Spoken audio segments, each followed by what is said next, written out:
Shengyuan City, Su family compound. Boom, boom, boom. A slender, yet resolute young man who appeared to be 17 or 18 was still until training near, yet miss on his fists, a booming sound echoed. As the youth continued his training, steam began rising from all over his body, and dark red light emerged from his skin. However, these lights were extremely dim and could only be detected without careful observation. Still not successful. If my bloodline cannot be restored, it's impossible for me to enhance my strength. After nearly 4 hours of intense training, drenched in sweat as if he had just emerged from water, the young man finally stopped. Feeling the barren bloodline within him, his tone was filled with reluctance. Bloodline is the foundation of a cultivator. It determines how far a cultivator can go on their path of cultivation. Bloodlines are categorized into bowl heaven, the earth, soul and mysterious, one yellow and red and human, layering as it at above the bowl level, nearing 6 even air tier bloodlines. Each tier is further divided into 9 grades, with grade 1 being the lowest and grade 9 being the highest. Only by awakening one's bloodline can one become a true cultivator. Different bloodlines also have varied influences on cultivators. For instance, his awakened Crimson Flame Python bloodline not only reached the 7th grade of the soul level, making it one of the strongest bloodlines in King and Prefecture, but also allowed him to imbue his true killing fire. Upon reaching a certain level of cultivation, he could even manifest the Crimson Flame Python shadow to use as an offensive technique. He was originally the young master of the Su family, named Sergio, born with the 7th grade soul level Crimson Flame Python bloodline. By the age of 16, he had already reached the 9th rank of the spirit martial realm, making him the most outstanding talent in all of Xianxia City. However, at the age of 17, he was ambushed, resulting in his bloodline being tripled, his tension shattered, and his cultivation regressing to the 9th rank of the body-furring realm. Moreover, his father had left him to find medicinal herbs for him and had not returned for half a year, prompting some people within the clan to start eyeing the position of young master. Some even targeted Sergio, stripping away the rights and privileges that originally belonged to the young master, including access to cultivation resources. Strength. I must find a way to restore my strength, otherwise, I won't be able to search for father. Sergio gritted his teeth, fists clenched tightly, making creaking sounds. In divine martial continent, strength reigned supreme. At this moment, Sergio felt an unprecedented urgency for strength. Boom, boom, boom. Ignoring his exhaustion, Sergio resumed training, his eyes filled with defiance and madness as he wildly swung his fists. The continuous thunderclap-like sounds pushed his body to its limit, tearing open several wounds from which fresh blood started. Hours passed as night fell. Completely drained, Sergio fainted and crashed heavily to the ground. Streams of blood continued seeping from his wounds. His breaths grew fainter by the second. Suddenly, the blood on his body seemed to come alive, quickly converging towards his chest. Then, a dragon-shaped jade pendant suddenly flew out, hovering about a meter above the unconscious Sergio. The jade pendant emitted beams of blood-red light, resembling a tiny divine dragon floating in midair. Suddenly, a bizarre drop of blood shot out from the jade pendant. This drop of blood was only the size of a grain of rice, emitting faint dark golden glows, with the faint outline of a dragon shadow visible within it. So, in the next moment, that drop of dark golden blood merged into Sergio's body. With the entry of the dark golden blood, his wound rapidly healed at a visible speed, and his shattered tension began to reform, becoming even more solid and expansive than before. What's happening? In a hazy state, Sergio faintly sensed the changes within his body. Not only that, a majestic voice echoed in his mind. Who would have thought that after 3,000 years, a successor would awaken my residual consciousness, and moreover, be able to feed with this drop of awakened blood? Since this is the case, I shall impart you the great desolate ancestor dragon scripture, helping you surpass me and stand at the pinnacle of martial arts. I am Xianxia, remember my name, young descendant, and do not bring shame upon me. As the voice faded, complex information surged into Sergio's mind, forcibly merging within his memories. This made the slightly conscious Sergio faint once again. The great desolate ancestor dragon scripture, dragon blood. Xianxia. What happened last night was real. Moreover, my tension has completely recovered, and under the influence of the dragon blood, my bloodline is now become 9th grade bow level 5 elite golden dragon. And the great desolate ancestor dragon scripture can devour everything to increase the concentration of bloodline and personal strength. It can even elevate the bloodline rate, surpassing the bow level. As for Xianxia, could he be our family's ancestor? The next morning, Sergio finally woke up, immediately sensing the changes in his body upon regaining consciousness. His eyes gleamed with sharpness. Do you really think you're still the young master? You're nothing but trash now. Your bloodline and Shengyuan, no matter how hard you train, you'll never reach the true key realm. The body-furring realm will be your peak. Just then, a mocking voice came from a distance. A youth and Sergio say, dressed in luxurious robes and with a cold expression, walked over with a few others. They looked at Sergio in ridicule, laughing louder after hearing their leader's words. Kurt, what burns you here? Sergio's eyes turned cold as he spoke sternly, looking at Kurt. Sergio felt a surge of anger. Kurt was a follower of elder son Christopher, whose talent was second only to Sergio's back in the day. Back then, Sergio often cared for Christopher and he had an aim in cultivation. But, after becoming a cripple, Christopher ridiculed Sergio repeatedly, ignoring past kindness, while Kurt and others continuously made things difficult for him. Today, I'm here to deliver a message from young master Christopher. In 3 months, during the annual bloodline test, Christopher will become the new young master, and you will be exiled to the mines. Your father used to tolerate your incompetence as young master, but now, having not returned for half a year, he's probably long dead. No one will protect you anymore. Also, Miss Zhao will NOD engagement and choose Christopher instead. The Shao family will not continue to select you, and Miss Liao refuses to be with a worthless nobody. Kurt sneered as he spoke to Sergio. NOD engagement. Christopher becoming the young master. Sergio took a deep breath, narrowing his eyes and speaking gravely, a burnt fiercely within him. The Shao family was one of the 5 major families in Shengyuan City, second only to the Su family in Empire. The head of the Jade family saved by Sergio's father in this marriage alliance to strengthen ties between the two families. Sergio and Jane had grown up together since childhood. He hadn't expected Jane and the Shao family would also turn against him in his time of need.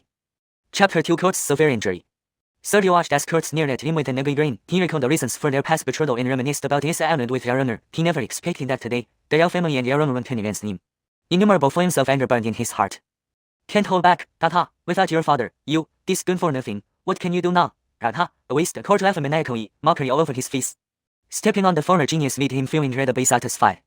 Crack, crack, Sergio's fists slowly clenched, fingers snapping loudly like fireworks. His eyes revealed a hint of bloodshot redness.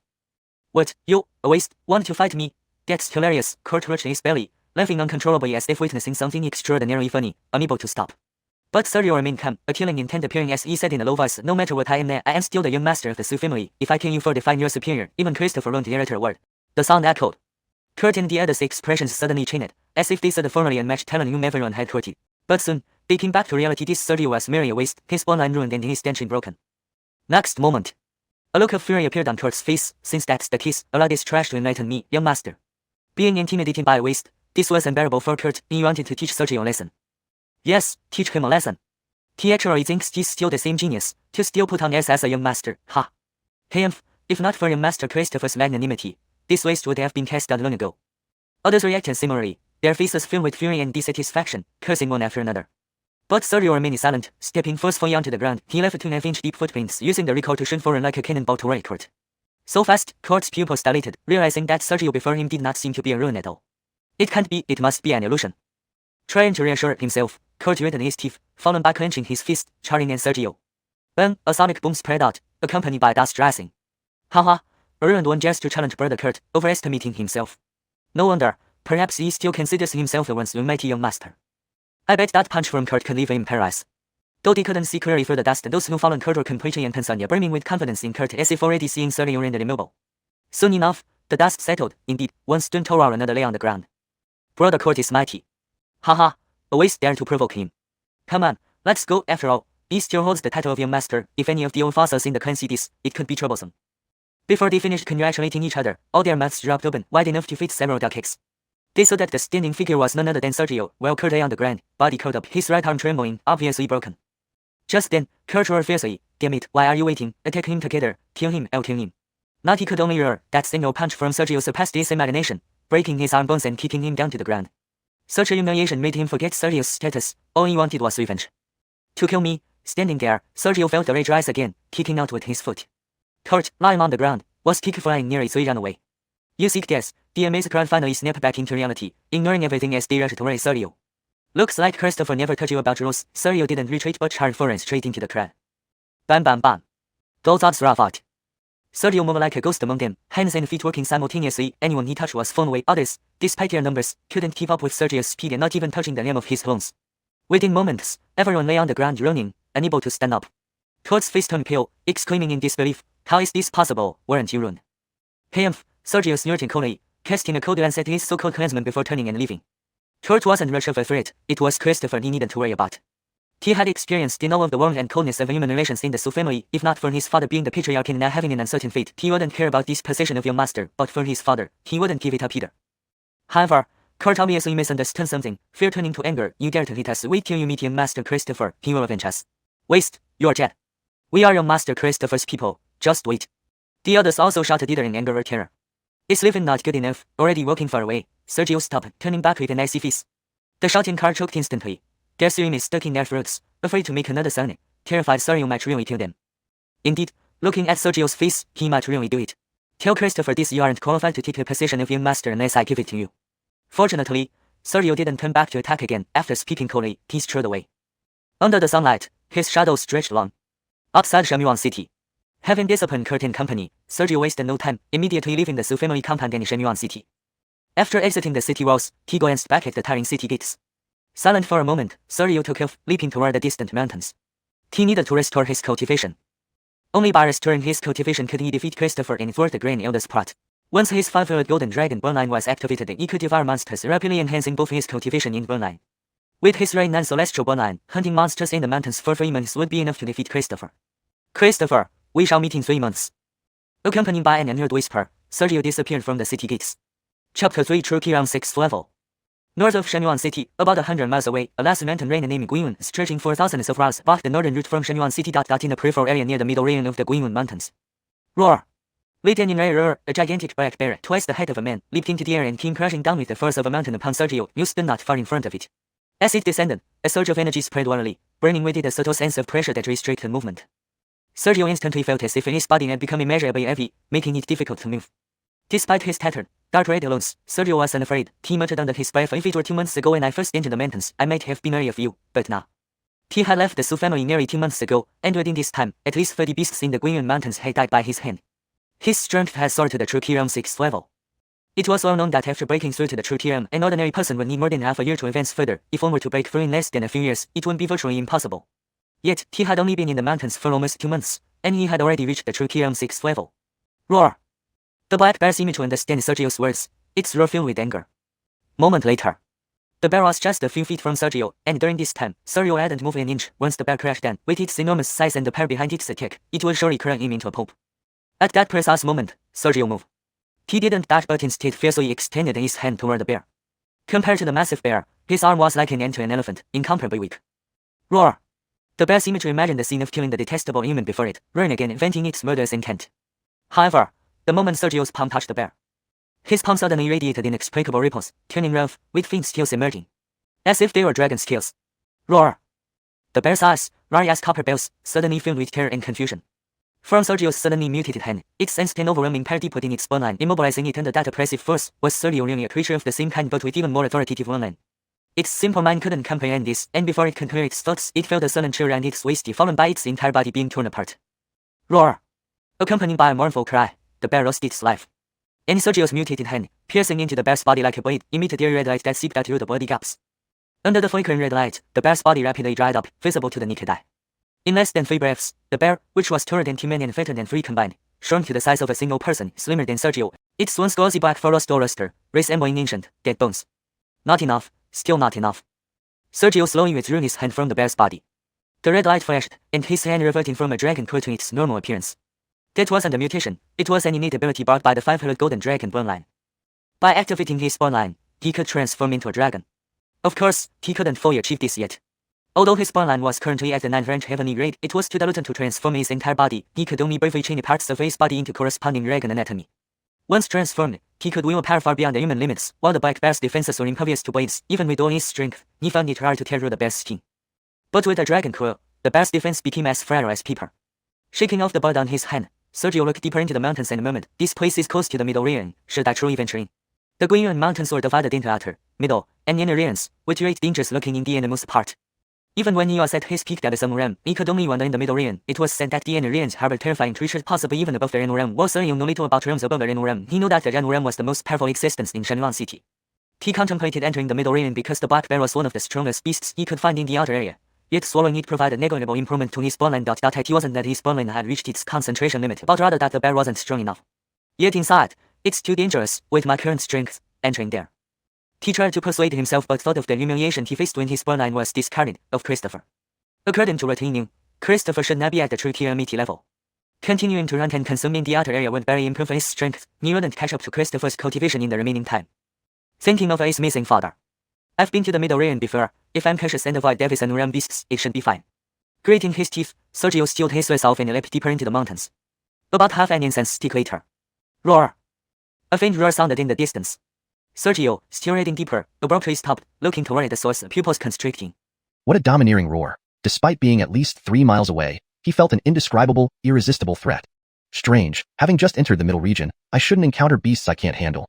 Pausing slightly, Sergio sprang onto a branch near the top of a nearby ancient tree. Leaning against the trunk, he peered through the dense foliage. In the hazy distance, a black shadow approached rapidly. No, not approaching him. It seemed to be fleeing from deeper within the mountains. Given his intended deeper exploration, it wasn't coincidental he encountered it. Sergio's eyes gleamed, preparing to evade, lest he stir up unnecessary trouble. However, just as he was about to retreat, he saw the black shadow closing in at an alarming speed. What was initially miles away was now only a mile away. He clearly identified the shadow. It was a tiger. About 10 feet long, akin to a small boat, with a golden forehead and bloody whiskers. One of the dominants in the depths, the golden-faced red-whiskered tiger? In an instant, Sergio's expression changed dramatically as he recognized the beast. Chapter 4. Golden-faced red-bearded tiger. Standing on a tree branch, Sergio's expression changed drastically when he saw the true appearance of the dark figure. A golden-faced red-bearded tiger, a terrifying beast at the Xianwu realm. In Holy Origin City, it was said that only his missing father could match it in combat. No one else stood a chance. Whether it was the overlord of the deeper regions, he wasn't sure. He only knew that it was one of the most formidable beasts within the depths he was aware of. This area was just the middle region, barely into its territory. Why would a beast from the depths appear here? Escape? The thought vanished as soon as it surfaced. Even when his cultivation hadn't been ruined, escaping from a golden-faced red-bearded tiger was impossible. Running would only hasten his death.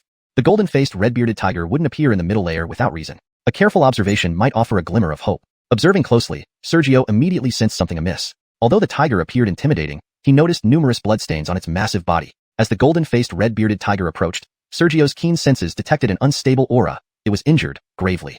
Suddenly, a bang startled Sergio mid-observation. Instinctively, he leaped back and turned toward the sound source. He saw a pale-faced person not far away, half kneeling with a sword planted in the ground for support, blood trickling from the corner of their mouth, also heavily injured. Despite their disheveled state, Sergio noted their beauty. Their age seemed similar to his, and despite the bloodstains, they had strikingly fair skin and rosy cheeks. Whether it was natural makeup or a flush caused by blood rushing was unclear. But Sergio knew that even severely wounded, this was the most beautiful woman, or girl, he'd ever seen. Even he was momentarily stunned. Have you never seen a woman before? The lady's face flushed redder, whether from anger or embarrassment, her tone irritated. Sergio hastily replied with a chuckle, No offense intended, Mississippi. I apologize if I offended you. I've never seen such beauty before. Roar. The powerful tiger landed on a nearby tree about 50 feet away, its roar echoing like thunder. Sergio quickly regained composure. The golden-faced red-bearded tiger was chasing the woman. Both were injured, and while he couldn't tell which injury was more severe, the woman could engage a beast like the golden-faced red-bearded tiger, a testament to her formidable strength. The woman, ignoring Sergio's earlier boldness, struggled to stand, tightly gripping her sword. Sensing the standoff, the tiger hesitated but remained poised, almost weightless atop the branch, ready to pounce. The woman relaxed slightly, still facing forward, saying, I don't want to involve others. Leave now? Leave. Sergio murmured, studying the tiger, not in a hurry to depart. Roar. The tiger let out another threatening growl upon noticing Sergio's scrutiny. Yet Sergio felt unexpectedly hopeful. The golden-faced red-bearded tiger's injuries were significant. He needed a powerful beast. If he could devour the golden-faced red-bearded tiger, regaining his peak strength was unlikely, but restoring his spirit energy and increasing his bloodline purity to reach the Davising Wu realm seemed feasible. You're not leaving? Heroic rescue fantasies? The woman spoke coldly, still not turning around. Sergio smiled. If I can't save, it's reckless, but if I can, he paused, your attitude might be a little unkind. She didn't respond, perhaps dismissing him as a nuisance. Undeterred, Sergio approached and stopped beside her. May I use your sword? Stunned, she couldn't comprehend his intent. Suddenly, roar. Taking advantage of her confusion, the tiger pounced with lightning speed. Even Sergio couldn't see its movements. A true overlord of the Xianwu realm, even heavily injured, it was beyond his capabilities. But staying meant he had confidence. Sorry, Mississippi. With these words, Sergio swiftly seized the sword from her hand. Surprised, the woman hesitated, then sighed and released the weapon. She hadn't wanted to drag anyone into this, but since Sergio chose this path, she couldn't be blamed. Unexpectedly, as she prepared to retreat, she witnessed the charging golden-faced red-bearded tiger suddenly stop mere inches from Sergio, appearing rigid. Sergio slashed cleanly at the tiger's neck. A slicing sound followed, and the frozen tiger lost its head. Roar. Even decapitated, the tiger's head roared again as it hit the ground. A large 5-zhang shadow of a ferocious tiger rose, the golden-faced red-bearded tiger's true form at the Xianwu realm. It possessed considerable power. Not good. Sergio instantly retreated, pulling the woman into his arms. Wind whipped past them as Sergio explosively retreated 10 zhang. The golden-faced red-bearded tiger's final moments produced the phantom tiger, which quickly dissipated. Safe now. Let go, the woman demanded angrily. Sergio immediately released her. Forgive my intrusion. Before she could respond, a wave of redness flushed her face. Cough, cough. You should treat your wounds, Sergio advised, then hurriedly ran to the fallen golden-faced red-bearded tiger. His intention wasn't solely to save the woman, but to claim the golden-faced red-bearded tiger's precious essence. To avoid revealing his secret method of absorption, he extracted special jade pendants from his storage bag and began collecting the beast's blood. Chapter 5. March approaches. After coughing for a while, the woman watched Sergio's actions and realized she might have misunderstood him. Sergio's decision to stay was not out of overconfidence, but rather due to his strong conviction. Furthermore, it wasn't merely because of her beauty. He seemed to be preparing to take advantage of the golden-faced red-bearded tiger's weakened state to slay the beast and obtain its blood. Another moment passed. Having taken a considerable amount of blood, Sergio cast a slightly reluctant glance at the carcass of the golden-faced red-bearded tiger. Then he turned back to the woman and returned the sword. The woman's eyes grew even more surprised. Her sword was no ordinary weapon. Why had Sergio previously taken her sword to behead the tiger? It must have been because he knew that, even with severe injuries, the golden-faced red-bearded tiger was beyond his ability to penetrate its defenses. Thus, He needed the sword in her hands. Since she could fight the tiger, her sword was undoubtedly capable of breaking through the tiger's defenses. Such a divine weapon. If she were in Sergio's place, she would have struggled to suppress her greed. Yet, Sergio hesitated not a bit before returning it. After some thought, the woman made a slight bow. My name is Edie. How should I address you, sir? I am Sergio, he replied with a respectful nod. Sir, you do not covet this sword? Edie showed a curious expression. I spent considerable time extracting the blood, which gave you ample time to rest. Your injuries have likely recovered significantly. Pausing, Sergio shook his head. You managed to severely wound the golden-faced, red-bearded tiger. I admit, even if I wanted to, I wouldn't be able to take it from you, Lady Davisu. Mr. Su, you are indeed honest, Edie remarked, sounding somewhat strange. In her experience, apart from her elders, all her contemporaries wore masks around her. Meeting someone as straightforward as Sergio felt peculiar. They continued talking for a while. Feeling somewhat better, Edie suggested, this place is no place to linger. Shall we leave the mountains first? No, I have some matters to attend to. Since you are leaving, I will take my leave now. Sergio refused, turning around without hesitation. Watching Sergio's retreating figure, Edie hesitated for a moment, then called out loudly, Brother Su, I dare not forget your kindness. If you ever have leisure time, please visit the Shimming Palace. I will repay your favor. The world is vast, and people come together by chance. Thank you for your kind words, Lady Davisu. There's no need for such formalities. Sergio waved goodbye without looking back. Edie, staring for a while, Edie approached the dismembered golden-faced red-bearded tiger, gathered the remains, and quickly left. She remembered Sergio. Firstly, Sergio was different from the people she usually interacted with. Secondly, how did Sergio manage to make the golden-faced red-bearded tiger's body stiffen at the critical moment, leading to its miserable defeat? Half a day later, Sergio stopped in the outer region of the mountains, his eyes filled with reluctance. If possible, he would have absorbed the entire golden-faced red-bearded tiger instead of just taking some blood. It's useless to think about it now. We've come too far already. Soon, Sergio shook his head slightly, then took out several large plates. Looking at the crimson tiger blood inside, his eyes gleamed with delight. Blood from a true martial realm beast. Though he hadn't absorbed it directly to avoid exposing the peculiarity of his bloodline, these drops of blood alone might not be enough to restore him from the 6th level of true Qi realm to the spirit martial realm. Level 8, I hope to reach level 8. Then, even if Christopher is at the same realm as me, defeating him will be effortless. Murmuring to himself, Sergio suppressed all Daonan, extraneous thoughts, and focused on activating his bloodline, beginning to absorb the essence from the blood. To improve fluency and consistency, here's a refined version. Level 8, I hope to reach level 8. Then, even if Christopher is at the same realm as me, defeating him will be effortless. Murmuring softly, Sergio pushed aside all extraneous thoughts and concentrated on activating his bloodline, starting to absorb the essence from the blood. In Shengyuan City, Su Family Manor. Today was exceptionally lively at the Su Family Manor. The martial arts training ground was packed with Su family disciples, like an ocean of people. Shengyuan Davisional Jordi, who had true martial realm cultivation and came from a sect background, unusually visited the Su family training ground today. Additionally, representatives from the 4 other prominent families in Shengyuan City, Zhao, Rian, Davis, and Liu, were also present. All this was because today was the annual assessment day for the Su family's cultivation and bloodline. The family resources allocated for the next year would depend entirely on today's results. In previous years, only representatives from the 4 major families attended. Today, however, Davisional Jordi himself had come unexpectedly. At the Su family training ground, an elderly-looking senior of the Su family said sternly, "Next, Christopher. Step, step, step." Accompanied by crisp footsteps, all Su family disciples spontaneously moved aside as a young man dressed in white, his face bright and smiling, slowly walked toward the center of the training ground. Christopher, Christopher. Master Christopher is peerless. How handsome. HMPF, compared to Master Christopher, what is Sergio? At least he knows better than to show up for the bloodline and cultivation test. Many Su family girls gushed while male disciples envied and hated him. Unable to target Christopher directly, they directed their resentment towards Sergio, belittling him endlessly. While everyone discussed, the elder concluded the assessment. He momentarily lost his composure before loudly announcing, 3rd grade profound rank bloodline. Demon Windox. Cultivation. True Qi realm level 9. Master Christopher truly possesses extraordinary talent. We thought level 8 was his limit, but surprisingly, he reached level 9. That's right. With Master Christopher being such a gem, how can Sergio shamelessly call himself our young lord? Haha, he didn't even dare to participate in the assessment. Today, the family will surely strip him of his title. Only Master Christopher is fit to be our young lord. Everyone chattered incessantly, seeming to sympathize with Christopher.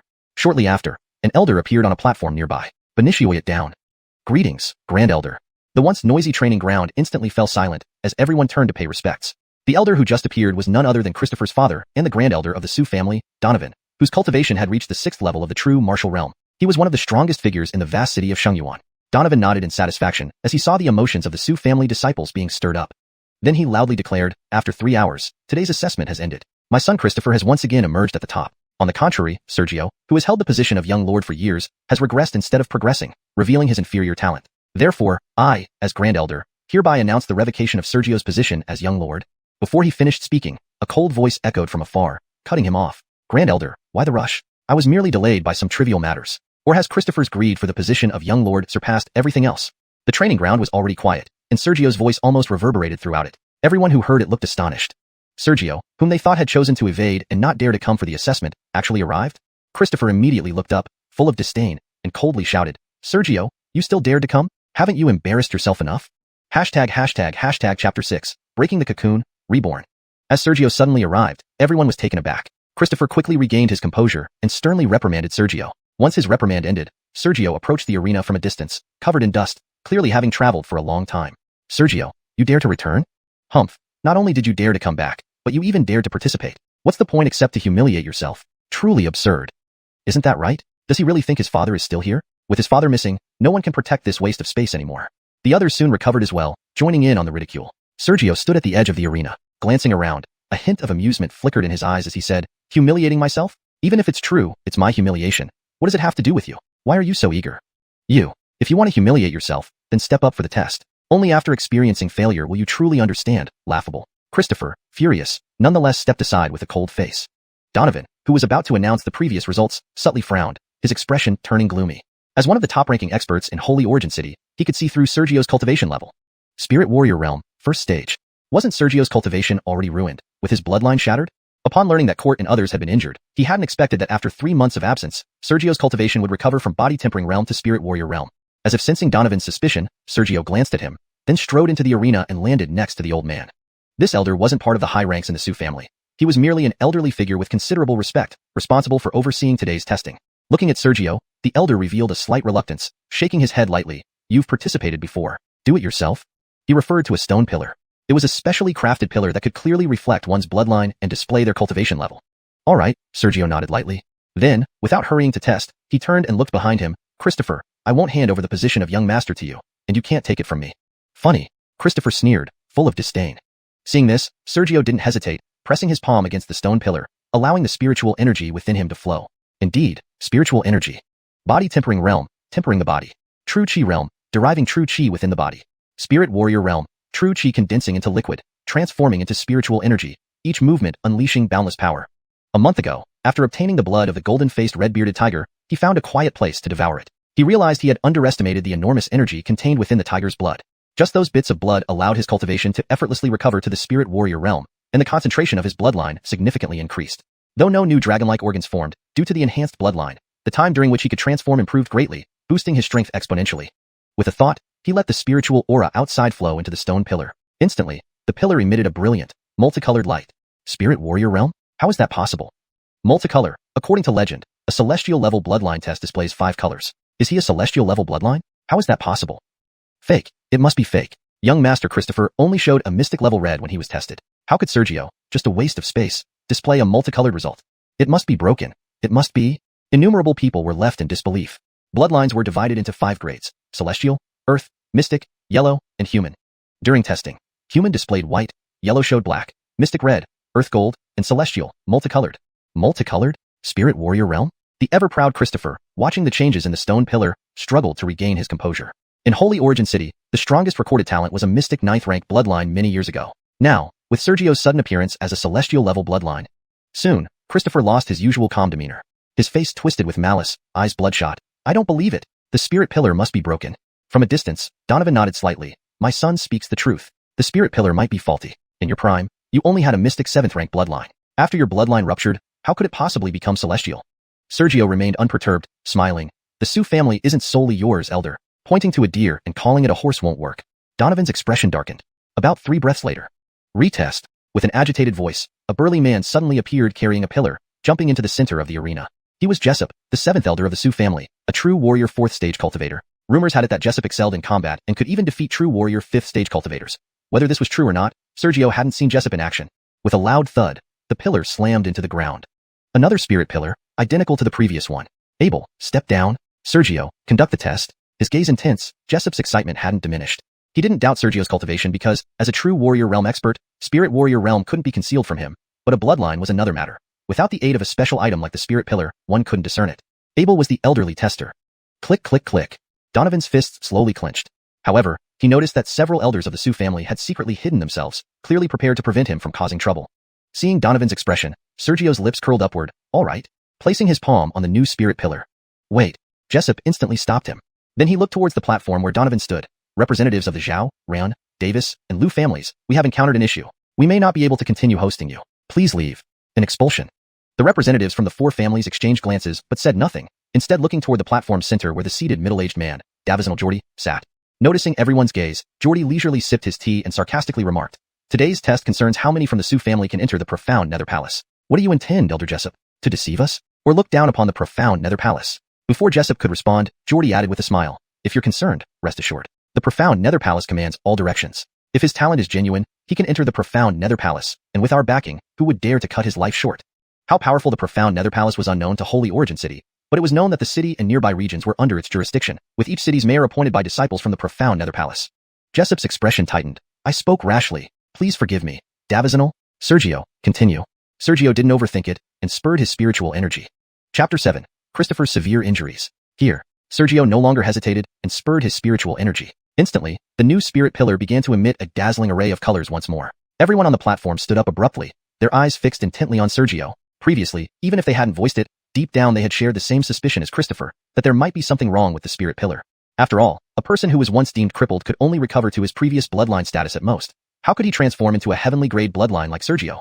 But now, the spirit pillar brought by Jessup was clearly brand new and unused, which made an error highly improbable. So, there was only one possibility. Sergio really had a heavenly grade bloodline? Although the rudimentary setup of the Su family's spirit pillar limited precise gradation, the brilliant multicolor display indicated that it was far from just 1st or 2nd grade, but likely 4th or 5th grade, perhaps even higher. The more vibrant and deeper the color, the higher the grade.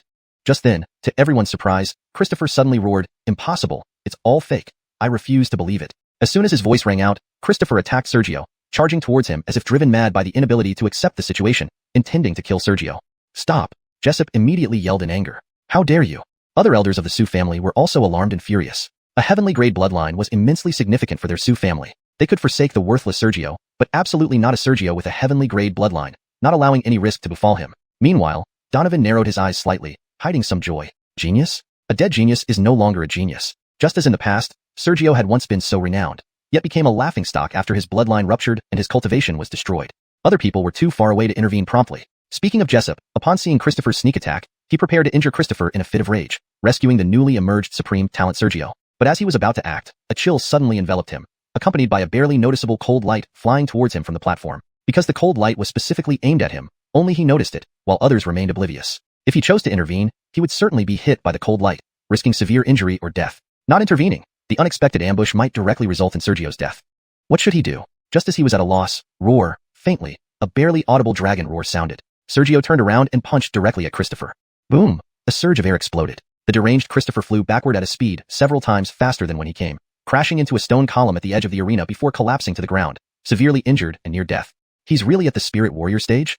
Christopher was at the 9th rank of True Chi stage, yet he was severely injured with just one blow. Who do you mean? That's our young master Sergio of the Su family, who gave you the audacity to offend him. Christopher, this waste, dares to offend the young master with a heavenly grade bloodline with his mere earth grade bloodline. Truly laughable and deserving death. People surrounding the arena, still in shock, watched in disbelief. Some smarter ones, realizing the dire situation, started flattering Sergio and condemning the others who offended him. My son. On the platform, Donovan rushed over in alarm, supporting Christopher. Christopher still couldn't accept the reality. I can't believe it. Impossible. Father, kill him. Just like a few years ago, cripple him. As long as he remains crippled, I will naturally be the strongest genius. What nonsense are you spouting? Donovan instantly rebuked.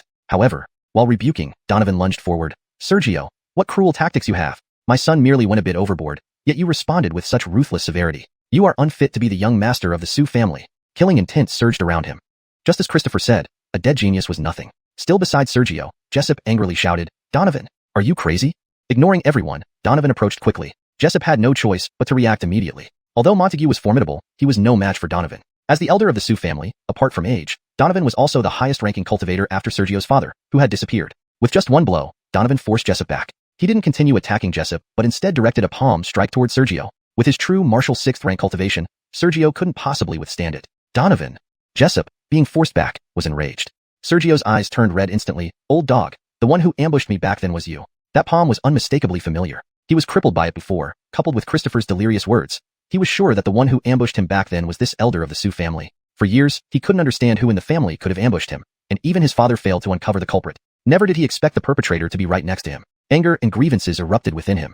Sergio's spiritual energy surged through his body, his right hand transforming into a dragon claw, countering Donovan's incoming palm strike. Boom! The dragon claw clashed with Donovan's palm. Upon contact, Sergio sensed an indescribable and terrifying force. If he were still the old Sergio, he wouldn't be able to resist it and would die instantly. But now, enhanced by the 5-clawed golden dragon bloodline, the terrifying force was significantly offset. To hell with you. Planting his feet firmly on the platform, he redirected the force into the ground, then countered with the dragon claw in fury. How is this possible? Donovan was taken aback. How did Sergio survive his strike, let alone retaliate? He was a true martial realm existence, unable to take down a mere spirit warrior Sergio?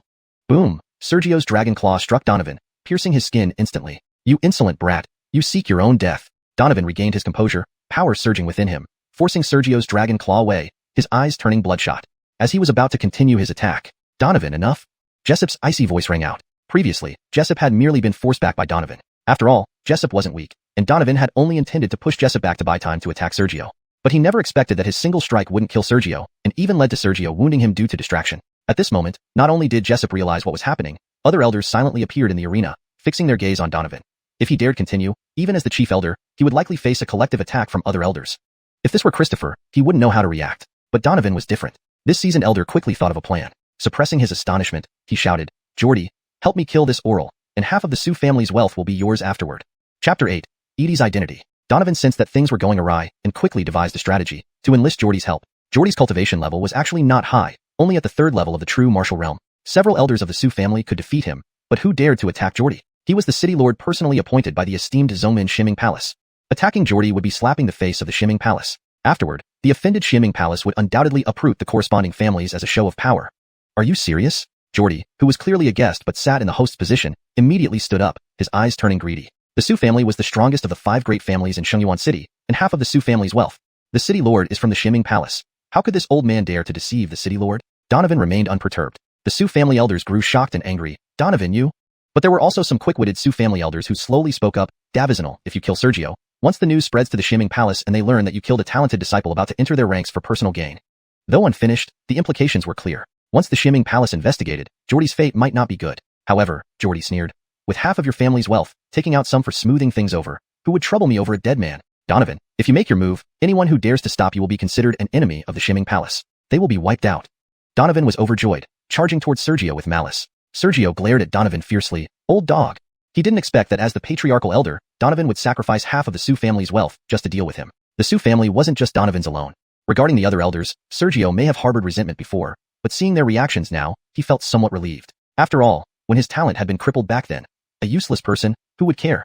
Attention is favor. Neglect is duty. And the one who constantly oppressed and troubled him was always Christopher and his cronies, not involving most of the elders much.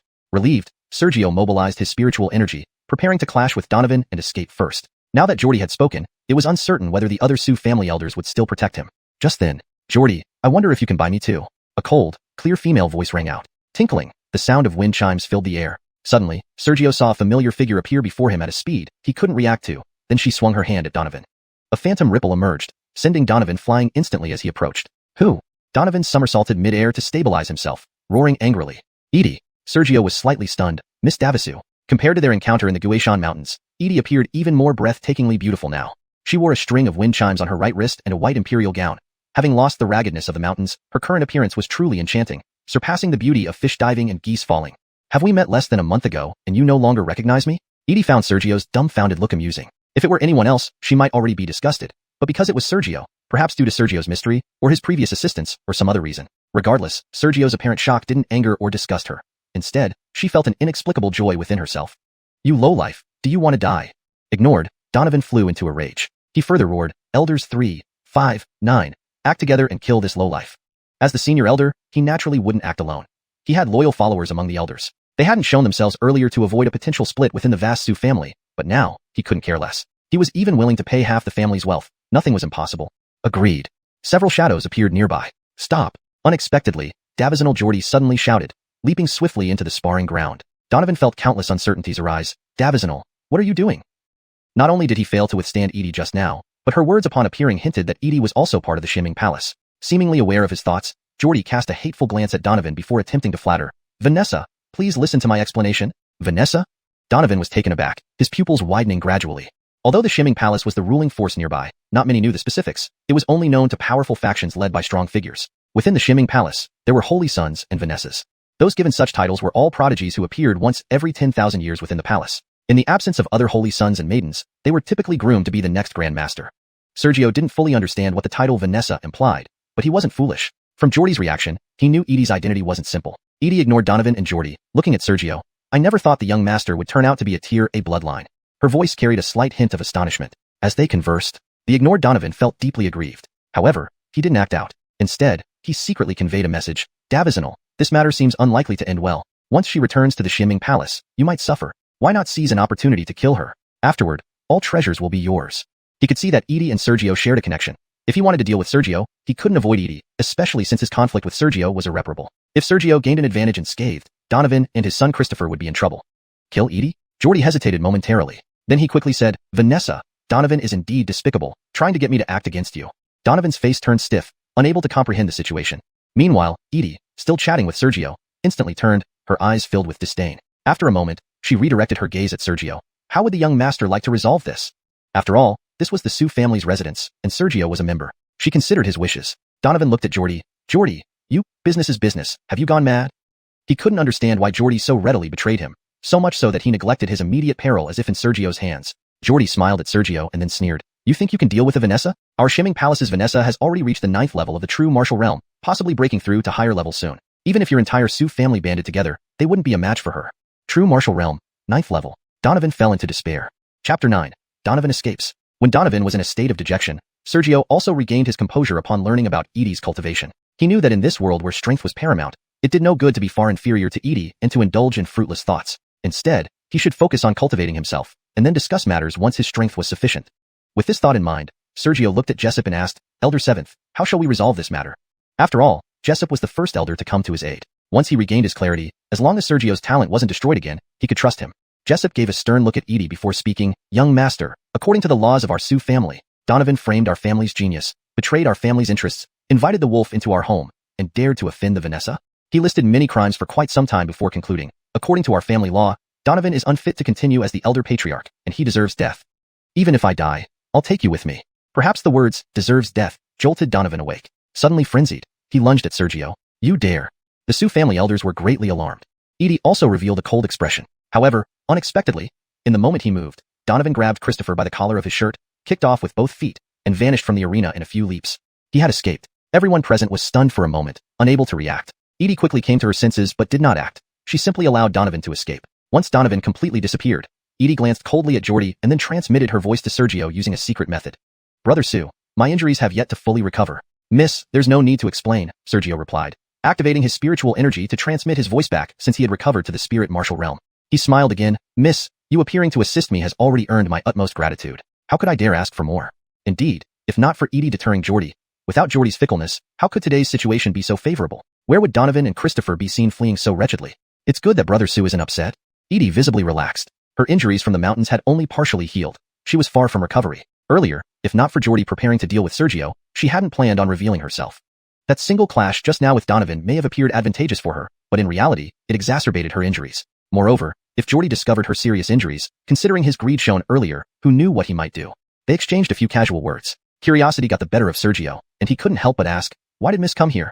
The sacred origin city is closest to the returning origin mountains, so I came here to recuperate. Pausing for a moment, Edie whispered, but looking at it now, it seems I can't stay long in this sacred origin city. Brother Su, I will return to the sect to heal. With your talent, joining the profound Abyss Palace will be effortless. I'll wait for you there. Today's cultivation and bloodline tests, besides evaluating the progress of the Su family disciples, also selected talented ones to join the profound Abyss Palace. Otherwise, why would the other 4 families be present to witness internal affairs of the Su family? Sergio nodded. Take care of yourself, Mississippi. There's no need to stay. After some more conversation, Edie gracefully left. With her departure, everyone present visibly relaxed. Due to her status, they had been holding their breaths, afraid of offending her and inviting disaster. Then, representatives from the Zhao family and others came forward. Haha, Davistal friend Su lives up to being Brother Muhammad's descendant, truly like father, like son. Muhammad was the missing patriarch of the Su family and also Sergio's father. Their flattery was evident. Although they didn't know the relationship between Sergio and Edie, it was clear they were close, and with Sergio suddenly displaying a formidable bloodline, they dared not mock him. Looking at the friendly overtures from the other families and the expressions returning to the faces of numerous Su family members, Sergio felt even more deeply the concept of power above all else. Those previously injured by Sergio, like Court, crowded around him. Young master, previously it was I who failed to recognize true talent. Please forgive me.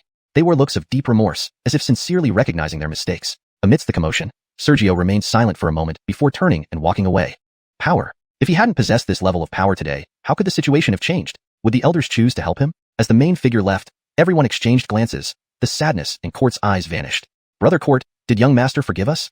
One of them asked with feigned sincerity. Young master, please wait. Jordy recomposed himself and hurried after him. That's right, young nephew, please wait a moment. The Zhao family representative also hurriedly followed. Do you have something? Sergio stopped. The Zhao representative bravely spoke. Young nephew may not know, these past days, my young miss has been worried about you. Now that you've resolved this crisis, it's a great relief. If you have free time, perhaps? Before he finished, Sergio interrupted. If I remember correctly, 3 months ago, the Zhao family decided to annul the engagement with Donovan and announce it today, correct?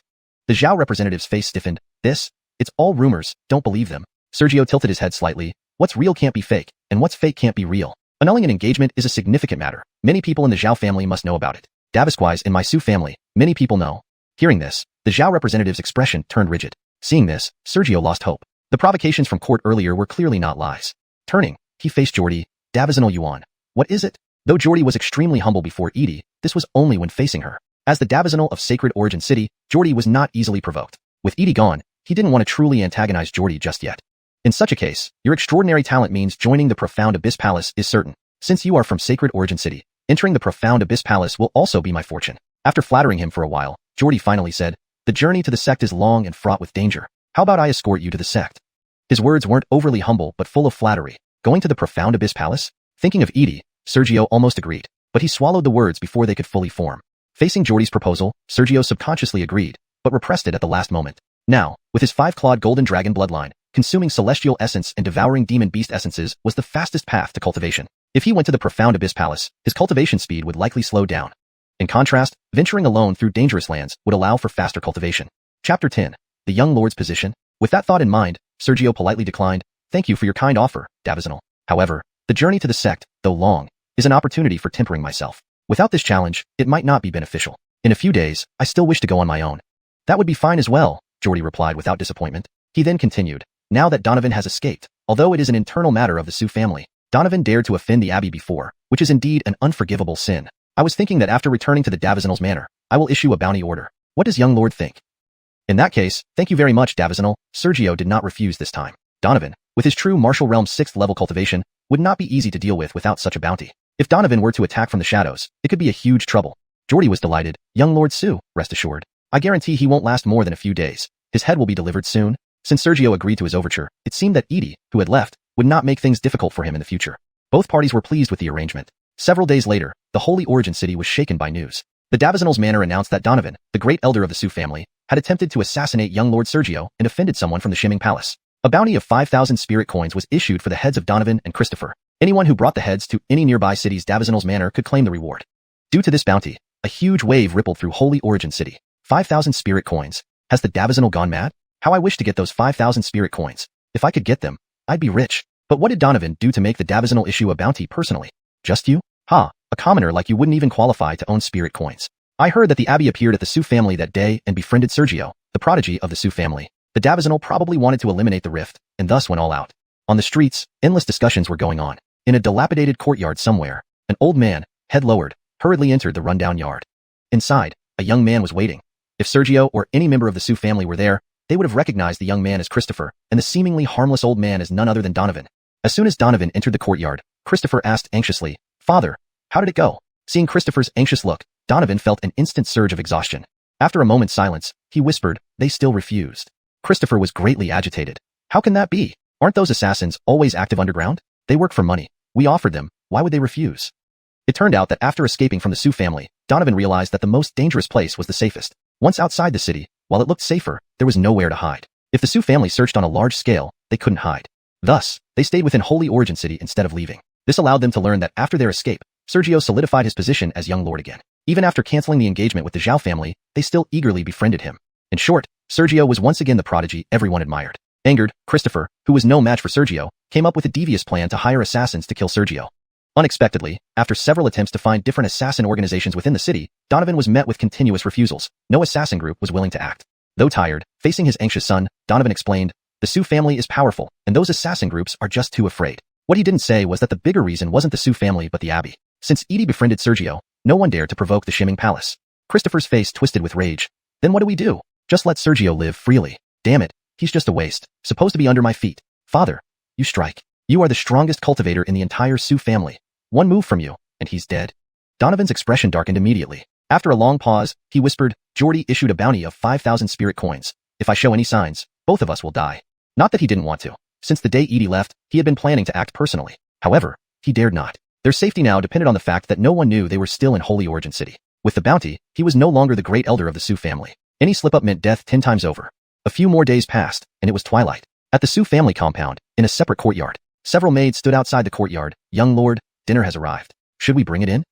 This courtyard was the same one Sergio lived in before, unchanged in decor. What was different was that this time, many servants waited outside the courtyard, ready to serve him. According to the Su family's plans, they wanted Sergio to move into a pavilion initially reserved only for the young lord, which Christopher had taken. However, knowing his cultivation was not yet strong enough, Sergio declined, deciding to stay here, alert every day. Huff, huff. Urgent wind sounds echoed in the courtyard as Sergio practiced martial arts. After 20 breaths, Sergio slowly ended his practice. Wiping the sweat from his forehead, he said, bring it in. Several maids entered the courtyard, setting down an abundant dinner on the table. Should you take a bath first, young lord? The maids asked respectfully without uncovering the dishes. No need. Sergio shook his head and quickly walked to the table. The meal was abundant, consisting of the most nutritious parts of various demon beasts, greatly benefiting cultivation when consumed. Whether roasted, grilled, steamed, or boiled, the dishes looked tempting. Even the rice was special, sparkling and crystal clear spirit rice. At a glance, Sergio confirmed that this meal was worth at least 5 spirit coins. 5 spirit coins seemed little, but in reality, 1 spirit coin could support a non-cultivating family of 3 for a whole year. The luxury of a meal costing 5 spirit coins was evident. Why so lavish again? Didn't I tell the great elder there's no need to spend so much? After loosening his muscles, Sergio started eating ravenously without hesitation. The great elder he mentioned was not Donovan, but the former second elder. Elders of the great elder's faction had either been suppressed or imprisoned, perhaps due to Donovan's escape affecting his faction or the involvement of the Shimming Palace. When they were investigated, they did not resist, and the Su family's strength remained intact. Hashtag Chapter 11, Darkness Under the Lamp. The servant girl bowed her head and respectfully replied, Young master, the elder-in-chief said that since the head of the family went missing and Donovan framed you while controlling the Su family, this is merely a slight compensation. Moreover, the Davizanal has already sent word that for the next 5 years, all tributes to the Shimming Palace will be waived. Everything is due to your efforts, young master. Therefore, you should not neglect your meals. Framed.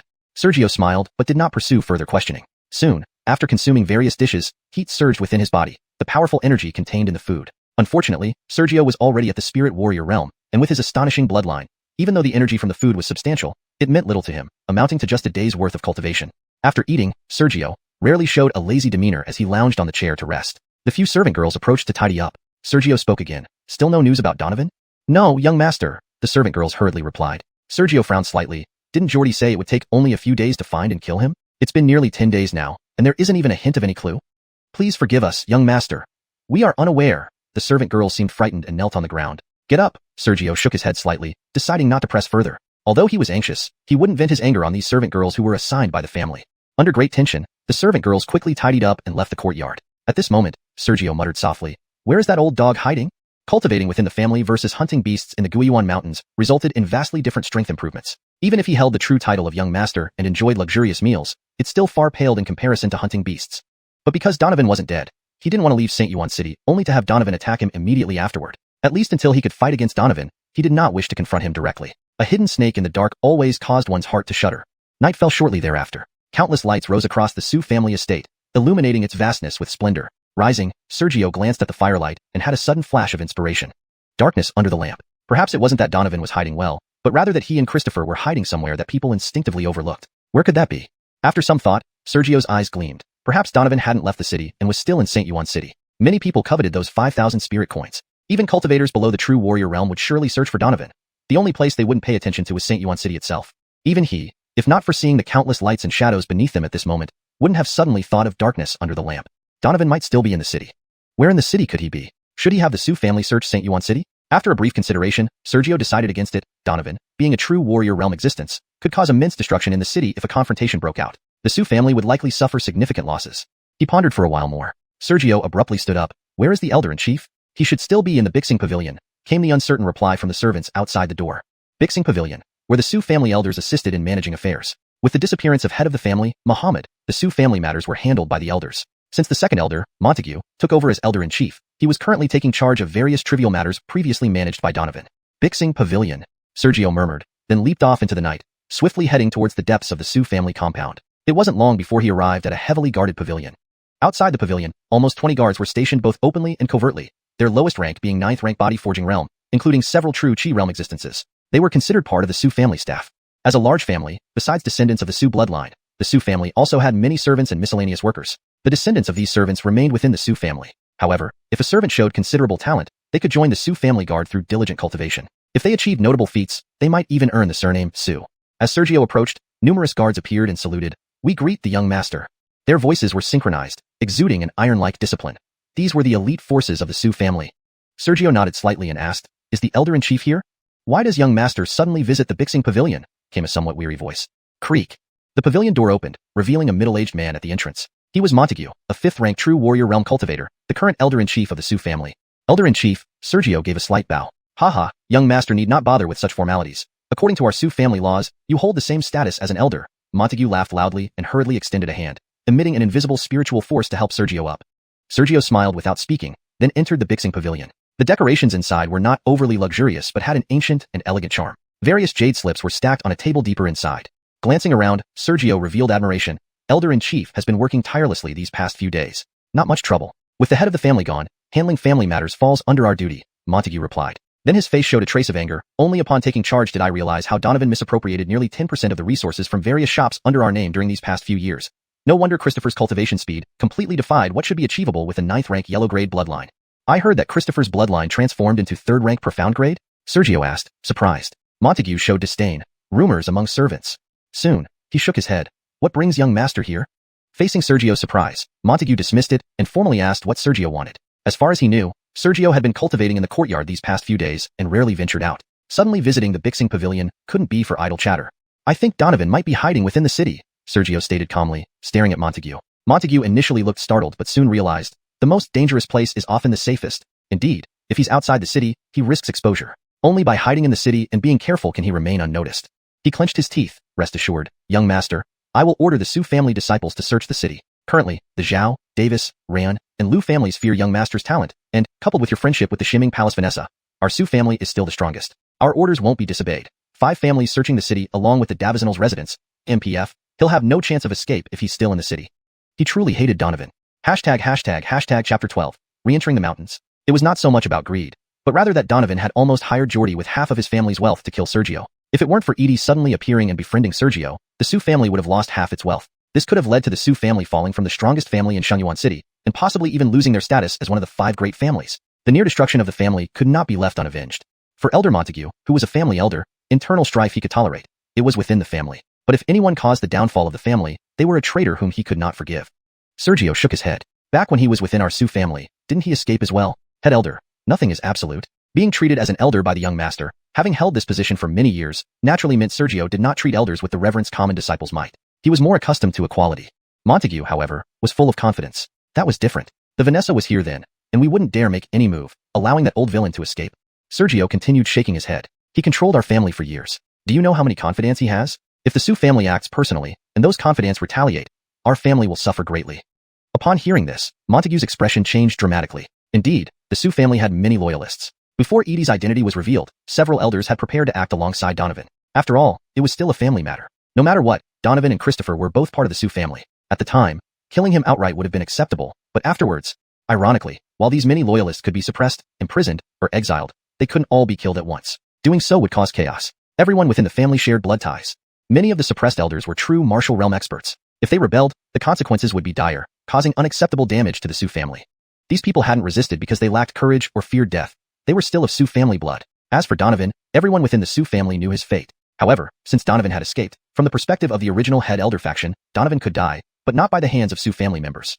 Even if someone else from the Su family acted, it couldn't be done openly. At least, not visibly as being done by the Su family. After a pause, Montague rubbed his temples. "Young master, what should we do? If our Su family doesn't take action, the Davizinal's mansion lacks the power to deal with Donovan, and the other 4 families might do anything without our supervision. Especially the Zhao family, which had previously conspired with Donovan. If we relax now, given young master's dislike of the Zhao family, they might collude secretly with Donovan." Sergio's eyes gleamed coldly. "This is why I came urgently this time. Donovan must die. Whether for future safety or to avenge past grievances, he must die." "Does young master already have a plan?" Montague immediately perked up. Sergio pondered for a moment before speaking slowly. "Since he isn't leaving the city, let's lure him out. We don't need to involve the 4 major families, nor notify the Davizinal's mansion." Montague looked puzzled. Seeing this, Sergio explained, since he vanished like my father, let's keep him vanished. It will give his loyalists hope and prevent unrest within our family. His voice grew quieter. About 10 days later, in the dilapidated villa where Donovan and Christopher were hiding. Father, Sergio has left the city. Christopher rushed over to Donovan with excitement. Donovan frowned slightly. How do you know? One of your loyalists came with a message while you were away. He left after delivering it, fearing suspicion. Explaining this, Christopher revealed a murderous intent. If he stays in the family, father can't easily strike. But now that he's outside the city, follow him and give him a stab. Once he's dead, the Su family will be ours again. Donovan's expression shifted. Hidden for years, only to emerge now. Knowing I'm safe, would he dare leave the city? Christopher was somewhat annoyed. What patience? Father, aren't you curious how he obtained celestial bloodline? I'm sure his bloodline was indeed ruined before. He must have stumbled upon some fortune during his previous trip into the mountains. Greed flashed in Donovan's eyes. Indeed, everyone was curious about Sergio's sudden emergence with a celestial bloodline. Back then, when he invited Davizanal Jordi to deal with Sergio, wasn't it partly due to greed, wanting to uncover Sergio's secrets? The sudden appearance of Edie merely suppressed everyone's greed. Otherwise, the outcome that day would have been different. Seeing Donovan's changing expression, Christopher exclaimed, Father, he left alone. Let's force him to reveal how he transformed his bloodline, then kill him. Once we have the method, I can also transform mine. Donovan hesitated for a moment before growling. Forget it. Regardless of any plot, he's just a spirit martial realm cultivator. If I don't return, change your name and hide to avoid unnecessary death. Father, what nonsense are you talking? Christopher was confused. Donovan showed affection, shaking his head. Nothing. Remember what I said? I'll go check around the Su family area under the cover of night. Outside the Guiyuan Mountains stood a small town. Come and see, fresh out of the furnace solidifying pills. Divine weapons personally forged by a master blacksmith, cheap for sale, easily defeating lower-tier demonic beasts. 7 spirit coins for a complete swift-wind wolf corpse. Shortly after entering the town, various clamorous sounds rushed into Sergio's ears. The town had no name. Its inhabitants weren't ordinary people but adventurers preparing to enter the mountains to hunt demonic beasts or explore. Each carried an aura of ferocity. Because of its special location, while daily foot traffic wasn't high, the shop's profits were extraordinary. Walking through the town, Sergio soon stopped in front of a store. Suji. This was the Su family shop in the unnamed town, trading various goods. According to Sergio, Suji's profits accounted for nearly 20% of the Su family's total annual income, highlighting its importance. As such, there were always elders stationed at Suji to ensure smooth operations and prevent disruptions. Chapter 13. Spirit Marshal 6th Rank, Flame Leopard. The honored guest, what may you need? A shop oral walked up, but before he could finish speaking, he noticed who it was and hurriedly bowed. Greetings, young master. A team hunting demonic beasts found a rather precious treasure in the mountains and is negotiating with them. Would the young master like to personally take a look? He was both a shop oral and a servant disciple of the Su family. Sergio shook his head slightly. No need. I'm entering the Guiyuan Mountains, so get me some healing elixirs. Ah. Brogan was momentarily taken aback, not understanding why. Recovering quickly, he said, Apologies, young master. I'll fetch them right away. Though puzzled as to why Sergio, esteemed young master, would come here for medicines, after the test that reinstated Sergio's title as true young master, he dared not ask questions. Unknown to him, Sergio came here ostensibly for medicine, but really wanted others to know he had entered the mountains alone. Unsure if Donovan knew he had left the city, this detour was fast and efficient. Soon, the shop oral returned with several jade bottles. Young master, these are blood vitality pills, rejuvenation pills? After introducing the medicines, he respectfully offered them with both hands. These are the best medicines I can get with my rank. Better ones require the shopkeeper's return. No need. Leave the other pills in the shop to benefit the family. Sergio refused and left without delay. Peculiar. Why would such a respected young master now bother fetching medicines here? The shop oral murmured, shaking his head before attending to the next customer. Leaving without delay, Sergio swiftly entered the mountains. Half a month passed quickly. In the middle region of the mountains, moo. With a mournful cry, a 2-meter-long bovine-type demonic beast was felled by Sergio. Its essence was fully drained by his 5-claw golden dragon bloodline awakened by the vast wasteland ancestor dragon scripture. Seeing the beast wither like dead grass, Sergio muttered, Spirit Marshal 2nd Rank, indeed, systematic cultivation cannot match devouring demonic beasts' essence through bloodlines. Within half a month, he had advanced from Spirit Marshal 1st Rank to 3rd Rank. If not for intentionally exposing himself to lure out Donovan, his progress would have been faster. Familiarizing himself with his enhanced power, Sergio surveyed the surroundings before moving toward an open area less suitable for hiding. Not long after, Sergio abruptly stopped. Silence enveloped him. Even insect sounds vanished. Having entered the mountains multiple times, Sergio knew a powerful demonic beast was nearby, causing the lesser creatures to flee and creating eerie silence. His eyes revealed no clues, so he activated the vast wasteland ancestor dragon scripture, enhancing his perception immensely. Immediately, he sensed a spot 20 meters to his left where the temperature was unnaturally high despite showing no sign of forest fires. What was it? Without hesitation, Sergio punched into the air ahead. Spirit energy surged, scattering plants and revealing a 3-meter-long leopard with fiery red fur lying on the ground, staring at him. Startled, the leopard growled lowly, crouching without attacking. Sergio's face lit up. Flame leopard. If he wasn't mistaken, it was a Spirit Marshal 6th Rank flame leopard, 4 ranks above him. Absorbing it wouldn't guarantee a breakthrough but would significantly boost his cultivation.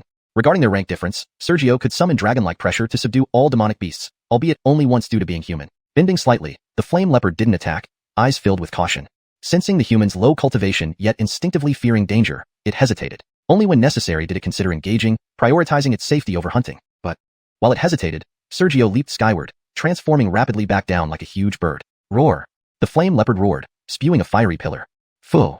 In midair, a faint image of a true dragon appeared behind Sergio. The bloodline pressure made the flame leopard immobile, flames dispersing, fear welling up. Dragon? It had never seen or heard of dragons until that moment, yet under the pressure, it instantly understood the concept. Was this human a transformed true dragon? In a mere moment, regaining clarity, it smelled the distinctly human scent amidst the pressure. Realizing the deception, the flame leopard roared in fury. Yet before its roar ended, it felt intense pain in its mouth. As consciousness faded, it saw Sergio's hand turning into a dragon claw, shredding its skull. Its last roar turned into a dying wail. Once its life force dissipated, Sergio withdrew his hand, covered in blood, smiling as he began consuming its essence. A spirit martial 6th rank beast in the middle region was rare. His luck was truly excellent today. Chapter 14, White Cloud City. As Sergio absorbed the essence, energy, and spirit of the flame leopard, he secretly rejoiced. Today's luck wasn't bad. He had just defeated a magic beast realm level 3 demon bull, and now, by sheer fortune, encountered this flame leopard. One had to know that during these past 15 days in the mountains, the strongest beast he had previously killed was merely at magic beast realm level 4. This flame leopard was worth at least 2 days of hunting. However, due to the difference in cultivation levels, his rate of absorption was not fast. Even though the flame leopard's body was rapidly withering, it would definitely take no less than 15 minutes to complete the process. Soon, about half a quarter of an hour passed. While still focused on absorbing the flame leopard's essence, Sergio suddenly opened his eyes. He heard footsteps coming from the left front. The footsteps didn't sound like those of a beast, but more like humans, and not just one. Was it Donovan and the people he brought? The thought arose but was quickly suppressed. It couldn't be Donovan. Given Donovan's cultivation level, he wouldn't make such obvious sounds. These must be other hunters who entered the mountains to kill beasts. Sure enough, within 10 breaths, 4 people approached from the left front. They all appeared to be around 30 years old, 3 men and 1 woman. The 3 men were not weak, each at magic beast realm level 3. The woman, however, wasn't very strong, only at true chi realm level 8. Upon getting closer, they immediately saw the corpse of the flame leopard. Well, a corpse shrunken by several rounds. All 4 were taken aback for a moment. Soon after, the heavily made-up woman screamed, "Damn it, what did you do?"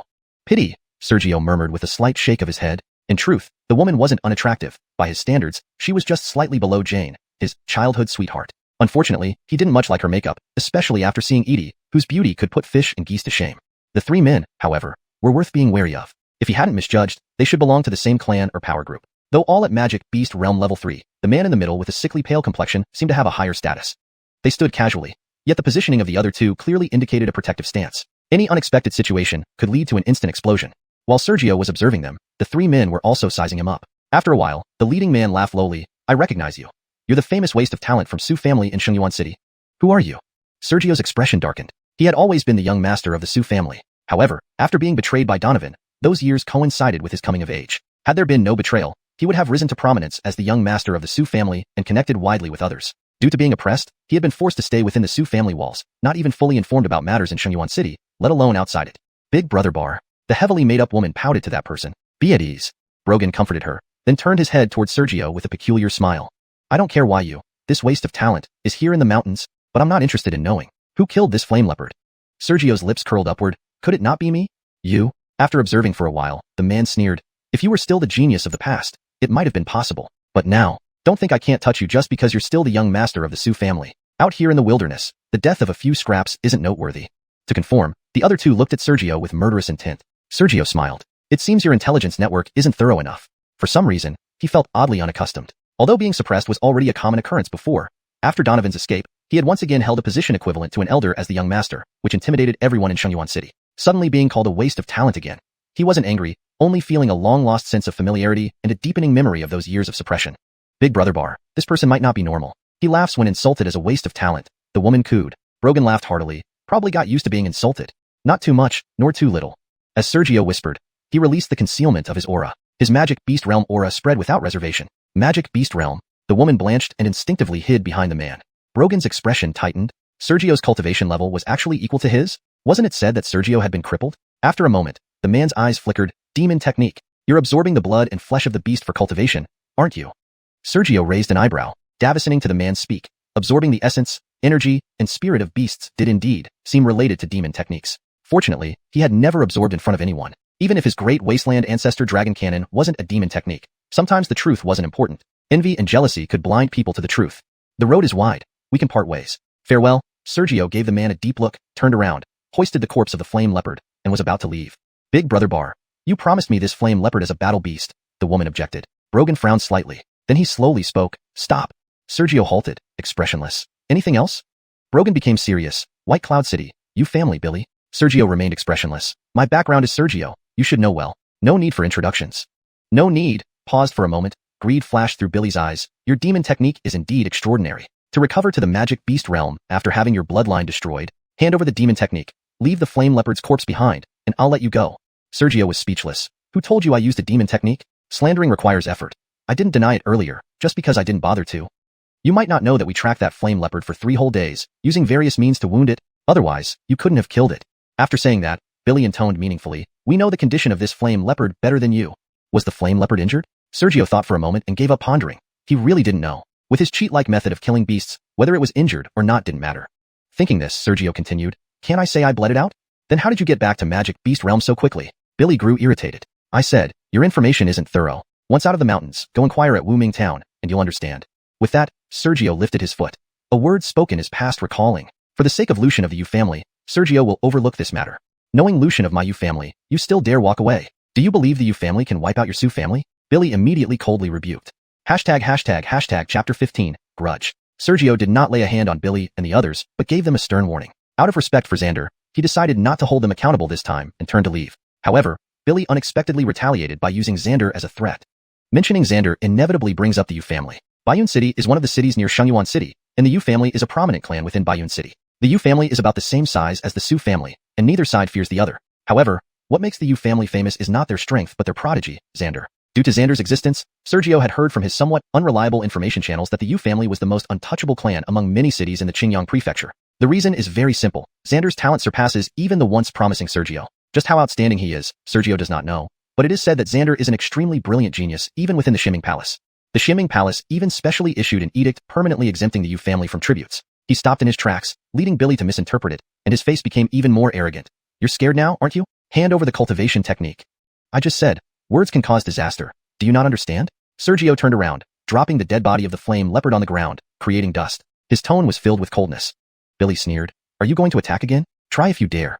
Sergio was alone. Excluding the woman who was only at the true Qi realm, the remaining 3 were all at the Spirit Warrior 3rd level. 3 against 1. The outcome seemed already set. The other 2 silently leaped to Sergio's sides, ready to attack upon Billy's command. Sergio was not afraid either. He flexed his wrists slightly. They say Xander is exceptionally talented. With such a troublemaker in the family, he will probably beat you to death when he finds out. Waste of space, what do you know? Brother Bar is actually Xander's younger brother. The woman instantly boasted. Sergio raised an eyebrow and softly asked, then who are you? The woman didn't look like she was from the Yu family. Alexandra. The woman immediately puffed out her chest. Sergio nodded. I've heard of the Mi family in Guiyuan City. I see. You're from the Mi family. Billy scolded. I don't like using my brother's name. Why are you saying these things, Davistal Rouet? Before Alexandra could answer, Billy revealed a cold smile. Sergio, last question. Hand it over or not? Why choose the path of death when I've given you a way out? Sergio sighed lightly. He really did not want to fight, but Billy insisted on forcing his hand. Billy was enraged, looking for death, break his limbs and then interrogate him slowly. Fine. The 2 charged. One extended his fingers into claws, while the other emanated blood energy. Clearly, they were using some martial skills, special techniques powered by true Qi or spirit power, increasing lethality. Sergio also knew several martial skills, but after his bloodline transformation, under the influence of his bloodline, even simple punches or dragon claw forms proved more powerful than any learned martial skill, so he gradually stopped using the ones he had learned. Facing the combined attacks of the 2, Sergio still did not use any martial skills. He pushed off with his feet, rushing forward like a cannonball, reaching the left person in a flash, clashing with his claw-like hand. Seeing the situation turn unfavorable, that person shouted urgently, Infinite Fist, transforming his claws into a fist to unleash his martial skill. However, before his skill could fully manifest, Sergio's punch hit him fiercely, scattering his internal spirit power, breaking countless bones, and sending him flying. Even before he hit the ground, Sergio used the recoil from the punch to turn faster, hurling himself toward the one emitting blood energy. Though fast, the one with blood energy had a slight advantage in preparation. Blood energy condensed into the shape of a bloody tiger. You have some moves. Kill him. Brogan, who summoned the bloody tiger, grinned maliciously. The tiger roared and charged with wind riding, not knowing your limits. Sergio's speed remained undiminished. In an instant, he collided with the bloody tiger, delivering a punch. Just before impact, his fist transformed into a dragon claw. Since the bloody tiger was not a living creature but a mere illusion created by the person, it was not affected by the pressure. However, dragon claws were sharper than divine blades. After getting close, he merely sliced gently, and the bloody tiger was torn apart by the dragon claw. How could this be? Brogan instinctively stepped back. his face full of disbelief. There's nothing impossible. Using the momentum, Sergio landed next to him and punched his chest solidly. With a loud bang, the man was sent flying, and the sharp tips of the dragon claw tore through his chest, leaving a gaping, bloody hole. It may seem long, but in reality, from the moment the two attacked to their defeat by Sergio, only a breath's worth of time had passed. Bang bang, 2 consecutive thuds as they fell to the ground, spitting blood. They were severely injured but still alive. Billy, waiting for the result, froze. Did his subordinates lose so easily to Sergio at the same level? Benishioic retreat. Something is wrong with him? The 2 spirit warriors, despite being critically injured, still barked loyally. Yes, retreat. Billy suddenly snapped out of it, grabbing Alexandra's wrist, intending to leap away. But Sergio returned to his normal form, reaching down to the ground and flinging stones into the air. The stones rained down like hailstones towards Billy. If it were a direct confrontation, Billy's skills might have allowed him to resist somewhat. But losing all fighting spirit and exposing his back to Sergio, despite dodging the stones by hearing the wind, 3 stones still penetrated his body, leaving 3 bloody holes. Alexandra suffered terribly. Despite being led by Billy, her true chi realm level offered no defense against Sergio's attack. Nearly 10 stones struck her body, turning her upper torso into a sieve, killing her instantly. You dared to attack young Master Billy. Are you trying to incite war between our families? The 2 badly injured thugs roared angrily. Billy, seeing the beauty he held just moments ago now a blood-soaked corpse, instinctively dropped her body. Then realizing the danger, he dared not run anymore. Turning with fear in his eyes, he trembled and spoke, You dared to touch me. His voice grew fierce as he snarled, My brother is Xander. If you harm me, he will wipe out your entire Sioux family. Chapter 16. Conceal the evidence. Billy, who had been somewhat fearful, suddenly lost all traces of fear when Vlad was mentioned. Instead, he became vicious and threatening, clearly not believing anyone would dare lay a hand on him with just the mention of Vlad's name. Sergio chuckled. Idiot. He laughed at the man's foolishness. Threatening others when one's life is in peril? Does he want to die faster? Get out of here. The 2 previously severely injured men roared with lingering resentment, somehow regaining their strength and lunging at Sergio again. Unfortunately for them, they weren't even Sergio's match at full strength. How could they stand a chance now? What loyalty, but what a pity your master is so stupid. Murmuring softly, Sergio didn't dodge or evade, meeting their attacks head-on with a powerful punch. As his fist shot out, spiritual energy surged. A massive, 3-foot-wide fist-like aura materialized. Boom! Even before reaching Sergio, the 2 men were struck by the phantom fist. Their bodies shattered into pieces, blood mist spreading and splattering all over the ground. Fear instantly flooded Billy's mind. However, his expression grew even more malevolent. Don't kill me, my brother is Vlad. If you dare to kill me, he will definitely annihilate your entire clan. Sergio couldn't help but sigh lightly. So utterly foolish, I almost feel sorry killing you. Upon hearing this, Billy's eyes lit up with hope. Although he was insulted, he felt that Sergio might refrain from acting. But soon, that hope turned into venomous resentment. He planned to write a letter to his brother as soon as he returned home. He wanted to see Sergio begging for mercy on his knees, full of terror. Just as this vivid image appeared in his mind, Billy felt an excruciating pain in his neck. His vision blurred as he saw Sergio, who had silently approached him, twisting his neck with fingers hard as steel. Instantly, his consciousness went black. Dead. His neck was snapped forcefully by Sergio and ripped off his body. He was dead as could be. It was a rather bloody scene. Scanning the area, seeing no one nearby, Sergio gathered the bodies together and used a fire-based martial skill from memory to ignite and burn them. Within a short time, apart from a few bones, everything else was incinerated. Sergio then generated a fist wind, crushing the bones into powder with several strikes. The wind blew, dispersing the ashes. There are many deaths in Guiyuan Mountain every year.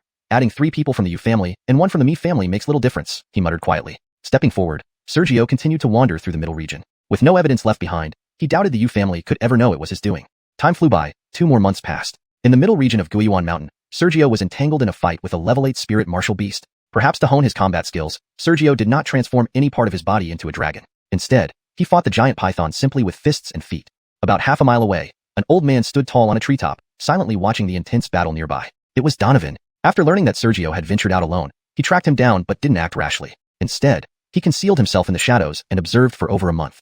During this time, he witnessed Sergio's cultivation rapidly advancing at an unprecedented pace. A month ago, Sergio was only at the 4th rank of the spirit martial realm. Now, he had reached the 6th rank. Such rapid advancement was unheard of. Due to closely monitoring Sergio, Donovan also noticed how every killed beast was desiccated, appearing as if dead for centuries. He couldn't see clearly, as each corpse was destroyed immediately after being killed by Sergio. With such speed, in another couple of years, you might rival even me? Is this the power of heavenly bloodline? Donovan murmured to himself as he watched on. Soon, he saw Sergio wrestle with the python for about 15 minutes before finally finding an opening to slay the giant serpent. Should he continue tracking? Glancing at the sky, Donovan leaped gracefully, soaring through the air like a great bird. On the other side, Sergio had just defeated the python with his true strength when he sensed danger approaching. In a flash, he saw Donovan dashing towards him. Without hesitation, Sergio discreetly crushed something in his sleeve before revealing a cold expression. Donovan. Having been in the mountains for 3 months, if Donovan hadn't come by now, Sergio would have forgotten the purpose of his journey. Donovan landed effortlessly on the ground. You don't seem surprised. Sergio's heart skipped a beat. He scrutinized the surroundings before whispering, "You're too confident." Donovan maintained his gaze. "If I'm not mistaken, all your ambushes should be set up outside the mountains in some unnamed town." Before Sergio could respond, Donovan smirked. Even at true martial realm speed, fully utilizing aerial maneuvers wouldn't take long to reach here. Initially, I thought there might be someone not weaker than myself nearby for security, but surprisingly, you came alone. Sergio's pupils constricted. "You knew about my ambush?"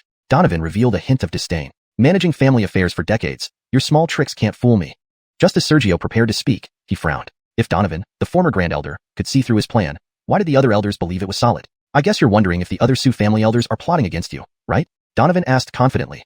Sergio's face tensed slightly. Indeed, these seasoned elders of the Su family seemed to read his thoughts well. His mind raced, but he soon calmed down. "Seems I should clean house once I return." Donovan wasn't concerned, showing curiosity instead. "Actually, I'm more interested in where your confidence comes from, thinking you could delay us until reinforcements arrive." Sergio remained silent, observing his surroundings. He soon realized Donovan's seemingly casual positioning effectively blocked all escape routes. Any attempt to flee would result in a barrage of relentless attacks. After a moment, Sergio suppressed his thoughts. Having dared to use himself as bait, he had his reasons. Although Donovan had seen through his plan, ultimately, strength decided everything. Suppressing his complex emotions, Sergio launched a punch through the air. "So eager to prove yourself. Let's see what gives you such confidence." Donovan's expression remained unchanged as he waved his hand, unleashing a surging wave of intent. Chapter 17. Battle with Donovan. Facing Sergio's first move, Donovan was not worried, but rather seemed like an elder who wanted to see where Sergio's confidence came from. With a wave of his hand, a powerful aura descended. Caught within the aura, Sergio felt as if he were a small boat facing a storm in an endless sea, risking shipwreck and death at the slightest misstep. Is this what true martial realm feels like? Cold sweat began to trickle down his face. But in an instant, Sergio shouted loudly, "Do you really think my 3 months of hunting monsters in these mountains were for nothing? Or do you think I dared to act as bait without any foundation?" Donovan, who had been calm all along, narrowed his eyes slightly as he sensed waves of danger approaching. Great Wasteland Ancestral Dragon Scripture, Devour. Accompanied by his shout, a vortex suddenly appeared around Sergio. Donovan saw that both the power within his aura and the primordial and spiritual energy nearby were being devoured by the vortex.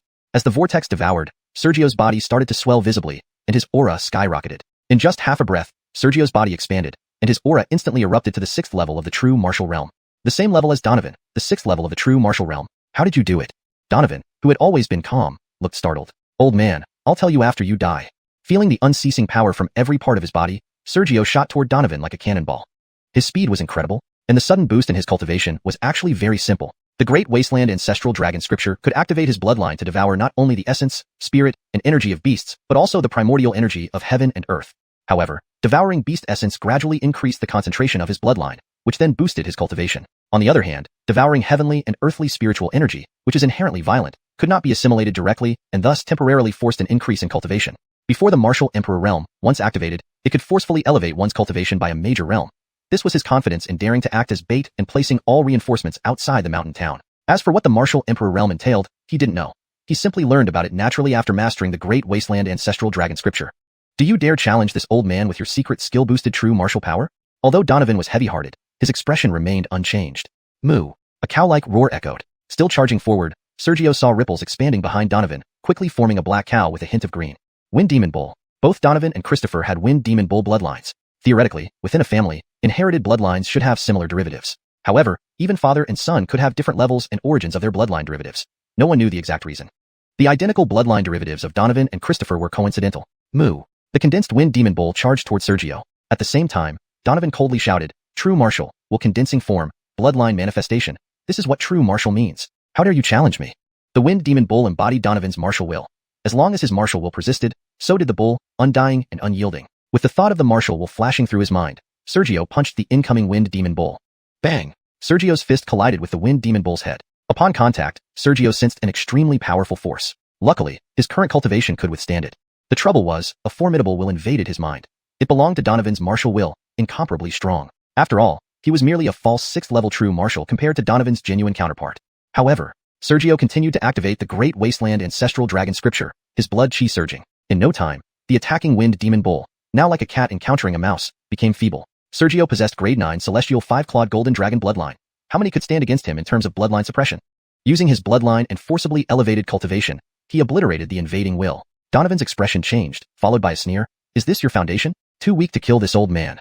"Indeed, it's somewhat lacking," Sergio admitted. Stepping back a bit, he said, "But holding you back, I believe, should suffice." Donovan's expression changed. He realized that Sergio's current capability was enough to stall him. Once reinforcements arrived, it would be the end. Benignantly, Donovan sternly declared. I don't believe you can hold out until then. You can try. Sergio didn't attack, but kept his distance to prevent Donovan from escaping. His signal was sent, and reinforcements were on the way. After a cold stare, Donovan called out, Return. Moo. In a weak moo, the wind demon bull returned to Donovan, and with a mysterious aura, Donovan's aura surged. Wind-splitting palm.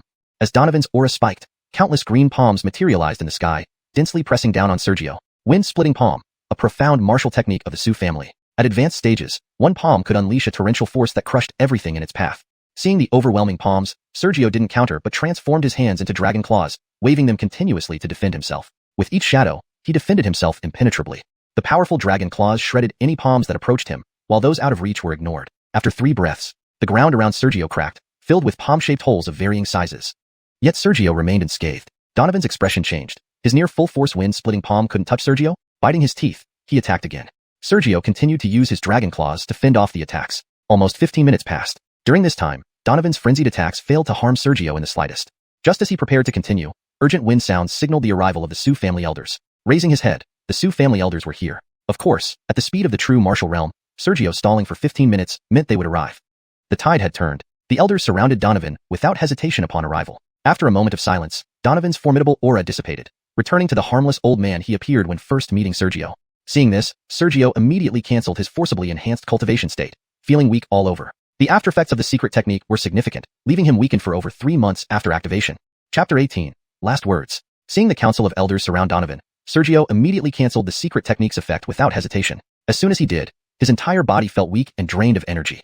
The backlash from using a secret technique would leave him weakened for more than 3 months, the exact duration depending on how long he used it. The Su family also had secret techniques to temporarily enhance cultivation, but none could significantly boost power, and their side effects were far more severe than those of the dismal ancestral dragon scripture's secret technique. Glancing at the surrounding council of elders, not one was someone he held dear. After a moment of silence, Donovan sat down on the ground and laughed. It seems I'm doomed today. Montague, the current head elder leading the team, narrowed his eyes. You're quite composed about it. You shouldn't have come, several other elders said expressionlessly. Hearing this, Donovan smiled. There must be an end to this. As he spoke, he looked at Sergio. I knew it was your scheme the moment you left the city alone, yet I still came. So?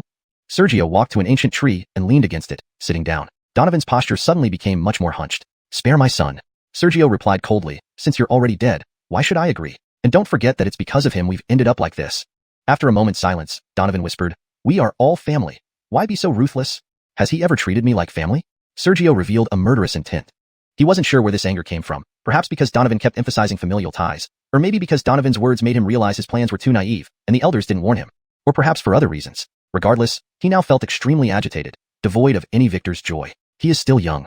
Pausing, Donovan first glanced at the other elders, then looked back at Sergio. Indeed, it was I who crippled you back then, but I didn't kill you, right? With my cultivation level back when Muhammad wasn't in the family, if I had wanted to kill you, you wouldn't have survived.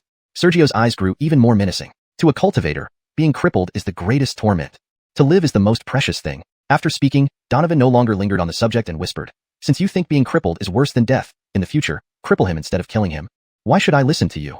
Sergio grew increasingly irritable. Before Donovan could answer, Montague suddenly snorted coldly, your last words have been enough, commit suicide now. Donovan, however, did not kill himself but smiled. Victory and defeat determine everything.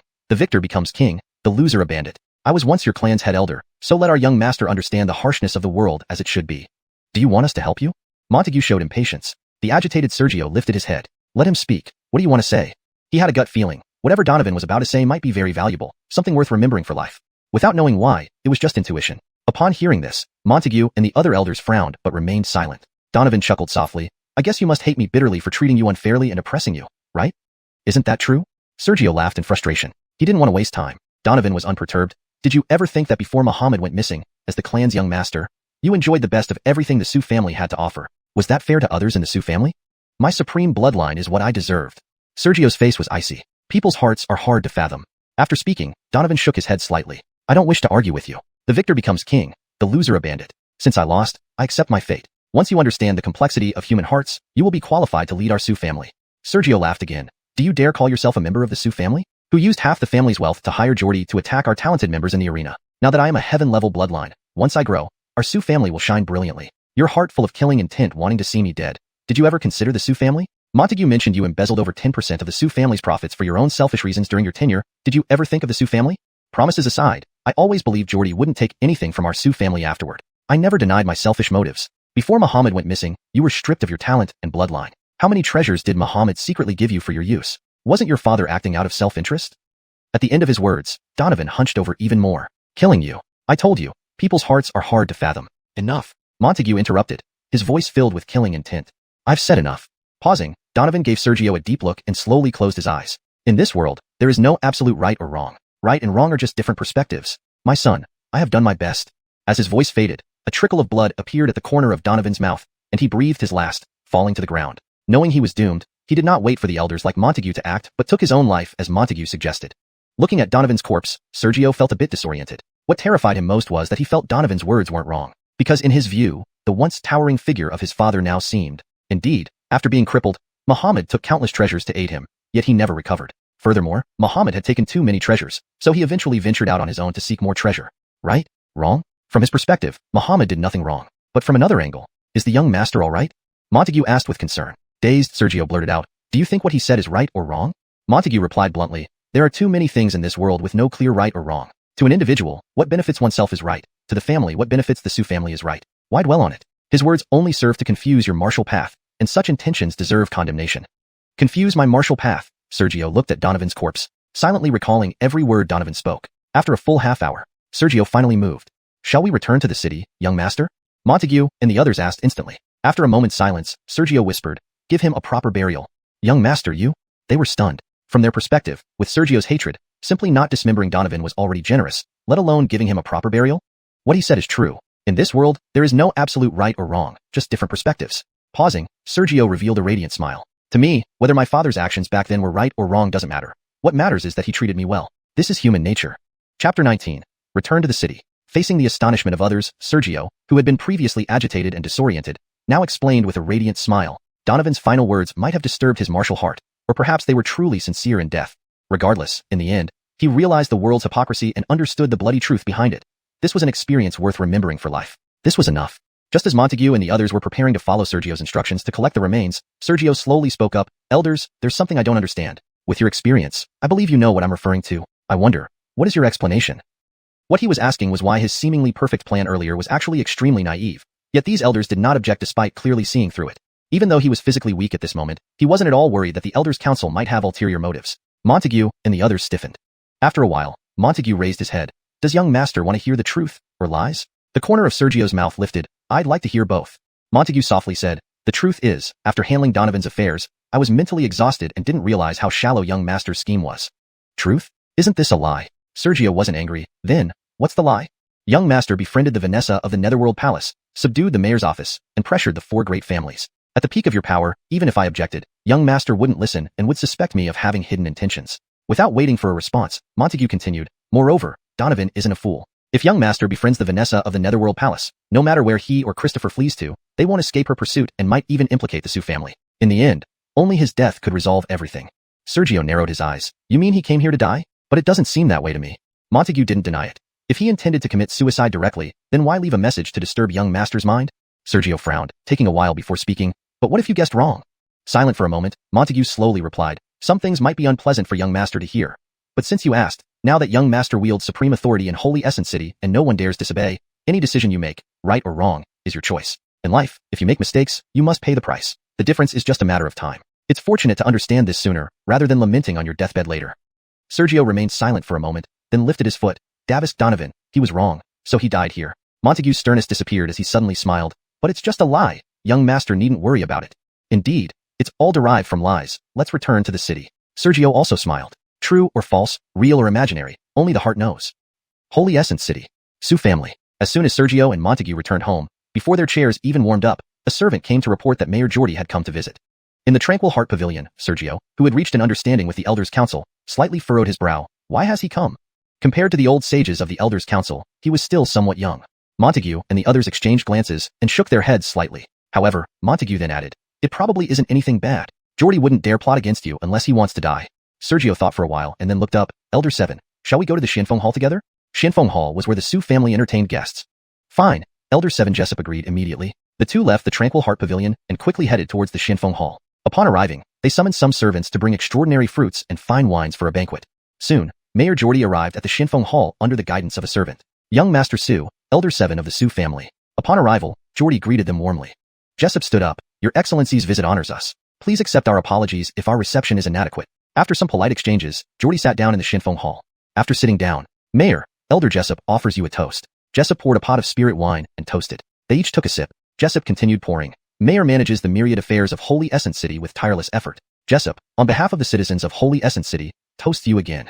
Geordie acknowledged it and drank another cup. Jessup's eyes flickered, ready to pour another cup. Unexpectedly, Geordie suddenly spoke. Elder 7, I've come today to give money. Sergio is a pride of our Holy Essence City, so there's no need for formalities between us, right?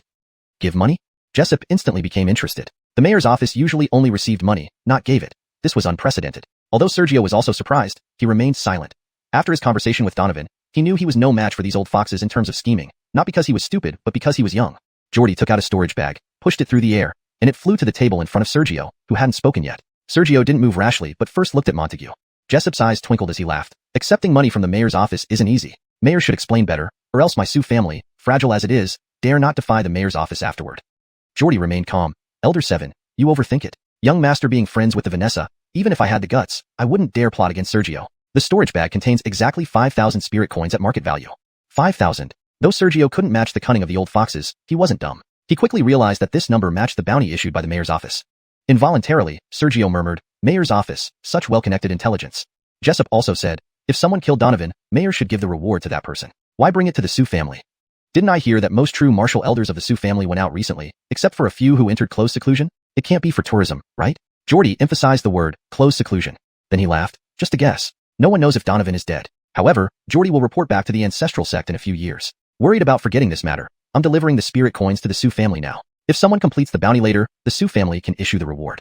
Sergio was about to refuse, but Jessup agreed. This makes sense and saves trouble from random visitors disturbing Mayor later. After thinking for a while, Sergio understood.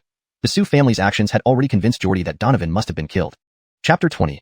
Awe. Because Jessup had agreed, Sergio reflected for a moment and realized the Sioux family's actions were significant before this, and now all the elders had returned together. If Geordie wasn't foolish, he would have already known that the Sioux family had completed their plan.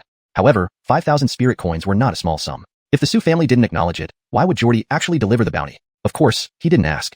He merely watched as Jessup and Geordie exchanged meaningless pleasantries about the dinner. After 3 rounds of drinks, Jessup and Geordie both became tipsy. Drunk without the need for wine, one could get intoxicated on purpose. Half drunk, Geordie swayed as he stood up. Ah, old age strikes hard. Even a little wine can be too much. Young Master Sioux, Elder 7, I'm afraid I must return. Otherwise, if I remain drunk here at the Sioux family compound, it might become laughable news tomorrow. Jessup also staggered to his feet. Come in, quickly escort the Davizonal. Instantly, several servants who had been waiting outside Shinfeng Hall hurried into the side hall. Geordie didn't resist, and with the support of those servants, he began to leave. Walking to the door, Geordie suddenly stopped, looking dazed. Rewrite, Young Master Sioux, I received word earlier that you hadn't gone to the sect. I heard the Vanessa misses you quite dearly, worried something went wrong here. She is preparing to send someone to invite you? Getting old really muddles my mind. You few, escort me back? At the end of his speech, he appeared more drunk, as if everything was mere babble. Supported by the servants, Geordie left. The moment Geordie disappeared, the drunken Jessup instantly sobered, turning his gaze toward Sergio, with an odd glint in his eyes. Seeing this, Sergio murmured softly, he's drunk. Edie might remember me, but she couldn't possibly miss me that much. Jessup nodded in agreement, just polite conversation. Then, he whispered, however, young master, you should head to the Shimming Palace. Sergio thought for a moment, frowning, is it absolutely necessary? Jessup was momentarily stunned, then his pupils narrowed sharply, revealing surprise. Young master, you don't want to go to Shimming Palace? Sergio countered. Do you think it matters whether I join Shimming Palace or not, given my talent? Jessup pondered for a while, then spoke earnestly. Logically, young master should make your own decisions. However, from my perspective, you must go to Shimming Palace. Why? Sergio showed some displeasure. He didn't wish to join Shimming Palace. Better to lead a chicken than to be a peacock's tail. He didn't need the teachings or resources of Shimming Palace. Hunting demonic beasts was his most important resource for rapid cultivation. Jessup fell silent for a while before speaking slowly. Young master, where did you acquire heavenly level bloodline? Upon hearing this, Sergio's eyes instantly revealed a hint of murderous intent. But Jessup shook his head immediately. This is young master's secret. I have no reason to pry. But young master, you should know that in Xianxuan City and its surroundings, everyone knows your bloodline and cultivation were destroyed. Even if there was a treasure to restore it, it would only be back to rank 7 Earth grade bloodline, not heavenly level. Having said that, Jessup raised his head. No one has dared to cause trouble because they are afraid. The Vanessa Edie of Shimming Palace has shown considerable familiarity with you. No one dares to offend Shimming Palace. If young master does not enter Shimming Palace, in the short term it might be fine, but in the long run, the consequences could be dire. Sergio's expression turned stunned for a moment, then a faint trace of guilt emerged. He indeed hadn't considered this aspect. Soon, he asked confusedly, would Geordie be so kind as to warn me? Jessup shook his head. No, not out of kindness. He already said that the Vanessa misses you. Seeing that you haven't gone to Ximing Palace, she likely sent a special message instructing him to convey it. If what you said just now was mere politeness, Sergio felt his thoughts were inadequate. Well, lowering his head, Jessup hesitated. Jordy wouldn't dare discuss Ximing Palace's Vanessa privately. Whether or not the Vanessa has intentions towards you, if she did, she certainly wouldn't express it so openly. At this point, Jessup showed some understanding. The Vanessa, seeing that you haven't moved and knowing your alarming cultivation speed, probably guessed your thoughts. To ensure your safety, she deliberately spread some real and false messages to urge you to go to Ximing Palace. Sergio thought for a while, realizing the situation, showing a hint of disdain. So, Ximing Palace is full of good people? At least, with the Vanessa being friendly towards you, countless schemes won't be used against you. Jessup was clear-eyed. If everyone acted like you, joining Ximing Palace would bring more misfortune. Sergio showed a hint of helplessness. So, once in Ximing Palace, please tread carefully. With the Vanessa's protection, nothing should happen. Pausing, Jessup added quietly, if you have time, consider visiting the Patriarch's study. There may be no secret techniques, but there are countless stories. Stories? Sergio was puzzled, uncertain of Jessup's intentions. Countless stories about schemes and plots. After saying that, Jessup smiled. If young master can memorize those countless stories and apply them wisely, when you reach Ximing Palace, thinking thrice before acting. Unless the elder generation personally plots against you. Otherwise, among the younger generation, no one can scheme against you. Whether these stories were true or not, it was hard to say. Whether others plotting against Sergio would follow the storylines was uncertain. But after witnessing schemes, he'd be cautious. Though not entirely immune to being schemed against, it would be harder for anyone to succeed with intrigue. Thinking of the critical point, Sergio nodded gently. The Patriarch's study contained countless records of schemes, which he previously didn't know. Just as he was about to head to the Patriarch's study, as soon as he lifted his foot, Sergio thought of something, showing confusion. Elder 7. Aren't you curious about secrets? Jessup's face stiffened slightly. For a long time, he turned and slowly left. Reaching the door, he said, human hearts often can't withstand tests. Without the Ximing Palace Vanessa, and if Mountain Lord didn't have the strength to battle Donovan Trust, in the Sea Mountain continent, is the most luxurious yet cheapest commodity. Before finishing his words, Jessup vanished at the doorway. Sergio's face tensed. Sea Mountain continent is the name of this world. About a month later, without almost anyone in Xianxia City knowing, Sergio left alone, heading westward. Outside the city, just stepping out of the city walls, Sergio looked back at the towering fortress, his face showing complexity and depression. He stayed in the Patriarch's study for a whole month, reading countless stories, real or fictional, that were filled with deceit and treachery. Reading too many schemes made him feel increasingly gloomy and oppressed. Chapter 21. Wilderness Inn. Sergio stayed in the head of the family's study for a full month, immersed in countless records of intrigues and schemes. He felt as if his entire being had turned oppressive and gloomy. Leaving the city and now looking back at the towering walls of sacred Guiyuan City, he wondered if it was because he had left the Su family or had finally escaped the constraints of the city walls, but this was the first time he felt the air and ambience outside the city to be so relaxing. After some time, he murmured softly, if father hadn't gone missing, I might have slowly accepted my duties step by step instead of being hurriedly sent to the Dark Mystic Palace. The Elder Council crammed all their experiences and lessons into me all at once. Father, where are you? He missed Muhammad a little. If Muhammad were still around, would all these lessons on human treachery, the lack of absolute right or wrong in the world, and the numerous conspiracies have been forced into his mind in such a short span of 2 months? He stared at the city wall for a long while. Sergio shook his head slightly, clearing away myriad distractions from his mind. Then, with a look of determination, he headed west. He had learned from Jordy that the Dark Mystic Palace was very far from sacred Guiyuan City. He refused Jordy's escort to toughen himself under completely independent circumstances, and to see if conspiracies truly lurked everywhere. Soon, Sergio's figure disappeared from view. Sometime later, 2 elders of the Su family, Montague and Jessup, appeared silently atop the city wall. They could no longer see Sergio, yet they seemed to gaze calmly towards the west as though they still could. After a long time, Montague spoke slowly. Before leaving, he ordered a citywide search for Christopher. Donovan was dead, but Christopher wasn't. In fact, due to Donovan's suicide, no one knew where Christopher was. They could only guess that he might still be hiding within sacred Guiyuan City. Jessup slowly withdrew his gaze. Winner takes all. Since Christopher lost, he must pay the price for trying to usurp the position. If he can escape the Su family guards, it's his good fortune. If not, it's his destiny. Montague spoke again. Do you think, before dying, Donovan intended to fulfill our young master's path, or to disturb his mindset? Jessup sighed lightly. Perhaps only he knows. Since he is already gone, further discussion is unnecessary. Let's return. The young master possesses a heaven-grade bloodline. If he can rise within the Dark Mystic Palace, our Su family will also be able to establish a sect and dominate the region. If he fails, our Su family might end up paying the ultimate price along with him. He was named Jessup, but his thoughts were far from direct. Rather, they were extremely meticulous. I suddenly understand why Donovan attacked unexpectedly during the arena event, attempting to kill him. Rise or fall, for someone like Donovan who values stability, the choice isn't difficult. Those who live longer often see farther. About 4 days later, in a wilderness about 500 miles from sacred Guiyuan City, Sergio quietly walked on a major road built by some unknown force. Ahead, there appeared an inn-like structure. He had been traveling nonstop for 4 days, at varying speeds. This was the first inn he encountered in those 4 days, located in the wilderness. As he got closer, Sergio realized that the inn was at a crossroads. The paths ahead split to the left and the right, both leading westward. From the stories of intrigues he read in the study, Inns like this set up in remote areas were 90% likely to be suspicious. A small mistake could lead to death and loss of property. He didn't want to approach the inn to avoid unnecessary trouble, but since this was a crossroad, perhaps he should enter and take a look. Without intending to, he slowed down as he neared the inn entrance. A plump man popped his head out from the door. "Guest, come inside and rest a while?" With a broad smile, appearing gentle. It made Sergio easily recall many shopkeepers of the Su family branches. After running businesses for a long time, they too wore such smiles, a false smile known as worldly wisdom. Clearly fake, yet somewhat welcoming. "No, thank you. Su needs to hurry on," Sergio replied with a shake of his head, then inquired, "Sir, which path should I take from here to reach the Dark Mystic Palace?" The innkeeper's expression became peculiar. "If it's inconvenient to say, never mind," Sergio said casually, preparing to choose any road and continue.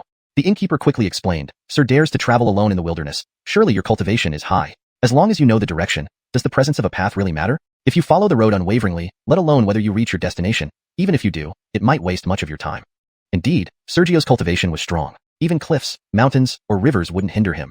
With his cultivation, he could traverse them effortlessly. Sergio paused mid-step, turning to thank him. "You make a good point, sir. Much obliged." After saying this, he prepared to continue his journey. The plump innkeeper spoke again. "Won't sir come inside for a rest? Beyond here, you will leave sacred Guiyuan City's range. The nearest city to the west is at least 4,000 miles away. From your appearance, this seems to be your first trip. Not well prepared, you'll suffer needlessly in the wilderness." Sergio instinctively glanced at his waist. He wasn't entirely unprepared. His storage bag contained supplies and spirit coins brought from the Su family. The plump innkeeper came out, pulling Sergio inside. "Is sir worried this is a black inn? Not to brag, but this inn has been running for almost 10 years. If there were problems, it would have been shut down long ago."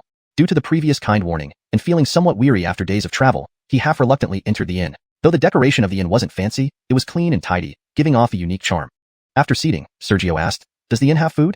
"Of course we have food," the innkeeper responded, then added sheepishly, "Our inn isn't big enough to store beast meat, but ordinary home-cooked meals to fill one's belly are available." Sergio wasn't bothered and smiled. "Then please prepare your best dishes, sir." "Certainly, wait a moment while I go to the kitchen." The plump innkeeper left the hall happily, heading into the backyard through a small door. Looking at Sergio, his initial smile gradually faded as he observed his surroundings. He was scrutinizing the inn to check for anything amiss. The innkeeper had been overly enthusiastic, but it couldn't hide his significant cultivation. Chapter 22.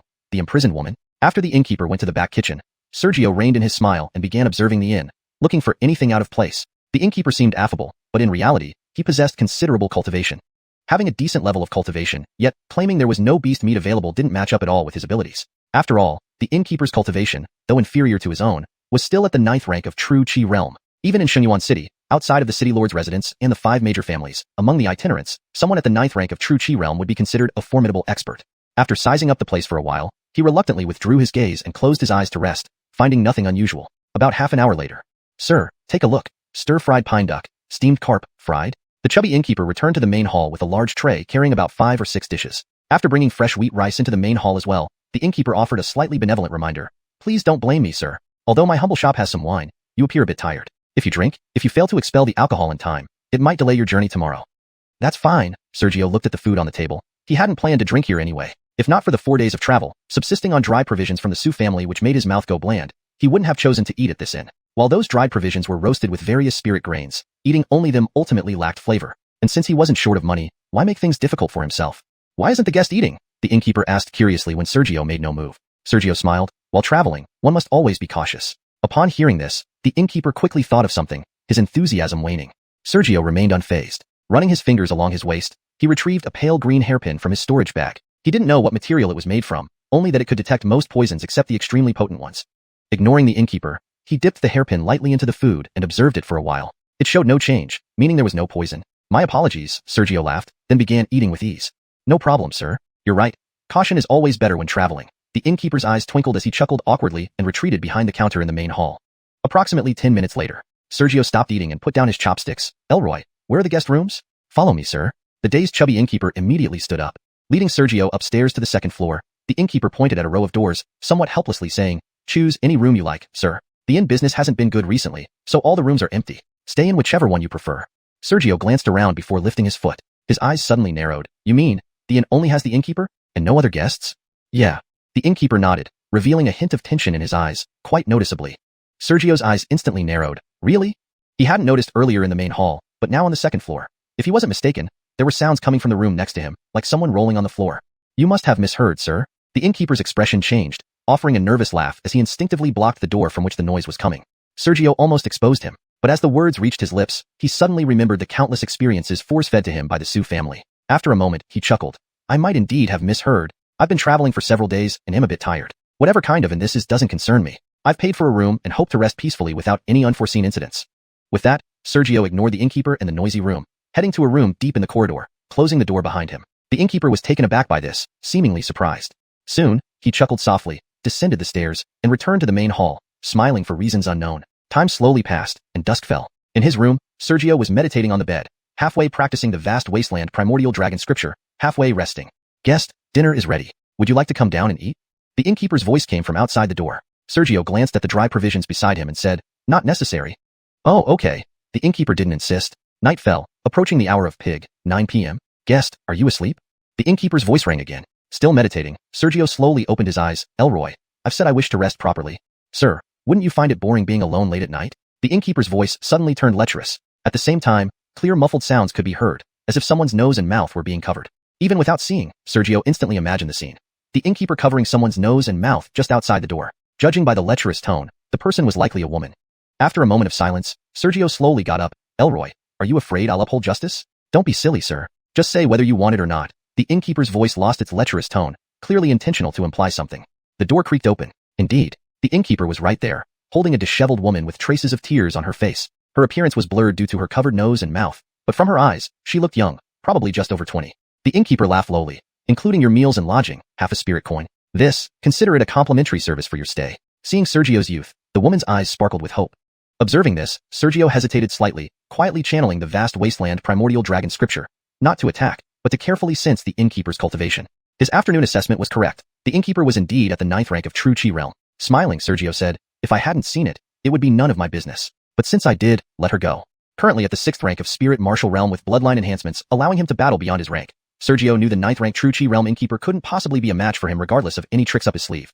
Sir, this is a bit too much. I arranged this for you to alleviate your loneliness during the night, and now you're trying to snatch her away? The innkeeper, waiting for payment, dragged the woman back, his eyes turning cold.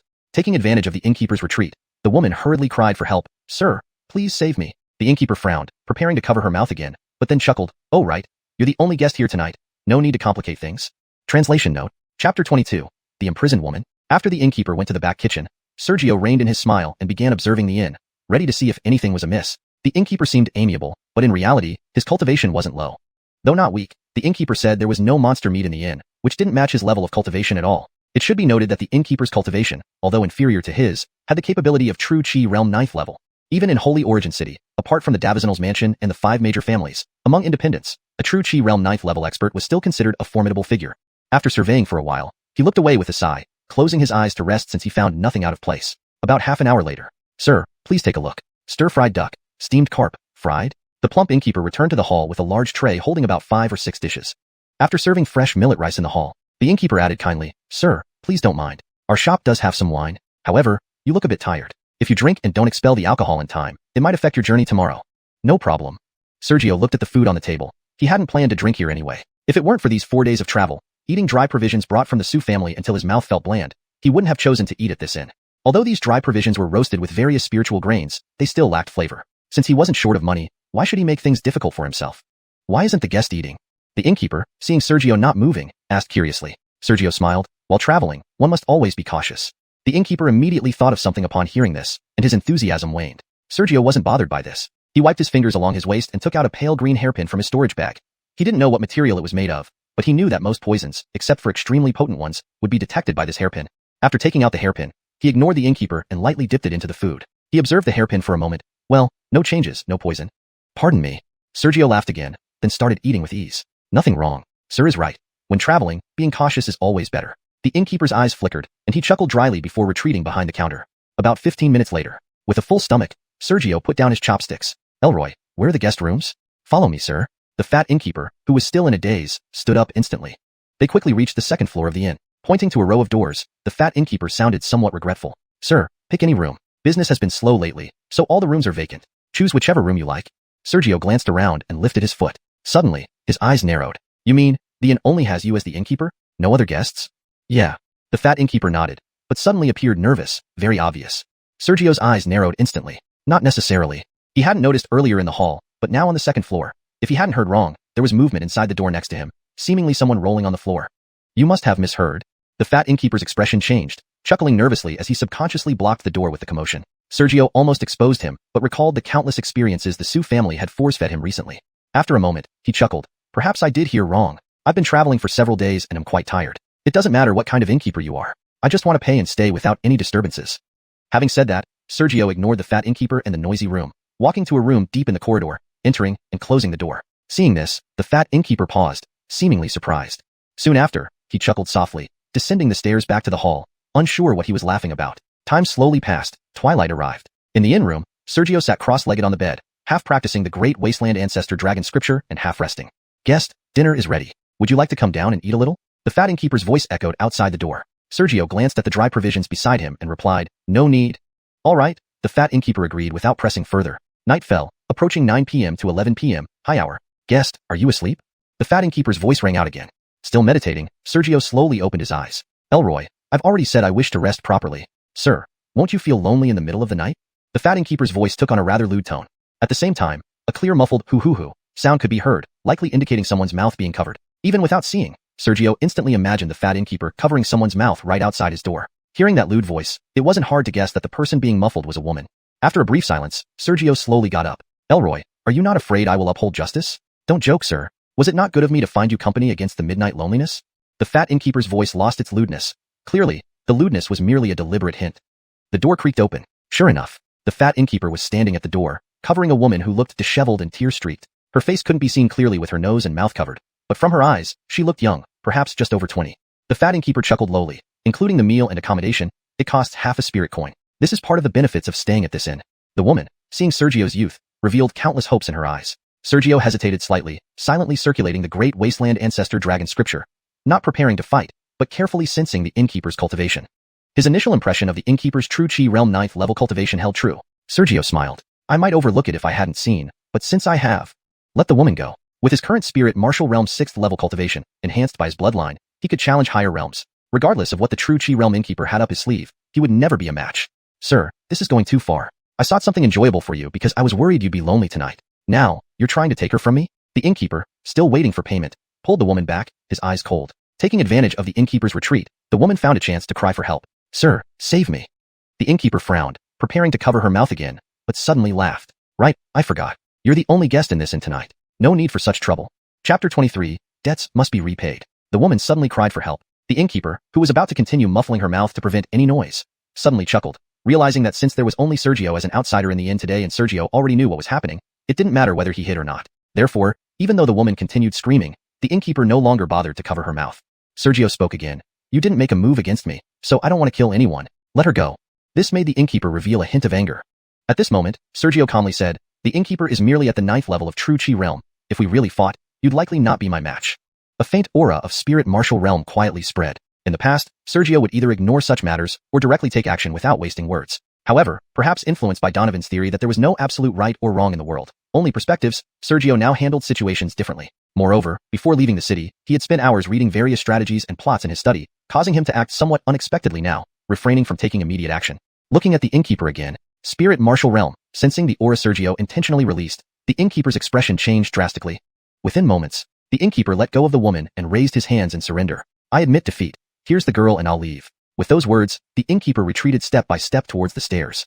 Thank you, Sir Sob. The woman, overwhelmed with gratitude, clung onto Sergio's robe, terrified of falling back into the innkeeper's hands. After sizing her up, Sergio noticed she wasn't unattractive, her tear-streaked eyes evoking an urge to protect her. Sergio softly said, let go. Huh. The woman looked puzzled. Sergio glanced at the fat innkeeper who was already retreating towards the staircase. Then he asked, do you not want revenge? If you don't release me, how can I deal with him? He hadn't acted out of restraint, but because they were too close earlier and the woman was in the innkeeper's hands, revealing his intent to kill would have inevitably led to her death. Within his capabilities, he didn't mind saving her on impulse, just like when he rescued Edie in the Guiyuan Mountains, which eventually led to their relationship. Accepting Donovan's viewpoint didn't mean he lost his own judgment. Oh, okay.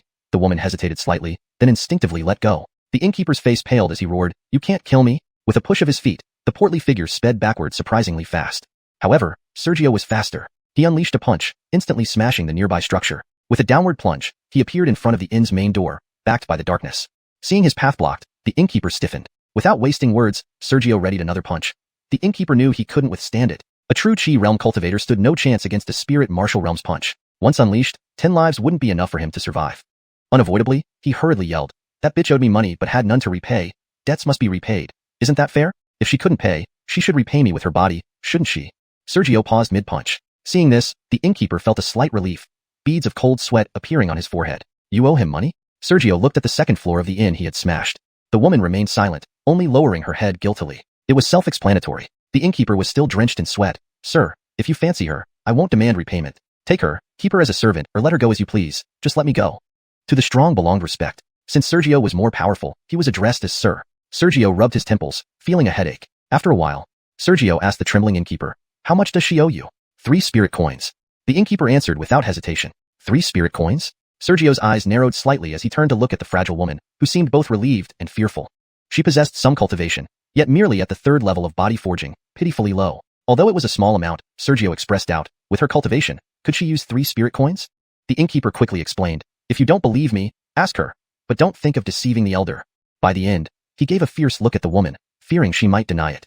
The woman bravely contradicted, you're lying. I borrowed 2.5 spirit coins. The innkeeper panicked, no interest? We aren't related. Without interest, why would I lend you money? Observing their argument, Sergio felt something amiss but couldn't pinpoint what exactly. Finally, never mind. Sergio shook his head to clear his thoughts. Then he took out 3 spirit coins. This ends here. She owes you 3 spirit coins, yet you stoop so low for such a small sum. Aren't you ashamed? Thank you, sir. I won't disturb you further, sir. Rest well. The innkeeper grinned like a chrysanthemum after receiving the coins. Once the innkeeper vanished into the night, the woman timidly looked at Sergio. Thank you, sir. I have no money to repay you. Sergio turned to see the pitiful woman, thinking for a moment, and realized what felt off. A weak cultivator encountering him, a stranger. Where did she get the courage to call for help? If he wasn't good, was it sheer bravery or desperation that drove her to take such risks? Deciding not to care, Sergio waved his hand. Just 3 spirit coins, no need for repayment, go on your way. He leaped gracefully, returning to an intact room on the 2nd floor. The next morning, dawn broke. After ending his overnight cultivation, Sergio slowly opened his eyes. Glancing outside through the window, the first light of the sun shone. He took a ration from his storage bag, preparing to eat while traveling. A slight sound reached outside, followed by the woman's hesitant voice. Sir, are you awake? You're still here? Sergio frowned. His good deed to save her shouldn't have caused her to cling to him. Her voice turned somber. Sir, there are no villages or towns within 100 miles. I'm all alone. Indeed, this area was desolate. A weak woman wandering around might not know how she'd meet her end. Sensing that the innkeeper had left with the coins, and the inn only contained him and the woman, rescuing someone had brought complications. Thinking for a while, Sergio opened the door and walked out. The woman was standing outside with a basin of water and a towel. She tentatively asked, Sir, would you like to wash your face? Seeing this, Sergio couldn't help but feel compassion. Stepping past her downstairs, he asked, Where do you live? Why didn't your parents save you? My parents are gone, the woman said with sadness. Carrying the basin, she followed Sergio downstairs. Sir, you are kind? I have no one now, sir, could you? Chapter 24, Willow River Village. The woman carrying the basin of water followed Sergio downstairs, speaking with a hint of desperate hopefulness. She mentioned she had no one to rely on and wished Sergio could take her in. Hold it, Sergio interrupted her mid-sentence. He then continued expressionlessly, helping you was just a spontaneous decision. If your home is nearby, I will escort you back. Otherwise, that innkeeper looks like he won't be returning. You can stay here at the inn. It would give you a place to settle down. Following him. Not that he looked down on the woman, but at the Su family manor. Although the maids outside his door were all trembling in fear, they either lacked cultivation or were only at the 9th level of body tempering. Moreover, they were all loyal servants raised by the family. Also, his trip was to join the profound abyss sect, not for leisure travel. Sergio's refusal caused the woman's face to freeze momentarily. After a long pause, she lowered her head and whispered timidly, My lord, my parents lived in Willow River Village when they were alive. Village? If it were a town, Sergio might know about the ones nearby since this area fell under the jurisdiction of Xianxuan City. But a village, who knew where it was? Seeing Sergio frown, the woman quickly explained, Lord, it's to the west. Stone Amador said it's not far from here, only about 200 miles away. Stone Amador was clearly the plump innkeeper. To the west, indeed a convenient route. Since that's the case, let's go. I'll take you back to your village. Sergio glanced at the rising sun, then walked out of the inn. Oh, all right. The woman put the basin on the ground and hurriedly followed Sergio as they headed west.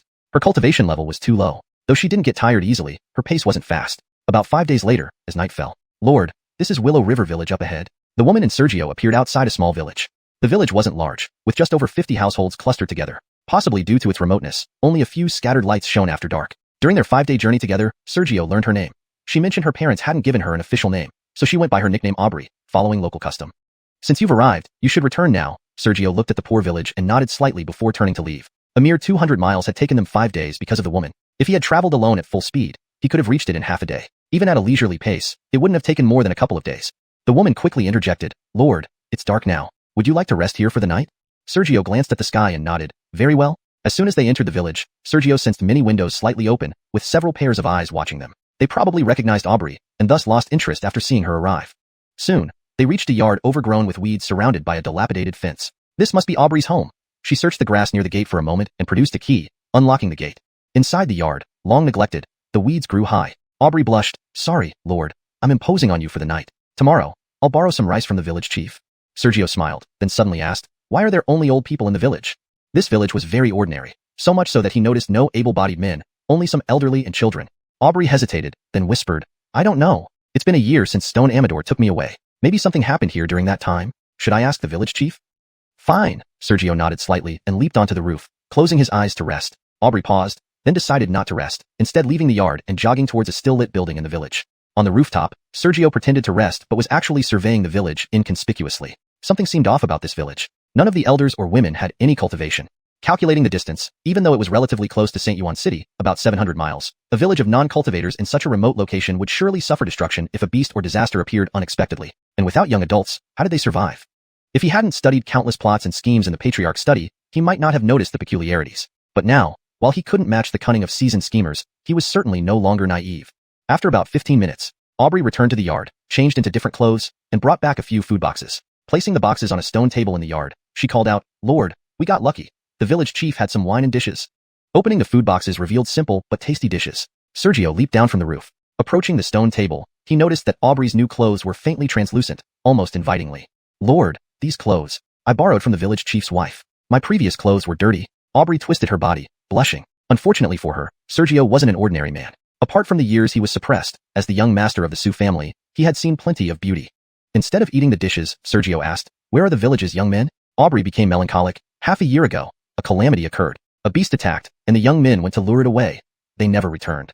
Sergio raised an eyebrow. After feeling sad for a while, Aubrey noticed Sergio wasn't eating and asked in confusion, Lord, aren't you going to eat? Eat. Then, Sergio's expression turned peculiar. Aubrey lowered her head. Lord endured a tiring journey to escort me. I shouldn't eat until you do. You have a point. Sergio's expression became strange. Ah. Aubrey was confused. Sergio's gaze showed amusement. I suspect these dishes are poisoned, aren't they? What? Aubrey abruptly stood, completely disbelieving. Sergio pulled out a green hairpin from his storage bag. Testing the dishes, the pin remained unchanged. But when he stabbed the wine, it instantly turned black. Poisoned? How could it be? Aubrey widened her eyes, astonished. She then panicked. How could the village chief harm me? Sergio replied with amusement. Let those hiding come out. I'm curious how they managed to stay hidden from me. Aubrey was thoroughly baffled. Lord, what are you saying? Chapter 25. Bandits. Facing Sergio's sudden, amused expression, Cynthia's face was filled with confusion. She asked Sergio in puzzlement what he meant. Do you think I won't kill you? Sergio slightly turned his head, his eyes turning cold and full of murderous intent. Cynthia's expression stiffened as she staggered backward, seemingly frightened. In no time, she retreated to the door of the room. Then, exposed, what are you waiting for? Cynthia suddenly screamed. The sound carried far. Whoosh whoosh. Sounds pierced the air. In the village, nearly half of the buildings opened, leaving afterimages rapidly outside this fenced yard. In a moment, nearly 30 figures surrounded the area. All were at the true Chi realm, led by someone at the spirit warrior realm. Focusing on the spirit warrior, it was a scar-faced man with a long scar by his eye. Sergio soon shifted his gaze to beside the scar-faced man, where there was a chubby figure, the fat innkeeper who was previously at the 9th level of the true Chi realm in the inn. After a while, Sergio retracted his gaze. Indeed, it was an ambush. I'm somewhat curious how you all concealed yourselves in the village without me noticing. When entering the village, he had sensed only ordinary people. The scar-faced man stood on top of the wall, looking down. I'm also very curious how you noticed something was off. How about we exchange insights? You tell me the loophole, I'll tell you why. Sure. Smiling, Sergio agreed and then said, there weren't many loopholes. Firstly, do you really believe a place with no able-bodied adults could survive peacefully in the wilderness? Even if they could, what would they eat and drink? Air and northwest wind? True. Secondly, though Sergio's words were blunt, the scar-faced man nodded. Sergio's lips curved upwards. A normal village, when strangers enter, even if led by locals, wouldn't just ignore them. Someone should come to check, right? But after being here so long, not a single person came to inspect. It seems especially strange for a village with no young adults. Indeed, it's not normal, but it should have only raised suspicion, not certainty about an ambush. The scar-faced man shook his head. Sergio's gaze intensified, then looked back at Cynthia. Cynthia frowned slightly. I don't think I made any mistakes. She believed she perfectly portrayed a homeless woman during the journey. Sometimes fearful, sometimes timid, always relying on her savior Sergio. No one would spot any flaws. That fatty abducted you to repay his debts, even if there were reasons. If you were normal, you wouldn't possibly stop hating him. Pausing briefly, Sergio shrugged. Looking at it individually, perhaps you're magnanimous or hid your hatred deeply. But comparing it with the strangeness of the village, the issue becomes significant. Clap, clap. The scar-faced man laughed. Kid, you're clever. Sergio wasn't fazed. Now it's your turn. Explain how you hid. The scar-faced man explained directly, through formations. There are numerous formations inside these buildings that conceal aura, undetectable unless you step inside. Then the fat innkeeper Don smirked. Hand over everything you have. Exchanging curiosities was merely a prelude. The scar-faced man narrowed his eyes. To have reached the spirit warrior realm at such a young age, surely you don't want to die here. If I were you, I'd cooperate honestly and avoid a pointless death. Sergio praised. Spirit warrior realm 3rd level. Not bad indeed. Suddenly, the scar-faced man's expression sank. Did Sergio see through his cultivation? As if knowing his thoughts, Sergio suddenly revealed a chill. Just a spirit warrior 3rd level and dozens of useless true chi realm followers dare to trouble me? 6th level spirit warrior aura was unmistakably displayed. 6th level. The scar-faced man showed terror, instinctively retreating. Retreating a few steps, he paused, sneering. Attack together. Since he won't cooperate, kill him. The scar-faced man took out a ghost-headed saber, hurling it towards Sergio. Others surrounding the yard followed suit. However, a few saw the situation wasn't favorable and instead retreated into the night. Not knowing your limits. Sergio stomped hard on the ground, leaping 4 yards high. He punched downward forcefully. A spirit energy fist nearly 5 feet wide crashed down. Boom. Those attacking were instantly struck dead by the punch. As for the scar-faced man, while appearing to attack Sergio, he abruptly withdrew when Sergio countered. It was feint. Using the true chi followers to momentarily delay Sergio, he seized the opportunity to escape. Already 20 yards away. Given more time, he would vanish into the darkness. Can you escape? Sergio glanced at the bandits killed instantly, leaped after the scar-faced man, leaving a series of afterimages. Hearing the wind from behind, the scar-faced man was horrified, roaring, "Damn it, do you think higher cultivation guarantees victory? Push me further, and we'll die together." Die together, and you deserve it? Sergio snorted, speeding up. Within 3 breaths, he was within 15 feet of the scar-faced man. Damn it, will I be afraid of you? Realizing he couldn't escape, the scar-faced man gritted his teeth, drawing a steel saber from his storage bag and slashing back. One slash released dozens of inch-long sabers. With no weapon now, Sergio used fists, putting him at a slight disadvantage. But Sergio's eyes flashed coldly as his right hand transformed into a dragon claw. In the dark, a half-yard-sized claw faintly tore through the air. Bang! The steel saber shattered under the claw's marks, the multiple sabers likewise broken. The claw hit the scar-faced man, leaving 3 deep, bone-deep cuts. Ah! The scar-faced man screamed involuntarily. Seizing the chance, Sergio approached the scar-faced man, pressing him down, squatting abruptly, the dragon claw pressing against his neck. Wish to die or live? With no hesitation, Sergio spoke coldly. Davis, wanna live? The scar-faced man trembled. Sergio narrowed his eyes. We've never met, so why go through so much trouble targeting me? These people were indeed extraordinary. If not for spotting the loophole earlier in the village, he wouldn't have realized Xianxia was not the pitiful woman but a bandit who traveled with him for 5 days. Chapter 26. The Ambushed Caravan. Sergio subdued the scar-faced man and coldly questioned why he had been targeted. Secretly, he felt a chill run through his heart. If he hadn't noticed the flaw at that moment, after traveling together for 5 days, enough trust could have formed, and if he had not been on guard and consumed the wine and food brought by Xianxia, he would now likely be poisoned, left as fish meat to be cut up. The scar-faced man's face was filled with fear and surprise. Soon, he regained his composure. Spare my life? Through his words, Sergio learned that it was all a misunderstanding. These people did not deliberately target him, but were there coincidentally. That in was a problematic one from the start. If passersby possessed some wealth and were weak, Don would directly kill them for their valuables. If Don couldn't handle it, they would lure the victims to Willow Village for an ambush. When Sergio passed by, Don saw that his cultivation wasn't low and deduced that he must possess significant wealth, thus setting a trap. According to their plan, Xianxia was supposed to lure Sergio and bring him to Willow Village. To ensure everything went smoothly, poison was put into the wine and food. If this failed, the scar-faced man and others would launch an attack. Their strategy was foolproof except for one crucial miscalculation. The seemingly young Sergio possessed strength far beyond their expectations. Not only did the gang fail to overpower Sergio, but they ended up being killed by him instead.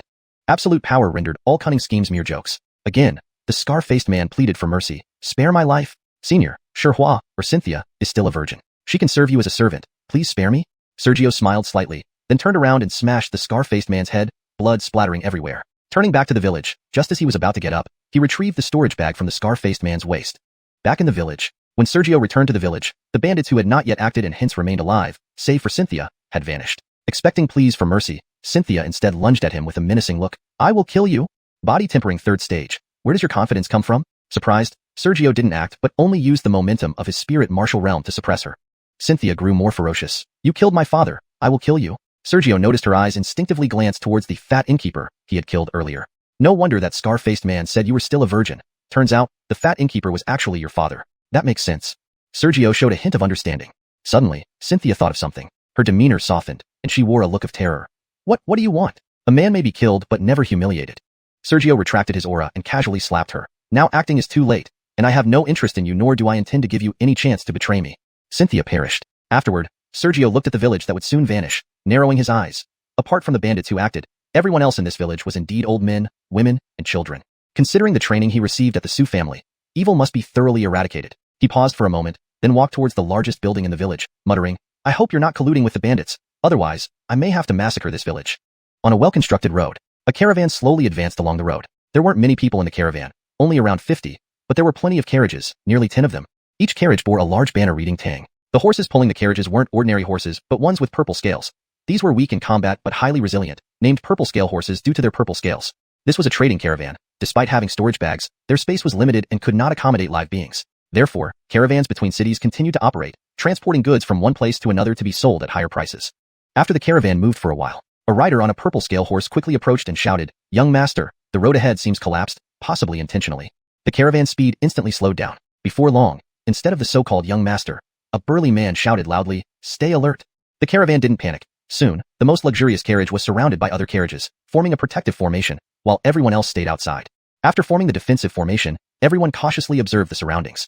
Although this was a major road, nearby were numerous forests. Not long after, the curtain of the most luxurious carriage opened, and a rather handsome, refined man stepped out, holding a fan and leaping atop the carriage, greeting with clasped hands. "I don't know which friend has occupied this area. I am Castor of the Tang family from Mou City. This is my humble greeting." Mou City? Tang family? Never heard of it. A cold shout echoed from a nearby forest. Susurrus. People appeared around the forest rapidly. In less than 10 breaths, almost 100 people encircled the caravan. They wore different clothes and mostly concealed their faces with masks. Then, 3 figures wearing devil masks leaped from the forest, standing on distant tree branches. Seeing this, Castor's eyes darkened. Benishioically, he clasped his hands again. "I meet you all. Our caravan was unaware that this was your resting place. It was disrespectful on my part. I am willing to offer 30 spirit coins for a cup of wine. What do you say?" 30 spirit coins? Are you treating beggars? The lead figure in the devil mask spoke coldly. Castor's expression darkened. After a while, he shook his head. "Honestly, our caravan recently passed by the 9-Dragon Fort, Black Death Hill, and Wind Spirit Castle, leaving us with little profit. We also didn't know about this new fort, hence the oversight. Could you kindly let us pass?"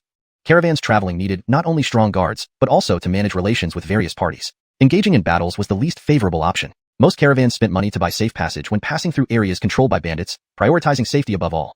The masked leader sneered, 10 spirit coins per person for their lives. Since your intelligence was insufficient, let's make it an even 500 spirit coins. A killing intent flashed in Castor's eyes. Is your fort trying to break the rules? Even the 9-Dragon Fort, Black Death Hill, and Wind Spirit Castle only ask for 50 spirit coins for drinks. Not wanting to fight doesn't mean the caravan lacks strength. No caravan dared to wander without sufficient means to prevent unforeseen incidents. Inside the inner circle of the caravan's guards, a young man watching the conflict couldn't help but feel somewhat helpless. He was Sergio. Chapter 27. Answering the call. Inside the inner circle of the caravan's guards, near the wagons, Sergio watched the sudden conflict with a somewhat helpless expression. After leaving Willow River Village and continuing on his journey, he hadn't traveled far before encountering this caravan. Compared to traveling on foot, riding in a wagon or atop the purple-scaled horse was definitely much more comfortable. To make his journey easier, he had decided to travel with this caravan, never expecting that after over 20 days of peace, an accident would occur here.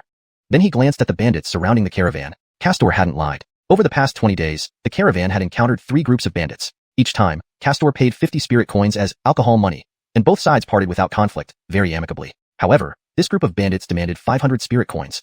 On the other side, the leader wearing a demon mask sneered. "Rules? Whatever I, demon 3 trigrams, say is the rule." 3 trigram demons? The faces of the caravan members turned slightly pale, some even showing outright fear. Castor's eyes instantly narrowed as he flicked open his fan. The 3 trigram demons who don't spare anyone for future dealings? Ordinary bandits, when facing a caravan, wouldn't attack unless absolutely necessary. They usually only asked for alcohol money, seeking long-term benefits. However, the 3 trigram demons were a roving band of marauders who did not care about long-term profits. Instead, they demanded large sums of money. If their demands weren't met, they would kill everyone and seize all the cargo. The demon mask grew arrogant. "Since you know who we are, hand over the 500 spirit coins, less a single coin, and none of you will live." A murderous intent flashed in Castor's eyes, but quickly subsided as he leapt off the wagon and walked up to the man who had ordered the guards earlier. Uncle Hua. The robust man, Davon, was at the 9th level of Spirit Warrior. Davon shook his head slightly. The underlings of the 3 trigram demons aren't worth mentioning, but the 3 trigram demons themselves are all at the 9th level of Spirit Warrior and not easy to deal with. Don't tell me you really intend to give them what they want? Uncle Hua, you know it's impossible. Castor's face darkened. Seeing this, Davon fell silent for a moment before glancing towards the inner wagons. Castor paused briefly but quickly realized what was going on. He took 2 steps, quite gracefully returning to the cluster of wagons. "Brother Sergio? Tang young master, what is it?" Sergio wore a faintly exasperated smile. This caravan was actually quite strong. Ignoring the fact that the main handler, Castor, was only at the 9th level of True Chi, the caravan boasted 2 9th level spirit warriors. 2. One was the robust man, Davon. The other he had never seen. That person had never left the wagon, and he hadn't made any specific investigations. Hence, he didn't know if it was a man or a woman. If not for the extraordinary qualities of the desolate ancestor dragon scripture or his heavenly grade bloodline, he might not have even noticed. Brother Su has exceptional talent and is already at the 6th level of Spirit Warrior. After praising him, Castor then probed cautiously. If the 3 trigram demons attack mercilessly, once we engage, many will surely die. Brother Su, with your astonishing strength, can you hold off one of them? Master Tang flatters me. With my mere 6th level cultivation, how could I be a match for the 3 trigram demons? Sergio shook his head. Castor quickly added, all you need to do is stall them. Afterward, I will certainly reward you handsomely. Besides, the 3 trigram demons commit countless atrocities and are incredibly ruthless. If we can eliminate them today, Brother Su's name will spread far and wide. If not for the lack of someone to stall one of them, I wouldn't ask Brother Su to help us. Sergio did not respond immediately, but looked at the 3 trigram demons again. Given his cultivation, stalling was possible, albeit difficult. If he used a secret technique, taking down the 3 trigram demons would be like cutting through butter. Of course, unless absolutely necessary, he wouldn't use the secret technique because it left him weakened afterward. What he cared about was whether holding them off was worth it. Moreover, could the 2 9th level spirit warriors in this caravan really kill the equally ranked 3 trigram demons? If the caravan lost, with the 3 trigram demons united, he might be forced to use his secret technique. Noticing Sergio's hesitation, Castor hesitated, then bit his lip. I won't let Brother Su do this for nothing. If you can stall the 3 trigram demons, this star melody pill will be yours as compensation. How does that sound? As he spoke, Castor produced a jade box. Inside was a small, bean-sized purple pill, the star melody pill. Once consumed, it allowed one to immediately break through one level below the 9th level of Spirit Warrior, making it extremely precious. As far as Sergio knew, a single star melody pill cost 300 spirit coins on the market, and it wasn't available for purchase. At least, not in Xianxia City. Sergio's eyes showed surprise. Having not been able to advance his cultivation recently due to a lack of demonic beasts to hunt, he was almost ready to accept. But just as he was about to agree, doubt crept in. The value of the star melody pill is not insignificant. In retaliation, many of your people will die. Also, with my cultivation merely at the 6th level of Spirit Warrior, whether we can fend off the 3 trigram demons is highly uncertain. Since you're willing to offer a star melody pill, why not add more spirit coins to make it up to 500 and satisfy the 3 trigram demons? According to discussions within the caravan, while the 3 trigram demons were vicious, if the full sum was given, they wouldn't actually kill anyone. If they truly killed everyone they encountered, despite their unpredictable movements and lack of a fixed base, they would have been wiped out long ago. If they fought, there would inevitably be casualties among the caravan. Post-battle compensations, without even considering other factors, 400 spirit coins were definitely required. Spending 400 to gamble on an unknown outcome versus spending 500 spirit coins to buy peace. It seemed logical to spend more to ensure safety. While speaking, Sergio was merely puzzled, but as he finished, he felt a sudden realization. It suddenly struck him that the caravan had 2 9th level spirit warriors, but no intermediate levels between 1 and 8, only a bunch of true chi cultivators. This was highly unusual. Castor hurriedly interjected, Brother Su, please don't misunderstand. What could I misunderstand? Sergio dismissed the notion but began subtly observing his surroundings, preparing to find a chance to leave. He joined the caravan to make his journey easier, not to involve himself in trouble without gain. Haven't you decided yet? The leader of the 3 trigram demons barked impatiently. Davon stepped forward to the outermost circle, shouting, What's the hurry? Want to intimidate our Tang family caravan? You 3 trigram demons are still lacking. A hoarse voice came from the unseen 9th level Spirit Warrior's wagon. Seeing this, the leader of the 3 trigram demons' pupils constricted slightly. Yet he didn't back down, only sneering, You are indeed tough customers. Since that's the case, we'll give you half an incense sticks time to discuss. Both sides fell into silence once again. Seizing the opportunity, Castor explained, Brother Su, let me be frank. Originally, the Tang family from Ink Feather City made their fortune through commerce. Therefore, it was a tradition for the direct line descendants to lead a caravan upon reaching 16 years of age. They were not required to make much profit, but were strictly forbidden to incur losses. The unexpected appearance of the 3 trigram demons indeed threw Castor off guard. His reserved funds were insufficient. Chapter 28, Confronting the Spirit Martial 9th level. The sudden appearance of the 3 demonic ghosts was outside Castor's plans. The funds he had set aside were now insufficient. If he truly had to give the 3 demonic ghosts 500 spirit coins, and this amount was deducted from the convoy's finances, he would incur a loss on this mountain road. As a result, he would fail the adult evaluation from the Tang family. He did not elaborate on what failure would entail. However, regarding the star melody pill for Sergio, it was different. It belonged to him personally and was not part of the convoy's cargo or profits. After explaining, Castor sincerely asked, Brother Su, what do you think? Sergio immediately agreed, deal. Given the circumstances, why should he refuse the star melody pill? Overjoyed, Castor said, in that case, I leave the 3rd demon of the 3 demonic ghosts to Brother Su. Seeing Castor and Sergio come to an agreement, Davon, who had been on high alert, instantly revealed a lethal intent in his eyes. Assad, you distract the 2nd demon. Understood. Accompanied by a hoarse voice, the carriage, which had remained closed until then, opened. To everyone's surprise, the person who emerged was not ugly. Eerily, Sergio couldn't determine whether this person was male or female at first glance. Not seeking death. The 3 demonic ghosts, having been closely watching the convoy's actions, immediately flew into a rage. Kill. Castor also shouted coldly. Daviska Cannonball, Davon rushed toward the leader of the 3 demonic ghosts. Halfway through, he suddenly drew out a silver spear and lunged straight forward. Screech. A faint eagle cry echoed as 2 flashes of cold light streaked, their power rivaling the true martial realm. The 3 demonic ghosts hastily dodged, causing the 3 individuals to scatter. With one strike of his spear, Davon forcibly separated the battlefield. Give your life. The person known as Assad pounced, attacking the third member directly. Seeing this, Sergio didn't hesitate any longer. He transformed into a blur and charged at the third member of the three demonic ghosts. Rumble. By the time he clashed with the third member, Assad and Davon were already engaged with their respective opponents. Wearing a mask, the third member of the three demonic ghosts spoke with a chilling tone. Kid, judging by your attire, you don't belong to this convoy. Why meddle unnecessarily and invite your own death? The wicked must be punished by all. Sergio coldly snorted and initiated the attack. Die. Fighting without martial techniques? Underestimating me so much. You're asking for death. The third member of the three demonic ghosts roared angrily and threw a punch in return. Rumble. With a surge of energy, the fists of both clashed, sending shockwaves rippling out. At the center of the clash, Sergio immediately sensed an almost unstoppable force. If not for his extraordinary bloodline, he would have been knocked flying by now. Even with his bloodline's boost, facing such direct confrontation put him at a severe disadvantage. The third member sneered. I thought you had some trick up your sleeve, but it seems I overestimated you. Wind Spirit Fist. A gentle breeze suddenly swept across the battlefield. In an instant, the breeze turned into a gale. Everywhere the gale reached, golden fists rose like rain, descending upon Sergio like a storm. Avoiding direct confrontation, this thought flashed through Sergio's mind, and he urgently channeled his spirit energy. A burst of propulsion forced him to retreat abruptly, narrowly avoiding the multitude of fists. Can you dodge? The third member grew even more ferocious. The fist that missed reversed direction and attacked again, expanding in range to cover Sergio completely, leaving no room to evade. Do you really think I'm afraid of you? Sergio, initially intending to just delay, now lashed out furiously, slashing forward with his right hand. A dragon claw illusion appeared. Bang bang bang. Numerous fists were blocked head-on by Sergio. None of the golden fists could penetrate the dragon claw. However, Sergio felt slightly unsatisfied, didn't manage to crush them. The third member looked alarmed. What kind of martial technique is this? He was at the 9th level of the spirit martial realm. As the third member of the three demonic ghosts, he had been through countless battles. His strength was top-notch. Yet, Sergio, merely at the 6th level of the spirit martial realm, could block his attacks head-on. This suggested that Sergio, who appeared only at the 6th level of the spirit martial realm, possessed the combat prowess of the 9th level. Engaging an opponent 3 levels above his own, bridging 1 level gap was already considered a renowned genius. Bridging 2 levels to defeat an opponent would make one a revered prodigy. Bridging 3 levels, unheard of. Sergio wasn't thinking so deeply. I wish I had suitable martial techniques. Coldly snorting, he dashed toward the third member. As he approached, the power of the dragon claw surged, forcefully repelling the multitude of fists. How dare a reckless child insult me? I'll make you pay with your life. The third member erupted in anger. Boom! A wave of spiritual energy exploded. The third member's mask shattered, revealing a man with slightly dark skin. Ignoring the broken mask, he roared, blazing sunbreak. Woof! Accompanied by a wolf howl, a half-zhong tall black wolf phantom appeared behind the third member. The black wolf roared skyward, and a light orb slowly ascended. When the light orb reached the third member's head, it suddenly emitted intense brilliance, transforming into a blazing pillar of light that rushed towards Sergio at terrifying speed.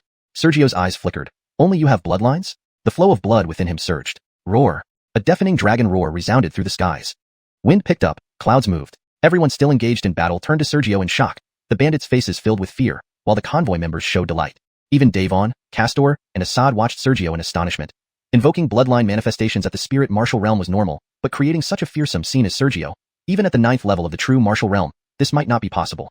What kind of bloodline could create such a commotion at the spirit martial realm? Ripples spread out, and a dragon claw illusion appeared behind Sergio, then abruptly stopped. A claw? Everyone became puzzled. Sergio subtly shook his head. Although his bloodline was powerful, its concentration was too low to form a true dragon shape. At his current bloodline state, manifesting a dragon claw was his limit. No form at all, just a useless waste. The third member's mind steadied, sneering. The blazing light pillar was already close to Sergio. Pure energy, let Sergio accept it. Sergio waved his hand sharply. The dragon claw behind him flashed, appearing before him, seizing the blazing light pillar. The energy within was forcibly absorbed by Sergio. Under the great, desolate ancestral dragon sutra, even the surrounding natural spirit energy could be instantly devoured, let alone such concentrated power. Seeing his attack being absorbed entirely, the third member couldn't help but feel some fear. If he likes to absorb, then let him have enough. Just a mere 6th level spirit martial realm, won't eat too much and burst. At this critical moment, the leader of the three demonic ghosts, battling Davon, suddenly roared. The third member suppressed his fear and once again unleashed another blazing sunbeam. Understood, kid. I'll make you explode. Chapter 29. The Third Evil Ghost Grudge. Thanks to the guidance of the eldest of the three evil ghosts, the third member recovered from his fear and sneered as he reactivated the blazing light column.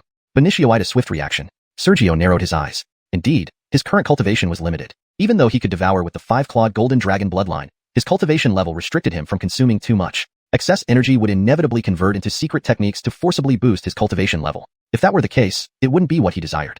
However, his bloodline wasn't that simple. It could do more than just devour primordial energy like ordinary bloodlines. Watching the blazing light column return, Sergio quickly transformed his fist into a palm and pushed it forward. The dragon claw that had been devouring the blaze suddenly retreated into Sergio's body, and then a blazing light column shot out from his palm. Rumble. The two beams collided, sending shockwaves rippling out. Old 3 was slightly taken aback. That was my attack. You didn't just devour. He finally realized that while Sergio appeared to be devouring primordial energy, it was not so simple. Not only did he absorb the attack, but he could also reflect it. He even felt that the reflected blazing light column was stronger than when he used it himself.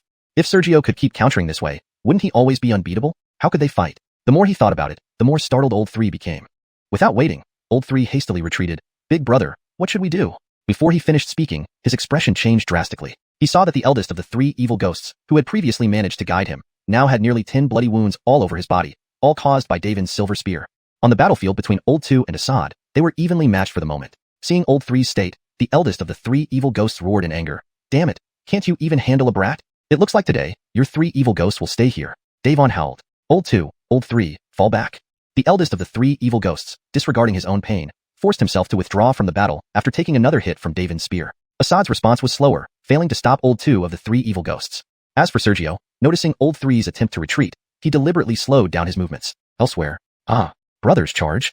Damn it, our leaders are struggling. Benishuically kill these weaklings. Defend well. Our leader is about to fall. We must be prepared. The cries of the injured, shouts of alarm, and war cries echoed around them.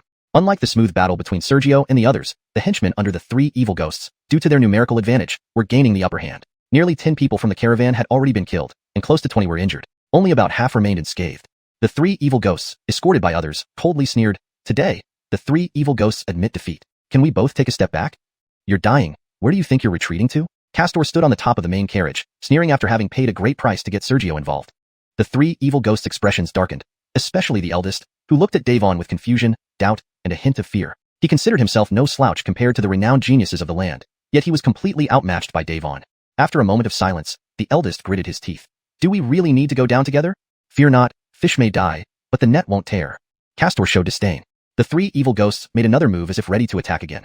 "When all your men are dead, I'd love to see if any survivors can escape the wilderness." Castor's expression darkened. His guards couldn't match the 3 evil ghost henchmen. Understanding his predicament, Davon spoke up, in 3 breaths, dispersed simultaneously. Agreed. The 3 evil ghosts seemed relieved. Sergio raised an eyebrow. Having fought to this point, he didn't expect negotiations to happen. Since the fight was over, he flashed away, quickly returning to the center of the caravan. With inferior high-level fighters, the 3 evil ghosts dared not use trickery. Both sides retreated simultaneously upon the agreed time. Bandits and guards quickly parted ways. Retreat. Already injured, the eldest of the 3 evil ghosts gave the order, fleeing first and disappearing into the forest in a few leaps. As for Old 3 of the 3 evil ghosts, he stared intensely at Sergio before leaving. He hadn't managed to defeat Sergio, who was 3 levels lower in cultivation, and felt an overwhelming sense of shame and fear.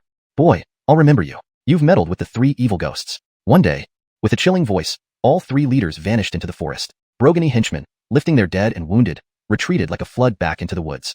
Castor began attending to the wounded, checking casualties, and so forth. It took almost half an hour for the wounded to be bandaged and the caravan to resume its journey. At the rear of the caravan, inside a carriage, Sergio sat quietly in meditation within the carriage, eyes closed, regulating his breathing. "Brother Sue," Castor called from outside the carriage. Sergio opened his eyes, pulled back the curtain, and smiled from his seat at the edge. "Brother Tang." Reorganizing the guards and treating the wounded took some time. "Please don't blame me, Brother Sue." Castor handed over a jade box. Inside was the star rhythm pill. Sergio's smile widened. He subtly opened the box just enough to confirm it indeed contained the star rhythm pill. After putting the box away, Sergio replied politely, "No problem. The earlier fight left me using secret techniques, and I just calmed the raging blood chi." With that said, he prepared to return to the carriage. "Brother Sue, please wait." Castor didn't leave. Instead, he leaped onto the carriage and sat opposite. Sergio showed a hint of surprise. "What is it, Brother Tang?" Castor looked apologetic. "I want to apologize. Now that the 3 evil ghosts have left, Old 3 of the 3 evil ghosts holds a grudge against you because of the caravan. No worries, our transaction has been completed. There's no issue of entanglement." Sergio waved it off. Castor showed disappointment. This wasn't the response he hoped for. Thinking for a moment, Castor spoke again. "Brother Sue, are you heading to Xianming Palace?" "How did you know?" Sergio immediately responded, showing no change in demeanor, though internally he grew cold. Possibly still affected by the incident in the village, even the slightest anomaly made him suspect the other party might be plotting something. Although his words were calm, Castor sensed something unusual. Castor hurried to clarify, "Brother Sue, please don't misunderstand." He continued, "In 3 months, it will be the triennial grand opening of Xianming Palace for recruiting disciples. My family city, Mou City, is the nearest to Xianming Palace. Since you're traveling with the caravan and have extraordinary talent, I guess you might be headed there." This translation aims to remain true to the original tone and style while ensuring the text flows naturally in English. The storyline maintains coherence with previous content, preserving paragraph structure and line breaks as per the original text. Chapter 30, Xianxia City. When Sergio heard Castor's explanation, he immediately realized that it was a misunderstanding. I see, Sergio nodded lightly, his mind returning to calm. Castor, noticing this, flashed a look and spoke. Brother Su has extraordinary talent. Being alone, even if you enter the Xiaming Palace, it may not be beneficial for your cultivation. Why not join the Tang family? Sergio blinked in surprise. Castor smiled again. You might not know, but the Tang family in Moyu City has quite some influence. With Brother Su's talent and the support of our family, your cultivation will surely flourish. Sergio couldn't help but laugh awkwardly. Brother Tang, you must understand that I am not a wanderer but a member of the Su family from Shengyuan City. Castor paused slightly. Thinking back, he remembered where Shengyuan City was located. He could only laugh bitterly. My apologies for my presumption.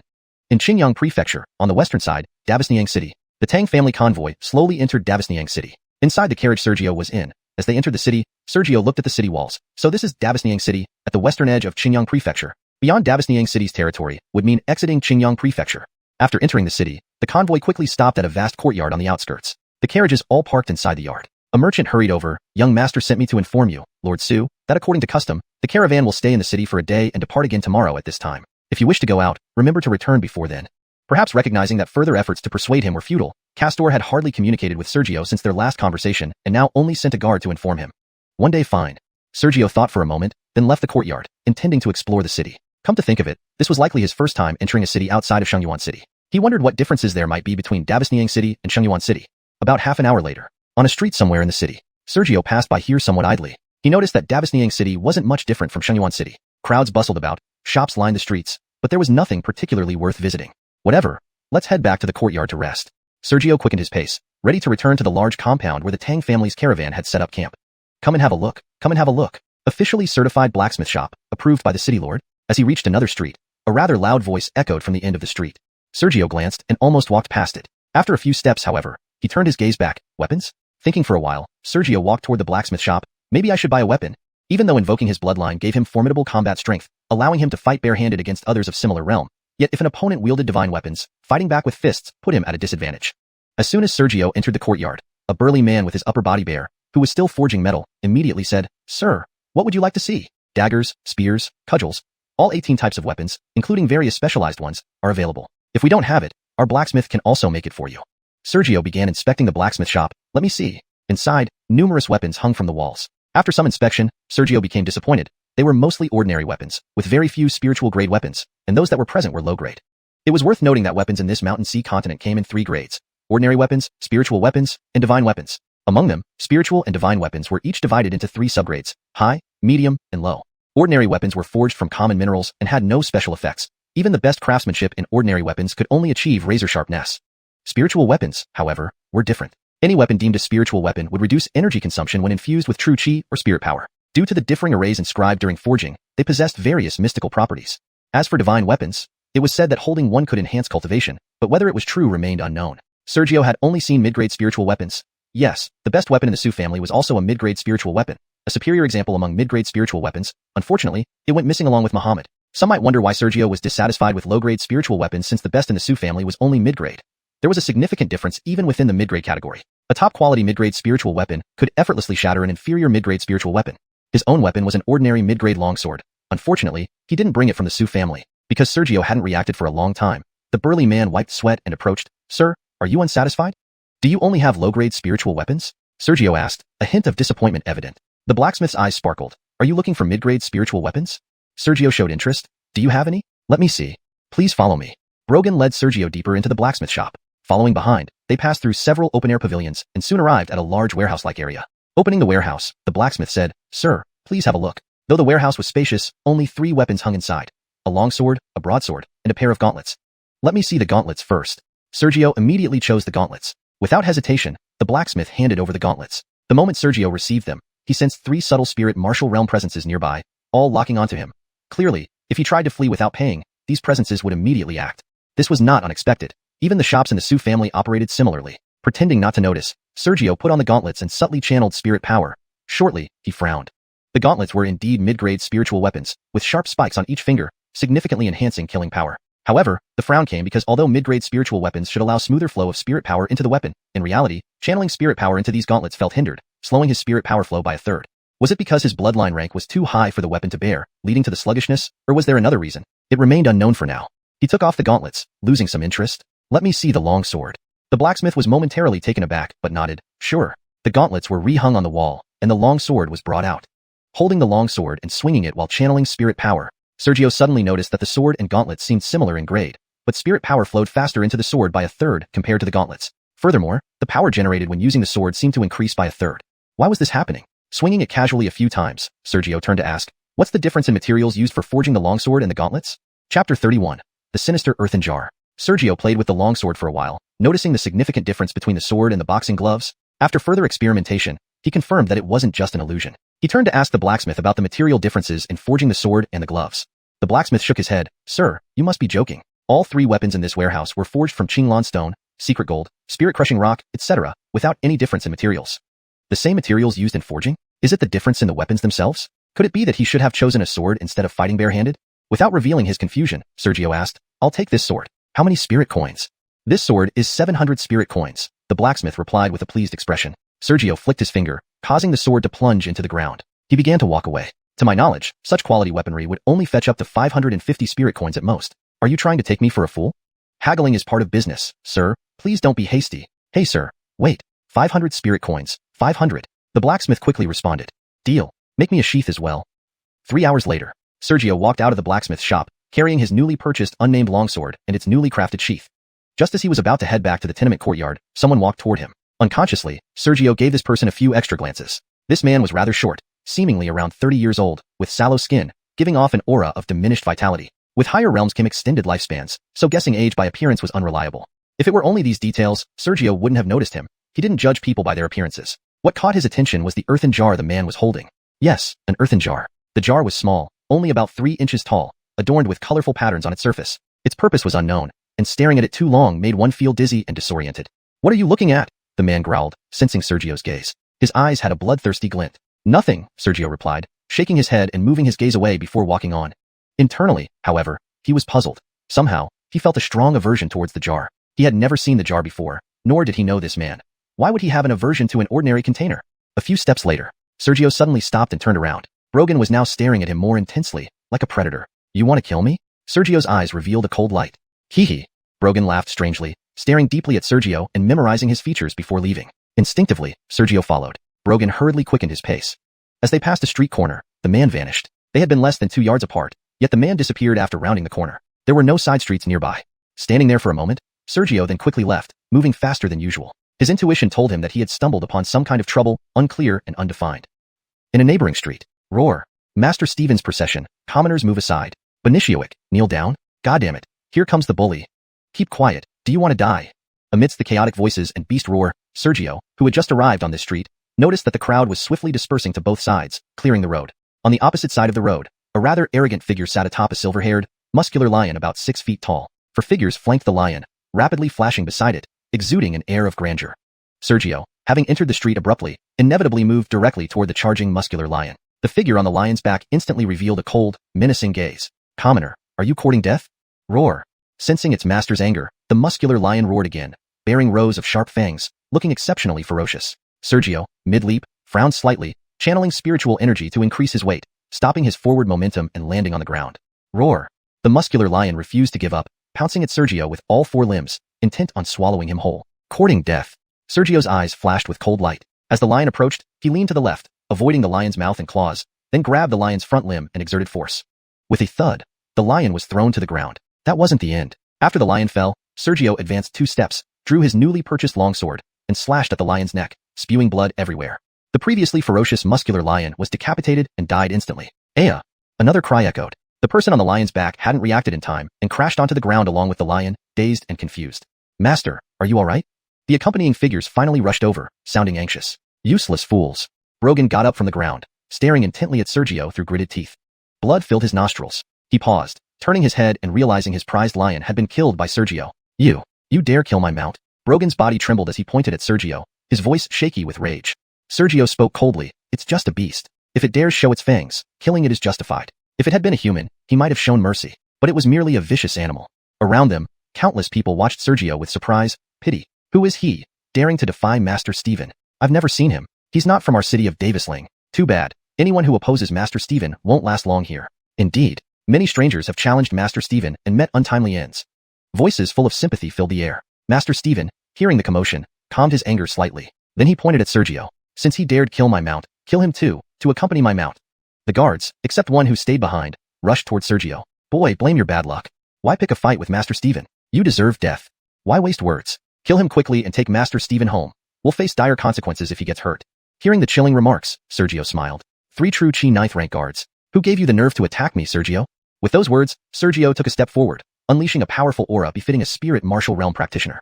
Chapter 32. The Stephen Family. Facing the guards who attacked, Sergio showed no fear. He stepped forward and unleashed the momentum of the Davismore realm. This momentum was infused with his spirit energy. In an instant, the guards rushing at Sergio felt as if they had collided with some invisible, incredibly solid wall. The most terrifying part was that this wall seemed to have a powerful recoil force. Involuntarily, the 3 men flew backward even faster than they came, being thrown nearly 4 meters before hitting the ground. Cough, cough. Young master, run quickly. He's a Davismore realm practitioner, at least 4th stage Davismore. The guards were quite tough, not screaming out in pain, but instead urged Chris to leave immediately despite their injuries. Young Master Stephen, still fuming, stared blankly. Davismore? People around them were also stunned. Davismore realm. This person looks less than 20 years old? 20-year-old Davismore, how could it be possible? Benishiowick, he has injured Chris and people from the Stephen family. If you don't go now, we will all be implicated. As murmurs of shock spread, people began hurrying away to the distance. Even nearby shops hurriedly closed their doors. In just a few moments, what was once a bustling street became eerily quiet, leaving only Sergio and a few members of the Stephen family. Yet Sergio could sense numerous pairs of eyes observing the scene from behind various structures. Clearly, those who left did not truly leave. They were merely hiding in the shadows. He didn't care. With brisk footsteps, Sergio approached Chris. This friend, grudges should be reconciled rather than deepened. Let's end this here, shall we? A guard who hadn't acted before shielded Chris behind him, looking grim. Sergio paused for a moment, showing a hint of agreement. He hadn't suffered any losses. This was Davislang City. While he could deal with the Stephen family, it would ultimately cause some trouble. Sir, let's go. The guard, seeing this, felt relieved and helped Chris leave. Unexpectedly, brat, if you can leave Davislang City, I'll change my name. Chris spat venomously as he left. Already deciding to end it there, Sergio's gaze instantly turned cold upon hearing this. The uninjured guard, sensing danger, quickly threw Chris far away, then charged towards Sergio. Overestimating yourself?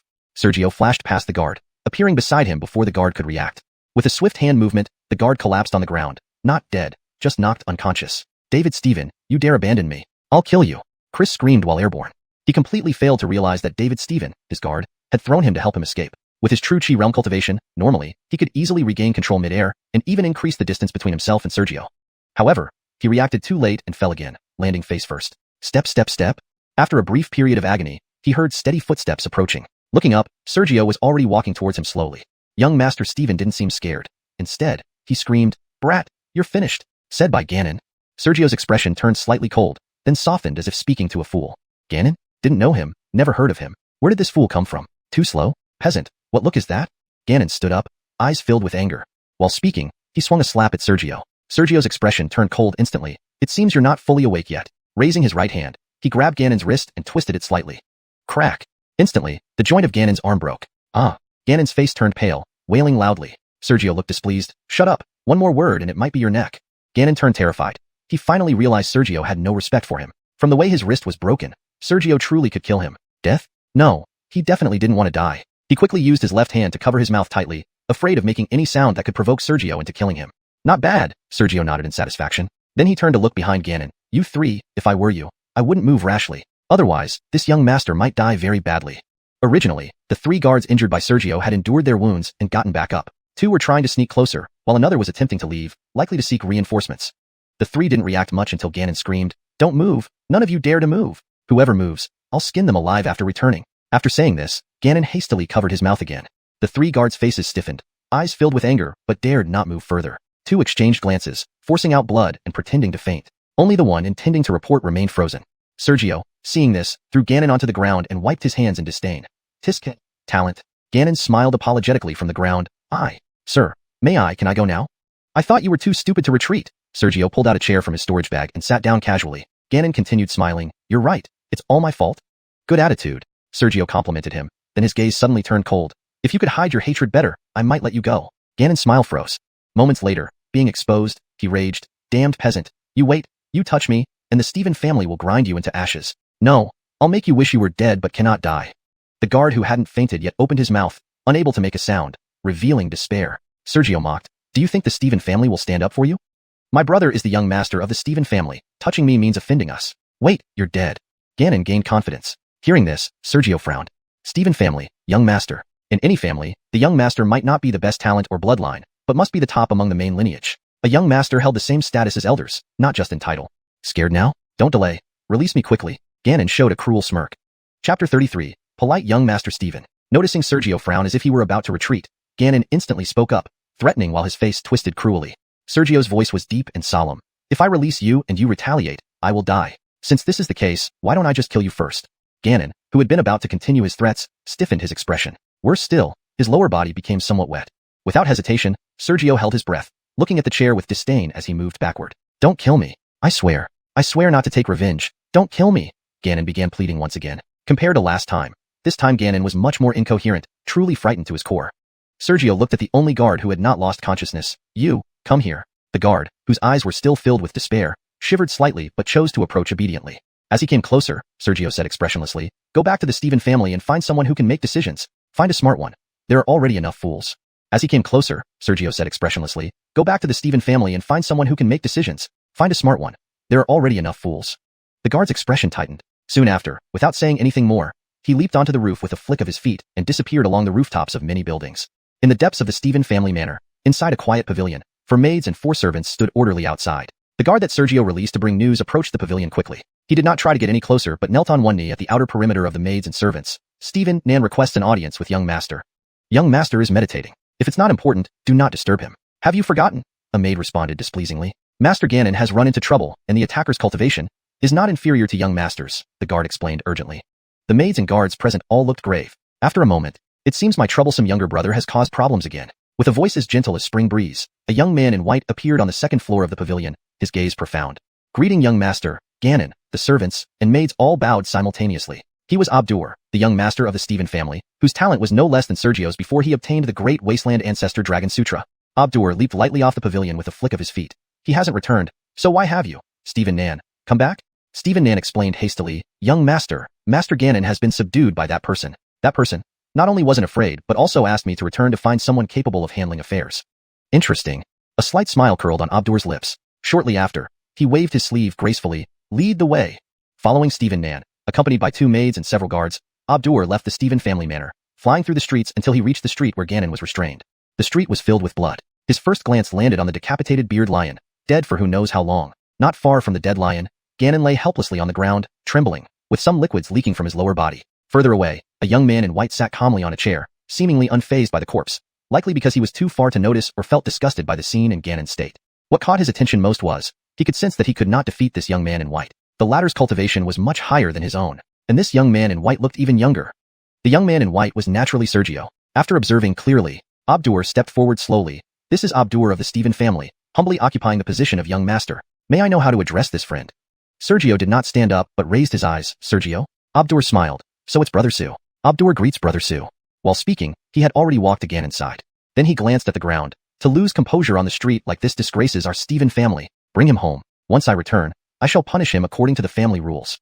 His voice was unusually cold. Immediately, 2 of Abdur's guards went forward without hesitation, each grabbing one of Ganon's arms, ready to take him away. Master Stephen, aren't you rushing things a bit? Sergio tilted his head slightly, smiling faintly. At the same time, Abdur sensed a faint killing intent lock onto him. He had no doubt that if the guards continued to lead Ganon away, the one lying on the ground next would likely be him, Abdur. Indicating with his eyes for the guards to stop, Abdur then bypassed Ganon, stepping forward 2 paces, taking a sitting posture. Immediately, one of his maids brought out a luxurious chair.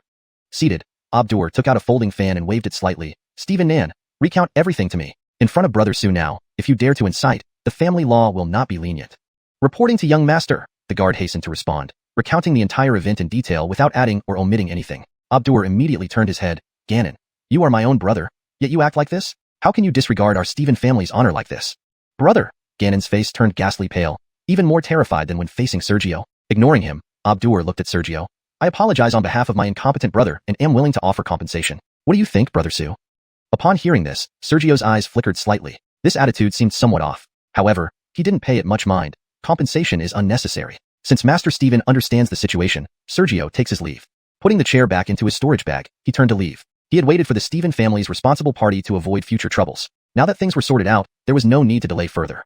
But then, hold it. Abdur instantly blocked him. The guards around him, except those supporting Ganon and the 2 maids, all rushed forward, blocking Sergio's path. Sergio's eyes flashed as he turned to look at Abdur. A few mere True Chi Realm guards, plus Master Stephen at Spirit Martial Realm 3rd stage, Think you can block Sergio's way? Far too inadequate. You, Brother Su, possess extraordinary talent, reaching the 7th stage of spirit martial realm at such a young age. Such talent, I admire immensely.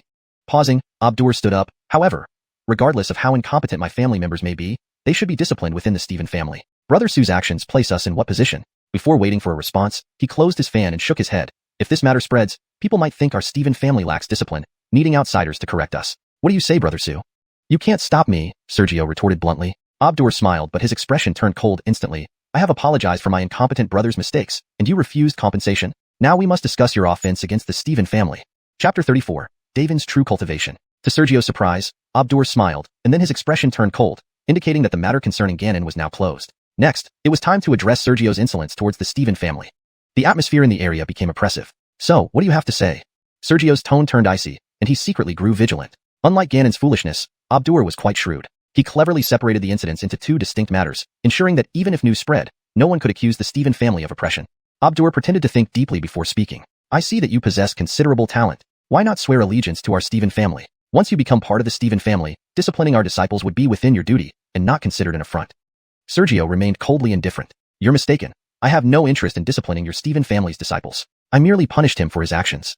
It seems you choose the second path, Abdur replied with a look of feigned regret. Rustling, one by one, shadows appeared on rooftops around the street. Soon, at least 30 people were visible on rooftops or through windows, completely surrounding the area. Abdur slowly retreated. The Stephen family cannot tolerate this disgrace. Since you have insulted us, you must pay in blood. Consider your options carefully. Only a few dozen true Chi realm trash? Even if there were 10 times more, Sergio wouldn't be afraid. With a flick of his wrist, Sergio brandished his long sword. Spirit energy surged, following the blade's edge and transformed into a sword chi roughly 10 feet wide, slicing toward the nearby rooftop. The sword chi didn't touch the buildings but directly dismembered the true Chi realm practitioners on the roof. Abdur, still retreating, paused, then became expressionless. Regrettably, you chose the path of death instead of life? Sergio was about to strike again when his expression suddenly changed. He saw a burly man with a beard slowly entering the street. Though his attire differed slightly from the other Stephen family members, the resemblance was clear. He too belonged to the Stephen family.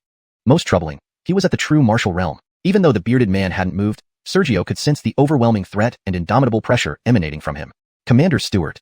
The guards beside Abdur bowed respectfully to the bearded man. Brogan named Stewart ignored them and addressed Abdur. Young master. Commander, no need for formalities, Abdur said with a smile, which soon turned cold. This person has insulted the Stephen family and deserves death. Kill him. The Stephen family members obeyed without hesitation, all moving towards Sergio. Sergio sensed Stewart had locked onto him. If he retaliated, Stewart would definitely intervene. But not retaliating. Was he just going to wait to die? In an instant, Sergio's eyes filled with killing intent. True martial realm. I've fought them before. Ignoring Stewart's lock-on, Sergio swept his sword, unleashing an arc of sword chi horizontally towards the surrounding enemies. The screams rose as some Stephen family members were instantly bisected by the sword chi, while the rest hastily retreated, too scared to continue attacking. They move against you. Perhaps you might survive being captured. Why force me to kill you? Stewart sneered, his voice icy. As he spoke, Stewart flashed upward, striking downward with a powerful palm. A huge, forceful palm imprint descended upon Sergio. Abdur sighed softly, seemingly regretful. Knowing your cultivation is extraordinary yet daring to come here, you should have been prepared. Why seek death? Just as Sergio was about to absorb surrounding spiritual energy and unleash his true martial realm power, give Tang this small favor and let this matter be resolved. What do you say? A low voice interrupted. Stewart's pupils constricted, abruptly reversing his spiritual energy. The palm strike aimed at Sergio was redirected into the sky, dissipating into the distance. Tap tap. Accompanied by footsteps, Davon from the Tang family caravan appeared at the street exit behind Sergio. Sergio saw this and his gaze turned peculiar. Davon was only at the Spirit Warrior 9th level. How did he have the clout to make the already engaged Stewart give him face? Yet, Stewart did give him face, forcibly altering his attack direction. Abdur's expression became unpredictable. After a while, Abdur gave a slight bow. We Stephen family respect the face of Elder Tang. However, it's unclear if Elder Tang represents the Tang family or just this caravan. Elder? Abdur's cultivation wasn't weak. He was at the Spirit Warrior 3rd level, far superior to Davon's Spirit Warrior 9th level. It wasn't worthy calling Davon Elder. Does it make a difference? Davon walked further into the street, stopping 3 paces from Sergio. His aura remained at the Spirit Warrior 9th level.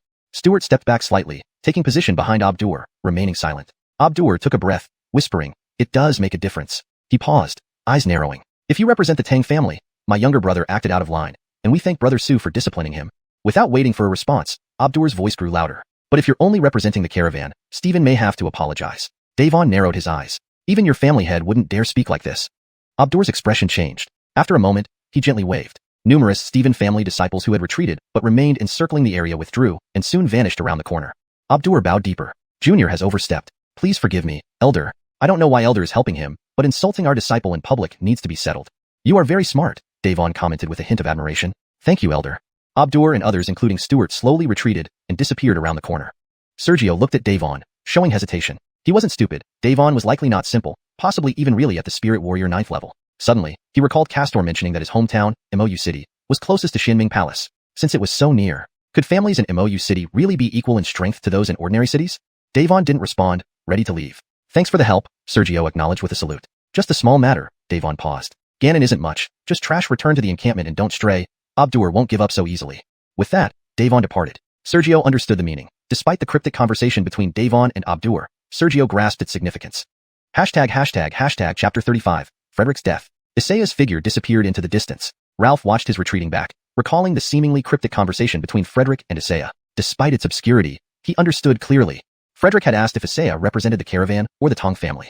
Isaiah did not answer directly, but instead issued a veiled threat. However, his response inadvertently revealed that it was indeed the caravan he represented.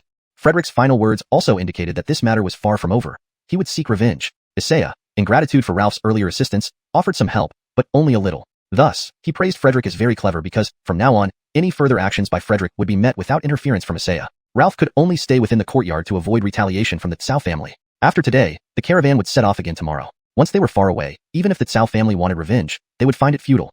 Understanding this, Ralph did not hesitate.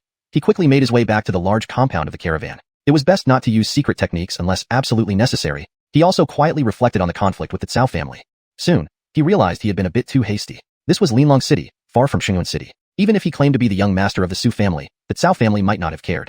But after careful thought, perhaps the right move would have been to punish Godfrey and then leave immediately, rather than waiting for others from the Tsao family to arrive. If he had left the scene quickly and departed the city shortly after, how could the Tsao family have found him? That would have prevented further conflict. On the other side of town, Frederick and Anwar walked down the street, their faces filled with gloom. After walking for a while, Anwar dismissed the others and chuckled bitterly. Young master, you were rash. Fortunately, Isaiah didn't take it seriously. Otherwise, Frederick, however, appeared quite confident. The Tong family became wealthy through commerce. To them, harmony is paramount. My earlier probing was not truly offensive, so he couldn't possibly care. Had I not probed, how would we know if we could trouble that person? As he finished speaking, Frederick's expression darkened. Though younger than me, he has already reached the 7th level of the Davismore realm. Now that we have a grudge, we must... Who? Anwar shouted coldly. Frederick's voice cut off abruptly. Following Anwar's gaze, they saw a figure blocking their path. Brogan had yellowish, lifeless skin and was holding a pot covered in strange patterns. An ordinary commoner dares block our path? Anwar showed signs of killing intent. Commoner, heh. The man laughed strangely. That strange laughter seemed to have a magical effect. Anwar felt a piercing headache. He knew something was wrong. Desperately, he shouted, Benishioic, run. Speaking, he tried to lead Frederick away. Heh. The man laughed again. Anwar felt his consciousness fading, while Frederick, though the young master, had significantly lower cultivation than Anwar, had already fainted due to the strange laughter. Before losing consciousness, Anwar faintly saw the yellow-skinned man carefully opening the pot. Beyond that, he knew nothing more as he lost consciousness. Blood, fresh blood. A raspy voice, perhaps the last thing Anwar heard before fainting. In the large compound of the caravan, midnight approached. Many of the caravan managers had yet to return to the compound, still negotiating business deals in Linlong City. However, the compound itself was bustling. The guards and managers of the caravan had left injured non-family members in Linlong City and were recruiting new guards. Even at midnight, the compound was lively with drinking, dice games, and sparring matches. At the edge of the compound, in a small house, Ralph returned to the compound that afternoon and hadn't left since. Although his cultivation hadn't increased much, he continued meditating diligently. Shortly past midnight, while meditating, Ralph suddenly stopped, standing up and walking to the window. Outside, it remained lively, nothing unusual. What's going on? Gazing for a moment, Ralph was puzzled. Just now, immersed in meditation, he had suddenly felt uneasy. But after being startled, no abnormalities could be sensed. It seemed like a false alarm. But if it were just an illusion, why had he been abruptly awakened during meditation? Could something else be happening? After pondering for a moment, Ralph left the room to patrol the compound. Numerous purple scale horse carriages were gathered together, with cargo that couldn't be stored in bags or sold to Linlong City guarded by Tong family members. Spending half an hour, he thoroughly inspected the compound inside and out, finding nothing suspicious and no signs of surveillance. Perhaps it was just an illusion, he murmured, preparing to return to his room to continue meditating. Just as he reached the door, whoosh whoosh whoosh, dense sounds of breaking air came from the far end of the compound, rapidly approaching. 666. Drink heartily. Eat my empty clarity fist. No, what sound is that? The sounds of drinking and sparring ceased instantly. Within half a breath, everyone in the compound paused, swiftly gathering together, some leaping lightly onto the walls. All swords and blades were drawn. What had been a lively compound moments ago now stood eerily silent, with layers of hostile energy spreading across the yard. About 5 breaths later, black shadows neared the compound under the night sky but did not enter recklessly, only surrounding the outside. With the first shadow's arrival, within 10 breaths, Nearly 200 people surrounded all exits of the compound, tightly packed. What's going on? These are Cao family uniforms. Cao family people? Why would the Cao family target this caravan? Most of the originally calm caravan guards changed expressions upon recognizing the figures, some even considering retreat. Don't panic, one of the Tong family managers shouted. Tap, tap, tap. Clear footsteps sounded outside the compound gate. Open the door. Broganager snorted coldly. Creak. The compound gate slowly opened. Out stepped a man with a mustache, approaching alone, his steps clear and steady, face expressionless. Behind him, countless figures rushed forward, each carrying crossbows gleaming with cold light. Given the setup, once they released their arrows, it would be a rain of arrows covering the ground. Chapter 36. The Enraged Stephen Family. As the main gate opened, everyone in the courtyard could see a man with a Fu-style mustache approaching steadily, his footsteps crisp and resolute. As he approached seemingly alone, apart from the figures that had surrounded the place earlier, numerous archers quickly closed in. Swish. Accompanied by the uniform sound, the crossbows and bows were all drawn to full tension. Once the archers released their arrows, an endless rain of arrows would surely envelop the entire compound. Piercing soul arrows, spare us? Some of the newly recruited guards of the Tang family were terrified, with nearly half of them kneeling on the ground, begging for mercy. Piercing soul arrows are a type of special arrow. Even at the peak of the spirit martial realm, no one below the true martial realm can withstand piercing soul arrows. Tap, tap, tap. The middle-aged man with the Fu-style mustache continued walking without saying a word, until he stopped 3 paces away from the compound's main gate. Tap, tap, tap. Accompanied by rapid footsteps, 2 men dressed in Tang family attire quickly approached, carrying a large armchair about 5 feet wide. They placed it behind the middle-aged man, who then sat down. Throughout this process, his expression did not change. He remained expressionless. Spare us. The guards inside the compound grew more and more terrified. Sergio clearly noticed that within this caravan, aside from a few Tang family guards, those who were not from the Tang family, even if they didn't beg for mercy, already showed fear on their faces. He was sure that if the middle-aged man hadn't remained silent, seeing the state of most of the guards, once the middle-aged man called for their surrender or let the irrelevant leave, those guards would have fled immediately. Does the Stephen family intend to ambush my Tang family caravan? The door in the center of the compound opened, and Castor stepped out with a hint of anger, swiftly leaping to the entrance of the compound. I dare not, said the middle-aged man, finally speaking after appearing. Castor's voice was cold. Then why are you here? To kill? Do you truly think our Tang family cannot deal with your mere Stephen family of Lustra City? The middle-aged man replied coldly. Before that happens, every single person here will die. Upon hearing this, Castor's expression changed slightly. He realized something was off.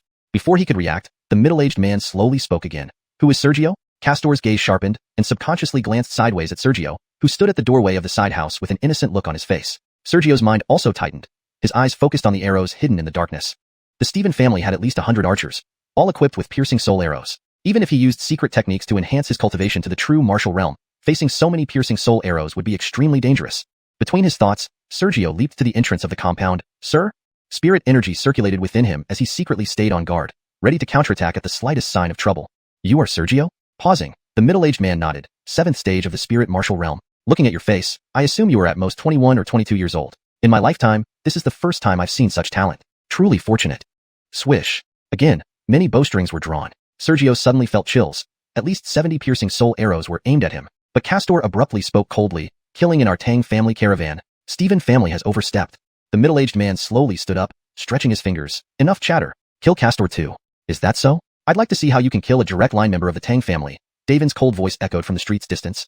I'm also curious. Has the Stephen family grown lion-hearted, or does it think our Tang family is too gentle, giving it the illusion that it likes to seek death? Assad's hoarse voice sounded from somewhere within the compound. 3 breaths later, returning Davon and Assad joined forces, standing at the entrance of the compound. All present very well? The middle-aged man with the Fu-style mustache nodded slightly and whispered. Our Stephen family has brought 19 true martial realm elders, 46 spirit martial realm elites, and 300 chi realm disciples. All are here. Pausing, the middle-aged man narrowed his eyes, plus 150 piercing soul arrows. How does this lineup sound? Davin's aura suddenly shifted, filled with a strange pressure. If you dare to make a move, I will lift the seal and wash your entire Stephen family in blood, leaving no living creature behind. The middle-aged man lightly nodded. I believe you. After all, before this Tang young master set out on his journey, you personally descended upon our Lustra City, intimidating our entire city with your mighty origin martial realm strength. Aside from some bandits in the wilderness whom you did not suppress or warn, who dared to ignore the Tang family caravan passing through? Since you know, then why don't you leave? Davin's eyes brimmed with killing intent. The middle-aged man with the Fu-style mustache smiled, revealing a coldness. When your Tang family convoy entered the city, my Stephen family spared no effort to assist without any difficulties. As long as it didn't harm our Stephen family, we provided extra care for your convoy. Even today, when some conflicts arose, your Tang family's goods were purchased by my Stephen family at prices exceeding 30%. The materials your Tang family wanted to buy were sold at a 30% discount by our Stephen family. We should have been quite considerate, right? Davon frowned slightly. Bring them in. Without waiting for an answer, the middle-aged man shouted. Tap, tap, tap. Another series of rapid footsteps, for members of the Stephen family carried 2 stretchers closer.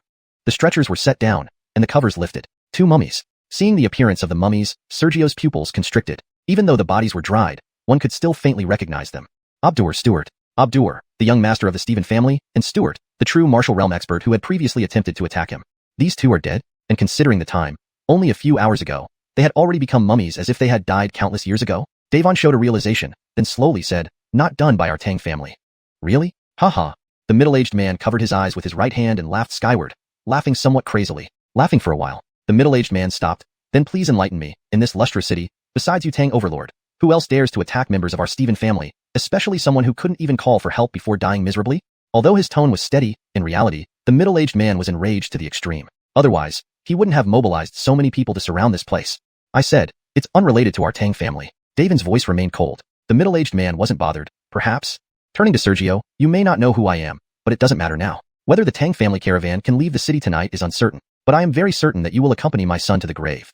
Despite being enraged to the extreme, the middle-aged man's voice was slow and calm. Chapter 37. The Tang family retreats, trouble arrives. The middle-aged man with a mustache spoke to Sergio, each word filled with killing intent. Yet, perhaps because of his extreme anger, his voice was eerily calm and gentle. Sergio remained unperturbed. "I've heard some things about the father of the Stephen family's young master when I returned earlier. After the conflict with the Stephen family, he had paid attention upon his return. The father of Abdur, the patriarch of the Stephen family, Karl. It was said that in his youth, Karl enjoyed fighting and challenging others. However, after taking over as the family head, he gradually changed his ways and no longer liked conflict. Instead, he preferred reason, and his favorite saying was, 'Harmony brings wealth.' Since you've heard, I don't need to elaborate further." Pausing for a moment, Karl, the middle-aged man with a mustache, revealed a smile. "Your talent is extraordinary. Logically, you shouldn't suffer torment, commit suicide. Tomorrow, I will ensure a proper burial for you, so as not to waste your outstanding talent." Note, "Gufu" is replaced with "waste" to better fit the context and flow in English. Sergio did not respond but waved his hand to vertically insert the newly purchased sword into the ground, his spiritual energy spreading out, causing the blade to shimmer with a cold light. "Pity." Karl sighed lightly, then turned to Devon. "Regarding the death of my family's young master, the Tang family must give us an explanation." Devon's tone was full of disdain. "Don't even mention that he wasn't killed by me. Even if he were, your Stephen family isn't fit to demand an explanation from the Tang family." "That is indeed regrettable." Finishing his sentence, Karl revealed a look of contempt. "Did you know, after bringing back the bodies of my son and Stewart, I visited the city lord's residence." Devon's expression froze, then suddenly darkened. Karl displayed a cold smirk. "The Tang family is indeed formidable, but the Black Feather City where the Tang family resides isn't solely governed by you. Regardless of where this matter is placed, it's always wrong on your part. Even if I slaughter everyone here today, as long as I seek support from your enemies, the Stephen family can still enjoy freedom. Do you think a few scraps of metal can intimidate me? Ridiculous." Devon's aura flared up dramatically. At this critical moment, Castor suddenly spoke up, "Uncle Hua." Devon's gaze immediately focused. Indeed, if truly pushed to the limit, he could wipe out the Stephen family without sustaining any damage himself. But Castor couldn't. Castor was only at the true Qi realm, and once a fight broke out, Castor would undoubtedly die. Thinking of this, Devon suppressed his anger and snorted coldly, "I reiterate, it was not my doing that your Stephen family's people are dead." Castor also interjected at this moment, "This junior has met Lord Stephen." Karl remained silent. Castor didn't mind and explained, "Lord Stephen may not know that during this business trip, according to our Tang family's rules, Uncle Hua and Francis should not have accompanied me. It was only because Uncle Hua was worried about me that he insisted on coming along." Pausing for a moment, he added with a laugh, "I deeply regret the deaths of young Master Stephen and Stewart. Truthfully speaking, the seals on Uncle Hua and Francis were set by the family. Although they could break the seal anytime, once broken, the family would immediately know. This journey leading the merchant convoy was for the family's adult evaluation. Having no grudge or hostility, Uncle Hua and Francis have no reason to break the seal, causing me to fail. What do you say, Lord Stephen?" Facing the polite Castor, Karl frowned slightly. He didn't want to believe it, yet the fact seemed to force him to. As Castor pointed out, Devon did indeed have the capability to instantly kill Abdur and Stewart, but there was no necessity or reason for him to do so. Castor continued, "This Davasniang city is not ruled solely by the Stephen family. Perhaps someone else is trying to incite discord between the Tang family and the Stephen family. What do you think, Lord Stephen?" Karl remained silent. Finally, he gestured, "Today, my entire family came seeking revenge. In the coming days, this city will likely be drenched in blood. Since the Tang family's convoy is uninvolved, it's best you leave early to avoid affecting your schedule." He believed them. Or maybe not. Only he knew whether he truly believed. But one thing was certain, he wouldn't genuinely carry out a massacre here. The Tang family was not to be trifled with. Everything that happened before might have been intentionally done or might have been a genuine reaction, all just to drive the Tang family convoy away. Otherwise, seeking revenge would lead to the downfall of the Stephen family. Other elders wouldn't agree to such a decision. "Let's go." Without unnecessary words, Castor gave the order. He didn't wish to further provoke the already taut nerves of the Stephen family. The guards immediately relaxed. The courtyard fell into busy activity. Within just 3 breaths, all the purple-scaled carriages left the courtyard hastily. Just as Sergio was preparing to leave quietly, Karl murmured, "You can't go." Castor's gaze sharpened. Master Tang, is there anything else? Carl slightly tilted his head seeing Castor's movement. Castor hesitated for a while before responding, he cannot kill Stuart. Carl didn't deny it. I know. Eventually, we will find out who the murderer is, but now, someone must be sacrificed for my son's funeral. What do you think, Master Tang? Castor's expression slightly changed. A moment later, he bowed to Sergio. Brother Su, I apologize. I must consider the Tang family members here. Let's go. Francis disappeared into the carriage, and Davon led the convoy. Without waiting for Sergio's reaction, the caravan quickly left. Soon, the courtyard became silent again, except for the dense crowd of Stephen family members and Sergio, the only non-Stephen person remaining. Still seated, Carl slowly stood up. If I were you, I would end my own life soon to avoid dying horribly. Sergio sensed the numerous spirit-piercing arrows hidden in the darkness around him, causing unease. After a moment's silence, he forced a smile. If I say their deaths have nothing to do with me, what do you think, Lord Stephen? This reason isn't enough to let you live. Upon finishing his sentence, Carl extended 3 fingers, 3 sentences. If you can persuade me, I won't kill you. If not, these will be your last words. You have 2 more sentences. Sergio once again sensed his surroundings, but quickly withdrew his perception. There was no need to sense further. Carl had already mentioned the numbers. 19 true martial realm elders, 46 spiritual martial realm elites, 300 true chi realm disciples, and another 150 archers armed with spirit-piercing arrows. In total, over 500 people. Except for the 300 true chi realm members, whether it be the 46 spiritual martial elites, the 19 true martial elders, or those 150 archers, they all posed a significant threat to him. With such a luxurious lineup, even if he used secret techniques to enhance his cultivation, it would likely result in certain death. He felt somewhat helpless. Perhaps he could try to convince them. Otherwise, unless absolutely necessary, he really didn't want to risk a fight. After a while, Sergio showed a rare, earnest expression. Though I don't know who struck first, if the Stephen family fights me, it will only result in mutual destruction. Then, Lord Stephen, you wouldn't be able to avenge your son's blood debt, and because of weakness, the mastermind might destroy the Stephen family. If that happens, it will be too late for regrets. You have one last sentence, Carl smiled. Chapter 38. Blood burning to transform into a dragon. Carl, hearing Sergio's earnest advice, smiled and appeared completely unconcerned. The bows around him were all fully drawn. The arrowheads gleamed menacingly, and the cold light emitted by numerous spirit-piercing arrows turned the dark surroundings into a silvery white. Sergio's expression tightened. In no time, his face turned icy cold. Since head of House Stephen is so confident, then let's give it a try. Meaningless last words, just kill him. Carl turned and walked away. Swish, swish, countless whistling sounds rang out simultaneously. In an instant, over 100 spirit-piercing arrows shot densely toward Sergio, sealing off all his possible escape routes. The attack began without warning. Damn it! Even Sergio couldn't help cursing under his breath. Without hesitation, he instantly drew his sword and slashed forward, sending waves of air swirling backward, while he swiftly retreated. Do you still expect to resist against spirit-piercing arrows? How laughable.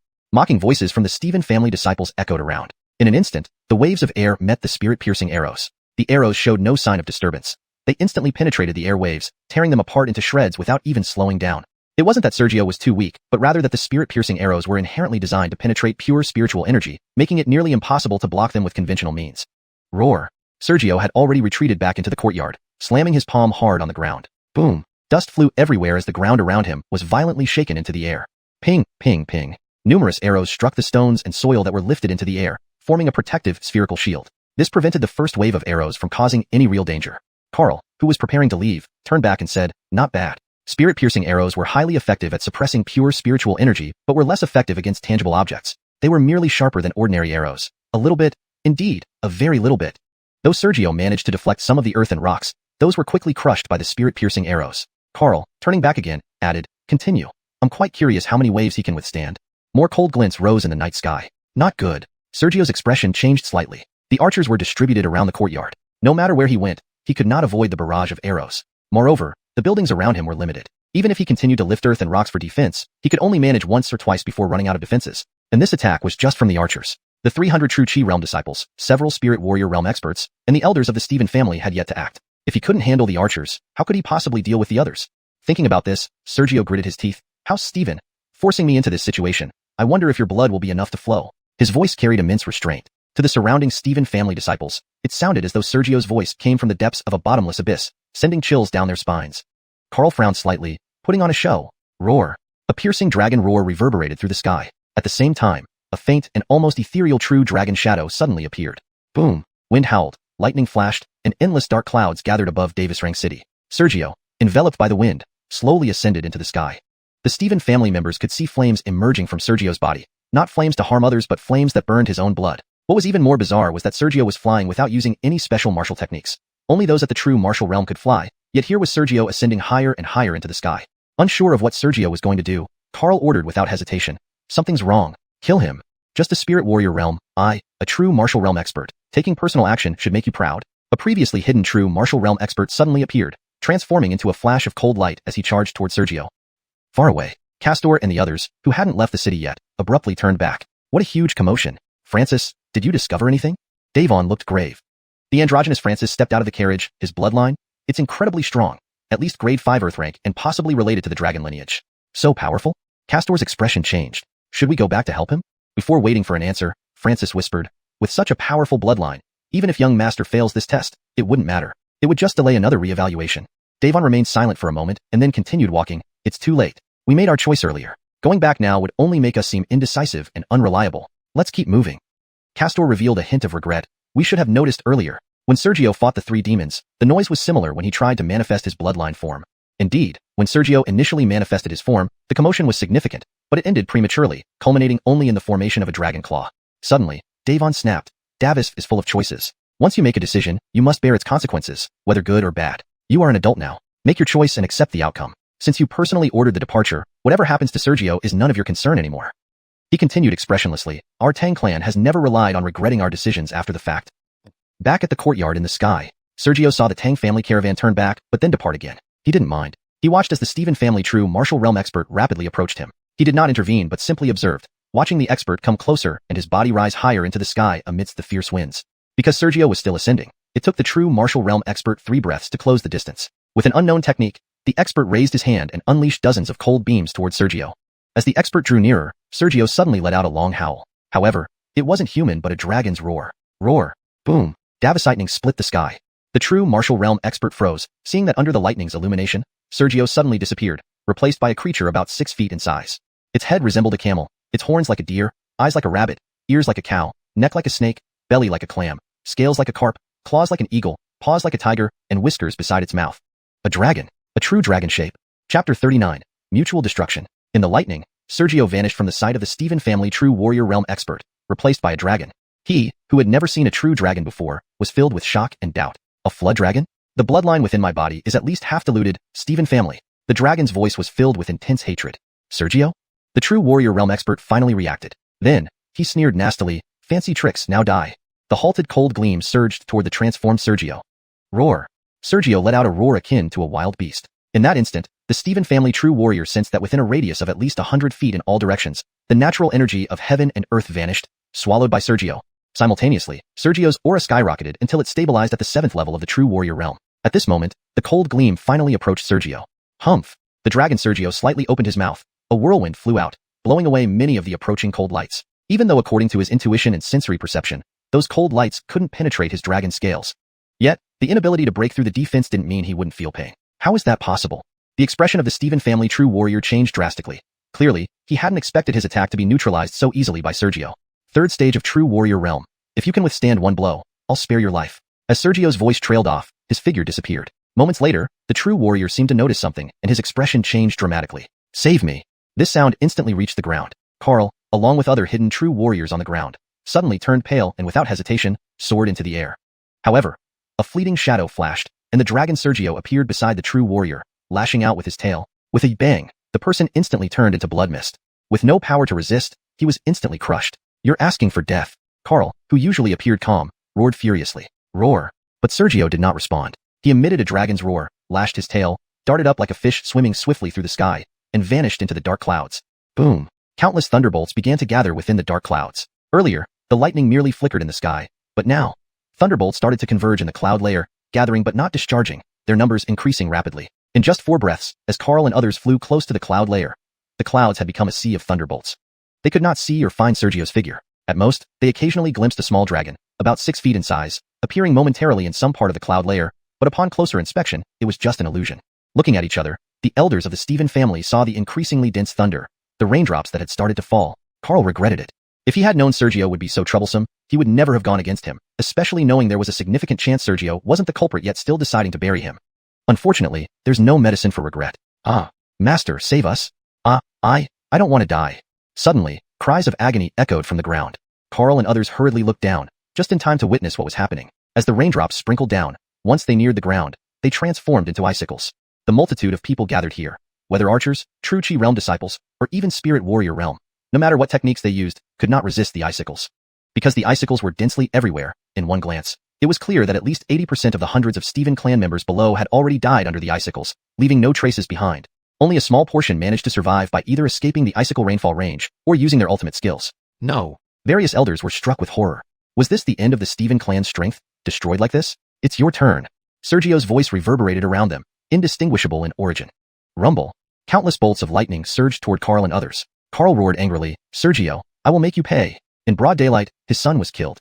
Now, he witnessed firsthand the majority of the Steven family's elite perish at Sergio's hands. His hate was immeasurable. Other elders shared the same depth of hatred. Rumble. Davos lightning descended, creating terrifying explosions across the sky. Entire Xianxia City was temporarily illuminated white by the thunder. Wherever the collision occurred, the power was too fearsome. No one could discern the specifics. After 10 breaths, the blinding thunderlight began to dissipate. The sky cleared up after the storm. Sergio reappeared in the sky, naked. His clothes had been shredded during the transformation. Before others could notice, he quickly took out new clothing from his storage bag, put it on, then headed towards the ground, free-falling. Landing with Carl and others. About 5 breaths later, bang bang bang. With muffled sounds, they slammed onto the ground, forming large craters, and surrounding rainwater gushed into these craters, staining the occupants bloody. Sergio was no exception. The clean clothes he wore instantly became blood-stained. Cough cough. After several violent coughs, Sergio struggled out of the crater, falling back into the courtyard he had previously stayed in. But now there was no longer a courtyard here. Everything around had been destroyed by the earlier icicles, leaving only an exceptionally wide open space. Looking ahead, he saw Carl and others also crawling out of the crater, lying on its edge, staring at him fiercely. Including Carl, there were 19 more people left. Just one unnamed elder died. Sergio's face showed a slight change. Earlier, while controlling countless bolts of lightning to attack, initially Carl and others couldn't defend themselves. But noticing the situation wasn't favorable, they suddenly utilized the characteristic of interconnected bloodlines, focusing all their power on one elder. Thus, that elder actually managed to withstand the thunderbolt. Though as a consequence, the elder was shattered into blood mist by the brute force. Yet Carl and others survived. Even if their power was drained, they couldn't stand now, but they were indeed alive. Outside the courtyard, seeing Sergio unable to stand and crawling alongside them at the crater's edge, Carl revealed a ghastly smile. Immediately forcing himself, pointing at Sergio, not dead ones, go kill him. His voice was weak, yet, like a death knell. Squeak squeak. In the distance, from buildings untouched by the icicles, one after another Steven family disciples emerged. Chapter 40. The Mastermind Revealed. Following Carl's orders, with a slight stir, one by one, members of the Steven family emerged from the structures that were outside the range of the ice spikes and remained intact. They were those who had fled quickly or were fortunate enough to be out of the attack's reach initially. Though they obeyed the command to appear, they did not rush forward. Instead, they approached step by cautious step, fear and caution etched on their faces. Even more people knelt listlessly just beyond the previous attack's range, perhaps unable to accept so many casualties or the tragic scene that unfolded before them. Sergio remained silent. After a moment, amidst the blood, he showed a chilling smile. Nearly 400 members of the Steven family have died here. Their bones and blood have been shattered by the ice spikes and merged with the earth beneath us. Isn't it sickening for you to walk on their flesh and bones? The expressions of many disciples froze. Gah! More than half of them immediately vomited upon hearing this. However, about 10 individuals continued to approach Sergio steadfastly, showing no signs of nausea. Sergio's expression darkened instantly. He couldn't stand up now. He was only at the spirit warrior stage. After forcefully burning his blood to unlock greater, terrifying power in his bloodline, he successfully transformed into a dragon, even if just for a brief 6 feet. He devoured the surrounding spiritual energy and controlled fearsome power over wind, rain, thunder, and lightning. With a single strike, turning water into ice, he slaughtered most of the Steven family. Even the true martial realm experts struggled, barely blocking his onslaught by combining all their strength. But he was ultimately just a spirit warrior. Despite his impressive victory, after such an explosive burst of power, he now could not muster even a bit of spirit energy within him. His body felt weak, utterly devoid of strength. Most terrifyingly, though his bloodline remained at 9th rank celestial, there was only a trace left. What he burned was not ordinary blood but the essence of his bloodline. If not for this, how could he have successfully transformed into a true dragon and defeated the combined force of the Steven family? If that last trace vanished, his celestial bloodline would cease to exist. Steven family disciples cautiously closed in. Sergio growled low, damn. All the high-ranking combatants of the Steven family had lost their fighting capabilities under his assault, lying helplessly on the ground, never imagining they would end up being bested by some disciples. Indeed, celestial bloodline, truly extraordinary. Without using the Steven family, I might never have subdued you. A hoarse voice suddenly rang out nearby. Who? The tense Steven family disciples instinctively attacked in the direction of the voice. Hee hee. The hoarse voice emitted a mocking laugh. As soon as they acted, these disciples collapsed like drunkards onto the ground. Tot-a-tot. Stepping through the bloody puddles, a figure with sallow skin, holding a pottery jar, slowly approached. He stopped roughly 10 feet away from Sergio and Carl. Sergio's pupils narrowed. The mysterious man who had vanished after their encounter outside the blacksmith's shop. After a moment, realizing this, his eyes blazed with fury. Abdur, Stuart, it was you. If not for Abdur and Stuart's betrayal, Why would the Stephen family have launched such a massive operation? Their blood was quite delicious. Brogan sat on the ground hugging the jar, then, face full of bliss, began kissing the ground. No, not kissing. He was drinking the blood pooling everywhere. After a moment, he stood abruptly, filled with disgust. The blood of weaklings is disgusting. Carl's eyes nearly bulged out of his head. You killed my son. You killed my son. Tisk tisk. The man's sallow skin clucked disapprovingly, shaking his head. And to think you're the head of the Stephen family, what a failure. Look at Sergio. Despite being weakened, he still speaks clearly. Your group of elders can't even utter a word, and your own speech is broken. How disgraceful. You're asking for death. Carl became increasingly enraged. The sallow-skinned man wasn't annoyed. Can you still move? Is anyone else able to move? Kill him. Somehow, Carl found the strength to roar. No need to waste effort, they're all dead. The sallow-skinned man sneered. Sweat or possibly blood droplets appeared on Sergio's forehead. Who are you? Brogan tilted his head slightly, lips curling. Joab. His blood-stained teeth were grotesque and frightening. In the next instant, Joab teleported beside Sergio, speaking with relish. Such delicious blood. Grabbing Sergio's wrist, he sank his teeth in, causing excruciating pain. Helpless, Sergio watched as countless drops of his blood were drained. Why did you betray me? Sergio, suppressing his rage, felt despair sinking deep. If it were only the Stephen family, there might be a glimmer of hope. But now, with this visibly unhinged yet genuine true martial expert Joab, escape was impossible. If he decides to kill, it will surely be fatal. Joab didn't respond, lost in ecstasy, so fresh, so sweet. Suddenly, a Stephen family true martial elder regained strength and struck out, dare to scheme against the Stephen family, die. Fool. Joab's eyes gleamed with bloodlust. In an instant, he pierced the elder's chest with claw-like fingers. Ah! The elder screamed in agony. At this moment, Joab opened the pottery jar. A shadow seemed to leap into the elder's body. The elder's body withered visibly within seconds until he became a dried corpse without a drop of blood left. Joab sealed the jar again, then approached Sergio, speaking gently, Davistal darling, tell me, how should I drink your blood continuously without wasting this celestial bloodline? Just hurry up, someone is approaching. A reprimanding voice came from the jar. Chapter 41, Trapped. As Joab, with a face full of gentleness but in reality terrifying, asked Sergio, a reprimand suddenly came from the pot. Joab's gentle demeanor froze instantly, then he wore a look of utmost humility.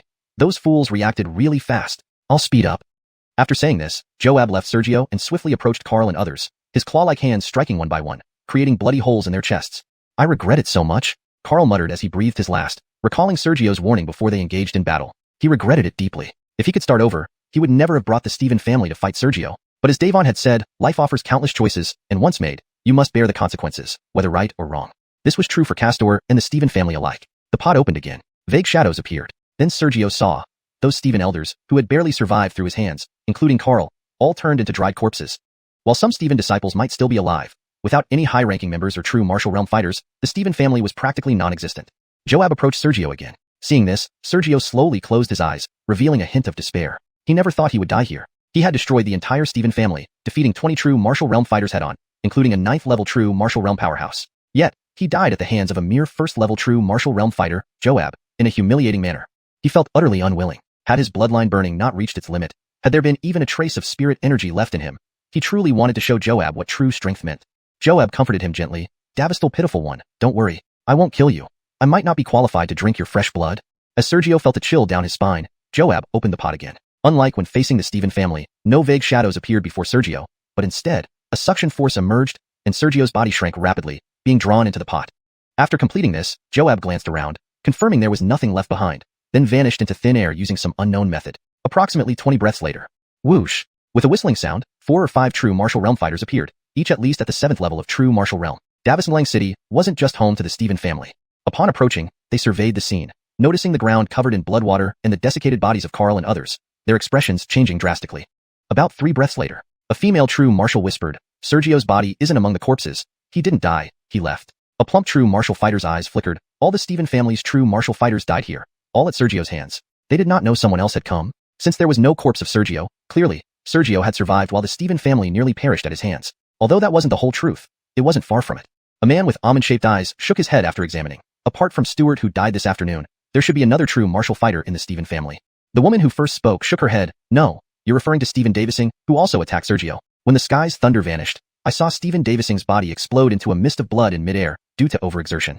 The slightly plump true martial pondered, whispering, more importantly, I'm concerned about who Sergio is. How did he manage to turn everyone in the Stephen family into dry corpses?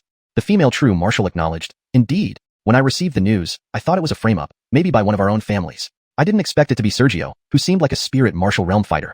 Since Stuart and Abdur had become dry corpses, and now Carl and others had too, and it was certainly done by Sergio, They concluded Stuart and Abdur were killed by Sergio as well. Brogan with almond-shaped eyes chuckled lowly. The Stephen family sought their doom, only blaming that fool Ganon for provoking such a bane that could wipe out the entire clan. No more talk. With the Stephen family gone, their territories and businesses need resolution. Elsewhere, in a pitch-black void, there was no earth, no sky, no stars, no sun or moon, only faint gray mist surrounding endlessly. Sergio stood in the mist, looking at his feet with a faint look of surprise. There was nothing under his feet, yet oddly, he felt grounded. Where was this? Ancestor, we can't stay in Davasinglang City anymore or we'll expose ourselves. Where should we go next? Joab's hoarse voice echoed beside him, though he wasn't visible. Go near the Xianxia Palace. The voice that had previously scolded Joab responded. Unlike Joab, this voice sounded incredibly distant to Sergio. Ancestor, the Xianxia Palace isn't easy to deal with, Joab hesitated. With heavenly grade bloodline, if we can find more top-tier bloodlines, I can escape confinement. We must seize this chance when the Xianxia Palace opens its doors to recruit disciples. The distant voice replied. Before Sergio could listen further, Joab fell silent. Reflecting for a moment, Sergio's expression changed. Am I inside the pot? At that moment, he felt a cold sensation on the back of his neck, as if something was blowing air toward it.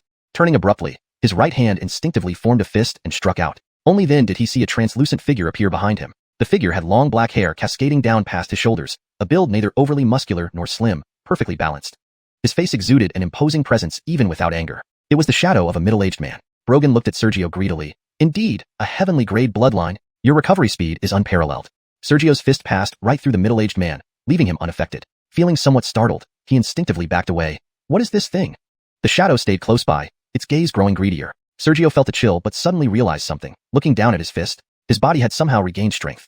The feeling of weakness was gone. What was happening?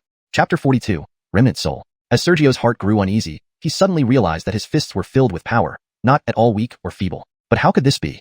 By his estimation, after burning his bloodline and absorbing the essence of heaven and earth to rapidly increase his cultivation, it would take at least a year for him to recover fully unless he used rare treasures to restore his vitality. Yet now, he felt restored?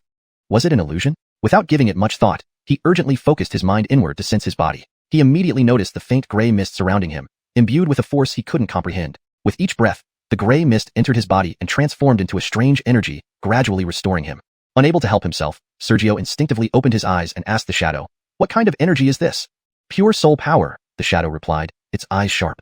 When it wasn't displaying greed, it seemed somewhat normal, perhaps even relatively so. Glancing around at the bleak surroundings devoid of any scenery, Sergio forced himself to ask, "Who are you?"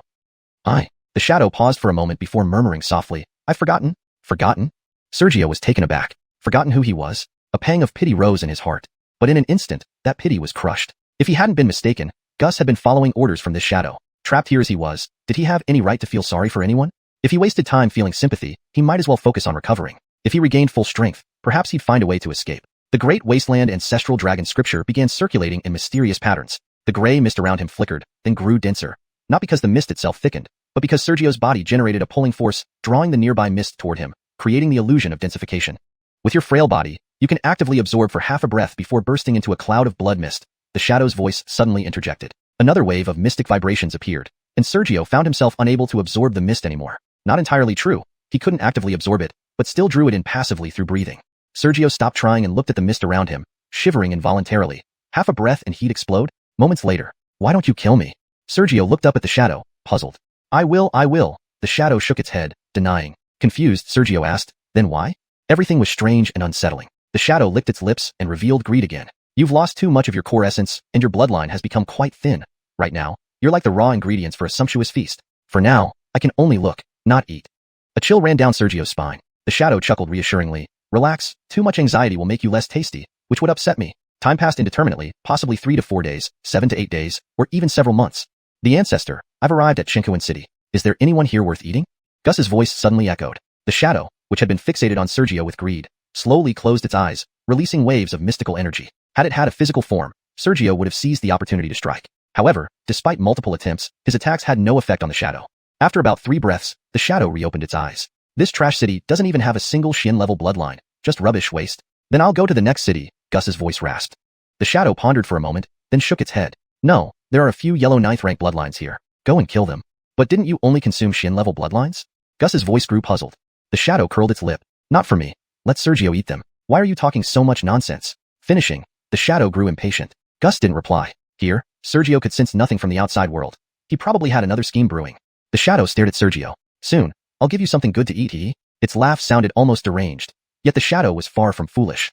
"I won't eat, and you can't force me," Sergio coldly snorted. although he couldn't leave or see outside. Whether he ate was still under his control. Hee. The shadow laughed but didn't press further.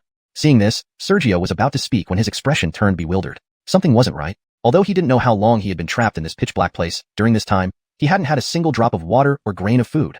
Even at the spirit martial stage, one could grow hungry. After some thought, he looked at the remnant soul. Is this an illusion? An illusion? The shadow looked puzzled. Suddenly, it wore a mad expression. Damn it, how could this be an illusion? If it were, why would the ancestor be trapped here, needing ants to seek out blood meals? Damn it, if the ancestor ever gets out, who are my enemies again? Raving, the shadow suddenly calmed, its eyes confused. Again, an indeterminate amount of time passed. The shadow licked its lips and dissipated. Rushing water. The sound of flowing water rang out. Sergio looked up. It wasn't water at all, but a stream of blood pouring from nowhere, heading straight toward him. Instinctively, Sergio avoided the direction of the blood. The blood collected at his feet without spreading. Once the flow ceased, the vanished shadow reappeared. Come, eat. The shadow smiled, waving a hand, condensing the blood, then floating it to Sergio's mouth. Sergio recoiled sharply, his spirit energy sealing his nostrils and mouth instantly. The shadow grew irate. Why aren't you obeying me? How can you disobey? You think you can kill me? Sergio suppressed his unease, feigning a cold laugh. The irate shadow suddenly regained composure. Kill no, wrong can't kill you. You haven't recovered yet. You're not ready to be eaten? Muttering to itself, the shadow tilted its head, eyeing Sergio thoughtfully. Seeing this, Sergio grew more unsettled. The shadow seemed normal sometimes, but often acted crazy. His moods were unpredictable. After a while, the shadow suddenly smiled. Don't you want to restore your bloodline? My bloodline is already restored. Sergio continued to mock, speaking in a low tone. He wasn't lying. The mist here was strange, and the backlash and weakness he'd experienced earlier had rapidly healed. If he wished, he could burn his bloodline and transform into a dragon. The shadow shook its head. No, no, no. Your core essence hasn't recovered. Chapter 43. Secret Techniques, not to be used casually. Facing Sergio's cold sneer, the apparition, who might have been in an unstable state, failed to detect any flaw. After some serious contemplation, he denied Sergio's claim of recovery. Sergio remained motionless. I know better than you whether I've recovered. How can I put it? The apparition massaged his temples, feeling a headache coming on. After a long while, his eyes lit up. You should understand what soul and body mean, right? Shouldn't most people know that? Sergio was momentarily at a loss for words. Soul and body, spirit and flesh. Anyone would understand these concepts. Good to know. The apparition nodded with satisfaction, but then shook his head. Bloodline exists within the body, but is concealed within the soul. What you've restored is merely the bloodline of your physical body. The part hidden within the soul remains as just a thread. Whether you transformed into a dragon using your bloodline or rapidly increased your cultivation by devouring the world's essence, both actions depleted the bloodline hidden in your soul, which cannot easily be restored. Keep making it up. Sergio showed disdain on his face, choosing to communicate via abdominal voice to avoid giving the apparition a chance to force-feed him blood. Of course, deep down, he already believed him. Despite the apparition's erratic behavior, he didn't seem like he was lying. The apparition grew slightly angry. Why won't you believe me? Ancestor, a grand existence at the celestial human realm, knows everything about this world. Celestial human realm? Sergio blinked. The apparition asked back, celestial human realm? Yes. What level of cultivation does the celestial human realm entail? Gus's hoarse voice suddenly interrupted. Ancestor, he's trying to trick you. Just forcefully integrate the blood into his body. He added, now that he's within your domain, you can do whatever you want. He can't stop you. And even if he tries to transform into a dragon as he did in Xianxia City, you can disrupt it in advance. The apparition's eyes narrowed instantly, retreating rapidly, creating countless ripples. A moment later, his eyes gleamed with a hint of bloodlust. Indeed, a sumptuous feast. You have a bit of cunning? As he spoke, the apparition stretched out his hand through the air. Sergio immediately felt an immense weight, making it impossible to move. Then, the congealed blood cascaded like a bloody rain, silently merging into his skin. Warm currents surged through his body. An indescribable pleasure emerged from deep within his mind. Sergio started to speak, but his expression froze. Boy, you're smart, but remain mute for now. The apparition, possibly fearing further probing questions from Sergio, used an unknown method to seal his voice. The strangest part was that even when Sergio attempted to use spiritual energy to speak abdominally, no normal speech came out. Regardless of the method, only the sound emerged. After a few attempts, Sergio abandoned any effort to vocalize. In his heart, a mix of secret joy and heavy thoughts arose. The previous blood. He wasn't foolish. Someone must have died again under Gus's hand, and those blood were the essence of the deceased. Just like how Carl and others were sucked dry. Secret joy? Perhaps it was due to the unfathomable human heart. Heavy disgust. Also because of the unfathomable human heart, stemming from moral boundaries. No sky, no sun, no moon, no mountains or rivers. The gray mist covered the area, the passage of time unknown. Sergio had no idea how much time had passed. All he knew was that Gus had passed through over 10 cities, killing nearly 30 yellow-gray bloodlines and 5 black-gray bloodlines. The essence of the killed people entered the gray realm, forcibly integrated into Sergio's body by the apparition. He didn't feel his cultivation strength improve. He only felt more spirited. Another flood of blood came. This time, the amount of blood was significantly greater, compressed into a colossal blood orb taller than a person. When the apparition returned, his eyes gleamed with delight. One last time. Soon, You will be free. As before, the blood merged into Sergio's skin and quickly seeped into his body. Unspeakable pleasure welled up again. About 3 breaths later, Sergio's pupils suddenly constricted. He realized that his bloodline was becoming richer at an incredibly fast rate. Since being trapped here, absorbing untold amounts of blood, his bloodline hadn't shown any changes, but now it began to thicken unexpectedly. The apparition sighed, finally replenishing the bloodline essence within your soul. Can secret techniques for enhancing cultivation be used casually? Remember never to use them carelessly in the future. Not everyone has ancestors' patience to help you recover. If not for me, you wouldn't even know why your bloodline dissipated. No, wait, he's not my descendant. He's just food. By the end, the previously emotional apparition returned to normal. Sergio had no time to ponder, or perhaps he still couldn't speak. He could only watch silently as the blood continued to merge into his body, his bloodline rising, yet he showed no joy. The apparition's goal was achieved. Was he going to die now? An unknown amount of time passed. Most of the blood had fused into Sergio's body. The apparition stood beside him, barely containing his excitement. Almost. Once you finish eating, you will be free. Unfortunately, he received no response from Sergio. Ancestor, save me. Gus's terrified voice suddenly sounded. The apparition turned furious. What are you yelling about? Ancestor, too many people were killed this time. I've been discovered by Xianxia Palace. Gus's voice grew increasingly urgent. The apparition's tone was full of contempt. Panic for what? Wait until he finishes, and Ancestor will borrow his body to escape and return to the mountains and seas. In heaven and earth, I will be invincible. Kill as many as come. Evil heretics, daring to wreak havoc within my Xianxia Palace, courting death. A chilling male voice, completely unfamiliar to Sergio, suddenly echoed. The apparition froze, then his face twisted in anger. Damn waste of space. Hold on, don't die. Feast, I'm eating you now. Ignoring that the blood hadn't fully merged into Sergio's body, the apparition lunged at him hastily. Sergio remained immobile, watching the apparition approach. However, when the apparition was about half an inch away, ripples flashed and the world spun. A blue sky, green cliffs towering high, lush mountains and clear waters filled Sergio's vision. The unfamiliar voice expressed surprise. Another smooth, refined voice said, Elder, this person is only at the spirit warrior realm, controlled physically. Unexpectedly, he seems to have been abducted by that evil entity. Sergio realized that somehow, he was out of the pot. Hastily standing up to call for help, all that came out were muffled sounds. The translation captures the mysterious and dark atmosphere of the original text, staying true to the characters' intentions and emotions. The story progresses logically and maintains a consistent tone throughout. ##### Chapter 44. The pot disappears. Sergio looked around at the unfamiliar scenery and heard new sounds, suddenly realizing that he had somehow left the pot. Without hesitation, he tried to call for help, only for his voice to still come out as the mute's "Abba Abba." By standing up, he also got a clear view of the people speaking. There were 2 young men. They looked to be about his age. But this was impossible. He wasn't deaf. The person who acted earlier clearly belonged to the Xianxia Palace and held the title of elder. The Xianxia Palace governed countless territories, and to be an elder in the Xianxia Palace, one would need far more than just true Wu realm strength. It must be because their cultivation was so powerful that their lifespan extended, making them appear young. Is he a mute? The gentle voice spoke again, with a hint of pity. This time, Sergio saw clearly.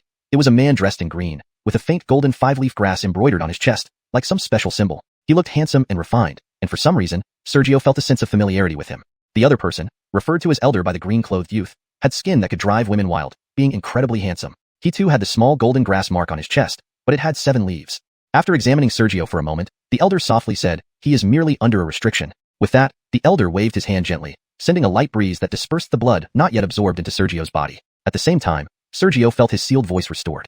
Without delay, he immediately said, this humble one is Sergio. Many thanks for saving my life, honorable elders. Sergio, the elder paused slightly before showing a hint of surprise. From the Su family of Shengyuan City? Sergio was taken aback. Do you know me, elder? Do you know the Yu family of Guiyuan City? The gentle youth's tone now carried a faint coldness. Sergio looked puzzled. You are? A sudden chill swept over him. He realized why he felt familiar with this person. Yu family Billy. He had once killed Billy, Alexandra, and 2 Davising Wu realm protectors from the Yu family in the Guiyuan Mountains. This gentle youth bore some resemblance to Billy, though the latter was much more arrogant and unruly, while this youth appeared serene and elegant. Despite the similarity, he hadn't immediately recognized him. As if sensing Sergio's thoughts, the gentle youth remained expressionless. I am Xander from the Yu family of Guiyuan City. His tone lost its previous gentleness. Xander? Sergio rubbed the back of his head and then showed admiration. You are the legendary Xander? I've heard that you joined the Xianxia Palace and possess exceptional talent. He did not hesitate to lavish praise. Seeing this, Xander's eyes revealed a hint of doubt. I am Elder Jim of the Xianxia Palace. You may address me as Elder Pang, the Xianxia Palace elder interjected.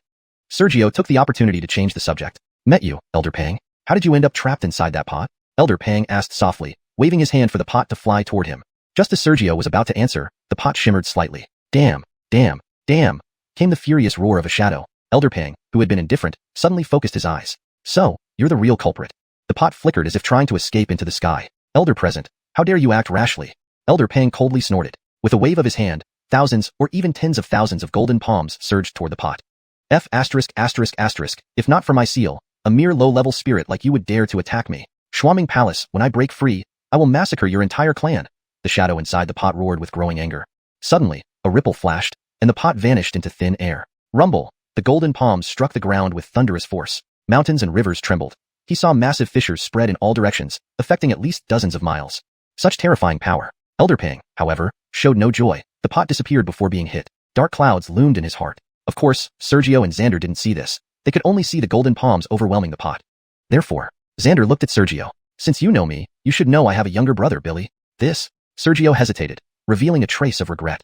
I had an accident and rarely leave the Su family, so I don't know much about outside affairs. But I didn't know that the renowned Billy had a brother. Since he is Yu's brother, he must be a prodigy like you, and surely has joined the Shuaming Palace. Why didn't he receive as much acclaim as you? His words betrayed no hint of strangeness. Xander's eyes narrowed instantly. After a pause, he slowly spoke. You are mistaken, Brother Su. My brother and I are different. Perhaps I took away too many opportunities and blessings from him. His talent isn't high. Even with countless resources sent from the sect by me, he barely reached Davising Wu realm. Sergio's eyes showed genuine regret. He now understood why Billy had managed to reach Davising Wu realm, thanks to his good brother. Xander's gaze suddenly turned cold. Unfortunately, he's dead, with no remains. I wonder who was so cruel as to scatter his ashes. If I find out, I'll make sure whoever did this pays, even if it costs my life. Sergio seemed genuinely startled by Xander's cold demeanor. Deep down, he harbored murderous intent. Right or wrong wasn't important now. Xander wouldn't randomly suspect someone. Clearly, he had already suspected Sergio. Though Sergio didn't know why Xander suspected him so accurately, it was enough to confirm Xander's hidden hostility towards him. Even if pushed to the brink, using secret techniques, what did it matter if Xander was in True Wu realm? Yes, Xander was in True Wu realm, at the 7th layer, stronger than any current True Wu realm member of the Su family. Thinking of secret techniques, Sergio's expression darkened. Secret techniques might not be used lightly. Bloodline exists within the body and hides in the soul. Using them recklessly might not yield recovery next time from a pot shadow. How to deal with Xander needed careful consideration. Xander spoke again. What are you thinking about, Brother Su? So deeply engrossed? Sergio kept his composure. Nothing much, just wondering who could be the murderer. But I can't seem to get any clues. Elder Pang interrupted. Sergio, you were trapped in that pot earlier. How much do you know about it? Xander swallowed his words. Reporting to Elder, Junior knows little except that there was a shadow inside. Pausing, Sergio added cautiously, that shadow was very strange. No matter what I did, I couldn't harm it. Chapter 45. Different people, different reactions. Facing Jim's inquiry, Sergio responded truthfully and mentioned his apprehension that the phantom couldn't be harmed by ordinary means. Phantom, could it possibly be a remnant soul? Jim mused. Xavier reverted to being an elegant young master. Elder, why worry? Whether it was a broken jar or a remnant soul, all have been destroyed by you. That's true. Jim nodded, not planning to tell them the truth. Suppressing his thoughts, Jim revealed a smile. Did you come here to join the Shengyuan Palace? Xavier seemed to think of something, and his eyes showed hesitation. Sergio respectfully replied, as the elder rightly said, I traveled 1,000 miles just to hear about the greatness of Shengyuan Palace and wished to join it. Several months ago, the Vanessa mentioned you have a heavenly grade bloodline? Jim's tone became solemn. Xavier's expression turned unpleasant. Should be. Our Su family's spirit pillar is of 5 colors, Sergio added, feigning innocence. 5 colors. Jim seized Sergio's wrist as he spoke. I will personally bring you into the sect. Binshan, now that the evil demon has been eradicated, go report to the gathering point and ease everyone's worries. I obey. Xavier agreed and darted away like a rainbow. Sergio was puzzled. Was the disturbance caused by that evil demon significant? 10 Shin-grade bloodlines went missing, and even a D-grade bloodline was killed by him, truly infuriating. Jim's voice grew irritated. Sergio's mouth twitched involuntarily. He suspected the D-grade bloodline might have been important enough for Shengyuan Palace members to watch closely. Otherwise, Gus wouldn't necessarily have exposed himself. Whoosh. Following the wind, Jim soared up with Sergio toward a misty, towering mountain peak. At the summit of another mountain peak, a serene bamboo pavilion stood quietly atop the mountain. A Shengyuan Palace member with chest embroidery of 2 leaves approached outside the bamboo pavilion. Vanessa, your senior brother from the front courtyard reported that Sergio, whom you asked us to observe, has been detected by Elder Jim and brought to the main hall. After 3 breaths, a beam of white light flashed, revealing Edie standing where the light appeared. Her appearance still stunning. Edie paused before leaving, looking at the person. Anything else? The person hesitated, whispering, Vanessa, there are some rumors recently about Sergio. Tell me more. Edie's voice was gentle. Senior brother Billy, Xavier's younger brother, died by Sergio's hand. The dual-leaf disciple lowered his head. Edie looked concerned. Who witnessed it? When did it happen? No one witnessed it. But it said that Senior you had a life badge of Billy. Once Billy died, Senior you immediately sent out an investigation. Billy died in Guiyuan Mountains, and on that day, the only person known to have the strength to kill Billy was Sergio. Since there's no concrete evidence, well, at yet another nameless mountain peak, the graceful young master, Xavier, had returned to this mountain peak's summit. Standing at the edge of the summit, he silently gazed at the boundless landscape below, looking down upon all other mountains, aspiring high above. Senior brother you, a Shengyuan Palace disciple with chest embroidery of 4 leaves approached. Xavier looked anxious. Junior brother Adamar, how's the investigation going? That 4-leaf disciple, Adamar, hesitated, then whispered, "Brother." I gathered all those who have seen Billy and pieced together his probable path. Initially, Sergio didn't hide his tracks in the mountains. So many people saw him. Comparing the routes. What were the results? Xavier grew more impatient. The same as before. Even if Billy wasn't killed by him, he must have been involved somehow. Adamar casually mentioned. Regarding Alexandra, I also inquired. Apparently, the higher-ups of the Mi family have mysteriously disappeared. It's rumored they were killed by 7 passing true martial realm cultivators, though the truth is uncertain. Sergio. Xavier paid little attention to Alexandra. Adamar, hearing this, looked indignant. Senior brother. Everyone says Sergio has a heavenly grade bloodline. You're always so kind and supportive to junior brothers. Yet those people fear his bloodline and refuse to help you. Truly hateful. Everyone has their own aspirations. Don't force it. Besides, with junior brothers Wu and others willing to help, I'm satisfied. Let's see if he really has a heavenly grade bloodline. At Shiming Palace's tallest peak, a resplendent golden palace stood silently on top of the mountain. Inside the palace, Sergio stood quietly inside the grand hall. There were 7 elders and several Shiming Palace disciples. When Jim brought him here, there had been a brief introduction, allowing him to distinguish between disciples and elders based on their insignias. In Shiming Palace, age couldn't be judged by appearance, hence, identifying status relied on the small grass emblem sewn on clothing. Single leaf to 5 leaves represented disciples. 7 leaves represented elders. 9 leaves represented the palace master. 6 leaves lay between 5 and 7 and denoted either a holy son or Vanessa. The more branching leaves on the grass symbol, the higher the rank of the disciple. Among the people in the hall, apart from Jim, Sergio didn't recognize anyone else and could only identify them by their symbols. He didn't know how long he would need to wait. Tinkle, familiar chimes sounded. Sergio. Edie appeared at the door in a white dress, her voice melodious like a lark. Sergio greeted, Miss Davisu. Seeing a familiar face eased his mind significantly. Just as Jim introduced her, Edie's attire bore a 6-leaved symbol representing a Vanessa. Edie smiled and entered the hall, greeting the elders. The elders all nodded warmly at Edie. After the greeting, Edie stood quietly nearby, not far from Sergio. Time passed, more elders, or at least 4-leaved disciples arrived. Though 4 leaves were rare, most were 5-leaved. About 15 minutes later, Xavier also entered the hall. By then, the hall contained nearly 40 elders and disciples, yet it remained spacious without feeling crowded. More astonishingly to Sergio, despite the few 4-leaved Shiming Palace disciples present, all possessed true martial realm cultivation. In Shengyuan City, a true martial realm practitioner would hold a senior elder position with considerable power.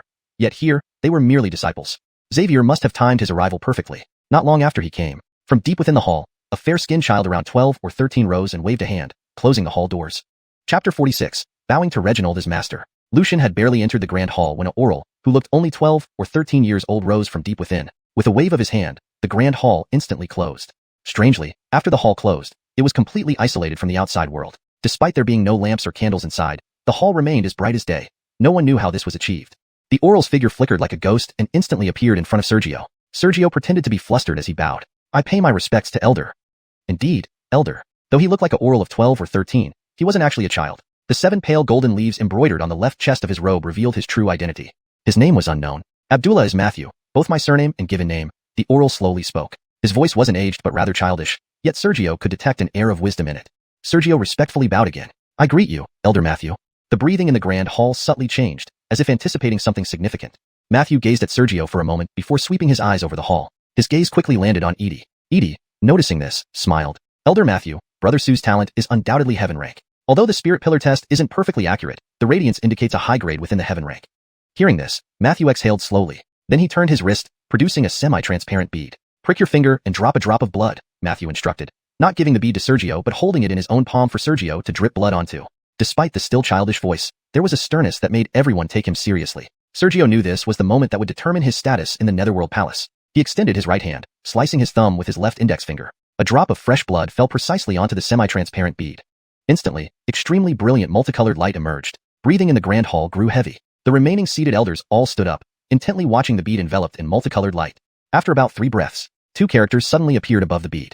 Sergio could confirm he had never seen those 2 characters before. To him, they seemed more like strange symbols. But strangely, upon seeing them, he understood their meaning immediately.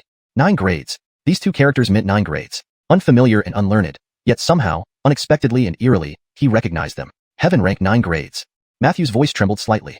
Even Edie, who was very confident in Sergio, was momentarily stunned. She knew Sergio had a heaven rank lineage and suspected it was a high grade, but she never imagined Sergio would be heaven rank 9 grades. Involuntarily, a faint sense of confusion swept over her. She hadn't told Sergio, but she too had a heaven rank lineage, heaven rank 3 grades. She had always viewed Sergio differently because he once saved her, and also because he had the same heaven rank lineage as her. However, while she was merely 3 grades, Sergio was 9 grades. A difference of just 1 grade in heaven rank lineage could mean worlds apart. It determined not only cultivation speed but also strength. The stronger the lineage, the greater the power. To put it bluntly, unless someone with a heaven rank 9 lineage was exceptionally poor at combat, they were practically invincible at the same level. Soon, the confusion faded, and Edie's lips curved into a smile. You are worthy of me. Wulian practitioners loved boldly and openly, not necessarily harboring the bashfulness common among ordinary people. Observing Lucian, who had arrived precisely on time, his expression turned ugly. Heaven rank, 9 grades. He wasn't the Bryson of the Dark Netherworld Palace. Traditionally, according to past customs of the Dark Netherworld Palace, his talent should have been enough to secure the position of Bryson. Unfortunately, the current Dark Netherworld Palace had Edie, a girl with heaven rank lineage, while Lucian's lineage was extremely strong. Earth rank 9 grades, just a step away from heaven rank, it was still not quite heaven rank. With Edie as the sacred maiden due to her heaven rank lineage, Lucian found it insufficient to claim the Bryson position even though the seat was vacant. Before, it didn't matter if he couldn't get the position. No one else could either. But now, with Sergio, a heaven rank 9 grader, emerging and being close to Edie, Lucian knew the Bryson position was secured unless there was an unforeseen event. He bears responsibility for my brother's death and has taken my beloved. In the end, even geniuses become nothing but bones. Lucian muttered silently to himself, suppressing his thoughts and closing his eyes. His beloved was Edie. Unfortunately, lacking the luck and talent Sergio possessed, he found Edie unwilling to develop any feelings towards him. It was like falling flowers with intent, but flowing water showing no emotion. Other disciples felt fewer emotional fluctuations. They watched Sergio with countless envy and jealousy. Heaven rank 9 grades. Do you wish to be my disciple? A gentle voice echoed from the depths of the grand hall. Sergio looked up and realized another person had appeared in the hall. This person wore a long robe, had a beard about a finger length, and exuded a scholarly demeanor. A middle-aged man. Sergio was certain he hadn't seen this man before in the hall. Another glance revealed 8 small leaves embroidered on the man's robe. Sergio didn't recognize him, but others did. Edie and other disciples bowed simultaneously. Vice Palace Master Kevin, Matthew and other elders likewise acknowledged him with clasped hands. There's no need for such formality, Vice Palace Master Kevin smiled. He then turned his gaze to Sergio. I am willing, Sergio replied without hesitation, bowing. As Vice Palace Master, this meant Kevin held the second highest position in the Dark Netherworld Palace, next to the Palace Master. Looking at Kevin again, his smile widened, and with a wave of his sleeve, he sat down. By order, Sergio shall become a true disciple of our Dark Netherworld Palace immediately. Vice Palace Master, please wait, Edie suddenly interrupted with a glint in her eyes. Kevin tilted his head but remained silent. Edie bowed deeply and then quickly sent a telepathic message to Sergio. Don't join directly. Ask the Vice Palace Master to participate in the Palace Entry exam 10 days later. Sergio froze, confused by Edie's reasoning. Since he could join directly as a true disciple, why go through the trouble of taking an exam? Edie didn't explain further, her eyes fixed inwardly as if unaware of external matters. Deep within, Kevin's eyes flashed with a hint of curiosity. Other elders shared similar expressions. Their cultivation was so advanced that even unintentionally, they could perceive Edie's private message. Now, they were curious how Sergio would choose given Edie's lack of explanation. Sergio hesitated for only a brief moment before looking up. Vice Palace Master. Chapter 47. Concealing one's abilities. While Daranduo and the others were curious about the outcome, Sergio didn't hesitate for long before lifting his head. Deputy Palace Master, this disciple wishes to participate in the entrance examination and join the sect based on its results. As Sergio spoke, Nola looked at Edie with an inscrutable smile before turning to Sergio. Since you have this wish, after you pass the entrance examination, then you may proceed with the apprenticeship ceremony. You may all disperse now. Just like that, they dispersed? Sergio didn't think much about it and instinctively moved closer to Edie, intending to ask why he had to go through the trouble of taking the entrance examination. However, Jim, George suddenly spoke. Anderson appeared puzzled as if he had been lost in thought and just returned to reality. Elder Pang. George gave a meaningful look before slowly saying, Sergio possesses a grade 1 heaven class bloodline. As his senior brother, don't forget the sect's rules. Anderson's eyes darkened momentarily, but quickly returned to normal, maintaining his gentle demeanor. This disciple understands. Sergio blinked, looking at George with slight confusion. Grade 1 heaven class? Didn't the bead just measure him as grade 9 heaven class? Although he did initially think of claiming his bloodline was grade 1 or 2 heaven class when entering the sect, the bead from Shimming Palace was indeed extraordinary, strictly confirming his actual grade. He didn't believe George missed seeing that. So what was this about? George, however, didn't explain, merely smiling kindly at Sergio before vanishing like a breeze. The other elders in the hall also disappeared without a trace.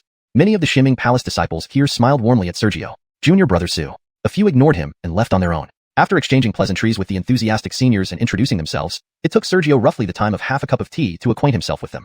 Only when things quieted down a bit did Edie approach. Sergio, let's go see the beautiful scenery at 100 Flowers Peak on the west side of the sect. Sure, Sergio nodded instinctively, a sincere smile appearing in his eyes. Anderson, who hadn't left yet, glanced at them with a somewhat dark expression. 100 Flowers Peak. Senior brother you? Wu Bar, who had previously gathered intelligence for Anderson, approached, his eyes filled with concern. Anderson seemed unaware of his demeanor. What's wrong? Wu Bar hesitated for a moment before whispering, Senior brother, junior brother feels like when facing Sergio, you seem distant. That cold aura is somewhat intimidating. Anderson's expression stiffened slightly. After a few breaths, he resumed his gentle smile. You were right, junior brother. I lost my composure. But you know, I only have one younger brother and now? Meanwhile, at the foot of the mountain, After leaving the main hall of the sect, Sergio and Edie walked side by side down the mountain without using any speed-enhancing techniques, moving at a regular pace. At this moment, his face showed a faint hint of unease. Usually, he wouldn't feel this way, but it was because as he descended, the Shimming Palace disciples who were previously in the hall envied and resented him. More importantly, he overheard some conversations while descending and learned about 100 Flowers Peak, a mountain peak covered in flowers rather than trees, renowned as a popular spot for romantic dates within Shimming Palace. Though he indeed harbored feelings for Edie, going to 100 Flowers Peak on his first day in the sect felt a bit too hasty. Beside him, Edie blushed slightly, chiding softly, "Don't misunderstand. I just wanted you not to misinterpret Elder Jim's words." The still uneasy Sergio rubbed his nose, puzzled. "Misinterpret what? Are you saying Elder Jim misrepresented my bloodline?" As he said this, he realized he was overthinking and calmed down. Edie nodded gently, looking at the ground. Yes, he wasn't trying to suppress your talent. Through Edie's explanation, Sergio finally understood just how rare his bloodline and talent were. According to Shimming Palace records, there were only a handful of Grade 9 Heaven-class bloodlines throughout the entire Nanshan continent. A single Grade 9 Heaven-class bloodline within a sect of similar scale to Shimming Palace would be exceedingly rare. If other sects found out, to prevent Shimming Palace from becoming too powerful, they would inevitably attempt to assassinate Sergio, making his situation extremely dangerous. When George stated in the hall that Sergio's bloodline was Grade 1 Heaven class, it was to tell everyone that henceforth, Sergio's publicly displayed talent would be Grade 1 Heaven class. After explaining this, Edie continued to introduce Sergio to Shimming Palace. Shimming Palace had 3 categories of disciples: outer sect, inner sect, and true transmission disciples. Strictly speaking, there were only outer and inner sect disciples. The true transmission category referred to those who had an elder as their master. True transmission disciples generally had higher cultivation and talent than ordinary inner sect disciples. Elders tended to take in disciples with exceptional talent. This system had been in place for many years in Shimming Palace. Therefore, Shimming Palace disciples could be considered to have 3 ranks or 2, depending on interpretation. Additionally, Shimming Palace comprised 3 peaks and 9 halls. The 3 peaks were Ernie, Alchemy Peak, Qifeng, Artifact Forging Peak, and Zhanfeng, Combat Peak. Ernie excelled in alchemy, Qifeng in forging artifacts, and Zhanfeng in combat and sparring. Generally, disciples from Zhanfeng were stronger than others of the same cultivation level. The 9 halls included Tingfeng Hall, Intelligence Gathering, Jamming Hall, External Combat, Law Enforcement Hall, Rules and Discipline, Offering Hall, Collecting Tributes from city families under the sect's domain, etc. Shimming Palace disciples could join one peak and one hall simultaneously. Of course, joining a peak was not mandatory. Those who disliked combat, alchemy, or forging wouldn't join.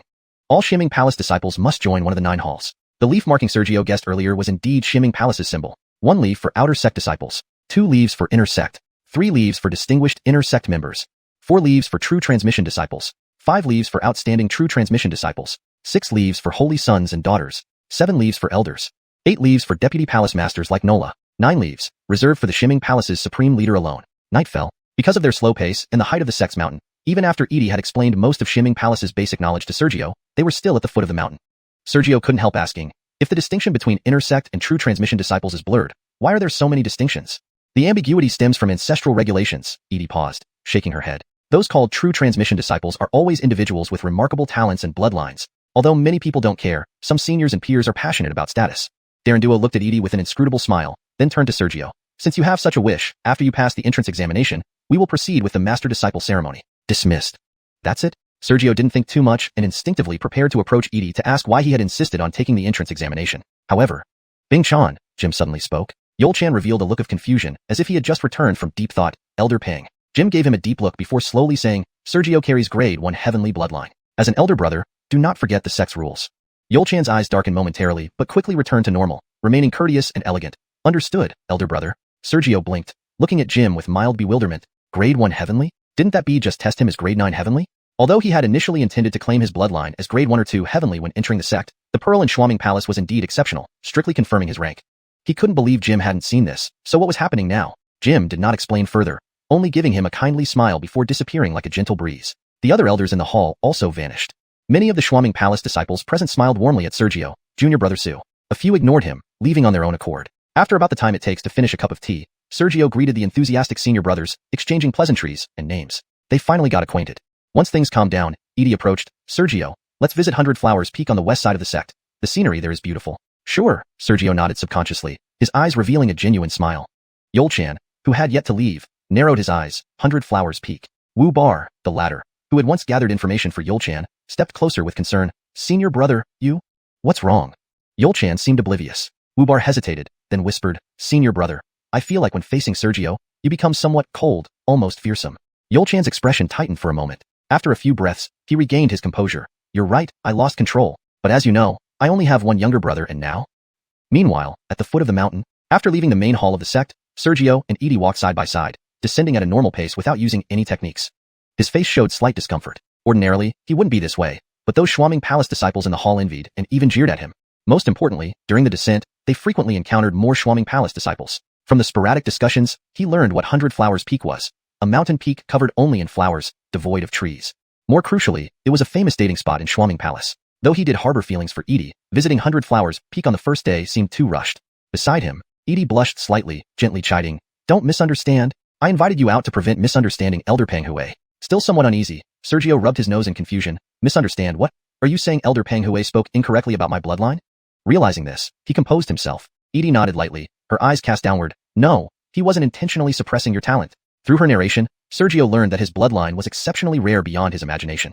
In Shuaming Palace records, across the entire Mountain Sea continent, even grade 9 heavenly bloodlines were scarce. Simply having a heavenly level bloodline was not unusual. Equal-sized sects might find a few cases, but finding someone with grade 9 heavenly bloodline was virtually impossible.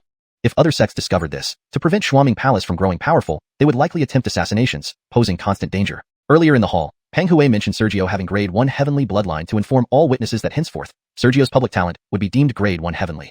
After explaining, Edie continued introducing Shuaming Palace to Sergio. Shuaming Palace disciples were divided into outer sect, inner sect, and true disciple ranks. Technically, only outer and inner sect existed. True disciples referred to those under the guidance of an elder within the sect. True disciples generally possessed higher cultivation and talent than ordinary inner sect members. Elders favored talented disciples as pupils, a practice sustained over many years. Thus, Shuaming Palace disciples could be considered in 3 or 2 categories depending on interpretation. Besides these, Shuaming Palace comprised 3 peaks and 9 halls. The 3 peaks were Pill Peak, Artifact Peak, and Battle Peak. Pill Peak specialized in alchemy, Artifact Peak in forging artifacts. Battle Peak favored combat and sparring, where disciples of equal cultivation often exhibited greater prowess. The 9 halls included Intelligence Hall, Sword Ring Hall responsible for external battles, Enforcement Hall maintaining discipline, and Tribute Hall collecting offerings from city families within the sect's territory, among others.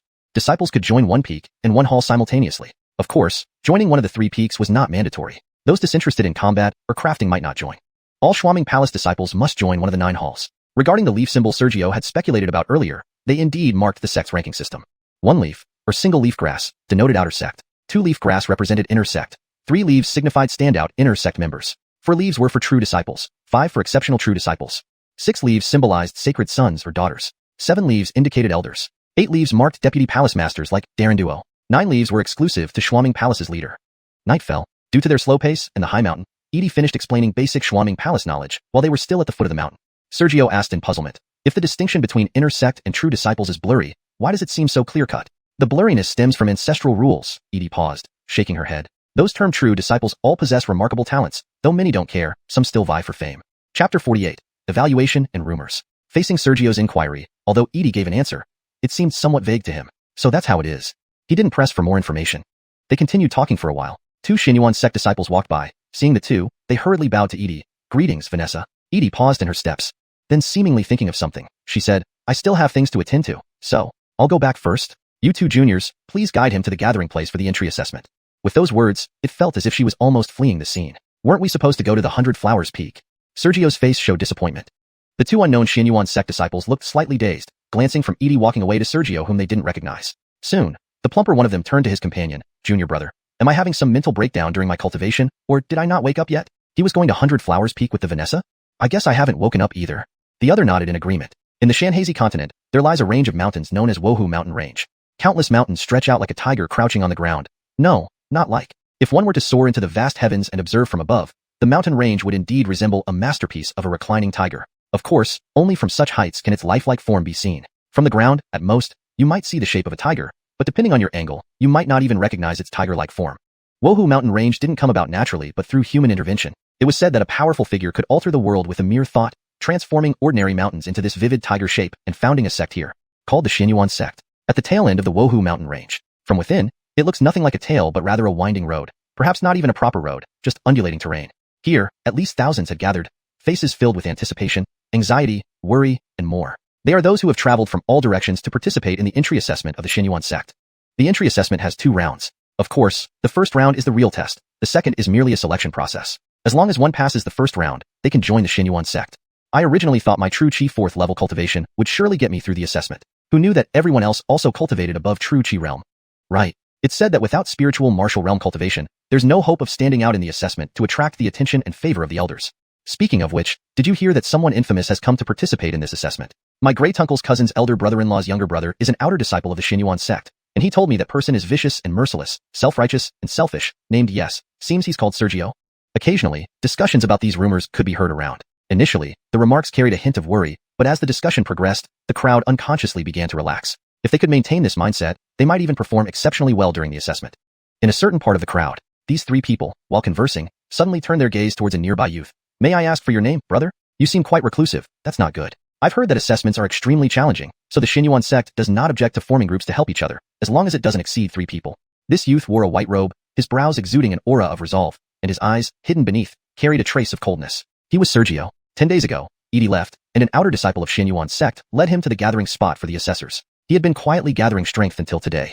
However, what he didn't expect was that upon arriving here, many people were discussing him, saying he was merciless and selfish. Upon investigation, these rumors seemed to originate from some of the Shengyuan sect's outer disciples.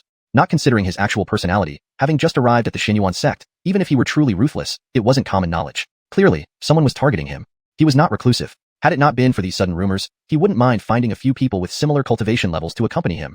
But now, with these rumors, seeking companionship would only bring trouble.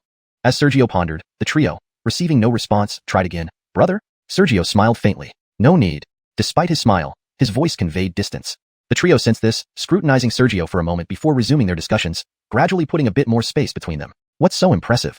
True, offering to help ease his nerves, but he looks down on us. Their whispers, somehow, reached Sergio's ears. Sergio's eyes narrowed slightly, pulling away a little more. He closed his eyes to regain his energy. He was contemplating whether Casper Chan was behind this. Apart from a few conflicts, he had no significant enmity with the Shengyuan sect members. The only issue was with Casper Chan, who seemed to suspect the truth behind Casper's death. Yet, such a method seemed too primitive. As an outstanding true disciple, Casper Chan wouldn't resort to such simple tactics to deal with him. But if it were someone else, who would target him for no reason? An indeterminate amount of time passed. Silence. A loud shout abruptly rang out. The crowd, engaged in various discussions, instinctively shut up, glaring in the direction of the voice. Upon recognizing the speaker, their anger dissipated quickly, replaced with forced smiles and flattery. Standing roughly 10 zhang away in the sky was a young man in black attire, a 4-leaf clover pattern embroidered on his chest. Notably, Sergio recognized this person. In the hall earlier, he had seen this young man named Carver. When leaving the hall, Carver had shown a desire to cultivate ties through exchanging names. Amidst the crowd, Carver paid attention to very few, one of whom was Sergio. Upon seeing Sergio, their gazes met. Pausing briefly, Carver did not display the same cordiality as before, instead showing detachment and swiftly turning his gaze away. He glanced at others and nodded subtly at a few notable figures. Seeing this, Sergio's mood plummeted. Apparently, during these 10 days, the rumors about him within the Shengyuan sect must have escalated significantly. Otherwise, Carver wouldn't have displayed such aloofness after previously showing interest in befriending him. In the sky, after sweeping his gaze over the crowd, Carver slowly withdrew his sight, his tone cool and detached. Today, you are all fortunate. Except for a small fraction, the majority of the audience looked perplexed, question marks appearing on their foreheads. Hashtag chapter 49, the prestige of Darren. When Carver mentioned luck, almost everyone, except for a very few, felt a question mark named confusion appear on their foreheads. However, Carver didn't explain but instead pointed towards the distance. Do you see that mountain over there? In the direction he pointed, there was a protruding flat land. Far beyond, it suddenly turned into a relatively high cliff. Beyond the cliff, nothing could be seen, but Sergio knew that connected behind the cliff was roughly the entrance to the Xuanming Palace. After the group stared for a while, Carver spoke again. The only requirement for this evaluation is to reach the cliff within 3 days from this spot in a straight line. If you deviate by 1 li from the straight path, you fail. Although, it's unlikely you'll manage to stray that far. The others immediately began to observe and noticed gray-robed figures appearing one after another in the distant forest, men and women alike, who were all standing on treetops.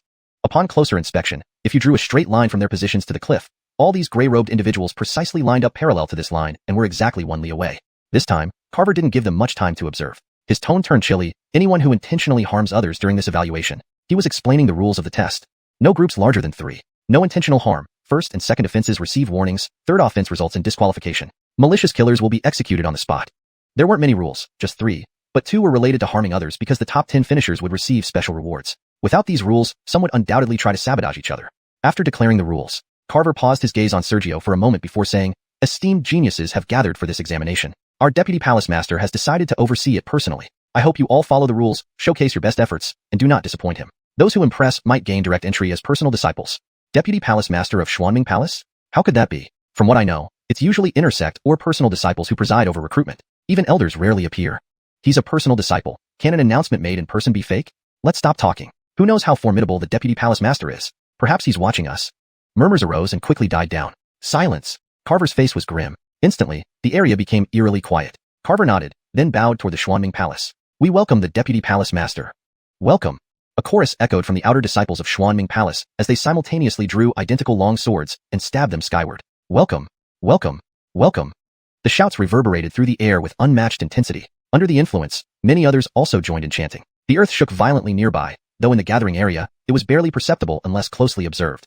Sergio noticed the tremors originating from the open ground not far away. Strange enough, despite intense shaking elsewhere, only slight tremors reached here. Just as he sensed the shaking, a fissure appeared nearby, and countless rocks surged 30 zhang into the sky. These stones rapidly transformed into a floating platform about 10 zhang in size. Then, a dazzling golden light soared from at least 100 li away at the entrance of Xuanming Palace. A rainbow formed in the windless, rain-free sky, connecting to the platform and extending deep into the palace's interior. Welcome. The voices of Xuanming disciples grew louder. Darren, whom Sergio had met before, now appeared on the rainbow miles away, walking slowly yet moving with incredible speed. With just 2 steps, he stood atop the platform. Deputy Palace Master. Everyone bowed respectfully. Xuanming Palace differed from clans. It lacked kneeling rituals. At least, Xuanming Palace did. Darren remained elegant, raising his arms slightly. No need for formalities. Everyone felt a gentle force lift them upright, whether those preparing for the evaluation or the outer disciples. Sergio gazed at Darren, his eyes filled with enthusiasm. Could this be the power of the Deputy Palace Master? The initial appearance was at least 4 li away, visible by the naked eye. In less than a breath, Darren covered that immense distance in merely 2 steps. This effortless movement showcased terrifying control and precision over such a large group. Unsure of Darren's exact cultivation level, Sergio watched as Darren's smile widened, noticing Sergio's eagerness. He appreciated those who pursued strength zealously. He'd seen countless talents. Exceptional bloodlines meant nothing without steadfast resolve. Facing difficulties and failing due to lack of determination made no difference between genius and servant. However, Darren didn't express his thoughts further. Instead, he said gently, cultivation requires boldness and fearlessness. Challenges are temporary. Overcoming them elevates one. Martial hearts stagnate if not pushed forward. Regardless of whether you join our Xuanming Palace, remember this lesson. His voice, calm yet resonant, spread perfectly to everyone present. Respectfully noted, Deputy Palace Master. All responded fervently. Sergio's lips twitched slightly. Anyone could preach, but only someone like Darren could inspire such zeal among these people. Replace him with an ordinary person, and they'd likely riot. Nevertheless, Sergio bowed respectfully. Respectfully noted, Deputy Palace Master. Darren seemed to see through Sergio's true thoughts, somewhat bemused, but chose not to comment. He vanished like a breeze, leaving a faint whisper behind. The evaluation starts now. Timing begins. As a Deputy Palace Master of Xuanming Palace, if not for Sergio, why would he personally oversee this? Carver retrieved a man-high incense stick from his storage bag and lit it without hesitation. The Xuanming outer disciples suddenly planted their swords into the ground, causing invisible threads to link the swords together. Instantly, a massive barrier rose with mist enveloping the area. The evaluation had begun. Chapter 50, Entangled Grievances. At the peak of Xuanming Palace, Xander stood quietly at the summit, his gaze seemingly reaching tens or even hundreds of miles away, seeing a grand formation that had suddenly risen, the mist within the formation, and the countless participants in the palace assessment. The sound of wind chimes rang out abruptly at the summit. A moment later, Xander. Edie's somewhat cold voice sounded. Edie landed on the peak as if she were a fleeting ray of light, standing atop a thatched cottage. Indeed, it was a thatched cottage. Apart from common trees, bamboo, and wild grasses, this peak only had one such cottage. This place was Xander's residence. As one of the few with potential to compete for the suspended Sage Sun position within Xuanming Palace, his abode was not luxurious. Xander, who seemed to be gazing into the distance, turned his head. Looking at the thatched cottage underfoot, he showed no sign of annoyance, only some complexity. After a long while, he slowly spoke. It appears that henceforth I will have to call her Vanessa.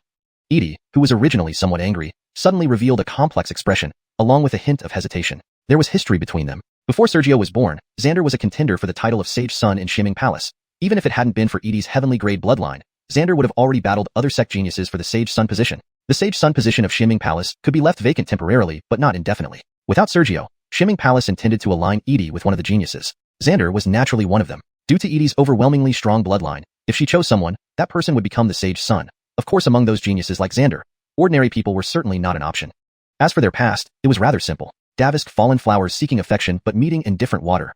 Yet eventually, the fallen flowers moved the water. Not to mention Xuanming Palace's previous plans. Therefore, Edie had once said that if anyone could transform their bloodline into a heavenly grade one, she would try to cultivate feelings with them, both to find mutual support in the future and in line with the sect's wishes. Unfortunately, before Sergio appeared, no one could achieve it.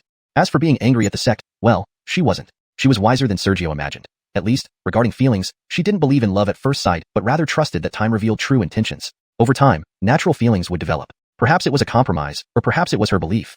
Junior brother you. Do you want yin, cough? Are you trying to make Vanessa feel guilty? But your strategy is a bit too low level, said a youth with smiling eyes as he suddenly appeared on the peak from afar, possessing a face that exuded a charm difficult to resist.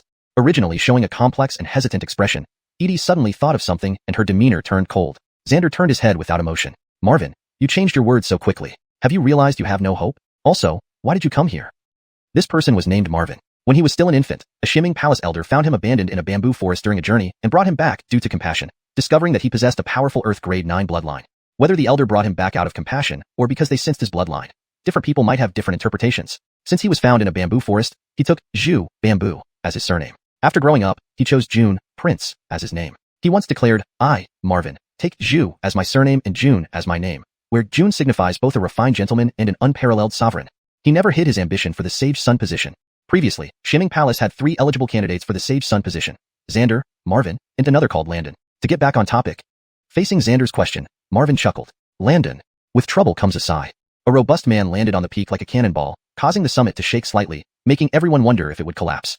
Edie glanced at the trio, narrowing her eyes, lost in thought, not saying a word. Marvin walked to the edge of the peak, looking towards the assessment direction. Junior brother you, Landon and I came uninvited. Please don't blame us. Since Vanessa is also here, let's clear things up today. Xander sized up the two, sighed after thinking of something. Looks like I'll have to carry the blame. The robust man Landon suddenly spoke. Edie, you should know that I don't care much for the Sage Son position. If thrust upon me, I'd accept it, otherwise, I'm fine with others having it. He got up and said, what I hate most is intrigue. I'm leaving. This trip is just to say everything is none of my business. Whether you want to scheme against Sergio or frame anyone else, leave me, Landon, out of it. I'll be waiting at Battle Peak for the Sage Son. With that, Landon left without hesitation. Marvin shook his head. Junior brother you, Landon has always been straightforward. I must say you're quite petty. Sergio hasn't even entered the gate yet, and you've spread rumors accusing him. Sigh. Xander replied coldly, even before the elders, I never hid my intention to deal with him. Yet, I won't act unless absolutely necessary. When I do, it will ensure his doom, not just minor discomfort. Could it be me? Marvin asked in surprise. Xander's tone grew colder. Isn't it? You secretly planned while I clashed with Sergio. Once we both weaken each other, you'd strike as the hidden hawk. Marvin wasn't upset. Even if I hadn't acted, you'd still clash with him. Don't think I haven't received messages from Guiyuan City. Why rush when I can watch calmly? It can only be you. Unless you pull Landon back? Edie, initially furious and coming to confront, now felt neglected. She suddenly became lost. Upon hearing the widespread rumors, she immediately blamed Xander and rushed here. But now, calm down, she found the situation tricky. Who spread these rumors? At the assessment site, Sergio was unaware of the verbal confrontation that erupted at Xander's residence, or that Edie was now in a quandary over helping him. At this moment, he was moving swiftly through the mist towards the cliff as per his memory. The surrounding mist obscured his vision, allowing him to see only up to 30 yards ahead. The distant areas were indiscernible. Roar.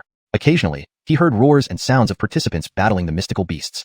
These beasts didn't appear out of thin air. Clearly, after the grand formation rose, Xianxia Palace had placed them within the formation. To reach the endpoint smoothly, the path ahead would not be easy. Chapter 51. Heroes abound in the world. Sergio walked through the mist, listening to the occasional roar of beasts and sounds of combat. He knew that the path to the end would not be easy. Thus, though his speed was fast, he did not let down his guard but remained vigilant. If any beast appeared within sight, he would unleash a thunderous attack. However, what surprised him was, the mist seemed like an unchanging scenery. He had not encountered a single beast or person, until about 3 hours later. He saw a cliff. Looking up, the higher parts of the cliff were shrouded in mist, making it impossible to see how high it was. Sergio's expression turned incredulous. I've reached the cliff? Without encountering a single beast? After some thought, he suppressed his confusion, activated his spirit power, and leaped up swiftly. Using the protruding rocks or vines on the cliff surface, he continued climbing higher. After about 15 minutes of climbing, his vision suddenly opened up and the mist dispersed. He had reached the mountaintop. This was the end. At the peak stood several external disciples of Xianxia Palace, including Nola. The external disciples looked at Sergio with strange expressions, which was understandable. Sergio could see that besides him, the nearest person was still far from completing even a third of the journey. He could even see others beneath the mist who seemed lost, circling around aimlessly. Nola's authoritative voice instantly filled the entire formation. The leader is Sergio of Shengyuan City. Come. His tone softened towards the end. Suddenly, a floating force lifted Sergio from below, carrying him as he followed Nola back to Xianxia Palace. Sergio glanced at the others still being evaluated, puzzled. Vice Palace Master, why am I? Without turning back, Nola said, though you have yet to officially become my disciple, your status is determined. What should you call me? Sergio quickly replied, Master. Nola nodded in satisfaction, then softly asked, are you curious why you made it to the end so easily? Yes, Sergio nodded honestly. Nola paused momentarily, then turned his head slightly. Since you must be tested, and I must take on disciples, you must be first in both rounds, do you understand? Sergio felt a bit unwilling. Does Master not trust me? He realized that Nola had secretly helped him. Without encountering beasts and only being obstructed by the mist, he had unknowingly taken a shortcut. Master doesn't doubt you, but you underestimated the heroes of the world. Finishing, Nola stopped and looked into the formation. Look, the second closest to the end. Do you know who he is? Sergio looked and saw Fat Man. The Fat Man had his eyes closed, holding a compass and muttering something. He didn't recognize him, which was normal. Nola introduced slowly. His name is Yale. Though only at true Chi level 9, he is adept at formations. Unexpectedly, he will likely be among the top 3. Before Sergio could react, Nola smiled. Look at the first one. His name is Jared. A few years ago, while out, he mistakenly ate the cold moon flower, enhancing and awakening his bloodline to activate the moon eye. When his cultivation deepens, those eyes can penetrate illusions, even if not now. Discerning this combined small formation is easy for him. Sergio opened his mouth to speak, but Nola shook his head. If I hadn't secretly directed beasts to intercept him, he would already be at the cliff. This formation confuses the senses. A slight mistake would set him further back. Besides the beasts in the formation, there are illusionary traps at the start, middle, and base of the cliff. Without mastery of formations, breaking through the illusions alone would take hours. Need I say more? Sergio's expression tightened, feeling a sense of defeat. Did he underestimate the heroes of the world? Reflecting silently, perhaps he had. Back in Xianxia City, facing the Stephen family, with the great desolate ancestor dragon scripture and 5-clawed golden dragon bloodline, he had waited alone for them despite being just a spirit martial realm cultivator. Then, using secret techniques, he wiped out the entire Stephen family. Perhaps, from the start, due to his bloodline's rapid growth, he had underestimated everyone else. Only time had not revealed the potential pitfalls yet. Thinking of this, Sergio still felt uneasy and said, "Isn't it unfair to others for Master to help me like this?" Fairness? Nola suddenly laughed. After a moment, his lips curled up. What is fairness? Sergio hesitated, probing, naturally, equal treatment? Fair and impartial. Equal treatment, fair and impartial. Muttering, Nola smiled more deeply, evaluating thousands. There are a few Earth-grade bloodlines, dozens of Mystic grade, countless Yellow grade, and you, Heaven grade. If we are to be fair, how do you make bloodline differences equal? Disable your own bloodline? Sergio's face stiffened. Nola continued, according to Wind Hearing Hall, in Xianxia City, under dire circumstances, you unleashed your bloodline's power, wiping out the Stephen family's leadership despite being just a spirit martial realm cultivator. Tell me, compared to other spirit martial realm cultivators powerless against true martial realm opponents, is that fair? Sergio was at a loss for words. Seeing this, Nola shook his head. Due to the destruction of the Stephen family leadership, the entire Stephen family was exterminated by Xianxia City clans, resulting in over 1,000 deaths. Innocent people died, while you came here to Xianxia Palace, free and easy. Where is the fairness in the world? I understand my mistake. Hearing mention of the Stephen family again, Sergio lowered his head. Nola shook his head. I'm not saying destroying the Stephen family was wrong, but I want you to understand that fairness does not exist in the world. Only relative balance. You need to look beyond the surface to grasp the essence. Seeing only the surface, no matter how powerful you become, you'd still be a brute. Sergio felt Nola's current words had little to do with fairness. If anything, it was teaching him to be smarter, to think more before acting rather than rushing decisions. Or perhaps, he just hadn't fully understood yet. As for taking shortcuts, well, there was no time to dwell on that now. Instead, this Master Nola seemed to overlap with Muhammad, whom he missed greatly. He sensed long-lost care and love once again. Chapter 52, the second trial. As Sergio was lost in thought, he felt as if he and Muhammad had merged. He sensed the long-absent care and affection. He knew that Darren's concern stemmed from valuing his bloodline. It was natural. This was only their second meeting after all. If not for the bloodline, why would Darren, the esteemed deputy palace master of Xianxia Palace, pay him any attention? After some contemplation, Sergio raised his head seriously. Thank you, Master, for your guidance. I shall keep it in mind. In a flash, they arrived at an open field. Numerous platforms floated mid-air, with Xianxia Palace disciples hurrying past now and then. This place was where the second trial would take place, but since the first trial hadn't concluded yet, there was still much time to go. After thoroughly observing his surroundings, Darren suddenly waved his hand, and a streak of cold light appeared from afar, floating before them. It was a sword. The whole blade was silver, adorned with intricate patterns on both sides. Even without being activated, Sergio could sense its intense sharpness. 2 characters were inscribed on the hilt, Flowing Clouds. The name of the sword was Flowing Clouds. Master, what is this? Sergio asked, slightly puzzled, yet feeling elated. This sword was likely meant for him. From his assessment, even the lowest weapon here was of superior spirit grade. Since he could remember, this was probably the highest grade weapon he had ever seen. Darren saw through his thoughts immediately. This sword was personally chosen by me from the clan treasury 10 days ago. Though it is merely an inferior divine weapon, it can reach near the power of a mid-level divine weapon by not amplifying its owner's strength. To obtain it depends on you. An inferior divine weapon with power close to a mid-level one? Heaven help him. He had never even seen the most inferior superior spirit grade weapon. With fiery enthusiasm, Sergio asked, how can I obtain it? He was determined to get this sword. Darren snapped his index and middle fingers together, sending the Flowing Clouds sword back into the air. Then, with a smile, he explained, this sword is the reward for the top candidate in the second trial. Based on information I have, you possess secret techniques to enhance your cultivation, even reaching the true martial realm. Remember, during the second trial, you must not use these secret methods to boost your cultivation. However, the technique you used in Xianxia City to transform into a dragon can be utilized. Upon hearing this, Sergio's face fell. Transform into a dragon? He had transformed into a dragon. He wished he could, but he dared not use it. After some thought, he probed, Master, may I ask, what is the strongest cultivation level among the others? Darren laughed but didn't answer, leaving gracefully, you wait here. I have already selected a divine weapon for you. Do not disappoint me. Seeing this, Sergio hurriedly called out, Master, wait. Perhaps because he had just accepted him as a disciple, Darren was lenient and returned, what is it? Sergio breathed slightly, Master, there are rumors about me spreading within the sect. Have you heard of them? I know. And I also know who spread the rumors and which disciples propagated them, Darren said, his face revealing curiosity. Who are they? Sergio immediately perked up. Darren shook his head. Once you join the sect, find out yourself. Sergio was stunned. In his view, given Darren's attitude toward him, if he knew the answer, he wouldn't refuse. But Darren gracefully sat down, a cloud appearing behind him, allowing him to sit comfortably. Do you find it puzzling that as your master, knowing you've been targeted, I did not tell you by whom? Please explain, master. Sergio didn't hide his confusion. Darren didn't rush to answer but wore a contemplative look. After about 3 breaths, he slowly said, do you want to sit in the position of sacred son? Sergio chuckled bitterly. If I say no, master might not believe me. You're straightforward. Pausing, Darren changed tone, becoming solemn. What is a sacred son? Sergio pondered and hesitantly answered. A successor candidate to the palace master? What should a qualified sacred son be like? Darren neither confirmed nor denied, continuing his questions. A qualified sacred son? Sergio didn't know. But after some thought, if he compared the sect to a family and the sacred sons and daughters to the young lords, perhaps it could explain something?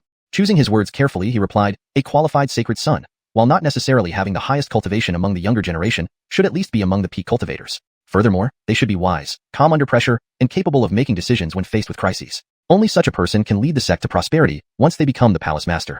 Darren finally gave a direct response. Since that's the case, the sect rules will protect your life no matter what the Muholren does. If you cannot handle mere rumors or minor schemes, then what use is it to aim for the position of sacred son? Revised. Darren finally gave a direct response. Given this situation, no matter what the mastermind does, the sect rules will protect your life. If you can't even handle mere rumors or minor schemes, then what's the point of aspiring for the position of sacred son? A gentle breeze blew, and Darren dissipated into points of light. Sergio grew serious. Sacred son? If he admitted no interest in the position, the rumors would likely be dispelled immediately, and those who schemed against him might even apologize publicly. But if he showed interest, to wear the crown, one must bear its weight. After much contemplation, Sergio muttered, Master, you've given me a real dilemma. Previously, he thought Xander was the only one who might target him. But due to Darren's response, his list of suspects expanded significantly. He couldn't determine if Darren was deliberately clearing Xander's name to make him suspicious, or if it was simply because people aiming for the sacred son position were plotting against him. Regardless, he accepted the challenge. There is no fairness in this world. As Donovan said before he died, there is no inherent right or wrong in the world. The sacred son, as a successor candidate, would receive the best training. Joining Shiming Palace, one couldn't hunt demon beasts freely for rapid cultivation advancement. Cultivation resources were crucial. Irrespective of fairness or rightness, it was purely for the position of sacred son. When he left Shengyuan City, he had decided not to be high profile in Shiming Palace, trying to remain relatively low-key. Now it seemed that being low-key was not feasible. Or rather, given his bloodline, he naturally drew attention and couldn't stay unnoticed. 3 days passed in a blink. At the trial location, Sergio sat quietly on a floating platform, either meditating or dozing off. Nearby, figures moved rapidly, and soon many people approached. Their disheveled attire clearly indicated they were candidates for the trial. Who is that? How did he get on the platform? Many envied and resented him. Isn't he foolish? He must be the first to reach the finish line. We didn't see the deputy palace master again after we passed. Amid the sour comments, Sergio opened his eyes. The second trial was about to begin. Hashtag chapter 53, defending the platform. Those who passed the first round of the examination arrived and saw Sergio, who had somehow arrived first and had been resting on the high platform for an unknown amount of time. They looked at him with envy and jealousy. Sergio also opened his eyes amid the envious whispers. The second round of the examination had begun. For some people, whether they participated in this second round wasn't important because passing the first round was enough to join the Shiming Palace. But this second round, it was about gaining fame and receiving rewards. Carver flew in from afar. All junior brothers, please calm down. Once the noise subsided, he nimbly stood in midair. Surveying the crowd, Carver smiled. You may be confused. Since passing the first round allows you to join our Shiming Palace, why have a second round? I know. My younger sister's husband's cousin once told me that those who perform well in the second round receive rewards. There are more benefits besides? Murmurs of discussion floated through the air. Carver didn't stop them. After about half an incense stick's time, the discussions finally diminished. When it reached a certain point, Carver spoke up. Rewards for the top 10 from the first round are? Material rewards? No, Davising coins were what people trusted the most. Davising coins were currency and could also be directly absorbed as cultivation resources. Sergio, as the top scorer, received 3,000 Davising coins. The runner-up Jared received 2,500 Davising coins. Third place went to Yale, who only had true Qi realm cultivation but had made the Demetrius statement, and he received 2,000 Davising coins. 4th to 10th places all received 1,000 Davising coins. While speaking, Carver waved toward a specific spot where an inner disciple held 10 storage bags. 7 of these bags were the same color, while the other 3 were gold, purple, and blue. Taking the storage bags, Carver tossed the golden bag to Sergio, the purple one to Jared, and the blue one to Yale. The remaining 7 bags were given to those ranking 4th to 10th. Unfortunately, Sergio didn't recognize any of them but could tell that all 7 had Spirit Warrior realm cultivation, with the strongest reaching the 8th level of the Spirit Warrior realm, which was even higher than his own level. Upon receiving the storage bags, most remained calm. However, Yale, at the 9th level of the true Qi realm, seemed indifferent to his reward. It was Jared who showed genuine surprise after receiving his Davising coins, as if he really needed money. While Sergio observed the other 9, they were also watching him with bright eyes. Soon, Jared shifted his gaze to Carver. Senior brother, when will the second round start? Carver smiled and looked up at the sky, where the sun hung high. Confirming the time, he turned to everyone.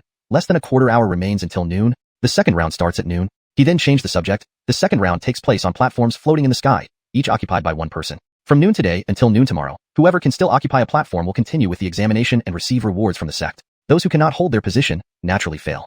Simply put, it was about defending a platform. There were 100 floating platforms. Those who still occupied a platform by noon the next day would proceed to the next stage and receive rewards from the sect. If not, they would fail.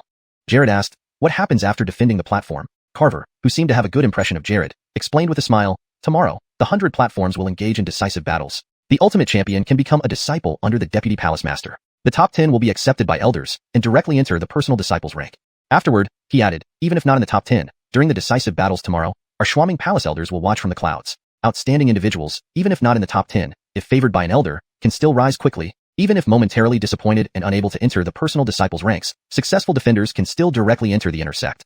The second round consisted of two parts. First, defending the platform. Second, the winners of the defense would face off. The top 10 would definitely be taken as disciples by elders. Even if not in the top 10, defenders who won would bypass the outer sect and directly join the inner sect.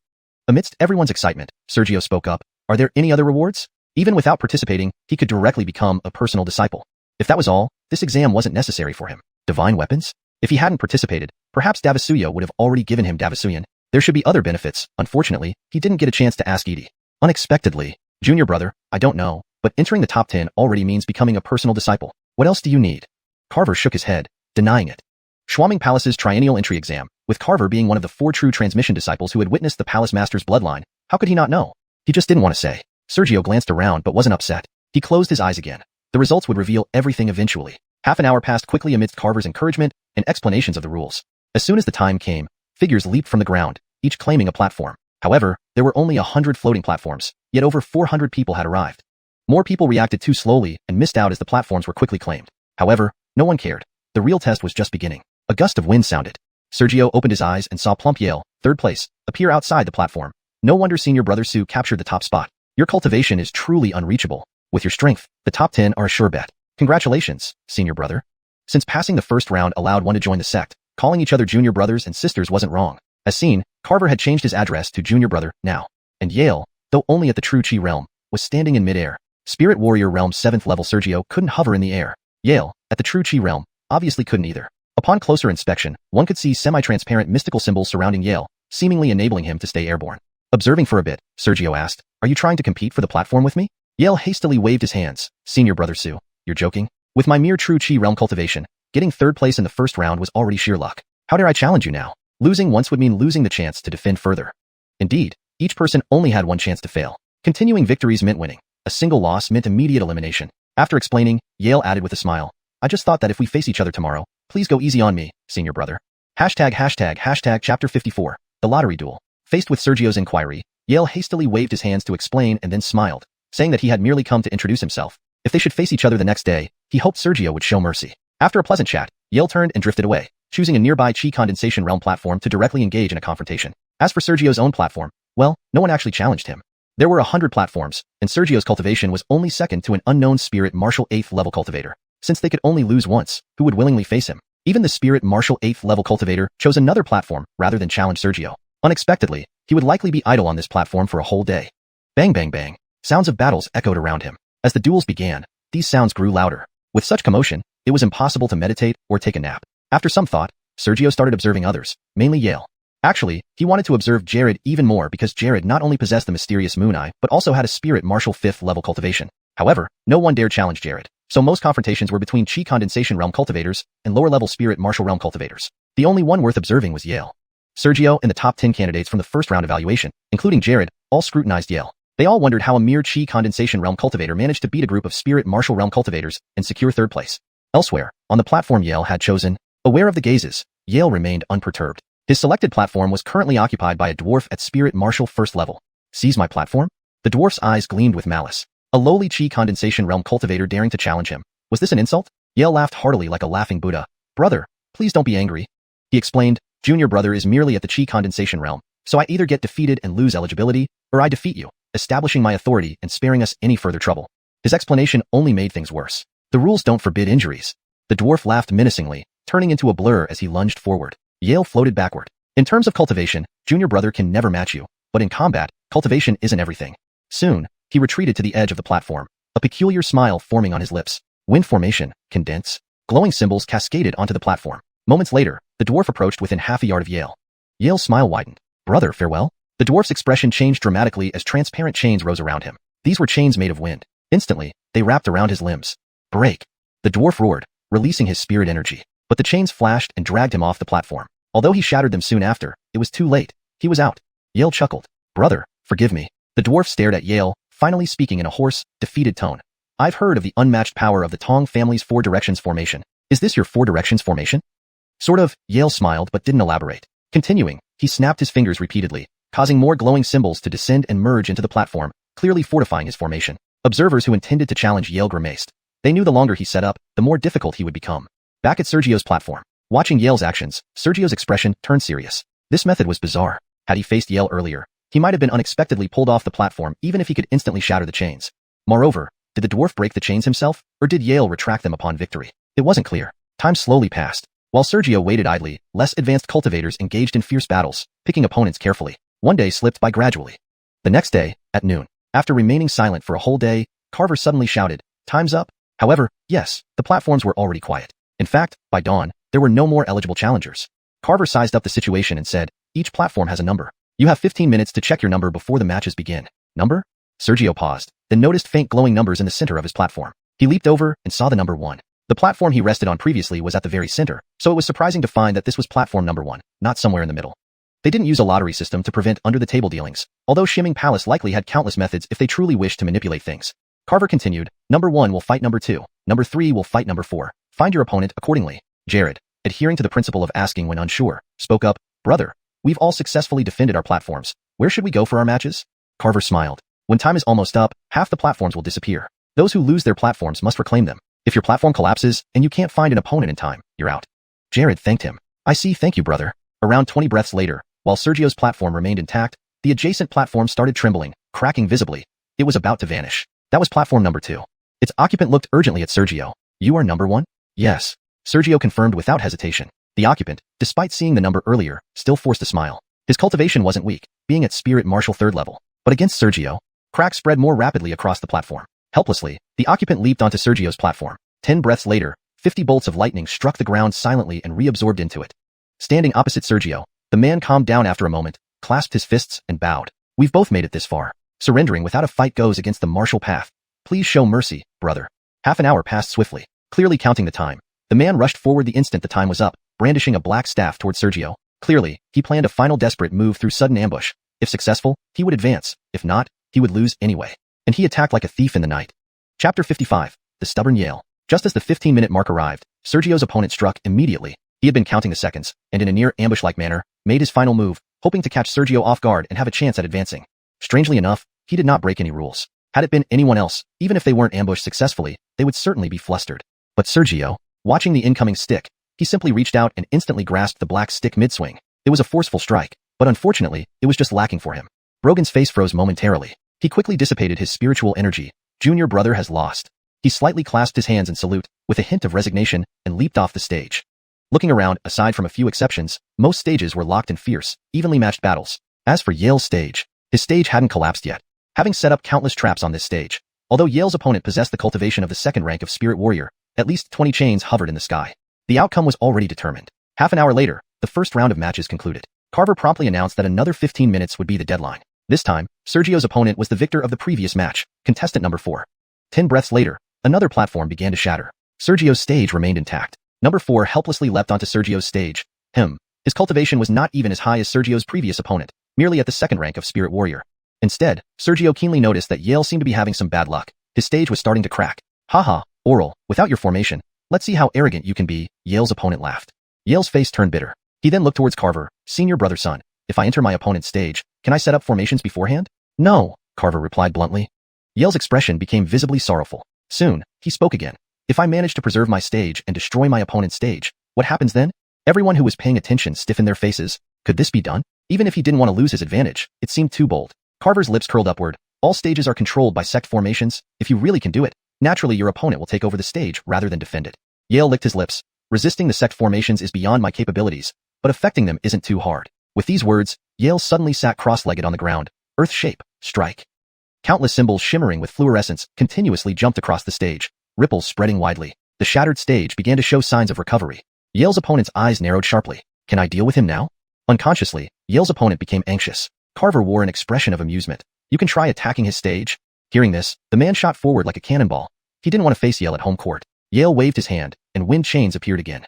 Unexpectedly, Carver slightly tilted his head towards the chubby Yale. Without knowing the exact time, you cannot attack your opponent. Yale's expression darkened, then whispered, wind wall. Many wind chains transformed into a wall of air that blocked his opponent's path. A mere broken wall can stop me. Brogan retrieved a mace studded with wolf teeth and started a frantic assault. Why should he fear striking something that could only defend itself while Yale couldn't retaliate? However, he didn't notice that both Yale and Carver's gazes had turned peculiar. After about 15 breaths, with another strike from the man, the wind wall cracked. How long can you hold on? The man, holding the mace, approached again. Yale kindly said, Senior brother, you might not know. Although this formation is complex, I managed to figure out a part of it. Just now, I connected the wind wall to your stage's formation. Take a look behind you. Brogan turned and saw his stage fall.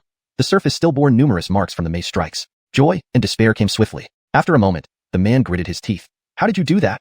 Unfortunately, Yale did not reply. Sergio, who had been observing closely, along with many others, instantly regarded Yale as a formidable foe. Tong Clan's Four Directions formation. Interesting, ha ha ha, I want this one. An elderly voice boomed from high above.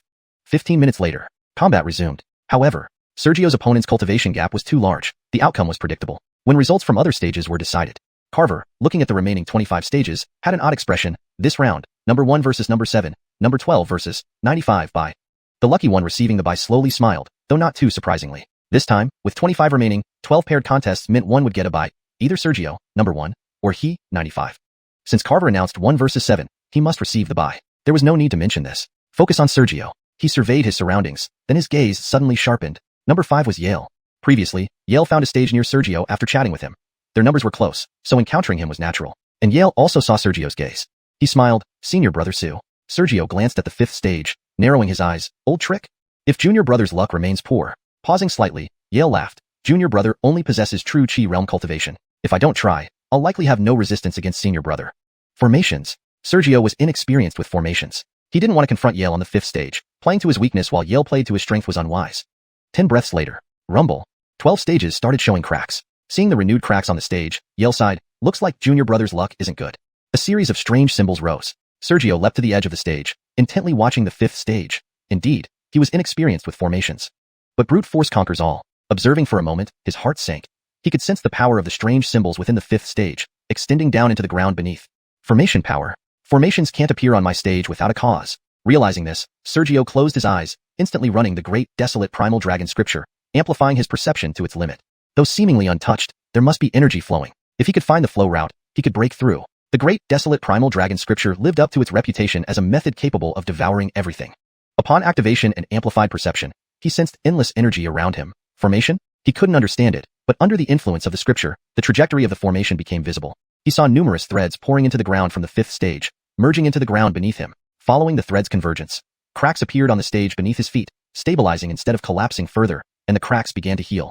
Chapter 56, Yale concedes, facing Jared. Sergio, using the great wasteland ancestral dragon scripture, observed as the intertwining threads caused fissures to appear on the platform he was on. Platform number 5 ceased its tendency to collapse. He couldn't comprehend what the threads represented in terms of array formations, but seeing those threads was sufficient. Turning around, he withdrew the spirit weapon he had bought in Davislang City and channeling his spiritual power, he slashed with all his might. A 3-zhang sword chi burst forth into the air, fiercely slashing towards the area where the threads were concentrated. Countless threads instantly snapped. Can you not only see but also attack the array trajectory? Yale's usually calm demeanor suddenly altered drastically. Sergio swung his longsword again. Is that so hard to believe? Yale responded incredulously. How is this possible? To him, the only person who could possibly break through his formation here would be Jared with the moon eye. Sergio too? Soon enough, Yale's expression returned to calmness. Indeed worthy of being the first one to reach the finish line during the initial trial. After praising, Yale chuckled. However, my prowess in formation surpasses your expectations, Senior Brother Sue. You may see through my formation flows, but can you shatter the force from the sect's great formation? In an instant, Sergio saw numerous intertwined threads abruptly transform and meld into the ground. Beneath, lay more threads. Those threads entwined everywhere, even permeating deep into Shimming Palace's recesses. All these threads looked identical. Yet, under his perception, Yale's array threads appeared far weaker, while the sect's array threads were dense and exceedingly formidable. After observing for a moment, Sergio smiled. Do you really think merging into the ground can stop me? As he spoke, standing at the edge of the platform, he smacked downwards fiercely into the ground. An invisible ripple spread, instantly crashing into the underground. No visible power erupted on the surface. Instead, it transformed into an unseen force attacking the threads. However, as soon as the force attacked those threads, they skillfully hid behind Shimming Palace's array threads. Sergio's strike completely failed to move anything. Yale chuckled, "Senior brother Sue, indeed you are a heavenly genius, however. Now I have temporarily integrated my Four Directions formation with the Sect's Grand Formation, relying on the Sect's power to resist Senior Brother's might. Unless Senior Brother has the strength to break Shimming Palace's Grand Formation, I will likely retain an advantage." Sergio glanced up, then towards the sky. Darren was perhaps there. Seemingly sensing his gaze, Darren's leisurely voice sounded, "Though Yale is at the 9th level of true Qi, the Tong family's intangible Four Directions formation is famous far and wide. With it, he could defeat even a 9th level spirit warrior. Yet, ultimately, formations are just external tools, not personal strength." Possibly fearing Sergio would lose fighting spirit, Darren chose to offer advice, pointing out how to deal with Yale. But Sergio thought otherwise. Pausing for a moment, Sergio retracted his gaze and looked at platform number 5. "Junior brother, your weakness is too significant." Yale's eyebrows slightly knitted together. From Sergio's reaction, it seemed like there was still hope. Indeed, he saw Sergio looking at the ground, gripping with fingers spread apart and grabbing through the air. Great Wasteland Ancestral Dragon Scripture, suck. Instantly, Yale sensed his formation beginning to tremble. Without his control, countless symbols rose on platform number 5, following the invisible force, rushing into Sergio's body one after another. Half a breath later, platform number 5 no longer held any symbol whatsoever. The formation was broken. Sergio indeed couldn't bypass the Sect's formation to attack Yale's directly, but it wasn't necessary. He chose to devour. Using the Great Wasteland Ancestral Dragon Scripture, he swallowed the formation's power. The scripture devoured everything, swallowing all things. Formations were undoubtedly mystical. He didn't understand formations well, which posed a significant threat to him. But what did that matter? Formations were merely a form of power. Directly swallowing their power was enough. Without support, formations were powerless. Yale revealed a stunned look. You broke my Four Directions formation?" "Belch," Sergio burped, then, reluctantly dispersing the swallowed power. Not that he didn't want to absorb it, but he couldn't. If absorbed elemental energy were used for enhancement, it would activate cultivation secret techniques. True enhancement came only from devouring the essence, spirit, and energy of demon beasts, ensuring overall improvement. Elemental energy only bolstered spiritual power, causing cultivation realms to lag behind, hence impossible to elevate one's realm. Otherwise, why seek demon beasts to slay? Randomly devouring the element's power in any location would suffice. As the absorbed Four Directions formation power dissipated, Sergio's eyes grew increasingly wistful. What rich, pure power. That formation power was at least dozens of times purer than his own spiritual power. How could someone merely at the true Qi level achieve this? "Sergio, how did you do it?" A lanky old man appeared beside Sergio, speaking hastily. He hadn't seen this old man before, yet he recognized this was the voice urging to accept Yale earlier. This must be in Shimming Palace Elder. Sergio politely greeted, "Meeting Elder." "Call me Bowie," the old man replied, asking urgently, "How did you break his Four Directions formation?" To him, this was incredibly unbelievable. Sergio somehow precisely absorbed and broke through the Four Directions formation power with unknown methods. Scratching his head, Sergio pretended to be foolish. "Isn't it difficult? Since cutting the thread didn't work, absorbing them worked." "The threads, you truly saw the essence of the formation's trajectory." Bowie showed some astonishment. Benisuically regaining excitement, he asked, "How did you see it? And why could you accurately absorb it?" "I don't know. I can just see." Sergio continued feigning ignorance. Bowie was speechless. Cough cough. Darren's cough echoed from somewhere. At this point, Bowie realized and whispered, "Worthy of the most supreme bloodline."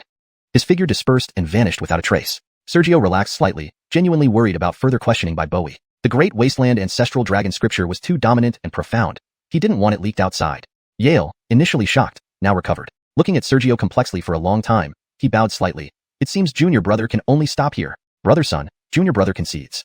He conceded. His formation was his reliance. Yet now, even before engaging, Sergio had swallowed the formation. Without it, his true Qi level cultivation probably wouldn't stand a chance against Sergio's fingertips. Carver announced accordingly, "Number 5, Yale, withdraws. Sergio wins." Sergio laughed immediately. "Thank you for giving way, Junior Brother." Deep down, he decided that if anyone used formations against him in the future, he'd use this method to respond. Chapter 57, Battle Against Jared. After Yale admitted defeat, Sergio laughed and talked to him while secretly deciding that if he faced an array in the future, he would use this method to deal with it. The time for the battles quickly arrived. Everyone except Sergio and the lucky one engaged in battles with their respective opponents. After a long time, the results were determined. 6 people were eliminated, leaving 7. One of the defeated but respectable fighters asked directly, "Senior Brother son, now there are 7 winners, 3 more needed for the top 10. How should we rank them?" Carver didn't hesitate. "You 6 will battle each other. The one who wins all matches ranks 8th, the next 9th, and the third 10th. The remaining 3 will be outside the top 10. The 6 battled on the ground. In the end, Yale won 5 victories, securing the 8th place. 9th and 10th places went to individual Sergio did not recognize. Once the battles among the 6 concluded, the top 7 resumed their confrontations. Carver announced, "This round, number 1 has a bye, and number 12 will fight."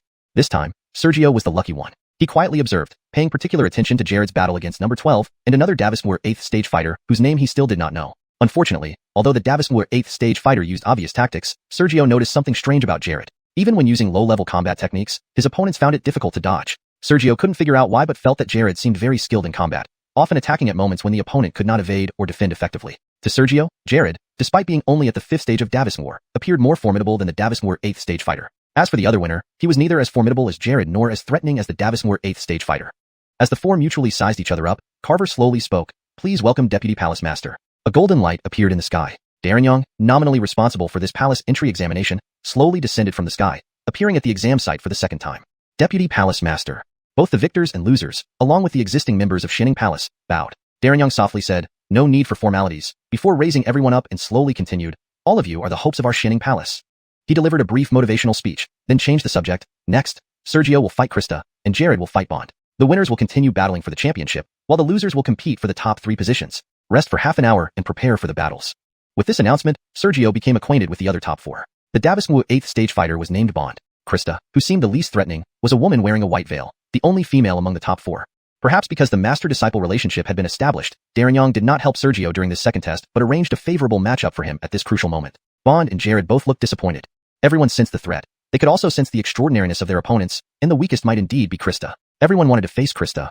But Krista leaped towards Sergio's platform, her exposed eyes filled with intense caution and fighting spirit. Sergio immediately sensed the threat. Though not overpowering, it was real.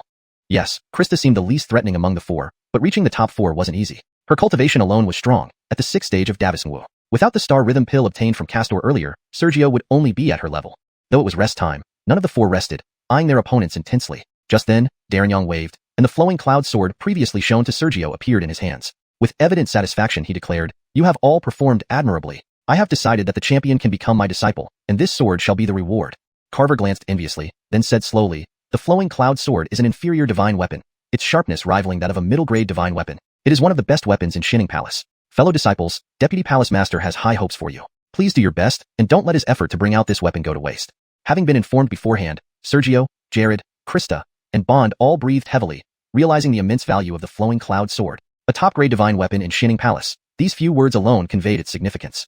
Sergio turned to Krista again, his expression serious. Daranyong had promised the weapon to the champion. If he failed to win, he would still become a disciple but would lose the chance for the flowing cloud sword. After all, it was a reward for the champion, not a gift to any disciple.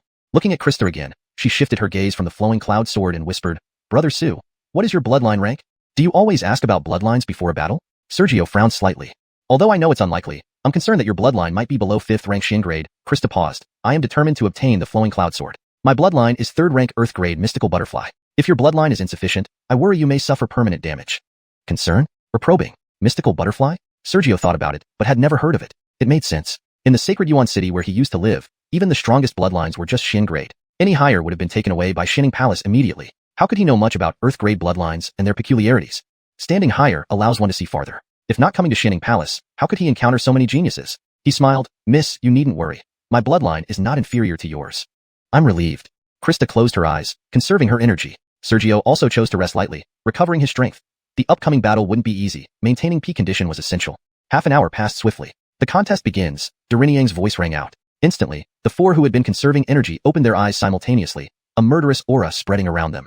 After some time, the murderous intent reached its peak. Suddenly, Sergio unleashed a powerful punch from his position, waves of air dispersing around him. A massive fist-shaped force broke through the air, without holding back. Such powerful explosive force. Sensing the power within the giant fist, Krista's pupils constricted. She leaped lightly, avoiding the direct attack, then tapped gracefully with her arm, sending a cold glint straight towards Sergio's chest. Chapter 58. Bewildering Butterfly, Dance of Lost Souls. After deftly evading the full brunt of Sergio's punch, Krista struck back with a swift point. A cold glint darted directly towards Sergio's chest. Sergio didn't employ any martial techniques. He simply reached out with his hand in return. "You're courting death?" Krista's pupils contracted, and she let out an involuntary cry, just as she was about to summon her spiritual power to suppress the force of her attack. Sergio's reaching hand suddenly sprouted dragon scales. In an instant, it transformed from a human hand into a dragon claw. Clang! The sound of metal striking metal rang out. Countless sparks flashed around Sergio's dragon claw, which had caught the cold glint. Now he saw clearly that the cold glint was actually a sewing needle. Truly deserving of the top rank in the first round, I underestimated you. Krista instantly regained her composure. Tit for tat, Sergio chuckled, and in the next moment, the sewing needle shot toward Krista at a speed even faster than when it came. However, a series of ripples appeared behind Krista, followed by a pair of ethereal butterfly wings manifesting on her back. As the illusory wings spread, Krista, who was about to plummet and surely be hit by the sewing needle, rose high into the air and stood suspended in the sky. Sergio frowned. A flying martial technique. He couldn't fly. While flying martial techniques allowed those below the true martial realm to soar through the air, they were very precious, and the former Su family had never possessed one. I can't afford a flying martial technique. It's just the power of my bloodline. Krista crisply shook her head from above. The power of bloodlines? For some reason, Sergio suddenly thought of Xianxia City. Back then, when the Stephen family attacked, he burned his bloodline and turned into a dragon soaring in the sky, controlling the clouds and rain with a flip of his hand. Regardless of any legend, true dragons could explore the depths of the ocean or soar into the azure skies. He, too, should be able to fly using the power of his bloodline, right? Krista, however, did not space out. Noticing Sergio seemed distracted, her eyes gleamed with sharpness. She drew a long sword from somewhere and slashed across the air. Numerous illusory swords rose densely in the air and bombarded Sergio like a storm. Amidst the fierce wind, Sergio, regaining focus, channeled his spiritual power to his feet to guard against being thrown off balance by the shockwaves. Then his right hand swiftly moved in a tight weave. Boom! Countless swords fell, sending up dust everywhere. Only after 3 breaths did the dust settle. Flying in the sky, Krista saw Sergio standing motionless, unharmed amidst the numerous sword slashes surrounding him. Wasn't his defense breached? No, something wasn't right. From above, she noticed Sergio's now dragon-clawed hand trembling slightly. A small part of the dragon's scales showed signs of cracking, and subtle streaks of blood trickled from the cracks. Scared me there, she involuntarily patted her chest. If that eruption couldn't break through Sergio's defenses, besides considering using her ultimate move, she would probably have no choice but to concede. At this moment, Sergio's eyes also revealed a hint of gravity. Pain. It hurt so much. Though his arm's dragon scales only cracked slightly, having endured countless attacks with his dragon claws, the cumulative pain became unbearable despite the unbroken defense. Indeed, she was one of the top 4 who had come from who knows where. He hadn't expected that he would surprise Krista even more. Staring at each other, Sergio tilted his head slightly. Not attacking? Since he couldn't fly, if Krista stayed in the air, he couldn't reach her. Hard to breach your defenses, why waste effort? Pausing, Krista narrowed her eyes. You only be asked to find your right hand under such heavy attacks. I suspect, you can't keep this up for long. Once you can't hold on, I'll naturally win. What astute observation. However, Sergio chuckled lightly. I don't know how to fly, but pulling you down works. With these words, he abruptly reached toward the sky, activating the ancient dragon power. A terrifying suction force arose. He was absorbing the power of Krista's illusory wings. If Krista kept attacking, he would need to dodge and defend, leaving no time for focused absorption. But since Krista held back, he had ample time to absorb her power. In the sky, as soon as the suction started, Krista realized her bloodline power began to tremble uncontrollably. More terrifyingly, the power in her wings was dissipating at least 5 times faster than usual. Had the source of her power not been spiritual energy within her body, that single pull might have forced her to stop maintaining the wings. Below, Sergio's expression remained calm. Indeed, consuming a living person's power was difficult. He sensed the absorption process faced many restrictions and obstacles. If it were dead objects, the slight power of the wings could be fully absorbed in an instant, rather than merely accelerating Krista's consumption. Soon, he stopped caring. The increased consumption was enough. This way, he would soon force Krista back to the ground. Continuing the technique, his absorption speed would increase, and ultimately, he would win. About 3 breaths later, Krista used every trick she had but couldn't counter the absorption. Reluctantly, she gritted her teeth. I didn't want to use it. If you can withstand this, I'll admit defeat. Upon hearing this, Sergio immediately ceased absorbing, rapidly channeling his spiritual power to prepare. Krista was unleashing her ultimate move. If this were a regular fight, seeing the disadvantage, Krista would definitely flee. However, this was a test match. Without resorting to her ultimate move, what else could she do? At worst, Sergio would notice her trick and continue the absorption. Thus, she didn't play games with Sergio and abruptly descended, shouting, "Butterfly dance of lost souls." Seeing this, Sergio charged forward. Dare to land? Unable to counter her in the sky. Could he still fail on the ground? Before he could reach halfway, Krista had already landed, and one butterfly after another began to dance, spreading an odd aura. Seemingly ignoring Sergio's approach, Krista slowly raised her hand. Butterflies landed on his arms, intensifying the peculiar atmosphere. Suddenly, Sergio realized Krista had vanished. The arena remained unchanged. The only difference was Krista's disappearance, replaced by countless butterflies dancing in the arena. They performed impossibly beautiful dances, mesmerizing him. Watching the many butterflies, his mind relaxed, feeling inexplicably close to them. As if sensing his affinity, one butterfly after another approached him, emitting a faint fragrance that filled his nostrils. Following the scent, his gaze grew hazy. Chapter 59, Decisive Battle for the Chief. As the butterflies drew closer, an indescribable exotic fragrance enveloped him. Unbeknownst to Sergio, his eyes began to lose focus. A strange and unfamiliar thought emerged in his mind. Just like this, how wonderful it would be if it continued. Unfettered, unburdened, forever gazing at this mesmerizing dance unseen by the outside world.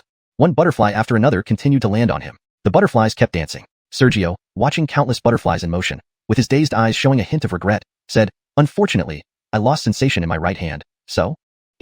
Right hand? In an instant, Sergio suddenly looked at his right hand. It was still in the form of a dragon claw. He could feel that he could still control the dragon claw. It was still his hand. But inexplicably, at this moment, he felt a conflicting sense. His right hand had no sensation. His eyes cleared, and he murmured, "Bewitching butterflies, roar." An inhuman, dragon-like roar echoed from his mouth. Invisible ripples spread out. The strangely beautiful dance of butterflies suddenly stopped and then silently dissipated.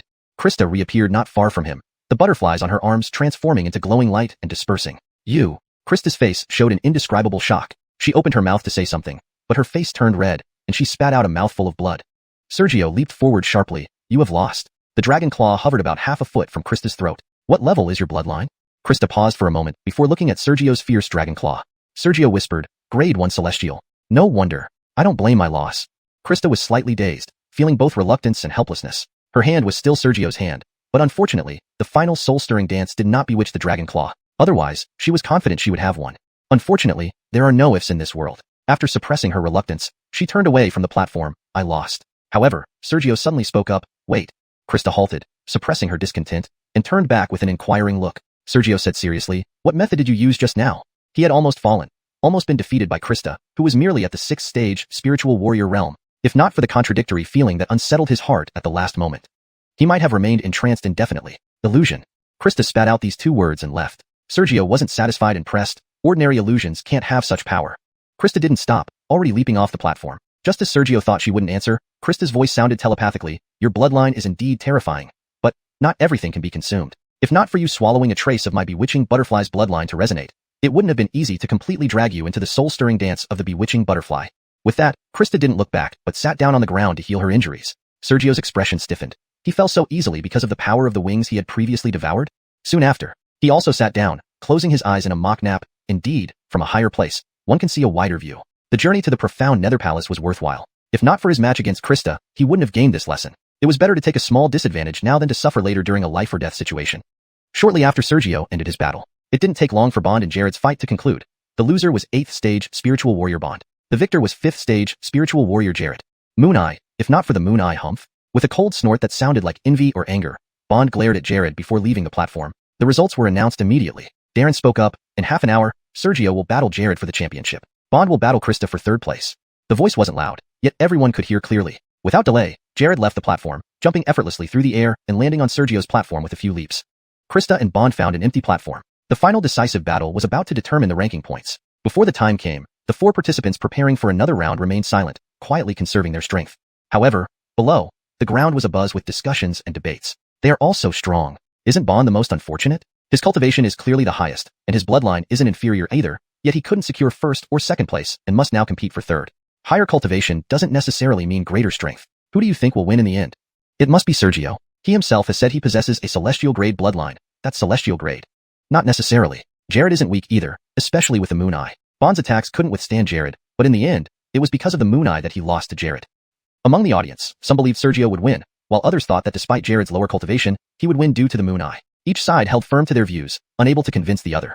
The debate grew increasingly noisy. Time passed slowly, and the half-hour quickly slipped by. Darren's voice sounded promptly, the decisive battle begins. As the words faded, the 4 individuals, who had been conserving their strength, simultaneously opened their eyes and stood up, focusing their minds.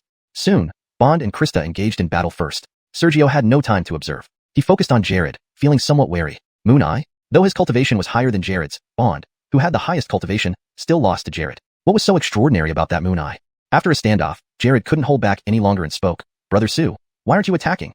Brother Ye's cultivation is lower, and I was planning to let Brother Yi take the initiative. Pausing for a moment, Sergio threw a punch. Since Brother Yi doesn't move, what's wrong with me making the first move? This punch was delivered in a relatively normal state, roughly at about 50% of his strength, serving as a probe. Jared's eyes flashed, seemingly with a hint of moonlight. Immediately afterward, Jared pointed his finger, releasing a gust of wind. Compared to Sergio's fist, the force of the wind was less than 30%. But, a bang resounded as the wind collided with the fist. That gust instantly shattered the fist and continued its attack without losing momentum. Huh. Sergio's expression changed. How did Jared do it? Because he hadn't anticipated the wind's unusual nature, avoiding it now was too late. Unsure of its peculiarities, he feared an unexpected turn of events. Thus, Sergio directly transformed his right hand into a dragon claw and squeezed the gust of wind. To his surprise, the wind had no peculiarities and was easily shattered. Sergio took a step back, cautious and questioning. Less than a third of my fist's power, yet it shattered my punch. How did you do it? Chapter 60, Troublesome Moon Eye. Noticing that the forceful wind seemed harmless, Sergio couldn't help but step back a bit, with his face filled with caution. He instinctively asked about its peculiarities. Jared chuckled softly. If it were any other place, I might tell you. But here and now. It was clear that he wouldn't reveal anything to Sergio. Uncertainty is most daunting. Below, the crowd of onlookers grew more excited. Not surprising that it's called Moon Eye. Some people from small places like Sergio are confused, What exactly is Moon Eye? Once your cultivation reaches a high level, the Moon Eye can see through illusions, even discern the flow of spiritual energy, pinpointing weaknesses to strike decisively. How hard could it be? Didn't Jared mention it during his fight with Bond? Why didn't you listen carefully then? Voices of discussion persisted. Coincidentally, these people were all near the arena, and Sergio naturally overheard them. Yes, when Jared fought Bond before, there were also discussions about Moon Eye. Unfortunately, Sergio's opponent wasn't Jared at that time, so those discussing it were far away, making it impossible for him to hear. Now, he did hear. Can the Moon Eye see through the trajectory of my spiritual energy, finding its weak points? No, strictly speaking, they are not exactly weaknesses. The previous forceful wind won by hitting the weaker side beneath my powerful punch. Sergio could hear this, and so could Jared. His expression darkened, revealing a hint of anger. He quickly regained composure. Brother Su, even if you just learned about the Moon Eye, what difference does it make? My Moon Eye cannot be countered just because you know about it. Indeed, Bond knew about the effects of Moon Eye and still lost. Do the trajectories have weak points? Sergio felt somewhat puzzled. By sensing the world with the Great Wasteland Ancestor Dragon scripture, he could also see the flow of spiritual energy and the traces of formations. Anything extraordinary would be sensed in its essence by the scripture. But, essentially, it's just some threads and meridians. In his perception, there were no real weak points. It wasn't that the Great Wasteland Ancestor Dragon scripture was inadequate. Rather, their functions were different. Moon Eye sees the essence as its main ability, while the meridians sensed by the scripture were merely an ancillary ability to facilitate absorption. Looking at Jared, he clearly didn't want Sergio to think further and immediately attacked. Brother Su doesn't move. I shall then take the liberty. Without drawing any weapon, he charged directly at Sergio. I'll just overpower you. Sergio abandoned thinking and unleashed a direct punch. With spiritual energy spreading, he only made the gesture of punching. Numerous golden fists emerged densely, attacking Jared from all directions. Indeed, Brother Su's strength is extraordinary, but it's not enough. Jared laughed loudly. Then, Jared didn't speed up either. He dodged among the fists, maneuvering skillfully between the gaps. Not even a corner of his clothes was touched by Sergio's punches. Sergio's caution surged. Huh. Jared produced an ancient bronze dagger from somewhere and lunged at Sergio. Brother Su has attacked twice. Isn't it now my turn, Jared? Sergio slapped back with incredible speed toward Jared. However, Jared had anticipated it and deftly avoided the palm, closing in on Sergio and stabbing with the dagger. Oh. Sergio's mind raced. The dagger looked ordinary, but as Jared's weapon, it surely wasn't simple. Without hesitation, the moment the dagger struck, he instantly summoned his bloodline power. Clank. The sound of metal striking metal rang out. When the dagger stabbed, countless dragon scales suddenly appeared, blocking it. Only white marks remained on the blade without further penetration. Aren't you only able to transform half of your arm? Jared's expression changed dramatically, but he didn't hesitate. Realizing his attack failed, he rolled away swiftly. Whoosh. Just as he evaded, Sergio's left hand lunged towards him, missing as well. Avoiding the attack, Jared could continue his assault, but he didn't pursue, instead choosing to retreat rapidly, widening the distance. After retreating to a safe area, Jared spoke again. You can transform more than just your arm? Sergio tilted his head. Why should I tell you? This time, he didn't pursue. The Moon Eye was too strange. Earlier, Jared's dagger attack almost coincided with his hand's movement. Otherwise, he wouldn't have been unable to alter his direction in time. Looking at Jared again, he paused for a moment, then said, I'll tell you another effect of the Moon Eye if you tell me which parts of your body can transform. Before Sergio could respond, Jared added, there are many elders watching us, and we are fellow disciples. I can't lie. Sergio's thoughts raced rapidly, and he quickly replied, next time, you want to attack where I can't transform? Yes, Jared admitted and continued. Don't you need to know the effects of my Moon Eye too? Otherwise, you won't hit me. Sergio replied teasingly. Your cultivation is 2 levels lower than mine. Dragging this out, I'll win for sure. Why should I trade information? Jared was momentarily speechless. A moment later, he gritted his teeth. This evaluation tests combat ability, not cultivation. Relying solely on cultivation. Even if you win, Deputy Palace Master might not approve, and you won't be accepted as a disciple. Sergio wanted to say that it was already decided internally, but after some thought, Sergio agreed, you first. It wasn't because he feared Jared's words, but because the Moon Eye was indeed strange. Having power but no way to use it. Now, he could deal with it using his cultivation advantage. But what about later? If Jared's cultivation caught up, or he faced another Moon Eye user of equal or higher cultivation, wouldn't he be helpless? After all, exchanging information wouldn't put him at a loss. Jared's face lit up as he quickly explained, my Moon Eye can see the flow of your spiritual energy, thus finding the weak points. You might not realize that martial artists, when attacking, enhance themselves with spiritual energy. Observing the flow and trajectory, I can predict your next move, allowing me to dodge in advance. Now it's your turn. Which parts of your body can transform? Sergio pondered, unsure whether to be annoyed or amused. Are you tricking me? I told the truth. It's not my fault you can't defend effectively. Jared's face was peculiar. Sergio soon revealed a playful smile. Any part of my body can transform into the true form of my bloodline, as long as I wish. Indeed, if he willed it, any part could transform into a true dragon. His diluted bloodline limited his full transformation, not restricting him to specific parts. Jared froze, his face stiffening. Chapter 61.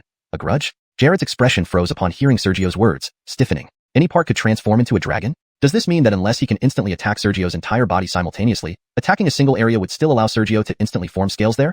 In such a case, he simply cannot breach the defenses.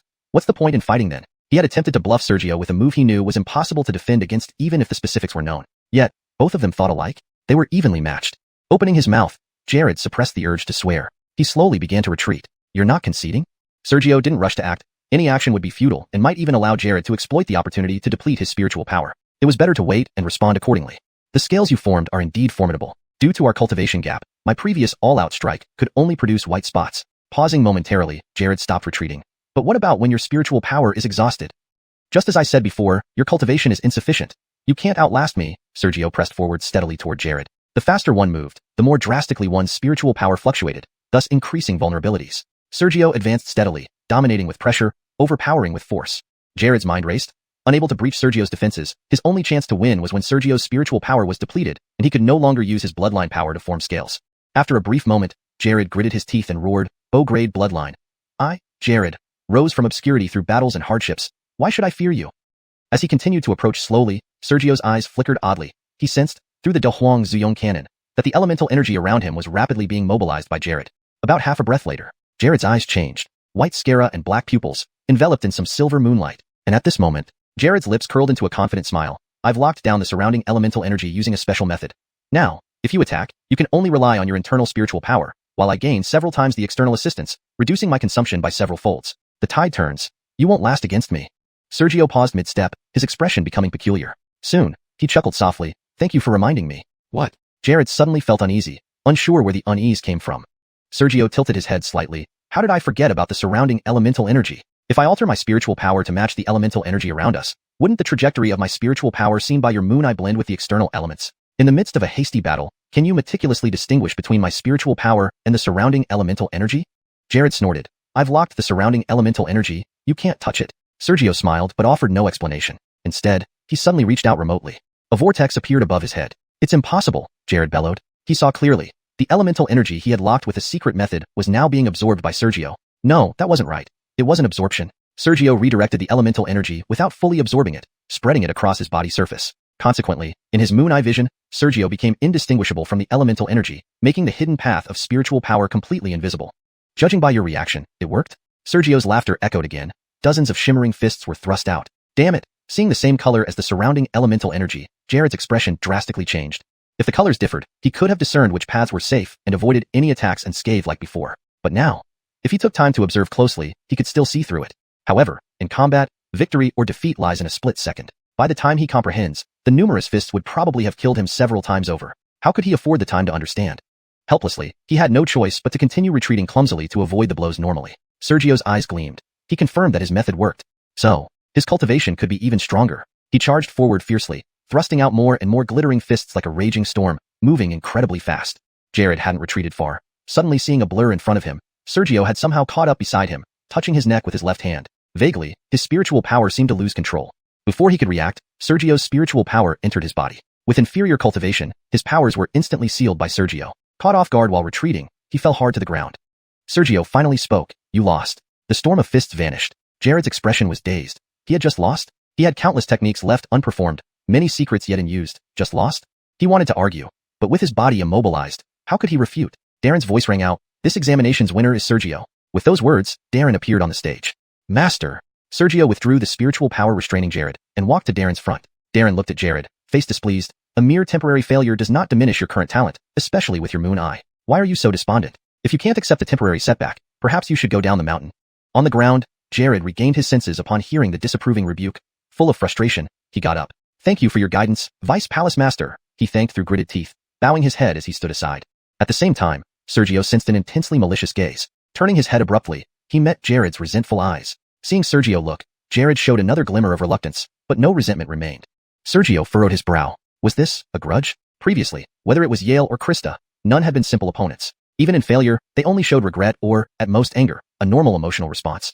But resentment? Could Jared's heart be so narrow-minded? Suddenly, muffled thuds snapped Sergio back to reality. His duel with Jared had ended, but Krista and Bond were still fighting. Suppressing his thoughts, he remembered the gaze. Here at the Xianxia Palace, mutual competition and growth among disciples were encouraged, but mutual destruction was forbidden. Xianxia Palace nurtured disciples, not enemies. Another 15 minutes passed. Bond and Krista finally decided their winner. Bond, true to his 8th level Spirit Warrior realm cultivation, defeated Krista. After giving Bond and the others a short break, Darren announced, this examination has concluded, the victor is Sergio. One by one, he declared the top 10 names. Subsequently, everyone grew quiet. The rankings were decided. It was time to award the prizes. Chapter 62. Awards Ceremony. As the Sterling announced the top 10 rankings, everyone nearby, from the Xianxia Palace enforcers and onlookers to the new disciples who failed the assessment, fell silent. The rankings were determined, and now came the time for awarding the prizes. Sure enough, hardly had the announcement ended when Sterling summoned Flowing Cloud with a gesture. Sergio, would you be willing to accept me as your master? Master, Sergio greeted as he took the Flowing Cloud and bowed, inwardly mumbling that over the course of the 7 or 8 days of the examination, he had addressed someone as master at least 10 times. Yet, he was still being asked whether he was willing.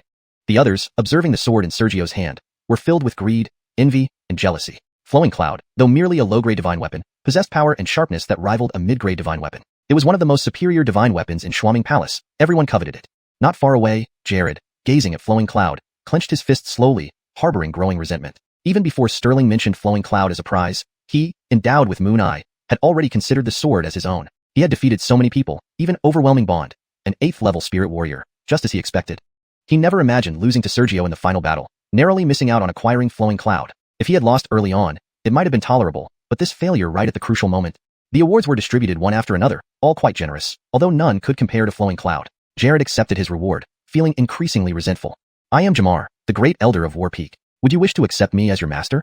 A gentle yet elderly voice reached Jared's ears. Jared looked up to see in blue, slightly hunched and leaning on a cane, standing before him. Jamar, the great elder of War Peak? After some thought, Jared's eyes lit up with excitement. Disciple is willing. Soon after, he realized that several elders had appeared, assigning masters to the top 10, and even recruiting other outstanding performers outside the top 10. On the other side, Sterling only took Sergio as a disciple. Seeing Jared accept Jamar as his master, Sterling's brow faintly furrowed, but he said nothing. With a wave of his hand, he soared into the wind, leaving with Sergio, soon followed by the various elders taking their disciples and departing one by one. As for those who did not become core disciples, they would naturally be guided by Carver and other disciples to different parts of Xianxia Palace. Deep within Xianxia Palace, atop a mountain peak, Sterling brought Sergio straight to the summit of this mountain peak. Upon arrival, Sergio felt as if his body was soaking in a warm spring, cozy and comfortable. In fact, it was an illusion caused by the abundance of heaven and earth chi here, far more concentrated than the outside world. Sergio looked around, his eyes brightening. This place will be my residence from now on? To be frank, cultivating here, one day would equal 7 days outside, which, while still inferior to hunting beasts, could certainly accelerate cultivation. Sterling's expression turned peculiar. This is Master's residence. Sergio's face fell. Please forgive me, Master, for my rudeness. Sterling couldn't help but chuckle. Since you are my disciple, living here is natural. If you don't wish to, you can move elsewhere. Hee Master Jess. Sergio scratched the back of his head, looking simple and honest. Due to Sterling's previous kindness and approachability, Sergio felt closer to him. Following behind Sterling, walking on the summit for a while, they arrived near the cliffside where there stood a straw hut. Sterling pointed towards the straw hut. Set up your own dwelling here. Okay. Sergio walked towards a nearby grove. With his efforts, aided by spirit energy, he constructed a straw hut made of withered vines and branches in just a quarter of an hour. Without resting, he then entered the hut Sterling resided in for the official apprenticeship ceremony. Previously, only the nominal relationship of master and disciple was established without a proper initiation. If a grand ceremony had been held, it might have taken over 10 days. Inside the hut, Sergio bowed before Sterling, who was sipping tea, the tea of apprenticeship. What kind of tea it was, Sergio didn't know. He had never seen it. After drinking the tea, Sterling took out a jade slip. Take the vow. Immersing his mind into the jade slip, Sergio saw a pledge with his name already written in, clearly prepared by Sterling long ago. The restrictions weren't many. No betrayal of the sect, no disrespect or harm to the master. After committing it to memory, Sergio's face turned solemn, and he slowly spoke. Disciple Sergio hereby swears to join Xianxia Palace. Once a disciple of Xianxia Palace, always a disciple. Never betraying the sect, never disrespecting or harming the master. Should I break this oath, may my heart be tormented for eternity, unable to advance even an inch. Even in death, my soul shall fall into the 9 depths, doomed forever. Ordinary vows mean little, akin to idle boasts. But cultivators' vows are different. They come true. Sterling smiled. Very good. Do you have any doubts?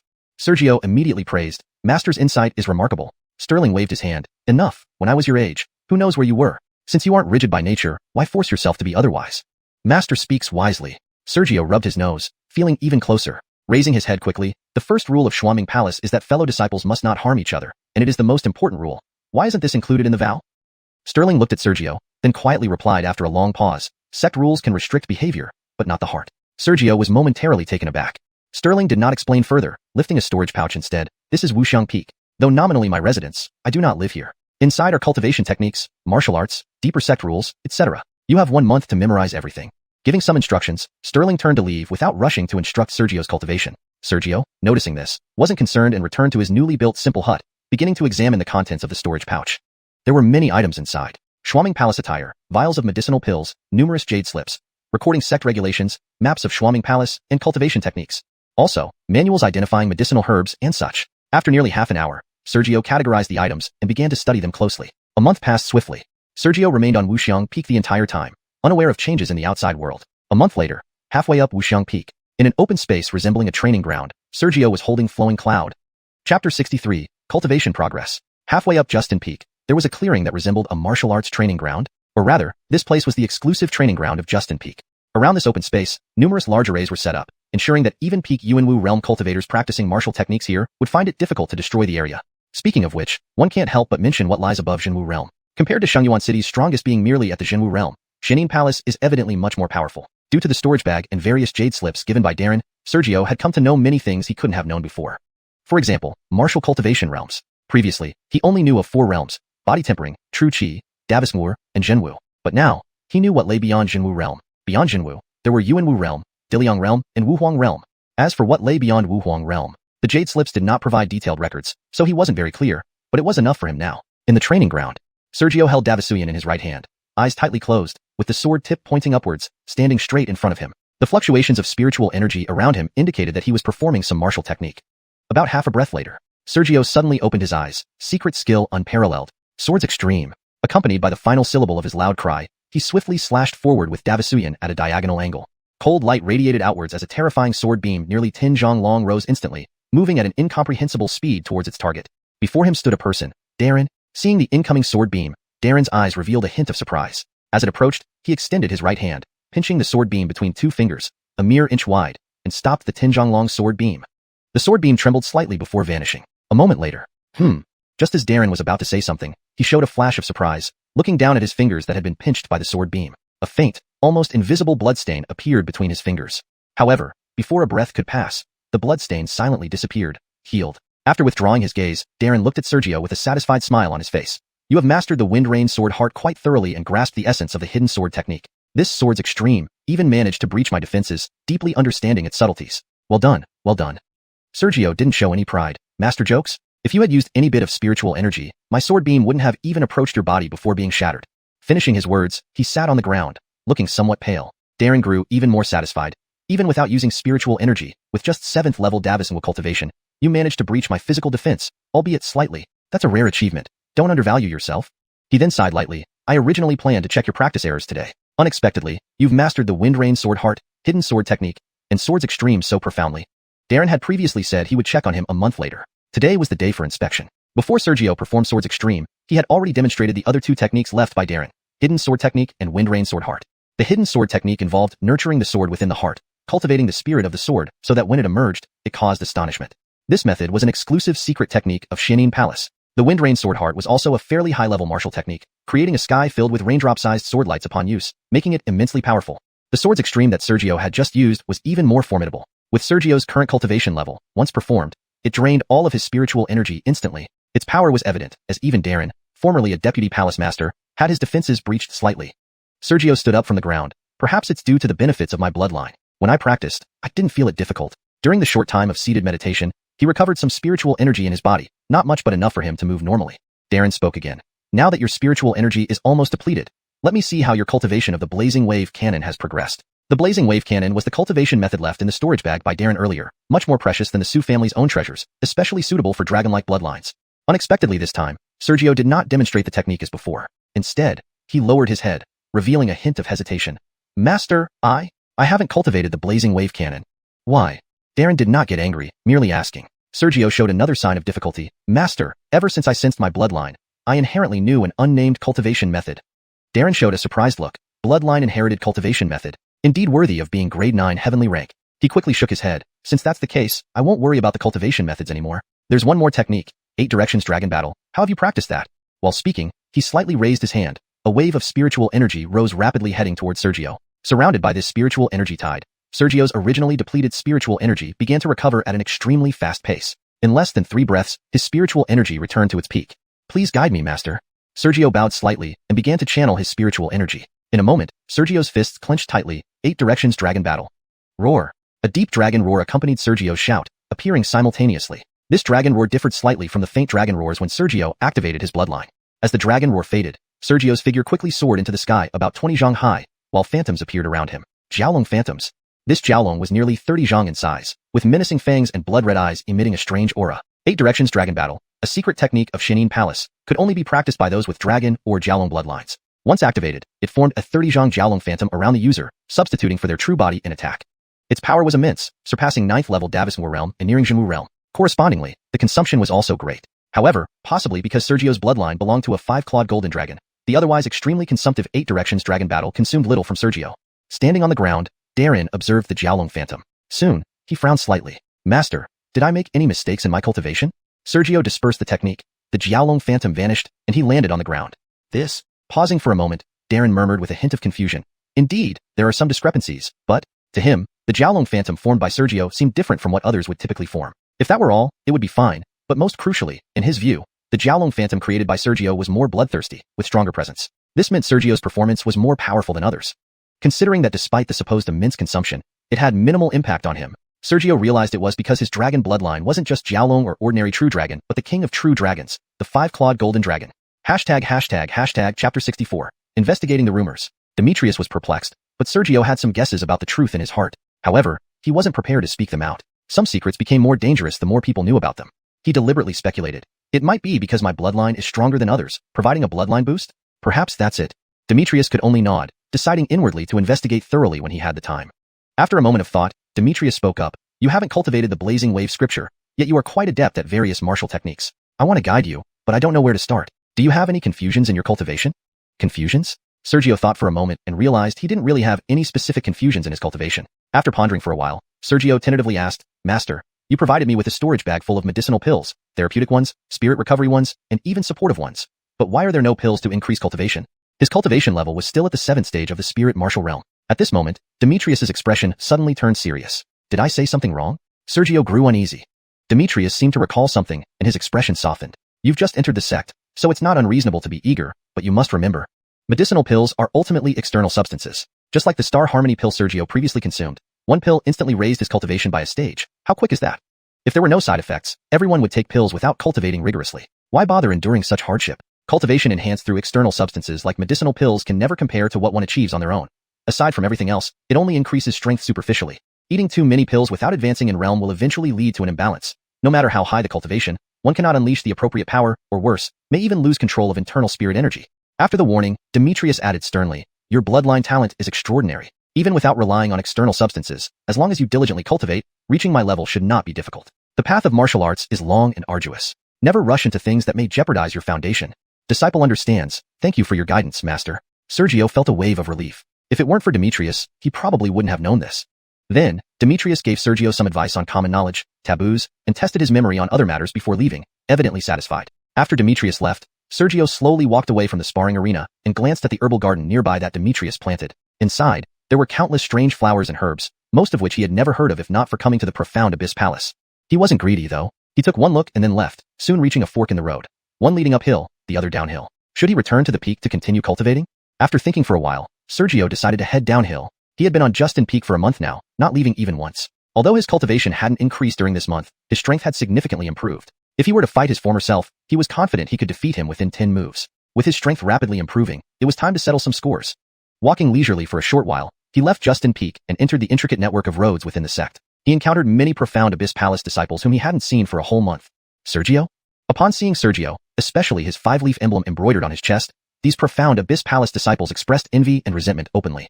He had directly bypassed the outer and inner gate after joining Demetrius' discipleship and entered the True Transmission disciple ranks immediately, the 4-leaf True Transmission rank.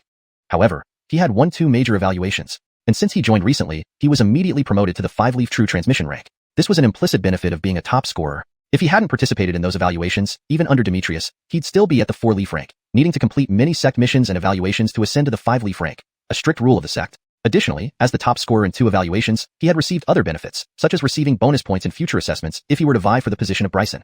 Though compared to being directly elevated to the 5-leaf True Transmission rank, these were relatively insignificant. Not long after, passing several envious profound Abyss Palace disciples, 2 more disciples were approaching him from a distance, a man and a woman. They looked at him with envy and resentment. Then, the man lowered his head and sneered softly. Have you heard about the recent buzz in the sect? The woman was taken aback for a moment, then smiled mockingly. There have been many rumors lately. Which one are you talking about? Brogan whispered. Lately, they say Sergio was brutal within his family, viciously injuring fellow clan members due to petty disputes. He even tried to kill those who could compete for the position of young master. After being stopped, he colluded with sycophants to expel all who opposed him.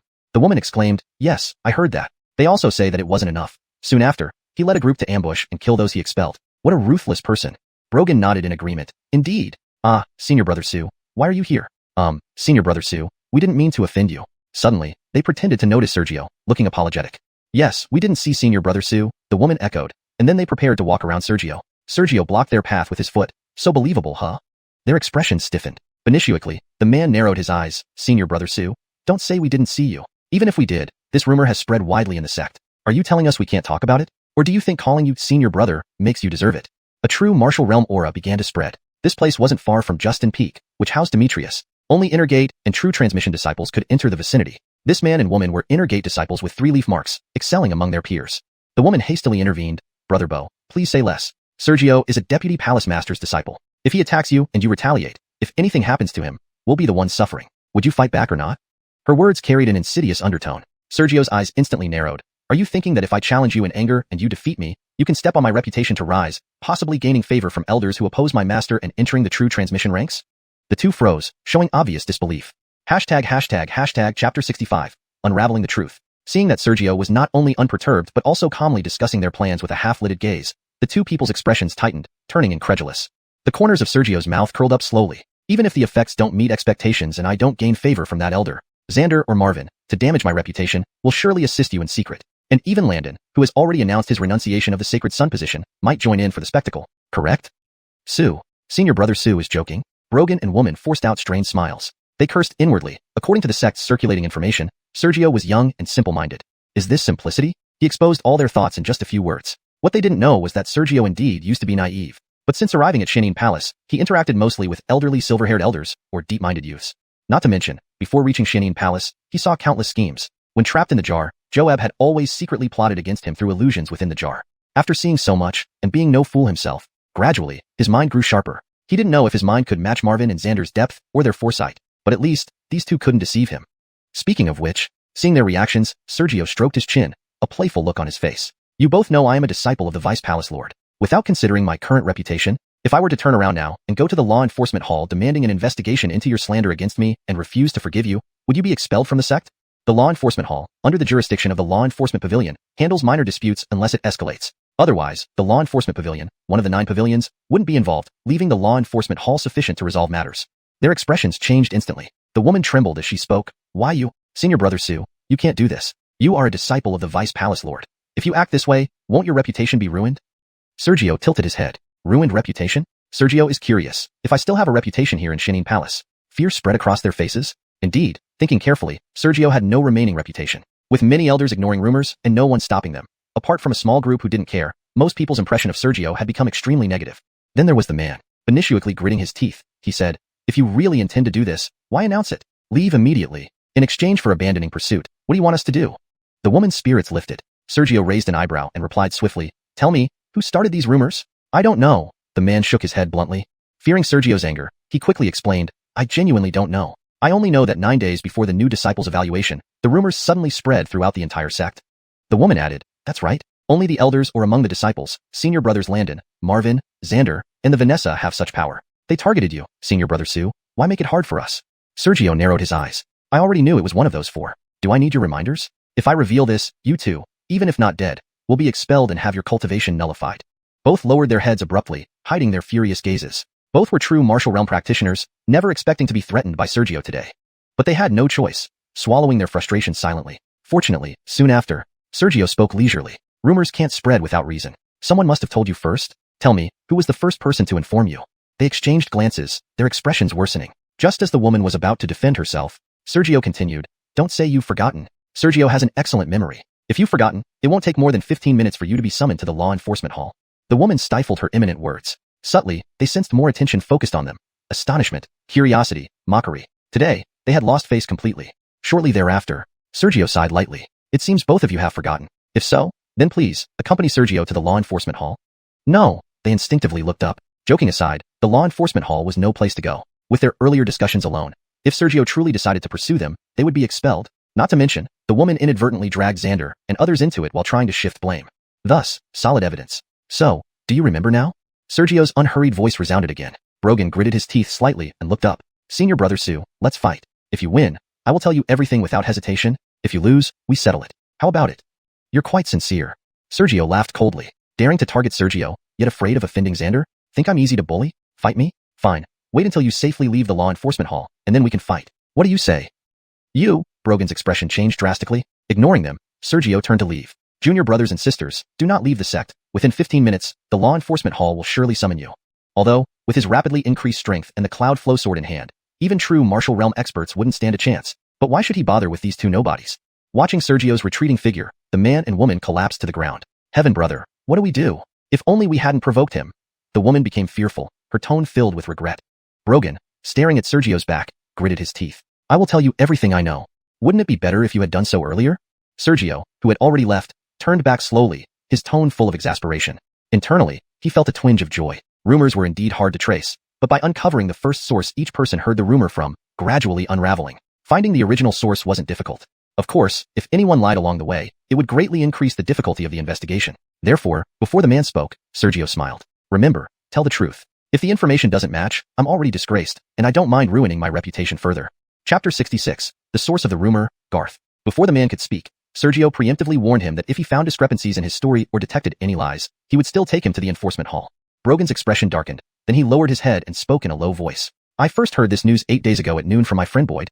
Boyd. Sergio made a mental note of the name. He knew that by tracking each lead, even amidst widespread rumors, he could eventually trace it back to its source. He wanted to find out who had schemed against him even before he joined the sect. Even clay figurines have their limits. How much more so for someone who wasn't a mere figurine? At the same time, not far away, in a patch of grass, two figures stood hidden, silently observing Sergio and the two inner sect disciples he was interrogating. One of them murmured, "We underestimated him." The other replied quietly, "A gentle breeze sweeps dawn, and even geese leave traces behind." Indeed, it won't be difficult for him to unravel the threads and find the source. Luckily, with his tarnished reputation, many are secretly watching him. Otherwise, our close observation might not have gone unnoticed.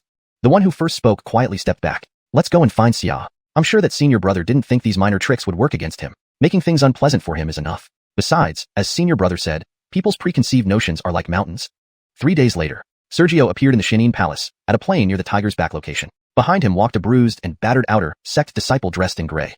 As they walked, they arrived at a courtyard on the plain. The surroundings were modest, just an ordinary courtyard with no nearby buildings. However, beyond the bruised outer sect disciple, Sergio noticed several figures hiding in the distance.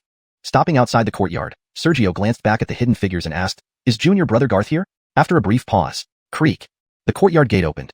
A man in his 30s appeared, looking surprised yet resigned upon seeing Sergio. Inner sect standout, 3rd rank. Pausing, the man bowed slightly. "Greetings, Senior Brother Sergio." This person was named Garth, an inner sect disciple, whose age was unknown but who already possessed true martial realm 9th rank. Sergio smiled slightly. "I am merely 7th rank spirit martial. How can I dare be called senior to you? Junior brother, you flatter me." The hierarchy in Xianxia Palace was simple. The more matching sect symbols one had, the higher the seniority. Among those with equal leaves, the higher cultivation ranked higher. If both leaves and cultivation were equal, the one who entered first was senior. Garth really wanted to say, not daring to be called senior and still addressing me as junior, but he kept quiet and bowed respectfully. Senior brother jests. Senior brother Su has 5 leaves as a true disciple, while I only have 3 leaves in the inner sect. How dare I make light of you? Since that's the case, pausing, Sergio's expression turned cold. Junior brother, if you don't dare joke around, I wonder where you got the nerve to spread rumors about me. Garth glanced at the outer sect disciple behind Sergio but remained silent. The outer sect disciple immediately growled, "Garth, you still deny it? Humph, when you threatened me before, no matter how well you hid, you should know that your fame within the inner sect isn't small. I recognized you long ago." After a moment's silence, Garth spoke. "Grimes, some things shouldn't be spoken recklessly." Grimes was the outer sect disciple Sergio had brought along. With senior brother Su present here, who is lying, you know it yourself. Sneering, Grimes looked at Sergio, trying to curry favor. "Senior brother Su, it was him. I clearly remember that 10 days before the inner sect assessment, he came to my residence at night, threatening me to spread rumors about you." Sergio had been investigating for 3 days, gradually uncovering clues and interrogating over 50 Xianxia Palace disciples. He finally found Grimes. Grimes was an outer sect disciple with lower lineage, but was very sociable and well-connected. Initially, Grimes was reluctant to admit spreading the rumor until Sergio intimidated and pressured him into revealing the person behind the orders, Garth. Facing Grimes's fawning, Sergio smiled and softly asked, "Junior brother Garth, what sense does this have now?" Garth furrowed his brow. Sergio continued unprompted. "Now that I've found you, denying it now is meaningless. Who among Xander, Elton, and Zhu Jun did it?" Garth responded evasively. "Senior brother Su came here to ask why I spread the rumors, right?" Sergio's brows knitted slightly. The situation seemed to be getting tricky. Garth slowly replied, "These past few days, I've heard of your methods. It doesn't matter, let's go to the enforcement hall. I'll accompany senior brother there. Are you seriously going to the enforcement hall? Grimes stared incredulously. Garth laughed and leaped into the air, flying towards the tiger's neck location. Turning to Sergio, he said, Senior brother Sue. Despite feeling troubled inside, Sergio maintained a calm demeanor. You may go down first. His appearance suggests he wouldn't lie. Stay in your residence. If he denies it shamelessly, I will find someone to escort you to the enforcement hall. Roar. A dragon's cry echoed. A 30-zhonglong dragon silhouette materialized. Swinging its tail, Sergio soared into the air and followed Garth's direction. Dragon battle 8 directions. This person is quite arrogant, using such a method as a flying technique. He doesn't fear falling from the sky due to insufficient spirit energy?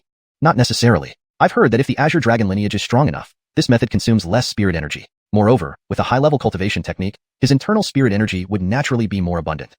Enough chatter, let's go to the enforcement hall. Given Garth's look, there will be some drama. I also want to know who exactly is plotting against Sergio and how much truth is in the rumors.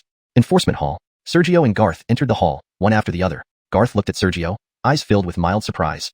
Coming here using Dragon Battle 8 directions, yet without showing any signs of exhaustion? Chapter 67. Endless Schemes. Upon entering the law enforcement hall, Garth looked at Sergio with a mix of surprise and suspicion. After all, the sect area of Shiming Palace was vast. Without mentioning anything else, it was at least 20 miles from his courtyard to this hall. Longzhan Bagwang was not a flying martial technique, but rather a fighting skill. Yet Sergio, only at the 8th level of the spirit martial realm, arrived without any signs of exhaustion? He quickly composed himself and stood quietly in the central hall of the law enforcement hall. One after another, Shiming Palace disciples quickly gathered in the hall. Others who had come to watch the show also entered the law enforcement hall, but they only congregated outside the main hall, not entering it. After waiting for about half the time it takes to brew tea, tap tap tap, accompanied by steady footsteps, a person younger looking than Sergio entered the hall and immediately sat in the main seat. The elder of the law enforcement hall. As an institution under the law enforcement hall, only one elder resided here, who normally would not be disturbed. But since the matter involved Sergio, this elder naturally appeared. Everyone, including Sergio, bowed respectfully. Greetings, Elder Song. No need for formalities. The elder gently raised his hand to help them up. Sergio then took a closer look. Though he was meeting this elder for the first time, he knew him well enough through the map and records given by Darren. The elder responsible for the law enforcement hall was named Halston. Despite having a somewhat feminine name, Halston was undoubtedly male. His cultivation was at least at the peak essence martial realm or even higher. From the main seat, Halston spoke, new elite disciple Sergio and inner sect representative Garth. Pausing, Halston narrowed his eyes. Both of you should set examples for our sect's disciples. Why have you brought your disputes to my law enforcement hall? If it's just a minor issue, I might have to punish you both for narrow-mindedness. Seemingly clueless, Halston asked. Garth glanced at Sergio and took the initiative to speak. Elder, Sergio claims that I spread rumors about him. Halston frowned. Sergio, is this true? Yes, Elder, it is. Sergio nodded, his mood darkening further. He wasn't targeting Garth but wanted to know who was behind him. Halston showed disapproval. A few rumors can be clarified. There's no need to bring this to my law enforcement hall. Sergio raised an eyebrow, then replied softly, Elder jests. If it were just minor rumors, I wouldn't have minded. But perhaps Elder should hear what kind of rumors he has been spreading. Curiously, Sergio wondered if the Elder, dealing with mere disciple grudges, was showing favoritism towards Garth. Or was there something he missed? At this moment, Garth turned his head meaningfully. I am also curious what kind of rumors my senior brother spread. Halston's voice carried a hint of anger. You came to the law enforcement hall without knowing the full story. Are you treating this place like a joke? Considering it's your first offense, you won't be heavily punished this time. Go now. Each receive 3 months worth of resource deductions as a warning. Hold on, Elder. Sergio lifted his head instantly. How could they leave without finding out the mastermind and clearing the rumors? Being punished together like this was unacceptable. Halston paused, looking at Sergio with a slight shake of the head, revealing disappointment. Garth smiled. Elder, it's not that I take this lightly. Since Sergio is Vice Palace Master's disciple, if he accuses me of spreading rumors, I must admit, because I don't have a mentor to back me. Sergio didn't catch Halston's expression and narrowed his eyes. Garth, are you fabricating lies? If so, I can have Grimes come here? Or does Elder want to play favorites? Perhaps driven by anger, Sergio subtly pressured Halston verbally. Halston was taken aback. Play favorites? After a moment, he laughed. Brat, considering Vice Palace Master Darren, this Elder forgives your impertinence this time. Sergio felt even darker clouds gather in his heart. It seemed that Halston wasn't favoring Garth, but maybe he had misjudged something. Halston's face turned cold. Explain why you spread these rumors. Unfounded accusations about me being selfish, cruel, etc. Finishing, Sergio pretended to be furious. These rumors have caused chaos in the sect, tarnishing my reputation. No matter where I go, people point and gossip. If not for this, why would I come here? Is what Sergio says true, Garth? Halston remained impassive. After some thought, Garth said, partly true, partly not. True is true, false is false. Why be so vague? Halston exploded. In reality, Sergio noticed Halston's eyes remained calm. Pardon me, Elder, Garth hastily apologized, then added mysteriously, it's not that I'm vague, but the rumors were indeed spread by Grimes at my request, although I didn't expect Grimes to get beaten up by Sergio. Why not true? Pausing, Garth slightly tilted his head, chuckling. First, I never explicitly called Sergio selfish and cruel. It seems Grimes misunderstood and exaggerated when spreading the news. Was this a linguistic trap? Sergio pondered and realized he hadn't meticulously questioned Grimes about Garth's exact words back then. He soon scoffed. Misunderstanding and exaggeration? Sergio finds that hard to believe. With Garth's age, spreading messages without considering misunderstandings, or intentionally causing trouble. Garth admitted humbly, Brother Su makes sense. If you say so, then let it be. Before Sergio could react, Garth continued, but there's something I find puzzling. As someone working in the Wind Davisoning Pavilion, I received news that Brother Su once fought fiercely and injured several clan members before fleeing the Su family. He then wore a sly smile. After escaping, you vanished into the mountains for months and returned to the Su family again. That time, you severely injured your cousin Christopher. On that day, Grand Elder Donovan fled the Su family with his son Christopher. Soon after, Donovan's faction faced suppression, exile, and Donovan disappeared. Interestingly, not long ago, someone spotted Donovan's tomb in the Su family graveyard. Brother Sergio, these events, true or not? Chapter 68. No precedent, no law to follow. Faced with Garth's teasing words, Sergio's heart was overshadowed by a dark cloud that instantly blocked countless thoughts. Unexpectedly, Garth suddenly sneered and continued, Senior Brother Su doesn't deny it, because what I'm saying is the truth? Is there anything wrong with my fellow disciples finding it ruthless for you to unjustly target members of the Su family? Expelling the elder who had managed the Su family for years and even killing him, causing his only son to disappear. All these actions were driven by personal interests. Is it not selfish? Fiery malice flickered in Sergio's eyes. Yet Garth slowly added, according to the records of the Davisoning Wind Hall, Senior Brother Sergio originally possessed Grade 1 Celestial Grade bloodline. However, due to the rudimentary nature of the Su family spirit pillar, they initially misidentified your Celestial Grade bloodline as a Grade 7 Mystic Grade bloodline of the Crimson Flame Python. Now, thinking carefully, everything was probably due to Donovan's initial incorrect test results. Because of this, Sergio, in your momentary anger, you pushed the Donovan lineage into such dire straits. From now, it seems your heart is somewhat narrow. Sergio coldly stared at Garth, hearing baseless accusations. As for Garth's final remarks, his bloodline was too high. Moreover, Shimming Palace's methods were extraordinary. They had already deduced through his actions and traces that when he first injured the Su family, he already possessed a celestial grade bloodline. Shimming Palace didn't know where his bloodline came from, but they knew its exceptional grade couldn't be replicated. Thus, after acquiring concrete intelligence, and since he was about to enter Shimming Palace, the Palace Lord, whose name he still did not know, went to Shengyuan City and altered ordinary people's memories. Those with cultivation who were hard to erase memory-wise, well, they were already dead. Now, except for some old people in Shengyuan City or a few who knew the truth, most believed the facts were just as Garth described. And if one probed deeply, inconsistencies would emerge. For example, if he clearly had a celestial grade bloodline, why was his cultivation previously destroyed and unable to reestablish? Moreover, how could someone with such a powerful bloodline be oppressed? Even Yin Davisenheng and Feng Davisu cannot guarantee absolute perfection. Unless someone delved deep into the matter, the truth wouldn't come out. He hadn't expected being targeted and schemed against. Even if memories weren't altered, based on Garth's narrative techniques, schemes could still unfold. Elsewhere, while Sergio was pondering and reminiscing, Garth continued, Is there anything wrong with exposing this bloody truth? Sergio snorted coldly. You don't experience the details, so how can you understand the specifics? Accusing me without understanding anything is laughable. Do you wish to compare details with me? Although targeted, Garth alone couldn't harm him much. Seemingly aware of his thoughts, Garth sighed lightly. Indeed. Perhaps what Senior Brother said isn't far off. The specific truth might be unclear to me, but think carefully. When did the news start spreading? He didn't defend himself. The final killer move wasn't confrontation or explanation. It was time to unveil the ultimate strategy. The outcome of this scheme depended on this last blow. 10 days before the entrance examination, Sergio directly answered, then noticed something was amiss, though he couldn't pinpoint it immediately. Garth smiled. That's right. Benishuically, his smile turned bitter. At that time, Senior Brother hadn't yet joined. I just relayed the baseless news I heard to some fellow disciples. Had I known Senior Brother was entering, would I dare criticize? Instantly, Sergio reacted, realizing what was off. The rumors started spreading when he hadn't yet entered. Though those in the Grand Hall knew he was pre-selected to enter and become a disciple of Bailey, outside the Grand Hall, no one knew. Garth did spread rumors, but they concerned someone unrelated to Shimming Palace. Opening his mouth, Sergio felt speechless. So he had been taken advantage of? This was the cunning of the person who schemed against him, meticulously linked, flawless. Looking at Halston again. No wonder Halston was unwilling to tangle before, ordering both to step back. Clearly, he saw through the truth and wasn't siding with Garth. The truth had been revealed. Some charades weren't necessary anymore. Halston tilted his head slightly and whispered, Good lad. Realize you lost? He sighed soon after. I've stayed neutral until now. But because of your bloodline, I unconsciously favored you earlier. Yet you misunderstood. You still have a long way to go if you want to be our holy child. Silently for a moment, Sergio bowed respectfully, whispering, Elder, please forgive me. I acted rashly. May I ask for your guidance? The path to becoming a holy child requires insight like a true holy child. Reflect deeply. If you can't do it, others will take your place. They are your trials, and you are theirs. Survival of the fittest. It's an ancient truth, Halston replied coolly. Sergio fell silent. Soon, raising his head, he spoke aloud, Junior Brother Garth has a point. But once I joined and became top scorer in 2 entrance exams, Junior Brother, as the originator of the rumors, should have clarified things first rather than leaving me to find out on my own. Garth smiled and ignored Sergio. If I violated any rules, I'll accept the punishment. Halston glanced at them both, softly saying, There's no precedent for this in the sect, no rules to follow as a guide. Garth's smile widened. This was his confidence. He had dared to plot against Sergio for reasons without direct support from any elder. He hadn't violated any rules, even if Sergio was the deputy palace master's disciple. Sergio's expression darkened briefly, but quickly relaxed. Elder, may I speak?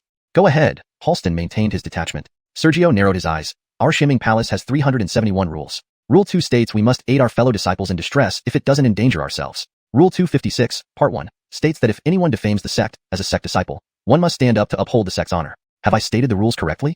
You remember the rules well, Halston praised. Sergio smiled, corner of his mouth lifting. Junior brother Garth admitted to starting those rumors. Regardless of his intentions, those words tarnished my reputation within the sect. As a five-leaf true disciple, I am now disgraced because of his words. Knowing this, he did nothing to clarify but remained indifferent. Garth froze, pupils widening as if realizing something significant. Chapter 69. Stubborn-mouthed Garth. Garth's pupils slowly dilated as he heard Sergio's words, a rare expression of either fear or concern flickering across his face. Sergio tilted his head slightly and softly said, Brother Garth, knowing full well that it would damage Sergio's reputation, you merely stood by. On a larger scale, this could be seen as resentment towards the sect's unfairness, because Su obtained the five-leaf true teachings immediately upon joining the sect. Such resentment against the sect shows disloyalty. Execution is deserved, and punishment should extend to your 3 clans to set an example. Garth roared in anger, You're talking nonsense.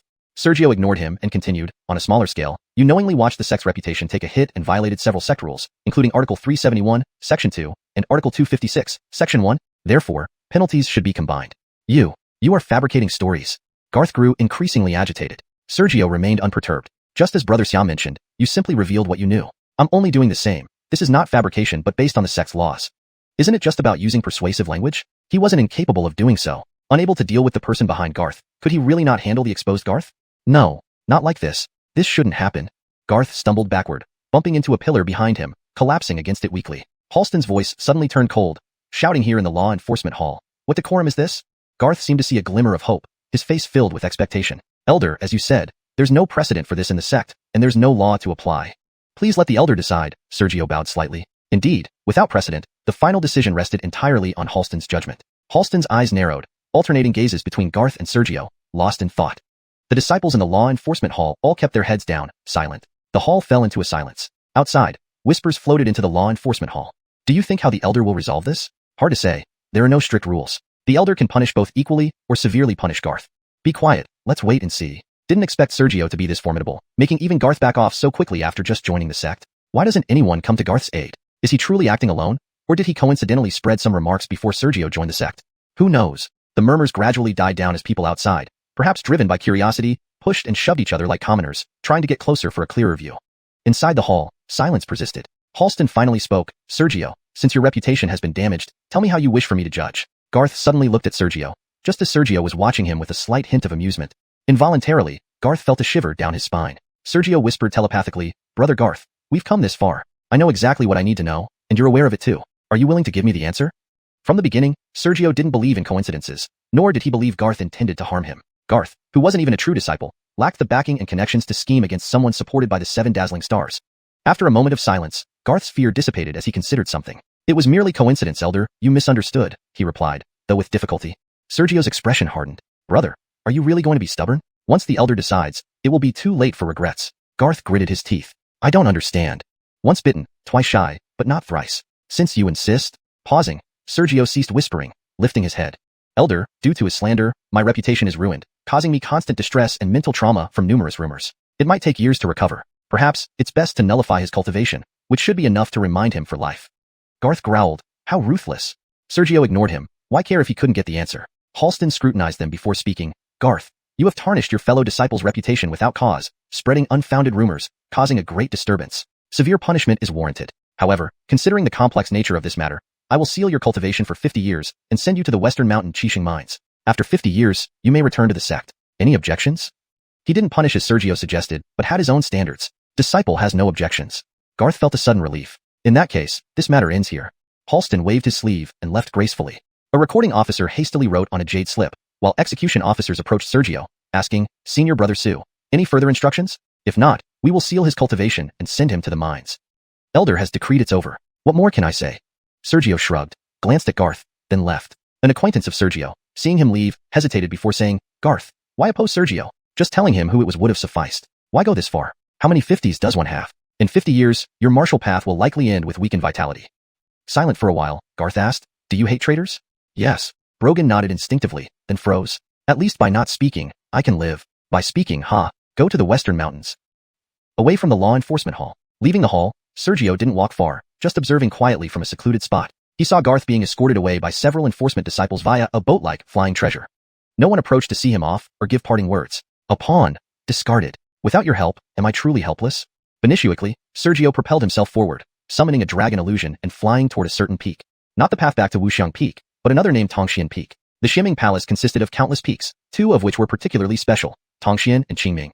These two peaks were designated exclusively for the Holy Son and Holy Daughter. Chapter 70. A Tiger's Head and a Snake's Tail. Tongxian and Qingming peaks were the exclusive domains of the Holy Son and Holy Daughter of the Ximing Palace. Of course, these two peaks held no hierarchy, and there was no strict rule that Tongxian Peak must belong to either the Holy Son or Holy Daughter. Whoever chose first would be the owner. At present, Tongxian Peak belonged to Edie. With a dragon-like shadow flying through the air, Sergio soon arrived at Tongxian Peak. As he approached, ripples suddenly rose from the mountain, gently bouncing Sergio back with a soft force. Did he need to go up from the foot of the mountain? Before Sergio could land, Edie's voice emerged as the ripples dissipated. The swirling mist thinned, revealing Edie standing at the peak. In a flash, Sergio landed next to her. He immediately asked, who is Garth aligned with? It didn't matter if Garth didn't speak. Knowing whose person he was would naturally lead to identifying the mastermind behind it all. Edie's expression became strange. After a long pause, she whispered, that person calculated everything without leaving a trace for you to follow. How could such a big clue be left behind? Garth was not one of the five-leaf disciples qualified to challenge for the Holy Son position. Sergio's face darkened. This meant that the leads were completely cut off unless he could make Garth talk. Otherwise, he wouldn't know who was behind it. Forcing Garth to confess? He considered it, but decided against it. Halston had already spoken. If he pursued further now, it would clearly be seen as his fault since Garth had already been punished. After some contemplation, Sergio rubbed his temples and sighed. Miss Davisu, do you have any advice for me? Indeed, he was at a loss. Edie looked surprised. Why do you insist on finding the mastermind? Should I just let it go? Sergio frowned slightly. If you can't find them, continuing will only be futile. Pausing for a moment, Edie shook her head. Although this incident has caused quite a stir, it's not entirely without benefits for you. With Garth severely punished, once word spreads, your fellow disciples will know you're not someone to be trifled with. The next time someone tries to harm you, they'll need to use their own confidence rather than finding an unaffiliated person, thereby exposing themselves. People like Garth, who are unaffiliated, can only be used once. Next time, who would dare involve themselves again without being part of a faction, fearing the same fate? Sergio thought about it, but shook his head. I still want to try. Edie looked curious. After pondering, Sergio said softly, since Garth has no faction, helping that person attack me must have a reason, whether out of threat or for gain. Looking around, he continued, to my knowledge, Garth has many friends. Using threats would be a last resort. There must have been bribery. Miss Davisu, can you help investigate if Garth recently received a large amount of resources or treasures? Who gave them to him? And if anyone he normally doesn't associate with has suddenly come into contact with him? Edie thought for a while before whispering, indeed. Since he stayed out of disputes involving Marvin, Yoel, Chan, etc., his friends should not be associated with them. Investigating might indeed uncover some clues. In a bamboo grove somewhere, Jared walked solemnly through the bamboo forest. Judging by the direction he came from, he seemed to have just returned from the enforcement hall. Your mind is troubled, Jamar, an elderly and bent figure with a cane, appeared beside Jared unexpectedly. Jared bowed slightly. Master. Jamar slowly approached and spoke. If you want to say something, just say it. Jared was silent for a moment before speaking. Someone sought my help to deal with Sergio. It seems you've made your decision. Jamar sighed lightly. I know he wants to use me. Pausing, Jared whispered. But I also want to try for the Holy Son position. If I fight Sergio again, I won't lose this time. Once I defeat Sergio, eventually, I'll be able to beat them all. Jamar remained silent for a moment, then shook his head. You won't get that position? Jared's eyes reddened. Why? Just because of his heaven-grade bloodline. He's a bit immature, true, but at least someone in the sect helps him. Pausing, Jamar shook his head again. And you? Confidence is good. But do you have companions to help you? Companions? I don't need them. As you said, power reigns supreme in the Shanghai continent. If I can defeat everyone, who would dare contest me? Everything hinges on power. In the inner area, a courtyard, Yale sat cross-legged in the courtyard, cultivating. After an unknown period. Who? Yale suddenly raised his head and shouted. Clap, clap, clap. With clapping sounds, an indistinct figure appeared in the courtyard. The plump and seemingly honest Yale now had icy eyes. You, hiding your identity, dare intrude into the Ximing Palace? If I shout now, you'll surely die. Credit where credit is due, the Four Directions Array. The indistinct figure said without fear, his voice distorted beyond gender recognition. Yale grew even colder. The figure casually sat on a stone bench in the courtyard. Davistal brother, don't pretend. Non-Swarming Palace members can't enter the gate, let alone this inner area. You should know that. Who are you? What do you want? Yale demanded coldly. The figure poured tea from a teapot on the table. Since I've hidden my appearance and changed my voice, it's obvious I don't want you to know who I am right now. Why ask? What do you want? Yale remained cold. After drinking a cup of tea, the figure leisurely responded. I want to deal with Sergio, Davistal brother. Will you help your elder brother? Yale sneered. Why should I? The figure tilted its head, speaking playfully. Not only did you master the 4 Directions Array, but also the 10 Directions Annihilation Array. If you used the 10 Directions Annihilation Array, even a 9th rank Davismore realm expert would die by your hand. Yet, You lost to him. You placed 8th when you should have at least been in the top 4. Are you content with that? If you're just here to talk nonsense, elder brother, please leave. Time passed. 3 months quickly went by. 3 months isn't long, but because of Garth's end, the gossip about Sergio in the Shimming Palace nearly disappeared. No one dared to mention it rashly. Disciples trained, secluded themselves, or completed tasks. All seemed tranquil and peaceful. At the base of Justin Peak, Sergio approached someone. Brother Tang, why have you come? Translation note. Chapter 70. A tiger's head and a snake's tail. The peaks of Tongxian and Qingming belong exclusively to the sacred son and sacred daughter of the Shimming Palace. Of course, these two peaks have no hierarchy, and there are no rigid rules dictating that Tongxian must belong to either the sacred son or sacred daughter. Whoever chooses first, gets it. Currently, the Tongxian Peak belongs to Edie. Riding on an illusionary dragon, it didn't take long for Sergio to reach Tongxian Peak. As he approached, ripples suddenly rose from the peak, softly repelling Sergio with a gentle force. Did he have to climb from the foot of the mountain? Before Sergio could land, I guessed you'd come over. The spreading ripples vanished, and Edie's voice sounded. The swirling mist thinned out, revealing Edie at the mountaintop. In a flash, Sergio landed atop the mountain. He then asked directly, whose man is Garth? It didn't matter if Garth didn't say. As long as they knew who Garth belonged to, they could naturally identify who was behind the scenes. Edie's expression turned odd. After a while, she murmured softly, that person's plan had no flaw you could track. Would it leave such a significant loophole? Garth wasn't one of the 5 leaf disciples qualified to vie for the position of sacred son. Sergio's expression darkened slightly. Did this mean all leads were cut off? Unless Garth confessed, they wouldn't know who acted? To interrogate Garth. After some thought, Sergio gave up. Halston had made his stance clear. This should be the end. Clearly, this warning was meant for him. Garth had been punished. If he pursued further, he'd be in the wrong. After pondering for a while, Sergio rubbed his temples and chuckled bitterly. Miss Davisu, do you have any suggestions? He really had no other options. Edie looked surprised. Why must you find the person behind the scenes? Just let it go? Sergio frowned slightly. Since we can't find them, pursuing further is futile. Pausing, Edie shook her head. While this event caused quite a stir for you, it also has its benefits. Garth was heavily punished. Once this news spreads, the disciples will know you're not easy to deal with. Next time, he wants to target you. He'll need to use his confidence, exposing himself in the process. A person like Garth without affiliations can only be used once. Next time, who would dare to meddle without affiliation, risking a similar fate as Garth? After some thought, Sergio shook his head. I want to try.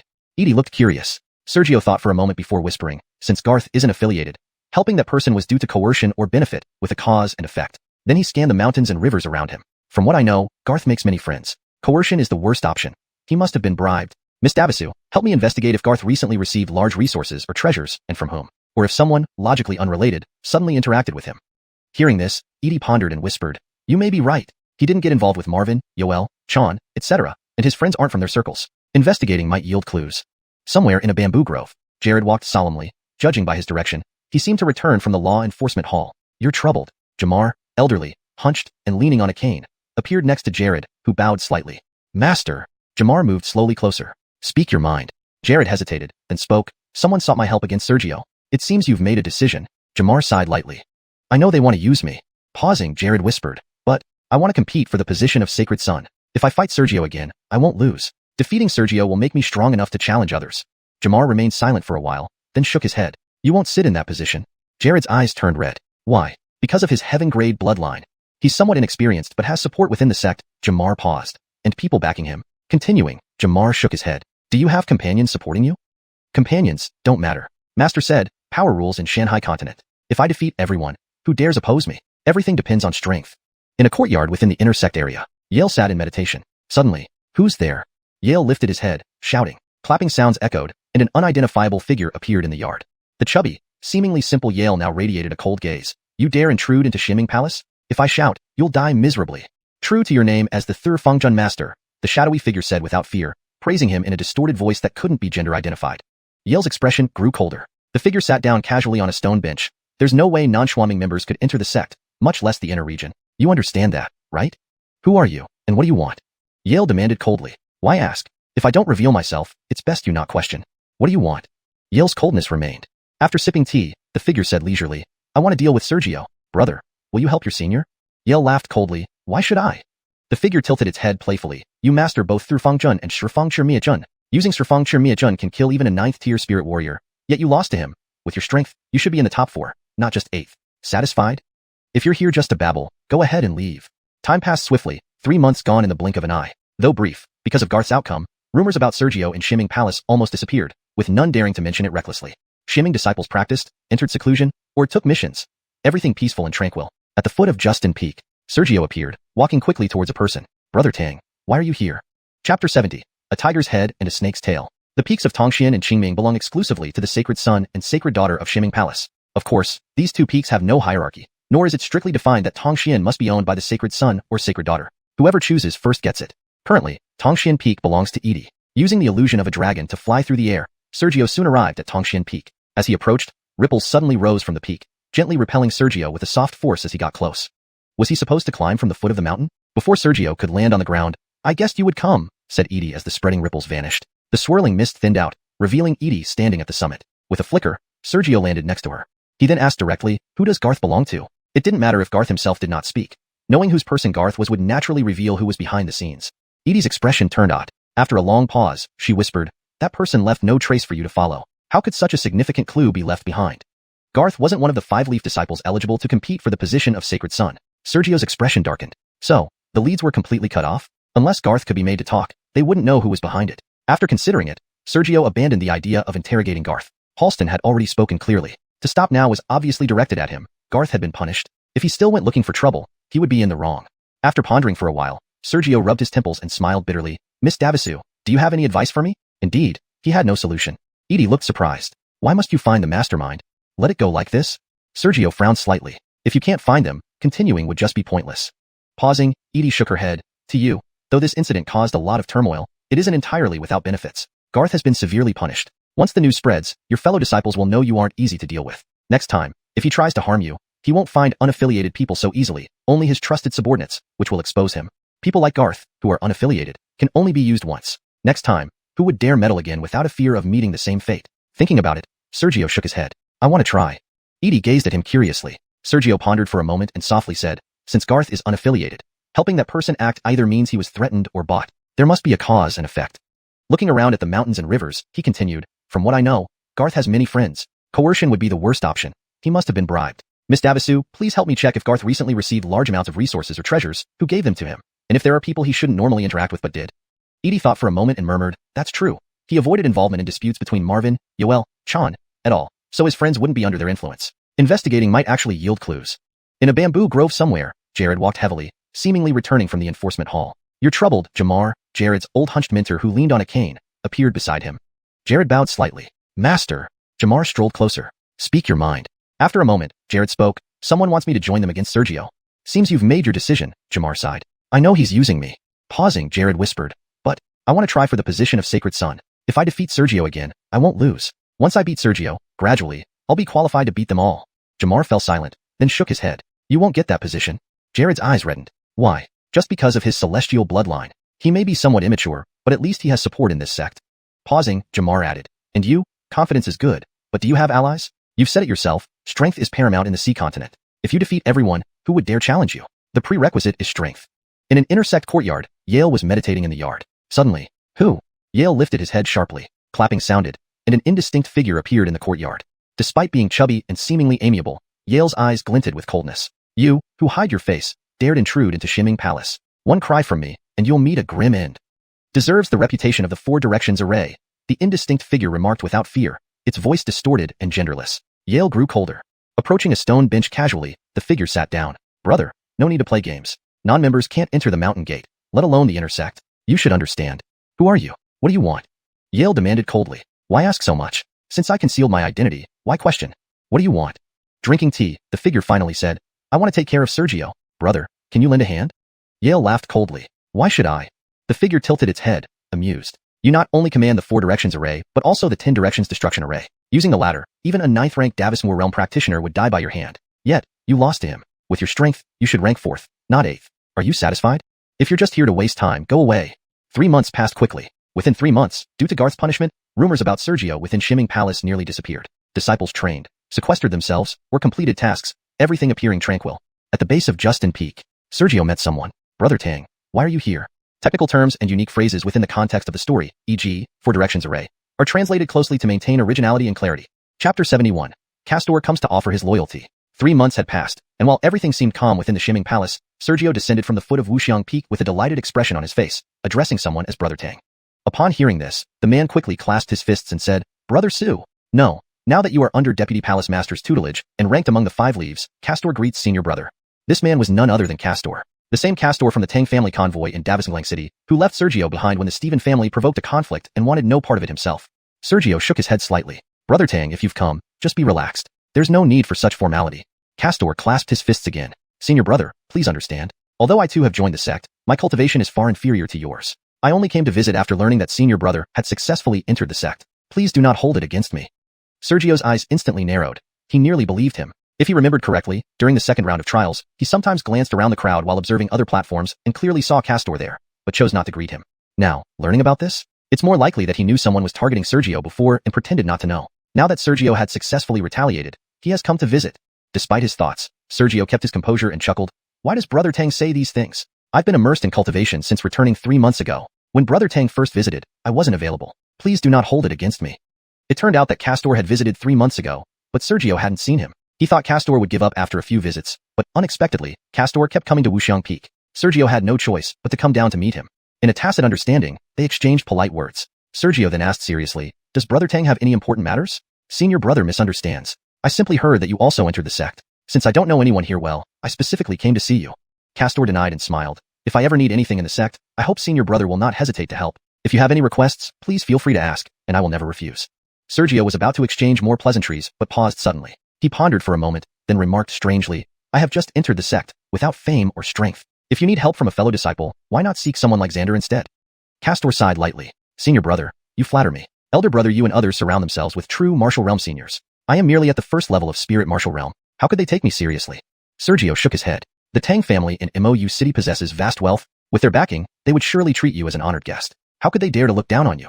This may be true, but we are in Xianxia Palace, Castor replied with a shake of his head. Upon hearing this, Sergio examined Castor with an unusually serious gaze for the first time.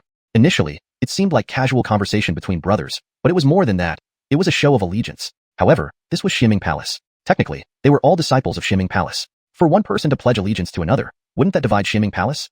Thus, some implications should be understood but not spoken outright. If Sergio hadn't grown wiser over time, he might not have caught it. Facing Sergio's scrutiny, Castor remained unperturbed, holding a closed metal fan as calmly as he did back in the caravan.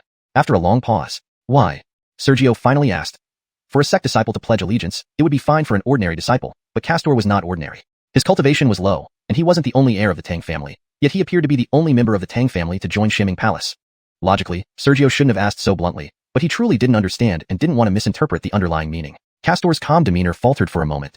Finally, he whispered softly, since senior brother asks, my father once said that adding flowers to brocade is easy, but delivering charcoal in snow is difficult. Delivering charcoal in the snow is more unforgettable than adding flowers to brocade. Though I am part of the Tang family, I do not represent the whole. Even if I encounter misfortune, the Tang family will still be strong. But if I rise swiftly, should he rise swiftly, the Tang family would naturally advance further. Though it sounded like words from his father, it was an answer to Sergio's confusion. Sergio extended an invitation. Do you have some free time, Brother Tang? Why not come into Wuxia Peak for a chat? To be honest, he couldn't tell if Castor was sincere or insincere. However, Castor was the first inner sect disciple to repeatedly seek him out on Wuxia Peak and openly express loyalty. If he recalled correctly, Castor did not participate in the second trial when he entered the palace, only engaging in a surrounding attack. Why did he ascend to the inner sect so quickly? He didn't know, but he was indeed an inner sect disciple now. Castor bowed deeply. Thank you, senior brother, but Wuxia Peak is where the deputy palace master resides. What merit do I have to enter? Before Sergio could respond, Castor smiled again. However, I bring 1 or 2 pieces of news. After speaking, if you find them useful, I won't feel guilty entering. Although they had a slight acquaintance before, the incident in Xianxia City had ended their friendship. Someone with a narrow mind might already bear a grudge. He dared to come because he had something to rely on. What news?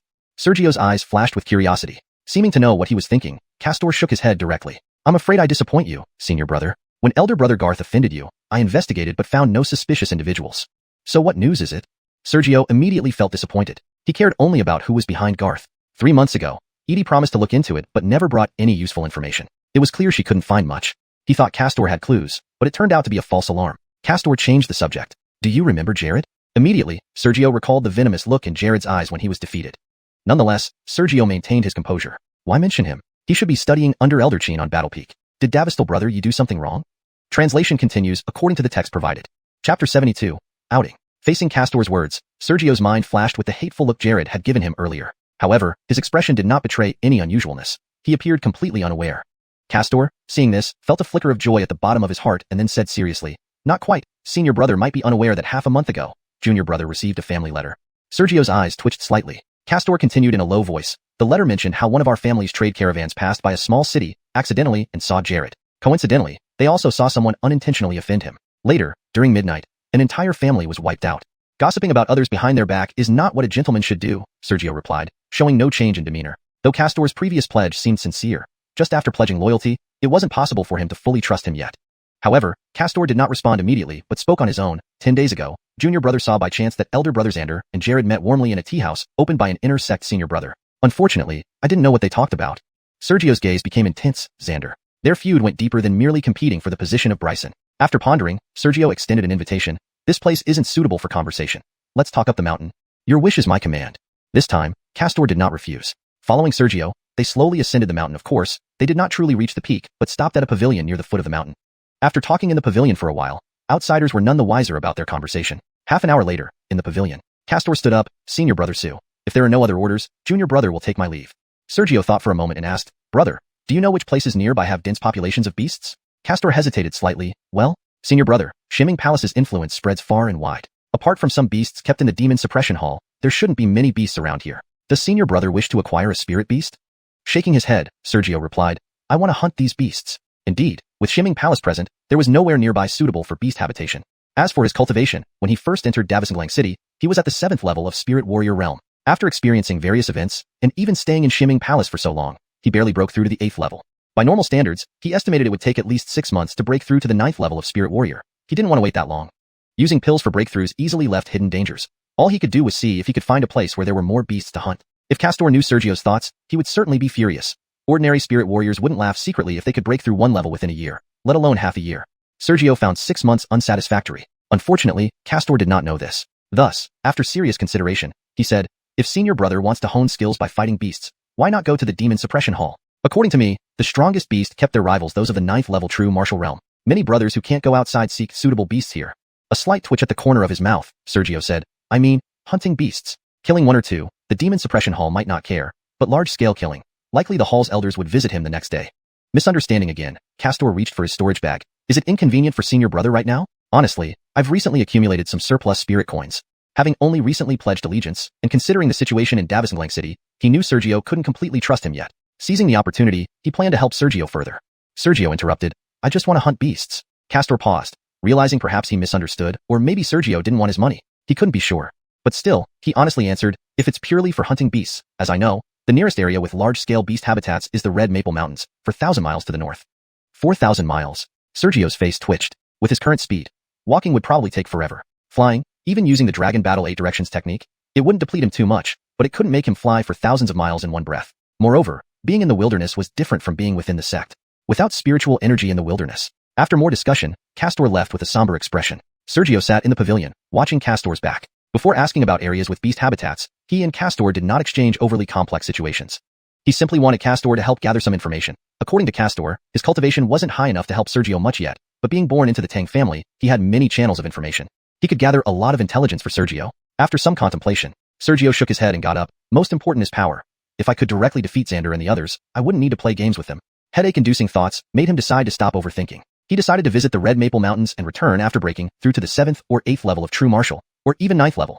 At that point, no tricks would matter against absolute power. Standing up, he did not rush to leave the sect but walked toward the recorded location of the Demon Suppression Hall. He planned to borrow a domesticated spirit beast as a mount. With his actions, beneath the seemingly peaceful Xianxia Palace, subtle changes began to quietly unfold. Lying Tiger Mountain Range, northern region near the Tiger's Neck.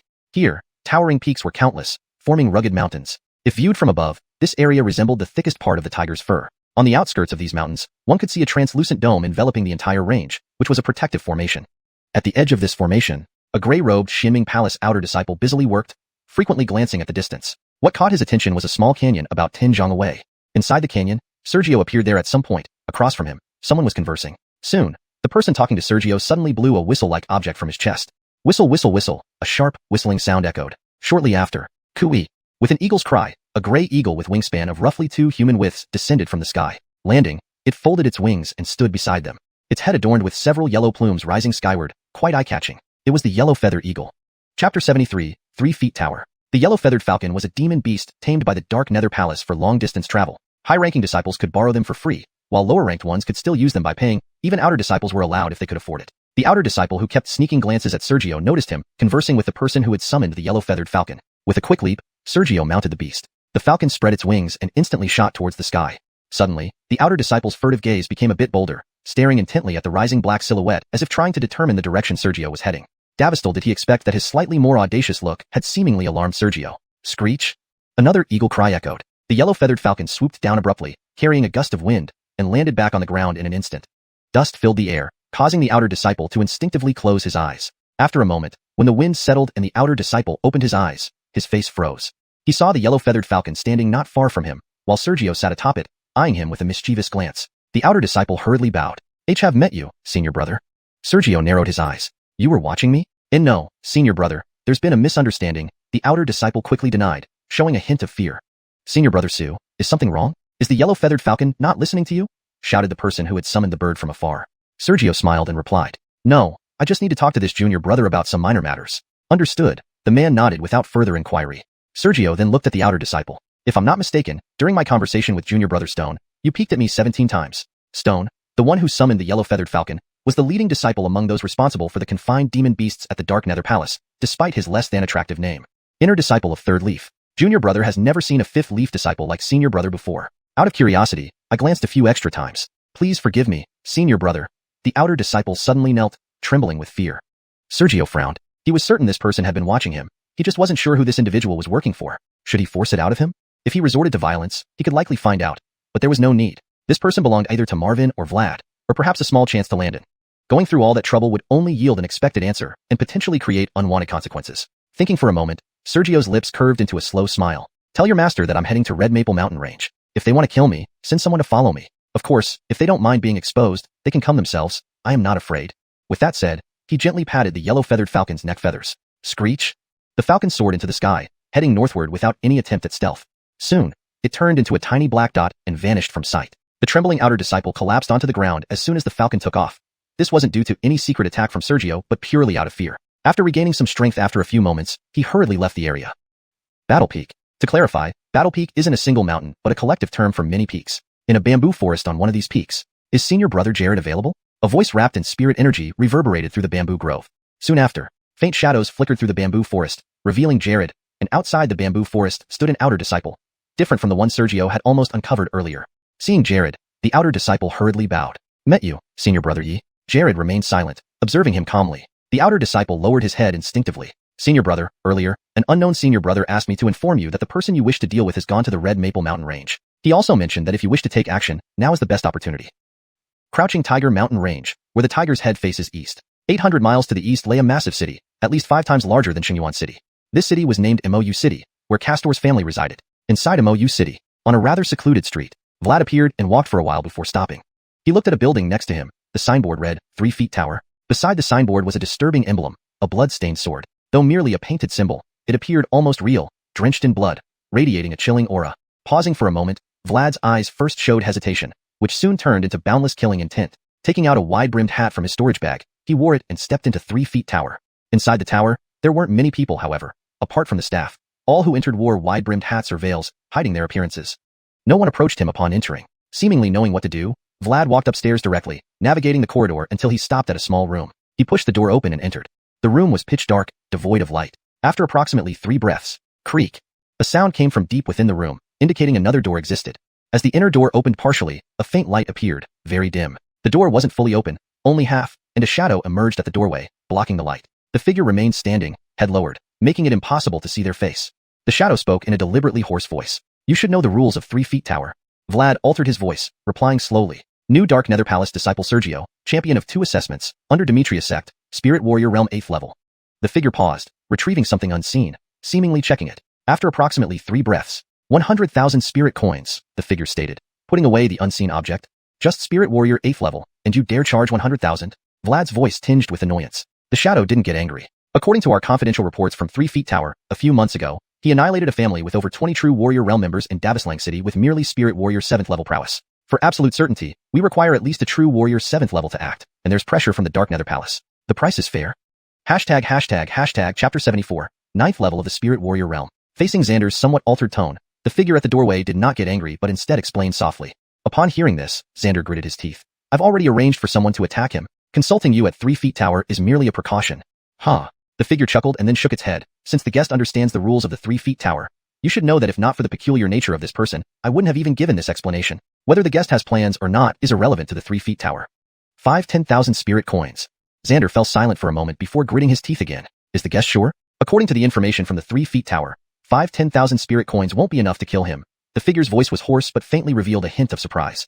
Xander calmed his emotions. I said, I've already found someone to deal with him. I just wanted to consult you at 3 feet tower as a failsafe in case that worthless person messes up. Privately, he felt somewhat annoyed. It wasn't that he was unwilling to spend the money, but he simply couldn't come up with that much. Apart from the funds he had to reserve, all he had on hand now was a little over 5 10,000 spirit coins. The guest needn't be angry. The 3 feet tower does business openly, accepting any amount of spirit coins. But we hope the information provided by the guest is accurate. Otherwise, this deal might disappoint the guest. If so, please don't come Juchan to the 3 feet tower.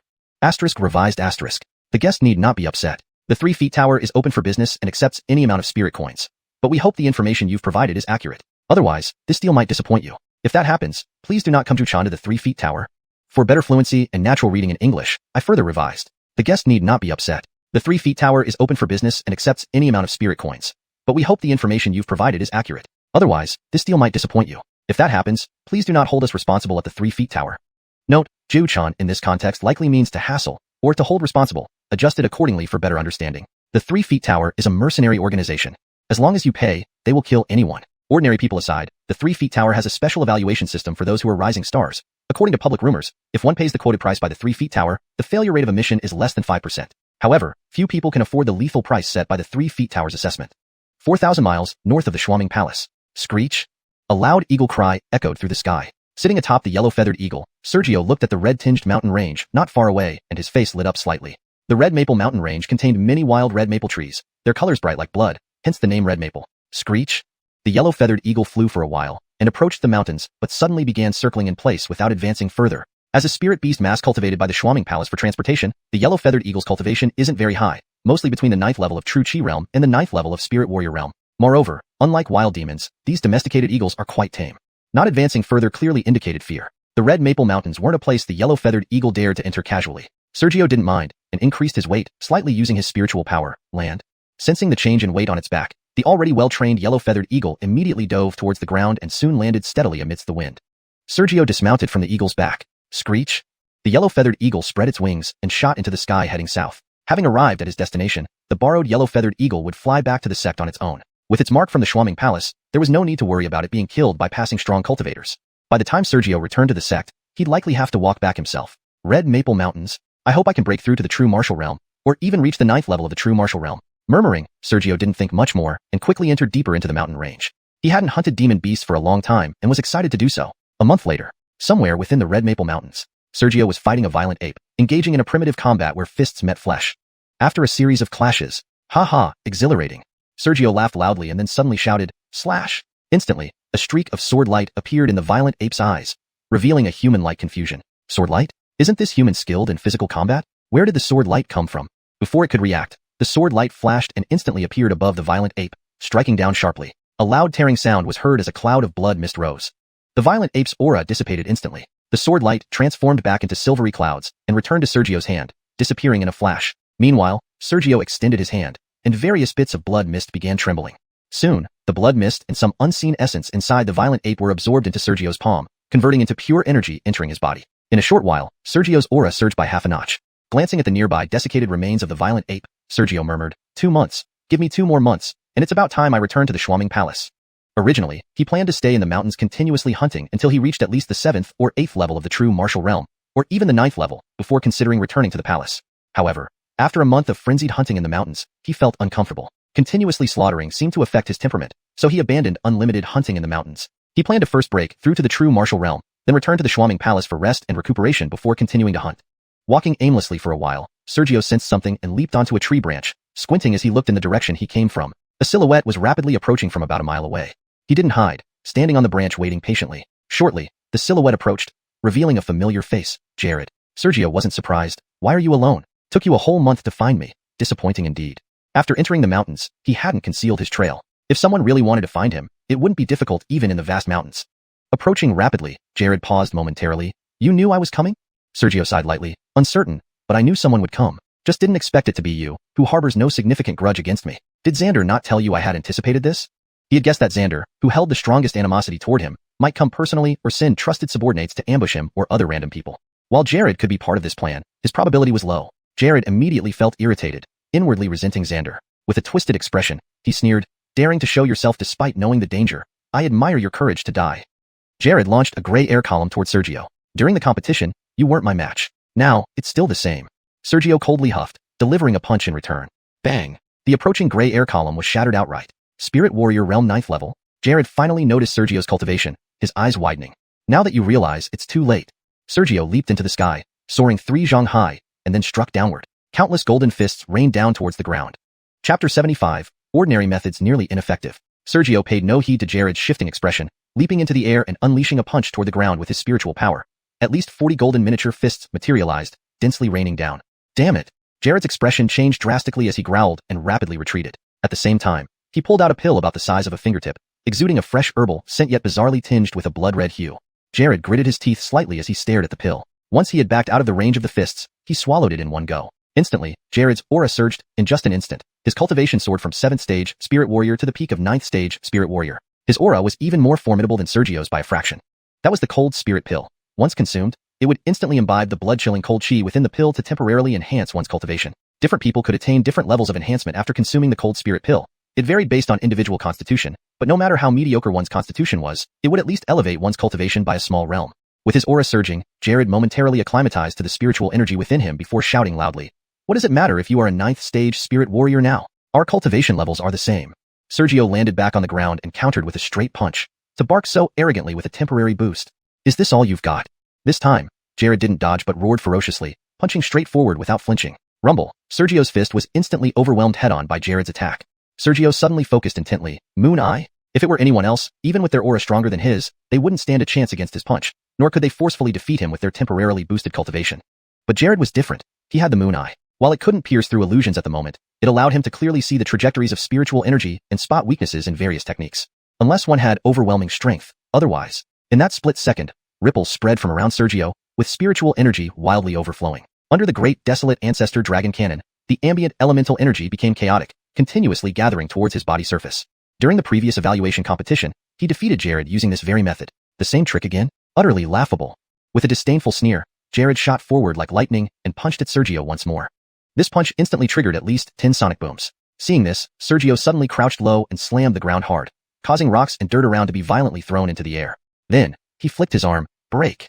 The airborne rocks and dirt rushed toward the attacking Jared en masse. However, Jared twisted his body at a bizarre angle, forcefully passing through the blockade of flying debris, reaching within half a meter of Sergio. His fist aimed mercilessly for Sergio's head. With that punch landing, even if Sergio transformed into a dragon head, he might not be able to withstand it. After all, Jared's current cultivation was also 9th stage Spirit Warrior. Jared seemed to imagine Sergio being smashed to death by his punch, his savage face revealing a bloody thirst. Die? Damn. Sergio rarely cursed under his breath. The Moon Eye was indeed difficult to deal with. Despite his extraordinary bloodline, its thinness prevented him from fully unleashing the terrifying power of the Tier 9 heavenly bloodline. He tried to twist his body to evade. Yet, with the Moon Eye watching your moves, struggling is futile. Jared's fist tilted slightly as he preemptively moved when Sergio tried to dodge. He positioned himself perfectly in the path Sergio needed to take, and since Sergio was in the middle of forcing a change in his defensive position, he couldn't alter it anymore. Unable to evade, from Jared's perspective, Sergio now only had one way out, to transform his head into a dragon's head, hoping to endure the blow. But, he had already prepared a countermeasure. He wasn't sure if he could break through that seemingly unparalleled scale defense, but the moment those scales appeared, he would use his other hand to turn Sergio into dust. A series of lethal moves. Contrary to Jared's expectations, Sergio wasn't certain whether forming dragon scales could withstand Jared's meticulously prepared punch. "So, I didn't plan to use this. Let's see if your hand is harder or my sword sharper." Instead of forming dragon scales, Sergio suddenly summoned a sword light at his chest. The sword's edge appeared unremarkable, but from Jared's Moon Eye perspective, countless trajectories of spiritual energy were embedded in the blade, suggesting it had been nurtured rather than hastily conjured. In a flash, hidden sword technique? Jared shouted in realization, too preoccupied with the revelation to continue his assault, hurriedly retreating. After retreating a few steps, Jared saw the illusory quality of the sword light and growled. Only half an hour has passed. He stopped dodging. If the hidden sword technique had been nurtured for a month or two, he definitely wouldn't dare touch it. If for 1 to 5 years, he'd run as far away as possible. But with just a brief amount of time, just as the sword light approached, he reached out and tapped it abruptly. Ping! With a sharp sound, the sword light trembled upon Jared's tap and dissipated, transforming into the true form of the flowing cloud sword. Just then, half an hour was enough. Sergio's voice rang out again. Looking up, Jared realized Sergio had appeared in front of him and grasped the hilt of flowing cloud, sweeping the sword backward. Undeterred, Jared fired a stream of spiritual energy towards a specific point on Sergio's arm. I said, under the moon eye. Your attacks can't escape detection.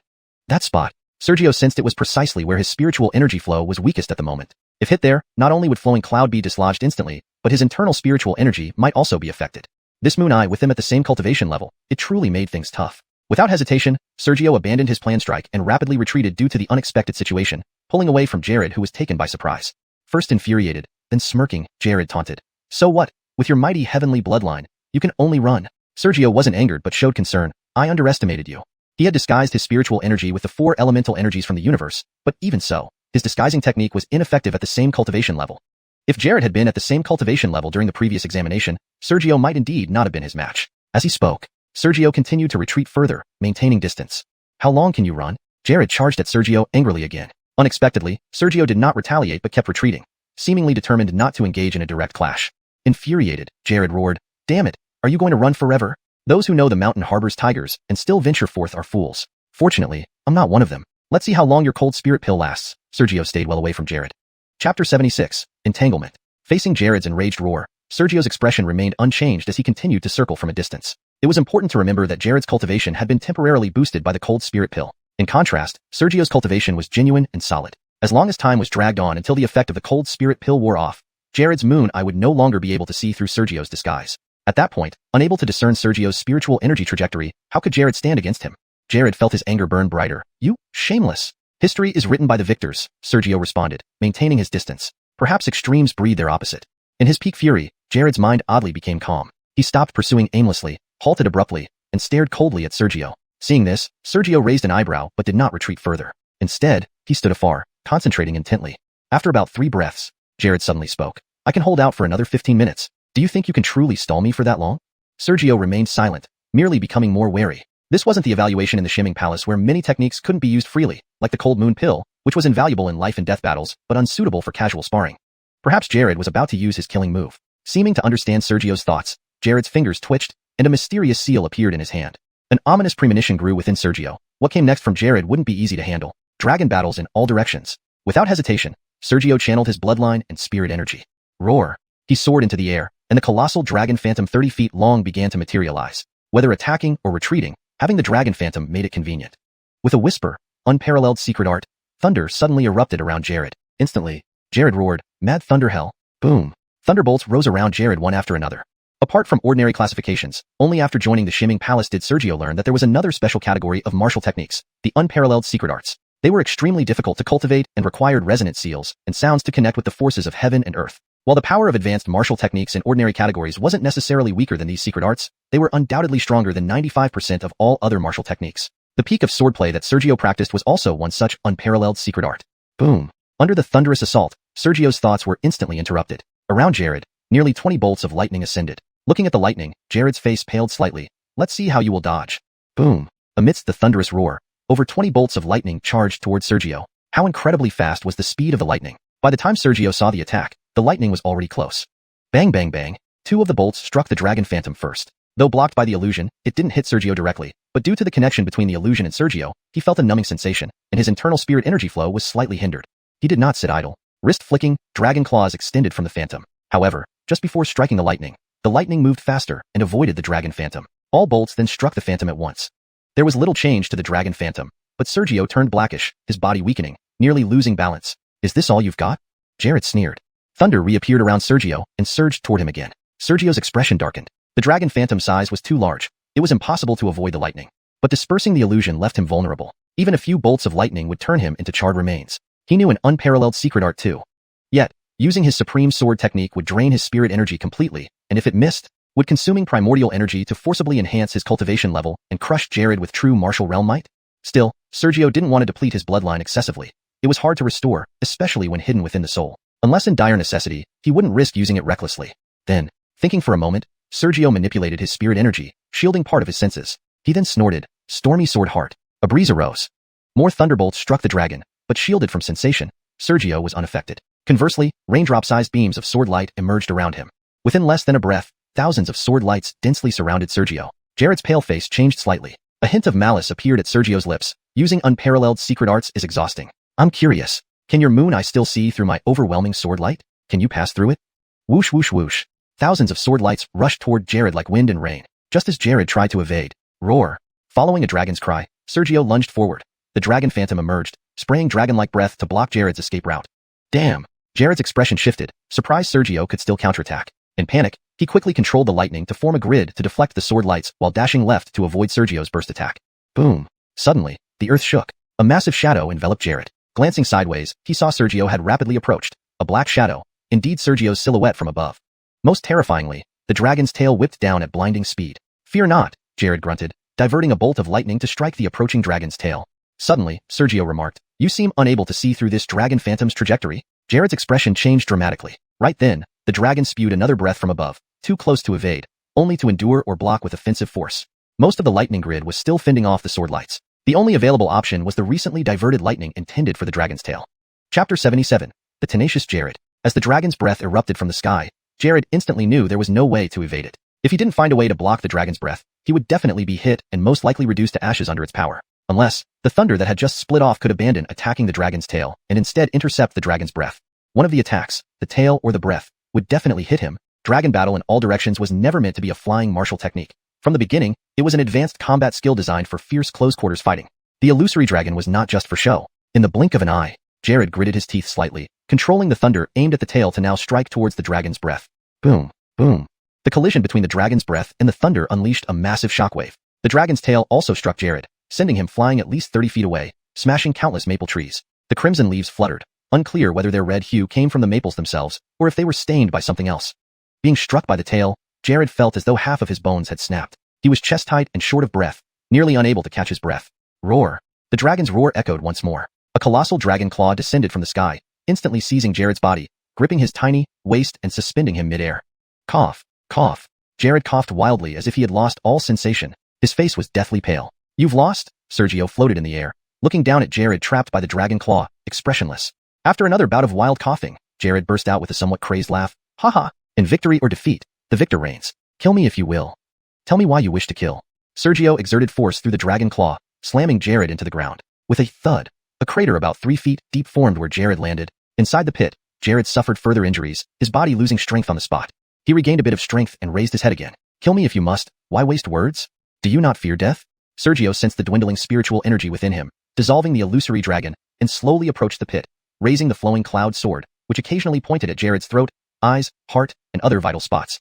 Though Jared's face was pale, his eyes gleamed with mockery. "I rose from the lowest ranks. If I feared death, how would I have come this far? You can try to see if I will give up even half a word of information." Whether due to a last burst of vigor or sheer tenacity, despite being severely injured, his speech remained fluent and clear. "Even worms strive for survival, let alone humans. Fearless? I truly do not believe it." As he spoke, Sergio's flowing cloud suddenly stabbed toward Jared's throat. Jared merely looked at him coldly, until, when the tip of the flowing cloud touched his throat, Jared's pupils flickered unconsciously but showed no fear. Sergio halted the sword. Seeing this, Jared's gaze grew even more mocking. Just as he was about to sneer, Sergio lifted the flowing cloud again, stabbing downwards fiercely, instantly piercing Jared's abdomen. It was extremely close to his heart. A slight deviation would have pierced it directly. Already heavily injured, Jared immediately spat out a large mouthful of blood, splattering his face, neck, and chest. Enduring relentless injuries, at this point, even an ordinary person might have killed Jared. Sergio slowly withdrew the flowing cloud from Jared's body. "I'm very curious. This is our first meeting, which should be the duel during the assessment. Many have lost to me, but you are not the only one. Others accepted their defeat calmly, yet you harbored a killing intent and acted upon it. Losing to me shouldn't be enough to drive you to such extremes." The massive wound began to gush blood. Coughing violently, Jared spit forcefully. "Pa!" A ripple shimmered over Sergio's body, and his spiritual energy shield repelled the saliva back onto Jared. "Really won't consider telling me?" Sergio squatted by the pit, speaking softly. "You will never know." Jared struggled to stand, clutching the bloody wound on his chest, gasping for breath. "While I was in my hometown, I heard of an inhumane torture method." Pausing, Sergio stood up, hands behind his back, gazing at the sky. "It is said that the victim is made to consume a pill that revitalizes bones and keeps them alive even after severe injuries. Then, their flesh is cut with a sharp instrument, each slice removing just a millimeter of flesh. Due to the pill's effect, the flesh constantly regenerates, leading to 337,500 cuts over 10 days and nights until the effects of the pill dissipate and the person finally dies." Finished, Sergio squatted beside the pit again, eyes narrowed. "Though I don't have the bone-regenerating pills, I do have some good healing elixirs. I cannot achieve 337,500 cuts without killing, but with the aid of my elixirs, tens of thousands of cuts without death seems manageable. Do you want to try?" Speaking, Sergio revealed regret. There are even crueler punishments involving extracting a person's soul and inflicting pain on it. Unfortunately, I cannot sense souls yet, so I can only try the modified version of Lingqi. Delighted by his own words, Sergio noticed Jared's pupils dilating in extreme shock. Cold sweat mixed with blood dripped from his forehead. Either tell me, and I'll end your suffering swiftly, or let's try this modified Lingqi. Sergio smiled cheerfully, taking out a healing pill to play with. Jared's body, already severely weakened, began to tremble uncontrollably, whether from fear or anger. Soon after, Jared stopped trembling, his eyes filled with boundless venom. If you want to know, wait until my next life. Intractable. Sergio's smile froze. His eyes turned cold, and he lifted his hand, forcing the pill into Jared's throat. The flowing cloud began to emit a chilling glow, slowly slicing through Jared's skin. A thread of flesh was cut.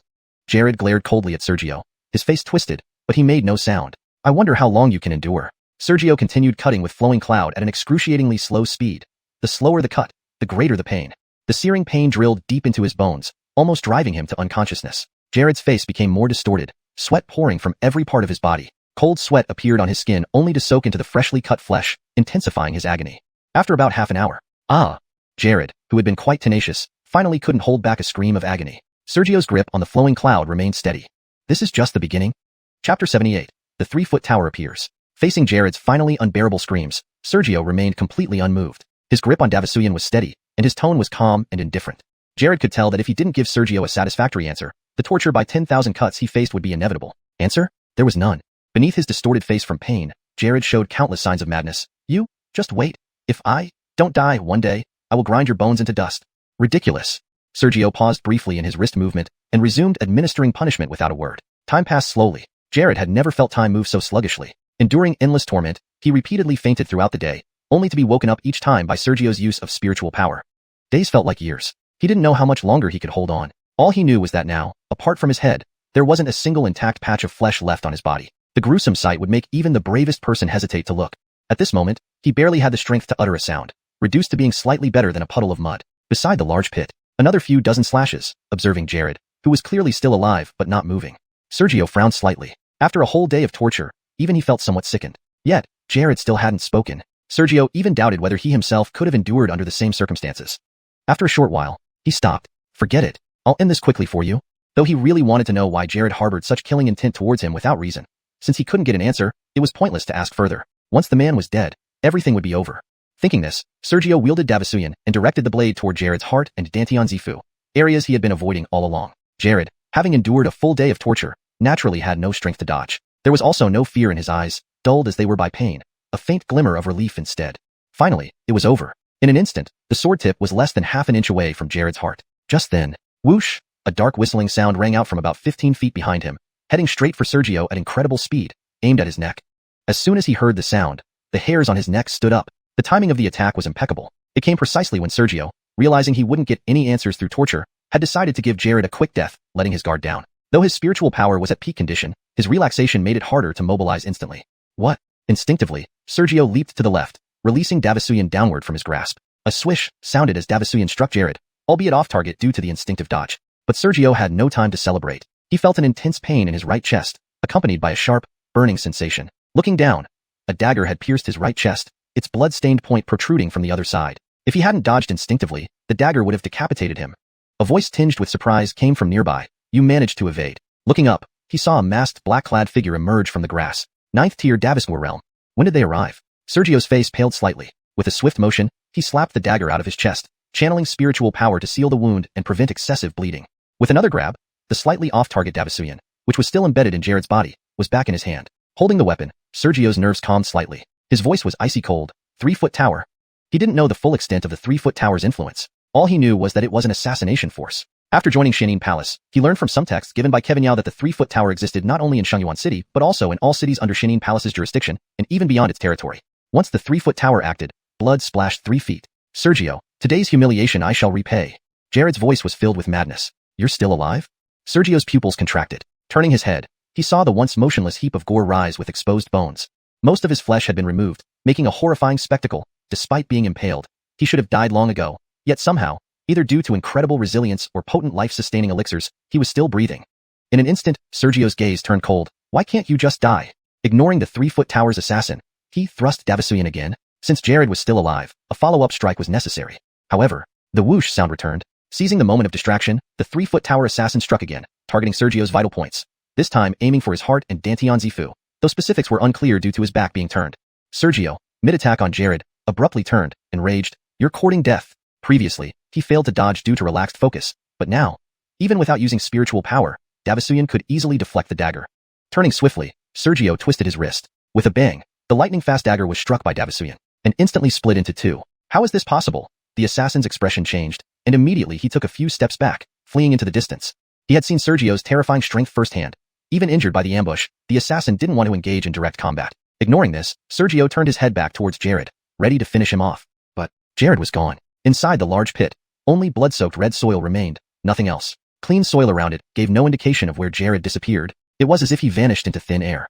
How did he escape? A moment later, Storm Sword Heart. Sergio's voice echoed coldly, as dense sword beams rose around him, indiscriminately destroying everything in all directions. Boom! Rocks and earth shattered, plants vanished. Soon, countless craters dotted the area. But there was no sign of Jared. He had truly disappeared, leaving no trace. How was this achieved? Moments later, Sergio leapt out. 3-foot tower. His voice was filled with hatred. If not for that 3-foot tower assassin, how could Jared have escaped certain death? ##### Chapter 79. Return after departure. Realizing that Jared had indeed escaped without leaving any trace for pursuit, Sergio was puzzled for a moment before gritting his teeth and chasing in the direction the assassin from Sanchi Lu had fled. If not for that sudden appearance of the assassin, how could he have let Jared escape when certain death was inevitable? Compared to Jared, who vanished without a trace, the assassin from Sanchi Lu seemed to be leaving many vulnerabilities. He tracked the assassin's escape route for a while and quickly found the traces left behind. Following these clues, it only took him a few dozen breaths to catch up with the rapidly fleeing assassin. The assassin, noticing Sergio's approach, revealed a drastic change in his mask-covered eyes. Employing some unknown means, his leaping speed increased by 30%. Roar! A dragon's roar echoed as the shadow of a Chinese dragon appeared. Sergio flew in the low sky at about 2 zhang high, his speed increasing dramatically. Damn! Realizing there was no way to escape, the assassin cursed under his breath and drew out a large saber covered in serrated edges, charging towards Sergio. Overestimating yourself? Sergio's face was icy cold. Upon closing the distance, the shadow dragon's tail whipped out fiercely. With a bang, the tail collided solidly with the large saber. The expected stalemate did not occur. Instead, the assassin felt an overwhelmingly powerful force rise immediately, cracking his palms and tiger's mouth. The saber was knocked out of his hands, flying away. The dragon's tail then descended without slowing, striking the assassin directly in the waist. An excruciating pain erupted, and the assassin was sent sprawling on the ground, nearly splitting into 2 pieces. Accompanied by a scream, the assassin felt powerless upon being hit to the ground. Before he could react, Sergio landed suddenly. Though it could be said he was still airborne. Earlier, the dragon shadow 30 zhang long was parallel to the sky, so it was only about 2 zhang above the ground. Now, the dragon stood on the ground, coiling and lowering its height. Yet Sergio was nearly 5 zhang high relative to the ground. The tip of the coiled tail struck the ground sharply. The assassin lying on the ground was flung into the air and then clutched by the dragon's claw, similar to holding an ant, and delivered to Sergio's presence. Only then did Sergio speak coldly. How do you want to die? Cough, cough. The assassin gave a bitter smile and closed his eyes, awaiting death. He couldn't withstand a single blow when fully healthy. Now heavily injured, what else could he do but wait for death? However, Sergio did not act immediately. Earlier, you managed to get within 3 or 4 zhang behind me. How did you achieve that? Give me the secret technique, and I will grant you a quick death. Otherwise, that person you just saw is your example. Though furious, Sergio did not let his anger cloud his judgment. This assassin wasn't particularly strong but could manage to get within 3 or 4 zhang of him. If he could obtain this method, even if it cost Jared's escape, it would not be a loss. After all, having already defeated Jared twice, he could defeat him a 3rd time. With the heritage of the 5-clawed golden dragon, a heavenly rank 9th grade bloodline, if he could still be surpassed by Jared, he could not blame anyone but himself. The assassin's eyes remained filled with bitterness. My technique isn't much. According to the assassin, he was able to approach Sergio due not to any formidable concealment technique, but because Sergio's attention was entirely focused on Jared during the prolonged execution. Davisinki required absolute focus. Even a slight miscalculation could result in a direct kill. After focusing intently for a whole day, Sergio's mental energy was greatly depleted, followed by a sudden relaxation, preventing his spiritual energy from responding promptly. Moreover, Jared's intermittent screams masked other subtle movements. Thus, the assassin managed to hide mere zhangs behind Sergio. Upon understanding this, Sergio fell silent. After a moment, he suppressed his thoughts and asked, "Who's behind all this?" Although unlikely to receive an answer, asking wouldn't take much time. The assassin shook his head. "I am merely an assassin, cough, cough, tasked by the organization. I don't know who wants you dead. If you're useless, then what good are you?" Sergio's eyes turned cold. Bang! The heavily injured assassin was crushed into a lump of flesh by the dragon's illusory claw, utterly lifeless. Sergio had no interest in burying the remains and simply left them on the ground. Controlling the dragon shadow to ascend higher, he scanned the surroundings. Where could Jared have run off to?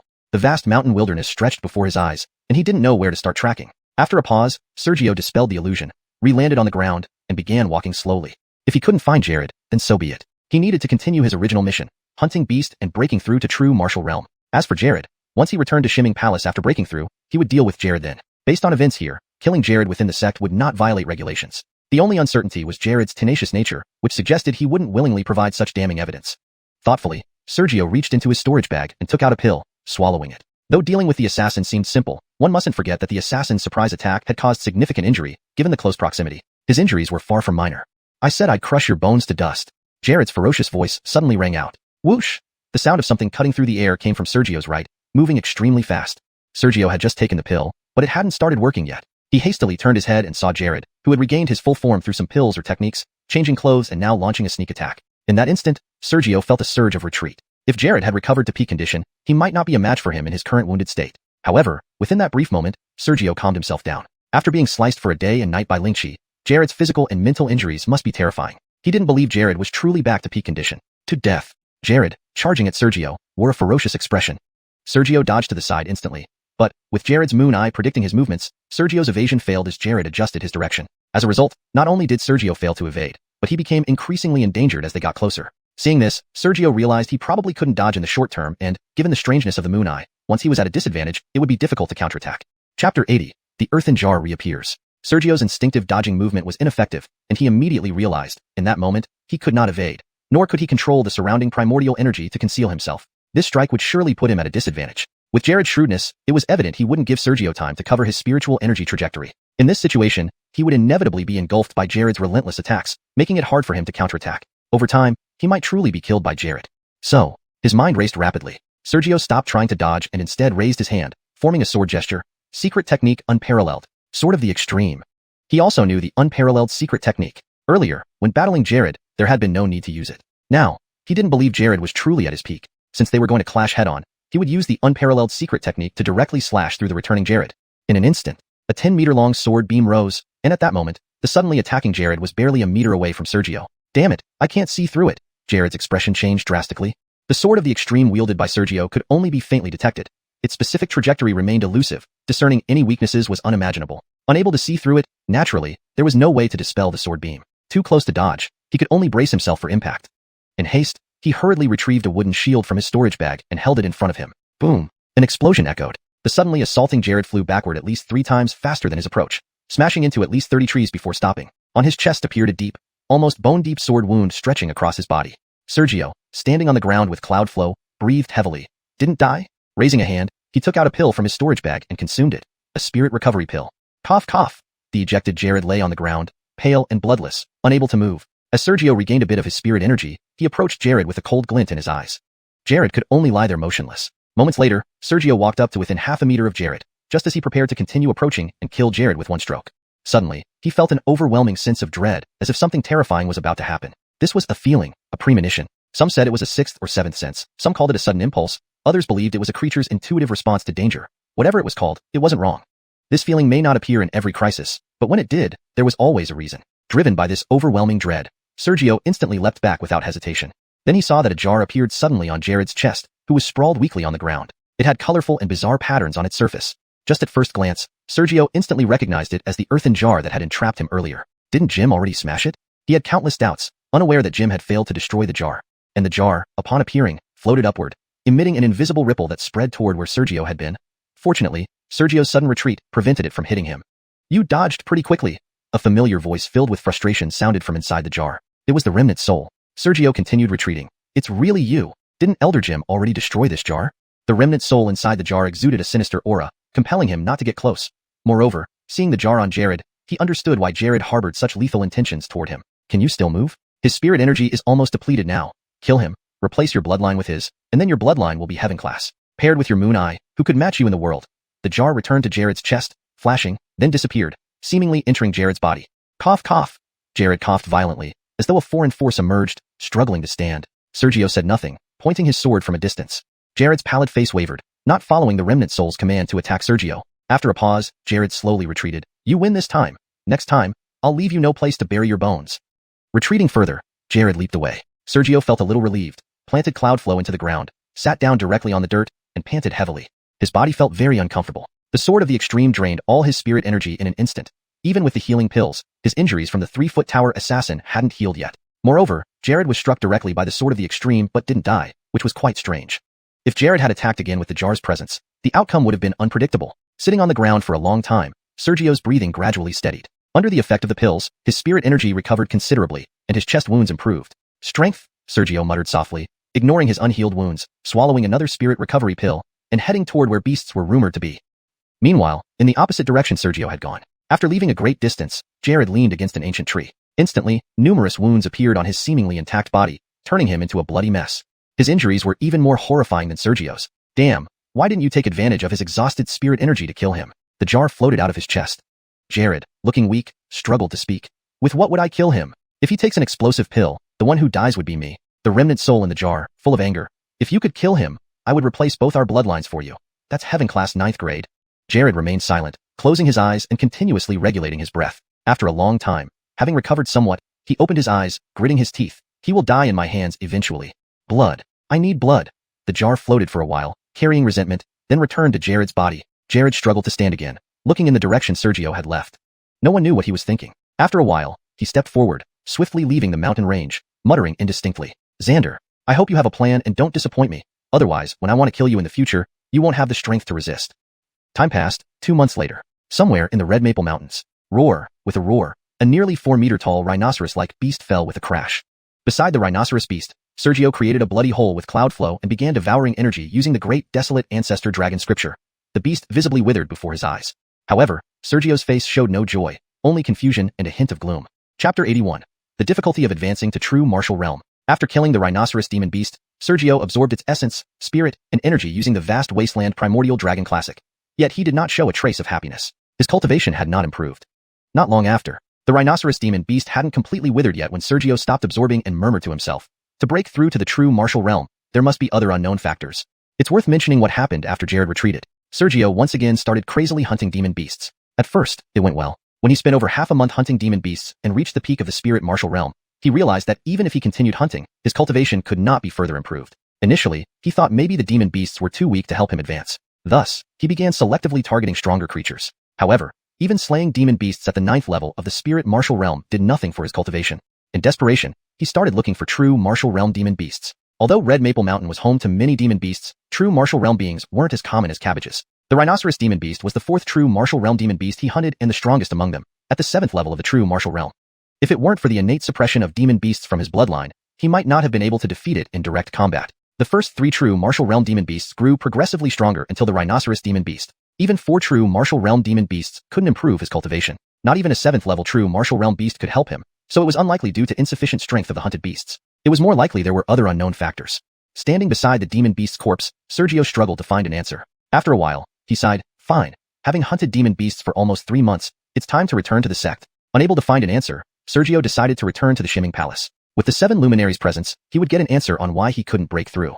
Shimming Palace. On the mountain peak where Vlad lived. Inside a thatched cottage at the summit, Vlad, who was meditating, quietly opened his eyes and lifted a jade pendant. On the surface of the jade pendant was a blood-stained sword, the emblem of the 3-foot tower. This jade pendant was proof given by the 3-foot tower after he issued a bounty for assassination.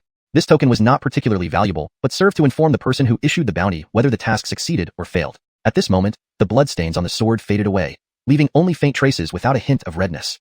Vlad tightened his grip on the pendant, crushing it into powder. Failed twice. The 3-foot tower, named for 3 feet of blood and also sounding like 3 attempts, was a pure assassin organization that didn't send its killers on suicidal missions. Hence, issuing a bounty didn't guarantee relentless pursuit. Setting aside whether such pursuit was worthwhile, other forces would likely attack the 3-foot tower directly.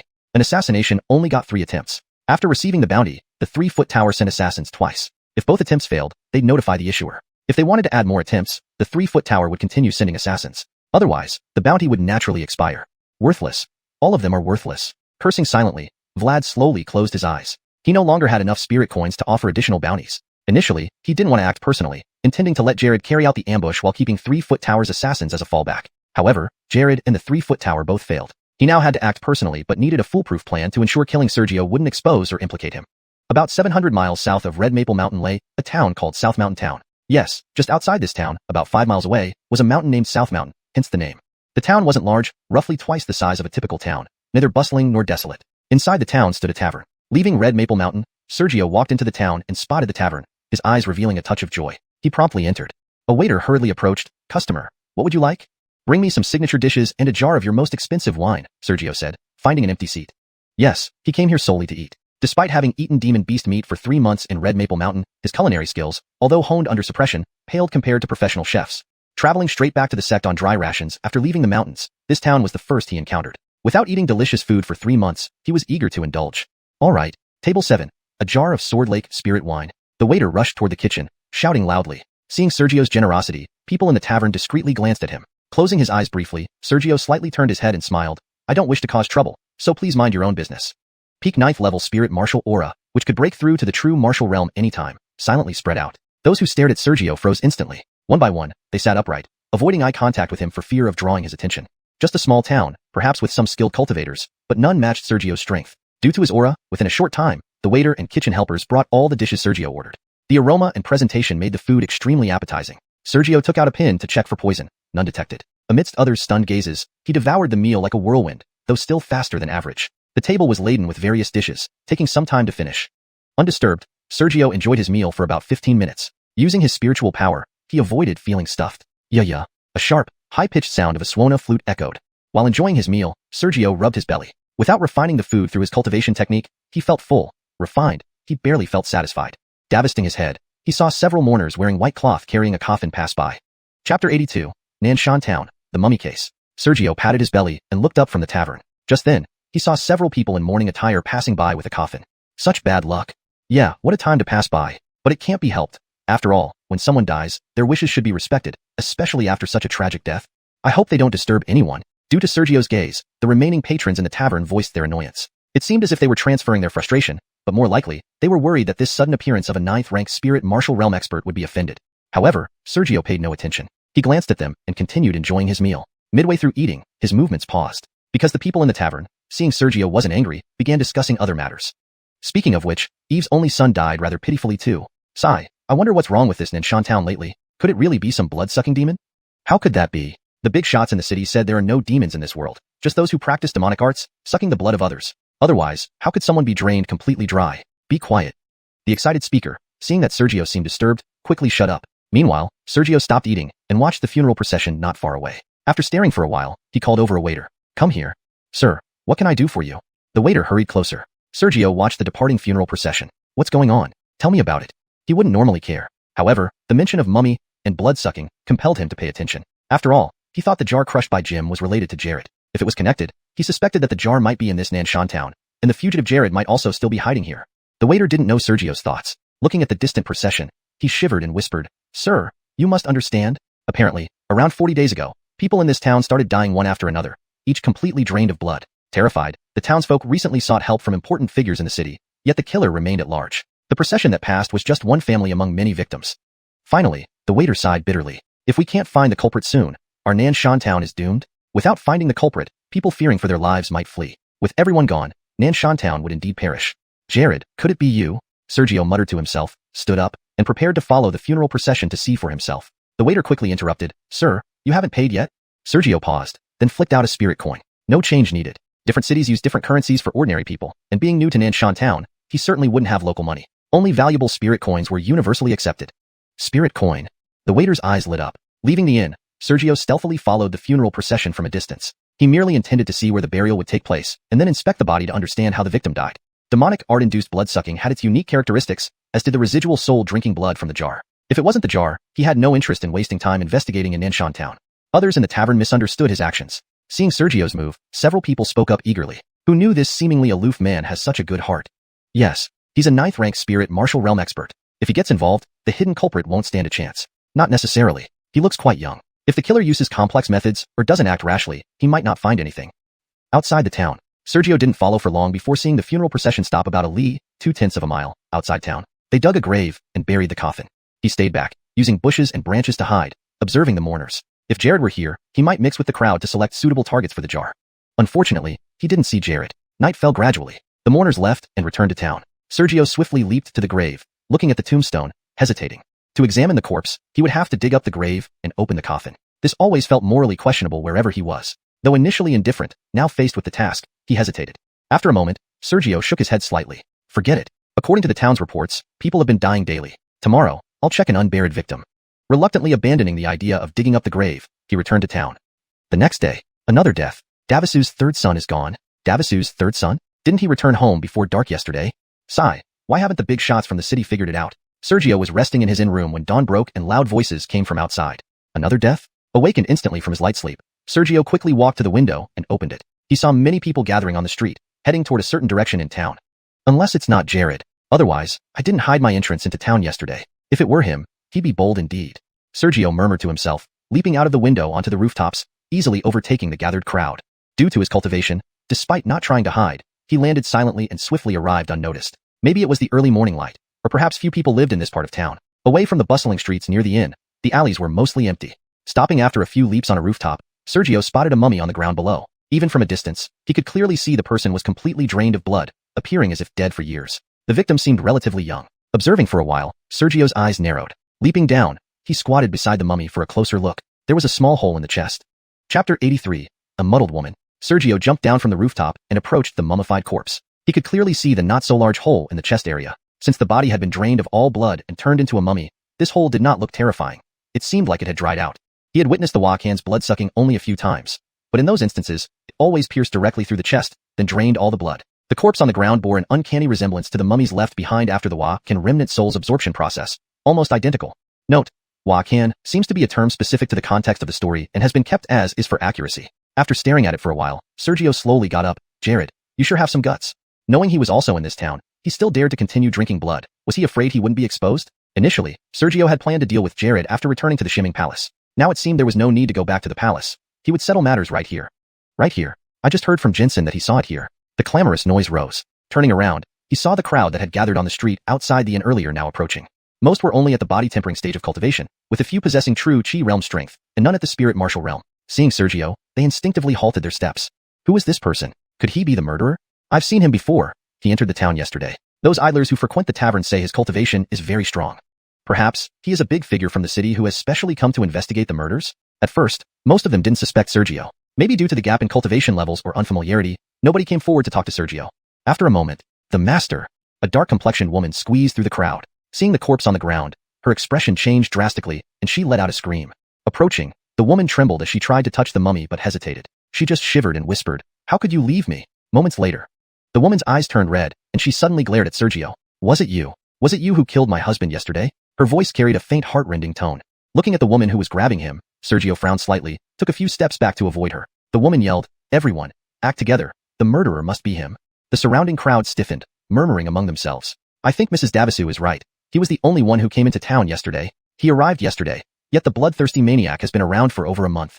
Can you be sure he only came yesterday? What if he had been hiding beforehand? Perhaps seeking release, or out of fear over the lack of leads. Though initially few suspected Sergio, many began to change their minds after the discussion. Seeing the increasingly agitated crowd, Sergio snorted coldly, "Don't make a mistake." Auras of the spirit martial realm instantly spread out. The crowd instantly froze.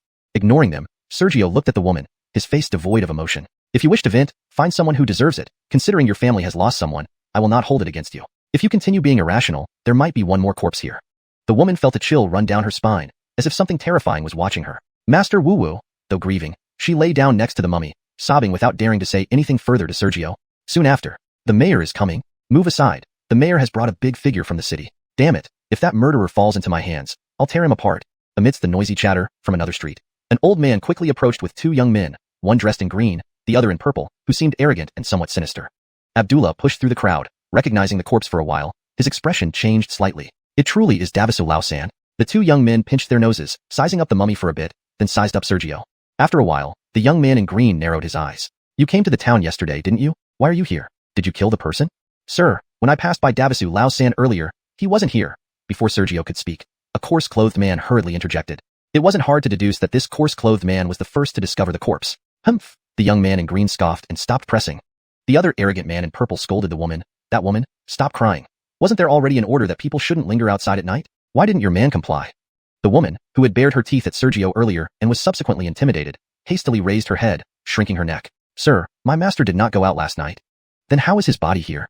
The purple-clad man grew angry. The woman was taken aback. I don't know."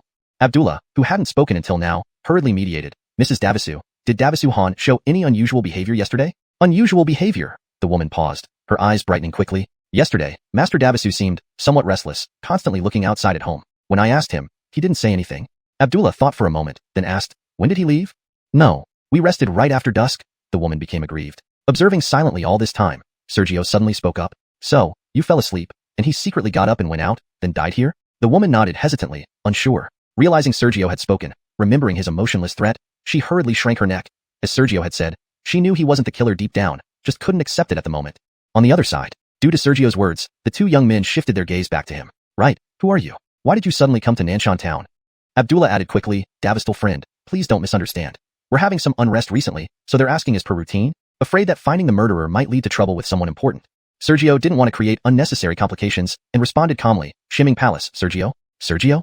The two young men pondered. Shortly, the purple-clad youth's pupils constricted. Benicio, the top ranker twice in examinations, directly admitted into Shimming Palace as a true disciple. Sergio? The green-clad youth reacted too, looking somewhat wary. Nanshan town was merely 3,000 miles from Shimming Palace.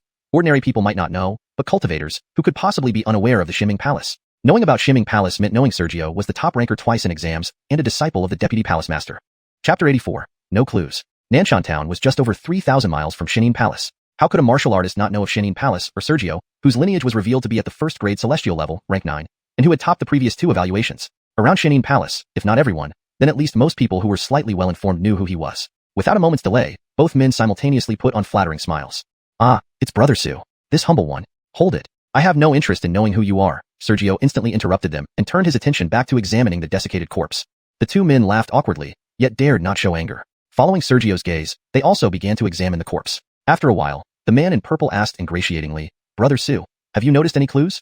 No. Sergio shook his head succinctly. He soon turned his head. What about you? Brogan in purple smiled bitterly. We've been here for over a month and found nothing. Sergio frowned, lightly tapped his feet, and leaped away. Since there were no clues to be found, why stay? Seeing Sergio leave, the two men were momentarily stunned. Soon, the man in green said, Damn, this murderer is really good at hiding. Abdullah suggested cautiously, Your Excellencies, why don't we seek help from the city?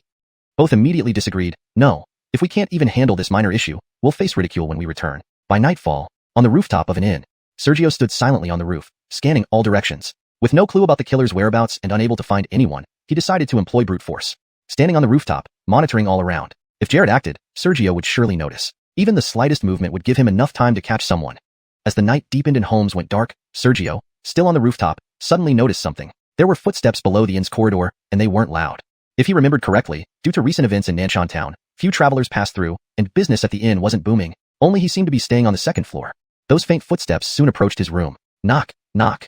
Came a soft knock. Looking for me. Sergio's eyes widened oddly. Immediately, he jumped off the roof noiselessly, opened the half-closed window, and returned inside. Is anyone there? A somewhat delicate voice called from outside. Sergio's expression shifted. Soon he appeared groggy. Who is it? With sleepy eyes, he opened the door. Outside stood a woman holding a candle. Her semi-transparent clothes, under the dim candlelight, gave an impression of tantalizing allure. Sir, do you find me beautiful? She swayed her waist and looked at him with flirtatious eyes. At the same time, Sergio felt an invisible force creeping towards him. His heart suddenly brimmed with affection for the woman, as if he would do anything to possess her. Charm techniques. Unfortunately, the woman's cultivation was too low, merely at the true chi stage. Had she been at the spirit martial stage, Sergio might have fallen for it. A trickle of spiritual energy cleared his mind instantly, ready to strike. However, in that moment, he suppressed the urge, maintaining clarity but feigning bewitchment, greedily reaching out for the woman. Hee. The woman giggled and stepped back, yet let Sergio grab a piece of her thin garment, becoming more tempting. Sergio pretended to be entranced and reached out again. Don't go. Hee. The woman blinked and shyly retreated further. Sergio followed. Soon they reached the inn's first-floor hall. The innkeeper and waiters, lying asleep on the counter and tables, remained undisturbed by the giggles, suggesting they weren't naturally sleeping. Continuing to follow the woman, Sergio quickly left the inn. She led him through empty streets until they reached a dead-end alley where the mummified body was found earlier. Come here. The woman beckoned Sergio deeper into the alley. Where was Jared? Sergio hadn't acted because, when closer, he smelled a familiar scent from the woman. A close contact scent similar to that of Davisu Han before his death. He wanted to see where Jared was hiding, so he pretended to be enchanted. But Jared wasn't in the alley. Seeing Sergio unmoving, the woman waved again, her voice enticing. Come here. Sergio smirked, tapped his feet, and leaped forward. Hee, don't be so eager. The woman giggled, oblivious to danger. As Sergio neared, he lunged, striking her before she could react. An immense force surged through her, smashing her forcefully into the ground, bones seeming to shatter. You weren't enchanted? The woman realized something was wrong, trying futilely to stand. Sergio's facade dropped, his face cold. Where is your accomplice? What accomplice? The woman shook her head, puzzled. Sergio observed, then closed his eyes, noticing changes in nearby spiritual energy. Moments later, Sergio's lips curled into a smile. In the alley corner, he sensed 3 dense energy masses, each equivalent to a 9th stage spirit martial practitioner's full strength. Jared must have hidden 3 9th stage spirit martial practitioners here. An impressive move. Even Sergio would need considerable effort to deal with him under normal circumstances. Unfortunately for Jared, he wasn't here, and Sergio still had the hidden sword technique. It's been over a month since Flowery Cloud was last unsheathed. Let's see how powerful it has become. Murmuring, Sergio looked at the corner, summoning the Flowery Cloud sword and slashing forward. A blinding sword light arose. The helpless woman instinctively closed her eyes. A roar and screams echoed simultaneously. Boom. Help. Flee. Explosions and cries filled the air. Chapter 85 Misunderstanding and Demon Art. Blinded by the sword light, the woman instinctively closed her eyes. But as soon as she did, she heard a violent explosion and screams, some familiar screams. Her heart involuntarily tightened. Ignoring the blinding sword light, she hurriedly opened her eyes and turned to look. The sword light was already gone. What remained was only the cleared-out dead-end alley and nearly 20 yards of ruins, and 3 bloody figures barely clinging to life. Sergio's voice sounded, laced with surprise, "They're still alive." The woman was horrified and hastily pretended not to see, turning her head away. However, after a moment, for some reason, she lay on the ground pretending to be lethargic, motionless, and pulled down her dress a little. Sergio, seemingly oblivious, stepped closer to the 3 bloodied figures. "Where is Jared? Tell me where he is, and I'll spare your lives." As he neared, Sergio stroked his chin, speaking calmly. "Jared, who is he?" The 3 bloodied figures exchanged glances. Their pale faces concealed by blood looked confused. Hearing this, Sergio felt oddly familiar with the voices, as if he had heard them somewhere before. Without thinking, he snorted coldly, "Look up." The 3 bodies trembled, quickly raising their heads, their eyes filled with fear. They were all men. After further inspection, 2 of them were unfamiliar. But the last one, despite his pale face stained with blood, it wasn't hard to tell that his original skin tone was rather dark.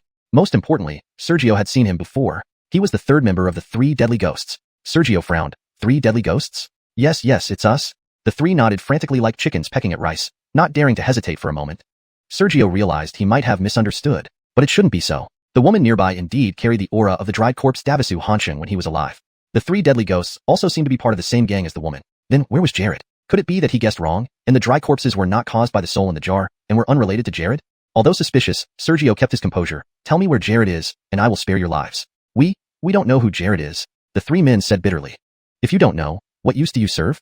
Sergio's eyes turned cold, his wrist spun, and the cloud flow sword slashed forward. The 3 deadly ghosts exclaimed in horror, "No." With a whooshing sound, the sword tip stopped right next to their necks. The 3 could feel the chilling edge, causing their skin to ache sharply, and Sergio's expression turned sour. These 3 deadly ghosts were truly terrified, showing no change even at the brink of death. Clearly, they really didn't know who Jared was. He raised his hand and retracted the cloud flow sword back into his body. "I remember you should be at least 20,000 miles from here in Xianxia City. Why are you in Nanshan Town?"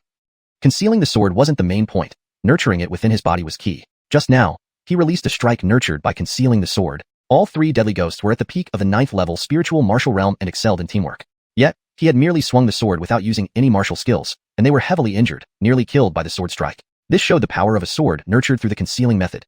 Looking at the 3 deadly ghosts again, faced with Sergio's question, their pale faces revealed a hint of hesitation. Initially, the 3rd member who had once fought Sergio rapidly spoke up, "We just happened to be here." Sergio narrowed his eyes. "Do I look like a fool to you?" His arm transformed into a dragon claw, sharp nails pointing threateningly at the 3 necks. The 3 pupils instantly constricted. At this moment, the woman lying on the ground, pretending to be a corpse, suddenly spoke up, I know, sir. They wanted to kill you. Earlier, they forced me to lure you here. If I refused, they would have killed me." "Bitch." The 3 reacted angrily. Sergio became interested. "Go on." The woman struggled to sit up halfway and pulled her clothes down a bit, exposing certain unmentionable curves. "Sir?"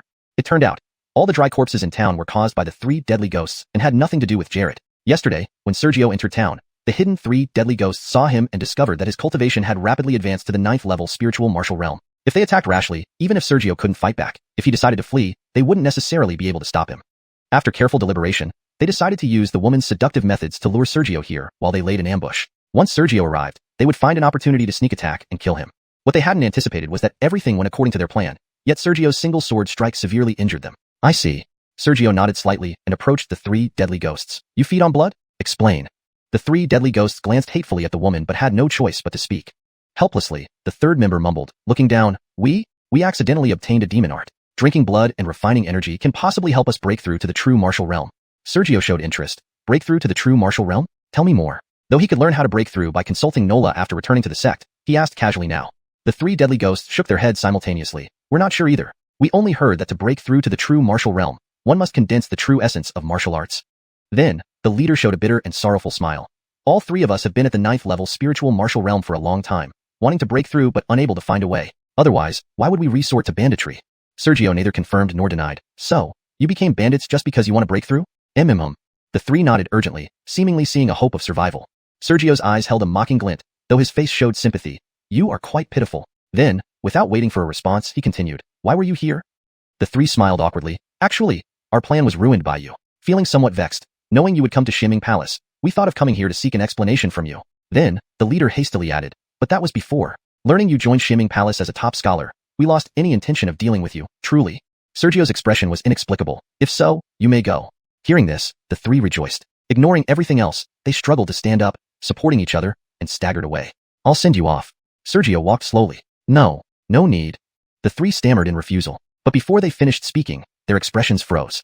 #####Chapter 86. Returning to the sect, seeking guidance. Faced with Sergio's enthusiastic farewell preparations, the three fiend ghosts hurriedly refused, fearing that if they lingered any longer, Sergio might suddenly turn on them in a fit of bad temper.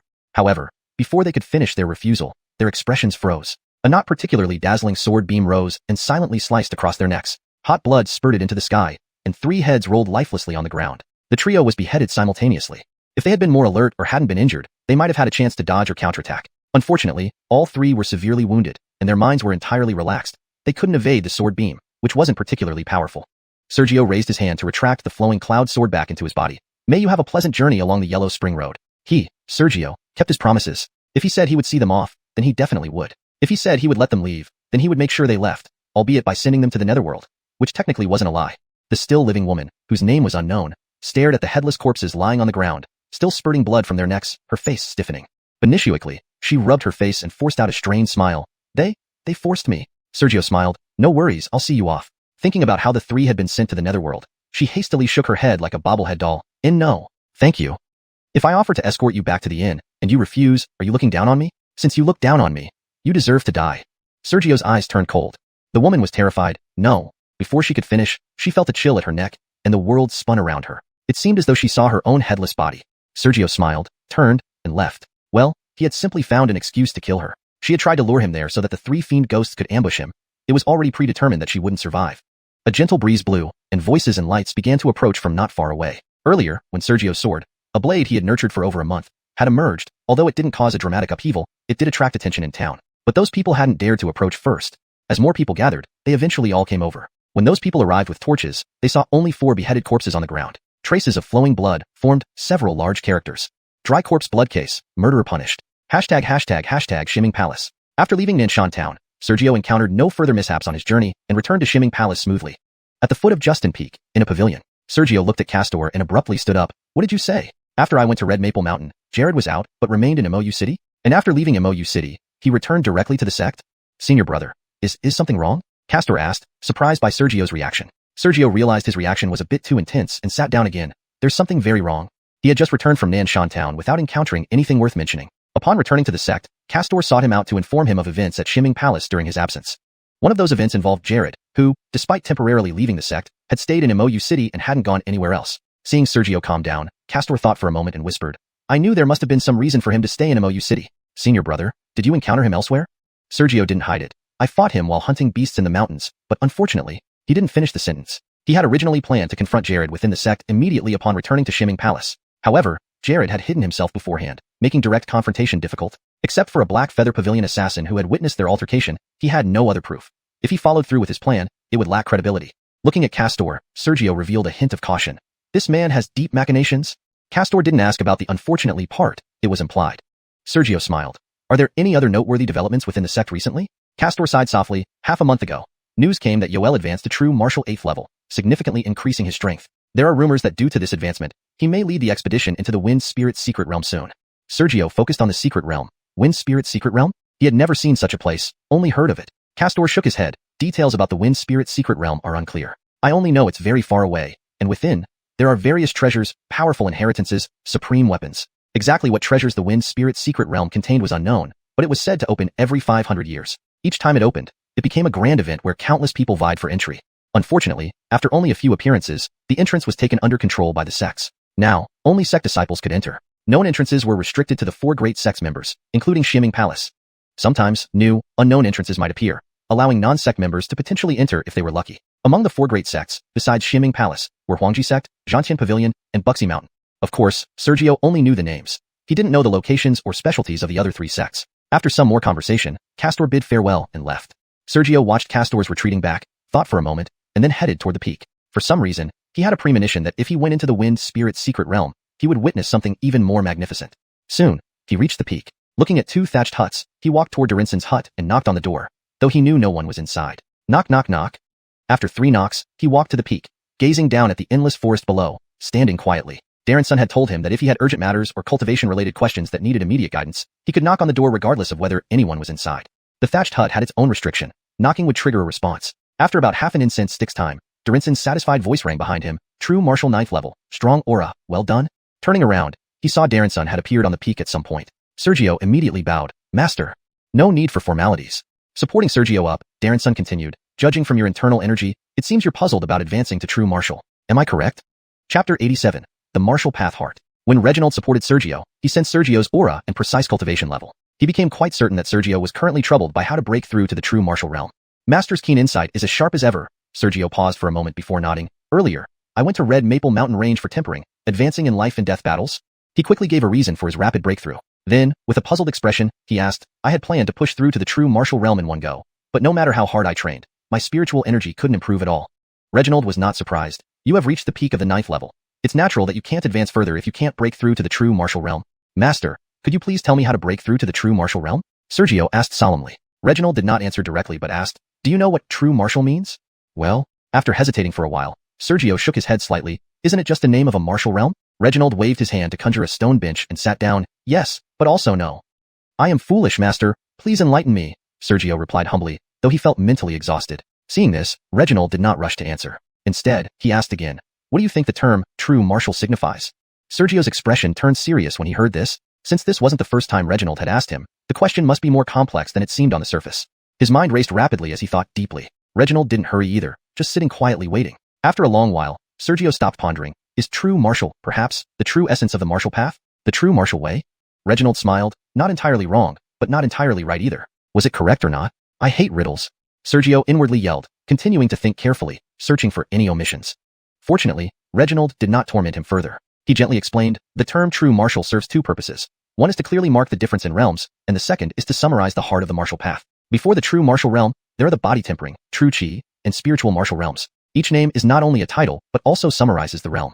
Body tempering refines the body, true qi generates spontaneously, and spiritual martial condenses true qi into spiritual qi. As for the true martial realm, Sergio thought for a while and suddenly understood. So, the true martial realm is about understanding one's true heart of the martial path? Not exactly. Reginald denied this, then slowly explained, the heart of the martial path varies from person to person. The heart of the martial path may sound complicated. Actually, it isn't. Some people practice martial arts for their family's prosperity. So, their heart of the martial path would be protecting their family. Some sect disciples practice to serve their sect. Thus, their heart of the martial path is loyalty to their sect. Some carry blood feuds, so their heart of the martial path is seeking revenge. Different experiences, different lives mean different hearts of the martial path. In summary, it simply represents one's deepest aspiration. Having explained this, Reginald continued before Sergio could respond. However, human desires are unpredictable. Today, you might wish to soar through the winds. Tomorrow you might desire a beautiful woman, and the day after, you might want a peaceful life. People have countless small and big aspirations, but the heart of the martial path is singular. You must understand your deepest aspiration among all these. Sergio focused, and then? He believed his desires were few. He was an ordinary man, and seeking beauty like Edie was a minor ideal. Finding his missing father Muhammad was another. Killing Vlad and Jared was yet another. Apart from these, he didn't have many other aspirations. Clarifying the heart of the martial path should not be too difficult for him. The challenge lay in understanding the heart of the martial path and knowing what to do next.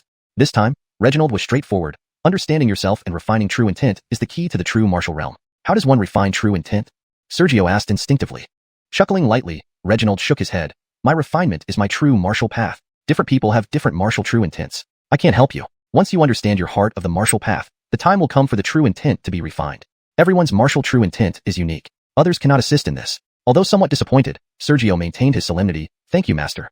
Reginald changed the topic. The spirit wind's secret realm will manifest in half a year. You should go and see it. The more landscapes you see, the more likely your martial true intent will naturally emerge. I will follow master's instructions. Hearing about the spirit wind secret realm piqued Sergio's interest. He hadn't seen a secret realm before, nor knew what it looked like. Whether it truly existed outside reality is rumored. Reginald shook his head slightly. It's merely a grand competition. Then he added solemnly, however, if you face members of the heaven-cleaving sect, proceed with caution. Through Reginald's words, Sergio quickly learned more about the other 3 major sects alongside the Dark Cold Palace. Each of the 4 major sects has its own specialty. Davisk, the Dark Cold Palace, excels in martial techniques. Among the 4 major sects, the Dark Cold Palace has the most powerful martial techniques. The heaven-cleaving sect specializes in swordsmanship. In terms of sword techniques, they are unparalleled. There is a rumor that the Dark Cold Palace's unique hidden sword technique was stolen from the heaven-cleaving sect's unrivaled technique, heaven cleaving, and adapted to create their own. Whether this is true or false is unknown today, but the rumor persists, straining relations between the two sections. If there is a chance to kill a member of the opposing sect, neither side will hesitate. The Imperial Summit sect believes in physical combat. Their body tempering never stops. Legend has it that even if an opponent holds a sharp weapon, it's very difficult to penetrate their bodies, making them akin to divine weapons. Though they don't favor practicing martial techniques, it doesn't mean the Imperial Summit sect lacks them. With their formidable physical strength, Imperial Summit disciples are often stronger in the same realm. Lastly, the Undying Mountains sect believes in the uniqueness of bloodlines. They have numerous methods to utilize bloodlines, which contribute significantly to their strength. As a result, the Undying Mountain sect has the most high-level bloodlines among the 4 major sects. Upon learning the distinctions of the 4 major sects, Sergio realized that, with his heavenly grade 9th rank bloodline, he might be best suited for the Undying Mountain sect. The thought arose but was instantly suppressed. He had already joined the Dark Cold Palace, studied under Reginald, and sworn never to betray the sect or disrespect his master. Further contemplation was futile. Suppressing the thoughts, Sergio focused, according to Master, if given the chance, should we kill heaven-cleaving sect disciples? ##### Chapter 88, Tingfeng Hall's Jet. Darren smiled upon hearing Sergio's inquiry but neither confirmed nor denied it. Instead, he shifted the topic. The Wind Spirit Secret Realm has 2 regions, one accessible below the True Martial Realm, and another, for those who have reached the True Martial Realm. The Secret Realm will only open in 6 months. With your bloodline, if you can comprehend the heart of martial arts, condensing the essence of martial arts won't be difficult. If possible, it would be best to enter the True Martial region in the upcoming Secret Realm. The best treasures within the Secret Realm are found in areas only accessible to those in the True Martial Realm. Although the areas accessible by the Spirit Martial Realm also contain valuable treasures, they cannot compare to those in the True Martial Realm. After giving some more instructions, Darren turned and left, leaving Sergio alone on the mountaintop. Sergio walked to the edge of the peak, where a step forward was a plummet into an unknown abyss. Gazing at the seemingly endless chasm beneath him, Sergio wasn't afraid. He gazed at the vast mountainous landscape, deep in thought about what his martial heart could be. Protect the family? After considering it, Sergio shook his head. Having endured years of suppression without hating his family already showed his broad-mindedness, especially since the Su family was no longer what it used to be. Love and affection? That seemed unlikely to reach the pinnacle of martial arts to see the highest view? Recalling his experiences from childhood, this didn't seem possible either. Protect the sect? Impossible. He had only joined Xianming Palace recently. He couldn't even recognize all the disciples or elders, let alone know who the palace master was. If it were a year ago, he might have confidently said that his most pressing need was to restore his bloodline and cultivation. Now, with both restored, his martial heart certainly wouldn't be tied to that. Thinking about it, Sergio felt a bit lost. So, what is my martial heart? Sergio muttered as he sat motionlessly at the cliff's edge. Moonrise and sunset passed. 3 days went by slowly. Dawn broke, and sunlight began to illuminate the mountains and rivers. Rumble. Just then, his stomach growled from hunger. Sergio, who had been statue-like, finally snapped out of his trance. Ignoring the sunrise, he hurriedly took out some prepared rations from his storage bag and ate a few bites. A gentle energy flowed through his body, alleviating the hunger. Then, he pulled out a cow-like demonic beast from his storage bag, using spiritual energy to ignite a fire and enjoyed a relatively delicious barbecue. After 3 whole days of contemplation, he still hadn't understood what his deepest desire was, the reason for his martial heart. Without knowing this, condensing the essence of martial arts was out of the question. About half an hour later, having filled his stomach, Sergio thought for a moment and decided not to dwell on his martial heart any longer. Since he couldn't figure it out, he would follow Darren's advice and visit other places. Seeing more things would naturally help him understand. Leaping from the cliff's edge, he plunged into free fall. Whistle! The whistling wind brushed past him. Not long after, he was about to hit the bottom. Roar! A dragon's roar resounded as he activated Long Zhan Ba Fong, forming a shadowy dragon. Stopping his descent abruptly, he flew towards Tingfeng Hall. Tingfeng Hall was one of the 9 halls of Xianming Palace, responsible for all intelligence. It handled all matters related to information. He wasn't heading to the main hall of Tingfeng Hall, but to its branch within the inner sect. As Sergio approached Tingfeng Hall, nearby Xianming Palace disciples, regardless of their cultivation levels, bowed respectfully. Greetings, senior brother. Greetings to all junior brothers, Sergio responded with a bow. Exchanging pleasantries with many unfamiliar fellow disciples delayed him slightly before he entered Tingfeng Hall directly. Inside, there were quite a few people, mostly belonging to Tingfeng Hall, with very few from other halls. Before Sergio could fully grasp the situation in the main hall, a slightly chubby inner disciple in his mid-30s greeted him. Senior brother Sergio? Possibly because the chubby person looked harmless, it made him appear more approachable. At least, Sergio instinctively lowered his guard when facing the stranger. Sergio returned the greeting with a hand salute. Junior brother, may I ask your name? Jet. Jet smiled brightly. Senior brother Sergio, may I ask why you've come to Tingfeng Hall? Despite his humble demeanor, Jet's cultivation wasn't low. He was at the 9th level of the true martial realm. Had it not been for his slightly older age and insufficient bloodline, he would likely be beyond a 3-leaf inner disciple, possibly even a 4-leaf true transmission disciple. Looking around, Sergio remained silent. Look at me. How foolish. Jet slapped his forehead, looking somewhat annoyed, then gestured invitingly. This isn't a place to talk. Senior brother, please follow me. Following Jet, they entered a side room in the back hall. Jet poured tea. What brings you here, senior brother? Any results? Sergio asked without explanation. Jet's expression turned serious. After a while, he shook his head slightly. Senior brother, Tingfeng Hall gathers information mainly from outside the sect. Matters inside the sect aren't our specialty. Though Jet was just a three-leaf inner disciple, his authority was considerable. He was the highest-ranking person responsible for the inner sect's only Tingfeng Hall branch, next to the elders. He was also part of Edie's network. Previously, Edie had asked Jet to use any available forces within this Tingfeng Hall branch to investigate Garth's background. Receiving no answer he wanted, Sergio felt a wave of disappointment. Nothing at all? Hearing this, Jet tapped his fingers lightly. Spiritual energy spread out, forming a barrier to isolate them. Finally, he shook his head. If we could speak directly to Garth, it shouldn't be hard to extract information given Tingfeng Hall's expertise and intelligence. However, previously when Junior Brother sought permission from the Vanessa, it was denied. Without any changes, Tingfeng Hall is ill-equipped to gather internal information and may disappoint Senior Brother. Sergio pondered, then spoke again. There's one more thing. Please go on, Senior Brother. Jet paused, not saying anything further. Sergio narrowed his eyes. Since Junior Brother oversees this Tingfeng Hall, you should know my background. Could you help me investigate my father's whereabouts using Tingfeng Hall's resources? Until now, he had either dealt with rumors or focused on improving his cultivation. With his cultivation currently stagnated, he had some free time to investigate Muhammad's whereabouts. Initially, he planned to wait until reaching the true martial realm to do so, as his father, Muhammad, had vanished at the 8th level of the true martial realm. Without sufficient strength, investigating would be pointless. Chapter 89. Journey to the Secret Realm. According to Sergio's initial thoughts, since his father was at the 8th level of the true martial realm when he went missing, if he wanted to find Muhammad's whereabouts, he needed to at least break through to the true martial realm himself. Even though it was hard to admit, after so many years with no word, it was highly probable that Muhammad had met with misfortune. With inadequate cultivation, what could a search accomplish except add to his troubles? It was better to retain a sliver of hope in his heart. However, now that he had some free time and couldn't improve his cultivation, conducting preliminary investigations wasn't such a bad idea. Looking at Jet again, he pondered for a moment before raising his head. To be honest, when you first entered the sect did indeed instruct the Davisoning Wind Hall to investigate your background. While the sect hasn't thoroughly investigated Uncle's information, there has been some attention given. Is there any news? Sergio asked eagerly. Well, after hesitating for a while, Jet shook his head. There is some information. Because of the Vanessa's reasons, Brother noticed earlier. According to records, Uncle once appeared in the Azure Cloud Mountain range. Without waiting for an answer, Jet continued uncertainly. However, the Azure Cloud Mountain range is far from the sect, and because of the long passage of time, it is difficult to ascertain when exactly Uncle appeared near the Azure Cloud Mountain range. The only thing we can determine is that the last time Uncle was seen by anyone was most likely in the Azure Cloud Mountain range. Sergio thought for a while, confusion showing on his face. Azure Cloud Mountain range? Whether near Holy Origin City or around the profound Nether Palace, he hadn't heard of this place called Azure Cloud Mountain range. Jet didn't hide anything. The Azure Cloud Mountain range is roughly 130,000 miles east of Holy Origin City. Profound Nether Palace is west of Holy Origin City, while the Azure Cloud Mountain range is to its east. Calculating the distance, the Azure Cloud Mountain range was at least 300,000 miles away from the profound Nether Palace. Such a vast distance was difficult even for a peak true martial realm cultivator to traverse quickly.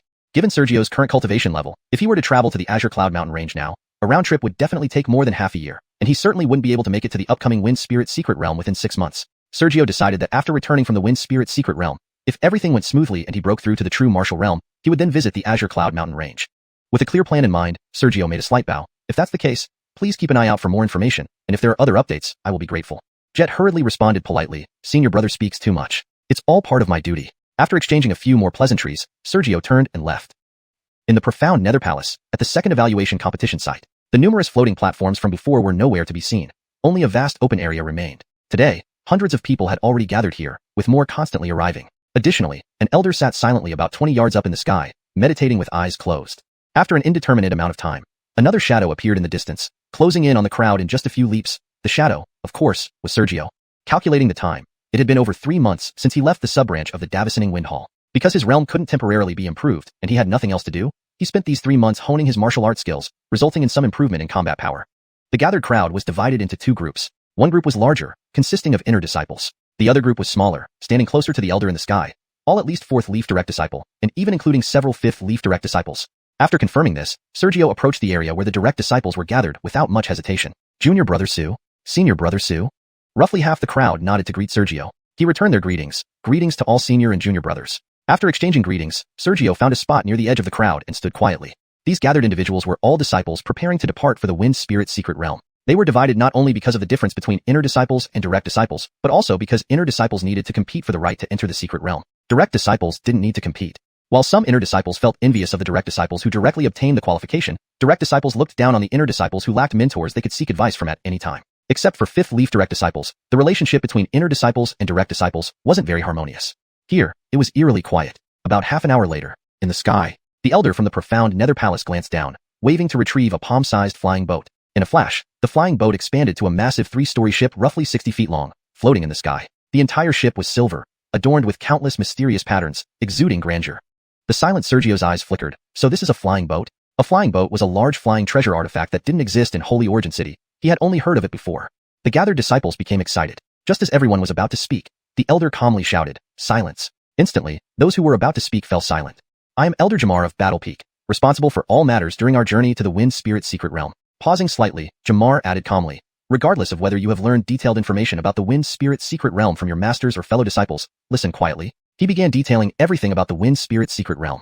Jamar? Sergio gazed at the elder in the sky, surprised. Jamar was the elder from Profound Nether Palace who took in Jared. He remembered that Jamar appeared frail and elderly when he escorted Jared away, barely able to walk and looking like he might die at any moment. But now, although still old, Jamar appeared spirited and emanated authority, clearly not past his prime. Compared to before, the change in aura was significant, leading Sergio to initially fail to recognize him. Soon, Sergio's thoughts settled. Jamar was Jared's master. Would he deliberately create difficulties for him during this trip to the Wind Spirit Secret Realm? Probably not. Regardless, Jamar was an elder, even a great elder of Battle Peak. As Sergio grew uneasy, Jamar, having finished listing precautions, raised his head. Take out your identity tokens. Almost instantly, most people pulled a jade pendant from their waists. The jade pendants were all emerald green, with different surface patterns, marked with the sect's insignia and leaves to clearly identify one's status. Seeing others' actions, Sergio focused his spirit, rummaging through his storage bag until he found his identity token. It was given to him along with sect clothing and miscellaneous items on his first day at the Formless Peak.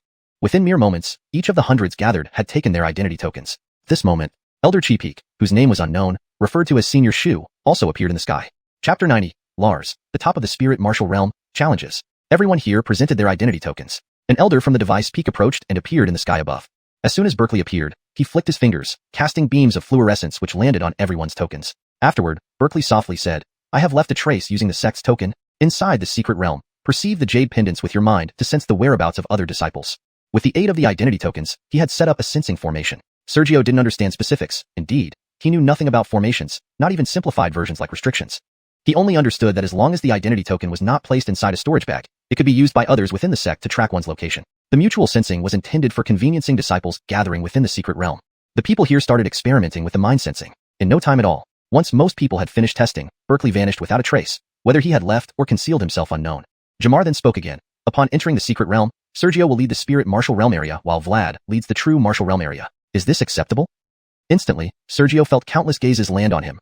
Curious, indifferent, malicious, etc. Disciple complies. Vlad's voice suddenly sounded. Huh. Sergio swiftly turned his head, seeing Vlad standing less than 2 meters away, looking amiable. Yet, hadn't he not seen Vlad approaching? If Vlad hadn't suddenly spoken, he might not have noticed. If Vlad had attacked, Jamar's slightly displeased voice echoed. Sergio? I do not agree, interrupted an inner sect disciple at the 9th level of the Spirit Martial Realm before Sergio could respond. He seemed older than Sergio and looked robust. Jamar glanced over, narrowing his eyes further. What is it? Seeing this, the man paused, showing some hesitation. Initially, he gritted his teeth. Senior Brother Su's bloodline is extraordinary, and his strength is likely impressive. However, since Sergio did not participate in the contest, I, and probably the other disciples, do not agree. The Xianxia Palace had countless disciples. Thus, aside from direct disciples under elders, other intersect disciples couldn't simply enter the secret realm. One had to first participate in a competition, and only the victors could go. Looking back at Jamar, after observing the man for a moment, he said, don't make excuses. If you don't agree with him leading, fight him. Whoever wins gets to lead. As the Grand Elder of the Battle Peak, Jamar enjoyed challenges, believing they were necessary for progress. Brogan immediately turned to Sergio, solemnly saying, I am Lars, the champion of the Spirit Martial Realm competition held half a month ago. Greetings, Senior Brother Su.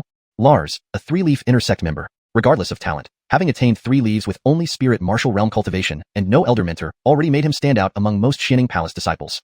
Coupled with being the champion half a month ago, Sergio slightly raised his hand. Greetings, Junior Brother. His thoughts were somewhat helpless. He hadn't done anything yet. Unexpectedly, Jamar sized them up, eyes narrowing. Lars, if you defeat Sergio, I'll take you as a disciple and personally refine your bloodline using a treasure. Lars's breathing became heavy. His power was remarkable, but no elder took him as a disciple due to his mediocre bloodline, limiting his future potential. Yet, if his bloodline could be improved, thinking this, Lars clenched his fist. Senior Brother Su, forgive me. People around stepped back, forming a 20-meter circle around the two, whispering among themselves. Who do you think will win? Definitely Lars. We've seen his strength. Not necessarily. Don't forget, Sergio has a heaven-class bloodline. Among us, excluding the elders, only Saintis and Sergio possess heaven-class bloodlines. Whispers spread. Sergio looked at Lars and then at the surrounding crowd, feeling as if this was a disaster out of nowhere. He hadn't said or done anything, yet he had to fight. Senior Brother Su? Lars spoke again, annoyed by the lack of response. Did Sergio look down on him? Coming back to his senses, Sergio raised his hand. Junior brother, please. There was no choice but to engage in battle. Devil Ox Fist. Lars wasted no words, punching forward. Moo. A red-eyed demonic ox phantom rose, rushing towards Sergio with the force of the punch. Sergio, seeing this, summoned dragon claws with his bloodline power. Boom. An explosion as the devil ox was shattered by the dragon claws. Lars's expression changed slightly, then he coldly snorted, Tiger roar mountain forest. Roar. Lars let out a roar like a fierce tiger tearing through the air. Kong Hai waved his hand, a light barrier appearing, isolating everyone else. Inside, Sergio felt pain in his eardrums. Vaguely, a ferocious tiger surged within him, fiercely biting into his spirit. It was an extremely rare technique attacking the spirit directly. Break. Lars leaped up, taking out a large saber and slashing towards Sergio. Two intersecting saber shadows shot towards him. In just a blink, Sergio realized Lars, as the champion, was formidable. This combination assault was difficult to block. Countering the saber shadows would damage his spirit from the inner tiger's attack. Dispelling the inner tiger would result in serious injury from the crossed sabers. Thus, roar.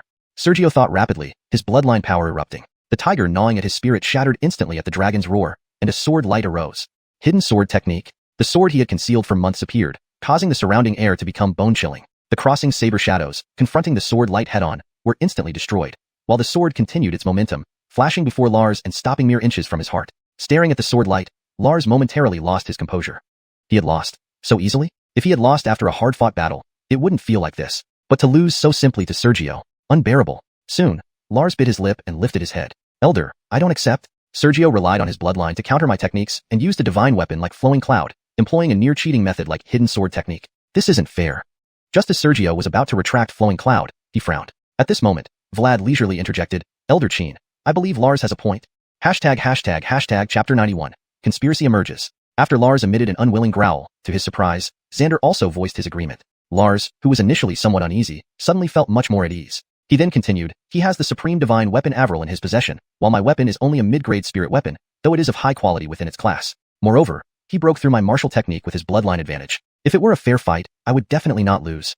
Jamar squinted his eyes, but remained silent. He dismissed the protective measures for the others, and their murmurs now reached both of them. Indeed, if Sergio doesn't have the celestial level bloodline and the divine weapon Avril, he wouldn't amount to much. It's not fair. The bloodline gap between them is too great. With Avril, Sergio has such a huge advantage that anyone could win. Sigh, Lars is being unreasonable. The previous challenge didn't matter, but now by persisting, isn't he just creating a permanent enmity with Sergio? The discussions continued nonstop around them. Jamar ignored everyone else and instead turned to Xander, his gaze intensely displeased. Do you agree with Lars's claim? Seeing this, Xander's mood sank slightly. After some thought, he nodded. I do agree. Reason. Jamar's voice grew colder. A hint of regret flashed across Xander's eyes before he softly said, I simply agree with what Lars stated, as there is no error in his words. Agreeing with him does not mean I believe his actions are correct. Since he acknowledged the truthfulness of Lars's words but did not endorse his actions, most people, apart from a few smart ones, were left confused by Xander's statement. Jamar looked at him deeply, then turned to Sergio. Sergio, do you have anything to say? I will follow the elder's arrangements. Sergio refrained from expressing his opinion. His confrontation with Lars happened because Jamar wanted them to fight. He wasn't sure whether Jamar was targeting him or acting on a whim, so speaking up rashly was unwise. Jamar was somewhat displeased. But since Sergio wasn't his disciple, he didn't comment further. He then looked at Lars. Are you still dissatisfied? Elder, your disciple disagrees, Lars said, now calmer but gritting his teeth to hold on. Jamar suddenly sneered coldly. If it were a life or death battle, you would already be dead under Sergio's sword. Unfair? You're a disciple of the Xianxia sect, and countless people bow down to you outside the sect. Is that fair to them? Knowing Sergio has a celestial level bloodline and possesses Avril, and recognizing that you cannot defeat him, why still challenge him and make a fuss? Lars began to panic inwardly. Your disciple knows the error. Please punish me, Elder. Is Jamar's anger greater than imagined? Jamar snorted coldly. Board the ship. Everyone hurriedly leaped onto the floating skyboat in the sky, fearing Jamar's obvious wrath. Just as Sergio was about to move, Jamar suddenly spoke. Sergio, Xander, Jared, stay behind. Jared, who had been silent and unnoticed, hesitated but stayed behind. Soon, the hundreds of people all boarded the flying boat in the sky, leaving only Sergio, Jared, Xander, and Jamar outside. Jamar glanced at the three and waved to set up a barrier, watching them without saying a word. Among them, Xander was slightly better off, vaguely understanding why Jamar suddenly got angry. Sergio and Jared, however, were both puzzled. In the silent and oppressive atmosphere, after an unknown amount of time, Xander spoke first, bowing his head. Your disciple knows the mistake. Jamar finally spoke. What was the mistake? We are about to enter the Wind Spirit secret realm. Our conflict should be set aside for the greater good of the sect. Having spoken, Xander looked at Sergio, his tone gentle. Please do not hold a grudge against your senior brother. Sergio blinked, realizing what happened. Earlier, Xander must have tried to scheme using Lars, only to be caught and stopped by Jamar. Preparing to meet other sect disciples in the secret realm and engage in competition, plotting against fellow disciples like this led Jamar to get angry. Understanding this, Sergio hurriedly said, Senior brother, How dare I blame you? What can a mere Davising Wu like me do? Despite being pressed into a corner, Xander did not get angry, maintaining his calm demeanor. But Jamar, watching the seemingly harmonious brothers, felt a shadow over his mind. To him, with Xander's intelligence, he couldn't possibly not know that his scheme wouldn't work and might even provoke this Battle Peak Grand Elder. Yet Xander still acted. Why would he do something destined to fail and offer no benefits? Or perhaps he underestimated Xander's intelligence, thinking there was deeper meaning hidden from this Battle Peak Grand Elder. Troublingly, he couldn't quite grasp Xander's thoughts for a moment, because Jamar remained silent for a long time. Jared, the most innocent among the three, tentatively spoke. Master? Jamar could only suppress his unspoken thoughts. Looking at the three seriously, he said, this time, entering the Wind Spirit Secret Realm. Your opponents are the Zhanbo Pavilion, the Huangji Palace, and the Immortal Mountain. Disciple understands, they all replied in unison. However, Jamar was unsatisfied. Considering for a moment, unable to say openly, he could only continue. You three are the future of our Xianxia sect. Entering this secret realm, facing the other three major sects, even if you are not equal to them, there is no threat to your lives. But if anything truly goes wrong, if someone gets killed within the secret realm, the sect will thoroughly investigate, and this elder will personally pursue it. At that time, whoever the culprit is, leaving the sentence unfinished, he merely glanced at the three, dissolved the barrier, and flew directly into the flying boat. Jared's expression immediately darkened. He could sense his master's seriousness. Moments later, he looked at Sergio. Consider yourself lucky. With a cold snort, Jared, harboring some reluctance, used a flying martial skill to board the boat. Clearly, the previously low-profile Jared had long planned some scheme against Sergio in the secret realm, but now he had to hold back. Sergio remained silent, only looking at Xander briefly before forming a dragon illusion and entering the flying boat. It was Xander who watched the two walk away, his eyes narrowing slightly. After a long pause, a hint of amusement appeared on his lips. Su brother, this time I will act personally. Hope you don't disappoint me, and don't waste your celestial bloodline. Jamar's warning? Since he was going to act, he naturally had a perfect plan, ensuring that his moves couldn't be traced back to him. The only uncertainty was whether Sergio could enter the true martial realm area of the secret realm before it closes. After all, as a true martial 8th level, he couldn't enter the Davising Wu realm area. Chapter 92, Gathering of Three Sects. Xander watched Jamar's retreating back, and Sergio leaving. He did not pay much attention to Jamar's warning. He was confident that if he made a move, he would leave no room for error. The only uncertainty was whether Sergio could break through to the true martial realm before the secret realm closed, allowing him entry into the true martial zone. If Sergio remained in the spirit martial realm until closure, all his plans would be for naught.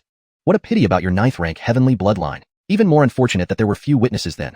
Otherwise, I would merely need to spread the truth about your bloodline, no risky action required. As he murmured words that no one heard, Xander rose into the air and flew into the flying boat.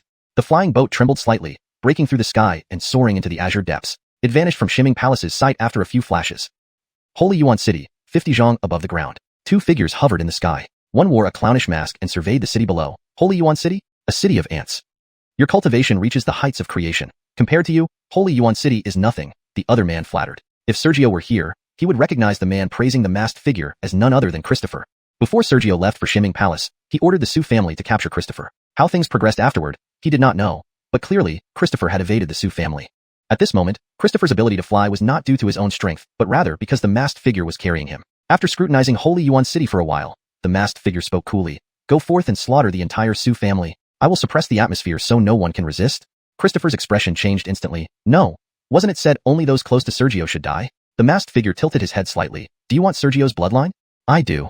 Christopher's body shivered slightly, unsure if it was from excitement or some kind of fear. Do you truly believe swapping bloodlines is simple? The masked figure sneered in response. If not for my countless years researching bloodline power at Bumishan, any other sect like the Xianxia Palace ruling Holy Yuan City couldn't achieve bloodline exchange even with an opportunity. Christopher stammered. But your father, Donovan, died by the hands of the Su family. Don't you wish for revenge? The masked figure laughed coldly again. Without slaughtering the entire Su family and using their blood to help you seize Sergio's bloodline, how do you think you can succeed? If it weren't for you being related to Sergio, anyone else would have no chance even if they exterminated the Su family. Pretending now in front of me is laughable. Either act or give up. Choose.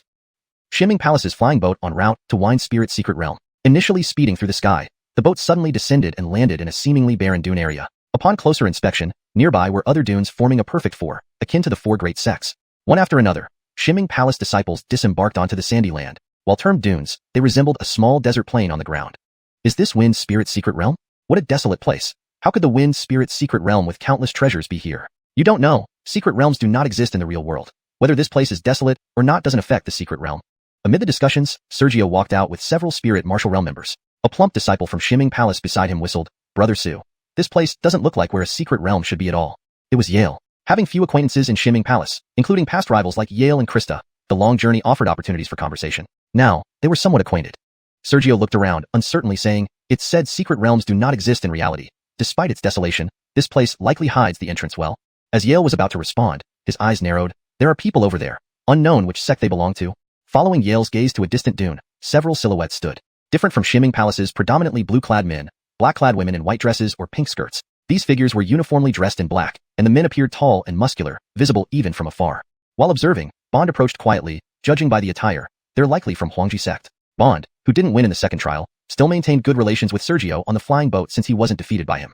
Yale's eyes filled with apprehension. Huangji sect. They're not easy to provoke. Without proper weapons, their bodies may not be breached. He glanced at Sergio. Senior brother, I'm just barely at the spirit martial realm.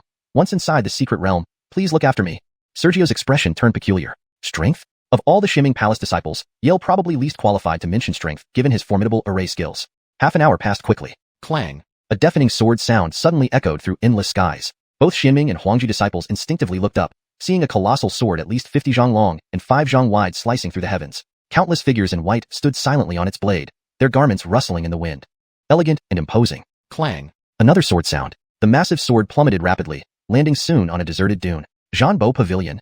Without introduction, many Xianming disciples instantly confirmed the arrival of Zhanbo Pavilion. After all, Zhanbo Pavilion was renowned for its swords. Apart from them, even Bumishan wouldn't come riding a giant sword. When all Zhanbo Pavilion disciples disembarked, the giant sword flashed, shrinking to palm size in a middle-aged man's hand. He looked towards Xianming Palace direction, surprised. Isn't that Jamar? Has Xianming Palace no successors that you must lead the expedition?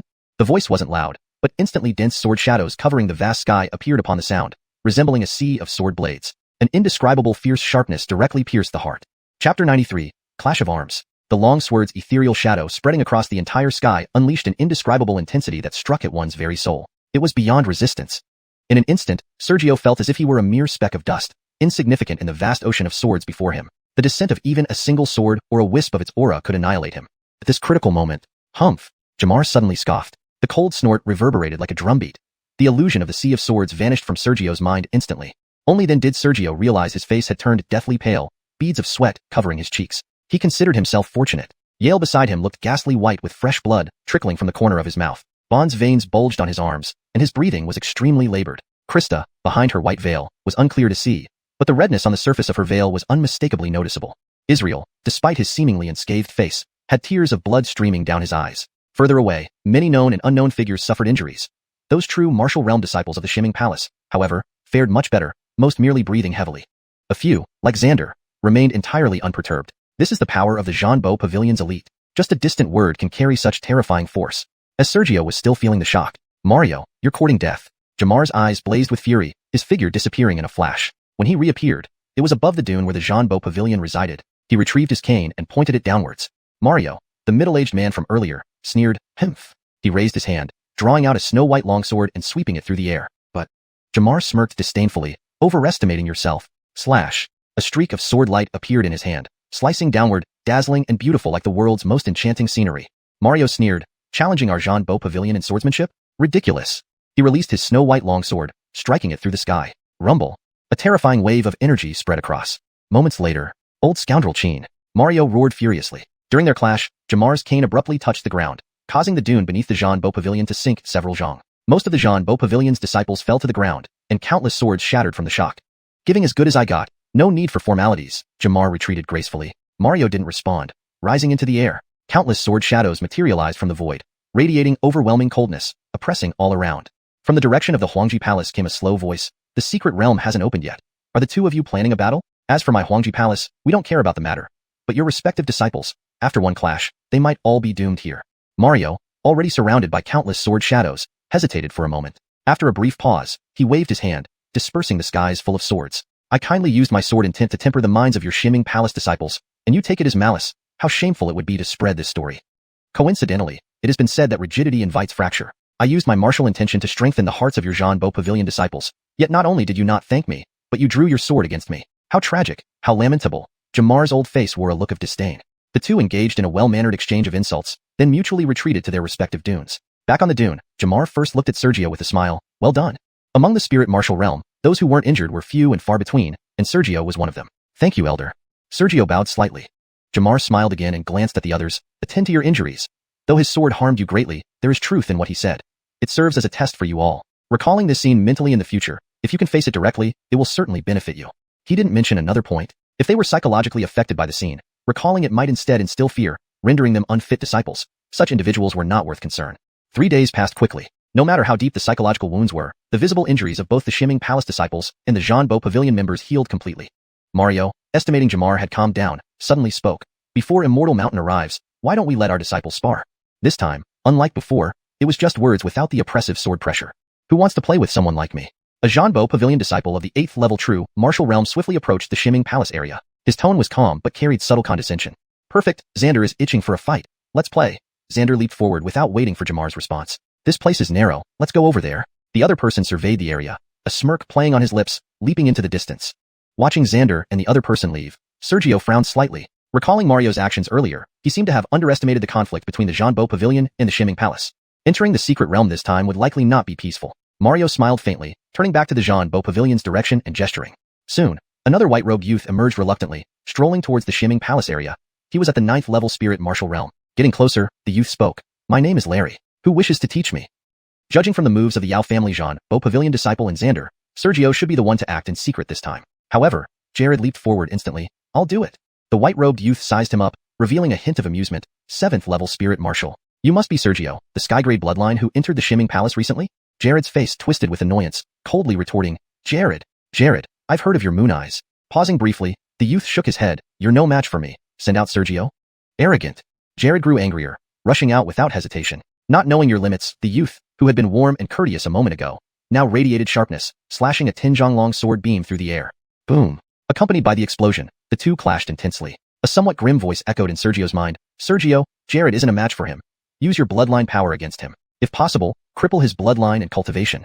That was telepathy. Still observing the battle, Sergio's eyes narrowed. Even during the 7 Luminaries event, they hadn't openly killed a Zhanbo Pavilion disciple in front of everyone, only giving hints. Now, Jamar so bluntly instructed him to cripple the youth? Translation complete while maintaining the original structure, tone, and style. Please review and provide any further instructions or corrections as necessary. Chapter 94, Demon Youth. Sergio, who had been observing the battle, narrowed his eyes upon hearing Jamar's words, especially the direct instruction to disable the white-robed youth. He felt that this youth was no ordinary person and even caused significant apprehension within the Shiming Palace. Otherwise, why would it come to this?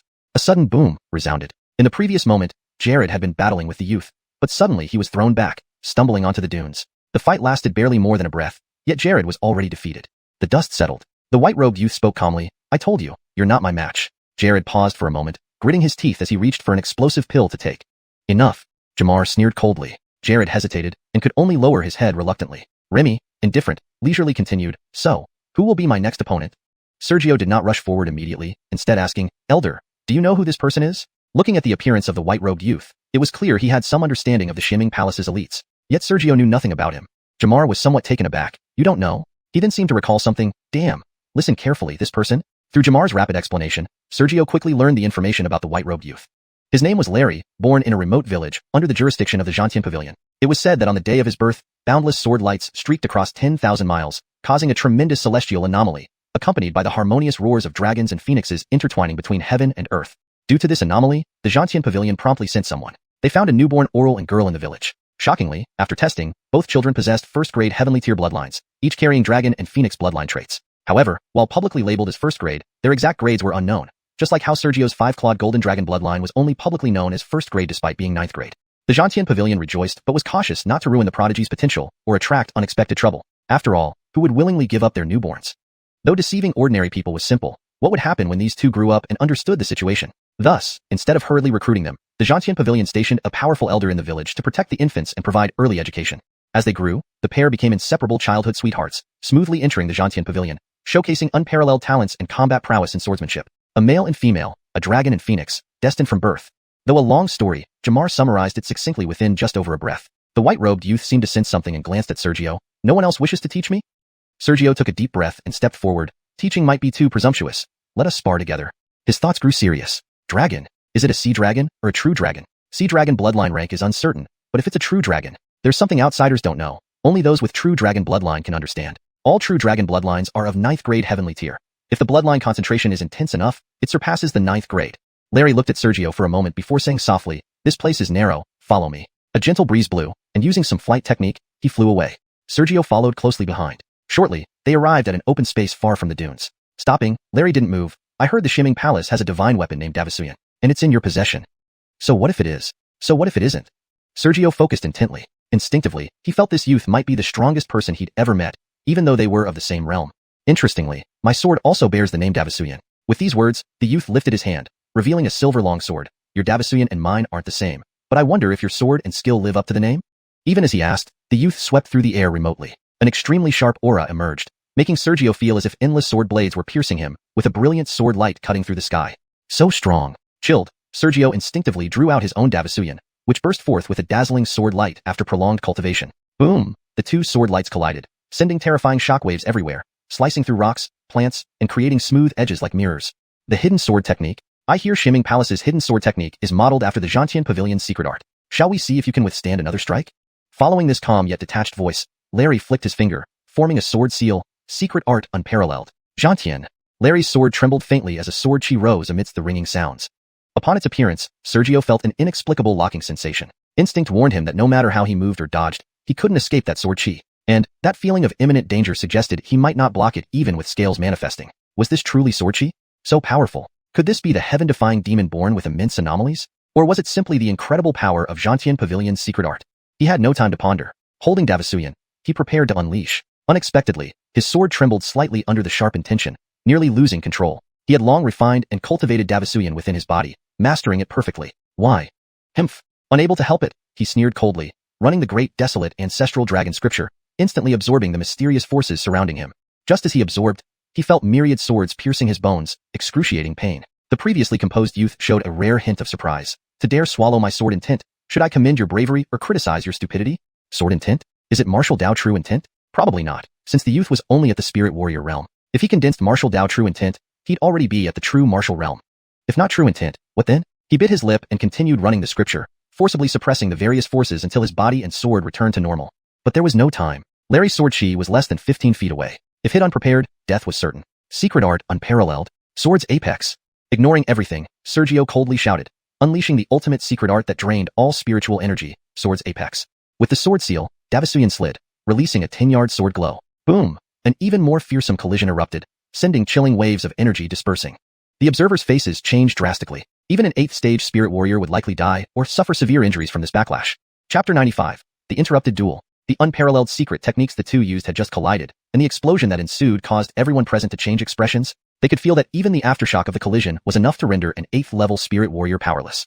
However, both combatants were merely 9th-level spirit warriors. After a long while, the aftershock dissipated, and the dust settled. The white-clothed youth stood with his hands behind his back, a floating long sword beside him. Spirit energy depleted. You have lost.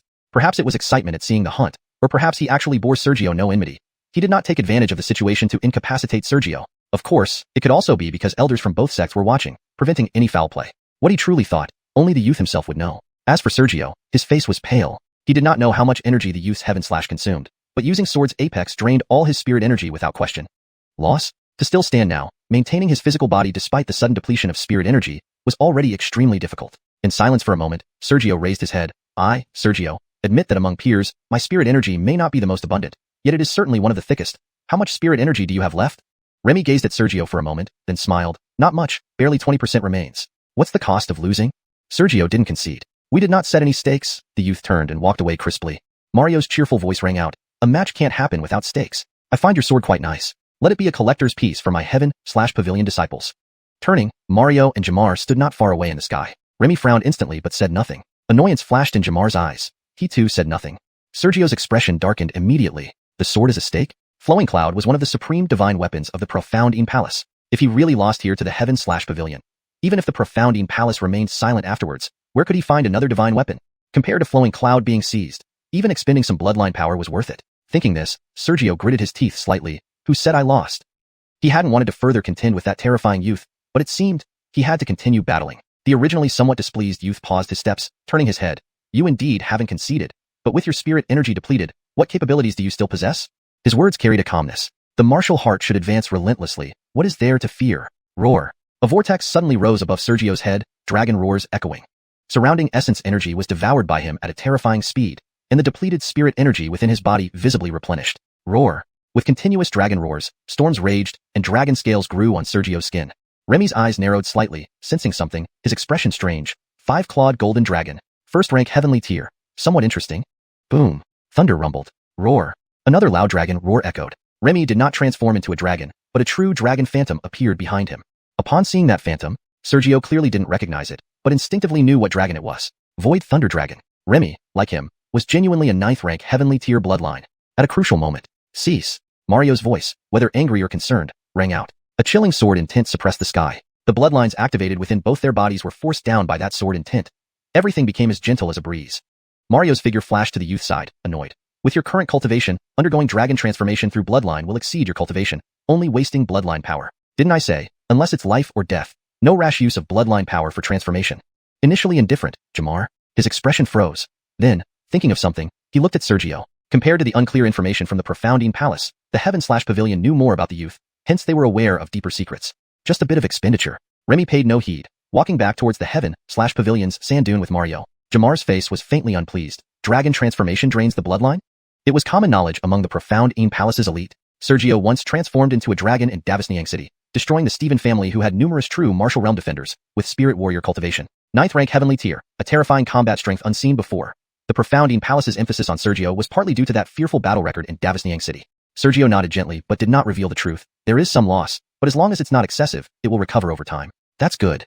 Jamar relaxed slightly, then solemnly warned. Do not expend bloodline power unless it's life or death. With your mere spirit warrior cultivation, there's a long road ahead. Hesitating for a while, he gritted his teeth. Though Flowing Cloud is a divine weapon, our Profoundine Palace has more than just Flowing Cloud as divine weapons. Objects are not as important as people. Disciple understands. Warmth stirred in Sergio's heart, returning toward the Profoundine Palace's sand dune. En route, Jamar pondered, then asked, if you faced Larry in a life or death battle, who would win? This? After much thought, Sergio whispered uncertainly. If it's sparring, Disciple fears he might be unbeatable, probability of winning, less than 30%. Although unwilling to admit, in sparring, the youth's sword was too terrifying. And more? Jamar caught the implied meaning sharply. Sergio's face showed relief. In a life or death battle, without external interference, the victory chances between Disciple and him would be 50-50. What Void Thunder Dragon was, he didn't know. When he saw it earlier, he instinctively knew that though not a true Imperial Dragon, his bloodline couldn't suppress it. Jamar felt reassured. That's good. Then he murmured, that youth and the former infant were made for each other. How can our Profoundine Palace be weaker? Remy and the former infant were destined to be together. Now, in the Profoundine Palace, there was still Saintess Edie inside. Even Jamar hadn't noticed. Though his disciple Jared had declared to vie for the position of Bryson, in his heart, he had not taken it seriously, unconsciously treating Sergio as a Bryson, perfectly matching with the Saintess. About half an hour later, Xander and the Yao-named Heaven/Pavilion disciple were still battling. In the sky, another flying boat appeared, landing on the only unoccupied sand dune among 4. Purple-clothed men and women, exuding arrogance, jumped off the flying boat. The Heaven/Pavilion, Emperor Extremity Sect, and Profoundine Palace had already arrived. Now came Immortal Mountain. Regardless of strength, solely in terms of bloodline, Immortal Mountain's disciples were stronger than those of the 3 sects. Haha, the 3 have arrived early. Laughing, Immortal Mountain's leading elder flew to the sky, bowing to the 3 sand dunes. The 4 major sects had gathered. The Wind Spirit Secret Realm was about to open. ####Chapter 96, Entering the Secret Realm. When the elders of Immortal Mountain arrived at the sand dune, they did not scheme or cause trouble for Shimming Palace or other sects as Sword Heaven Pavilion might have done. Instead, they laughed loudly and greeted the 3 sects in a very familiar manner. It's a pity you're a bit late. You missed quite a show, remarked the elder from Huangji sect ambiguously. The elder from Immortal Mountain glanced at the still entangled Vlad and the disciples of Sword Heaven Pavilion, seemingly guessing something. Benicio-ite show, he muttered, without further comment. While the relationship between the 4 major sects was neither particularly good nor bad, Shimming Palace and Sword Heaven Pavilion were exceptions, and it all started with the hidden sword technique. Initially, it was just a verbal dispute that didn't seem too significant, but over time, as more disciples from both sects died at each other's hands, the animosity grew, until every encounter resulted in a fight to the death. If it weren't for a modicum of rationality, knowing that a full-scale war would lead to mutual destruction, Shimming Palace and Sword Heaven Pavilion might not remain calm here. After some discussion, the 4 dispersed once again. Jamar returned to the sand dune, and soon after, the duel between Vlad and the Yao-named man ended in a draw, with no victor declared. Once Vlad rejoined the group, Jamar looked at the gathered disciples from various sects, his eyes narrowing slightly. In 3 days, the secret realm will open. Though the entrance to the secret realm is controlled by the 4 major sects, its opening and closing follow a natural rhythm, independent of their decisions. After updating them on the latest information about the secret realm, Jamar changed the subject. According to our sect's rules, 70% of all gains within the secret realm must be surrendered to the sect. However, given the unscrupulous nature of Sword Heaven Pavilion, this elder promises that if any of you can kill 2 or more of their disciples, only 50% of your gains will be taken. He paused briefly, then added coldly, if you can slay Adriel, Alberic, Larry, or that Indira, the sect will take nothing from your gains and will even offer rewards. Adriel was the one who had just fought Vlad to a stalemate, while Alberic was unknown to Sergio. Entering the secret realm wasn't about keeping all treasures for oneself. After all, Shimming Palace is a sect, not a charity. Sect disciples enjoy the immense reputation of Shimming Palace and receive various cultivation resources monthly. In return, they are expected to contribute to the sect. Due to Jamar's instructions, everyone present narrowed their eyes. The secret realm contains countless resources, and killing ordinary Sword Heaven Pavilion disciples could increase their share by 20%. Not a small sum. A disciple from Shiming Palace glanced at the sand dune where Sword Heaven Pavilion was and asked, Elder, if we band together to kill Sword Heaven Pavilion disciples, how should we divide the spoils afterward? Sword Heaven Pavilion's disciples aren't easy to deal with. One-on-one, unless bullying someone weaker, who would guarantee victory. Only working in groups would suffice. Jamar was unconcerned. For ordinary disciples, calculate based on the number of Sword Heaven Pavilion members killed. If working together, just kill more. He paused, then continued, narrowing his eyes. As for those geniuses, anyone participating in their demise will receive sect rewards and keep all personal gains from the secret realm. Even in a group effort, each participant can keep their individual gains. Everyone's breathing became heavier as they began sizing up the surroundings, seeking familiar faces to form alliances before entering the secret realm to hunt Sword Heaven Pavilion disciples.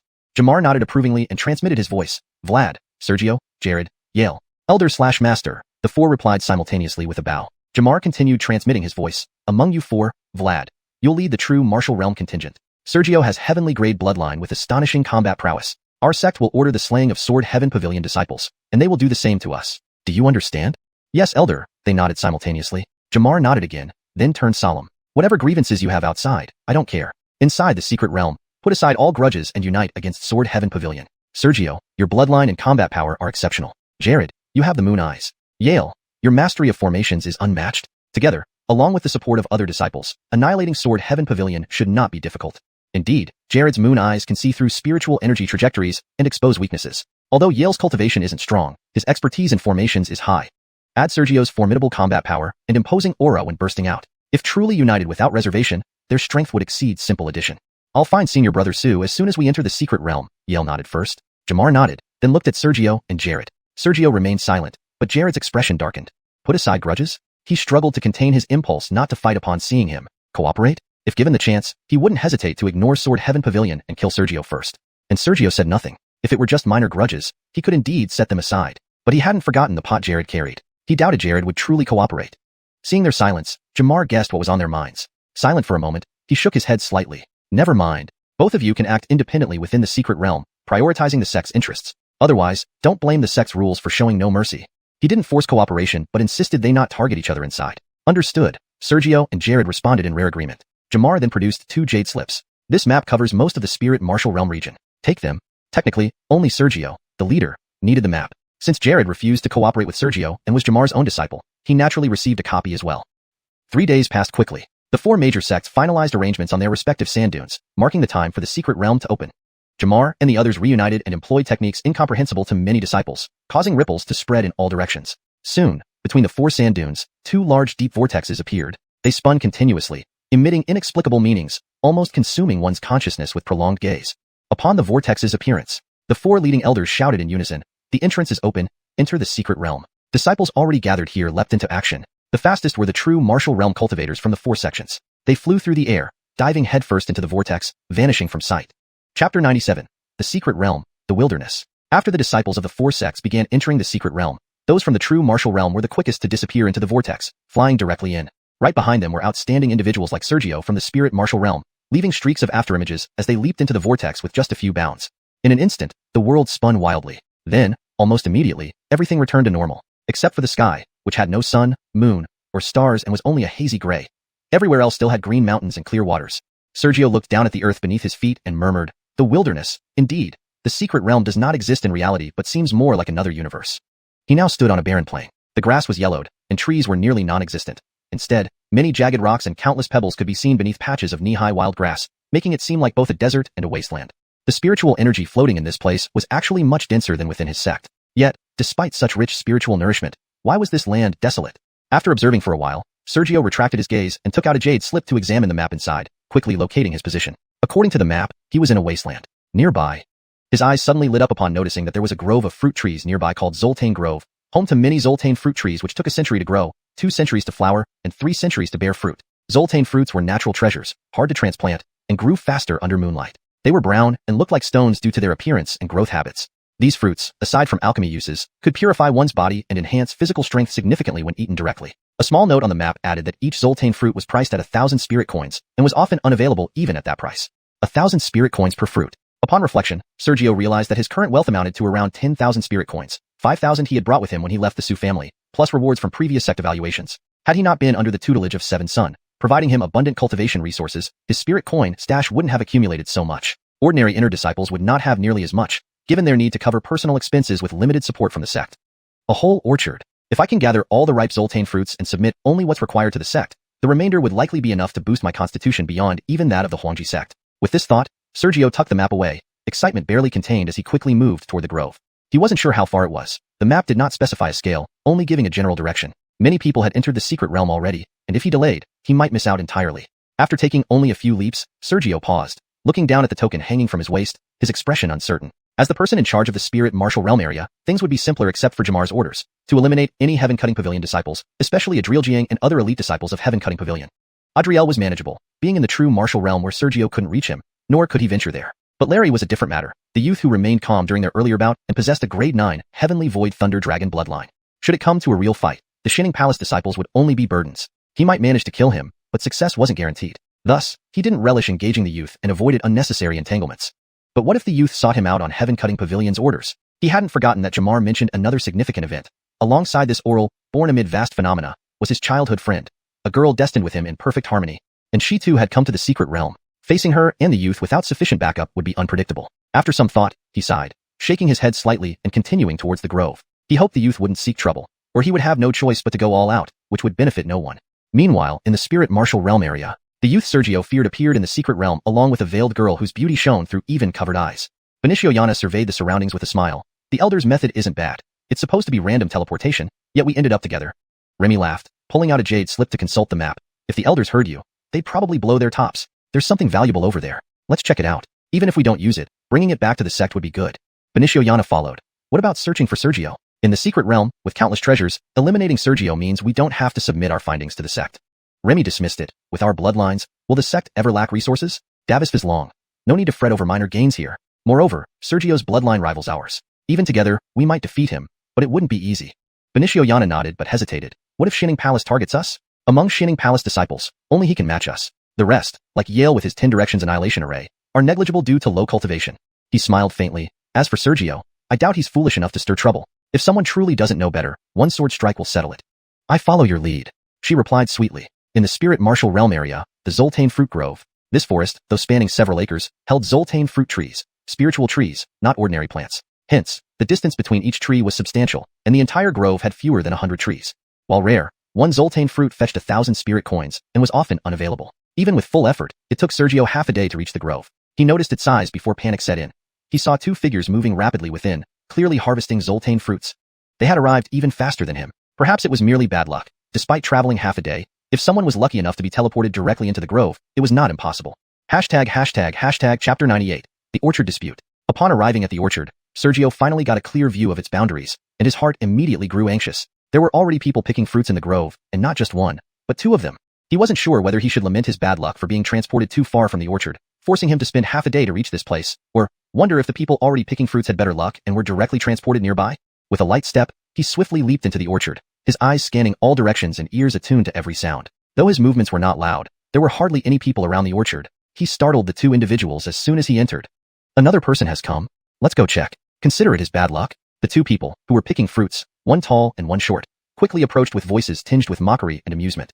As they came closer, they saw Sergio already climbing a tree and starting to pick fruits. Fury surged in the two men. Kid, drop the stone moon fruit and get out of the orchard, or you'll live to pick but not to enjoy. Sergio paused mid-action after stepping on a stone moon fruit and turned his head. You want to monopolize this unclaimed orchard in the secret realm? Even as he spoke, Sergio's eyes narrowed. Turning his head, he had clearly seen the appearance of the two men. Although he didn't recognize them, he recognized their clothes.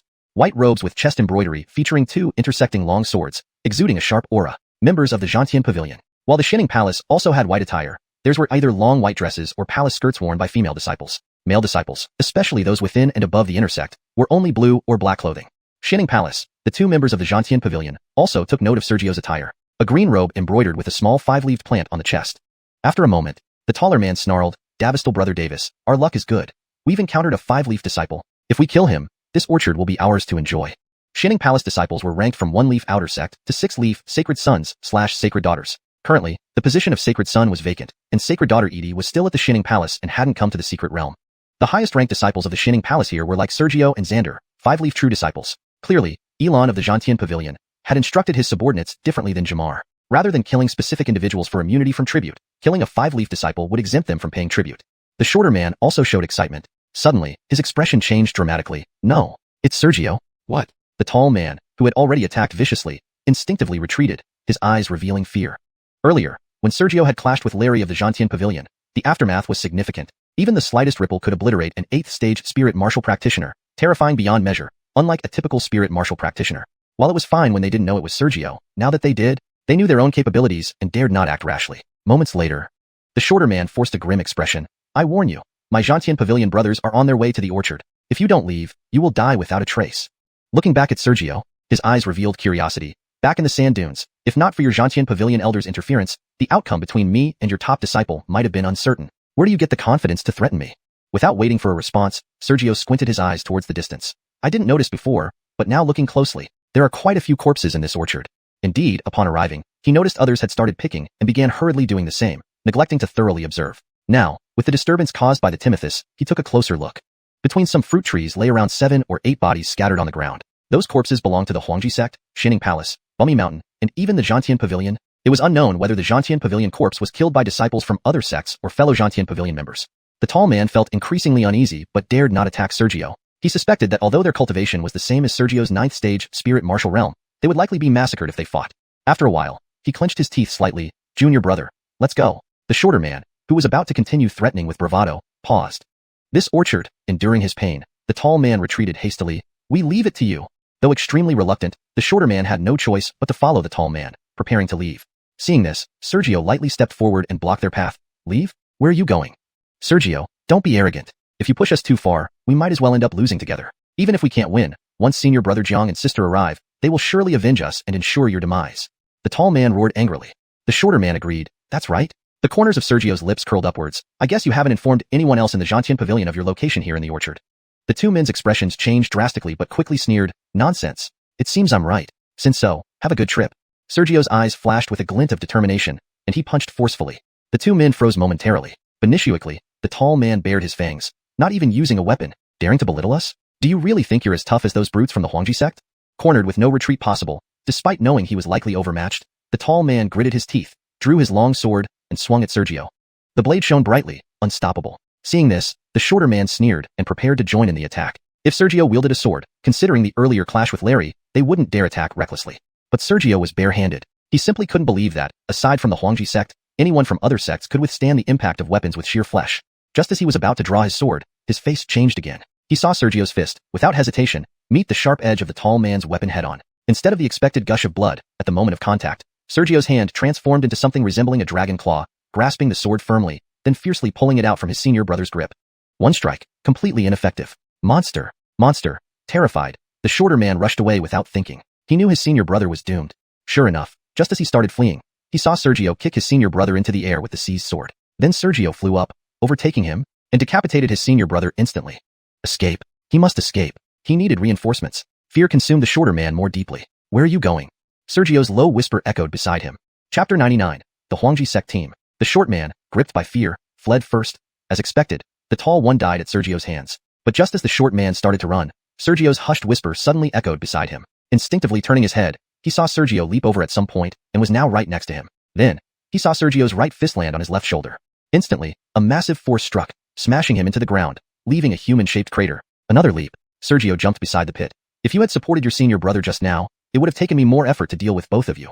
Indeed, from Sergio's perspective, if the short man hadn't been gripped by fear but attacked immediately instead, he wouldn't have been able to kill the tall man in time.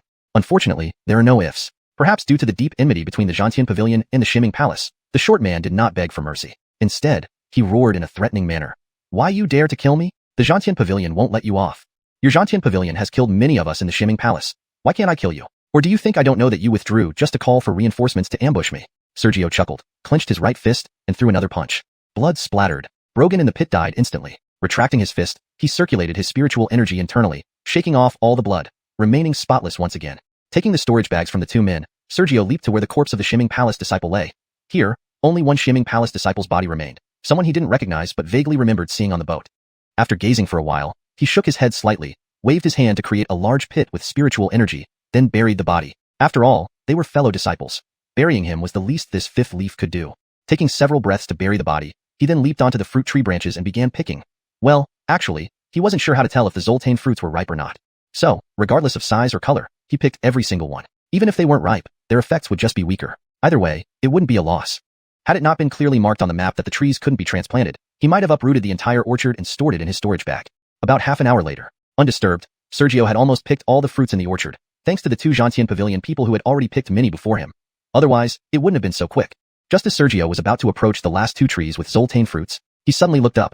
Not far away, over 10 shadows were rapidly approaching. So many. Murmuring, Sergio swiftly turned and fled in another direction. Although there were still a few fruits left, at least 95% of them were in his hands, and the remaining few weren't important. While his strength was great, dealing with so many people at once wouldn't be simple. Among the 4 major sects, those qualified to enter the secret realm, aside from exceptions like Yale, others must be at least at the spirit martial realm 7th or 8th stage. As he left the forest from the other side, his brows creased. 2 towering black-clothed figures were outside the forest, monitoring the surroundings. They immediately noticed him. On their black clothes, a white tiger roaring towards the sky stood out prominently on their chests. Seeing Sergio, the 2 black-clothed men frowned. Xianxia Palace person. They were disciples of the Huangji sect. The Huangji sect's clothing is black, and their emblem is a fierce tiger. Outer sect members have a gray-brown tiger. Whether there really are gray-brown tigers isn't important. The outer sect's emblem is a gray tiger. Inner sect members have a white tiger. True disciples have a red tiger. Indeed, the true disciples of the Huangji sect have a blood-red tiger embroidered on their clothes. 5-leaf. Upon noticing the 5-leaf grass embroidered on Sergio's chest, the 2 men's expressions changed drastically. When the 4 major sects don't meet, it's fine. But during events where they may encounter each other, they will surely be informed by their seniors about the distinguishing marks of other sects. Knowing the distinctions among Leroys, and the Huangji sect knowing the distinctions among Xianxia Palace disciples, is quite normal. Trouble. Seeing their reactions, Sergio's heart sank, preparing to flee. He didn't want to be ambushed. Without hesitation, the 2 men pounced on Sergio simultaneously, emitting long whistles to alert others. Since there wasn't much enmity between the Xianxia Palace and the Huangji sect, Sergio, who didn't intend to use heavy-handed measures, grew cold, looking for death.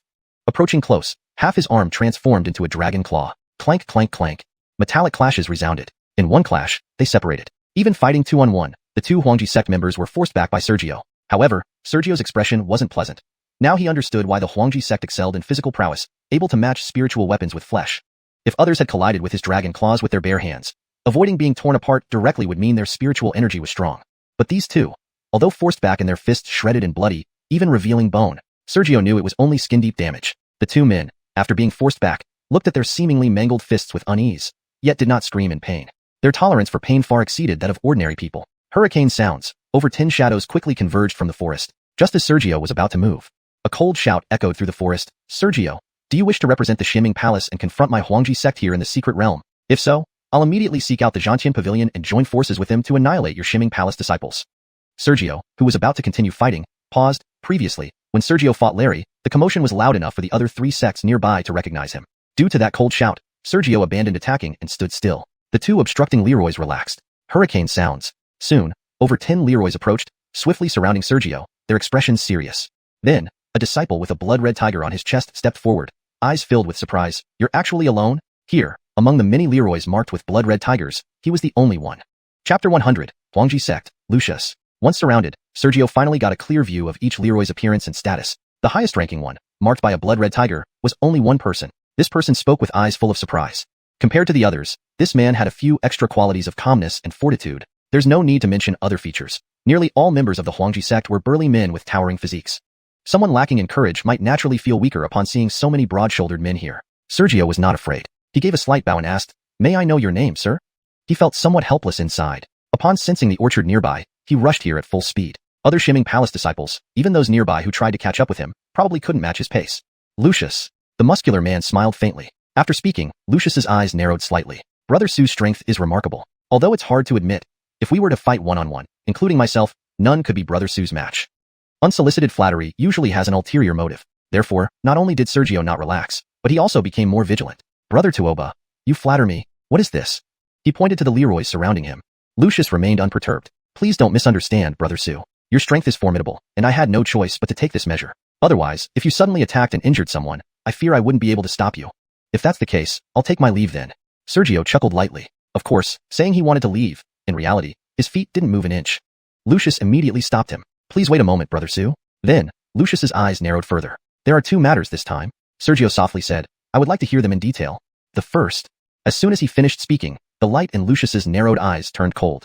2 hours ago, I received a distress message from our Leroys. Even though I rushed here at top speed, it turns out I arrived too late. Their corpses are in the orchard. Brother Su, do you not plan to give us Huangji sect an explanation?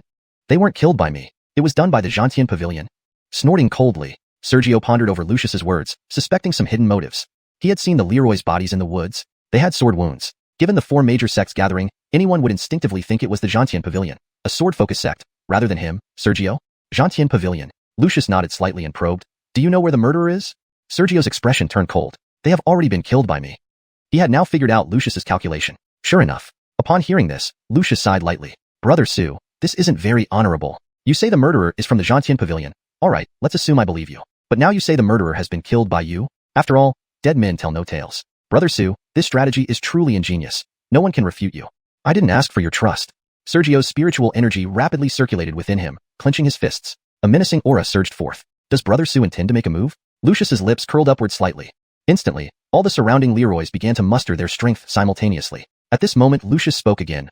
Brother Su's strength is indeed extraordinary, but did you forget, one cannot win against multiple opponents. What do you intend to do? Sergio's coldness intensified. Who the murderer of our Leroy is still unknown. After all, while Brother Su may be lying, it could also be true.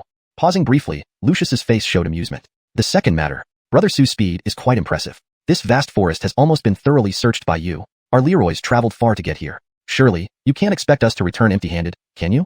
Sergio almost laughed. So?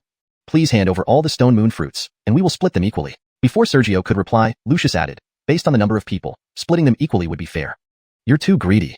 Sergio's face turned indifferent. A dazzling sword light flickered on Sergio's chest, as if ready to slash out at any moment. Lucius stared at the sword light for a while before speaking slowly. Hidden sword technique. Brother Su battled Zhantian Pavilion 3 days ago, and the sword you cultivated for just 3 days doesn't faze us in the Huangji sect. As for your sword of ultimate power, frankly, it's indeed strong. I admit, facing that single sword strike, I might have been instantly killed. If I recall correctly, the tyrannical force of the sword of ultimate power would drain all spiritual energy instantly, leaving anyone below the true martial realm defenseless. So, would you dare use that sword strike?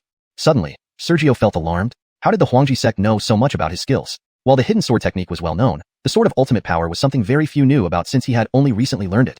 Abruptly, he recalled Larry's challenge earlier. He didn't know who Larry was, and Jamar's surprise and angry outburst suggested that he should have known the details of the Zhantian Pavilion's outstanding disciple. Swiftly, he made some speculations. Students like him would inevitably face other sects' genius disciples. Before departure, Shimming Palace would certainly inform him of the other sects' elite disciples and signature secret techniques and martial arts. But no one told him, or rather, those assigned to provide this information chose not to disclose it. Thus, there was Jamar's earlier surprise. After a moment, Sergio suppressed his shock and anger. Panic wouldn't help. Moments later, Sergio's lips curled into a smile. Want to try? Without waiting for a response, Sergio glanced around. If a fight breaks out, I can't predict the final outcome, but at least half of the people here will die by my hand. Do you want to gamble on who dies? Instantly, the surrounding crowd, which had initially surrounded Sergio, subconsciously stepped back. Seeing this, Lucius's pupils constricted slightly. Sergio's reaction speed was impressive. If he continued with such talk, no one here would dare to attack. No one wanted to die. Soon, a stern voice commanded, "What are you afraid of? As long as I, Lucius, am not dead, you won't have to face that sword strike." The Leroys, who had started to retreat, immediately showed signs of shame and resumed their fierce stares at Sergio. Lucius's mind wasn't settled either. Suddenly, his entire body tensed up, and his muscles bulged. His upper garments were instantly shredded, exposing his muscular torso. Stretching slightly, Lucius took large strides forward. Since Brother Su doesn't wish to share, then I must apologize. Drawing closer, Lucius's hands collided with a sound like metal striking metal. His hands were like metal. #####Chapter 101. Peerless Secret Technique, Illusory Spirit Empowerment. Brant took large steps toward Sergio and clenched his fists together. They collided with a metallic clang, akin to the clash of steel. Let me see what the true teachings of the Shimming Palace's fifth leaf are, he bellowed as he charged forward like a cannonball. A single punch was thrown. On the surface, it appeared unremarkable, devoid of any momentum or power. But from Sergio's perspective, that seemingly ordinary punch felt like a towering mountain crashing down on him. Just as he was about to counterattack, the other Leroys launched their attacks as well. Regardless of how fierce his counterattacks were, with the sheer number of Huangji sect members, there would inevitably be opponents he couldn't reach. When that happened, taking their punches directly would be excruciatingly painful. Dragon battle in all directions. Therefore, Sergio didn't use sword techniques but activated the bloodline within him. The instant the technique was employed, dragon roars filled the air. A colossal 30-zhang-long illusory dragon materialized. The punches of the Leroys hit the illusory dragon, which absorbed most of the force before letting the residual energy seep into Sergio's body, while other strikes left him only slightly affected, with boiling blood. It was Brant's punch, however, that caused internal damage upon impact, leaving Sergio feeling his internal organs splitting open. If this continued, after just 3 more hits, he would surely perish. Feeling injured, Sergio's inner rage surged. You're courting death. Roar. Enraged, the illusory dragon swept its tail. The illusory dragon was massive, and the Huangji sect members were too close for comfort. The sweep sent at least 5 people flying backward dozens of zhong before they landed on the ground. Roar. Another dragon roar echoed as Sergio, without looking at the results, exhaled. A stream of dragon breath shot out from the illusory dragon, hitting Brant dead on. Haha, not enough, still not enough. Brant laughed maniacally, forcing his way through the dragon breath. Apart from his clothes being destroyed, he showed no signs of injury. This physique was evidently far stronger than even similarly ranked beasts. Kill. Brant led the charge, aiming a punch directly at the illusory dragon's head. The illusory dragon could handle the others, but against Brant, with someone restraining him, he couldn't focus on one opponent, so it wouldn't work unless he used overwhelming power, the ultimate sword move. Would using it deplete his spirit energy? There was no time to worry about that. If the encirclement continued, even with his immense strength, he would eventually be killed. After all, the Leroys who had been knocked away earlier had already risen again and were preparing another attack. Peerless secret technique, ultimate sword move. Deciding, Sergio held nothing back. With a roar, the flowing cloud sword left his body, its dazzling sword light filling the sky. Many Leroys, caught up in the moment, halted their advance and instinctively retreated. Even the arrogant Brant's expression turned serious. The power and terror of that sword strike had been clearly displayed outside the secret realm earlier. But, since he dared to act, he must have had confidence. Seeing the sword light, Brant let out a roar, his spirit energy rapidly expanding. Peerless secret technique, illusory spirit. Compared to the grand display when Sergio used the technique, Brant's execution of the peerless secret technique produced no noticeable effect. Was it an empty display? Before Sergio could make sense of it, Brant suddenly soared into the sky and crashed straight into the sword light. Rumble. Dust and wind surged throughout the sky. No one could see what happened inside. Moments later, everything settled. Sergio's illusory dragon vanished, and Brant knelt on the ground, gasping for breath. Sergio's eyes narrowed slightly. Not dead. Gritting his teeth, Brant stood up, looking at Sergio. Worthy of the heavenly grade bloodline, worthy of receiving the fifth leaf's true teachings immediately upon joining Xianming Palace. Even with illusory spirit empowerment, I am still in such a state. Only then did the others notice. Brant had a sword mark on his chest that pierced through his entire body except for his head. The wound was deep to the bone, with blood gushing and internal organs visible. Yet somehow, Brant had managed to prevent the blood from flowing out, as if it were contained by an invisible barrier. After a brief silence, Sergio asked, "What is illusory spirit?" "You don't know?" Brant was taken aback. "Benishioically recovering," he chuckled. "Looks like you aren't doing well in Xianming Palace, Brother Su. Your boldness exceeded my expectations, actually daring to deliver that strike. You probably won't leave this secret realm. Now that his spirit energy is depleted, kill him."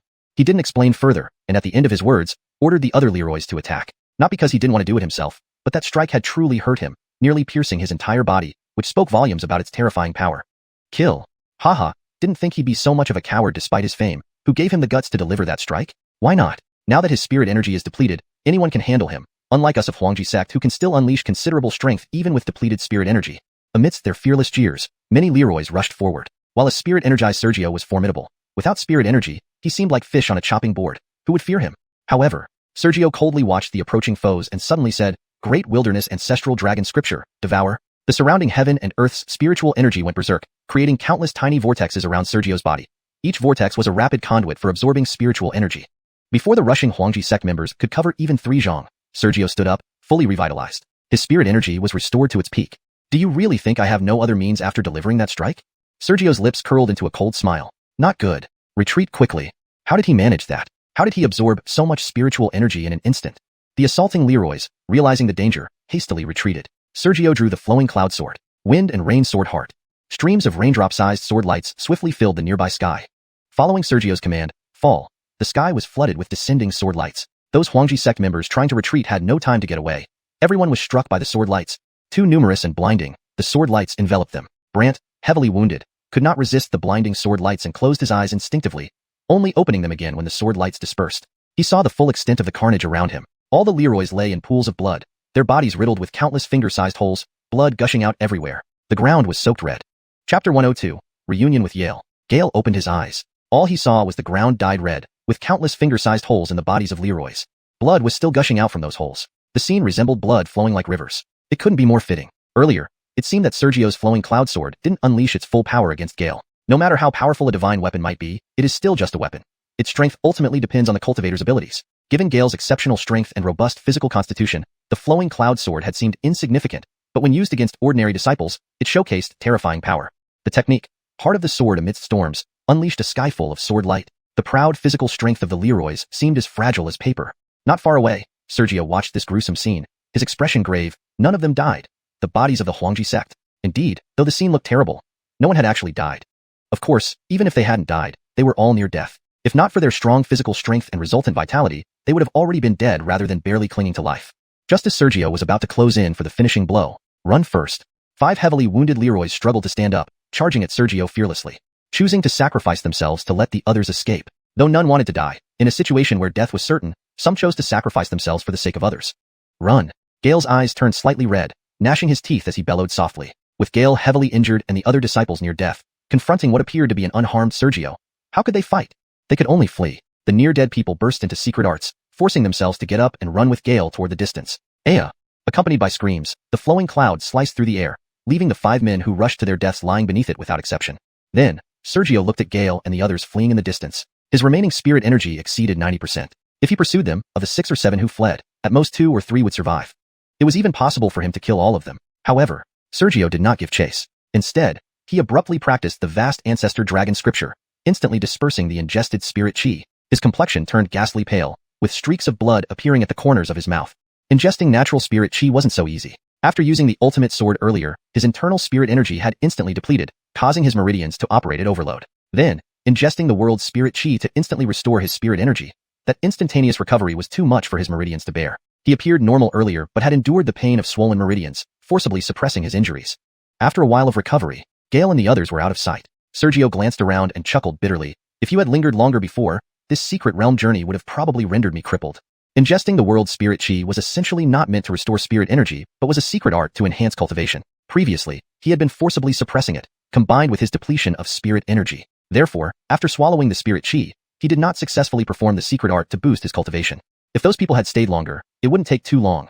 Either Sergio would suppress the surge to the point of meridian failure, leading to collapse, or he couldn't suppress his cultivation, letting the secret art succeed. At that time, although the secret art would force an increase in power, the aftereffects would weaken him for 3 whole months. How long did the secret realm last? In such a weakened state, let alone facing the geniuses of Xianxia Pavilion, he might not even beat Jared. After another period of recovery, his previously unbearable body gradually returned to normal. Under the effects of medicinal pills, his spirit energy began to rapidly recover. Then, looking at the 5 dead Leroys on the ground, his expression turned complex. He thought of Donovan, recalling his words before death. There was no absolute right or wrong in the world. There were only different positions. At that time, whether Donovan was trying to disrupt his martial heart or truly spoke well upon his impending death was uncertain. What was sure was that Sergio increasingly felt that his words made sense. The disciples of the Huangji sect, whether right or wrong, depended on one stance. Benisuically suppressing his thoughts, he leaped towards a direction. Xander, I will surely kill you. Except for Xander, probably no one would obstruct his quest for information that should have been obtained. If not for lack of intelligence, why would they suffer so many losses against Huangji sect earlier? The direction he left towards, according to the map given by Jamar, was a desolate desert, which was quite rare within the secret realm. In the desert, there was an oasis. Within the oasis, there was a treasure worth acquiring. No, that wasn't entirely correct. There was a place in the oasis worth visiting. A day later, Wind Spirit Secret Realm, southwestern position of the map in the desert. An oasis area. Unexpectedly, this desert has so many oases. Sergio appeared at the edge of the oasis, scanned the surroundings, then quickly leaped deeper into the oasis. According to the map he had, the treasure was inside the oasis. However, once he entered the desert, he found numerous oases, each varying in size, appearing every 10 miles or so. Trying to follow the map didn't help pinpoint the exact location of the oasis. He could only determine a general direction. Having visited over a dozen oases, he was no longer as excited as when he first saw an oasis after entering the desert. Several breaths later, deep into the oasis, Sergio immediately noticed the lake characteristic of such places. As he moved to examine the lake, he suddenly stopped. There was danger in the lake, but exactly what, he didn't know yet. After thinking for a moment, Sergio bent down and scooped up some sand from the ground, condensed it with spirit energy into 3 fist-sized stones, and threw them into the lake. Horror! A deep roar echoed from the lake bottom. It seemed like the roar of a dragon. Windaray, bind. An urgent voice suddenly rang out. Simultaneously, Sergio sensed a gentle breeze turning into a pulling force rising from his abdomen. Looking down, somehow, the invisible wind had become chains binding his waist, pulling him towards a certain direction without his notice. Just as he prepared to break the chains, the voice sounded again. Senior Brother Sue, don't alarm the creature in the lake. Yale's voice. Due to no particular enmity between him and Yale, Sergio paused in his movements. This pause caused him to be dragged horizontally several yards by the chain, as if passing through a thin film. Splash! The lake erupted, a black shadow soaring into the sky, circling above, spreading waves of intangible pressure. Heir? Thunderous roars of a giant python continually reverberated. A black python, its large eyes filled with a foul-smelling, ferocious mouth, constantly scanning its surroundings, investigating who dared approach its territory. Chapter 103, The Black Dragon. The dragon spiraled in the sky, its enormous eyes sweeping the surroundings, trying to locate the small thief that dared approach its territory. Unfortunately, no matter how it looked, the oasis remained eerily quiet, with no sign of other creatures. Roar! With a few heavy breaths from its massive nostrils, and unable to find any other life forms, the dragon plunged back into the lake. The lake was about 11 zhang wide, situated in an open area with no cover. Sergio and Yale stood side by side, about 3 feet apart. Watching the lake return to calmness, Sergio turned his head. Junior brother's array formation is indeed extraordinary. Yale smiled. I lack the bloodline, so without some means, I wouldn't have qualified to enter this wind spirit secret realm. Soon after, Yale murmured, Senior brother, let's wait here for 4 or 5 days. Presumably, the other senior brothers will also converge here using senior brother's position as a reference point. Then we can strike together and see if we can slay that black dragon. Sergio's eyes flashed immediately. Yale must have been at this oasis for quite some time. Senior brother? Yale, not receiving an answer, looked puzzled. Sergio's gaze flickered as he shook his head, with junior brother's array formation. Why do we need to wait for the other senior brothers? Yale immediately laughed bitterly. Senior brother, the cold abyss pond isn't easy to access. My array formation can only conceal us until we provoke the black dragon. Once it is enraged, its full strength. The cold abyss pond is the treasure here. Calling it a treasure might be inaccurate. It should rather be referred to as the pond water itself. The pond water has 2 states. 1, it's clear and transparent, just ordinary water with no peculiar properties. The other state is a turquoise-green cold abyss, which is the true cold abyss pond. Bathing in it when the water turns green purifies and refines one's spiritual energy. If the spiritual energy is impure, it becomes pure. If it is already pure, it becomes even purer. Purified spiritual energy naturally amplifies martial techniques. Most importantly, according to the map, the cold abyss pond cannot serve too many people. It can only purify 4 or 5 people before turning completely into ordinary lake water, until the next secret realm opens for purification again. Sergio came to this desert specifically for the cold abyss pond. He spoke casually, Junior brother's luck seems good. You stumbled upon this cold abyss pond just by walking around. But did you check if this oasis lake is indeed the cold abyss pond? I've been here for about 5 hours. When I first arrived, it was indeed the cold abyss pond, but recently it changed back to ordinary lake water. Pausing, Yale raised his head with surprise. Luck, didn't you bring a map? To my knowledge, senior brother shouldn't need to rely on a rudimentary map. The sect should have provided a detailed one. Sergio didn't respond but showed signs of urgency. In other words, the longer we delay, the more people will come here. He had thought the map was exclusive to him and Jared, but apparently not. They needed to speed up. The longer they delayed, the fewer treasures there would be.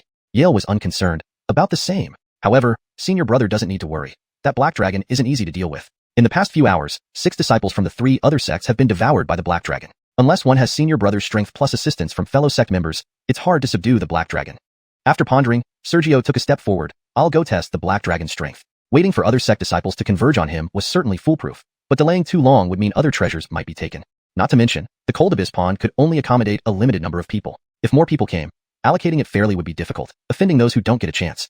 Unless they couldn't defeat the black dragon, he didn't want to waste time waiting here. Yale hastily tried to stop him. Senior brother. Before he finished speaking, Sergio had left the array's range and approached the lake once more. Yale showed a hint of frustration, then quietly retreated. Sergio paid no mind, stopping near the lake's edge, squinting to observe it. The lake wasn't entirely clear but wasn't murky either, revealing a large black shadow coiled motionlessly at the bottom. Cold abyss pond? Not visible yet. Had it not been for Yale's presence, and the black dragon below, he might have missed this place. The black dragon at the bottom suddenly lifted its head. Roar! Even though it was underwater, if the black dragon still couldn't detect Sergio by the lake, it might as well die of shame. Splash! Water splashed.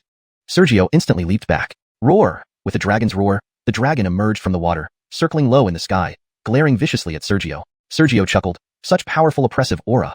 Unfortunately, just a dragon. He feared no beast most of all. Roar! The black dragon seemed to understand Sergio's words, showing human-like fury in its eyes as it lunged at Sergio with a claw. Sergio silently activated his bloodline power, unleashing a pressure only beasts could sense. True dragons might. The attacking dragon instantly stiffened, overwhelmed by the pressure, falling from the sky, half submerged in the lake, the other half sprawled on the shore. Sergio's eyes glinted sharply as he drew the flowing cloud sword and swung at the dragon's head. However, the dragon recovered much faster than Sergio expected. His sword had barely moved halfway when the dragon's body unfroze, its eyes blazing with fury. Its mouth opened wide, spewing an invisible force. Roar. Sergio was unfazed. One wrong move, and you lose everything. Even though you recovered, what good does it do? Blurring into motion, he dodged the air blast, reaching the dragon's neck and striking down with his sword. Clang! The sound of metal met. Sparks flew where the flowing cloud blade met the dragon's scales. Unable to break through? How? This is the flowing cloud, a weapon with a sharpness nearly matching a mid-grade divine armament. Sergio's expression changed slightly as he channeled spiritual energy into the flowing cloud like pouring water. Instantly, the blade's sharpness soared. Scales that were impenetrable a moment ago were now pierced by Sergio. Blood gushed forth. Before Sergio could revel in his success, a whistling sound rang out, and the black dragon's tail lashed toward him. Seeing this, Sergio transformed his right hand into a dragon claw to grab the incoming tail while switching to his left hand to press the flowing cloud sword, aiming to widen the wound. A loud bang echoed as his dragon claw collided with the dragon's tail. Upon impact, his dragon claw started to waver visibly. Simultaneously, an almost irresistible force hurled him away as if he had been struck by an incomparably massive mountain. Chapter 104, No Match for the Black Dragon. When Sergio's condensed dragon claw clashed with the black dragon, the anticipated equilibrium never materialized. Instead, he felt as if he had been struck by a colossal mountain. He was instantly hurled backward, flying over 30 feet before crashing into the ground and creating a nearly 15-foot-deep humanoid crater. Roar. After flinging Sergio away, the black dragon let out a roar that seemed to be a mix of pain and anger. Sergio lightly slapped the ground with his right hand, causing him to somersault back up to his feet. As he stared at the black dragon, disbelief flickered in his eyes. How could this black dragon be so strong? Before he could make sense of it, he suddenly felt a throbbing pain in his right arm. A quick glance revealed that his arm had already twisted and deformed. Upon sensing the flow of spiritual energy, he realized his arm was broken. If not for transforming his arm into a dragon claw earlier, it might have been shattered completely. Terra array, block. Yale's low voice suddenly sounded. Dust billowed up as countless earthen walls rapidly rose from the ground. The black dragon became even more enraged. Roar. Yale continued, wind array, accelerate. The wind picked up, and Sergio felt his body become several times lighter. I can't hold on much longer. We need to go. Yale's trembling voice said. His voice was fading, indicating he had already moved ahead. Hearing this, Sergio glanced at the rapidly extending earthen walls, and then leaped in the direction Yale had gone. He noticed his speed had at least tripled, which was terrifying. In just one leap, he vanished from the dragon's sight. Outside the oasis. As soon as Sergio left the oasis, he saw Yale's hands moving like a blur, emitting light points at an incredible speed toward all directions. With a rumble, the earthen walls within the oasis shattered. Cold sweat appeared on Yale's forehead as he quickly formed a seal Sergio couldn't understand. Array activated. A faint film rose around them, enveloping both men. Then, the previously obstructed black dragon surged upward, its furious roars echoing. However, the black dragon didn't see them. Although Yale had been sweating coldly and remained silent, upon confirming the black dragon couldn't see them, he relaxed, collapsing onto the ground, exhausted and unceremonious. Yale looked at Sergio and smiled bitterly. Senior brother, that's a black dragon, a creature with true dragon blood. Even someone at the true martial realm might not be a match for it. Although you have black dragon blood, unless you fully transform into a dragon, a single dragon claw can't possibly compete with that black dragon. Sergio didn't correct him but continued watching the enraged black dragon. Was its strength truly this terrifying? Not getting a response, Yale spoke again. Senior brother, think about it. When you transformed your arm into a dragon, it did indeed match the dragon's strength. But what about the rest of your untransformed body? It's still human. How can it compete with a dragon?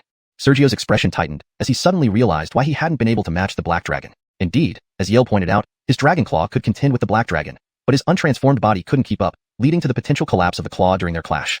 Without hesitation. That's not right. Sergio's expression turned grim as Yale argued. What? Yale abruptly raised his head, wary. Sergio watched the black dragon attacking wildly and muttered, "We've been discovered."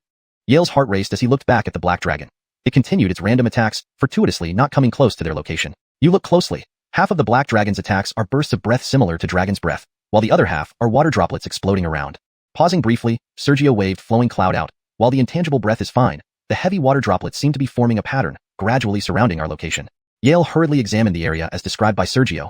Indeed, the seemingly random attacks left faint glows on the ground, interconnected in some mysterious way.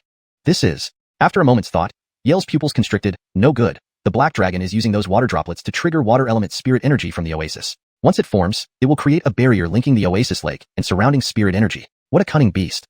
By the end of his words, Yale was clearly alarmed and angry. Does this black dragon know array formations? Even Sergio, who had already sensed something was amiss, felt astonished. Or is it that everything related to dragons is never simple? Thinking for a moment, Sergio asked, "Junior brother, can you still set up an array to counterattack?" Now that they couldn't escape, only a counterattack remained. Yale's alarmed words faltered. After a moment's silence, he showed a bitter smile. Using wind array to increase speed and hastily setting up concealment arrays has left my internal meridians full of sharp pain. Though he didn't answer directly, Yale's words made his condition clear. Indeed, Yale's wind array had increased their speed threefold, making them faster than most true martial realm experts. If such techniques could be used freely, Sergio remained silent. The black dragon's attacks were intensifying, with more water droplets surrounding the area. Once the barrier was complete, any attempt to counterattack would likely be too late. After a brief moment, Sergio clenched flowing cloud tightly. Afterward, find an opportunity to escape, junior brother. Had I not acted impulsively, I wouldn't have provoked it. It's just a black dragon. I don't believe it's truly invincible. Hidden here, Yale had suffered unexpectedly and supported multiple times. Now with his strength depleted, Sergio found it difficult to leave him behind to face the black dragon alone. He chose to let the combat incapable Yale find an opportunity to escape. Before Yale could respond, Sergio leaped out of the array range, wielding flowing cloud and slashing through the air, sending a sword beam flying. Seeing Sergio's actions, Yale's expression changed slightly. Roar. The enraged black dragon spotted Sergio, its eyes turning blood red instantly. Dark clouds gathered in the misty oasis sky. This time, Sergio knew the black dragon was troublesome and wouldn't rashly engage in close combat. He stayed far away, continuously unleashing sword beams and sword chi for attack. Although these basic sword beams and sword chi couldn't penetrate the black dragon's scales, producing only sparks, the black dragon grew even more furious, ignoring the other person and charging towards Sergio with a terrifying speed. Roar. After flinging Sergio away, the black dragon emitted a roar that could be either from pain or fury. Sergio gave a slight push with his right hand, somersaulted up, and rose to his feet once more. His gaze then fixed on the black dragon, revealing a hint of disbelief. How could this black dragon be so strong? Before he could understand, he suddenly felt a throbbing pain in his right hand. Glancing sideways, his arm had already twisted and deformed. Only after sensing the surge of spiritual energy did he realize that his arm was broken. Had it not transformed into a dragon claw earlier, that strike might have crushed his entire arm. Terra Array, halt. Yale's low shout suddenly echoed. Dust surged upward. Numerous earth walls rapidly ascended. The black dragon grew even angrier. Roar. Yale continued his low shouts. Wind Array, swift. Winds arose. Gales howled, making Sergio feel several times lighter. I can't hold on for long. Let's go. Yale's trembling voice sounded, his voice fading as he clearly had already taken off. Hearing this, Sergio glanced at the ever-growing earth walls and without hesitation leaped forward, following the direction Yale had gone. He realized his speed had increased by at least threefold, truly terrifying. In just one leap, he disappeared from the dragon's sight. Outside the oasis. As soon as Sergio left the oasis area, he saw Yale's hands moving like illusions, sending out light points at incomprehensible speed. Boom. Inside the oasis, the earth walls crumbled one by one. Cold sweat appeared on Yale's forehead as he suddenly made a seal Sergio couldn't understand. Array activated? A faint membrane rose, enveloping the two of them. Then, the previously blocked dragon soared into the sky, its furious roars spreading continuously. However, the dragon couldn't see them. Despite the cold sweat dripping from Yale's face, only now, upon confirming the dragon couldn't see them, did he relax and sit down ungracefully, utterly exhausted. Afterward, Yale looked at Sergio with a bitter smile. Senior brother, that's a dragon, a black dragon with true dragon blood. Even someone at the true martial realm isn't necessarily a match for it. Although you also have dragon blood, unless you fully transform into a dragon, how can a single dragon claw compete head-on with that black dragon? Without correcting him, Sergio continued watching the raging dragon. Was the black dragon's strength truly this terrifying? Unanswered, Yale became anxious and spoke again. Senior brother, think carefully. When you transformed your arm into a dragon arm, it indeed wasn't weaker than a dragon. But what about your untransformed body? Still human? How can it compete with that dragon? Sergio's expression turned grave. He suddenly realized why he couldn't match the dragon. Indeed, as Yale said, his dragon-transformed hand could fight the dragon, but the parts not transformed. How could they compete? During the recent battle, it wasn't that his dragon claw couldn't hold up. Under full force, other parts of his body couldn't keep up, leading to the claw showing signs of collapse. Without hesitation, something's wrong. Why was Sergio's expression turning serious while debating with Yale? What? Yale abruptly looked up, wary. Sergio watched the rampant black dragon attacking and muttered, "We've been discovered." Yale's heart raced as he hastily looked at the black dragon. It continued its wild attacks, but luckily, none of them came near their location. You watch closely. The black dragon's attacks are half air currents similar to dragon breath that destroy the environment and half water droplets bombarding the surroundings. Pausing slightly, Sergio waved out the flowing cloud sword. Air currents aside, those seemingly heavy water droplets bombard randomly. Aren't they gradually surrounding our location in some pattern? Yale hurriedly followed Sergio's observation. Indeed, though appearing random, those droplets didn't vanish upon impact. They remained faintly glowing, forming a mysterious pattern. This is... After a moment's thought, Yale's pupils contracted. Not good. The black dragon is using those water beads to draw water element spirit energy from the oasis. Once the attack forms, it will create a barrier linking the oasis lake and surrounding spirit energy. What a cunning beast.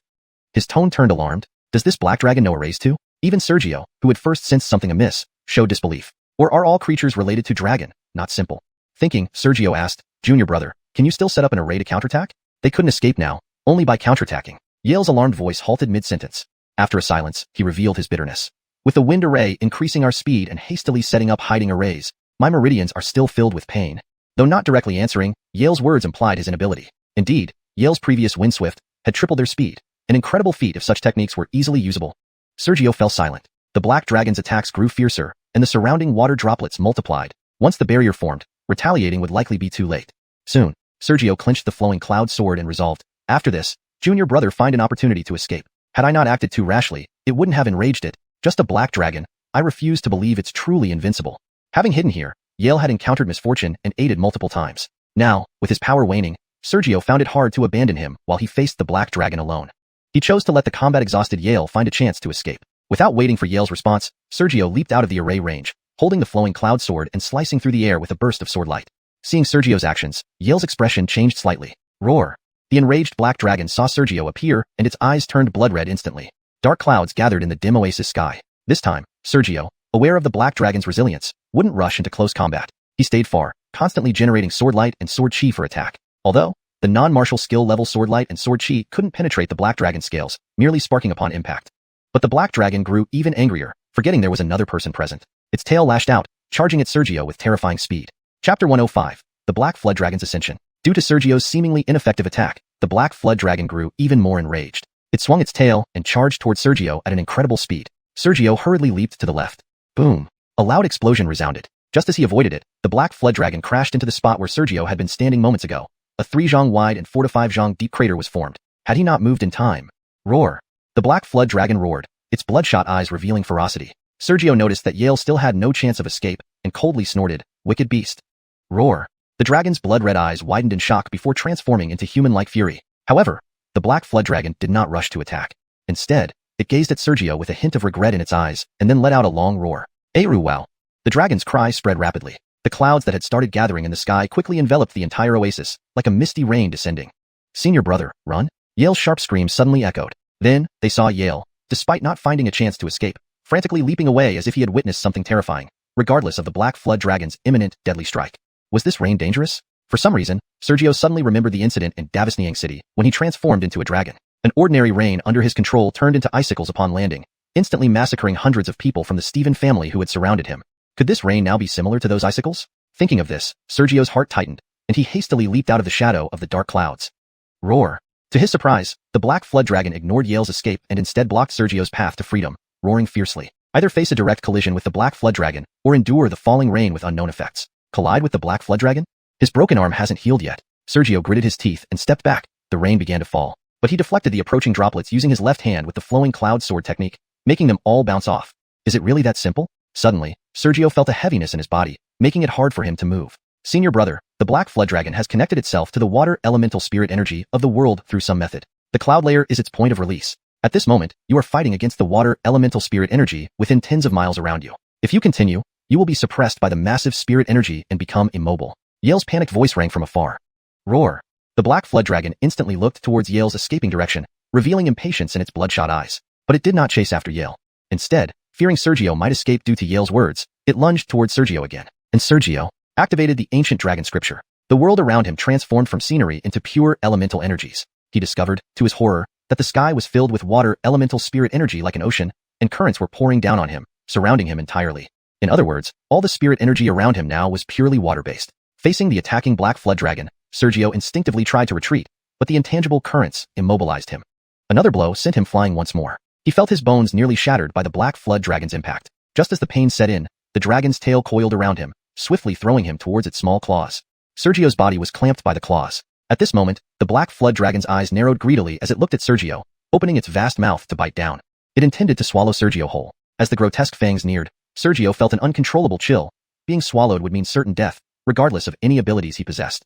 Unwillingly, Sergio roared, ancient dragon scripture devour. Although only water elemental spirit energy surrounded him, it didn't matter. Whatever the attribute, he would devour it all.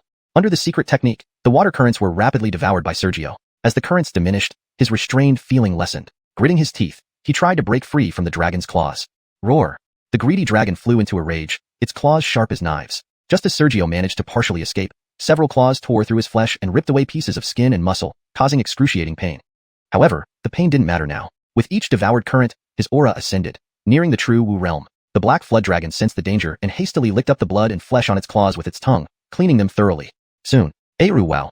The black flood dragon soared into the sky, its voice more akin to a dragon's roar than before. Meanwhile, Sergio's pupils constricted as he sucked in air. Endless spirit energy surrounded him, but now, it seemed suppressed by something. No matter how much he tried to devour, he couldn't. Nearby, Yale was tied up by a water stream and thrown beside the lake in the oasis. Despite his predicament, he stuttered, "Senior brother, the black flood dragon." It ascended. A black flood dragon, being just a flood dragon with presumably weak lineage. Sergio, however, possessed the 5-clawed golden dragon bloodline, royalty among dragons. Regardless of how diluted Sergio's bloodline might be, the black flood dragon ascending after consuming Sergio's blood was expected. Seeing his bloody abdomen and the spirit energy he couldn't devour, Sergio watched the ecstatic black flood dragon in the sky, feeling bitter inside. The black flood dragon had already been troublesome. Now stronger, how could he fight it? Suppressing his injuries with spirit energy, Sergio gritted his teeth. Didn't you say you had the 10 directions destruction array besides the 4 directions array? Yale bound, replied with a mournful expression. No good, senior brother. The spirit energy here is completely suppressed by the black flood dragon. Whether it's the 4 directions array or the 10 directions destruction array, they both need to communicate with celestial forces. All power is controlled by the black flood dragon. I can't set up the array even if I wanted to. At such a critical juncture, Yale wasn't likely lying. He had only come to bathe in the cold secluded pond. Who would have thought he'd encounter such a terrifying black flood dragon? The fruit grove hadn't had any beasts either. Senior brother, what do we do? Yale's chubby face contorted in desperation, tears unshed. Eru wow! The joyous dragon roar echoed from the sky. The black flood dragon descended again, its horns starting to transform into a true dragon horn. "Who, man? You do not deserve dragon blood." A halting human voice emerged from the black flood dragon. As the words faded, the black flood dragon approached Sergio once more, opening its mouth to devour him. If it swallowed Sergio, it might truly transform into a dragon. Chapter 106, The Heart of Martial Arts. The black dragon emitted an imperfect human voice before lunging towards Sergio. Sergio hurriedly dodged. However, a series of water currents rose and instantly restricted his body, rendering him immobile. Dragon, transform into a dragon. The black dragon became excited in its greed. With another bite, the immobilized Sergio couldn't move this time. Sergio looked at the approaching fangs. Am I going to die? He wanted to transform into a dragon as well. He still had his final trump card, burning his bloodline to transform into a true dragon. Back in Xianxia City, he had transformed into a true dragon, allowing him to slay the entire Stephen family despite only being at the spirit martial realm.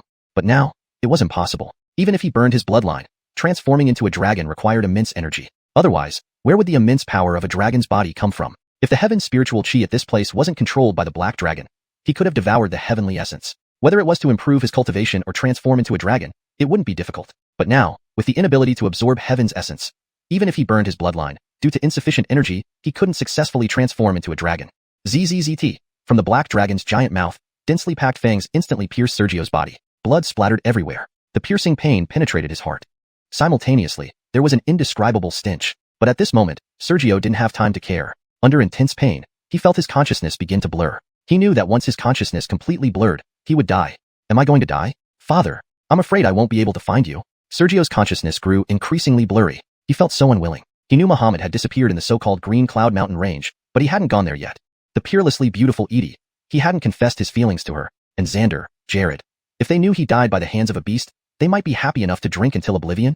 His consciousness began to disintegrate. Countless images flickered in his scattered consciousness. He became increasingly unwilling and regretful, yet powerless. Feeling the black dragon chewing on his flesh, he had never yearned for strength as much as he did at this moment. If he were powerful enough, how could he end up in the black dragon's mouth?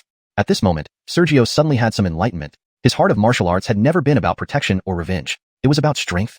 He yearned for the pinnacle of strength, yearning for absolute freedom and ease without any reservations. If he possessed overwhelming strength, what couldn't he obtain? What would make him hesitate?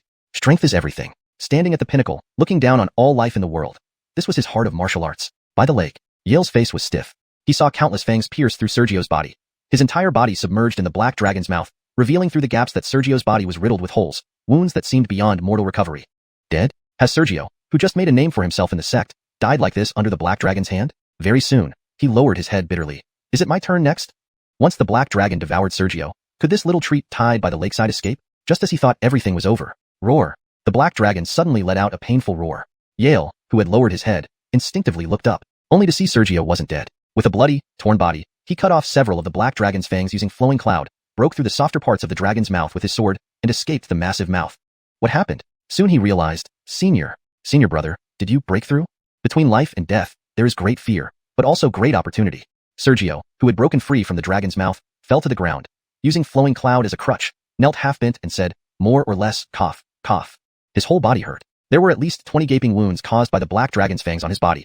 Each of the dragon's fangs was nearly the size of a fist. How large was a human body? Over 20 fist-sized bleeding holes? How much intact space was left? Although he wasn't dead yet, continuing like this, he would surely die. Roar. The black dragon, after recovering a bit, regenerated its severed fangs mid-air and charged at Sergio again, fueled by anger. Sergio, pale-faced and mixed with blood, watched the incoming black dragon. If I swallow you, I should be able to survive, right? In the blink of an eye between life and death, he finally comprehended the heart of martial arts, although he had not yet condensed the essence of martial intent. Yet, comprehending the heart of martial arts, he was different from before. Without mentioning other things, at least, he could perceive the flaws in the sealed heaven's essence and forcibly absorb the heavenly essence under suppression. Unfortunately, his injuries were too severe. If he used secret methods to enhance his cultivation, once the secret method ended, combined with his critically ill state and weakened body, he would definitely die on the spot. His counterattack could only be transforming into a dragon. Although it would consume his bloodline, however, the black dragon was also of the dragon lineage. Swallowing the black dragon might result in the hidden part of his bloodline not only not being consumed but actually increasing. Specifically, he couldn't be sure. But now there was no other choice but to take a risk. Half a breath later, the black dragon's mouth approached Sergio again, opening wide to bite down. Armandu. Sergio's head suddenly transformed into a dragon head, letting out a pure dragon roar. Boom! The black dragon, which had just approached Sergio, slammed solidly onto the ground. It wasn't defeated by Sergio but suppressed by the power of the bloodline. Roar.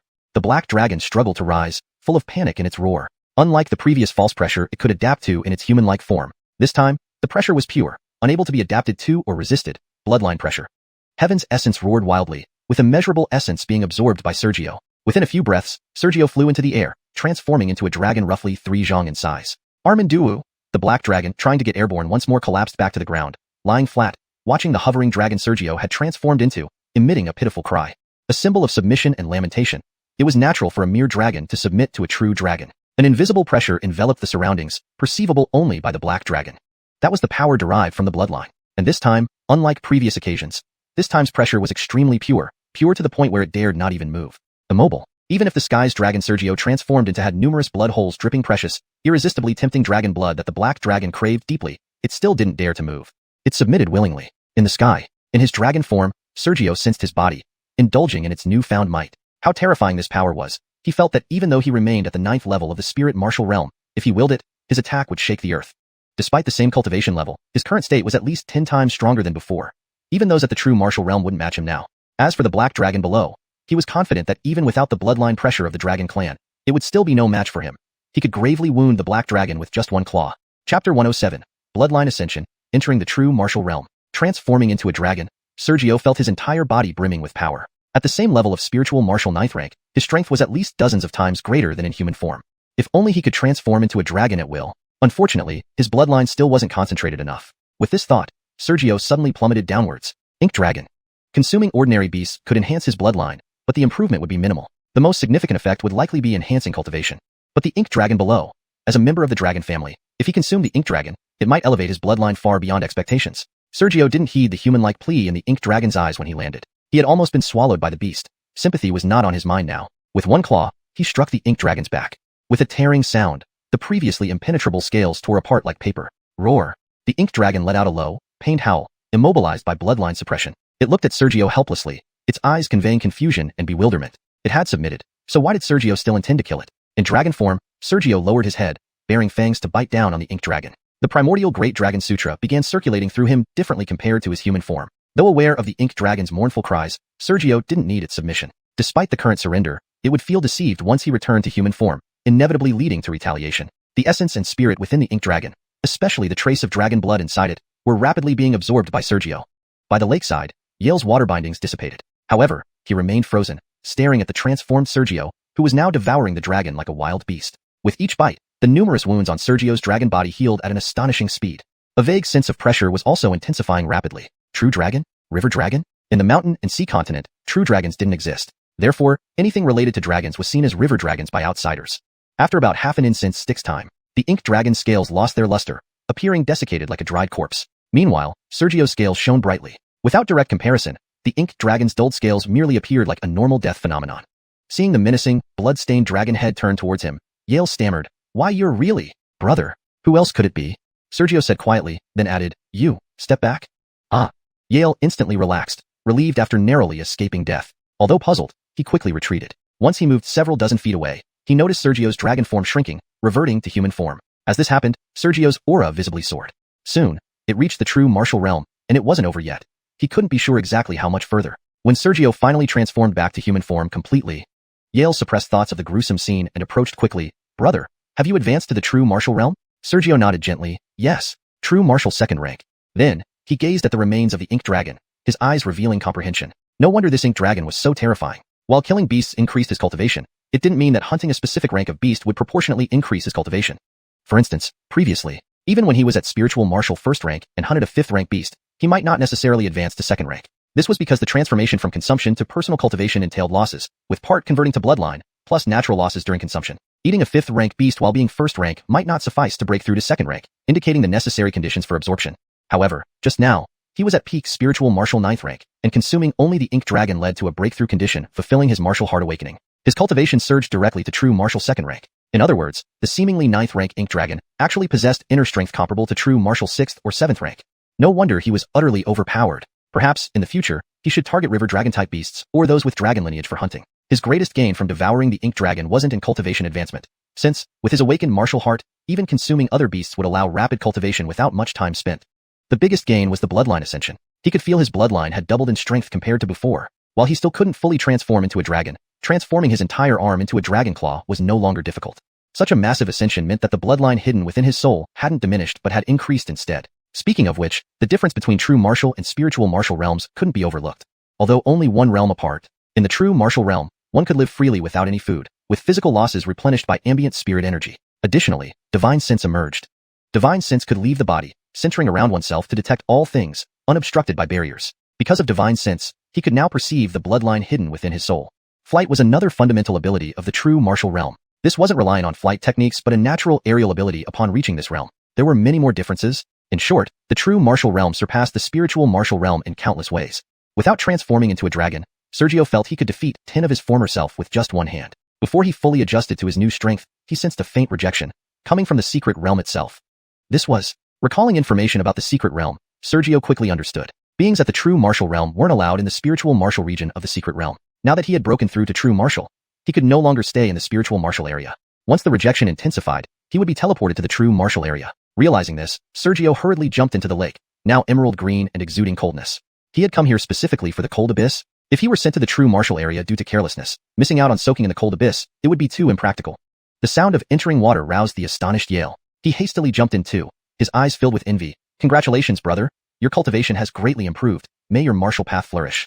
Sergio laughed indifferently. Thanks. I just had better luck. Similar to the ink dragon's tainted true dragon bloodline. Using the river dragon's blood, I washed my body, thus significantly advancing. The ink dragon was now a desiccated corpse, its densely scaled surface hard to identify easily. Sergio placed the desiccated corpse in his storage bag, so Yale had no idea Sergio had devoured it. ####Chapter 108. Heading to the true martial realm area. Since Sergio had already stored the corpse of the ink dragon, Yale did not know that its scales had lost their luster and had even turned into a mummy. Therefore, he did not doubt Sergio's explanation. Soaking in the cold abyss pool, Sergio soon felt a hint of joy. Not long after submerging, he felt an icy chill within his body. The spiritual energy inside him gradually became purer, more refined than before. It was worth the special trip to the desert and battling the ink dragon. Meanwhile, as the spiritual energy washed through Yale's body, his mind also recovered from the initial shock caused by the ink dragon. He looked at Sergio with envy. Then, he quickly thought of something and spoke up, Senior brother. I've heard that if one's cultivation doesn't match the area they are in, they cannot stay for long. Now that Senior brother has condensed martial Dao intent and broken through to the true martial realm, how much longer can you remain in this spirit martial realm area? This? Sergio didn't answer immediately but sensed quietly, using his newly developed divine sense to perceive the slightest changes in the expulsion force. After several breaths, Sergio opened his eyes and said, without moving, I should be able to last 10 days, but if I engage in combat, I might be teleported away at any moment.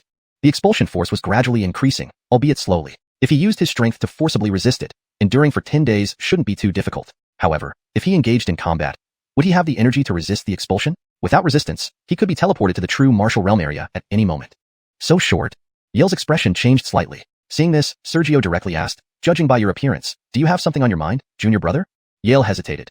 If senior brother is heading to the true martial realm area soon, what about the other fellow disciples?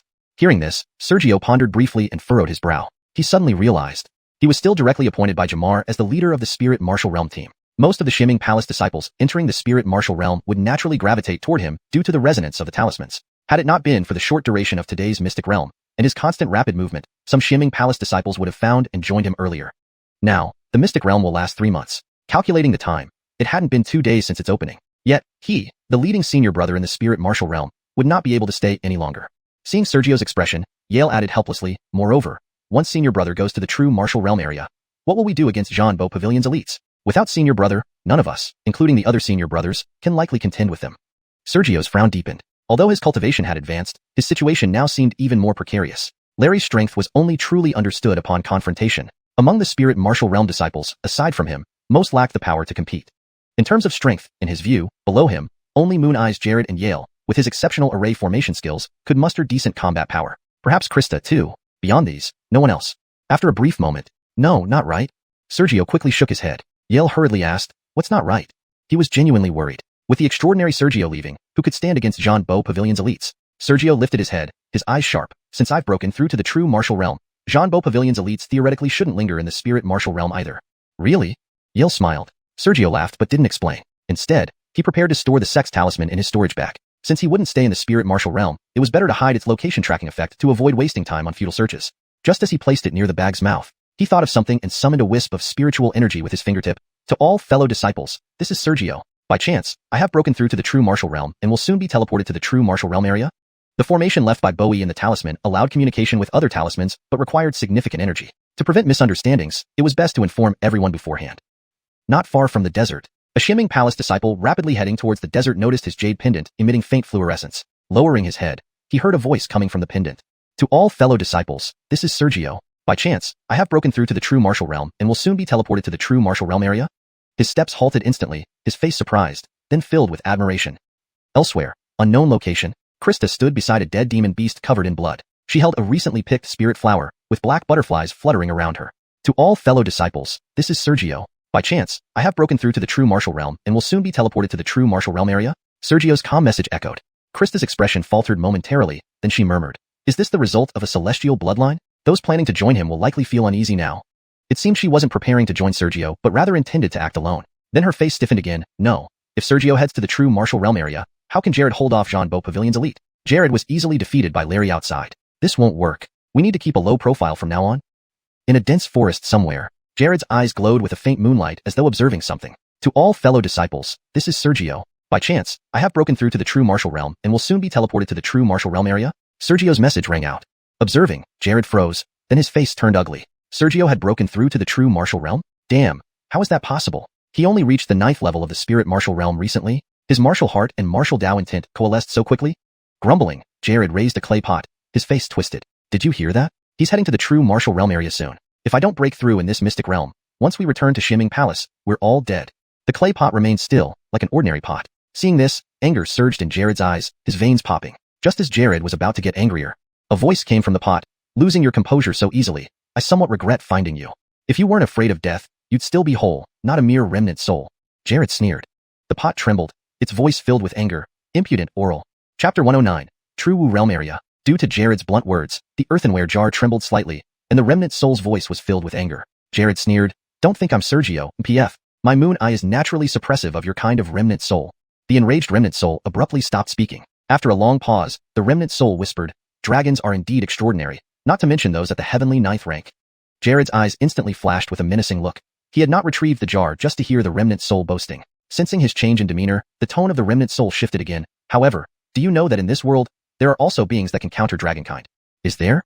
Jared revealed a trace of surprise. The remnant soul spoke slowly. In ancient legends, it said there were 2 ancient creatures in the world that fed on true dragons. If they feed on true dragons, wouldn't they naturally be suppressive? Jared's eyes instantly brightened. If the remnant soul mentioned this method, did it mean it could help him deal with Sergio? As if aware of his thoughts, the remnant soul's voice became low once more. "One of them is named Ho, a monstrous being rumored to be either a vicious beast or a divine beast from eons ago. The other is the Kuan Pong, transforming into a Kuan when entering the sea and becoming a Pong when soaring through the sky, with its wings spreading out over 90,000 miles when fully extended." Jared gulped, finding it hard to believe. Can you let me possess the bloodlines of these 2? There was silence for a while before the remnant soul spoke. "No. You're playing me."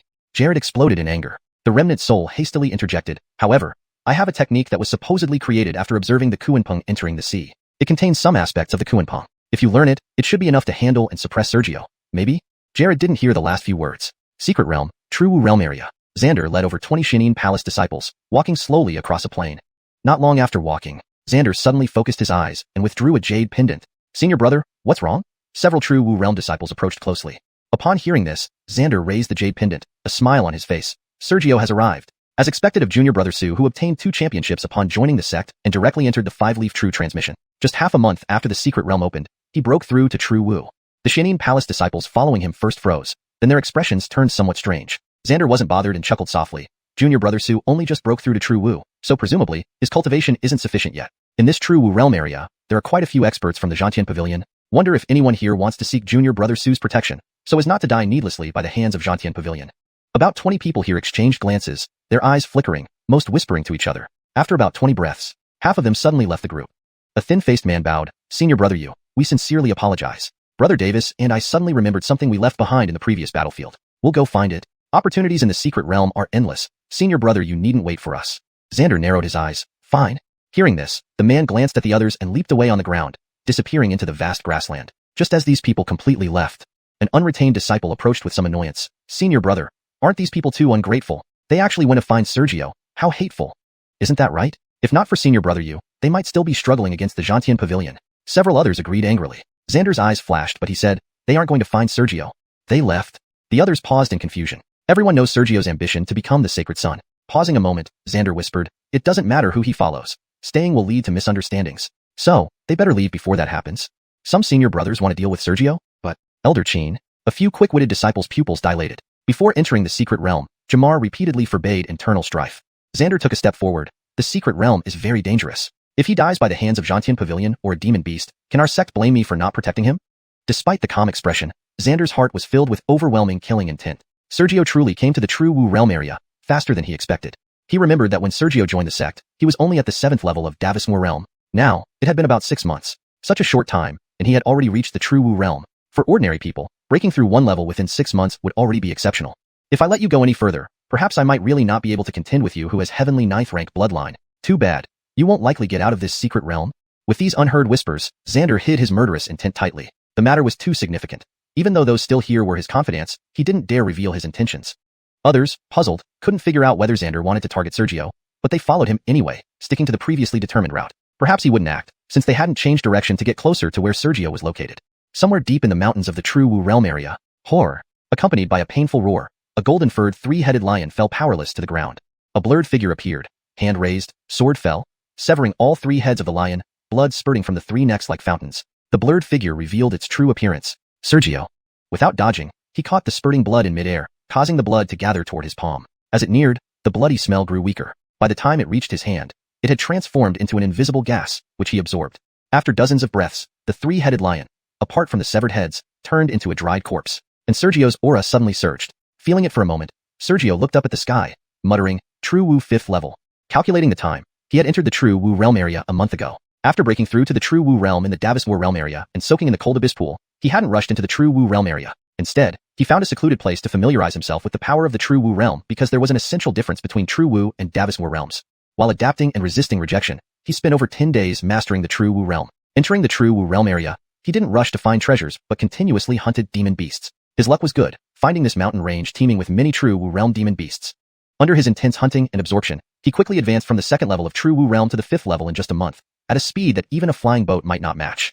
Hashtag chapter 110, a plea for help. Sergio, relentlessly hunting beast monsters day and night, had advanced from the 2nd stage of True Martial Realm to the 5th stage within just a month. The mountains were still teeming with beast monsters. If he continued hunting here, he was confident that with another month, even if he didn't break through to the 8th or 9th stages of True Martial Realm, he would at least reach the peak of the 7th stage under balanced conditions. Unfortunately, time was running out. The secret realm had been open for about 1.5 months and was only scheduled to be accessible for 3 months in total. While he could still hunt beast monsters outside, missing out on the treasures within the secret realm would mean they would be lost forever. Sergio then took out the sex token and focused his mind to sense it. Immediately, countless dots appeared in his mind, scattered in all directions. Each dot represented a disciple of the Shimming Palace. After a moment, Sergio suddenly narrowed his eyes. Where was Vlad? He noticed there was no trace of Vlad among the dots. Clearly, Vlad had hidden the sex token inside a storage bag to prevent being located. He had been in the True Martial Realm area for a month. Could it be that Vlad was preparing to ambush him in disguise? After some consideration, Sergio shook his head. He wasn't just an initiate, but was already at the 5th stage of True Martial Realm. Even if Vlad was at the 8th stage, who knew who would come out on top in a real fight? Ignoring the matter further, he observed the distribution of the dots to determine the general extent of this True Martial Realm area. Then he found his own dot and confirmed his approximate location within this region. Choosing a direction, he flew through the air. If he remembered correctly, while still at the Shimming Palace, Darren had mentioned that the best treasures in the True Martial Realm were at the center of the secret realm. This place was unlike the Spirit Martial Realm where he had a map. To find treasures, he had to go to the only confirmed position, the center of the secret realm. Others wouldn't dare fly recklessly for fear of attracting too many beast monsters, but Larry actually welcomed such encounters, using them as opportunities to devour and kill more efficiently. Before long, Sergio left the mountains and continued flying toward the distance. Help? Anyone help me? Suddenly, a plea for help sounded from the jade pendant. Sergio paused mid-flight, hovering in the air as he looked down at the pendant. Someone was calling for help using the sex token. It's worth noting that using the sex token to send messages couldn't be targeted specifically to certain individuals, but would transmit to everyone. Either no message was sent, or once transmitted, it would definitely reach everyone who could perceive it through their tokens. After some thought, Sergio focused his mind again. According to Shimming Palace regulations before departure, if a fellow disciple called for help, those nearest must go to assist without endangering themselves. Soon, he located the dot representing the caller. In the perception from the pendant, the dot contained an image and a name. Gideon, a scarred face that exuded a fierce and combative demeanor, evoking an instinctive dislike. This was a precaution set by the Elder Guiyuan when arranging the array, to facilitate identification, just in case someone from another sect stole the token, preventing any pretense of being a Shimming Palace disciple. Not everyone recognized every fellow disciple. Sergio had never met Gideon, but upon confirming the dot, he realized he was the closest to Gideon. Checking up on him won't hurt. Judging by appearance is dangerous. Besides, he might have a map or information about the recent happenings in this True Martial Realm area. Despite not liking the fierce face, Sergio suppressed his hesitation and decided to take a look. With his current cultivation level, unless faced against one of the absolute strong ones in this True Martial Realm, nobody could hold him back. He changed direction and quickly moved toward the location where Gideon had called for help. After about 15 minutes of flying, a mere 5th stage true martial can be so bold, asking for death. A voice filled with hostility rang from the ground. Just as the sound reached Sergio's ears, a cross-shaped sword chi slashed through the air. Someone attacked him without warning, his first encounter since entering the secret realm. Without waiting for the sword chi to approach, he wielded the flowing cloud blade, sending out a wave of energy. With a boom, the energy wave collided with the sword chi, neutralizing each other. He hadn't used any martial techniques, just the simplest application of spirit energy. However, the spirit energy brought by the vast wasteland ancestor dragon classic was exceedingly pure, enhanced by his previous immersion in the cold abyss pond. Even at his current 5th stage true martial realm, the purity of his spirit energy rivaled that of a 7th stage cultivator. After neutralizing the sword chi, Sergio glanced down and saw a white-robed youth with double swords embroidered on his chest, wielding the attack, the Bo-Shi Pavilion disciple. You blocked it? The Bo-Shi Pavilion disciple looked taken aback. Then he sneered, impressive skills, but too bad you ran into Miguel today. Miguel flashed into the air, having chosen to avoid drawing attention, both to prevent alarming too many beast monsters and others. In close proximity now, Miguel looked at Sergio, trying to discern whether he was enraged by the sneak attack or simply radiating killing intent, rubbing his eyes as if disbelieving. Moments later, Miguel exclaimed, stepping back abruptly, you're Sergio? When Sergio clashed with Larry earlier, the Huangji sect might not have paid much attention, and the imperishable mountain hadn't arrived, so they weren't aware. However, how could the Shimming Palace and Bo-Shi Pavilion ignore such a significant event? Therefore, every true martial realm disciple of the Bo-Shi Pavilion had memorized Sergio's appearance clearly. Of course, the Shimming Palace disciples also thoroughly remembered the white-robed young man Larry. Precisely because of that memory, Miguel was incredulous. How long had the secret realm been open? About 1.5 months, 40 days, or less than 50 days. Yet, Sergio, originally at the 9th stage of spirit martial realm, had not only broken through to true martial realm but directly to the 5th stage? What did that mean? Breaking through one stage every 10 days on average? Including the major breakthrough from spirit martial to true martial? Damn, no prodigy was this terrifying. Recalling Sergio's strength when he was at the 9th stage of spirit martial realm, Miguel quickly saluted, excuse me, I must take my leave. He leaped to escape. Sergio turned his wrist, gripping the flowing cloud blade and chopping through the air with a cold snort. Come and go as you please? Do you think Sergio doesn't exist? A nearly 4-meter-long wave of energy surged forward, speeding towards the fleeing Miguel. Chapter 111. Miguel's doomed escape. Facing Miguel's attempt to flee, Sergio gave a cold snort and immediately attacked. He was flying peacefully in the sky when he was suddenly attacked, and then the attacker tried to leave just like that? A joke. How could it be so easy? Miguel, sensing the oncoming energy wave from behind, felt an overwhelming sense of regret. How much better it would have been if he hadn't made his move just now. Who would have thought that he would encounter such a monster as Sergio? However, Miguel didn't wait for death. Realizing he couldn't escape, he gritted his teeth, turned around, and raised his sword defensively in front of his chest. A bang echoed as the energy wave hit the long sword, causing a muffled sound. Due to the enhancement from his divine weapon Avril, Miguel felt that his sword might break if this continued. Once the sword was damaged, being a member of the Zhanbo Pavilion, his combat prowess heavily depended on his sword. Without it, even if he wouldn't be completely helpless, at least half of his strength would vanish. Without further ado, Miguel gritted his teeth and unleashed his spiritual power, shouting, break. A powerful counterforce erupted, sending waves of sword chi gushing out, forcefully shattering the incoming energy wave. As a result, beads of sweat formed on Miguel's forehead, unsure whether it was from fear or excessive exertion. At this moment, Miguel couldn't bother wiping away the sweat from his brow. He looked up at Sergio and growled, Sergio, I've already shown weakness. Don't push me too far. You're only at the 6th level of true martial realm. If you push me too hard, we'll both end up dead. Sergio smirked. True martial realm 6th level, indeed higher in cultivation. But unfortunately, your spiritual power is inferior to mine. Your martial technique is inferior to mine. Your bloodline is inferior to mine. And your weapon is inferior to mine. You have nothing over me. On what grounds do you think you can force us into a mutual demise? He didn't know what Miguel's bloodline was, but heavenly rank 9th class was the strongest bloodline in the world. No one could surpass him in this regard. At most, they could be equal, like Larry. Miguel became infuriated. You are arrogant. Sergio swung Avril once more. If you make a mistake, you must pay the price. Stormheart sword technique. Countless sword beams emerged. Perceiving the overwhelming power of the sword beams, Miguel roared, damn it, do you really think I'm afraid of you? Sword slashed through the southern mountain.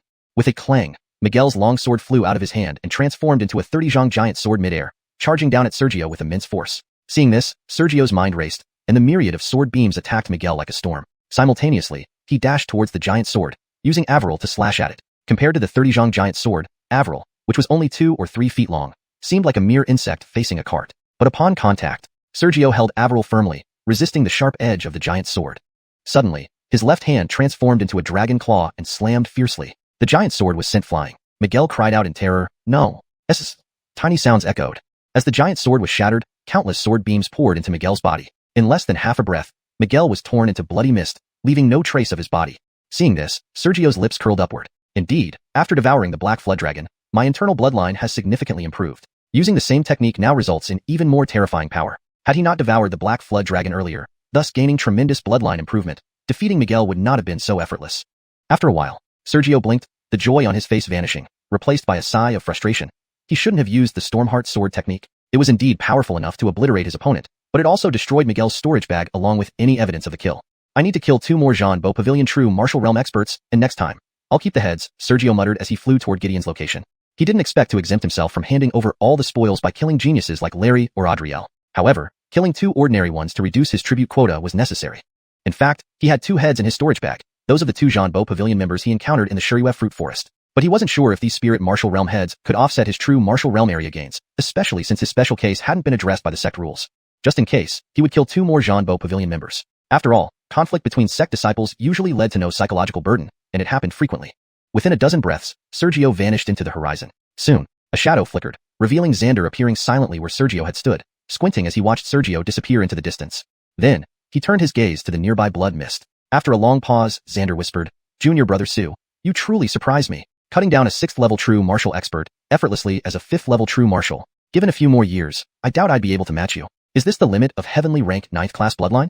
Shortly after, his refined demeanor vanished, replaced by ferocity. "Unfortunately, why did you come to the Shimming Palace? Why did you compete with me for Scarlet? Your fate lies here in the secret realm, an eternal resting place. Hopefully, there won't be any mishaps regarding your cultivation level."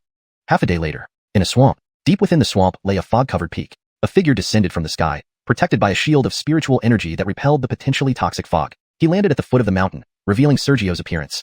Surveying his surroundings briefly, Sergio took out a jade pendant to sense its glow, the light representing him and the light indicating the distressed Gideon had nearly merged. Gideon must be nearby. Frowning, Sergio fastened the token to his waist. My mental perception detected no one here. Could he have already been killed, and his sect token discarded in the swamp? Although he had just landed, his mental perception had scanned the vicinity in an instant, detecting no human presence. Only some demonic beasts living beneath the swamp. After contemplating for a while, Sergio started searching carefully around the base of the mountain. There were definitely no people inside the mountain, so he began leaping around the mountain base. Before long, Sergio stopped. He found a cave at a certain spot by the mountain base. The cave stretched deep into the ground, leading who knows where. Could Gideon be inside? The cave was narrow. Getting trapped here would be troublesome in case of emergencies. Otherwise, he would have used the sect token to check if Gideon was still alive or free. Pausing at the entrance, Sergio finally stepped into the cave. Having come this far, he couldn't turn back just because of potential dangers. Chapter 112, Ambush in the Cave. Sergio did not hesitate for long at the cave entrance before stepping into the cavern. Though uncertain of the situation inside, he could not possibly turn back now. Some might say that given the crisis, why not inquire about the situation? After all, Sergio was unsure of Gideon's current state. If he sent a message now and Gideon had already been captured, wouldn't his inquiry alert the captors to reinforcements? What if they decided to kill Gideon on the spot? Fortunately, Sergio entered the cave cautiously, descending deeper into the underground through winding natural passages without encountering any immediate danger.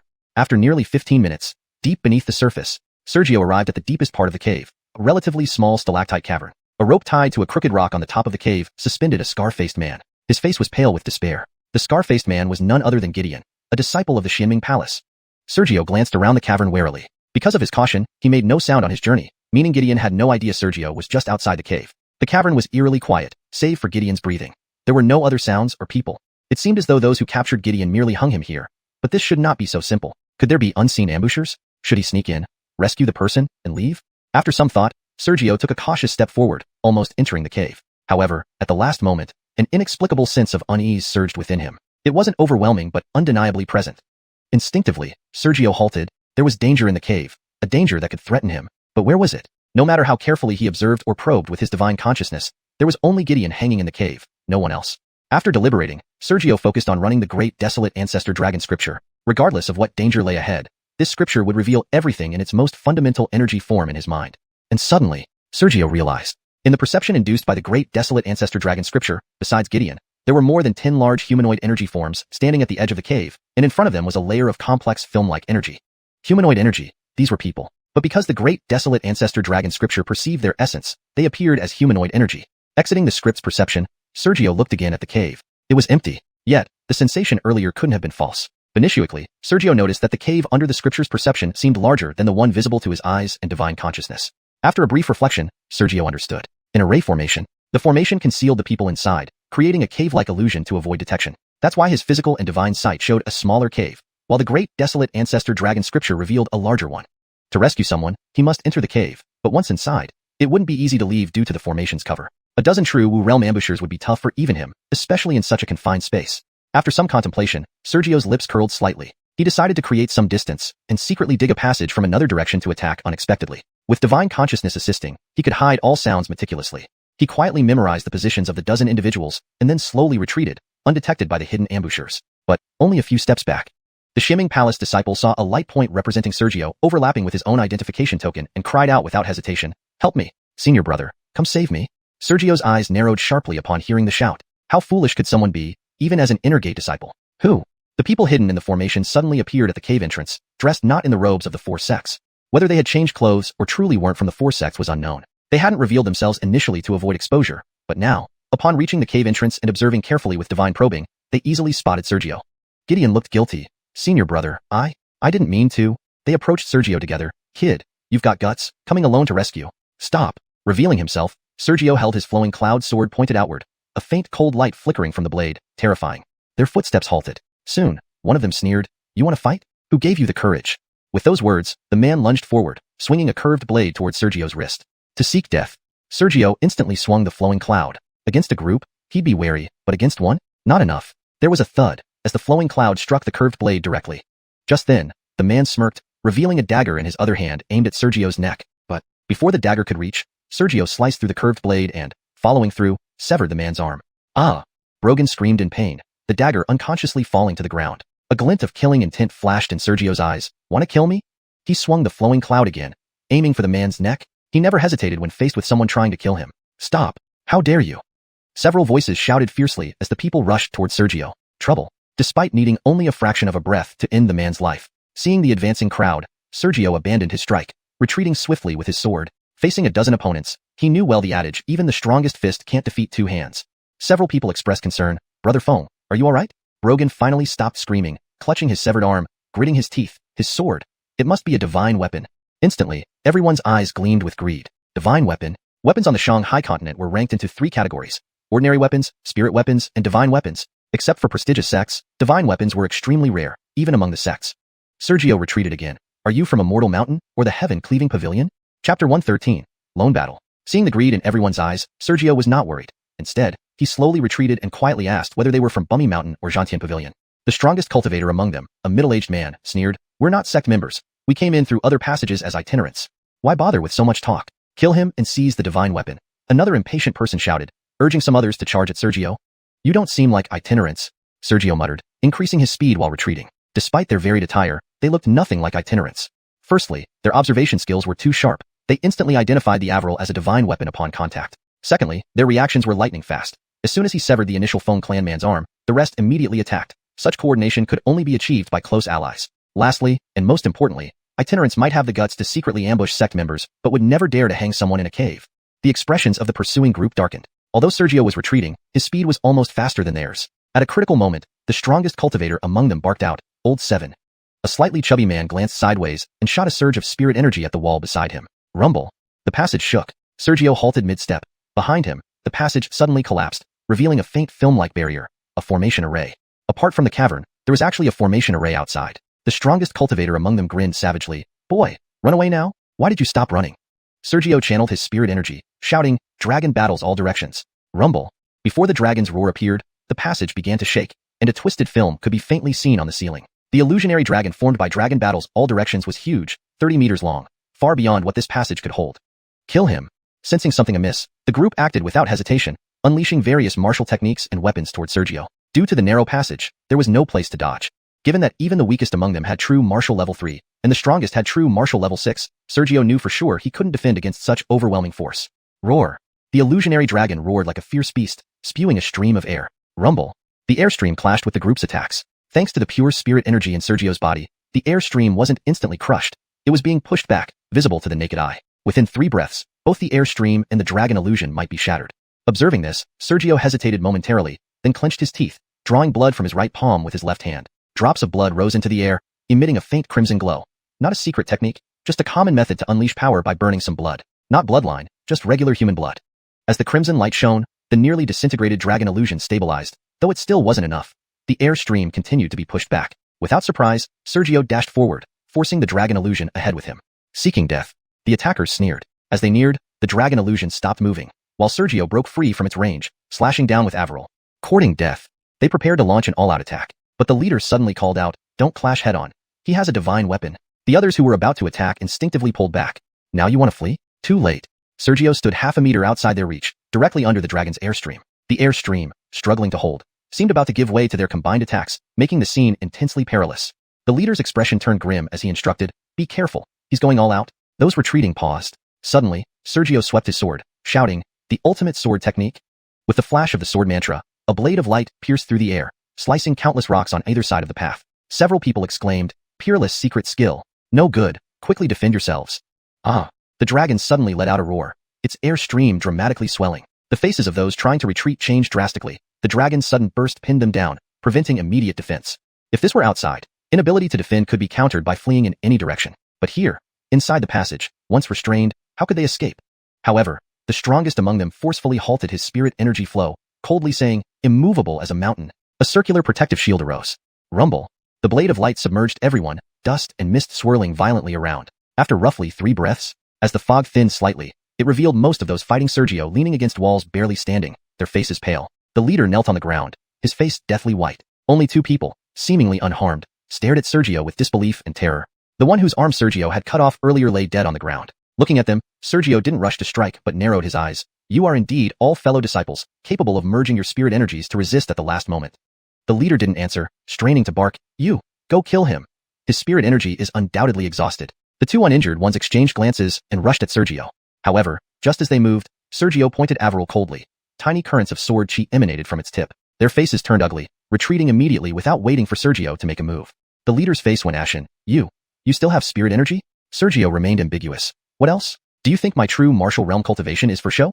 Indeed, he was no longer the spirit warrior realm practitioner he once was. Back then, using spirit energy would drain him instantly. Now, at true martial level 5, compared to the spirit warrior realm, his spirit energy was not only purer and faster to recover, but the total amount was nearly 20 times greater. The single slash he just made consumed at least the total spirit energy of 10 ninth level spirit warriors.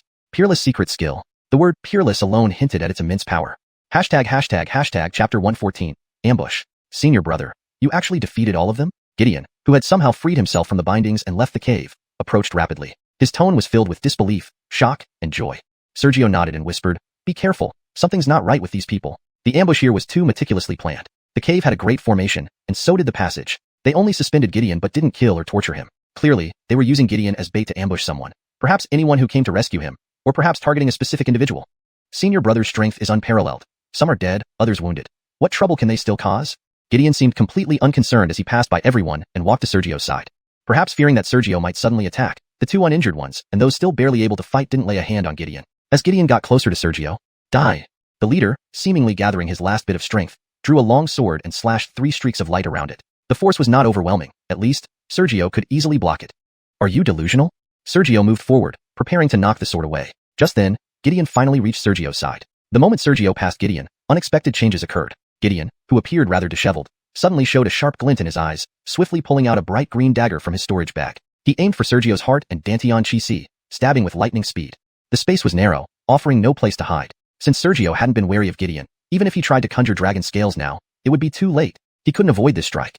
All he could do was frenziedly channel his spirit energy, forcefully dodging to the left just enough to narrowly miss the limp, feeble sword strike in front of him.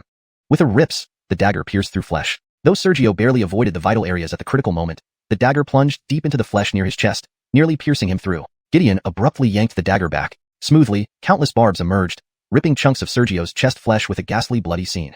In an instant, Sergio's face turned deathly pale. Sensing the excruciating pain, Sergio leaned against the passage wall, staring intently at Gideon. "You?" His voice was a mixture of shock and fury. He was fully on guard against the others, especially their desperate counterattacks. Yet, he never expected to be ambushed by Gideon. Gideon showed no remorse, smirking playfully. "Not bad, senior brother. Your reaction is indeed fast. Even at such close range, you managed to avoid the vital spots. Alas, what good does it do?"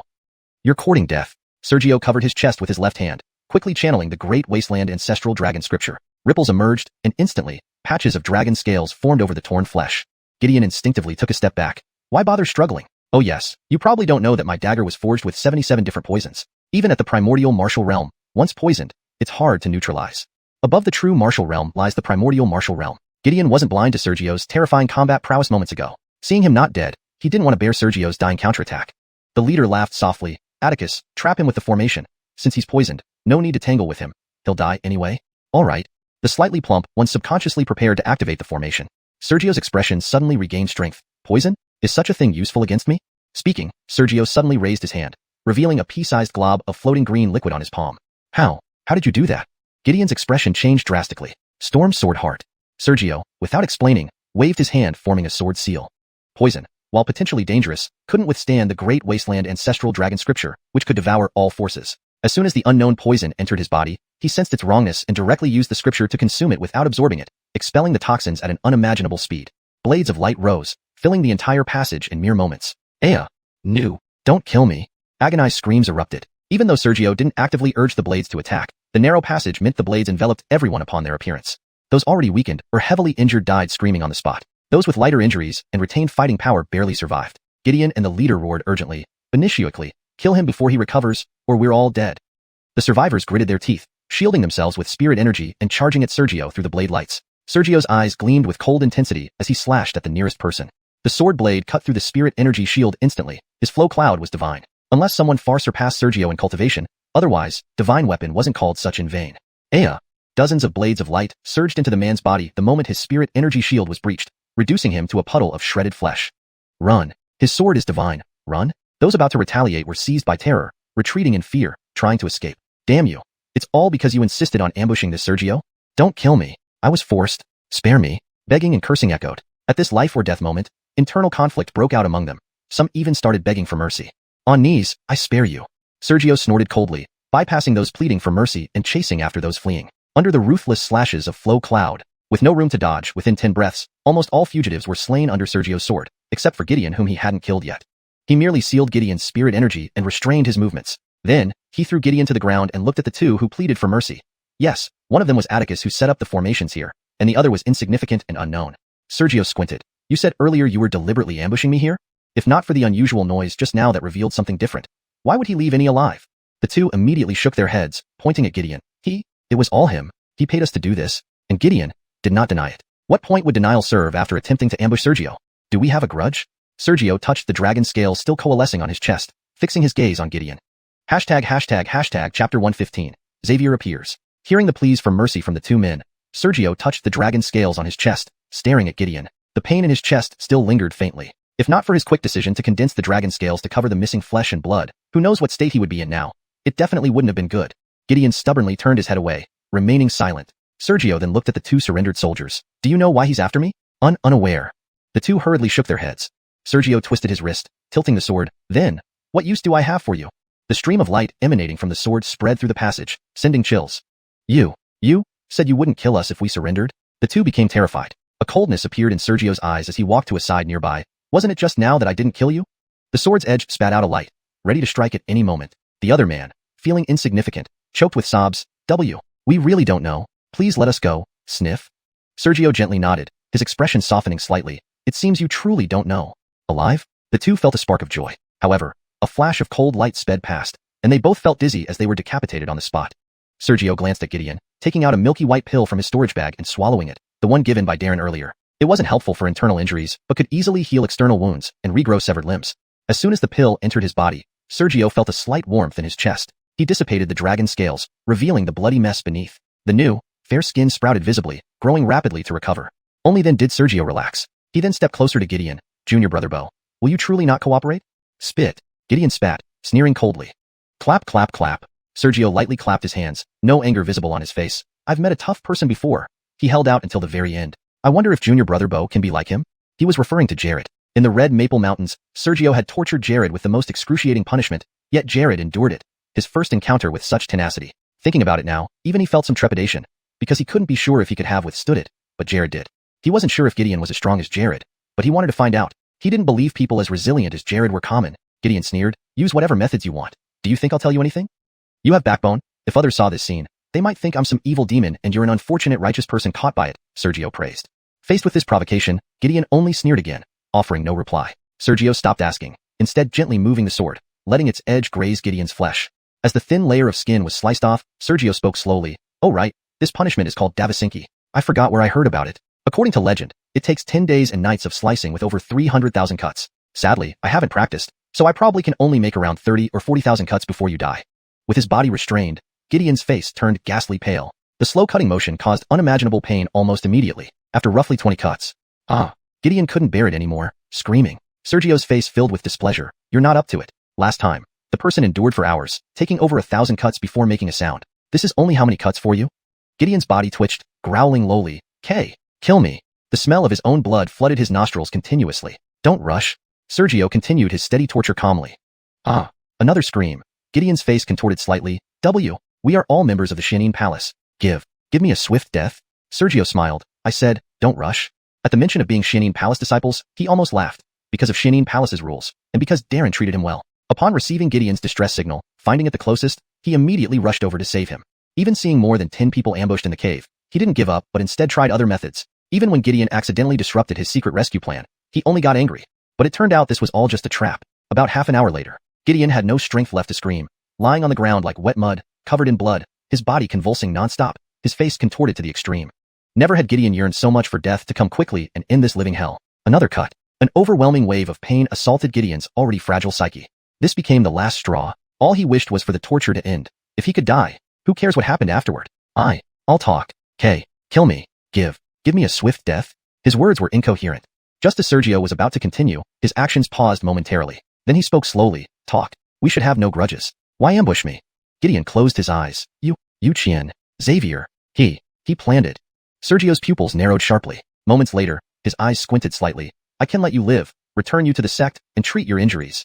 As he spoke, Sergio lifted the restraint on Gideon. Wanting death more than life, Gideon's consciousness paused. Soon, his will to live surged, and spiritual energy erupted, forcibly shielding the unbearable pain. Then, under the surge of spiritual energy, he crawled off the ground weakly. Why?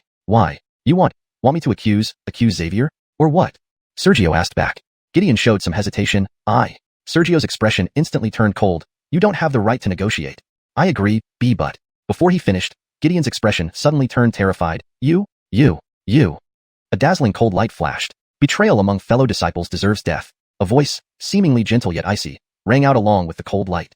The voice fell. The cold light struck Gideon. Falling to the ground with a look of horror, he died. Only then did Sergio turn his head. A young man with a faint smile slowly appeared in the passage. Xavier. Sergio spoke slowly. Your speed in killing to prevent testimony is impressive. That cold light, he could have stopped it, but he chose not to. The cold light's speed and power were considerable. If he had interfered, he would have needed to divert significant attention, leaving him vulnerable to an attack. In such a case, he would have suffered further injuries or worse, perhaps even perished. Looking at Xavier, who wore a friendly smile, Sergio retorted, Junior brother, don't talk nonsense. Note, for better readability and coherence, some minor adjustments have been made to ensure smooth flow while retaining the original style and tone. Hashtag chapter 116. Xavier's strength. When Xavier heard Sergio's words, he did not get angry. Instead, his tone became even more amiable, with a hint of reprimand as if he was annoyed that Sergio had believed rumors. Sergio remained calm. It's just the two of us here. Is it necessary to put on an act? Xavier sighed softly. Junior brother, I indeed have some thoughts about you. But within this secret realm, senior brother would not plot against you. After all, the overall interests of the sect come first. Gideon's accusations are completely unfounded. Sergio tightened his grip on Davisuyan. Then could senior brother explain why you are here? If my memory serves, 1 month ago when I just entered the true martial region, we were worlds apart. If Xavier hadn't appeared, Sergio might not have been certain whether Gideon's words were true. But now that Xavier was here, what Gideon said must be true. Not to mention, Gideon had already been silenced. Xavier kept his composure and chuckled in response. Junior brother entered the true martial region a month ago, and the other fellow disciples didn't want to join up with you because they considered you a burden. As the leader of the true martial region expedition, senior brother thought it best to look after our fellow disciples, ensuring you wouldn't suffer any harm. What do you think of this explanation?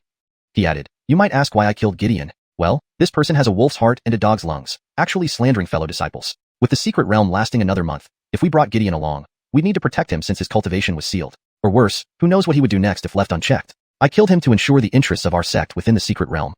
Sergio paused, pondering his words carefully. Although not perfect, Xavier's explanation was coherent and reasonable, covering all his actions. Deep down, Sergio grew increasingly wary of Xavier. Thinking about the foolish Billy and comparing him to Xavier, could they really be brothers? After a moment of silence, Sergio clenched his fingers and said, I can't argue with you. Unfortunately, in this world, who gets the last word depends on whose fists are stronger. Are you challenging senior brother? Xavier's smiling face turned strange. Without waiting for a reply, a mysterious expression flickered across Xavier's lips. Junior brother, it seems that the Vanessa's severe injuries in the Guiyuan Mountains made you underestimate us from Xianxia Palace, especially us prodigies. Without a word, Sergio raised his hand and unleashed a sword strike. Now at the 5th level of True Martial, Sergio knew that facing Xavier at the 8th level of True Martial, it wasn't clear who would win. Xavier looked at the incoming Davisuyan calmly. He then spoke slowly, very well, junior brother. Today senior brother will guide you. By the time Sergio's sword had covered half the distance, Xavier lifted his hand. Instantly, his entire arm, including his fingers, turned into flawless white jade. In one fluid motion, he caught the sword by its edge. Then, Xavier continued, though Davisuyan is a divine weapon, if its owner's cultivation isn't sufficient, a divine weapon poses less of a threat than a blade of grass wielded by a Xianxia pavilion prodigy. This is a lesson to be remembered. Sergio felt as if Davisuyan had been clamped by iron jaws, unable to move forward or backward. Without hesitation, Sergio roared, Tempest Sword Heart. Sword beams rose everywhere. Since junior brother insists on being unreasonable, don't blame me for losing control. Xavier's eyes flashed with coldness. SSSS. 9 snake heads rose behind Xavier, each spitting out tongues continuously. All the nearby sword beams were swallowed by these 9 snake heads without exception. These weren't martial techniques but bloodline powers. Xavier possessed a 9th-rank Earth-class bloodline, the 9-headed soul-devouring python. Indeed, 9 pythons, not snakes, formed the illusions behind him, and they were no ordinary pythons. Within 3 breaths, all the sword beams Sergio had condensed were devoured, leaving the passage empty again. Xavier did not counterattack but squinted, Junior brother. If this is all you've got, Senior brother might have to charge you with instigating strife among disciples. Sergio stared at Xavier, his expression wavering. This was the first time Sergio fought Xavier, and only now did he realize that Xavier's strength far exceeded that of an ordinary 8th-level true martial practitioner. Their brief clash had put immense pressure on him. All his attacks were easily countered. Although he had yet to use his peerless secret technique, Sword Extremity was a peerless secret technique of Shimming Palace, and Xavier, having studied there for years, couldn't possibly have missed learning it.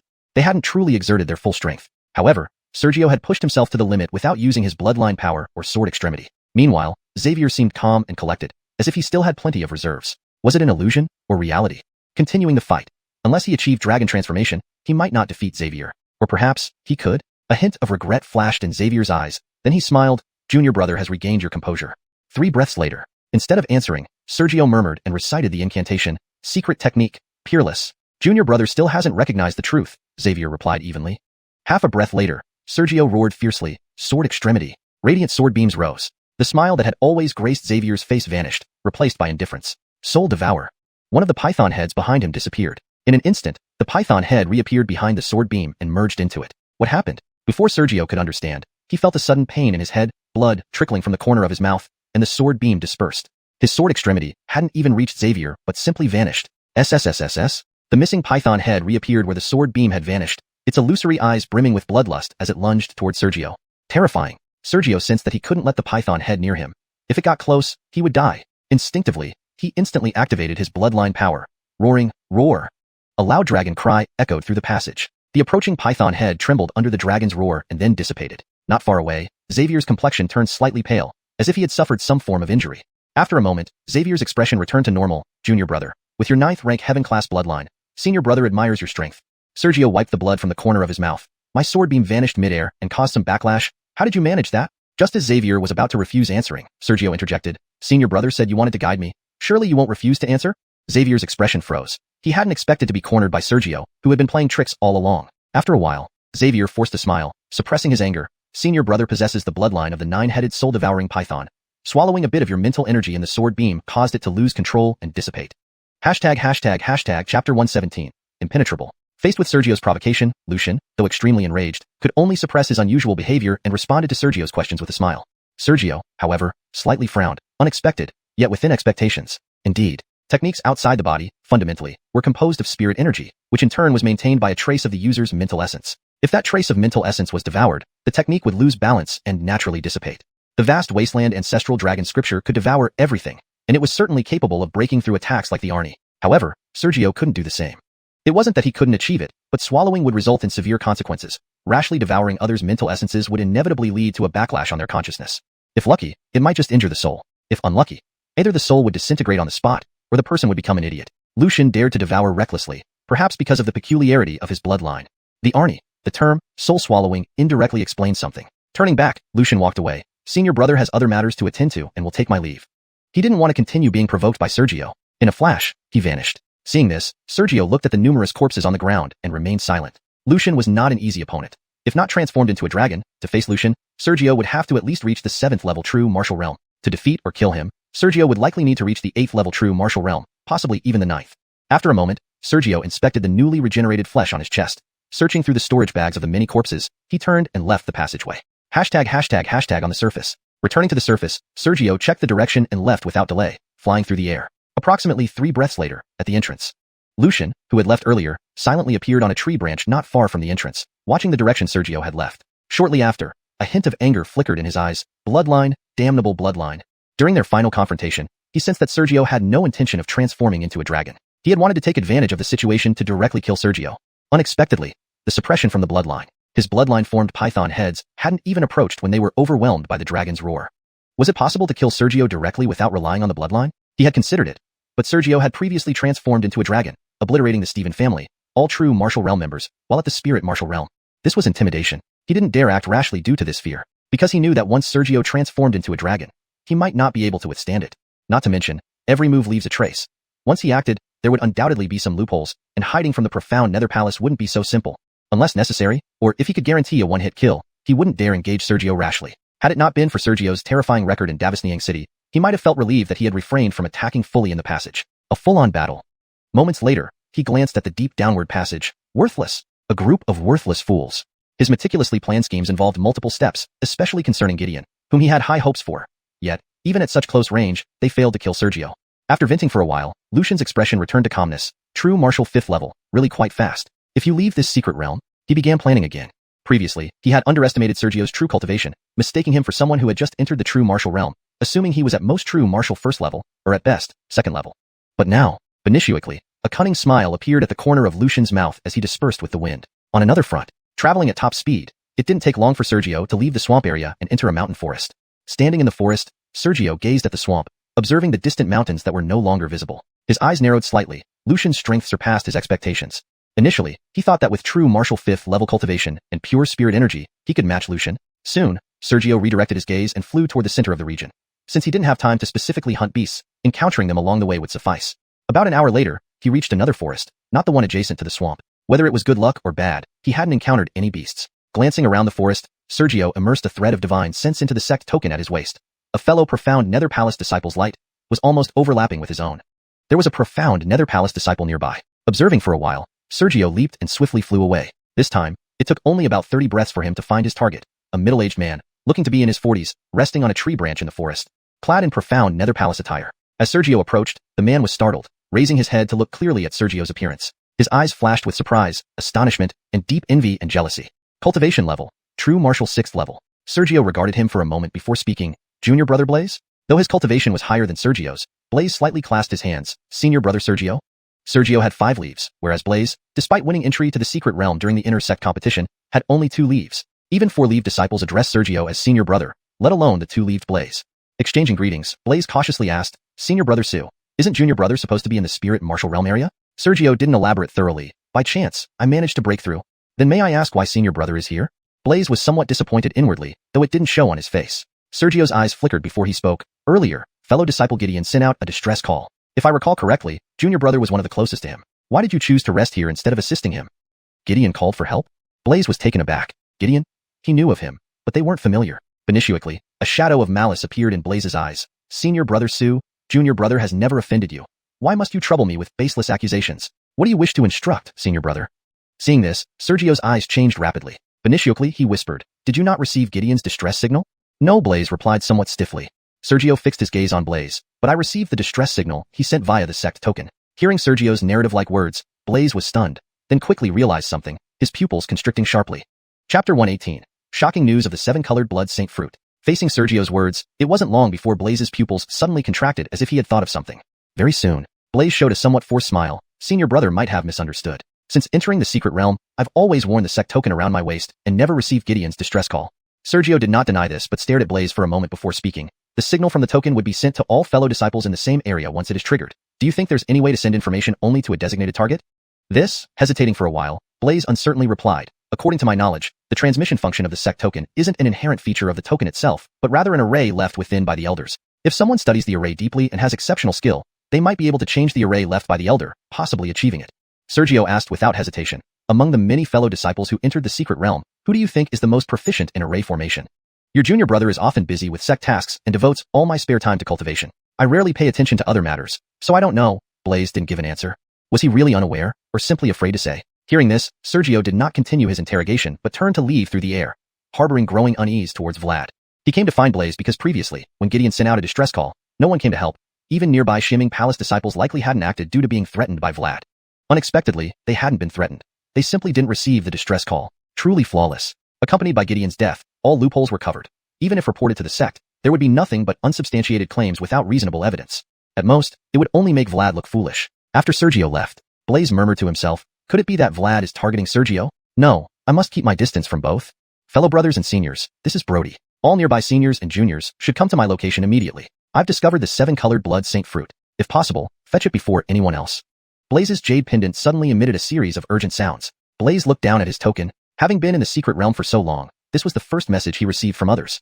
As for the distress call mentioned by Sergio, unless one refused to leave despite finding treasure, anyone in this Wu area should flee if unable to fight. Using the sect token for assistance and broadcasting a message known throughout the Wu region would only bring disgrace.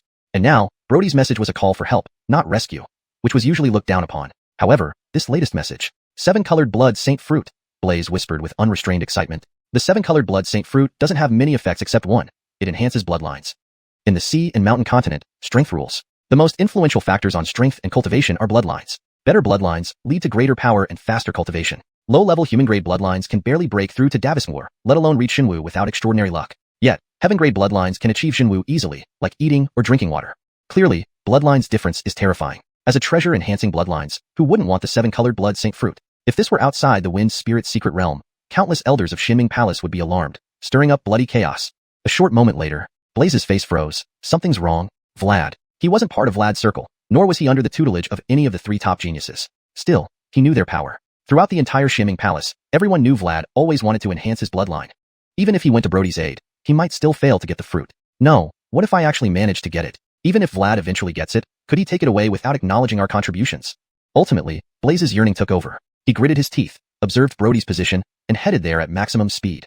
In a mist-shrouded forest within a swamp, the 7-colored blood saint fruit, Vlad stood amidst the trees, stunned. If he could obtain the 7-colored blood saint fruit, his bloodline would undoubtedly enhance. If his 9-headed bloodthirsty python bloodline reached heaven grade, if both he and Sergio had heaven grade bloodlines, he wouldn't believe his bloodline could still be suppressed by Sergio. Without bloodline suppression, killing Sergio quietly would be effortless. I will definitely get this, murmuring, Vlad abandoned his previous stealthy approach and soared through the swamp at terrifying speed, even temporarily setting aside plans to sabotage Sergio. Elsewhere in another mountain range within the Xinwu region, atop a mountain peak, a man stood still, holding a sword on his right side. Tall and straight, he had sharp eyebrows and bright eyes. He wore clothes from the sky-splitting pavilion. Neither Larry nor Adriel who fought Vlad earlier. The 7-colored blood saint fruit. This person looked at the sect token on his waist, eyes filled with determination. In another place in a desert, a robust man walked slowly through the sandstorm, astonishingly undeterred by the storm's powerful wind and cutting force. Dressed as a disciple of the supreme royal sect, his skin shimmered with steel-like brilliance. He bore a resemblance to Toba he encountered by Sergio in the stonefruit grove. While walking, he glanced at his sect token. Not long after, the 7-colored blood saint fruit. We need this, the man spoke arrogantly before launching himself forward like a cannonball. Elsewhere, news of the 7-colored blood saint fruit spread rapidly across the entire Xinwu region. Unless incredibly distant, everyone dashed toward its location at top speed. On the other side, Sergio also looked at the jade pendant, his eyes gleaming. He also received Brody's message. He saw that within a few moments of receiving the message, the light points representing others on the token moved toward Brody at what seemed like a snail's pace. Hashtag chapter 119, the 7-colored flower and the rainbow fruit. After receiving the message, it took only a few breaths before most of the light points in the jade pendant, representing other Xinming Palace disciples, began to converge towards Brody's position at a snail's pace. Even though the moving light points could be seen within the token, in reality, their speed was likely terrifying. Clearly, Brody's message wasn't some kind of ambush by Vlad, but rather a genuine notification to all sect disciples that the rainbow-colored blood saint fruit existed. Setting down the token, Sergio glanced in Brody's direction. It is often said that bloodlines above 9th rank heaven tier only exist in legends. If I can obtain that rainbow-colored blood saint fruit, could it allow me to bypass countless years of hunting and directly transcend my bloodline essence? Though he wasn't certain, Sergio was going to join the competition for the fruit. Even if he had to go through extraordinary lengths, he would seize the rainbow-colored blood saint fruit. With a flash, Sergio unleashed his full spiritual energy and soared into the sky. He hadn't flown long when he saw streaks of light speeding in similar directions from far away, indicating that many other disciples had also received the message and were now rushing towards the same location. The news of the rainbow-colored blood saint fruit must have stirred countless disciples from the 4 sects who had entered this place. 5 days later, whether it was due to the great distance or the lack of sufficient speed, probably because the speed wasn't fast enough, Sergio noticed during his leisure moments that many of the light points representing fellow disciples moved faster than he did. After 5 days of continuous flight at top speed, he finally reached the location indicated by the token, where Brody was supposed to be. Upon arrival, he didn't need to search. There were already many people gathered here. Looking around, there were hundreds of them, spread out in 4 directions in a standoff configuration, just like the 4 sand dunes before the secret realm. Empyrean Sect, Heaven Severing Pavilion, Immortal Mountain, and Xinming Palace. All 4 sects were present, with no one absent. After glancing around, Sergio approached the area designated for Xinming Palace without hesitation. Many Shiming Palace disciples greeted Sergio warmly, Elder Brother Su, or Junior Brother Su. Joking aside, who didn't know that Sergio had entered the secret realm as a 9th-rank spirit warrior and now stood at 5th-rank true warrior.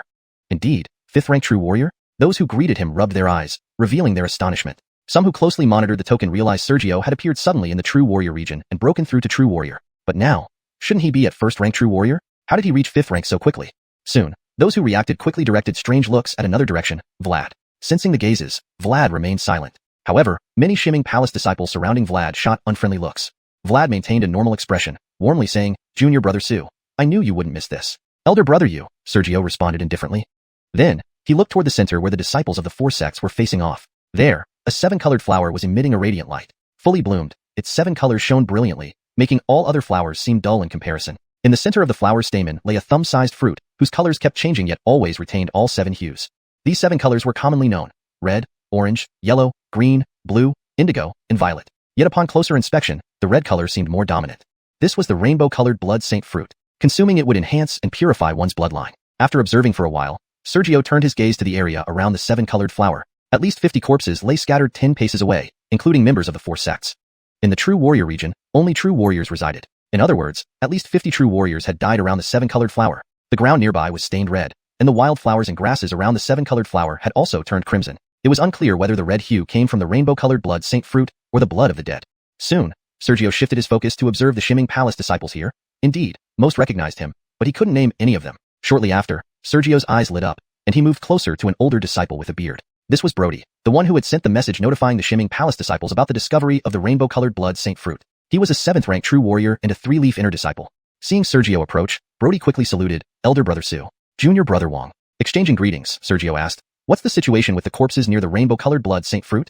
Brody's face revealed a hint of helplessness. Elder Brother, you don't understand? It turned out that none of the 4 sects had arrived en masse immediately, leading to a continuous gathering and standoff among the disciples. The corpses near the rainbow-colored blood saint fruit belonged to those who couldn't resist the temptation and attempted to snatch the fruit. They were swiftly killed by the others present. The death toll exceeded 50, with some completely disintegrated due to simultaneous attacks. Understanding the situation, Sergio's expression darkened. So, anyone who dares to touch the rainbow-colored blood saint fruit will be surrounded and attacked? And unless someone gives up, they'll remain in this standoff? Brody nodded slightly. Sergio's lips twitched. There were likely several hundred people here. 80% of the true warrior region's disciples from the 4 sects had probably gathered here. Even if he underwent the dragon transformation, he doubted he could withstand an attack by so many. Thinking for a moment, Sergio murmured, would they really stand off indefinitely? Calculating the time, the 7-story tower in the heart of the secret realm should be opening soon. In the true warrior region, Sergio didn't have a map, but he knew what lay in the center, a 7-story tower. The most precious treasures of the secret realm were inside this tower, which wouldn't open until the last month of the 3-month duration. Brody pondered and shook his head. For now, we can only wait for Elder Brother Yu and the leaders of the other 3 sects to devise a plan. Otherwise, it's impossible to break this standoff. Vlad led the true warrior region contingent for Shiming Palace, and the other 3 sects surely had their own leaders. An agreement between these 4 would be equivalent to an agreement between the 4 sects. Another half-day passed, with more disciples arriving from various places. Suddenly, a freshly arrived Empyrean sect disciple couldn't suppress his greed. Biting his lip, he leaped forward in a blur towards the 7-colored flower.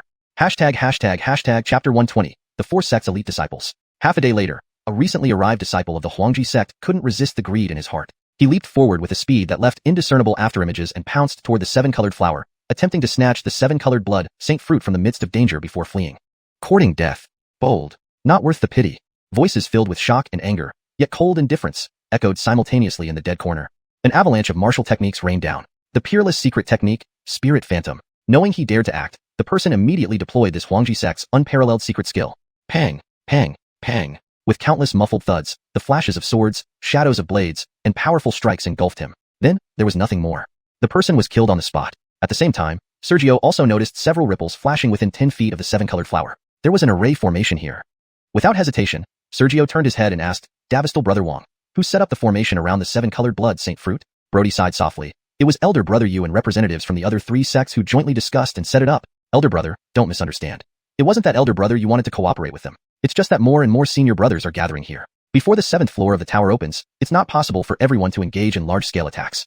This formation served 2 purposes. One was to ensure that even if someone lost their mind and thought of destroying what they couldn't obtain, the presence of the formation would prevent the 7-colored blood saint fruit from being destroyed suddenly. The second was to guard against anyone exceptionally fast actually taking the 7-colored blood saint fruit under the watchful eyes of so many people. Even though it was nearly impossible, it still needed to be prevented. As for the disciples from the 4 sects gathered here, their presence now was mainly to intimidate and ensure that no one from the other sects dared to plot any mischief. The initial plan of using their numerical advantage to forcibly take the 7-colored blood saint fruit had long been abandoned. Upon hearing this, Sergio was about to put it out of his mind when he suddenly thought of something. He looked at the other 3 sects. After all, he didn't know much about their disciples yet. Thinking for a moment, Sergio spoke softly, "Davistal brother, do the Zhanbo Pavilion and other sects have any famous elite disciples?" Elder brother doesn't know? Brody subconsciously revealed his astonishment. He quickly regained his composure. "Please forgive me, elder brother. I misunderstood. Since you were previously in the Davismo realm and have only recently advanced to the Jinwu realm, it is normal for you not to know about the elites of the Jinwu realm from the other 3 sections." The reason was not as he put it, but Sergio did not explain and merely nodded in agreement. Brody did not doubt it and whispered, "Elder brother, look at the Zhanbo Pavilion over there." With a glance, Sergio immediately saw Adriel, the same Adriel who fought Xavier without reaching a decisive victory. However, this time, upon closer inspection, he realized that Adriel was not leading the Zhanbo Pavilion. Adriel was half a step behind a tall figure with sword-like eyebrows and starry eyes. Brody's voice timely interjected, "Brother Sue, that man is named Alberic." Alberic, an 8th-rank true martial cultivator, possessed 4th-tier heavenly sword beast bloodline, a lineage born for the way of the sword. He was the current sage son of the Zhanbo Pavilion. Indeed, Alberic was the current sage son of the Zhanbo Pavilion. It's worth noting that the strongest entering the Wind Spirit secret realm was only at the 8th-rank true martial stage. Not that 9th-rank true martial cultivators couldn't enter, but those like Edie and Marvin focused on breaking through to the profound martial realm rather than venturing into the secret realm. Sergio's pupils constricted slightly. Since he is the sage son, isn't he stronger than Adriel? Adriel fought Xavier to a draw. Alberic, being the sage son of the Zhanbo Pavilion, wouldn't that mean Xianming Palace had no one who could match Alberic? The relationship between Xianming Palace and Zhanbo Pavilion was already quite strained. Rest assured, elder brother. Although he is the sage son, Larry has risen rapidly in the Zhanbo Pavilion. They say Alberic tried to make things difficult for Larry multiple times but failed every time. Though Alberic is stronger than Adriel, he currently holds less status in the Zhanbo Pavilion than Adriel. Pausing briefly, Brody continued in a low voice. They say he is now completely focused on how to suppress and deal with Larry. If we don't provoke him, he won't have the leisure to bother with us. Sergio was somewhat surprised. Such information should be extremely confidential. How did Davistal brother come to know it? Indeed, jealousy leading to action was never lacking anywhere. Brody replied matter-of-factly, "Information sent by the sect." Sergio's lips twitched slightly. Information that Brody knew. He himself did not. Brody, unaware of Sergio's thoughts, looked toward the Huangji Palace. "Elder brother, please look at that person." Following the direction indicated, Sergio soon spotted a person who seemed to be dozing off at the Huangji sect's location. Seeing clearly, Sergio's face darkened slightly. That person resembled Lucius. Could it be that he encountered another sibling? He hadn't forgotten that Xavier suddenly started giving him trouble because of Billy. Even though Xavier had no evidence or witnesses, he always believed Sergio killed Billy. Although, indeed, Billy was killed by him. "Elder brother, that person is named Devin." Brody's voice rang out again. Devin was a Huangji Palace elite, among the strongest in the true martial realm, and led the Huangji Palace's expedition team. Naturally, he was an 8th-rank true martial cultivator. Most importantly, as a Huangji Palace elite, Devin's physical strength stood out even among the many true martial cultivators in the Huangji Palace. His physical strength surpassed that of mid-grade spiritual weapons. Under the influence of spiritual energy, Devin could withstand hits from some high-grade spiritual weapons without losing ground. In other words, unless it was a top-notch high-grade spiritual weapon, as long as Devin's spiritual energy didn't run out, his skin couldn't be pierced during combat. However, according to information from the Xianming Palace, Devin was as wild and arrogant as his name suggested. If he targeted someone intentionally, that arrogance could be considered a weakness of Devin. Whether this wild and arrogant nature was genuine or a facade was uncertain. Learning about Devin, Sergio's lips twitched. Resembling Lucius, these two must undoubtedly be siblings. Recalling Lucius's physical strength after the peerless secret technique, Spirit Phantom, Sergio wondered if, at his 5th-rank true martial stage and wielding the supreme sword technique, he could penetrate Devin's defenses? "Elder brother, look over there." Brody continued, pointing towards the direction of the Immortal Mountain this time. After observing for a while, Sergio was taken aback. Previously, Adriel and Alberic from the Zhanbo Pavilion, Lucius from the Huangji Palace, and Xavier leading the Xianming Palace were all 8th-rank true martial cultivators. But this time, the people Brody pointed out were a man and a woman sitting side by side in apparent meditation, both 7th-rank true martial cultivators. Seeing clearly, Sergio was somewhat surprised. Are they the leaders of the Immortal Mountains expedition team? Looking at their close relationship, could they be spouses? Hashtag chapter 121. Proposal. As Sergio carefully observed the prodigies that Brody was about to introduce from Immortal Mountain, even he was taken aback by their mere true martial 7th-rank cultivation. Brody instantly shook his head. They are not a couple but siblings. He then whispered, "Brother Sue may not know. The leader of the Immortal Mountain group was a man named Kirk, though Kirk was not his real name. It was rumored that the man disliked his true name, so no one knew it. He had chosen Kirk as his own title. The woman was named Aloysia. One male and one female, both blood-related siblings, were at the true martial 6th-rank cultivation level. What shocked everyone the most was their bloodlines. Kirk possessed a heavenly tier 6th grade Davisitening WYRM bloodline. Though he wasn't vengeful, he was extremely proud. If someone provoked him, they would certainly face retaliation. Aloysia had a heavenly tier 5th grade Wind Phoenix bloodline. However, despite her bloodline being slightly lower than Kirk's, it was said that Aloysia's bloodline was incredibly dense, giving her great hope of reverting back to its ancestral form. Once it did, her bloodline could transform into an even more formidable lineage like a phoenix. Unlike her brother Kirk, Aloysia had a gentler disposition. Naturally, she and Kirk supported each other. If Kirk intended to target someone, Aloysia wouldn't interfere. Sergio heard this and looked at the two, his face revealing intense shock. Blood-related siblings, both with heavenly tier bloodlines? This was utterly inconceivable. It was important to note that in the Sea of Mountains continent, bloodlines did not pass down through generations, at least according to what Sergio knew. Each person's bloodline was unique. Even if parents had identical bloodlines, their offspring would have different ones. Parents might both possess profound 9th-grade bloodlines, yet their children could still only inherit human 1st-grade bloodlines. Yet, Kirk and Aloysia's parents had produced 2 children with heavenly tier bloodlines? Unheard of. Brody revealed a faint trace of jealousy. Brother Sue, you must be wondering if their parents were some extraordinary beings for their bloodlines to be so remarkable. Sergio raised an eyebrow. Are their parents ordinary? Brody felt even more jealous. According to what the elders say, their parents were just a pair of peasant slaves.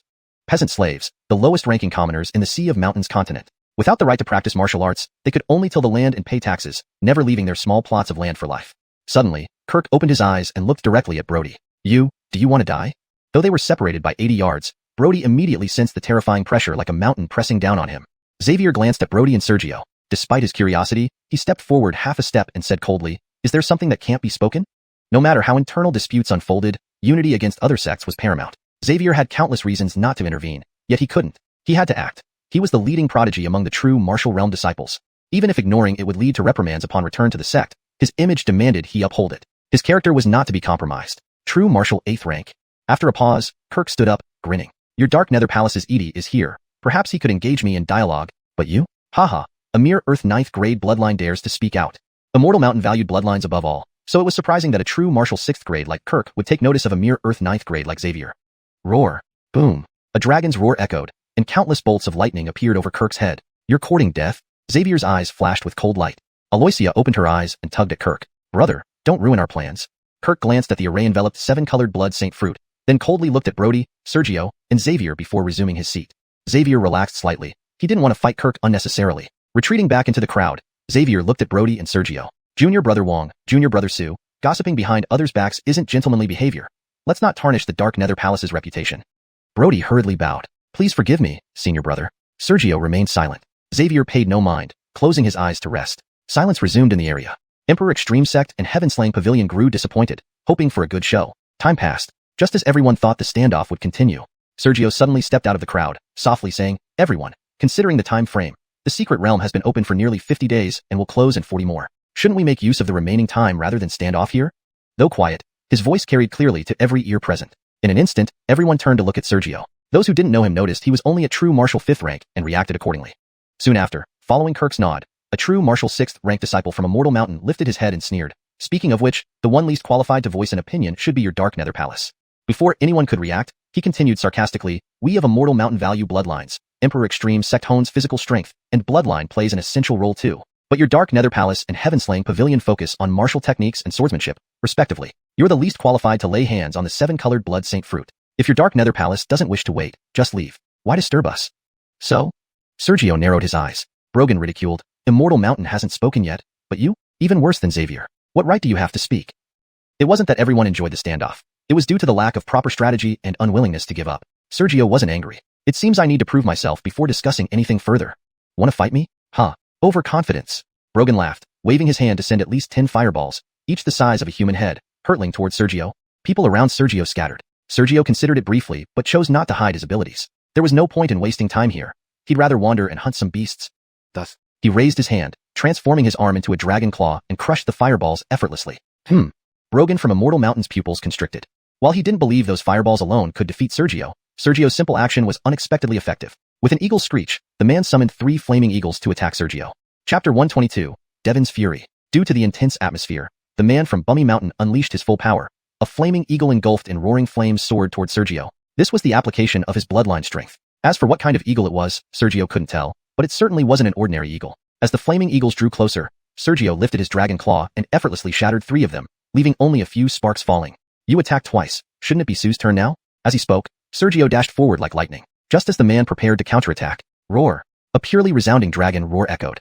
The bloodline within the man's body momentarily stagnated. Even though he reacted instantly, it was already too late. Because of that slight hesitation, Sergio had already approached him, striking with a claw that sent the man flying and left deep gashes on his arm. If my target had been your head just now, you would already be dead, Sergio said coldly as the man stood up, looking at him in shock. He, a true martial realm level 6 practitioner, Nearly died at Sergio's hands?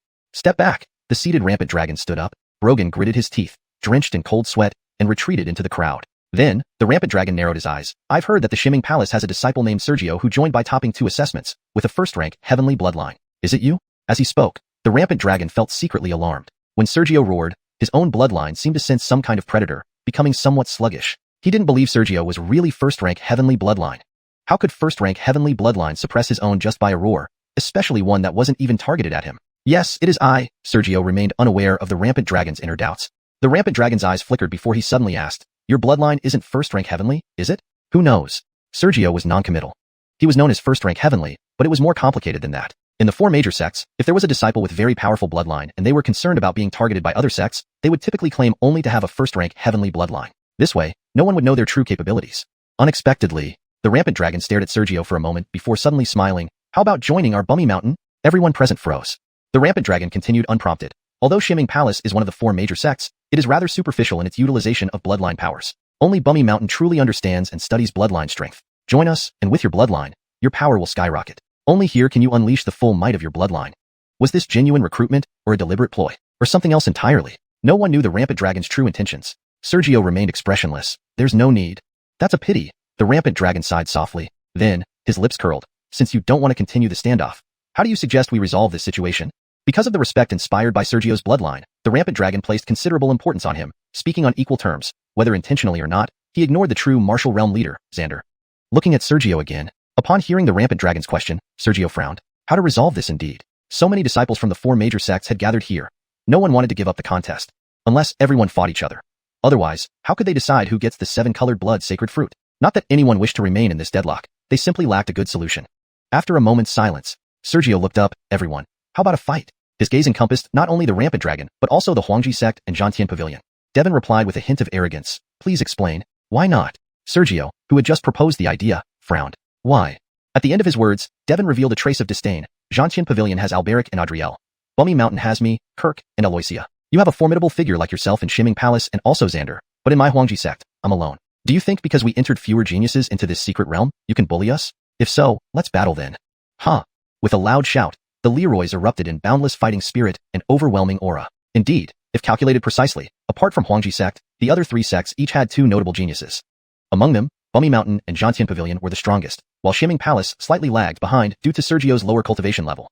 Suppressing his annoyance, Sergio asked, Then, what's your plan? None, Devin replied curtly. Seeing the numerous Leroys ready to explode into action, Sergio remained silent. Junior brother, come back, Xander finally spoke, a faint mocking tone in his voice, as if he had foreseen this scenario. Unwillingly, Sergio's eyes flickered and he suddenly said, If you refuse, what if Shimming Palace joins forces with Zhantian Pavilion and Bummy Mountain to drive your Huangji sect out first? Think about it, without your sect, the remaining 3 stand a much better chance of obtaining the 7-colored blood sacred fruit. Devin's eyes flashed with menace. You dare. In fact, that's feasible, the rampant dragon mused aloud. Alberic scrutinized Sergio for a moment and nodded. It does make sense. Indeed, Sergio's reasoning was sound. Without Huangji sect, the remaining sect's chances of securing the fruit increased significantly. Earlier, they hadn't dared propose this idea first, fearing backlash and provoking immense enmity from Huangji sect, which would be counterproductive. Now that Sergio had suggested it, why not agree? Sure enough, Devin wasn't surprised by the reactions of Zhantian Pavilion and Bummy Mountain. He merely stared intensely at Sergio. After a long pause, he sneered, Do you really believe, even if we don't get it, we can still eliminate Shimming Palace? They would probably find that delightful. Now, do you still want to move against us? An overt threat. Unexpectedly, Sergio's eyes flickered, and he turned to Xander. Senior brother, what do you think? Since you're leading us here, Junior will follow your lead. Translation note. In the novel translation, character names are usually transliterated using pinyin, as requested. The paragraph structure and line breaks are maintained as in the original text. ##### Chapter 123, Endless Dispute. In the face of Devin's threat, Sergio redirected the problem to Xander's head. Instantly, Xander's usually gentle demeanor twisted slightly. He was angry. When it came to stirring up trouble, wasn't he energetic? Now that they had to resolve the aftermath, did they think he'd take care of it just like that? Forget it. Without the threat from the Huangji sect, he would have refused. But with Devin's pressure, if he chickened out now, the sect's prestige would be damaged significantly after leaving the secret realm. After a long pause, Xander managed a forced smile and said, Brother, you proposed the idea. I'm not as sharp, so please make the decision. Besides, as the designated leader of the Daviswar region by Elder Qin, you're perfectly suited to take over for me here in the Shenwu region. To his surprise, Sergio's expression turned somewhat peculiar, making Xander uneasy. For a moment, he couldn't figure out what Sergio intended. As if sensing his confusion, Sergio's eyes gleamed oddly. Brother is right. I am indeed the Daviswar region's appointed leader by Elder Qin. Since I've come here and you trust me, I'll take responsibility without hesitation. Xander immediately realized Sergio aimed to become the leader of the Shenwu region. But what was the point? Fame? With all that Sergio had done since joining Shiming Palace, those who believed in him already thought highly of him. As for those who didn't, it wouldn't matter even if Sergio led the Shenwu region. If it wasn't for fame, Xander finally guessed, perhaps it was about the 7-colored blood saint fruit? Thinking of this, Xander narrowed his eyes. Soon, his gaze turned strange. Since brother put it that way, you have exceptional bloodline and unparalleled combat power. This time in the secret realm, I will assist you. Only about 10 years older than me, yet he's so sly. Sergio inwardly cursed. Xander wasn't wrong. Sergio indeed aimed to become the leader of the Shenwu region. It wasn't for fame, but for the 7-colored blood saint fruit. There were too many Shiming Palace disciples here, and the fruit was critically important. If Shiming Palace obtained it, it would be taken back to the sect, under the supervision of the leader of the Shenwu region. Sergio had no low opinion of the 7-colored blood saint fruit. If Xander were in charge, Sergio doubted he could guard it properly. Xander might hide somewhere and consume it to elevate his bloodline to heavenly level before passing the tower tests. Sergio didn't want to go through all this effort only to see Xander sneakily consume the fruit. Clearly, Xander had some suspicions but agreed outright. Was it because he was confident he'd get it from the sect later? Or did he have other plans? For now, Sergio had no clues. But he wasn't overly worried. The moment the fruit was in his hands, it wouldn't be easy for Xander to snatch it. Political machinations? Careful deliberation. He didn't believe he'd fall into any traps. At the same time, the numerous disciples in the Shenwu region, hearing Xander's words, were astonished. Did Xander transfer leadership to Sergio? Some less intelligent ones misunderstood, thinking Xander feared the 3 sects, revealing their anger and ridicule. The smarter ones, however, remained silent, their eyes flickering. Noticing the disciples' gazes, Sergio paid no mind. Instead, he looked at Devin again. The 7-layered tower opens in less than half a month, and we're still some distance from the center. So what? Devin remained unperturbed. You refuse my fair proposal and can't offer an alternative? Pausing, Sergio's expression became enigmatic. You are a genius of the Huangji sect. Are you afraid? Afraid of losing face? Provocation? Devin sneered. Kid, keep talking. In a free-for-all, I promise I'll focus solely on your Shiming Palace, ignoring Xianxia Pavilion and Immortal Mountain. Sergio's brows furrowed. If Devin truly fought him tooth and nail, he'd likely fail to obtain the 7-colored blood saint fruit. At this moment, Alberic from Xianxia Pavilion suddenly interjected. If so, how about each sect sends one person? That way, the Huangji sect isn't disadvantaged. One person. I agree, Devin flashed his eyes, nodding. He knew well that since Sergio proposed the fighting terms, the standoff was essentially over. The only question was how many participants each sect would have in the battle. I don't care. Bowen from Immortal Mountain stretched his limbs, but Sergio's eyes turned cold. Refusing. Devin snorted. Didn't you propose this? What's there to refuse? Sergio's coldness remained. Relying on one person's outcome is unwise. Truthfully, it was because Sergio's cultivation was the lowest. If only one person represented each sect, it would be their leaders in the Shenwu region. Had Sergio not faced Xander earlier, he wouldn't be concerned. But having clashed with Xander, Sergio knew, despite his powerful techniques and combat prowess, he'd struggle against others. Agreeing would likely eliminate Shiming Palace. Devin smirked. 3 against 1. You have no right to refuse. Just moments ago, Sergio had forced Devin to lose face by teaming up with Xianxia Pavilion and Immortal Mountain. Now the tables were turned, and Devin was reveling in it. Sergio ignored him and turned to Xianxia Pavilion and Immortal Mountain. What do you two think? Alberic and Bowen felt like cursing. They wondered if Sergio hadn't heard them earlier. Seeing Sergio's piercing eyes, Alberic hesitated. The relationship between Xianxia Pavilion and Shiming Palace was tense. If he went all out, Sergio might target Xianxia Pavilion instead of Huangji sect. Bowen had simpler concerns, mainly wary of Sergio's bloodline. Reflecting, Bowen spoke. Su brother has a point. Considering further, allowing Sergio to act alone was risky. If Sergio targeted him, even with superior cultivation, the bloodline suppression might lead to defeat. With teammates, however, if Sergio targeted Immortal Mountain, others could counter him. Unaware of the bloodline suppression, Devin was puzzled. Anyway, our sect agrees to one person. Alberic noticed Bowen's apprehension towards Sergio, a clear sign of caution. Translation provided based on the original Chinese text, maintaining its tone and style while ensuring natural English fluency. Paragraph and line breaks remain consistent with the source material. Chapter 124, Choosing Warriors. Unlike Devin, Alberic acutely perceived that the dragon of Immortal Mountain seemed wary of Sergio, quite wary indeed. What was he wary of? And wasn't Alberic also a participant caught in confusion? Unable to figure it out, he chose a safer response. What Brother Su said does make sense. Events returned to the starting point. Sergio knew when to stop and silently considered how many individuals from each sect would be enough to persuade the other 3 sections, especially to persuade Huangji sect. Although tensions were currently high, he truly did not wish for anyone to target him with all their heart during the chaos. Once someone really had him as their sole focus, then the 2 involved sects would definitely miss out on the 7-colored blood holy fruit. It seemed Devin was indirectly issuing a threat, making everyone aware of his stance. In silence, after an indeterminate amount of time, Sergio raised his head. 3 people from each sect. How about that? 3?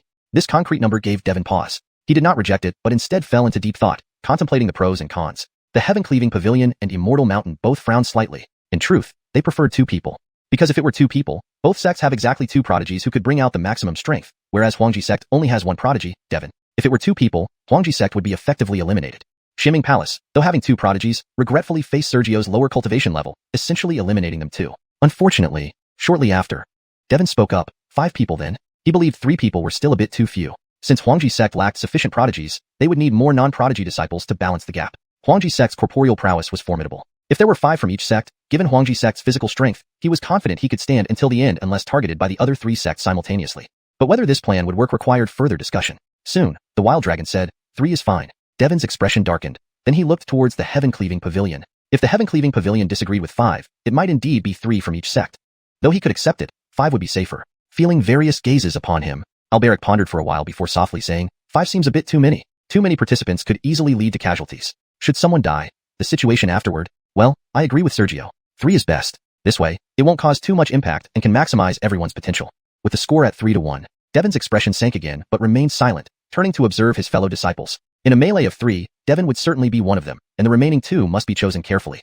With the tacit understanding reached, Immortal Mountain and the Heaven-Cleaving Pavilion also began evaluating those present, considering their 3rd member. At Shimming Palace, realizing the consensus, Sergio turned to observe the true martial realm cultivators around, only to realize 80% of these people were strangers to him, unknown to him. How was he to choose? Senior brother Su, let me come forward. I've mastered the peerless secret techniques of our sect. To those from the 3 opposing sects, we are just chickens and dogs. Why you? Humph, wasn't it you who suffered a bitter defeat at my hands a few months ago? Senior brother, let me come forward. Senior brother, I am close to Lady Saint. Choose me. Many voices echoed eagerly alongside Sergio's gaze, hoping to be chosen to participate. Victory here meant immense rewards back in the sect once news was reported. Not to mention, as victors, they might also get the 7-colored blood holy fruit. Though slim, there was still a possibility. After surveying the scene, Sergio did not speak hastily but turned to Xander. Senior brother you, what do you think? For the trio participating, Sergio was definitely one of them, and so was Xander. As for the 3rd person, that decision rested solely with Xander. After all, Xander knew these true martial realm cultivators well. As long as Xander still desired the 7-colored blood holy fruit, he wouldn't sabotage the selection process. Sure enough, hearing this, Xander started observing those present, full of hesitation and contemplation. Initially, his gaze locked onto someone. Junior brother Xiao, you shall be the last one. Following the gaze, Sergio saw a middle-aged man around 40 or 50 years old. 8th level true martial realm, 3 leaves. Previously, this person had not volunteered himself. Diving his divine will into the artifact, he quickly found the corresponding light point representing this person, named Emir. Due to Xander's words, Emir pointed at himself, looking somewhat surprised. Me? Unwilling, junior brother? Xander's expression remained unchanged. I thought senior brother was going to choose him. Emir did not give a direct answer. He referred to another 8th level true martial realm cultivator near Xander, visibly younger than Emir. Being close to Xander, Sergio had already sensed this information earlier. The person named Jingbar, also 3 leaves. It was visible that because of Xander's choice, Jingbar looked startled and deeply unsatisfied, staring at Xander. Silent for a moment, Xander explained, Jingbar's strength is comparable to yours. However, this will be a melee. You've been away for a long time and are better suited for team battles, capable of bringing out greater strength. Whether explaining to Jingbar or Amir was open to interpretation. By senior brother's command, I shall comply. Amir smiled, then stepped out of the crowd, not moving close to Xander but stopping beside Sergio. Sergio's eyes flickered. Clearly, Jingbar was aligned with Xander, but Amir, was he unaffiliated or part of another faction? Then he softly said, Junior brother Xiao, once the secret realm ends, if you have free time, why not visit Unmanifested Peak and spend some time with senior brother? Davisfing alone there, I often feel quite bored. Not knowing Amir's strength, yet allowing Xander to abandon Jingbar in favor of Amir hinted at outstanding qualities. Inviting him over was a form of recruitment. Now being true martial realm himself, Sergio should gather some inner sect disciples around him. Amir's expression turned strange. Shaking his head soon after, he replied, Thank you for your invitation, senior brother, but senior brother Elton has always taken care of me, leaving me little time to visit Unmanifested Peak. Please understand. Elton, one of Shimming Palace's original prodigies, had publicly announced not contesting the Bryson position. Mentioning Elton now made his reasons clear. I was too presumptuous. Sergio stopped speaking. Turning to look elsewhere, the other 3 sects, including Immortal Mountain, had also chosen their participants. Many gazes clashed. With selections finalized, it was time to engage. Chapter 125, Chaos Battle. After each sect selected their participants, gazes suddenly clashed. The intent to kill and the spirit of combat surged into the sky. Not long after, Alberic emerged from the Jean Beau Pavilion crowd with Adriel and an unfamiliar figure, positioning themselves on an open space. Adriel spoke with a hint of coldness. 100 paces formed the boundary. Stepping beyond this boundary is defeat. Marking a point somewhere, he then drew a circle with a radius of 50 paces around it. Sergio and the Bu Mieshan Huangji sect did not object, both leaping into the designated circle. 12 people entered the circle, becoming more vigilant. None dared to act rashly. A chaos battle, in such a chaotic confrontation, whoever made the first move would inevitably be surrounded and attacked. The surrounding disciples gathered outside the circle, silently observing with serious expressions. After an indeterminate amount of time, Dottie from Bu Mieshan laughed lightly. This standoff isn't very entertaining. Let me help you all. With her fierce cry, a bird phantom appeared midair, spreading its wings. Instantly, a powerful hurricane rose, sweeping across the entire battlefield. Watch my strike. To your death. Find your doom. Originally cautious and wary, Everyone subconsciously burst into action. The sound of explosions echoed. Due to the hurricane, the flames of battle ignited. As Sergio was about to make his move, he saw Dottie and another person from Wuxia charging straight toward him. Have you noticed? Dottie seemed somewhat disappointed but decisively waved her hand, sending a barrage of wind blades slashing at Sergio. Another Wuxia member conjured an unknown flying bird phantom above his head, unleashing a cascade of fireballs towards Sergio. Combined, the force of wind and fire amplified by 30%. They aimed to eliminate Sergio right away. Whether they killed him or forced him out of the battlefield, they intended to see him defeated first. They were just starting the battle, standing on the edge of the battlefield, which was the best place to push someone out. Without hesitation, Sergio raised his hand and shouted, "Wind and rain sword heart." Countless sword beams shot out from his hands. He was secretly annoyed. After conflicts with Huangji sect and strained relations with Zhanbo Pavilion, he wouldn't be surprised if either tried to eliminate him first. But who would have thought that those targeting Sergio first were Wuxia, with whom he had pleasant exchanges earlier? Beside him, Xiahou Boyo's expression turned grim, suddenly drawing out a silver spear and thrusting it forward. Spear out, Davis dragon. Armando. An illusion of a dragon encircled the spear, transforming into a huge dragon rushing forth. Boom. Thud after thud, Sergio's condensed sword beams collided with wind blades and fireballs. The outcome was unsatisfactory. 3 or even 4 sword beams could only cancel out one wind blade or fireball. Fortunately, Amir's dragon phantom crashed through the wind blades and fireballs, averting the crisis as the sword beams almost completely dissipated. Dottie became furious. Impressive guts. Had it not been for Amir's aid, she was certain that Sergio would have been forced out of the battlefield unless he wanted to die. One spear sets the land. Amir fearlessly threw his spear into the sky. Instantly, thousands of spear illusions rained down like a storm. Gee. The third member of Wuxia, with the bird phantom atop his head, let out a screech and spewed out another ball of fire. Unlike before, this time the flame instantly turned into a sea of fire that swept across. The wind phoenix atop Dottie's head began swirling, the raging wind intensifying the sea of fire even more. Before they could get close, the heat felt unbearable even to Sergio. Neither the heat nor the strong wind allowed Amir's spear illusions to fall properly. Amir suddenly yelled low, "Benishioic, break through the sea of fire. Otherwise, with the wind aiding the fire, we will surely be eliminated." Not that Amir didn't want to take action himself, but maintaining the spear illusions left him no time to deal with the sea of fire. A broad area attack couldn't approach the sea of fire under such intense wind. Only a linear concentrated attack could forcefully break through. Secret technique Peerless, Extreme Sword. Sergio unleashed it without holding back. A 10 paces long sword beam pierced the air. Wherever the sword beam went, the wind parted, slicing through the sea of fire, dividing it into two. Amir's eyes widened as the spear illusions fully descended. In a flash, the divided sea of fire was extinguished by the spear illusions, which then engulfed Dottie and the other Wuxia member. 10,000 thunderstrikes. Arwen roared. Suddenly, bolts of lightning came from afar, attacking everyone. But Amir, now free, coldly snorted, "Can you?" He flung his spear again, creating a dense web of spear lights blocking the lightning. "Devour soul." Xander's voice sounded. 2 snake heads appeared beside Dottie and the third Wuxia member, biting them viciously. To recount in detail took time, yet in reality, from Dottie's attack to Xander's snake heads appearing, less than 2 breaths passed. Instant elimination? The third Wuxia member was bitten and fell powerlessly. Though not dead, he was severely injured. As for Dottie, gee, a fierce bird-like screech resounded, her wind phoenix suddenly tilting its head to bite the snake head.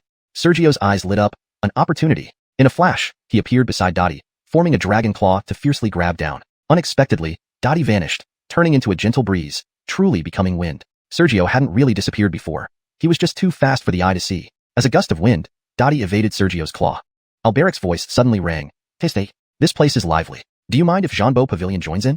As his voice faded, a 30 paces long giant sword swung down, attacking anyone within reach. Upon seeing the giant sword, Sergio felt myriad sword lights piercing his bones, making him unable to resist.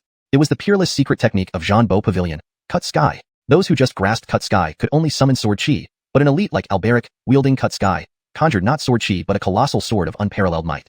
Seeing Wuxia and Shuaming Palace engaged in fierce combat, Alberic hesitated not and delivered Cut Sky. Perfect timing. If the reactions of those targeted were just slightly slower, except for Arwen far from Sergio, the 6 members of Shuaming Palace and Wuxia would either die or be heavily wounded.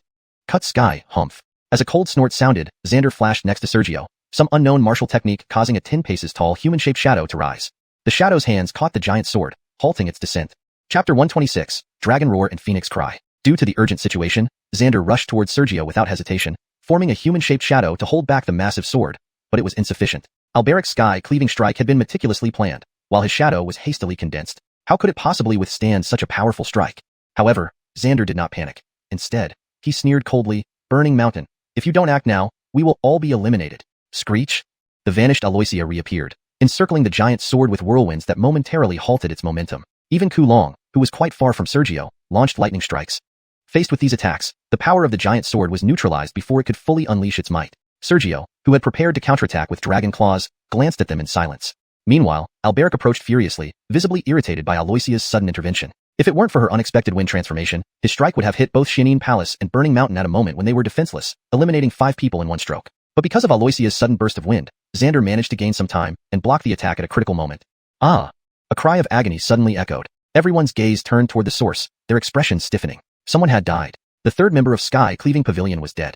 It turned out that everyone from Burning Mountain and Xianxia Palace was tangled up with each other, just as members from Sky Cleaving Pavilion and Huangji Sect were also engaged in conflict. However, due to Alberic's sudden ambush on Sergio and others, Sky Cleaving Pavilion lost significant combat power. Taking advantage of this opportunity, Devon from Huangji Sect unleashed a devastating blow, reducing Sky Cleaving Pavilion's third member into a mist of blood. By now, merely 4 breaths had passed since the battle began.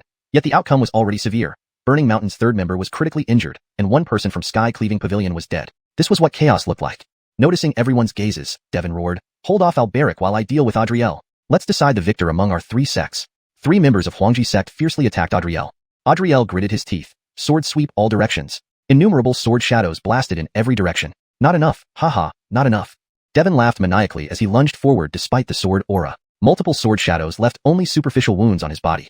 What an awe-inspiring physical strength. Looking for death. Alberic bellowed angrily. Strangely, neither Sergio nor the others tried to stop Alberic from leaving. It was a joke to even consider doing so. With his Sky Cleaving Pavilion disciple killed, Alberic was seething with rage. Blocking him would be disastrous. They ignored him instead. Upon returning, Alberic would inevitably engage Huangji Sect in a desperate fight, which would render both Huangji Sect and Sky Cleaving Pavilion unable to compete any further. They weren't foolish. They wouldn't risk blocking him. Once again, those who had just joined forces to block the Sky Cleaving sword attack resumed fighting each other, naturally targeting their respective opponents. Rumble. An even more intense battle erupted. And this time, Burning Mountain immediately fell into a disadvantageous position. The reason? Xianxia Palace's 3 members were all at full strength, whereas Burning Mountain's third member was critically wounded from Xander's sudden ambush, almost losing his combat capability. But Burning Mountain wasn't that simple. Realizing the dire situation, the third member growled, "Big brother, sister, it's on you now. Flame Extreme Universe." Screech. A bird appeared above his head, exploding instantly. A terrifying sea of fire erupted. It was an overload, an all-out balfa of bloodline power that even Tenses like Xavier dared not directly confront. Note, the phrase Jishan balfa la shuamai zhili is adjusted to all-out balfa of bloodline power for better readability in English, and Jishan isn't directly translated as it doesn't fit naturally. Also, Yer Binshan is consistently translated as Xavier da. To maintain fluency and natural English phrasing, here's the revised segment. A terrifying sea of fire erupted. It was an overload, an all-out eruption of bloodline power that even geniuses like Xavier dared not directly confront. The third individual's face turned deathly pale, and without any hesitation, he left the battlefield, leaving behind only the raging sea of flames. This time, the sea of fire made Sergio feel an imminent sense of danger, a mortal threat. To improve fluency and naturalness in English, it can be rephrased as follows. This time, the sea of fire brought an overwhelming sense of danger to Sergio, a life-threatening peril. His cultivation was still somewhat lacking, being only at the 5th level of true martial realm. Fortunately, he was not alone. The 3 of them moved closer together. Then, the 3 of them merged their spiritual energies to form a protective barrier. There was no need to recklessly attempt to break through the sea of flames, which now seemed as vast and impassable as endless water. They just needed to hold it back. Some might argue that Lawson and Davina are still present. However, with the third person having retreated, the sea of flames is now uncontrollable. If Lawson and Davina were to approach the fire, they too would be subjected to its onslaught. Moreover, they would need to first dispel the sea of flames if they wanted to attack Sergio and the others. Therefore, the 3 of them did not choose to launch a forced assault. Given the context, this sentence should be elaborated for better fluency and consistency in English. Thus, the 3 of them did not opt for a direct confrontation. Instead, they focused on defending against the raging sea of flames. Now, turning to Kong Long and Aloysia, the 2 of them, looking at the erupting sea of fire blocking their path, showed no surprise. They exchanged a glance, then both soared into the air. Roar. Screech. Dragon's roar and Phoenix's cry, wind rising and thunder rumbling. In the next breath, Kong Long transformed into a lightning dragon, emerging amidst crackling lightning. Aloysia became a wind phoenix, spreading her wings in flight. This was not the end. The lightning dragon that Kong Long turned into suddenly began circling around the wind phoenix, combining the power of lightning and wind. Their might surged dramatically. Within the sea of flames, Vlad, watching the lightning dragon and wind phoenix, had a gloomy expression. Trouble. Sergio's face also darkened slightly. They don't fear damaging their bloodlines. Amir's voice was somber. Senior brother must not have forgotten. Bumishan excels in bloodline techniques. This time their consumption may be great, but it won't damage their bloodlines. It's a pity. If they weren't siblings but unrelated, together they might be destined lovers, nearly unmatched in the world. Roar. Screech. Another dragon's roar and Phoenix's cry rang out, with streaks of lightning descending. Those bolts of lightning shattered the sea of flames at an unimaginable speed, so fast that the 3 of them couldn't react in time. In an instant, the defensive barrier was struck. The barrier broke, the 3 were sent flying, their chi and blood churning. Lightning is inherently extremely fast. Now, combined with wind, its speed became so rapid that Sergio could barely react. Perhaps Vlad and Emir, while also unable to react, could just about see faint traces of its trajectory. But because of his cultivation level, Sergio couldn't even perceive the path of the lightning. However, at this moment, for some reason, Sergio thought of Larry and Indira from Xianxia Pavilion. According to the information Jamar had previously provided, those two were the true heavenly pair, one dragon and one phoenix, childhood sweethearts. Kong Long and Aloysia only possessed the bloodlines of a lightning dragon and a wind phoenix, merely tainted by dragon and phoenix bloodlines. Yet when their bloodlines intertwined, it was already this powerful. If Larry and Indira were to display their powers, Sergio hadn't forgotten, Larry's bloodline was also true dragon, pure dragon. Perhaps, that would be the real appearance of dragon and phoenix together. Rumble. Suddenly, Sergio's body tingled. Looking down, he saw his skin slightly scorched black. Just now, at least 3 bolts of lightning struck him at a speed he couldn't react to. If not for some inexplicable weakening of the lightning's power upon impact, which seemed mitigated by his own bloodline, he feared he would have died on the spot. Sergio, you dare to be distracted at such a critical moment. You fool. Vlad, appearing disheveled himself, roared. The two of them looked at the blazing sea of fire that blocked their path, but were not surprised. Exchanging a glance, the two of them soared into the air. Roar. The edited translation aims to accurately convey the meaning of the original text, ensuring it reads naturally in English while maintaining consistency in terminology and style. However, since the provided segment ong is a sound effect or utterance that doesn't have a direct English equivalent, it has been translated to roar, to fit the context of dragon and phoenix cries mentioned later in the passage. If more context or a different interpretation is needed, please provide additional details. For a full and coherent translation of the entire passage, please provide the full text or the specific parts you need assistance with. Screaming. It seems like you've provided an isolated sound effect or character reaction without context. Could you please provide more of the surrounding text for a proper translation and editing? This sound effect likely represents a scream or shrill cry, but its full meaning and natural placement in English depend on the narrative context. Based on the original context provided earlier, this line could be translated as, a shrill cry echoed as the missing Aloysia reappeared, surrounding the giant sword with swirling gusts, momentarily halting its momentum. Please confirm if you need this specific line edited, or if you're looking to translate another segment. The dragon roared, the phoenix cried, the wind rose, and the thunder rumbled. Note, this is a more natural and fluent expression in English while maintaining the original meaning. A moment later, the transformation was not yet complete. Kirk transformed into a thunderous dragon, emerging amidst lightning. Davina became a wind phoenix, spreading its wings to soar. This collaboration wasn't over. The thunderous dragon began to swirl around the wind phoenix, lightning and gale combined, greatly amplifying their power. Within the sea of fire, Yolsan watched the thunderous dragon and wind phoenix with a grim expression. We're in trouble. Sergio's expression also darkened slightly. They don't fear damaging their bloodline? Amir's voice carried an underlying tone. Brother, did you forget that a mortal mountain values bloodline techniques the most? Their consumption may be significant, but it won't damage their bloodlines. It's a pity. If they weren't siblings but unrelated, perhaps together they would be a divine couple, nearly unbeatable in this world. Roar. Screech. Another dragon's roar and phoenix cry echoed as lightning descended again and again. The intense bolts of lightning shattered the sea of flames at incredible speed, too fast for the trio to react. In an instant, the defense shield was struck. The shield shattered, sending all three flying back with their chi and blood churning. Lightning is inherently incredibly fast. Now, combined with the wind, its speed became even faster. So fast that Sergio couldn't react. Perhaps Yolsan and Emir could barely trace its path, though they couldn't respond in time either.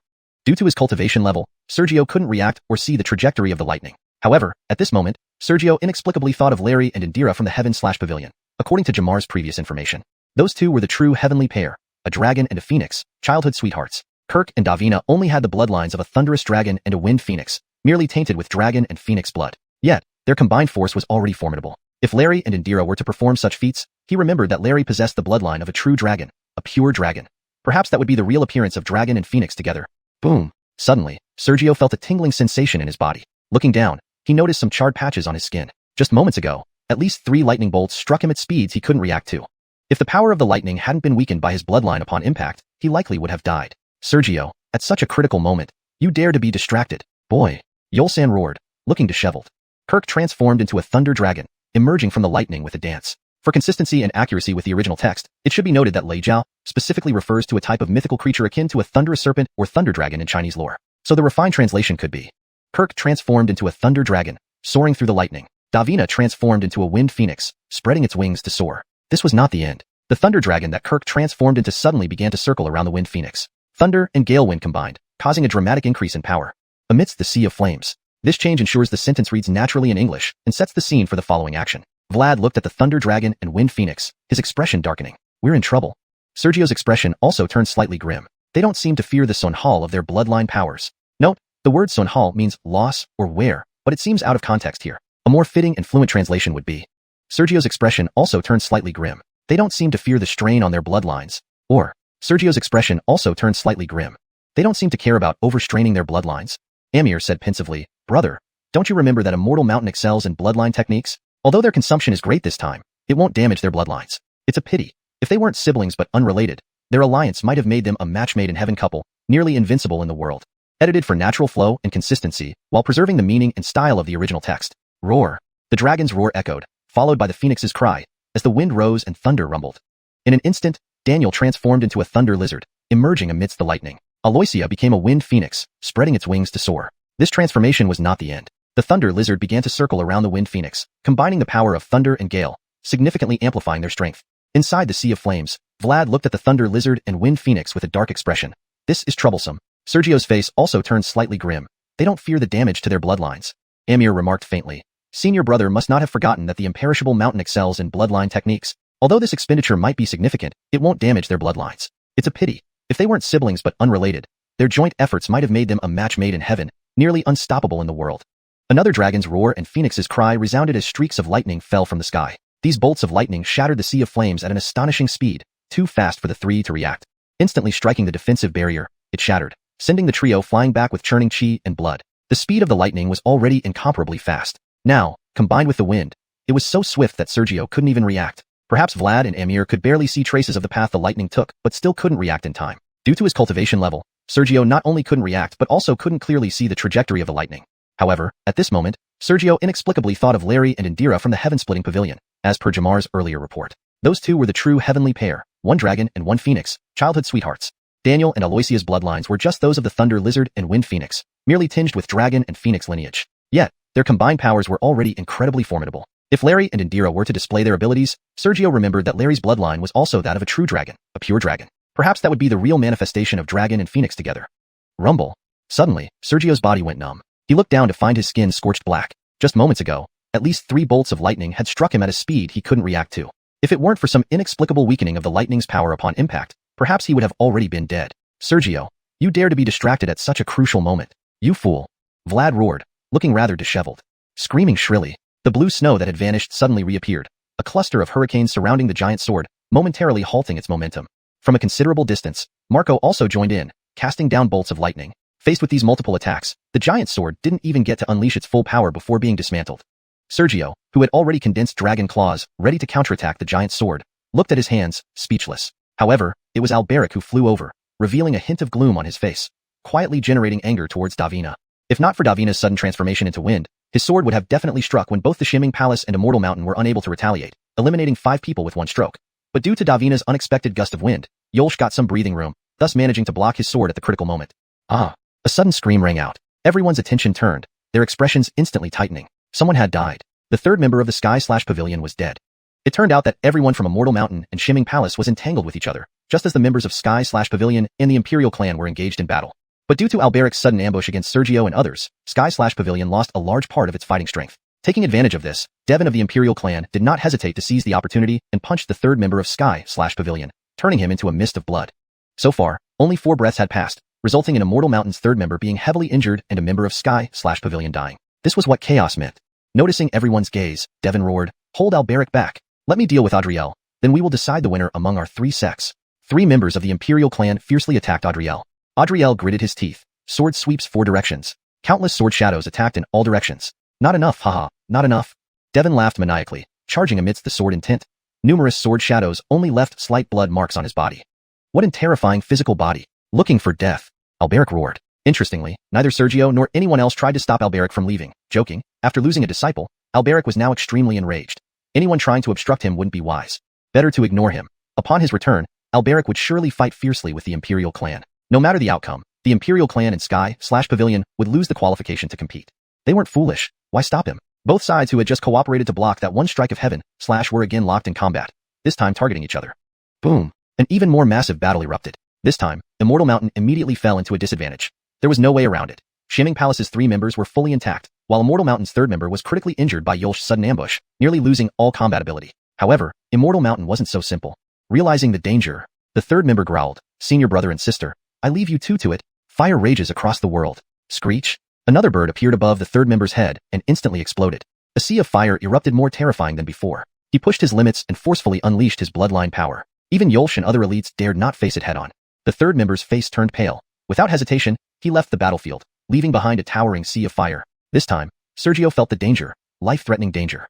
His cultivation was still lacking, barely reaching the true martial realm level 5. Fortunately, he wasn't alone.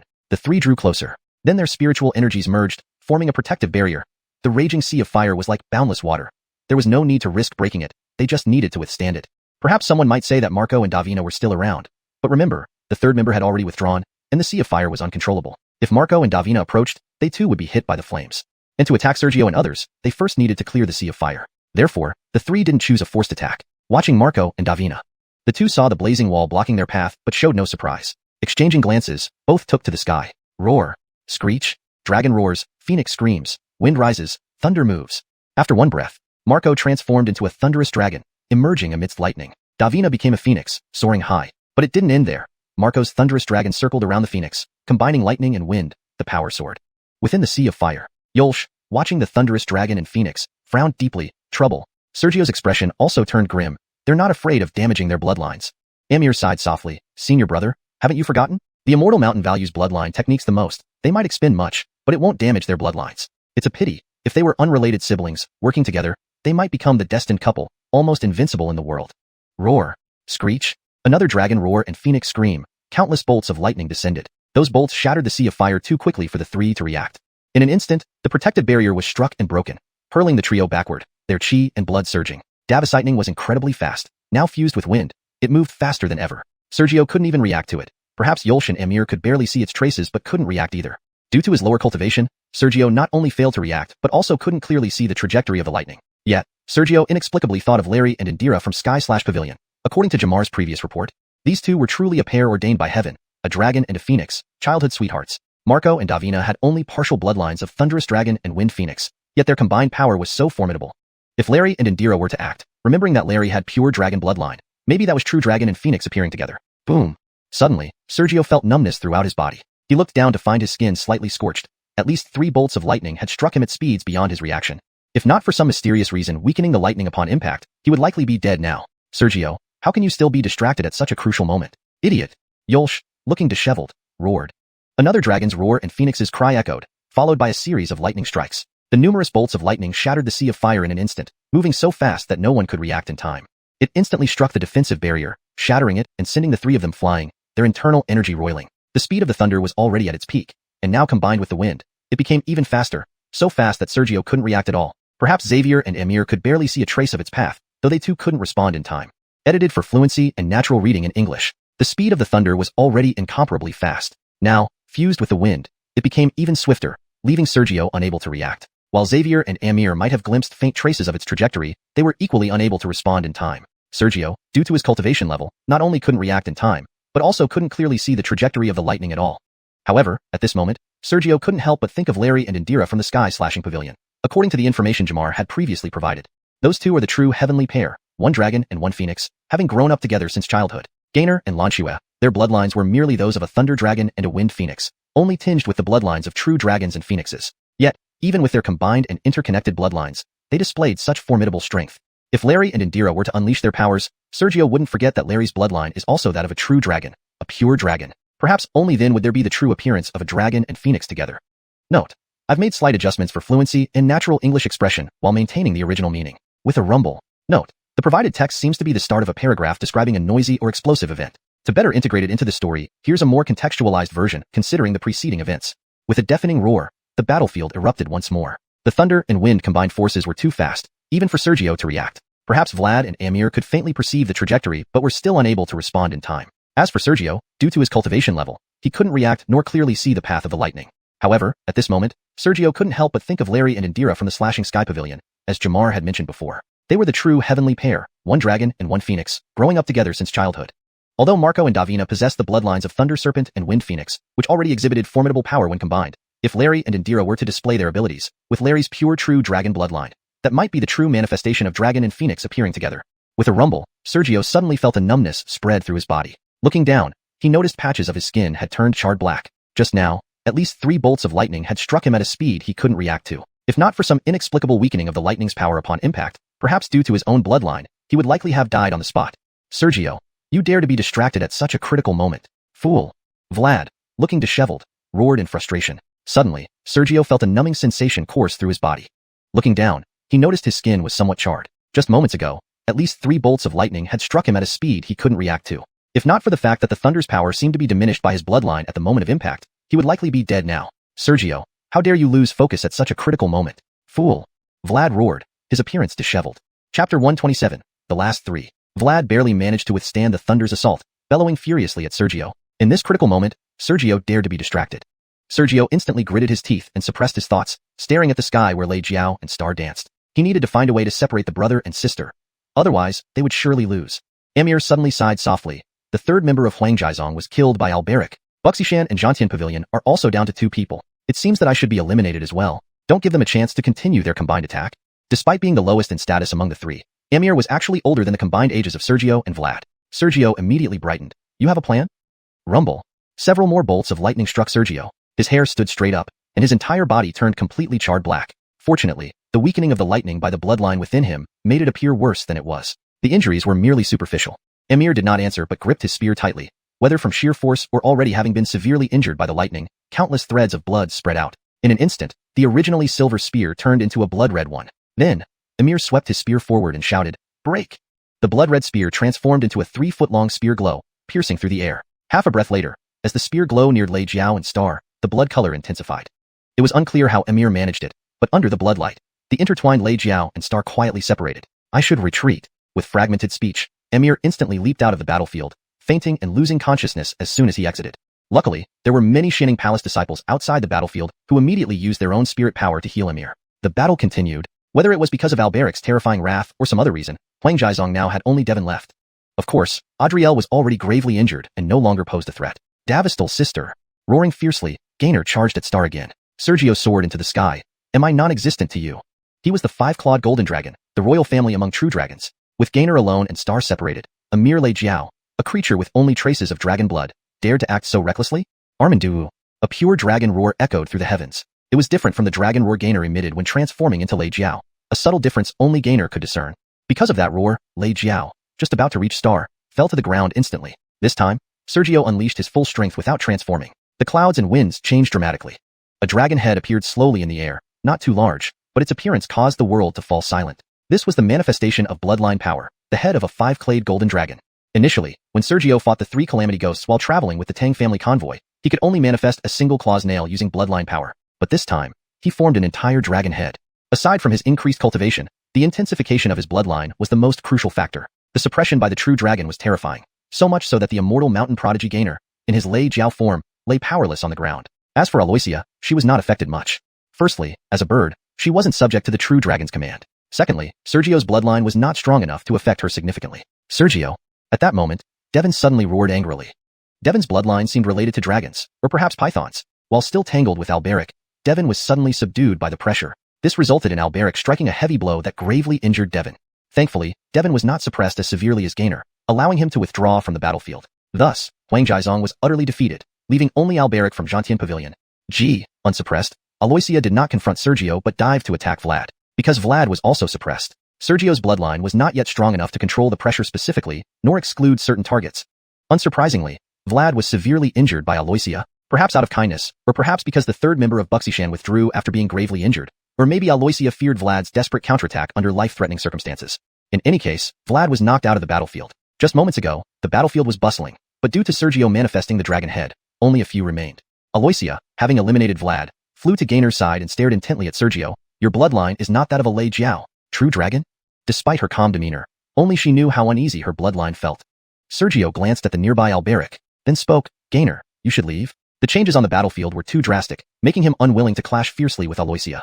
Alberic was unaffected by his suppression. If he attacked Gainer, who knew if Aloysia might hate him for gravely injuring her brother? However, Alberic and Aloysia together. In his view, the best scenario would be eliminating Alberic with Aloysia's help, then contending with her afterward. Gainer did not answer immediately but growled lowly. What, is your bloodline? The suppression was too terrifying. Under Sergio's presence, his spiritual energy and bloodline felt utterly powerless. Such terrifying suppression. He could not believe Sergio was merely a Lei Jiao. It had to be a true dragon. True dragon. Sergio paused for a moment before transmitting his voice. His suppression was too severe, making Gainer completely unable to resist. As long as Gainer was not foolish, he must realize Sergio's bloodline was that of a true dragon, making concealment unnecessary. True dragon. One day, if my bloodline ascends, I will repay today's humiliation. Supported by Aloysia, Gainer returned to human form and struggled to stand. Upon finishing, he released Aloysia's hand and wobbled out of the battlefield under the immense pressure. Even uninjured, He could no longer muster strength under the pressure, collapsing to the ground. Now, only 3 remained on the battlefield. Xianxia Pavilion's Alberic, Wuxia's Aloysia, Shining Palace's Sergio. They scanned each other. Soon, Sergio looked at Alberic. What was his bloodline? Even though Aloysia hid it well, he could tell she was still slightly affected by the faint true dragon aura he emitted. It was negligible but undeniable. As for Alberic, completely unaffected. Indeed, not even the slightest influence from the aura of Sergio's bloodline power. Chapter 128, being targeted. Because Alberic was completely unaffected by his aura, Sergio felt nothing short of disbelief at this moment. Even Aloysia, who possessed the bloodline of a wind phoenix, had been influenced, yet Alberic ignored it. He remembered that previously, Brody mentioned that while the exact grade of Alberic's bloodline was unknown, its type was not a secret.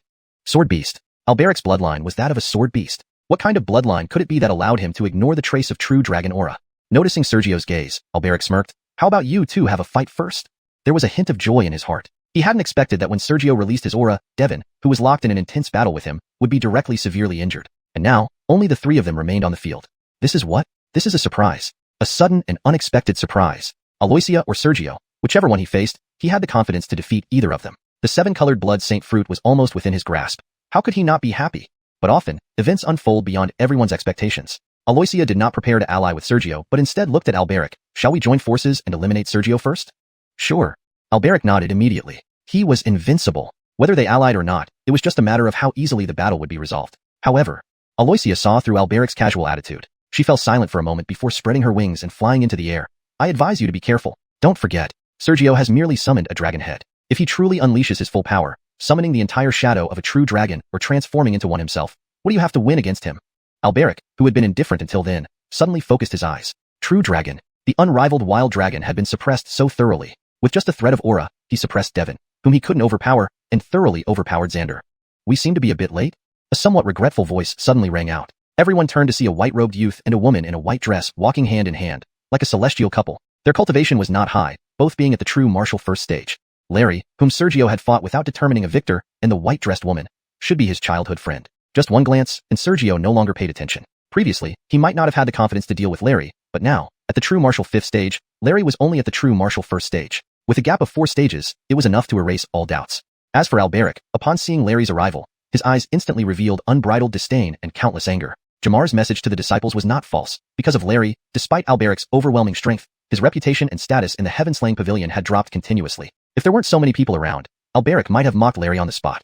In no time, Larry, aware of the situation here, started thinking. He was also interested in the 7-colored blood saint fruit. However, the battle was nearing its end, and even if he were interested, he could not intervene. After some thought, he raised his head. Alberic, although our relationship isn't great, considering we are fellow disciples, let me say this. If I and Sergio were at the same cultivation level, in a life or death battle, the outcome would likely be 50-50. Alberic's pupils instantly contracted. No one knew Larry's strength better than him, as he had witnessed the terrifying power after Larry transformed into a dragon, capable of slaughtering true martial cultivators effortlessly, in a life or death battle, each side having equal chances. Sergio was at the true martial 5th stage, which meant, if Sergio transformed into a dragon, he could be killed at will? Without hesitation, Alberic roared, join forces to cripple him first. He wouldn't allow Sergio the chance to transform into a dragon. His unique bloodline wouldn't suffer from the pressure. Sergio shouldn't think of transforming into a dragon in front of him. Crowd. Why tell him? The white-dressed woman didn't hide her disgust for Alberic. The white-robed youth chuckled lightly. This fruit is quite good. It's said that bloodlines stronger than ours have long vanished. I'm curious about what would happen if either you or I consumed this fruit. Isn't it easier to get the fruit from Alberic than from Sergio? Within the battlefield, Sergio looked at Aloysia and Alberic, opening his mouth but remaining speechless. He had been thinking of allying with Aloysia to first deal with Alberic. But how could he fight them now? Without transforming into a dragon, facing their combined attack, he definitely had no resistance. Transforming into a dragon, he felt somewhat reluctant. Transforming into a dragon could indeed sweep away both of them, but was it worth it? He was a grade 9 heavenly bloodline. After bringing back the 7-colored blood saint fruit to the sect, the possibility of him consuming it wasn't high. The greatest likelihood was that Xianxia Palace would give it to someone like Xander, a grade 9 earth bloodline, to help them evolve into a grade 9 heavenly bloodline. He could ensure that Xander would not have the qualification to consume it, but he lacked the confidence to convince the sect to let him use it. If he couldn't consume it himself, how would he recover the bloodline loss after transforming into a dragon? There weren't many dragons in this world for him to devour, unless he obtained the 7-colored blood saint fruit and consumed it on the spot without taking it back to the sect. But Xianxia Palace had treated him well, and if he consumed it right there, how would he explain it to Xianxia Palace? Goodness is a two-way street, not a one-sided sacrifice. If he disregarded Xianxia Palace, how could they possibly still value him in the future? Thinking this, Sergio couldn't help but speak listlessly. You two, one at the true martial 7th stage and the other at the 8th stage, are joining forces against me, a mere true martial 5th stage. Won't you lose face if word gets out? Don't waste time. Alberic suddenly shouted lowly, striking at Sergio from afar with a sword slash. Sword chi surged. Screech? With a rather aggressive cry, Aloysia no longer hesitated, summoning the shadow of a wind phoenix on her head. The shadow flapped its wings towards the sky, countless half-foot-long feathers falling down. Though they looked like feathers, they were actually formed from solidified wind. Sergio wanted to curse. Looking at the overwhelming assault coming at him, he really wanted to swear. Channeling spirit energy to boost his speed, he instinctively retreated, narrowly avoiding the joint attack of the two, but getting pushed to the edge of the battlefield. One more step back, and he'd leave the battlefield. Alberic's eyes lit up. Good opportunity. Flames slashed through the air. Blades of fire condensed, perhaps 10 meters long, slashing down towards Sergio. Aloysia controlled the wind phoenix shadow to slightly spread its wings. The falling feathers trembled and disappeared, turning into fierce winds blowing towards Sergio. The wind force was immense, almost knocking Sergio off balance. Instantly, voices rang out from outside the battlefield. You heaven-slaying pavilion and immortal mountain sure don't have any shame. Yes, ganging up on senior brother Sue like this is disgraceful. This is a free-for-all. Who says you can't join forces? Ignore Shimming Palace. They'll soon be eliminated along with Huangji sect, naturally feeling angry after wasting a trip. Translation note. The chapter retains the original tone and structure, ensuring fluency and coherence with previous content. Chapter 129. Showing weakness. As Sergio was forced to retreat to the edge of the battlefield, only to be immediately attacked by Alberic and Aloysia together, the onlookers outside the battlefield burst into countless voices of uproar. Some were incensed, others were derisive and dismissive. The cacophony of opinions arose one after another. No one believed that Sergio could still hold his ground. Perhaps, the ownership of the seven-colored blood Saint Fruit would now only be decided between Immortal Mountain and Heaven-Severing Pavilion. And Xander, looking at Sergio, felt conflicted at this moment. On one hand, he hoped to see Sergio defeated and disgraced. On the other, he did not wish for Sergio's defeat. If Sergio lost, the seven-colored blood Saint Fruit would indeed have no relation to the Dark Nether Palace or himself whatsoever. Inevitably, he harbored endless hatred towards Sergio. Had he not been suddenly subjected to Sergio's pressure, how could he have been so easily expelled from the arena by Aloysia? Had he not been eliminated, why would he need to pin his hopes on Sergio now? Just moments ago, their cooperation had not eased their tense relationship. Instead, it made it even more strained. Within the battlefield, Sergio faced the impending attack. He knew that under normal circumstances, all those comments were correct. He couldn't block it without risking severe injury. Otherwise, he would surely be forced out of the arena. To risk severe injury in defense or, closer. When he got close enough, Sergio gritted his teeth, transforming his palms into dragon claws and directly confronting the giant sword. It wasn't that he didn't want to dodge to the sides, but under such fierce wind, standing his ground already required great effort. The giant sword descended. Rumble.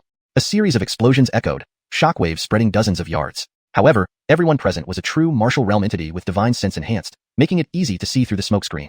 Everyone could see that Sergio used 2 dragon claws to forcibly block the falling giant sword. Although Sergio's claws bled, he ultimately succeeded in blocking it. Considering Alberic's flaming giant sword could cleave even a 9th stage true martial beast in two, Sergio's success in blocking it with only injured claws showcased the formidable defensive power of his scales.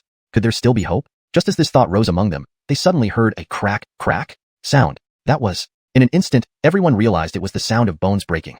Once the dust settled, Alberic stood proudly with his sword, not pursuing. Your arms are ruined. Leave the arena. Sergio looked at his arm, which was weakly hanging down, and his bloody palms, biting his teeth in pain. It hurt. Benignantly, he smirked. I am already severely injured. Why don't you two first decide the winner? Then I will challenge the victor in my wounded state. This joke isn't funny, Aloysia coldly retorted, also not pursuing. It wasn't that they didn't want to press their advantage, but Sergio had not fully unleashed his bloodline power yet, merely transforming his hands into claws. Given the massive impact when he previously manifested his bloodline power, if Sergio truly fought to the death, they might suffer too. Sergio wasn't annoyed. If not for the 7th layer tower not yet being opened, I intended to enter it at my peak condition. The 3 parts of grievance were partly feigned, but one part was genuine. He was far from defeated. Whether it was transforming into a dragon or using secret techniques to enhance cultivation, he was capable of fighting both simultaneously. However, transforming into a dragon would consume bloodline energy, and he was uncertain if it was worth it. Forcing enhancement with secret techniques definitely wouldn't be worthwhile. Once used, it would weaken him for 3 months, thereby excluding him from the various treasures in the true martial realm and the central 7-layer tower. At this moment, you still dare to brag? Alberic coldly exclaimed, pointing his sword remotely. But he did not attack, merely putting up a show. Hearing this, Sergio's eyes glowed ominously. Unless reaching the Yellow River, the heart won't rest. Unless seeing the southern mountains, one won't turn back. Armanduwu! The dragon's roar resounded again across the skies. Everything fell silent momentarily. Under the influence of bloodline power, an illusory true dragon head slowly rose behind Sergio, radiating immense pressure. Instantly, all onlookers related to dragons or snakes fell helplessly to the ground, completely losing combat ability.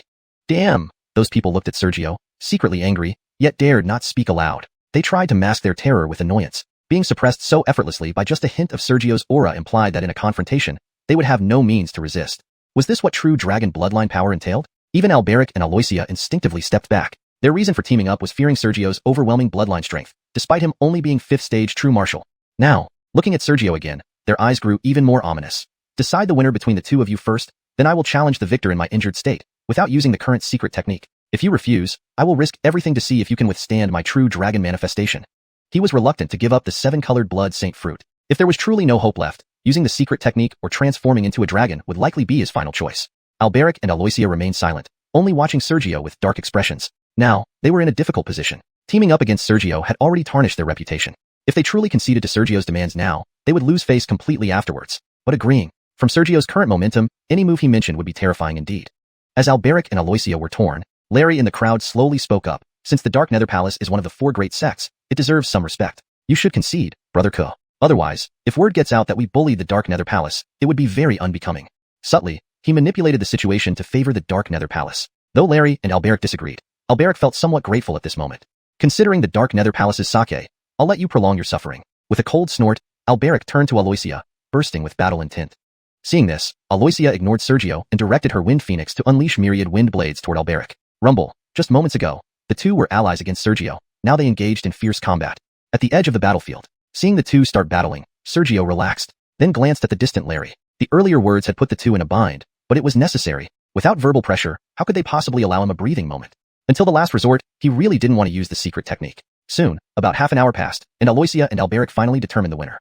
Chapter 130. The Final Confrontation. Because of Larry's words, Alberic and his opponent seized the opportunity to shift their attacks away from Sergio and began battling each other. This gave Sergio about half an hour of rest. Alberic and his opponent spent that half hour determining a winner. As they clashed with a sky full of wind blades and illusory longswords, a gust of wind coalesced into a bird half a jong in size, which approached Alberic unnoticed. With one claw, it wounded Alberic. Although the injury was not severe, it caused Alberic's attack to stagnate slightly. Due to this stagnation, the countless wind blades immediately forced Alberic out of the battlefield. I lost. Alberic looked at the battlefield with a daze, quickly revealing a hint of reluctance. During their battle, Aloysia had narrowly escaped death several times. Yet every time at the critical moment, she would turn into a gentle breeze and disappear. If not for this, he would have won long ago. In the battlefield, after winning, Aloysia ignored the defeated Alberic and turned her attention to Sergio, who was still in the battlefield. Previously, Sergio had endured Alberic's flaming giant sword, resulting in both arms being fractured. But now, his arms were clearly healed. Noticing her gaze, Sergio said solemnly, I admire Miss Land's strength. From Sergio's perspective, Aloysia's overall strength was actually not very strong. Even he felt that among the 4 major sex geniuses here, Aloysia was probably the weakest. However, what made her troublesome was her ability to transform into a breeze. Of course, in his view, fighting Aloysia wasn't the worst scenario because fighting Alberic was the most challenging. His attacks were too fierce, each sword technique capable of breaking through Sergio's dragon scales. Aloysia remained silent, then raised her head and unleashed countless wind blades in dense waves. Seeing this, Sergio lifted his hand, his right arm transforming into a dragon claw, swatting away the approaching wind blades, shattering them without any damage to himself. Aloysia's pupils constricted instantly. Such formidable defense. Her offensive power ultimately had its shortcomings. Wind was extremely fast. The way of the sword focused on offense. Looking at Sergio, after shattering all the wind blades, he murmured, your technique of turning into a breeze. I really don't believe you truly transform into just a wisp of air. Aloysia remained silent. Rainstorm sword heart. A figure appeared as clouds flowed, raising countless sword beams in the sky. As long as the attack covered a wide enough range, the opponent couldn't escape. Originally preparing to evade the sharpness of the sword beams, Aloysia's eyes flashed but stayed in place. She planned to break Sergio's illusions with the most advantageous action. The moment the sword beams neared, Aloysia vanished, transforming into a breeze.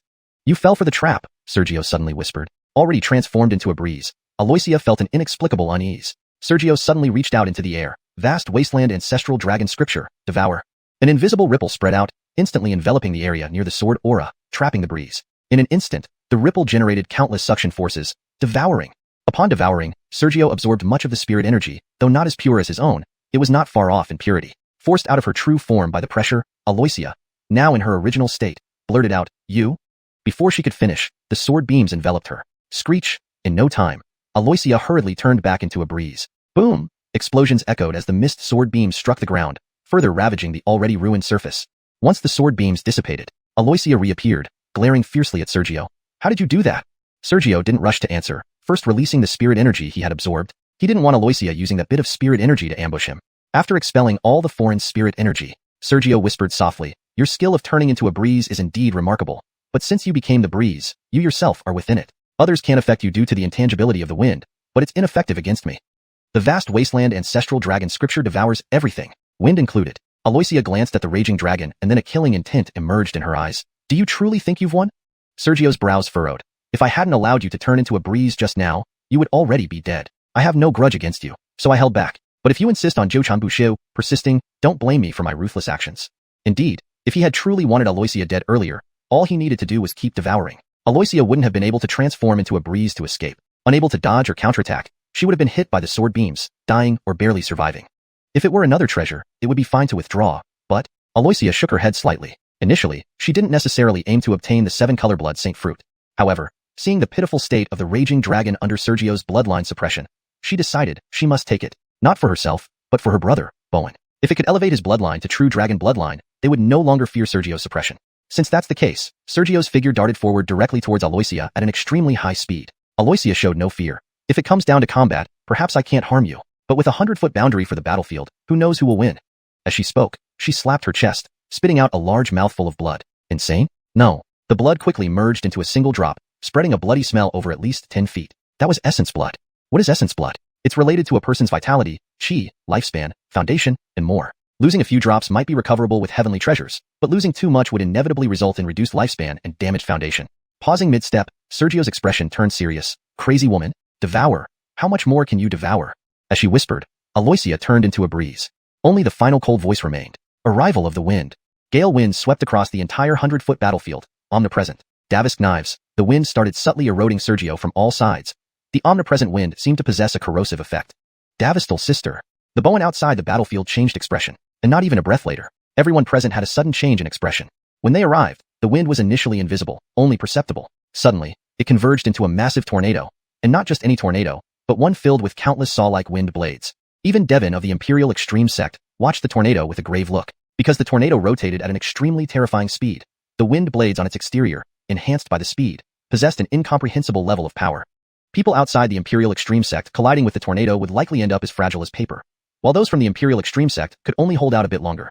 Simply put, even Devin, who could withstand top-tier spirit weapons, couldn't endure it. If he couldn't, how could Sergio, who couldn't fully condense dragon scales across his body, possibly fare? Although the injury wasn't severe, it caused his offensive movements to stagnate slightly. Due to this momentary hesitation, the swirling wind blades instantly forced him out of the battlefield. I lost. Alberic stared blankly at the battlefield, soon revealing a hint of reluctance. During their previous battle, Aloysia had narrowly escaped death multiple times by transforming into a breeze whenever critical moments arose. Otherwise, he would have won long ago. Inside the battlefield, after securing her victory, Aloysia paid no further attention to the defeated Alberic, but instead focused on Sergio, who had earlier endured Alberic's flaming giant sword, fracturing both arms. But now, his arms were clearly healed. Sensing her gaze, Sergio acknowledged gravely, I admire your prowess, Miss Lawn. In Sergio's view, although Aloysia's overall strength was not particularly remarkable, even among the 4 major sect's young prodigies here, she was probably the weakest. The tricky part was her ability to transform into a breeze. Ironically, he considered fighting her to be somewhat favorable because facing Alberic was far more challenging. Alberic's offensives were too aggressive, capable of breaking through his dragon scales with each sword technique. Without saying a word, Aloysia unleashed dense wind blades downward. Seeing this, Sergio raised his right arm, which transformed into a dragon claw, effortlessly shattering the approaching wind blades without taking any damage. Aloysia's pupils constricted in shock. What formidable defense. Her attack power did lack, as winds are swift, and swordsmanship is all about offense. Turning to Sergio again, after dispersing the wind blades, he muttered, your ability to turn into a breeze. I don't truly believe you can transform into a mere wisp of wind. Aloysia remained silent. Wind rained sword heart. Davask, a flowing cloud appeared. A sea of sword light rose up. Given the extensive range, the opponent could not avoid it. Initially preparing to evade the sharpness of the sword light, Aloysia flickered her eyes yet stayed rooted, determined to break Sergio's expectations with the most advantageous move. As the sword light neared, Aloysia vanished, turning into a gentle breeze. You've fallen for it, Sergio murmured unexpectedly. An uneasy feeling surged within Aloysia as she transformed into a breeze. Suddenly, Sergio reached out into the air. Great Wasteland Ancestor Dragon Scripture, devour. Invisible ripples spread, instantly enveloping the area near the sword aura, encapsulating the breeze. Within moments, the ripples generated countless suction forces, devouring everything. As soon as he devoured, Sergio absorbed much spirit energy, though not as refined as his own, still quite pure. Forced out of her disguise, Aloysia appeared once more. You. Before she could finish, the sea of sword light engulfed her again. Screams echoed, as mist strikes landed on the already ruined ground, wreaking havoc anew. After the sword light's power dissipated, Aloysia reappeared, glaring intensely at Sergio. How did you do it?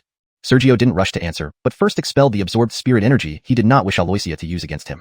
Once he rid himself of all foreign spirit energy, he whispered gently, transforming into a breeze indeed is extraordinary. However, as a breeze, you're merely present as the very wind, invisible and untouchable to others, but not to me. The great wasteland ancestor dragon scripture devours all, including wind. Aloysia glanced at Wild Dragon, her eyes flaring with hostility. Do you really think you've won? Sergio furrowed his brow. Had I not allowed you to turn back into a breeze when the sword light approached, you would have perished already. We have no enmity between us. I don't wish to kill ruthlessly, but if you persist, don't blame me for my merciless actions. Indeed, with countless sword lights surrounding her, had Sergio genuinely wanted Aloysia dead, continuous devouring would have prevented her from escaping or retaliating, forcing her into a vulnerable position where even surviving would leave her near death.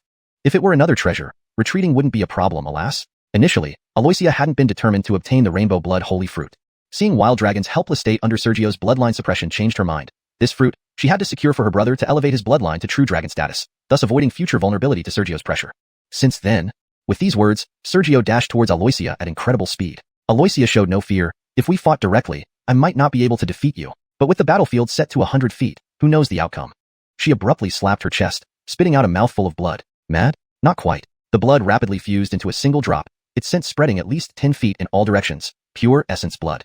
What is essence blood? It connects to one's vitality, chi, lifespan, foundation, etc. Losing a few drops can be replenished with rare treasures, but losing too much would severely diminish lifespan and foundation. Stopping mid-dash, Sergio's expression hardened. Madwoman? Devour. Just how much can you swallow? With these words, Aloysia transformed into wind, leaving behind only a cold remark. Arrival of wind. Gale force winds swept through, engulfing the entire battlefield. Winds cut like knives as Sergio felt a subtle corrosion creeping over his body. Davistal sister, outside. Wild Dragon's face turned grim. No more than a breath later, everyone's expressions changed drastically. They had just arrived, sensing the invisible winds that suddenly converged into a colossal tornado. Not just any tornado, but one brimming with countless wind blades. Even Ta Baoquang from the Imperial Extreme sect watched the tornado with deep concern. The tornado spun at terrifying speeds, with its external wind blades sharpened to incomprehensible levels due to its velocity. Those outside the Imperial Extreme sect would likely be crushed like paper upon impact, while Imperial Extreme sect members could only endure marginally longer. To put it simply, even Ta Baoquang, capable of clashing with superior spirit weapons, couldn't withstand it. If he couldn't, how much more so Sergio, who couldn't fully form dragon scales across his body. Chapter 131. Desperate Aloysia. At this moment, even Devon couldn't withstand the tornado. How could Sergio, who couldn't fully condense dragon scales over his entire body, fare any better? If Sergio could simultaneously condense dragon scales all over his body, he might be able to attempt a direct confrontation. But not being able to, trying would mean death. In the arena, Sergio looked at the tornado and felt a bitter taste in his mouth. Is it really necessary? Both you and I have heaven-grade bloodlines. It's just a 7-colored blood saint fruit. Do we really need to risk our lives for it? The tornado was rapidly expanding. If everything went as expected, it wouldn't take long before the entire battlefield was enveloped by the tornado. Some might argue that the inside of a tornado is safe. Natural tornadoes might indeed be like that, but this one was not natural. Under divine consciousness, one could clearly see that this tornado was layered like Russian dolls, with at least 20 tornadoes overlapping each other, possibly more. Anyone who truly believed the center of the tornado was safe and attempted to hide there would certainly meet a gruesome end. At least, Sergio had no intention of confronting the tornado. Engulfing? Just as Aloysia had said earlier, how much could Sergio engulf? Without using secret techniques, he simply couldn't absorb much. If you are afraid, retreat now. The 7-colored blood saint fruit is mine. Aloysia's voice echoed throughout the battlefield. At that moment, the people from Immortal Mountain raised their heads and let out a loud roar. Sun and moon shine on mountains and rivers, the sea turns into mulberry fields, time erases the ancient, but only Immortal Mountain remains eternal, its bloodline everlasting. Sun and moon shine on mountains and rivers, the sea turns into mulberry fields, time erases the ancient, but only Immortal Mountain remains eternal, its bloodline everlasting. Sun and moon shine on mountains and rivers, the sea turns into mulberry fields, time erases the ancient, but only Immortal Mountain remains eternal, its bloodline everlasting. Their cries were filled with fervor and passion, reverberating up to the heavens. If these were not disciples of sects, anyone else would likely be infected by this energy and feel an endless yearning for Immortal Mountain. That was the essence of Immortal Mountain. All things change in the world, but only bloodlines are eternal. Facing this roar, the members of Heaven Slayer Pavilion and Supreme Imperial Sect remained cold and watchful. There were no members of either sect left in the battlefield. Even if they wanted to speak, they couldn't. On the other hand, the members of Profound Nether Palace watched the scene with cold eyes and also joined in with their own roars. Strength has limits. The way leads back. Profound arts illuminate heaven and earth. Skills connect the netherworld. Strength has limits. The way leads back. Profound arts illuminate heaven and earth. Skills connect the netherworld. Strength has limits. The way leads back. Profound arts illuminate heaven and earth. Skills connect the netherworld. This was the creed of Profound Nether Palace. Strength has limits. On the path of martial arts, only by mastering techniques can one press down on heaven and earth and subdue the netherworld. The two groups' roars soared toward the sky, neither side willing to give in. In the arena, hearing the ear-splitting roars from outside the battlefield, Sergio's lips twitched slightly. Well, now it seemed he had no choice but to clash with this crazy woman, Aloysia. With both sides shouting slogans, where was there any room for retreat? Unfortunately, his time in Profound Nether Palace was still short. Among its numerous martial techniques, he had practiced very few. Currently, he only mastered the techniques passed down by Kevin. The sword heart in wind and rain? Although its sword beam's power was great, it seemed insufficient against this tornado. 8 Directions Dragon Battle? Powerful indeed, but much of the damage endured by the Shadow Clone would ultimately be transferred to him. He hadn't consumed the Zoltane fruit yet, so his physical prowess couldn't compare to those of the Supreme Imperial Sect. Even if he bore only part of the damage, he surely couldn't endure it. Hidden sword technique? He had used Flowing Cloud only dozens of breaths ago. Right now, his hidden sword technique wasn't much better than randomly swinging his sword with spiritual energy. Extreme Sword? While the power of Extreme Sword could easily penetrate the tornado, considering the layers of the tornado Aloysia had created, using Extreme Sword wouldn't be cost-effective. Unfortunately, he didn't have the moon eyes. If he had Jared's pair of moon eyes, capable of seeing the weak points within the tornado, one strike of Extreme Sword would certainly break through her current offensive. After pondering for a while, Sergio realized he didn't seem to have many good options to break the deadlock. He wished he knew what the energy trajectory would look like through the moon eyes. If he did, he could calculate and deduce the weak spots based on the trajectory perceived through the Great Wasteland Ancestor Dragon scripture.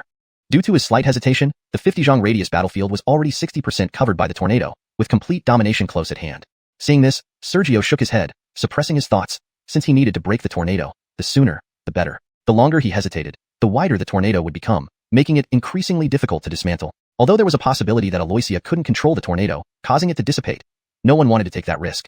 Secret Technique Supreme. Extreme Sword. Upon approaching, Sergio raised his hand and delivered a sword strike. The dazzling sword beam split the air, striking the tornado forcefully, splitting 3 layers and reducing its scope. How many strikes can you make? Aloysia's echoing voice resounded again. Enough to break your wind. Sergio responded ambiguously. After the sword beam's power was exhausted, instead of rushing to use Extreme Sword again, he controlled Flowing Cloud with his divine consciousness to slash the tornado from a distance, akin to flying swords. The cost of Extreme Sword was too high. Using it consecutively without intervals, even with his 5th-level true martial realm cultivation, would soon lead to spiritual energy depletion. With Flowing Cloud's level, even if it couldn't pierce through the tornado, it could at least prevent it from expanding further. Noticing the tornado's expansion was hindered, Aloysia immediately grew furious. Damn, I said, the 7-colored blood saint fruit is mine. Sergio remained unperturbed. Furious incompetence is futile. Wind form. Aloysia's trembling voice echoed. Her tremor wasn't due to anger, but because she had used another formidable technique. Roar. A beast-like roar sounded. Sergio looked sharply, only to see strong winds gathering into a 10-zhang tall giant made of wind appearing in the arena. The moment it appeared, the giant threw a punch at Sergio. Sergio couldn't help but feel exasperated. Madwoman, have you lost your mind? The tornado itself required Aloysia to expend her essence blood to achieve its current power. Logically, she shouldn't have the means to cast other spells. Yet, she summoned a wind giant. This thing is mine, declared by Aloysia. Her sneering voice disappeared. Even though her face wasn't visible, one could imagine the determination on her face. Sergio wanted to swear. Ignoring controlling Flowing Cloud, he hurriedly dodged the giant's punch. Boom. The ground trembled from the punch landing. Watching the wind giant about to attack again, Sergio fell silent. He was hesitating between using a secret technique or transforming into a dragon, or giving up on the 7-colored blood saint fruit. Chapter 132. The Intervened Dispute. Sergio dodged the wind titan's first punch and immediately saw that, without his obstruction, the tornado had started to expand again. He hesitated. Should he continue fighting with Aloysia, who was now somewhat frenzied, or should he abandon the 7-color blood holy fruit? After all, for him, the effect of enhancing bloodline through the 7-color blood holy fruit wasn't truly crucial. He could enhance his bloodline by devouring beast monsters, especially those with dragon lineage, which significantly boosted his power. There was no need to risk his life. Outside the battlefield, Sergio was still hesitating. The white-robed youth Larry looked at the battlefield and whispered to the girl beside him, "Do you think Aloysia can win?" Remy shook his head. She can't. Her Fenghuan only carries a trace of phoenix lineage. Against other lineages, it might still be formidable, but Sergio has true dragon lineage. Pausing for a moment, the youth spoke calmly. It all depends on whether Sergio is willing to unleash his full strength. If he brings out the true dragon power, suppressing the Fenghuan won't be difficult. However, the true dragon lineage is too overpowering, not easily tolerated by heaven and earth. Once unleashed, it could damage his bloodline, so the outcome lies in Sergio's hands. Benicio Yana thought about it and murmured, the 7-color blood holy fruit can enhance one's bloodline. Sergio probably won't give up. If that's the case, why is she risking her life so much? Remy was indifferent. Without witnessing the true dragon's power, there will always be some hope in her heart. As he spoke, he suddenly realized something. You want to intervene? There are hundreds here. Even if we team up, we wouldn't stand a chance. I just intend to hinder her. The girl smiled sweetly. Since neither of us stands a chance against her, why let ourselves be harmed needlessly? Remy, calm down. Just make sure you're not afraid of that girl being angry with you afterward. She wouldn't dare fight me. Benicio Yana smiled more brightly, her eyes shining. A piercing phoenix cry suddenly rang out. Though soft, the instant it sounded, Sergio turned abruptly, sensing a pressure comparable to that of a true dragon. This was a different lineage from the dragons. Before he could investigate further, the aura vanished, too faint for anyone but Sergio and Aloysia to notice. The wind stilled. The previously rampant tornado suddenly dispersed. At the center of the arena, Aloysia, pale-faced, glanced sharply towards the Zhanbo pavilion, her eyes filled with shock and fury. Sorry, I got carried away and interfered unintentionally. Please forgive me. The girl who intervened smiled bashfully. Aloysia trembled slightly and raged, You lost. Sergio, though unsure why the girl indirectly helped him, flashed beside Aloysia, his hand transforming into a dragon claw. The dragon claw glinted menacingly. Aloysia opened her mouth but said nothing for a long while, before trembling to her feet and stumbling back towards the direction of the immortal mountain. Before she left the battlefield, Daniel rushed in hastily, Sister? For some reason, watching her leave, Sergio suddenly felt a sense of desolation. Soon, he chuckled bitterly. Perhaps that was what siblings supporting each other looked like. The strength has its limits, the Tao returns to its origin, the mystic law shines over heaven and earth, the techniques penetrate the underworld. The strength has its limits, the Tao returns to its origin, the mystic law shines over heaven and earth, the techniques penetrate the underworld. The strength has its limits, the Tao returns to its origin, the mystic law shines over heaven and earth, the techniques penetrate the underworld. Though the members of the mystic Nether Palace didn't fully understand the situation, their loud shouts intensified, shaking the sky. Congratulations, junior brother. Xander appeared beside the seven-color blood holy fruit within moments. Sergio withdrew his gaze. His understanding of bloodlines deepened. Thankfully, no bloodline in this world could suppress him. Whether Daniel or Aloysia, the siblings' development of their bloodlines was nearly perfect, their strength overwhelming. Yet, under the dragon's roar, Daniel's power was completely nullified. The phoenix's cry dissipated the wind's might in an instant. Dragon. He needed to enhance his bloodline. If he could transform into a dragon's body at will, then who could rival him? Approaching the seven-color blood holy fruit, Sergio paused for a moment, then transmitted his voice. Why did you help me? His transmission targeted the girl beside Larry. I only helped her, she replied indifferently, holding Larry's hand as they walked away. Sergio frowned but dismissed it and flashed towards the seven-color blood holy fruit. He then softly asked, Senior brother, are you going to pick it? Xander, who was already near the fruit inside the formation, froze. Seeing Sergio approach, he stared at the nearby seven-color blood holy fruit. He only needed to exert a little effort to claim it. He was confident that if he plucked the fruit and swallowed it, Sergio wouldn't be able to stop him. But, should he take it? Silence stretched on. Finally, Xander withdrew his hand. Junior brother, you jest? Senior brother only approached to prevent troublemakers from the other three sects from causing issues. A reasonable excuse. After all, the three sects, including Immortal Mountain, were eyeing the seven-color blood holy fruit with envy. If not for the previously agreed terms among the four sects, they might have acted already. Senior brother must have endured much, Sergio laughed and stepped beside Xander. Under the watchful gazes of countless hostile eyes from Immortal Mountain, Huangji sect, and Zhan Bo Pavilion, and amidst the joyous looks of the mystic Nether Palace disciples, he pulled up the seven-color blood holy fruit along with its stem. To avoid accidents, he placed the entire thing into a jade box, then stored it in his storage bag. Xander watched Sergio's storage bag hanging from his waist, a greedy look flashing through his eyes, hidden from everyone else. Benisuically suppressing these dark thoughts, he smiled warmly. The seven-color blood holy fruit is precious. Junior brother should store it carefully to avoid any mishaps. Otherwise, if we can't retrieve it when we return to the sect, we may face severe consequences. One of Xander's loyal followers stepped closer. Indeed, there's only one fruit. Brother Sue must ensure it doesn't go awry. Otherwise, letting senior brother you keep it might be better. Sergio glanced around, then ignored them, preparing to leave. Xander hurriedly followed. Where are you going, junior brother? Other mystic Nether Palace disciples exchanged glances, some leaving, others following Sergio and Xander. Sergio glanced back before speaking. The secret realm is vast. I'm checking if there's a place suitable for treasure hunting. Do I need to report my movements to senior brother you? Chapter 133. The core of the secret realm, the seven-story tower. Facing the approaching Vlad, Sergio's response held no courtesy. Vlad's closest and most powerful subordinate here, Jingbar, quickly approached. Senior brother, there must be a misunderstanding. Elder has said that within this secret realm, the most dangerous are not the killers inside, but the disciples of the other three sects, especially the heaven-cutting pavilion. With senior brother carrying invaluable treasures alone, unexpected incidents may arise. Now, with so many fellow disciples gathered, it's best we proceed together. Sergio's eyes narrowed. Proceeding together? That was a ruse. What Vlad really feared was Sergio consuming the seven-colored blood holy fruit prematurely. Vlad gently nodded. Junior brother is now in charge of the true martial realm, and it's your duty to ensure the safety of sect disciples. Adding to junior brother Jingbar's concerns, proceeding together isn't a bad idea. To ensure the seven-colored blood holy fruit remained safe, he even decided not to confront Sergio further within the secret realm. He was confident that once his bloodline ascended, Sergio wouldn't stand a chance, and if they proceeded together, any opportunities for rapid cultivation would not be enjoyed by Sergio alone. Unbeknownst to him, Sergio's rapid cultivation wasn't due to any method found within the true martial realm but another reason entirely. Glancing at Sergio, his expression subtly hardened, wishing to refuse, yet unable to do so easily. Initially, his plan was to hunt beasts on the way to the secret realm's core, using their energy to elevate his own cultivation. But if he proceeded with Zuoming Palace disciples, he wouldn't have the opportunity to absorb beast essences rapidly anymore. Refusing would imply giving up the position of overseer in the true martial realm, which he had claimed from Vlad earlier. If he were to relinquish this role now, Vlad would undoubtedly demand the seven-colored blood holy fruit as per sect rules. It seemed he had no choice but to proceed together. Thinking of this, Sergio showed a hint of guilt. Senior brother, you make sense. It was my oversight. In the blink of an eye, about 10 days passed. Center of the true martial realm. Here lay a vast plain. Unlike the barren lands elsewhere, this plain brimmed with vitality. Without sun, moon, or stars, how these grasses grew was anyone's guess. At the center of this plain stood an approximately 8 zhang high spire, enveloped in a faint, perpetual glow. Note: I have converted zhang to zhang, as it is a traditional Chinese unit of length and may be recognized by English readers familiar with Chinese measurements. If you prefer to use feet or meters for better understanding by general English readers, please let me know.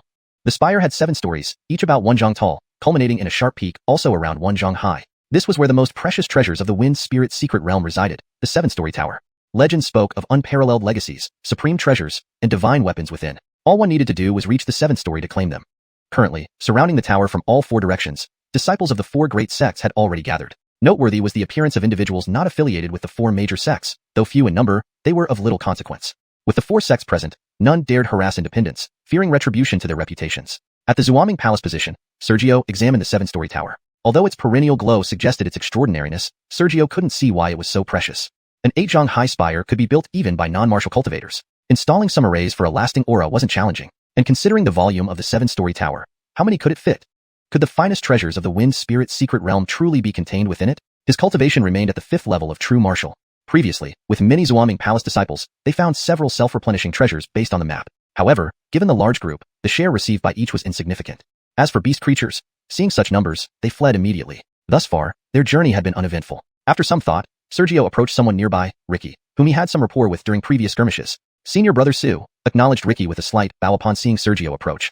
Junior brother Xiangho. Sergio reciprocated the greeting and smiled. Do you have any information about the 7-story tower? Knowledge was power. Gaining more intel wouldn't hurt. Ricky hesitated before responding, Brother, I don't know much either. Just the layout of the first 3 levels from senior brother Elton. Each level of the 7-story tower was distinct. The first level was an illusion specific to each individual. The second level featured a shadow copy of oneself. Defeating it allowed progression. The third level was a labyrinth with only one exit. Ricky shook his head slightly after explaining the first 3 levels. I only know this much. I'm unaware of the latter 4 levels. Sergio glanced back at the 7-story tower. Based on your description, even combined, the space of the tower doesn't match the scope of the maze on the 3rd level? Indeed, the 7-story tower wasn't massive, only 7 to 8 zhang tall with a diameter of 3 to 4 zhang. I'm not sure either. Senior brother Elton mentioned the tower has peculiarities, Ricky replied with a shake of his head. He then added, why not ask senior brother Yu? He, being the team leader, knows most about the 7-story tower. Well, the previous team leader senior brother Yu. Sergio smiled but remained silent. He suspected Vlad might withhold critical information to trap him. He preferred facing the unknown directly rather than falling prey to unforeseen schemes. Waiting, time passed unmarked by day or night in the secret realm. Suddenly, the 7-story tower emitted a more intense glow, and the 4 sect disciples waiting nearby sprang to attention. It's opening. Considering the timing, it's indeed close to activation. Wonder who will make it to the end. Whispers buzzed as the tower's glow intensified until abruptly disappearing. Screech. For grand doors of the tower slowly opened, revealing darkness beyond. Charge. Treasures. I'm coming. You? A worthless person like you wants treasures? Truly laughable. Amidst the deafening noise, countless figures rushed through the doors and blurs. Sergio didn't rush in. Noticing the apparent size contrast between the small tower exterior and the internal capacity, he observed no congestion despite numerous entries. It seemed the small structure housed everyone effortlessly. Chapter 134, First Level. The 7-story tower opened, and countless people rushed in. However, Sergio did not rush to enter, but instead observed curiously how so many people could fit into a palm-sized area. Despite his scrutiny, he couldn't figure it out. After pondering, Sergio moved closer to the 7-story tower and quietly used his divine sense to try to observe the interior, which was invisible to the naked eye. But as soon as his divine sense reached the door, an intangible barrier appeared, blocking his perception no matter how much he increased its intensity. At this moment, from the direction of Jean Beau Pavilion, Larry and a young man in white slowly approached. Sergio, shall we make a bet? Larry proposed.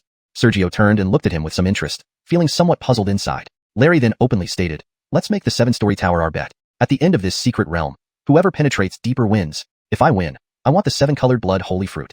Larry's lips curled upwards. If you win, I'll give you 3 drops of my essence blood. I will remove all traces of my divine sense and spiritual energy, leaving only the purest essence blood. With my essence blood and the 7-colored blood holy fruit, doubling your bloodline concentration might not even be a problem. Upon hearing this, Sergio's breathing instantly became heavier. 3 drops of Larry's essence blood? He hadn't forgotten that Larry possessed genuine dragon blood, the kind he couldn't suppress. If he obtained Larry's essence blood, the benefits would surpass even slaying a water dragon. Perhaps some wouldn't understand, knowing that devouring demon beasts after killing them can enhance one's bloodline, but what about slaying other humans? Devouring humans is also possible. However, unlike demon beasts, humans possess a spirit. If swallowed, various unpredictable risks might arise, including conflicts in spiritual energy. Thus, Sergio only hunted demon beasts and never attacked people, not even enemies, to avoid harming his foundation. But Larry's essence blood was different, the purest form of true dragon bloodline, which could directly increase one's bloodline potency upon refinement, especially when combined with the 7-colored blood holy fruit. Winning this bet could perhaps allow partial transformation into a dragon without fully transforming. After a short while, Sergio shook his head. I refuse. Larry's expression immediately stiffened. After a moment, he asked perplexedly, why? I don't believe you're unmoved. The 7-colored blood holy fruit may be in my possession now, but it belongs to the sect, not me, Sergio explained after a brief silence. He hadn't slain any elites of Jean Beau Pavilion, but only some ordinary disciples. Therefore, he had to surrender half of his gains within the secret realm to the sect. Larry laughed. Do you believe this answer? Yet it is indeed true, Sergio reiterated, shaking his head. Without victory, fearing defeat. The 7-colored blood holy fruit still belongs to the sect. If I win, fine. If I lose? Fascinating. Larry scrutinized Sergio for a moment before entering the 7-story tower with the girl, vanishing instantly. Sergio watched them go, revealing a hint of regret. Seeing the empty surroundings, he entered the gate as well. He initially wanted to inspect the mysteries of the 7-story tower from the outside, but since he couldn't understand it and feared losing treasures to others, he had no choice but to enter. As soon as he passed through the door, a faint dizziness overwhelmed him. In the next moment, the world changed. The vanished sun, moon, and stars reappeared, and houses stood around him. Observing his surroundings, Sergio froze. Wasn't this the Su family residence? Indeed, if he wasn't mistaken, this was outside the family patriarch's study in the Su family estate. He had entered the 7-story tower within the secret realm, so how had he returned to the Su family? Aren't you coming in, Xiaofeng? A voice, 3 parts indulgent and 7 parts caring, echoed. Hearing this, Sergio's pupils dilated. The voice. Creak. The study door opened, revealing a middle-aged man. Though not particularly handsome, he exuded authority, forged by years of high-ranking status. But looking at Sergio now, there was no trace of his usual sternness, only warmth in his eyes. His hair, streaked with gray, was unusually noticeable. Before Sergio could respond, the man quickly approached. Xiaofeng, what's wrong? Don't frighten your father. Sergio was completely stunned, his voice trembling. Father, you weren't lost in the Azure Cloud Mountain range? His eyes glistened with tears. Brogan was Muhammad, the patriarch of the Su family. Initially oppressed by Christopher and Donovan, the fundamental reason was Muhammad's disappearance. Sergio planned to visit the Azure Cloud Mountain range once his strength was sufficient. Unexpectedly, he found himself back at the Su family and saw Muhammad, who was supposed to be missing. Muhammad stroked Sergio's head. Silly child, what are you talking about? Your father is right here. This isn't right. I'm in the 7-story tower. Sergio stopped, realizing something was amiss. His cultivation. He recalled reaching the true martial realm 2nd stage after killing Mo Long and absorbing it, then advancing to 5th stage in the true martial region. But now, his cultivation was only at the spirit martial realm. Brogan tenderly said, My child, did you have a nightmare? Don't worry. Your father is here. Nightmare? Sergio examined himself. Was it all just a dream? Was the Su family still the same as before? Just as he thought this, Christopher's long-absent voice rang out, Young master, earlier during cultivation. Seeing Muhammad, Christopher hastily bowed. Muhammad smiled at both of them. No need for formalities. You're asking Xiaofeng about cultivation again? Our Su family relies on you too. Christopher scratched his head, approaching Sergio admiringly. Looking at Christopher's admiring face, Sergio felt a pang of familiarity. He remembered that before Muhammad's disappearance, Christopher often sought him out for guidance. Considering that Christopher's grandfather, Donovan, the Grand Elder, was a true martial cultivator, why seek advice from a mere spirit marshal? Thinking of this, Sergio wondered, why would I think like this? How did he have such complicated thoughts? Everything before must have been a dream. He didn't possess 9th rank Heaven tier true dragon bloodline, but only 7th rank Mystic tier red flame python bloodline. He wasn't a true martial cultivator, but only at the spirit martial stage. It was all a nightmare. His father had never gone missing.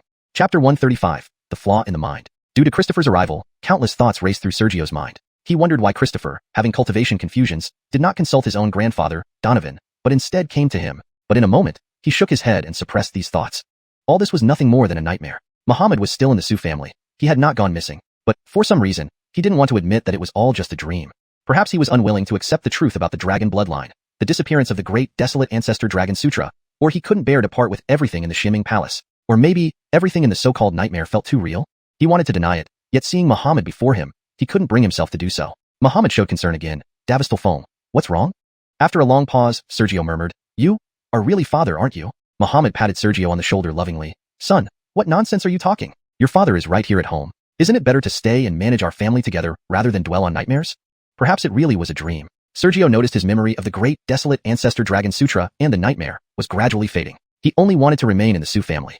Just to stay. This thought grew stronger. Until, the memory of the great desolate ancestor Dragon Sutra became extremely blurry, almost ready to vanish completely. Sergio suddenly closed his eyes, and a tear silently fell. Davistolfong. Muhammad screamed suddenly. Sergio seemed oblivious, his spiritual energy moving at an alarming speed, involving countless meridians. It was the great desolate ancestor Dragon Sutra. In less than a breath, under Sergio's intense focus, the great desolate ancestor Dragon Sutra completed one cycle. The hazy memories of the nightmare and the blurred knowledge of the great desolate ancestor Dragon Sutra reappeared clearly in Sergio's mind. Conversely, Muhammad before him started to blur. Muhammad's face twisted as he roared, Davistolfong, are you abandoning your father for a mere nightmare? Nightmare? Whispering, Sergio slowly opened his eyes. Rest assured. Once Davistolfong leaves this realm, I will immediately head to the Guiyuan Mountains. If you are harmed, every person involved will be wiped out by me to accompany you in death. If you are alive, no one can stop me from rescuing you. The moment he saw Christopher, he knew this was an illusion. Leaving the Su family for the Shimming Palace, he had grown so much, no longer the simple youth he once was. Not to mention, Amir had said that the first level of the 7-layer tower was an illusion. Even if the illusion tried to blur his memories, hide his perception of bloodlines, and mask his cultivation, this place was ultimately just an illusion. His immense growth made him incompatible with the illusion. But he didn't want to see father disappear so soon, so he didn't try to leave the illusion. However, the illusion was already blurring his memories and his cultivation techniques. If they truly disappeared, perhaps he would indeed be trapped in the illusion. Reluctantly, at the last moment, he could only expose everything. Davistal Fong. Muhammad's voice became sharper. Sergio didn't respond. Tears welling up. Suddenly, he drew his sword. The sword light rose. The heavens shattered. Su family, Muhammad, Christopher, everything crumbled. As the remnant shattered, Sergio didn't have time to take in his surroundings. Return my life. Countless venomous voices sounded around him. Looking closely, numerous gaunt phantom figures surrounded Sergio. Blood flowed around him like rivers. Countless bodies lay scattered haphazardly on the ground. This was Shengyuan City, where the Stephen family had ambushed him. Feeling stifled, Sergio growled, "You couldn't even defeat me alive. How dare you boast after death?" Numerous sword beams soared. The heavens shattered once more. To his surprise, he still hadn't left the illusion. He returned to the Su family once again. This time, his spiritual energy vanished instantly, and he could no longer sense his bloodline. Waste. A cultivator with ruined abilities and broken bloodline, daring to occupy the young master's position. Look at those eyes, still defiant? Beat him. Court led others to mock Sergio, who stared coldly, signaling them to attack. Sergio instinctively tried to retaliate, but his spiritual energy was gone, and his body felt weak beyond measure. Pong pong pong. Unable to muster strength, he was immediately kicked and beaten. Soon, Sergio was bruised and battered, looking quite miserable. Court finally sneered, "Waste, do you understand now? Endless?" Despite his state, Sergio smiled mockingly. Illusions typically have two forms. 1. Fixed illusory transformations within the illusion. 2. Adapting based on the individual's weaknesses. The second form was undoubtedly more sophisticated. Clearly, the 7-layer tower's illusion was of the second type. Whether it was the disappearance of Muhammad or the days of humiliation after his cultivation was destroyed, these were his deepest vulnerabilities. As for the destruction of the Stephen family, it was just an addition. Still not understanding, continue beating him. Court's face contorted. Seeing the group about to assault him again, Sergio's lips curled into a terrifying smile. He suddenly charged forward, headbutting Court. Instantly, both were bloodied. Sergio, seemingly painless, grabbed Court's arm and tore it off, using the protruding bone as a weapon. Within moments, everyone was impaled by the bones and died. In this courtyard, Court had repeatedly humiliated him. It was a vulnerability in his heart he could never bypass. Back then, he couldn't resist when his cultivation was destroyed. Thus, neither could the illusionary Sergio. However, he was no longer the same person.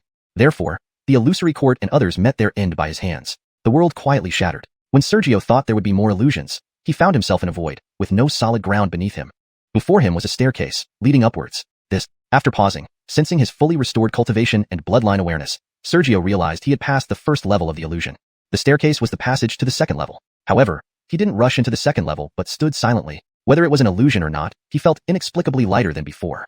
Was it because he overcame the illusion and broke through his inner weakness? No one told him the truth. After a long while, Sergio stopped contemplating the illusion, stepped onto the staircase.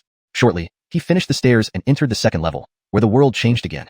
Chapter 136, the second level. Sergio finished the staircase and, in an instant as he entered the second level, the world transformed. Suddenly, all traces of the staircase vanished, and he found himself in an endless void once more. Underfoot was no longer nothingness but a stone platform? No, not stone.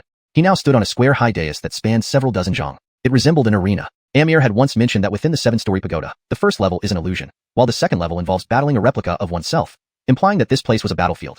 Just as these thoughts crossed his mind, some light appeared not far from Sergio. Soon after, another Sergio, identical in appearance, emerged at the center of the dais nearby, the only difference being that the replica was not corporeal but a mere shadow.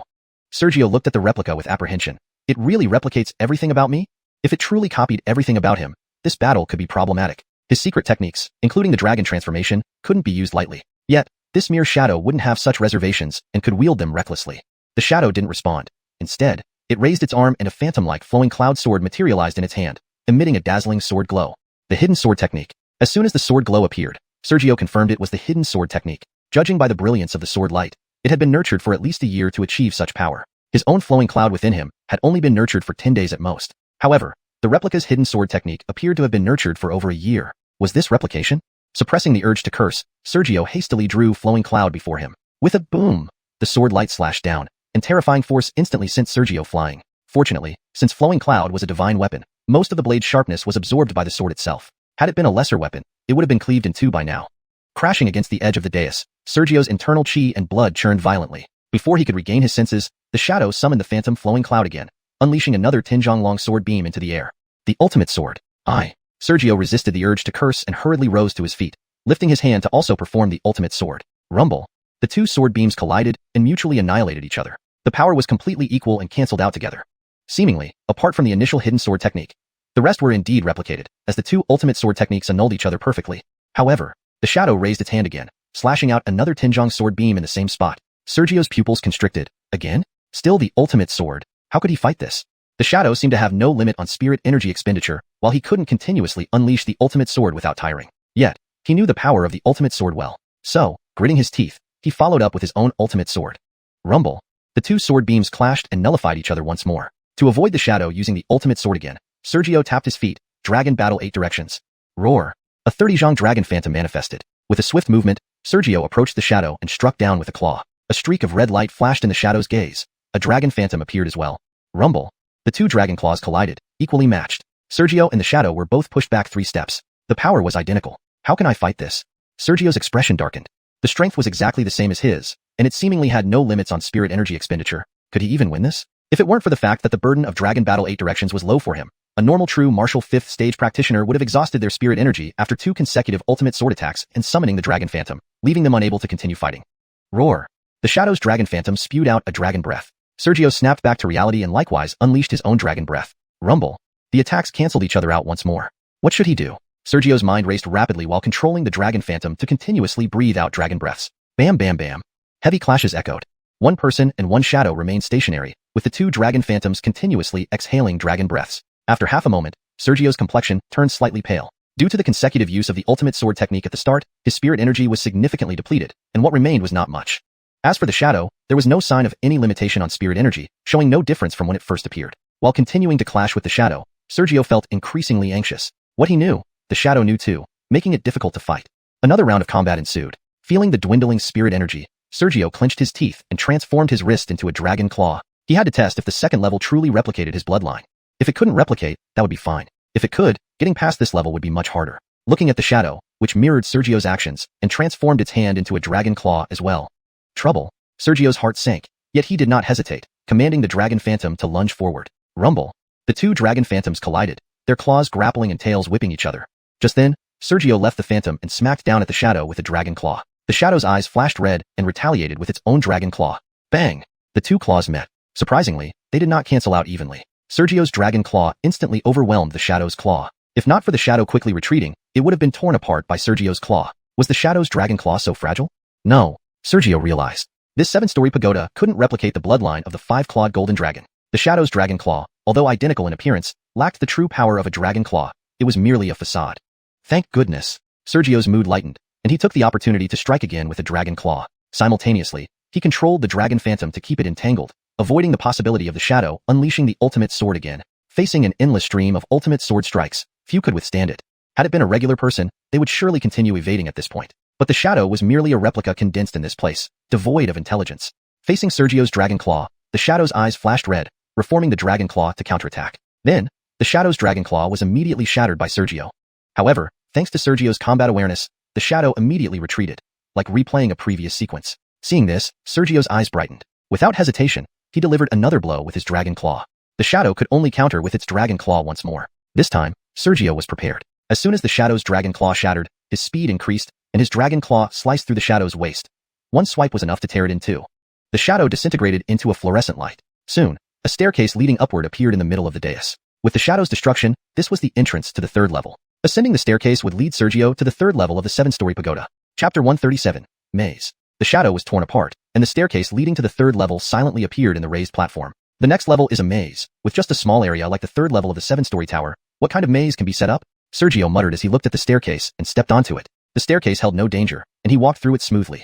Upon reaching the 3rd level, the world transformed around him. Blinking, he found himself in a corridor. The walls on either side were made of an unknown material, smooth and about 10 zhang tall.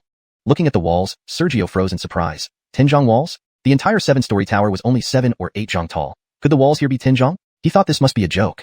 Observing the areas ahead and behind, he could see a fork in the path approximately 20 zhang ahead, while another was about 10 zhang behind. This meant the passage he stood in was 30 zhang long. Recalling the high platform on the 2nd floor, how could such a confined space in the 7-story tower fit both the platform and the current maze? Sergio mused aloud. Perhaps they used the same materials as storage bags? A storage bag was essentially an ordinary sachet, but what made it special was that it incorporated a rare mineral, which after its addition created a spatial realm inside. Thus, despite appearing palm-sized externally, it possessed a vast internal space of several dozen, or even hundreds of zhang. Could the 7-story tower be constructed similarly? Yet, he knew that living creatures couldn't be stored within storage bags containing this mineral. Who knows what method this 7-story tower employs? Sergio quickly shook his head. Speculating further was futile if there were no concrete answers. All he needed to understand was that the tower wasn't as simple as it seemed from the outside.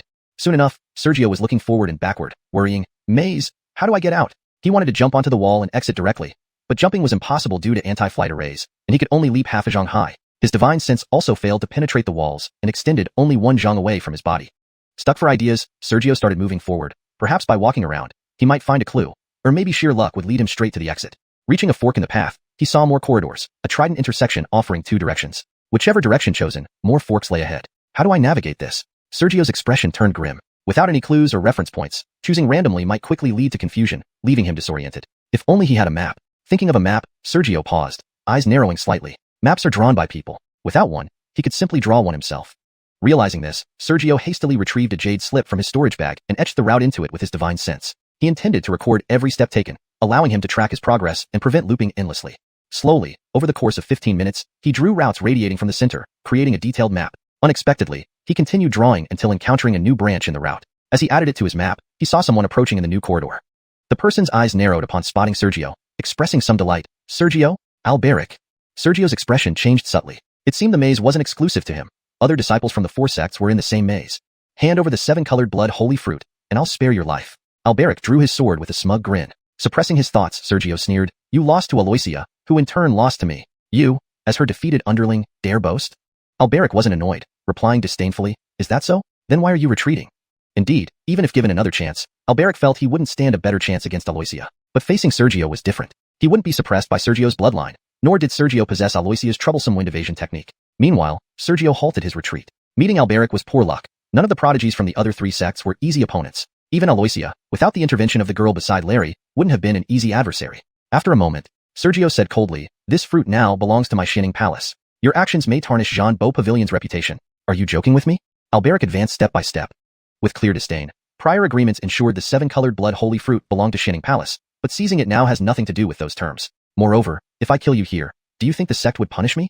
True, should Alberic claim he killed Sergio upon returning, Jean Beau Pavilion would not reprimand him but rather commend him openly. Sergio scoffed, then try your hand. Alberic paused. Not that he didn't want to act, but he feared Sergio might destroy the fruit if escape seemed impossible. Thinking this, Alberic pressed on, hoping relentless pressure would drive Sergio to mental collapse, forcing him to surrender the fruit willingly. At this moment, revealing his concern was crucial. If Sergio suspected this, securing the treasure would be tough. Alberic's gaze grew cold. You refuse the path of survival. Very well, then die. His sword slashed forth, dozens of sword beams shooting towards Sergio. In the maze, flight was impossible, and jumps only reached a zhang high. With walls on either side, Sergio had 2 options, retreat or counterattack. Fear you never. Sergio withdrew Davisuyan and swung back forcefully.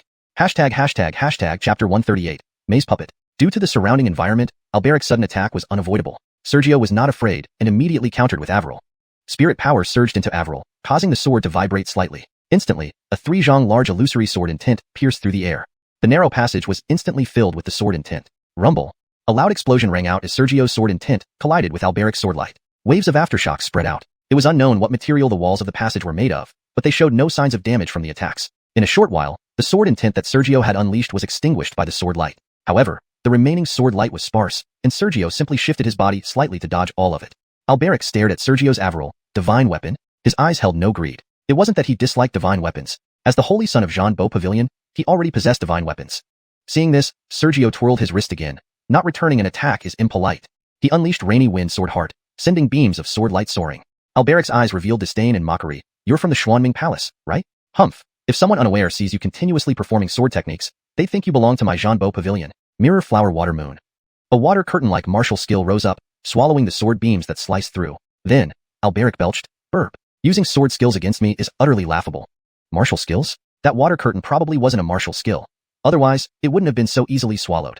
Sergio sensed a trace of bloodline power in it. That water curtain was likely formed using Alberic's bloodline power. Sword beasts. He had never heard of such a bloodline and didn't know its secrets. Thinking about this, Sergio's spirit power continued to surge. Want to see martial skills? Fine. Here it comes. Dragon battle in 8 directions. Roar. A 30 zhang dragon phantom soared through the air. However, due to the maze's limitations, it could not rise as freely as usual, so he remained on the ground.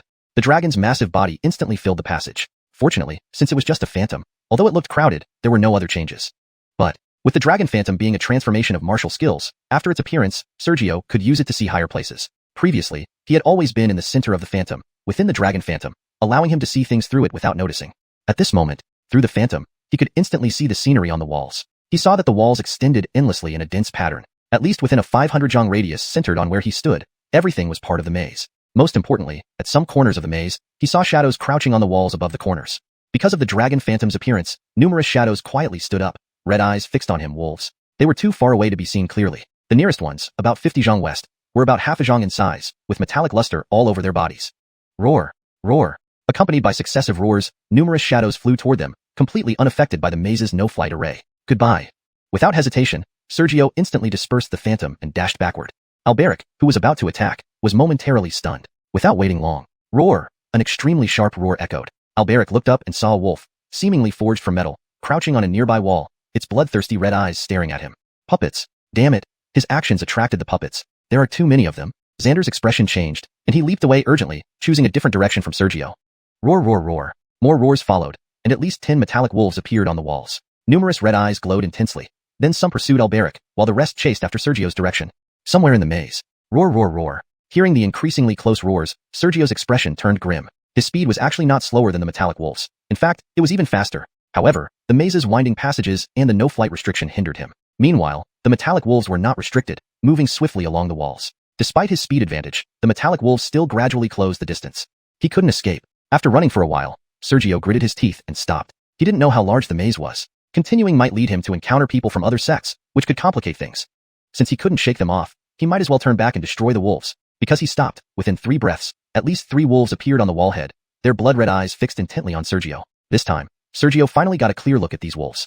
To him, these wolves did not seem like living creatures. Their entire bodies resembled some kind of steel, with eyes glowing red but appearing nothing like flesh, instead resembling pieces of glass embedded into them.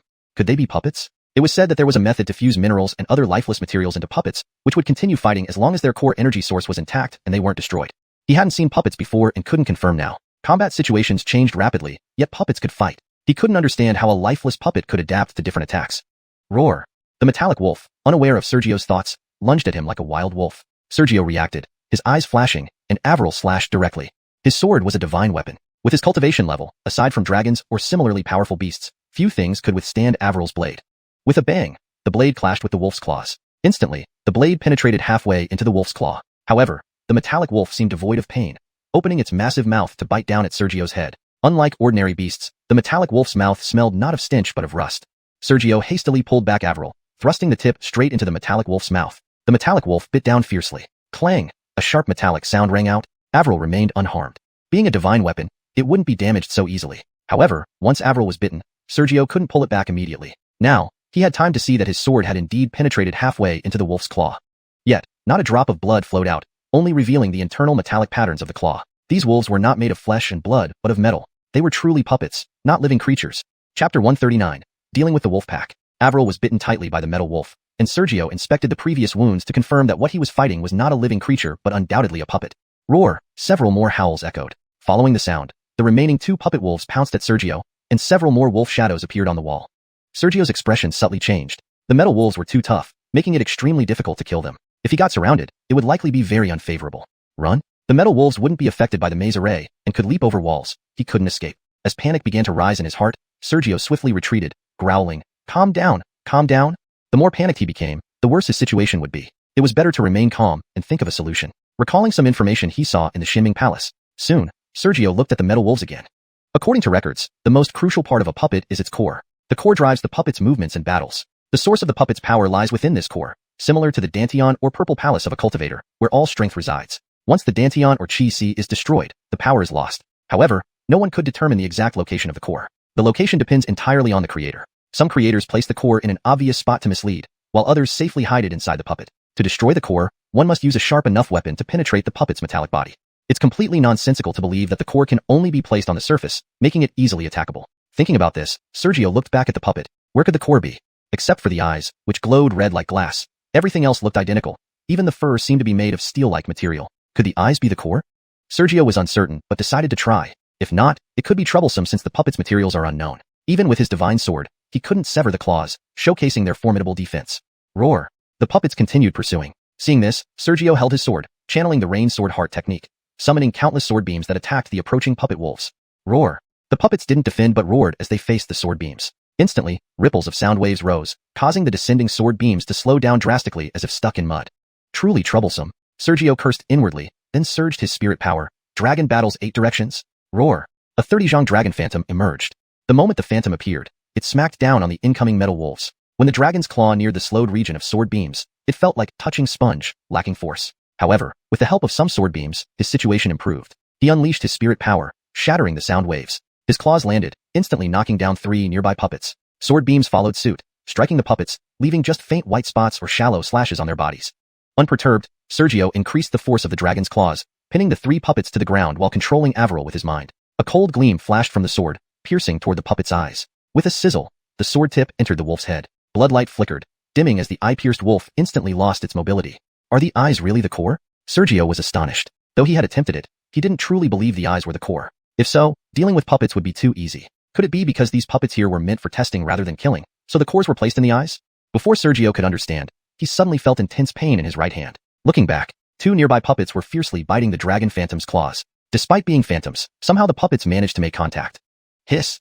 In agony, Sergio drew in a sharp breath. Ignoring the pain, he rolled onto the ground. The massive dragon phantom fell, instantly suppressing the entire pack of wolves. Roar, roar, roar. The wolves screamed and struggled. Sergio felt pain all over his body. Even using all his spirit power to maintain suppression, it couldn't last long. Enduring excruciating pain, Sergio growled, "Go!" Averil flew up, stabbing into the wolves' eyes again. In no time, the red eyes of the wolves lost their luster and their mobility. Really painful. Standing up, Sergio returned Averil into his body, examining his bruised skin. Despite no visible wounds, he felt like countless blades had slashed him, nearly damaging his flesh and blood. Swallowing a healing pill and circulating spirit power, the severe pain subsided. The swollen skin began to heal. After about 3 breaths, Sergio suddenly looked at the intact puppet wolves on the ground. Notably, the puppets were slowly sinking into the ground. Indeed, sinking. The ground beneath him was solid, yet for the puppets, it seemed like water, rapidly pulling them under. Sergio urgently tried to grab them telepathically, using his spirit power to lift them all, but the puppets were as if melded into the ground, unable to be lifted.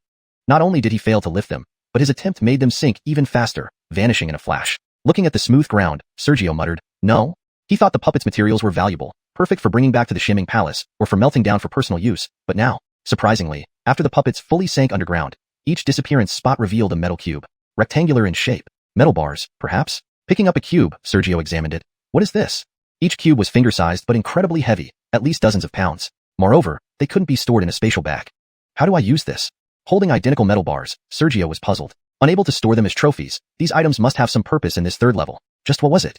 Chapter 140. Details of the 3rd level. Sergio held the metal strip in his hand and realized it could not be stored in a storage bag. He immediately deduced that this object must have an unknown effect on this 3rd level, but how to use it? What was its purpose? After some contemplation, Sergio channeled spiritual energy from within him towards the metal strip. Regardless of what it was, spiritual energy probing would certainly reveal some of its secrets.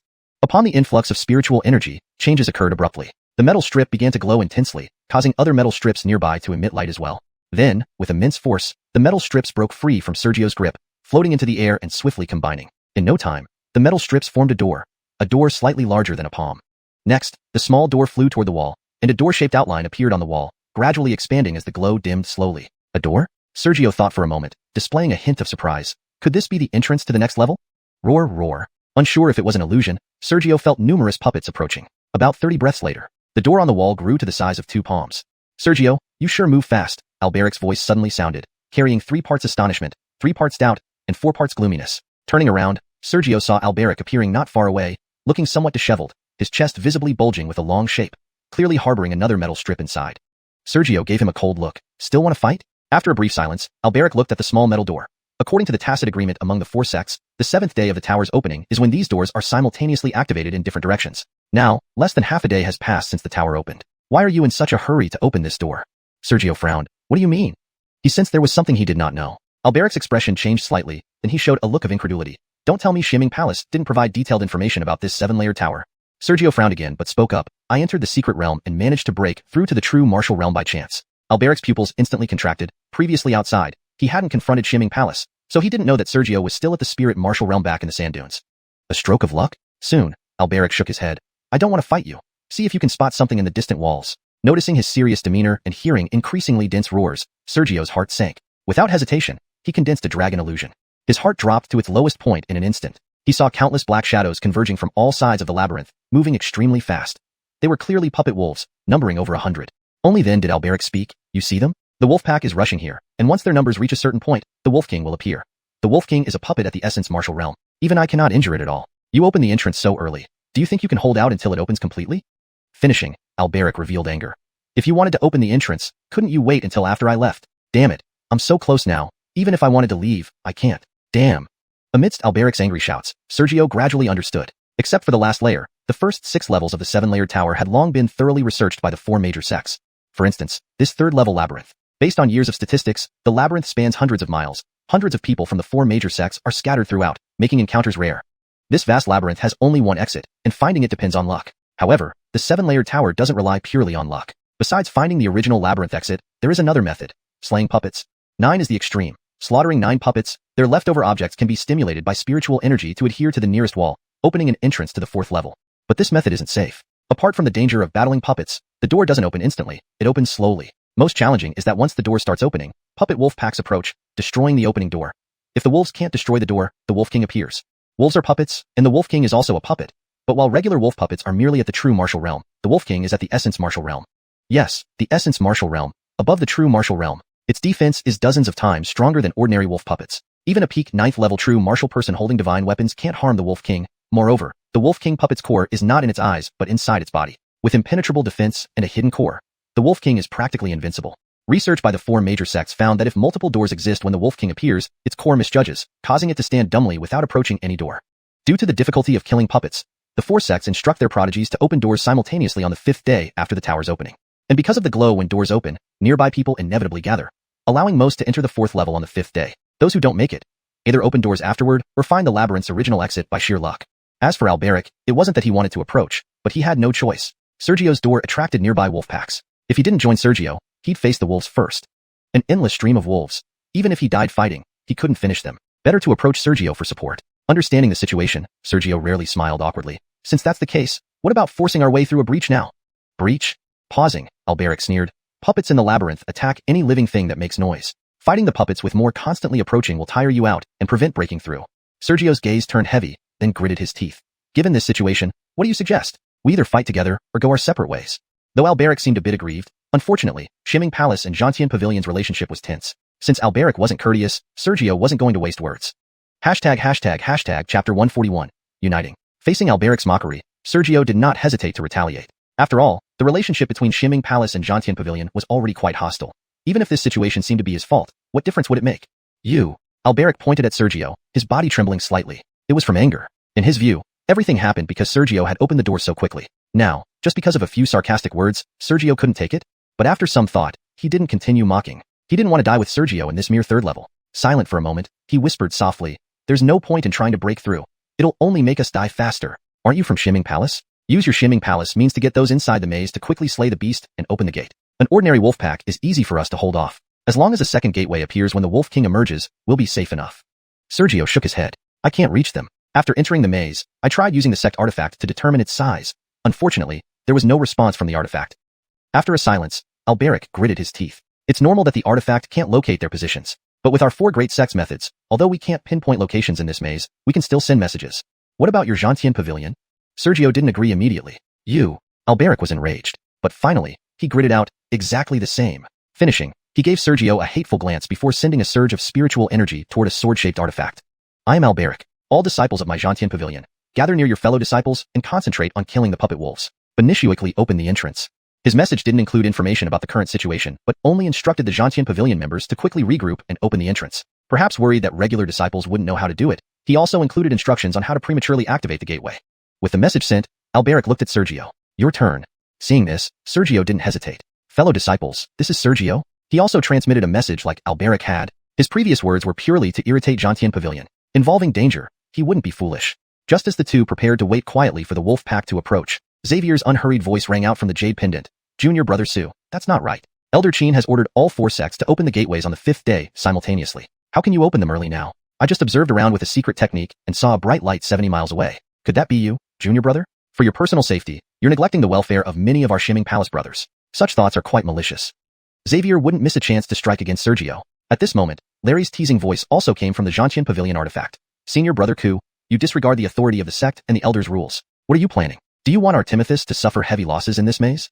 Alberic, who was about to mock Sergio, suddenly froze. They exchanged glances, speechless. They were in the same boat, and neither could mock the other. Perhaps because they were in the same boat, Alberic's resentment towards Sergio diminished somewhat. Benicuically, Alberic sneered while using the sect artifact. If anything happens, I, the Bryson, will bear the responsibility. What does it have to do with you, Larry? The earlier message was an order, not a discussion. Even if you're unwilling, now that you've entered the true martial realm area, you must obey the order. Alberic was still the leader of Xianxian Pavilion's true martial realm area. Senior Brother Ku is indeed impressive. Humph, came Larry's cold snort from the artifact. Then it fell silent. Alberic then turned to Sergio. It's your turn. Weren't you also appointed as the leader of the true martial realm area of Shimming Palace during the 7-colored blood holy fruit incident? Strong stance? Sergio frowned slightly. He and Alberic were different. Alberic, despite his precarious position in Xianxian Pavilion, still held the title of Bryson. As for him, Sergio, he wasn't Shimming Palace's Bryson, and his position as leader was obtained by scheming from Xavier. A strong stance could work, but the issue was whether Shimming Palace's people would listen. After thinking for a while, Sergio calmly transmitted, Senior Brother you, my personal safety indeed doesn't count much, but don't forget, the 7-colored blood holy fruit is still in my hands. If I die from the wolf puppets, how can the fruit be returned to the sect? Don't forget, I'm completely unfamiliar with the 7-story tower and all necessary information about entering the secret realm. Who caused this? We'll find out once we return to the sect. Junior Brother sure talks sharp. Hump. Fine, I will help you. Xavier responded angrily through the artifact. A few breaths later, Senior Brother Sue, this junior lacks strength and probably can't assist you. Never mind, this junior obtained some puppet materials through a scheme earlier. Perhaps I can offer some help now? Sigh, both senior brothers are from the same sect. Why argue? Because Xavier ceased speaking, several messages quickly began pouring in through the sect artifact, overlapping voices. If it weren't for Sergio's cultivation, he might not understand what they were saying. Reassuringly, several pledged to find a way to prematurely open the gateway. If all went well, they shouldn't face the Wolf King puppet. Roar. A low growl echoed. Sergio and Alberic looked up urgently. 3 puppets appeared at the end of the tunnel on the wall. Through messaging and arguing, nearly half a teacup of time had passed. The wolf pack had begun to close in. One each, last one gets ganged up on. Alberic's expression hardened, manifesting sword light and charging forward. The 3 puppets growled simultaneously. Roar. Sound waves rose. Alberic swung his sword. Sword light spread across the sky. The sound waves met the sword light, clashing fiercely. At this moment, Sergio flashed close to the sound wave area, transforming his right hand into a dragon claw and tearing it apart. As the sword light fell, the 3 wolves closed their eyes simultaneously. However, Sergio moved faster, casting flowing cloud. Instantly, it pierced a wolf's eye, destroying the core within. Alberic's movement wasn't slow either. He threw his divine sword and destroyed another core like Sergio did. Only one wolf remained. Exchanging glances, they attacked together. The remaining wolf had no chance of survival. Alberic grabbed the metal rods left by the destroyed puppets. Collect the materials. Once the Wolf King appears, throw them into the gateway immediately. Hashtag chapter 142. Creation from nothingness. Alberic grabbed the metal strips left behind by the puppet and spoke, as if giving instructions or explaining. Sergio's eyes immediately lit up. Can this object accelerate the opening of the door? He quickly frowned. If we leave early, what about the others? You'd better think about whether there will be other doors forming. Pretty words are easy to say. Alberic glanced at him indifferently. Hearing this, Sergio remained silent. With the two working together, any puppet that approached was swiftly subdued. Both held divine weapons and, fighting in tandem, they obliterated the puppets effortlessly. In just a quarter of an hour, the doorway had expanded to half a person's height, and they had collected more than 30 metal strips. Roar! A terrifying howl suddenly echoed. As soon as the sound appeared, the entire maze seemed to darken slightly. Looking up, a puppet wolf with wings on its back, at least 60 feet in size, hovered in the sky. The Puppet Wolf King. Apart from the wings, the Puppet Wolf King looked no different from other puppets, except for its much larger size and identical form. Seeing the blood-red eyes of the Wolf King, Sergio spoke immediately. Didn't you say the core of the Wolf King is inside its body? Alberic replied coldly. Just because its eyes look like those of ordinary puppets doesn't mean its eyes are the core. If you don't believe me, go ahead and try. I won't stop you. The Wolf King turned its head towards where Sergio and the others were, spread its wings, and flew toward them at an incredible speed. Just then, 5 beams of light suddenly appeared from various directions within the maze. The nearest beam seemed to be about 100 miles away. Immediately, the Puppet Wolf King that was about to swoop down stopped midair, motionless. Roar, roar, roar. Countless ordinary puppets began to howl incessantly. The puppets, which had been continuously approaching them, now split off in different directions. Alberic watched the Wolf King hovering in midair and relaxed his expression. Looks like we don't need to try accelerating the opening of the entrance after all. Sergio didn't speak but continued to cautiously guard against the puppets. This third level should be considered cleared. While remaining alert, he gazed at the metallic shiny Wolf King and felt a chill run down his spine. This was only the third level, yet it already had a Puppet Wolf King of the Yuanwu realm. What about the next 4 levels? He needed to figure out the details of the next few levels. Otherwise, he probably wouldn't make it to the 7th level. After some thought, Sergio casually asked, by the way, what's in the 4th level? Alberic tilted his head slightly, with a strange look. Who am I? Alberic, right? Is there a problem? Sergio was somewhat surprised. Alberic's smile carried a hint of mystery. I'm a disciple of Xianxia Pavilion, and you're from Xianxia Palace. As someone from Xianxia Palace, why would you ask me, a holy son of Xianxia Pavilion, for information? Sergio's expression immediately darkened. Unexpectedly, the corner of Alberic's mouth curled upward. I can tell you, but there's a condition. I refuse. Sergio shook his head instantly. Alberic wasn't annoyed. Won't you hear my condition? It's nothing but the rainbow blood holy fruit anyway. Sergio kept a calm face. No, no, no. Alberic shook his head rapidly. Then, his lips slowly curved upward. I want you to lead the people of Xianxia Palace to ambush Larry. In exchange, I'll tell you everything I know about this 7-layered tower. I can't promise anything beyond that, but at least I know as much as Xander. Hearing this, Sergio looked at Alberic with surprise.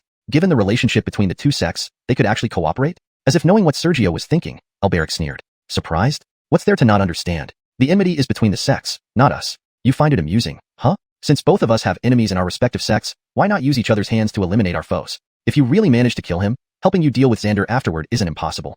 Don't you fear I'll leak the information? Sergio didn't refuse, only feeling puzzled. Alberic smiled without explanation. Will you agree or not? Sergio lowered his head to think for a while and nodded. Whether or not I need your help against Xander can be discussed later. I'll tell you detailed information and help you ambush. Alberic's face was strange. According to sect records, the 4th level never remains fixed. It changes endlessly. To get through it, you must adapt to the situation.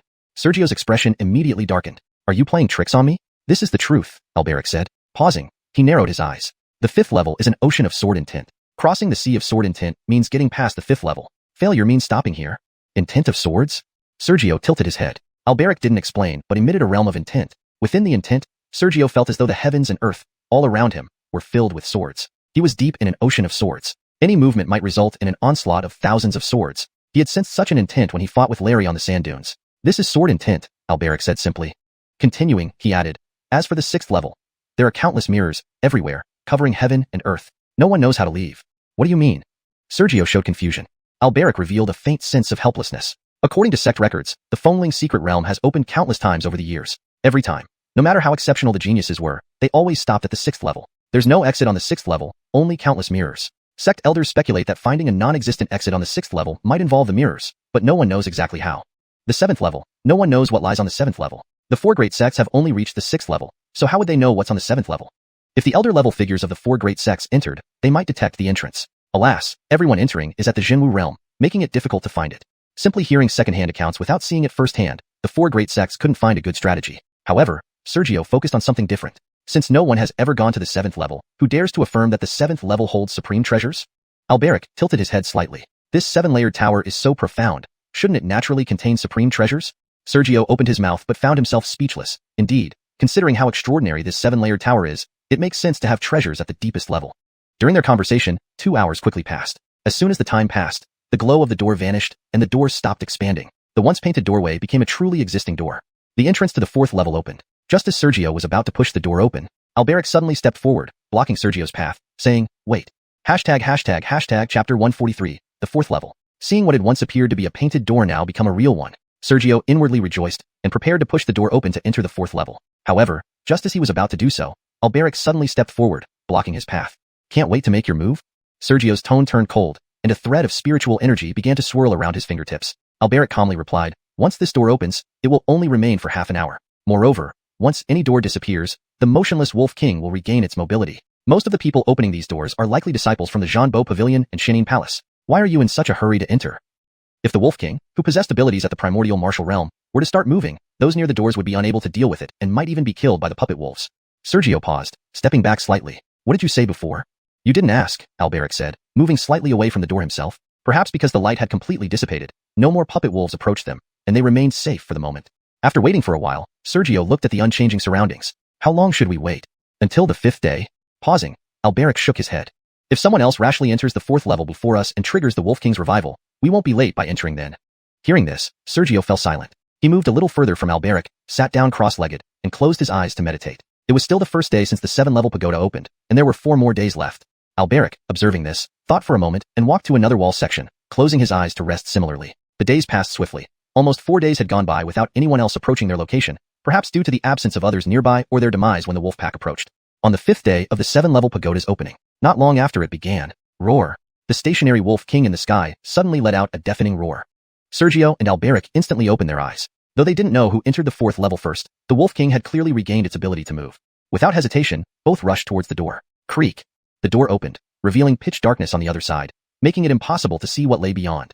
Just as they were about to step through, Alberic's eyes flickered, and he swung his divine weapon towards Sergio's waist. At such close range, it was unavoidable. At almost the same moment, Sergio transformed his right hand into a dragon claw and stabbed towards Alberic's chest. There weren't many doors, and both were at the entrance, attacking simultaneously, unavoidable. However, both seemed to have anticipated this. Alberic immediately changed his attack, reversing his sword to slash at Sergio's dragon claw. Sergio also altered his direction, striking the sword instead. A bang resounded, sending a small shockwave. Though it seemed like a long story, from their sudden attack to the alteration of their moves, it all happened within a fraction of a second. In a flash, they exchanged glances, both wearing warm smiles, ceased their attacks, and entered the door together, disappearing instantly. Moments later, boom! With a loud noise, the revived Wolf King struck the door they had entered, shattering both the door and the surrounding walls. Roar! The Wolf King roared again, lunging towards other doors. Elsewhere, almost simultaneously, many doors were pushed open, and numerous disciples from the 4 major sects hastily entered. After the Wolf King destroyed a few doors, the vast labyrinth contained only a few weak disciples from the 4 sects or some independents. ###maze, 5th level. Upon entering the 4th level, Sergio immediately looked around. The sky remained gray. He stood atop a mountain peak, surrounded by endless white mist that obscured all sight. About 100 feet away, on the opposite side, there was a 3-foot-wide vortex that seemed capable of devouring one's soul. This vortex was located at the center of a raised platform. Between the platform and the mountain was a cliff, connected only by iron chains spaced about 3 feet apart. After surveying the environment, Sergio observed his surroundings. The disciples from the 3rd level had all entered the doors almost simultaneously. When he arrived at the peak, only a few people from the Zhanbo Pavilion and Huangji sect were present, but after taking a few moments to observe the illusion, hundreds of people appeared instantaneously. These people materialized out of nowhere. Despite the strained relationship between the Zhanbo Pavilion and Shenin Palace, the disciples from all 4 sects refrained from quarreling, because they couldn't. Sergio realized that his cultivation, along with everyone else's, had been sealed. All present were mere mortals. He could sense the flowing clouds within him but couldn't summon them. Everyone had become completely ordinary mortals.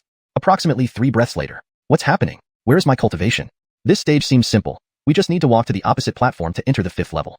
True. Though the iron chains are thin, they're as thick as fists. Even with our cultivation sealed, walking across shouldn't be too difficult. But considering the previous 3 levels, I feel this isn't as simple as it looks. Murmurs filled the air. While some found it hard to accept, most remained calm. Due to their sealed cultivations, Sergio couldn't hear distant conversations clearly, only the nearby murmurs. Davisining for a while, Sergio examined the iron chains. The vortex ahead was the entry to the 5th level. Although the previous 3 levels were challenging, this 4th level surely wouldn't be as simple as it appeared. Even with their physical strength weakened and cultivation sealed, they had all previously reached the true martial realm. Crossing the iron chains should not be too difficult if they maintain balance. No one believed this 4th level would be as straightforward as it looked. There must be hidden traps. Sergio felt the same way. Therefore, despite the large crowd and many iron chains, no one dared to step on them yet. Chapter 144, Testing. Suspecting that the iron chains were not as simple as they appeared, despite the many disciples from the 4 sects present, no one dared to step onto the iron chain at first. After a long while, I want to see what's so dangerous on this level that it scares so many people from stepping forward. With a cold snort, a disciple of Huangji sect couldn't hold back any longer and swiftly left the crowd. Standing at the edge of the cliff, he slightly loosened up and then stepped onto the iron chain with agile strides. In an instant, the noisy crowd fell silent, all eyes fixed intently on the large man from Huangji sect. They naturally had to watch closely since someone was scouting ahead for them, observing any hidden dangers lurking in the shadows. The Huangji sect man ignored the gazes from the peak, rapidly moving forward on the iron chain in short bursts. Yes, short bursts. He had only walked about 15 paces when the previously stationary iron chain suddenly began swaying from side to side. So this is all the danger there is? Brogan from Huangji sect sneered, speeding up his pace even further on the chain. Even as the chain swung wildly and his cultivation was completely sealed, he perfectly maintained his balance, ensuring he wouldn't fall regardless of how the chain swayed. Instead, he used the swinging motion to increase his speed. A Heron Wu, manifesting the heart of martial Dao, condensing the essence of martial Dao. Even with his cultivation sealed, such a simple swinging iron chain couldn't stop him. Under the sway, he quickly ran another 45 paces or so. The chain kept swaying at the same intensity. However, what made the crowd on the peak turn pale was the sudden stagger of the Huangji sect member, who lost his balance. If he hadn't grabbed the chain just as he was falling, he would have tumbled into the bottomless abyss below. Not long after, a disciple from Bumishan approached the cliff edge and shouted loudly, "Friend of Huangji sect, what happened just now? Was there something unexpected?" 3 breaths later, Brogan from Huangji sect, drenched in cold sweat, managed to regain his footing on the iron chain. For some reason, this time, he didn't dare run but instead held the chain like an ordinary person would, using both hands to maintain his balance more steadily. Then, looking at the remaining 70 paces or so of the iron chain, he showed a hint of apprehension and hesitation. Shortly after, he chose to retreat, stepping backward instead of continuing forward. Retreating was always easier than advancing. Soon, he retreated to the mountain peak. What happened just now? Indeed, it looked very frightening. The crowd immediately surrounded him, seemingly concerned. If you want to know, Go try it yourself. Brogan sneered, approaching Devon of Huangji sect, giving everyone else a don't mess with me look. Seeing this, the Shimming Palace disciple attempting to gather information could only return to where the other Shimming Palace members were gathered.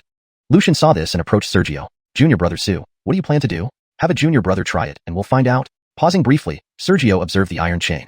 The spot where the man almost fell is around 40 paces in. When you reach that area, be careful and be ready to grab the chain if needed. There shouldn't be any danger. Does anyone wish to volunteer? The sect will surely reward you upon your return.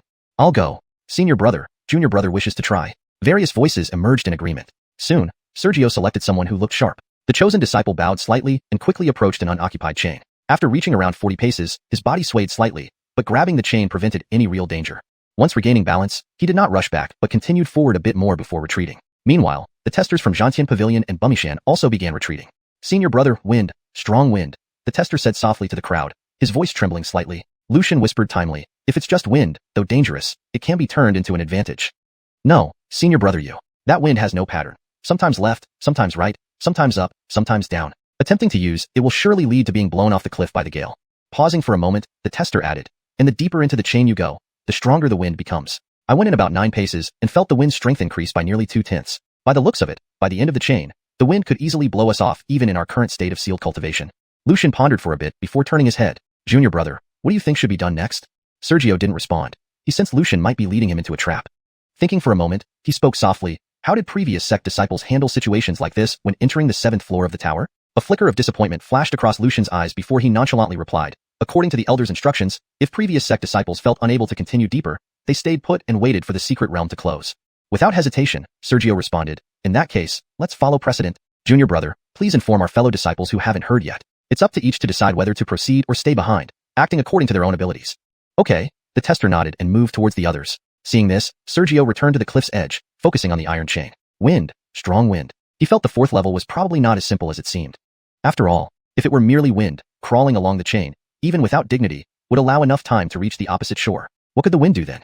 Recalling the maze on the 3rd level, Sergio didn't believe this 100-pace chain would be as straightforward as it appeared, a mere test. Shortly after, a mustachioed disciple from Shimming Palace approached and whispered, Senior brother, I suddenly thought of what happened when the Huangji sect member almost fell.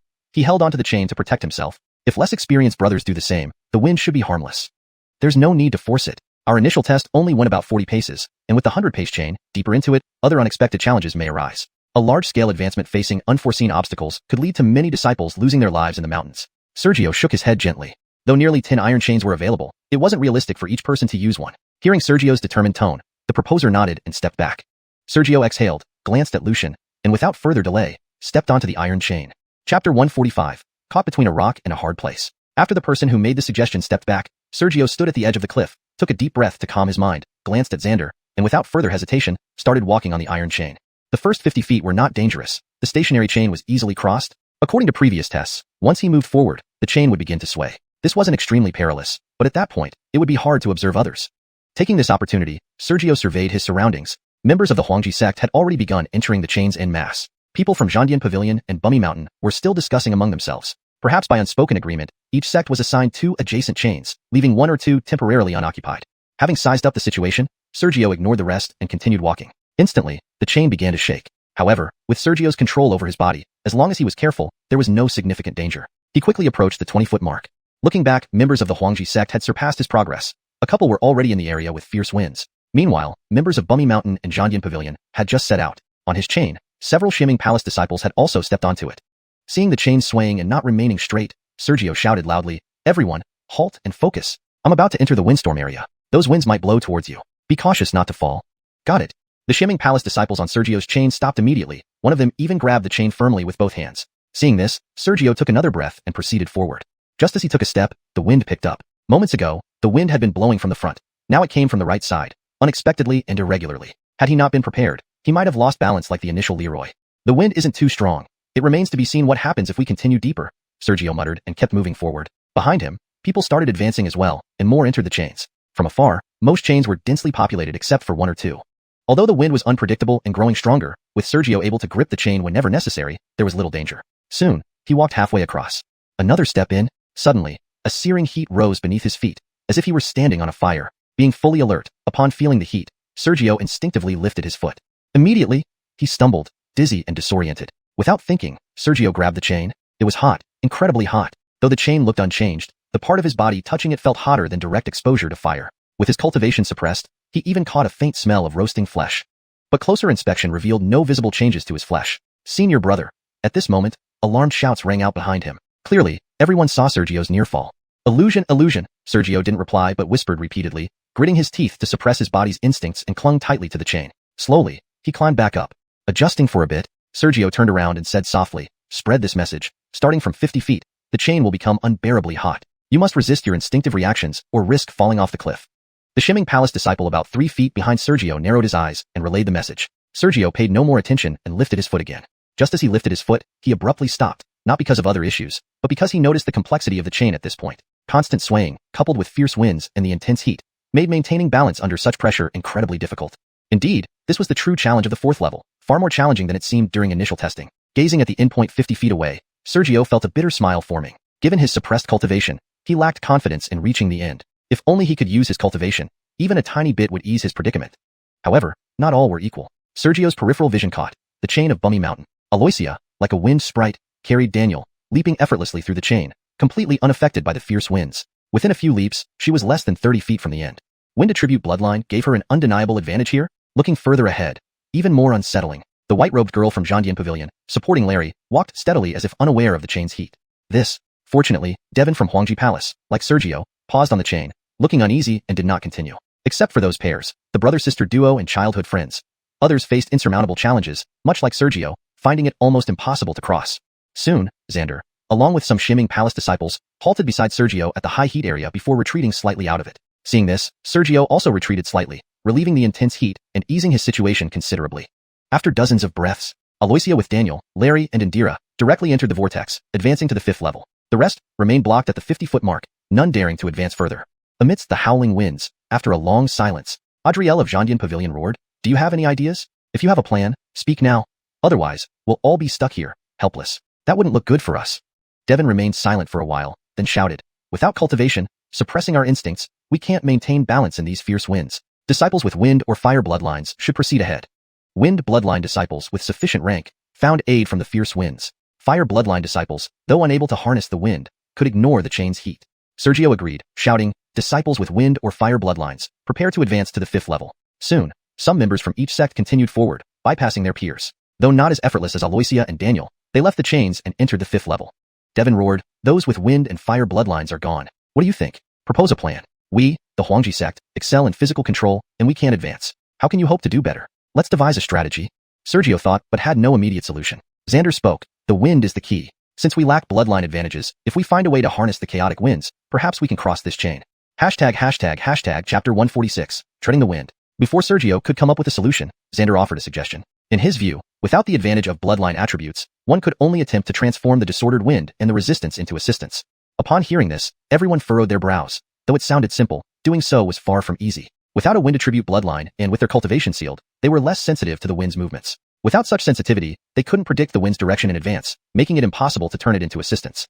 Soon, someone from the Immortal Mountain spoke up, "Perhaps, if we force ourselves into a meditative state and rely on instinct, we can use the wind to our advantage the moment it blows."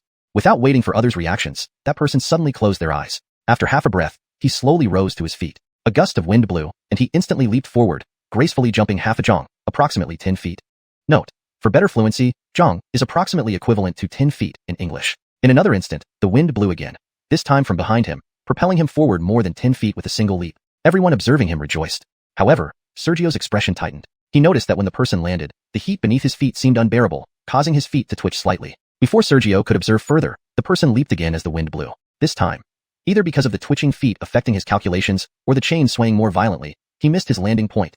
Ultimately, he failed to land on the chain, stepping into empty space and falling deep into the abyss. "Ah!" the person screamed, waking from his trance. SSSSSS, suddenly, an enormous snake tongue, at least 3 zhong, 10 yards, long, appeared in the depths, wrapping around him and swallowing him whole. Everyone's faces turned fearful at this fleeting glimpse. Beneath the fog-shrouded abyss, a massive snake head at least 10 zhong wide had emerged. If the head was that large, then there must be a 100 zhong long giant snake in the depths. Countless people began to tremble. "I'm not going to the 5th level. Damn it, the monsters in this abyss are all at least at the primordial martial realm." Senior brother. Amidst cries of fear and terror, most of those still on the chain started retreating cautiously, too afraid to continue advancing. Although this was just the first casualty in the 4th level, everyone knew that falling into the abyss would almost certainly mean death. Yet, The terrifying glimpse of the snake head far outweighed any rational thoughts. Sergio's body also stiffened momentarily. The abyss below contained a horrifying giant snake. Fear of death is an instinct. Soon, Sergio wiped the cold sweat from his forehead and focused ahead. Retreat? He had no intention of retreating. Regardless of whether he could reach the 7th level or not, he aimed to advance as far as possible. After all, each level brought considerable benefits. He didn't know this before entering the 4th level, but now that many had gathered, he understood. The 1st level elevated one's mental state. After breaking through his illusion, Sergio sensed a change in his mind, a refinement of his mental state.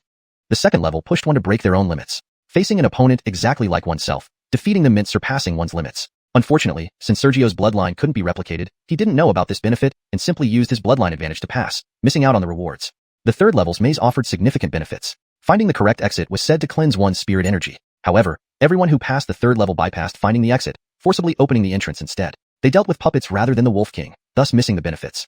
Sergio was no exception. As for what the 4th level offered, it remained unknown. Having reached the 4th level, he gained benefits from only one layer. Should he give up now? But crossing this chain wouldn't be easy. After some time, Sergio suppressed his anxiety, closing his eyes to sense the continuous strong winds. Perhaps the best approach was indeed what the person from the immortal mountain had attempted. Should he fall and be swallowed by the snake? He wasn't worried. If needed, he could invoke the power of the true dragon despite being in his mortal form. Suppressing a mere giant snake would be child's play. He needed to turn the wind into aid and deal with the intense heat that arose upon landing. Soon, Sergio entered a meditative state. The wind became clear in his perception. Whether it was favorable or adverse, he could leverage the wind.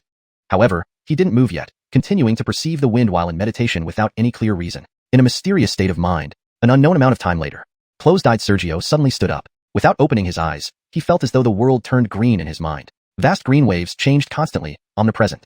As he stood, a wave of green came toward him. He leaped accordingly, the green swirling around him, turning into assistance and lifting him into the air. Beneath his feet, there was no chain. Just as he landed, another wave of green approached. He tapped it in midair, propelling himself forward once more. In a daze, he didn't know how many times he had leaped. Suddenly, the green vanished, and he exited his mysterious state. At that moment, he realized he had already reached the end. His cultivation seal was lifted. He could even see those on the chain staring at him as if they saw a ghost. Sergio quietly asked, "What happened?" Though his voice was soft, it clearly reached the ears of those on the chain due to his restored cultivation. "How did you do it?" Xander shouted immediately. "By going with the wind," Sergio thought for a moment and replied. In truth, he wasn't sure either. He really didn't know. He simply perceived the wind while in meditation and let it carry him here.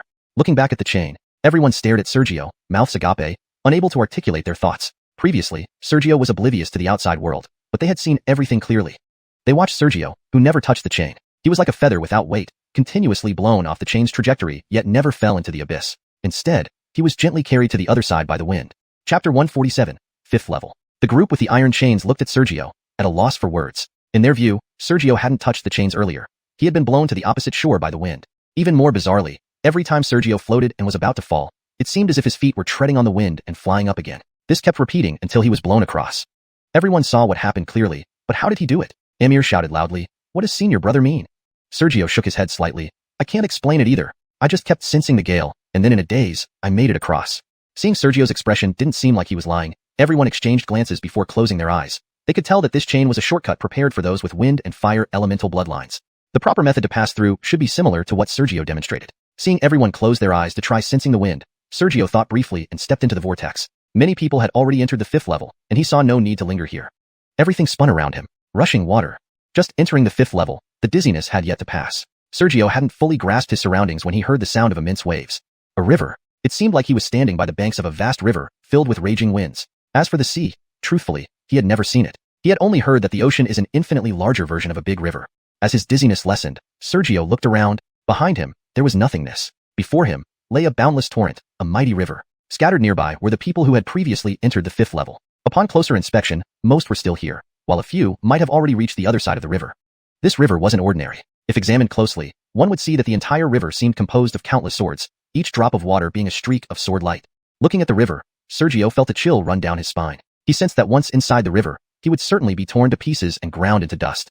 This must be the sword-intent ocean mentioned by Alberic. This level, unlike the ever-changing 4th level, would lead to the 6th level once he crossed this endless river of swords. Larry slowly approached. "I knew the 4th level couldn't stop you. For me, this level is child's play. You can't cross this river. Give me the rainbow blood holy fruit, and I'll take you across." Suppressing his thoughts, Sergio sized up Larry. "Were you waiting specifically for me?" "Yes," Larry nodded gently, then directly entered the river. Towering waves rose up, as if countless streaks of sword light were attacking. Yet upon approaching Larry, they vanished like ordinary waves. Seeing this, Sergio hesitated for a moment, cautiously reaching towards the river. The moment his hand left the shore and entered the range of the river, a wave surged up immediately. Ah! An indescribable pain shot through Sergio. Instinctively pulling back his hand, his pupils dilated to the extreme. His palm was gone. The hand that touched the river had been crushed to dust, leaving behind an extremely smooth stump. In that instant, even before he could react, his hand had turned to nothing. No wonder no one dared to approach the river. It was too terrifying. Under the throbbing pain, he didn't hesitate to immediately retrieve a pill from his storage bag and swallow it. Fortunately, as a disciple of Reginald, he had been given various potent pills, including several for regenerating severed limbs. Under the effect of the pill, the crushed hand soon regenerated. Only then did Larry speak slowly. I said you couldn't cross this river. Senior brother, to cross this river, one needs sword and tint for protection. Otherwise, it's impossible. A Xianxia Palace disciple, whom Sergio didn't recognize, interjected gravely. Hearing this, Sergio pondered and asked, isn't flight unrestricted here? What if we fly over? That person showed palpable fear. Flight is prohibited within the river. Once within its range, one can no longer fly. Earlier, many people were swallowed by the river. Not fewer people ended up on the opposite bank, but rather, obliterated, leaving no trace. Another Xianxia Palace disciple chimed in, changing the subject, Senior brother. What was the reward for the 4th level? We passed using our bloodline advantage and didn't receive any rewards. Upon hearing this, Sergio replied uncertainly, perhaps it's the comprehension of wind. He hadn't received any other rewards. However, thinking back to his inexplicable heightened sensitivity to wind, perhaps the means to pass the 4th level itself was the reward. If in the outside world, achieving such terrifying perception and utilization of wind might take years or even decades of focused meditation. Sergio? When Larry didn't get a response, he called out again. I've said before, the rainbow blood holy fruit belongs to the sect, not to me. Sergio lifted his head and firmly refused. Larry paused, giving him a deep look before returning to the shore, holding the girl and vanishing into the river after a few leaps. Sergio didn't mind and murmured, what is sword and tint? The Xianxia Palace disciples glanced at each other, then shook their heads, we don't know, but senior you have some control over sword and tint. Sergio looked at the river and pondered, then sat down cross-legged, closing his eyes to meditate. He planned to wait here for others to enter. Given the river's terror, reckless exploration offered no benefit. He thought it would take a long time. Unexpectedly, within half an hour, people started being teleported here one after another, including individuals like Vlad and Devin. On the 4th level, as long as one wasn't impatient and took the time to sense quietly, they could easily perceive the realm of wind. If they didn't rush to leave, they could comprehend the limits of the 4th level, moving with the wind to reach the end. For renowned prodigies like Vlad and Devin, knowing the method made passing much easier. After looking around clearly, Vlad turned to Sergio with a strange smile. Junior brother, why aren't you crossing the river? Sergio lowered his posture. What is sword and tint? Crossing the river required sword and tint, which he lacked. Can't really explain it clearly. Pausing, Vlad's expression turned peculiar. Just like the realm of wind on the 4th level, even if understood, it's hard to explain. All I can say is, sword and tint is the realm of the sword. Thinking back to the state on the 4th level, Sergio frowned slightly. At that time, the situation was ineffable, beyond words. Vlad added helpfully, the wind and tint of the 4th level, the sword and tint of the 5th level. Comprehending them here is quite simple. Just enter a meditative state and be immersed in that realm. With Junior brother's talent, understanding it won't be difficult. I can assure you, if you stay in the river for a dozen breaths, mastering sword and tint wouldn't be hard. Stay in the river for a dozen breaths? Sergio looked at the long river, his expression turning grim. The wind on the 4th level posed no harm when immersed in it, since it had no offensive power. But on this 5th level, ####, chapter 148, the method to cross the river. The 5th layer was different from the 4th layer, where there were no attacks and only fierce winds. This long river, when he extended his hand into it just now, it was obliterated before he could even react. If one were to fully enter the river, they would likely be dead before realizing it. Vlad sighed lightly again. Ah, I nearly forgot that this place is filled with intense sword intent and boundless slaughter. Approaching without understanding the sword intent will surely result in being attacked by it. Being here, if one doesn't grasp the essence of it, they will not be able to deeply comprehend the sword intent, which I did not anticipate. But his sigh seemed oddly piercing, as though indirectly mocking him. Yet on the surface, it appeared to be genuine concern and helplessness. Thank you for your concern, senior brother. Sergio responded coolly and then, like most others, quietly observed the river. To cross the river, one needed to master the sword intent. But without any foundation, one didn't even have the qualification to get close, let alone harness the river to gain control over it. What looked like a river was essentially countless swords flowing like water. Approaching would mean death. If he were outside, backed by numerous texts, he might have tried to comprehend it here. But here, no one would explain anything to him. After a short while, Sergio discreetly shifted his gaze towards Alberic, who seemed to be dazed beside the river. Although they had confronted each other earlier when entering the 4th layer from the maze, that didn't matter much. It was merely mutual probing. If one could kill the other, it would be ideal. If not, it would extinguish any further thoughts of dealing with the opponent. After a brief moment, daydreaming, Alberic suddenly turned to look at Sergio, sensing his concentrated gaze. His brows slightly raised. He whispered softly soon after, "If you're not thinking about how to cross the river, why are you looking at me?" Sergio's eyes flickered. "Brother Ku, unless you can read my mind, why else would you whisper to me?" Alberic paused for a moment, then muttered with an indescribable tone, "I can't take you across the river." Mastery over sword intent is graded. While Alberic did have some control over it, it wasn't comparable to Larry. Therefore, Larry could casually carry people across the river, but Alberic couldn't. He could only protect himself. Sergio shook his head. You misunderstood. I want to know how to avoid the dangers of entering the river and quickly master the so-called sword intent here. Even if Alberic could carry him across, he wouldn't agree. Entrusting his life to another person, especially someone from the Zhanbo Pavilion, was not his style. If their relationship weren't so nuanced, he wouldn't have asked about mastering it. You want to start from scratch? Alberic was momentarily stunned, then laughed carelessly. It's simple. The river before us is a pure stream of unowned sword intent. If you can manage to swallow some of the sword intent without fearing its sharpness, given your talent, you should be able to cross the river. Before Sergio could respond, Alberic added with a slight smirk, however, I must warn you, swallowing sword intent is akin to having 10,000 swords pierce your body. The pain cannot be described, and a slight misstep might destroy your soul. Also, the river here is a single entity. Without sufficiently special and profound methods, not even a drop of water can be separated from it. Hearing this, Sergio's eyes flickered as he looked back at the river. Even though the sword intent river was a whole, separating a part of it wasn't difficult for him. What concerned him was how much of what Alberic said was true and how much was false. Had he and Vlad not been so adversarial, asking Vlad would have been the best choice among fellow disciples. Unfortunately, just then, Vlad's playful voice interrupted. Davistal brother Sue, several people have already crossed the river. I won't waste time here. Turning his head, Sergio saw Vlad's eyes full of mockery, though it vanished swiftly. Upon noticing Sergio's gaze, he instantly showed a barely perceptible disdain before leaping into the sword river, stepping on ripples toward the unseen shore. Walking in the river, Vlad's joy was indescribable. Finally, he could strike a blow against Sergio. Previously, regardless of any situation or plot, Sergio remained unperturbed. Even his schemes hadn't managed to kill Sergio, leaving him feeling defeated. Now things were different. He could walk freely to the 6th layer while Sergio could only watch helplessly from the shore. With that thought, Vlad feigned concern, Davistal brother Sue, don't rush. According to records, crossing the 6th layer isn't advantageous even if I reach it. You should stay here on the 5th layer for now.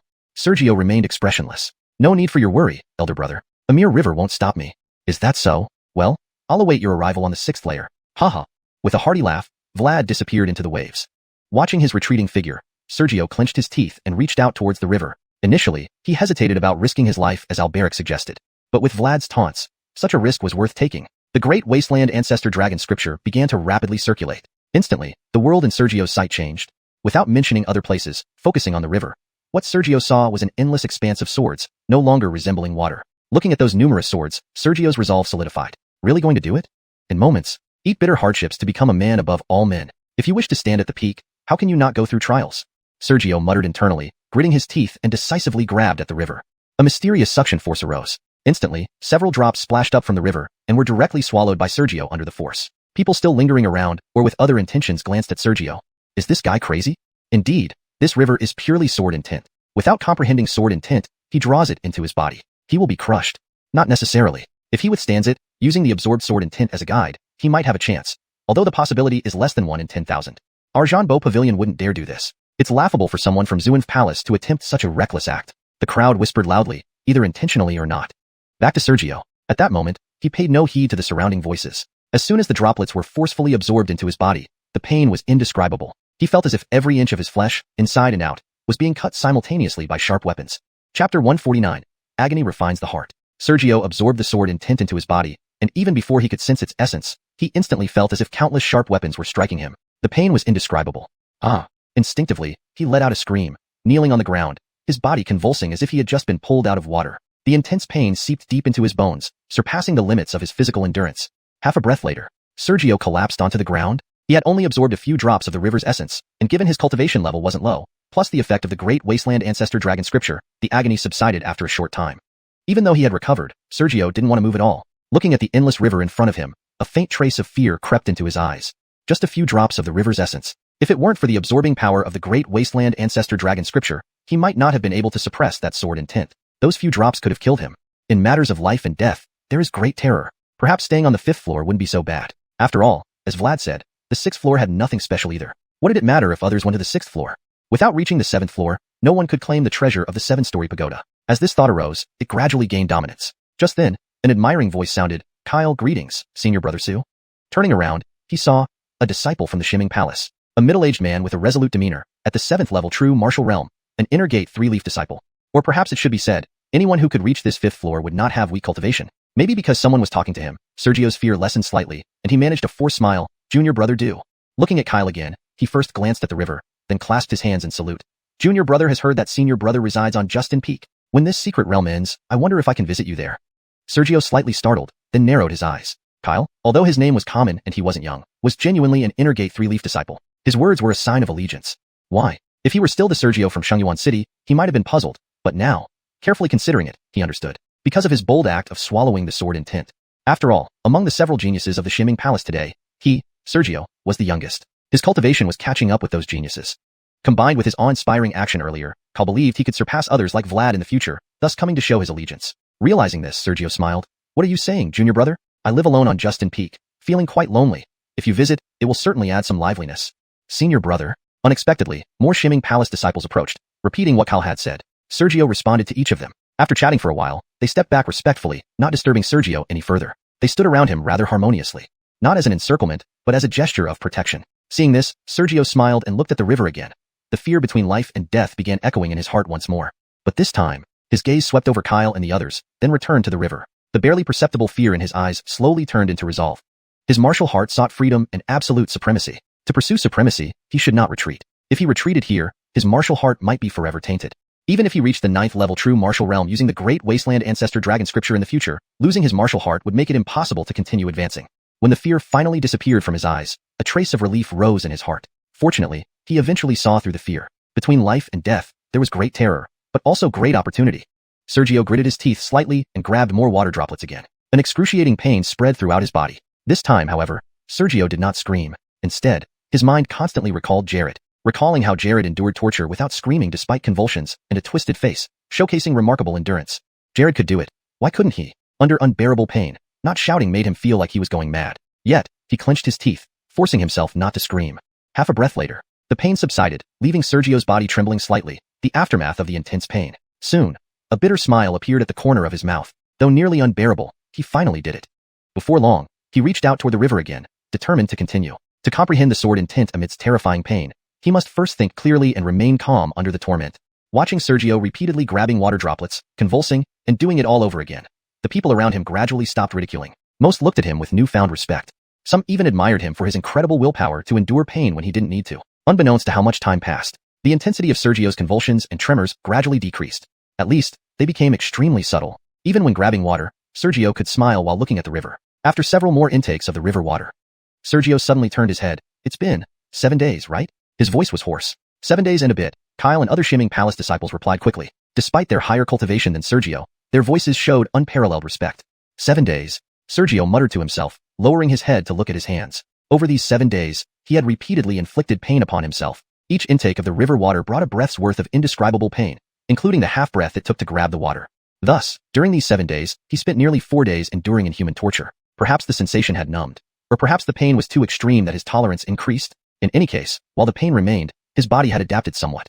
Recalling the past 7 days, Sergio didn't know how he managed to keep going, enduring until now. Initially, Sergio shook his head, stopping his thoughts and grabbed again.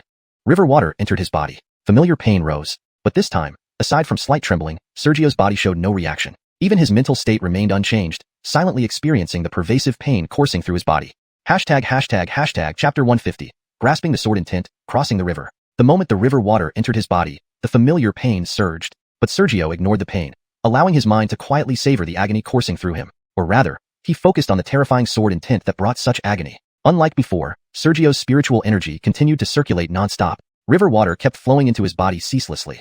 Perhaps due to his extraordinary talent, or his remarkable bloodline, or possibly because this 5th level was particularly suitable for comprehending sword in tint. In any case, as more river water entered his body and Sergio's perception deepened, he gradually submerged into a profoundly mysterious state of awareness, feeling lost in it. In this realm, there was only the sword.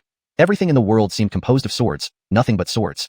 Time seemed irrelevant, perhaps an instant, perhaps several months, years, or even decades. Immersed in this state, Sergio suddenly woke up. Upon waking, he noticed that the breath he exhaled seemed like a blade of sword light. What is this? He froze briefly before suddenly realizing, closing his eyes to sense it. With just a moment's perception, he knew that he had grasped the sword in tint. Most noticeably, when observing the divine weapon Avril within him, he sensed that despite no significant change in his cultivation, holding Avril against an enemy would increase his combat effectiveness by over 30%. Additionally, any sword technique in his hands would require far less spiritual energy. Moreover, the sword in tint offered many other advantages, such as emitting a suppressive aura to overwhelm others. There were many benefits. You've succeeded. Alberic's somewhat complex voice echoed. Sergio lifted his head abruptly, just in time to see Alberic's eyes filled with joy, concentration, and a hint of murderous intent. Extremely complicated emotions. Congratulations, senior brother. Thatcher and the other Shimming Palace disciples who hadn't pledged loyalty all bowed to Sergio. Sergio acknowledged them with a slight gesture.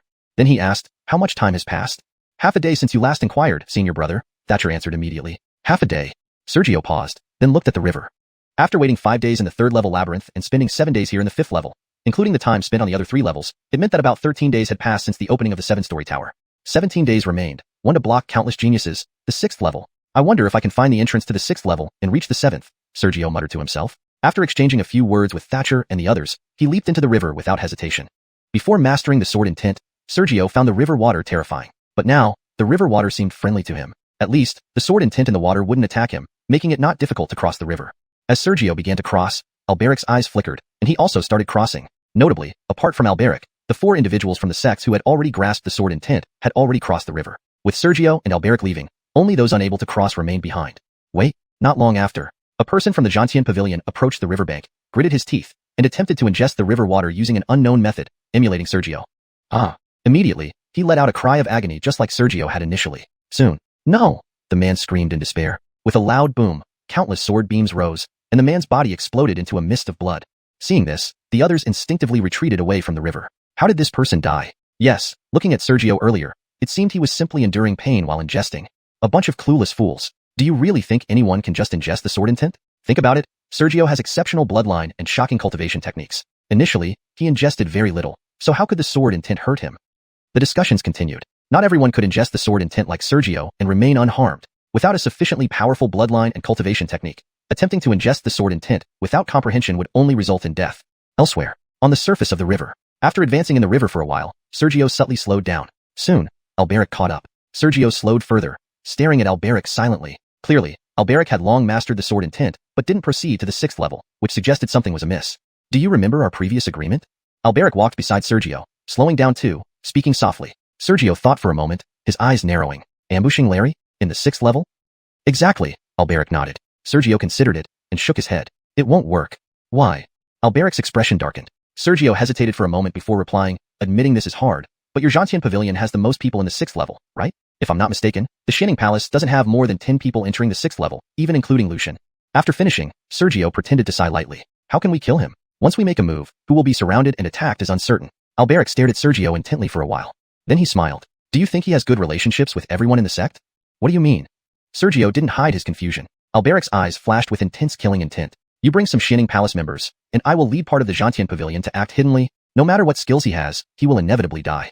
The killing intent wasn't directed at Sergio but at Larry in the 6th level. "All right," Sergio reluctantly agreed. "Hold this. On the 7th level, I'll use it to contact you. I'll enter the 6th level, first to avoid revealing anything. Killing Xianxia Pavilion's genius will benefit your Shining Palace. There's no reason your Shining Palace team in the 6th level would refuse." Alberic handed a jade pendant shaped like a sword to Sergio, then suddenly sped up, disappearing into the water. The 6th level, with fewer people, was perfect for ambushes. Playing with the sword-shaped jade pendant, Sergio continued forward slowly, constantly pondering whether to ambush Larry. According to Alberic, the ambush setup indeed seemed formidable. But, could they truly kill Larry? After careful consideration, Sergio felt their chances were slim. Without mentioning other factors, at a critical moment, with true dragon bloodline, would Larry not transform into a dragon? Once transformed, Sergio felt that unless he also transformed, others might not stand a chance against Larry. Not to mention the girl with Phoenix bloodline. Carefully thinking, Sergio realized, if they really went to ambush and faced life and death confrontation, the winner might very likely be Larry, while others would die. Even Sergio himself doubted he could withstand the combined attack of Larry and the girl, probably dying under the dragon roar and Phoenix call, as equally matched opponents find it hard to fend off multiple attackers. Considering this, Sergio quietly accelerated. Suicide. It seems I need to think this through carefully. As he sped up, he soon reached the opposite bank and entered the 6th level without hesitation. Chapter 151. The 6th layer. Sergio arrived at the river crossing without hesitation and entered the entrance to the 6th layer. The world spun, a familiar dizziness overwhelming him. As the dizziness faded, Sergio immediately surveyed his surroundings. Heaven, earth, in all directions, everything seemed like a realm of mirrors. To be precise, this 6th layer did not contain any mirrors. However, whether it was the sky or the ground, or the mountains and water around him, everything reflected human figures. Davised the blade of grass at Sergio's feet. The grass was clear and crystal-like, almost like some kind of glass. Focusing on it, he could see his own reflection. Everything had its reflection. Without hesitation, Sergio bent down to pull up the grass, intrigued by its crystalline appearance which suggested it was no ordinary plant. But try as he might, he couldn't uproot it. He then attempted to use his spiritual power, yet the wild grass remained immovable. What's going on? Startled, Sergio emitted his divine consciousness. Only then did he realize that every single blade of grass, every tree, every mountain and stream in the 6th layer was connected to the entire layer. To pull out one grass would require the strength to move the entire 6th layer itself. Otherwise, it would be futile. After a moment of silence, Sergio suppressed his regret and took out the sect token to send messages to others. Just as he pulled it out, his eyes narrowed. There were light points representing the positions of others. Could this layer pinpoint the locations of others using the sect tokens? If that was the case, the fact that most of these light points were clustered in one place caught his attention. After some thought, Sergio leaped towards where the people were gathered. This layer might not have beasts. Sergio reached the meeting place of the Shimming Palace members smoothly. The ground there rippled like water, but it wasn't water. Sergio noticed that not only the Shimming Palace, but also members from the other three sects were present. Despite the silence, Sergio's arrival stirred them. The members of other sects paid little attention to Sergio. However, the Shimming Palace, especially Vlad, was visibly surprised upon seeing Sergio arrive. How did Sergio end up on the sixth layer? After all, the geniuses from the other three sects were here because they had known about the Wind Spirit Secret Realm and the Sword Intent River on the fifth layer long ago. They prepared for the journey years in advance to master Sword Intent before entering, for the fifth layer wouldn't hold them back. But Sergio, startled, Vlad subconsciously asked, "Did you master the Sword Intent on the fifth layer?" Indeed. After glancing at Alberic from the other sects, Sergio nodded lightly. Then he asked first, "What are you doing here?"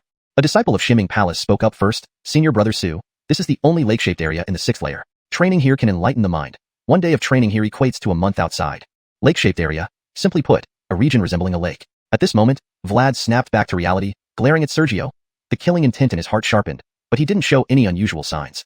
After a while, "Larry," Alberic suddenly stood up. Once Larry shifted his gaze, Alberic began to whisper, then turned to leave. Not knowing what he said, Larry slightly narrowed his eyes. Soon, he nodded to the girl and followed Alberic's direction. When their backs disappeared, more than half of the Xianxia Pavilion members stood up, exchanged glances, and also left in the same direction. Didn't they find something?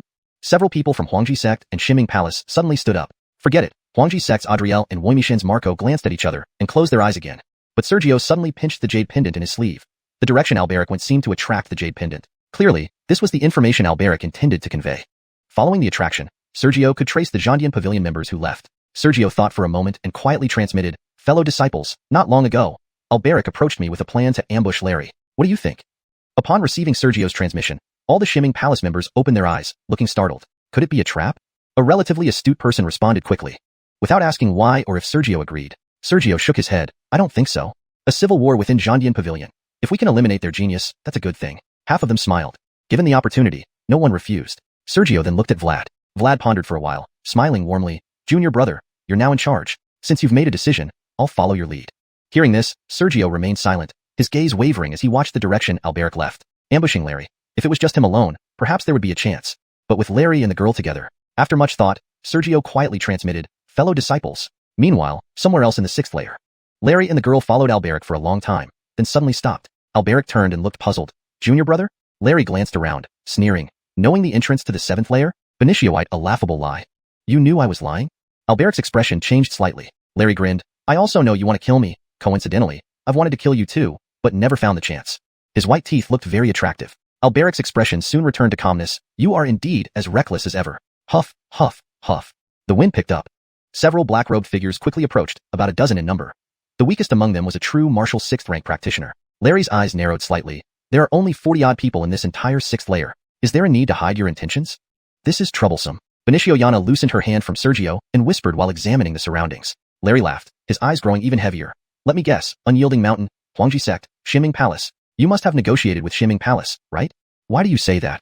Alberic didn't rush to attack. Maybe he wanted to mock them, or maybe he was worried about unexpected outcomes and waiting for reinforcements. Larry chuckled lowly. "Unyielding Mountain's presence is merely for death. Davina Kirk will only be at our mercy. Huangji Sect, haha, Burl and I share a connection, so you wouldn't approach Huangji Sect. The only possible ally is Shimming Palace. Only by doing so, when leaving the secret realm, can you blame our deaths on other sections?" Chapter 152. The Prey, for whom? Faced with Alberic's inquiry, Larry did not conceal his thoughts and directly revealed his speculations. Clap, clap. Alberic gently clapped. Then he sneered, "Breaking your bloodline and destroying your cultivation, I might still spare your life." Larry smiled, but his expression suddenly turned cold. "Either act now, or wait for your reinforcements to arrive before you act. Do you really think cultivation can represent everything?" As he spoke, Larry drew a sword and stuck it into the ground. Ripples spread out from it. In an instant, the many black-robed figures felt their weapons subtly starting to lose control. Even Alberic had to channel all his spiritual energy to suppress the sudden upheaval of the divine weapon in his hand. Only then did Larry sneer. "To draw a sword before me, truly laughable. People are divided into different levels. Sword intent is also categorized as such." Just at this moment, whisper, whisper, a series of wind sounds arose. Shimming Palace arrived. Sergio and Vlad were at the front, followed by everyone from Shimming Palace who had entered the sixth layer. With Sergio's arrival, the encirclement instantly intensified. Originally filled with coldness, Larry's eyes darkened further upon seeing Sergio. He had already guessed that Shimming Palace would come to raid him. Yet, He didn't want to see Sergio. It wasn't because he had any connection with Sergio, but due to both their bloodlines they could sense each other carried the true dragon bloodline. If Sergio also took action, things might become extremely troublesome. Even more so because Sergio's cultivation was higher. In his view, even if he fought to the death, the outcome was highly unpredictable. Combined with others, the situation seemed bleak. Looking at Alberic again, he immediately put on a hood to conceal his identity upon realizing Sergio was approaching, not letting anyone see his face. Although almost everyone here knew it was Alberic, it was necessary to maintain appearances. After a moment of silence, "Let's start," Alberic said in a hoarse voice. Immediately, he formed a sword gesture with a flick of his wrist. "Hold on." Larry quickly interjected. Alberic paused his actions. Larry then sneered, "We're only at the first level of true martial cultivation, while the weakest among you are at the 5th level of true martial. Are you ashamed enough to gather so many people to attack us? Previously, we underestimated you, which led to your arrogance increasing. How do you feel about today's lineup?" Alberic replied with a sneer. Actually, he didn't want to go through such great lengths. However, the previous lessons were numerous, so this time he intended to give it his all. Larry sneered once more and turned to look at Sergio. "You truly want to take action? No matter what benefits he gave you, think carefully whether it's worth it before you act." In his view, if a life and death struggle broke out, the only one he feared among these many people was Sergio. Unbelievable. You two have moments of fear, haha. Alberic began laughing wildly, almost shedding tears of joy. Sergio, however, stared at Alberic intensely, blinking. Somehow, he felt that at this moment, Alberic seemed somewhat idiotic and foolish. An illusion? After some thought, Sergio took a few steps back. "You start first," forcing him to use his ultimate move, then Shimming Palace will act. Following Sergio's words and retreat, the Shimming Palace disciples who joined the encirclement also retreated slightly. Still laughing wildly, Alberic instantly shouted angrily, "What do you mean?" The visceral meaning. Pausing for a moment, Sergio's face remained calm. "If you want to kill him, follow my lead."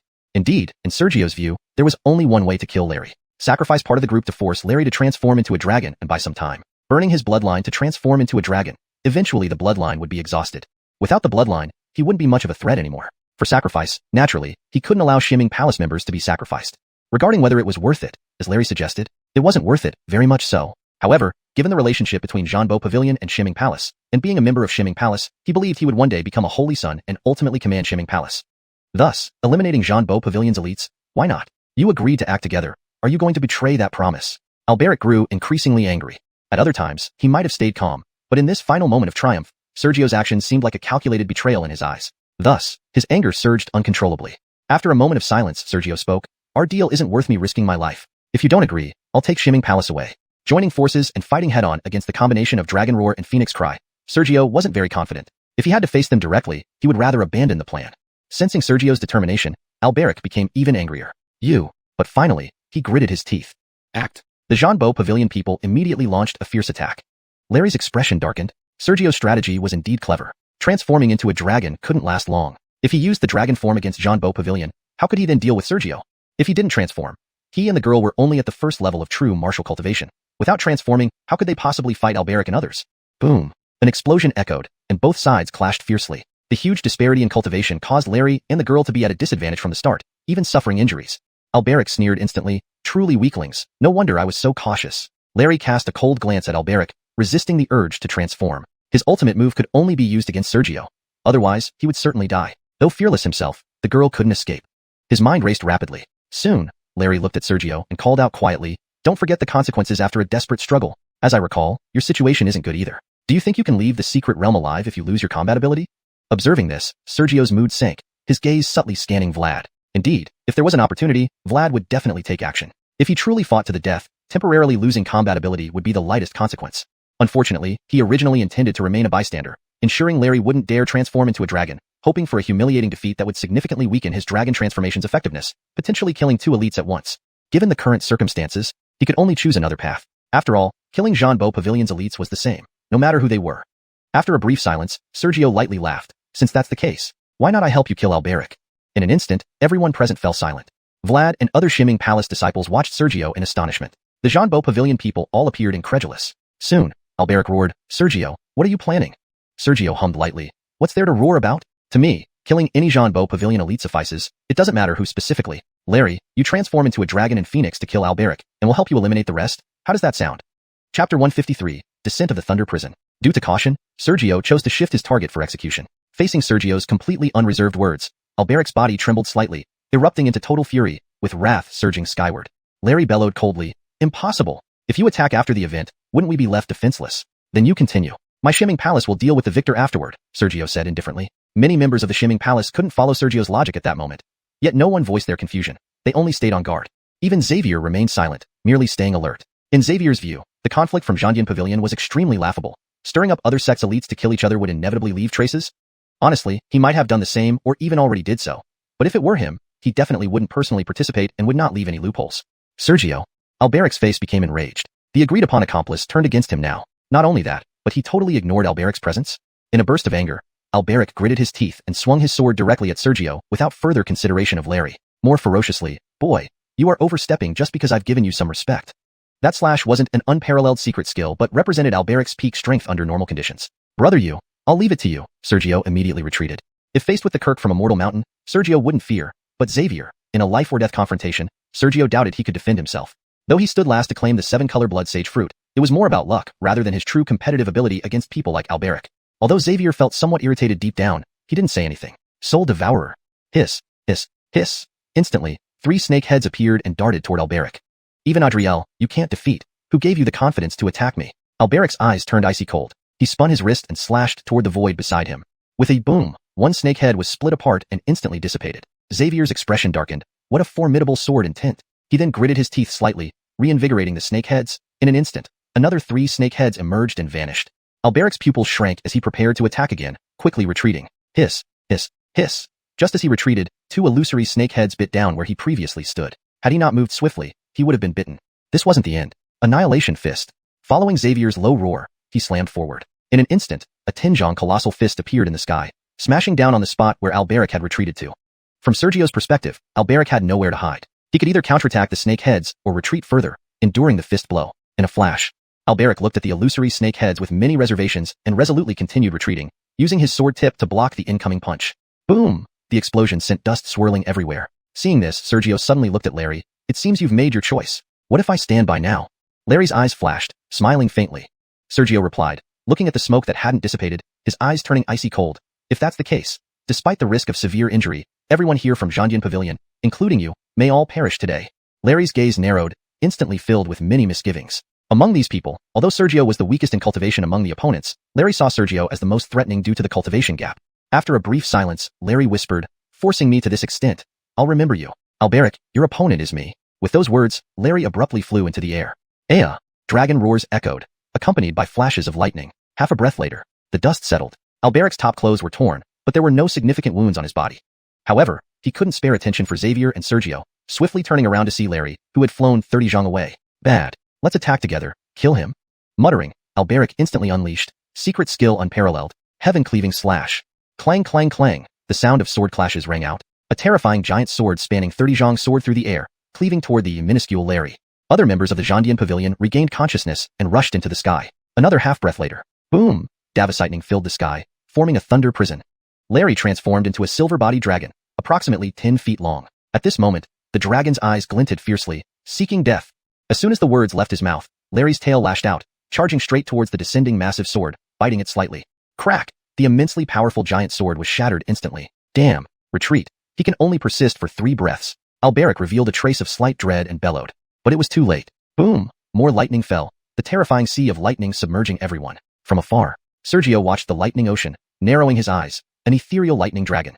If he were to transform into a dragon, it would be a 5-clawed golden dragon, able to control wind, rain, thunder, and lightning. But seeing this vast sea of lightning, he felt that in terms of controlling lightning alone, he seemed inferior to that ethereal lightning dragon. Was it because he mastered too many abilities, leading to insufficiency in individual attributes? Or was it because his previous dragon transformation was only in the spirit martial realm? For now, he didn't know. It didn't stop his concern for Larry. Xavier and other Shimming Palace disciples gazed at the lightning ocean, their pupils constricting. They felt that if they fell into it, they probably wouldn't survive. Perhaps they could retaliate for 5 or 6 breaths before dying in the lightning sea. Approximately 3 breaths later, the fear in everyone hadn't subsided yet. Suddenly, the endless lightning sea dispersed. The dragon Larry transformed into flashed and disappeared, reverting to his human form, landing on the ground with a pale complexion. As Larry returned to normal, the few survivors from Xiangyuan Pavilion reappeared from the lightning sea. Most of them were reduced to nothing but ashes. A few, like Alberic, were still barely alive. But they were teetering on the brink of death, their flesh charred black from the lightning. Just one glance confirmed to Sergio that even if he and Xavier took no action, the Shimming Palace disciples alone could finish off Alberic, the holy son of Xiangyuan Pavilion. Let's go. Larry deeply glanced at Sergio and whispered to the chastity. Benicio Yana didn't speak, but supported him and began to leave. Xavier instantly woke up, flashing to block their path. You should stay. Attack immediately and kill Alberic and others. Larry ignored Xavier, keeping a firm eye on Sergio. The chastity gently helped Larry sit on the ground and then quietly turned around. Although he's exhausted, he still has enough strength for one battle. Plus me, if we fight to the death, crippling you should suffice. Hashtag chapter 154, the entrance that cannot be found. Due to Xander's obstruction, the girl gently supported Larry as he sat on the ground before turning around and speaking slowly. Her voice was devoid of anger, only filled with endless calmness and confidence. Within a short time, all the Jean Beau members severely injured by Larry had died at the hands of the Shimming Palace disciples, except for Alberic. Sergio glanced at Alberic, who was about to be killed, and lightly scoffed, "Let them go. Junior brother, have you lost your mind? Letting tigers return to the mountains will bring endless troubles. Such a simple truth, how can junior brother not understand?" Xander's eyes narrowed slightly. Ah, a cry of pain rang out. Turning his head, Alberic was dead. Under normal circumstances, Sergio might not have been able to defeat Alberic, but now, Alberic had died at the hands of Shimming Palace's inner disciples, his body torn apart into pieces, only his head remained intact. Alberic, the mighty Bryson of Jean Beau Pavilion, met his end here in such a humiliating manner, like an insignificant ant, leaving no ripple or disturbance behind him.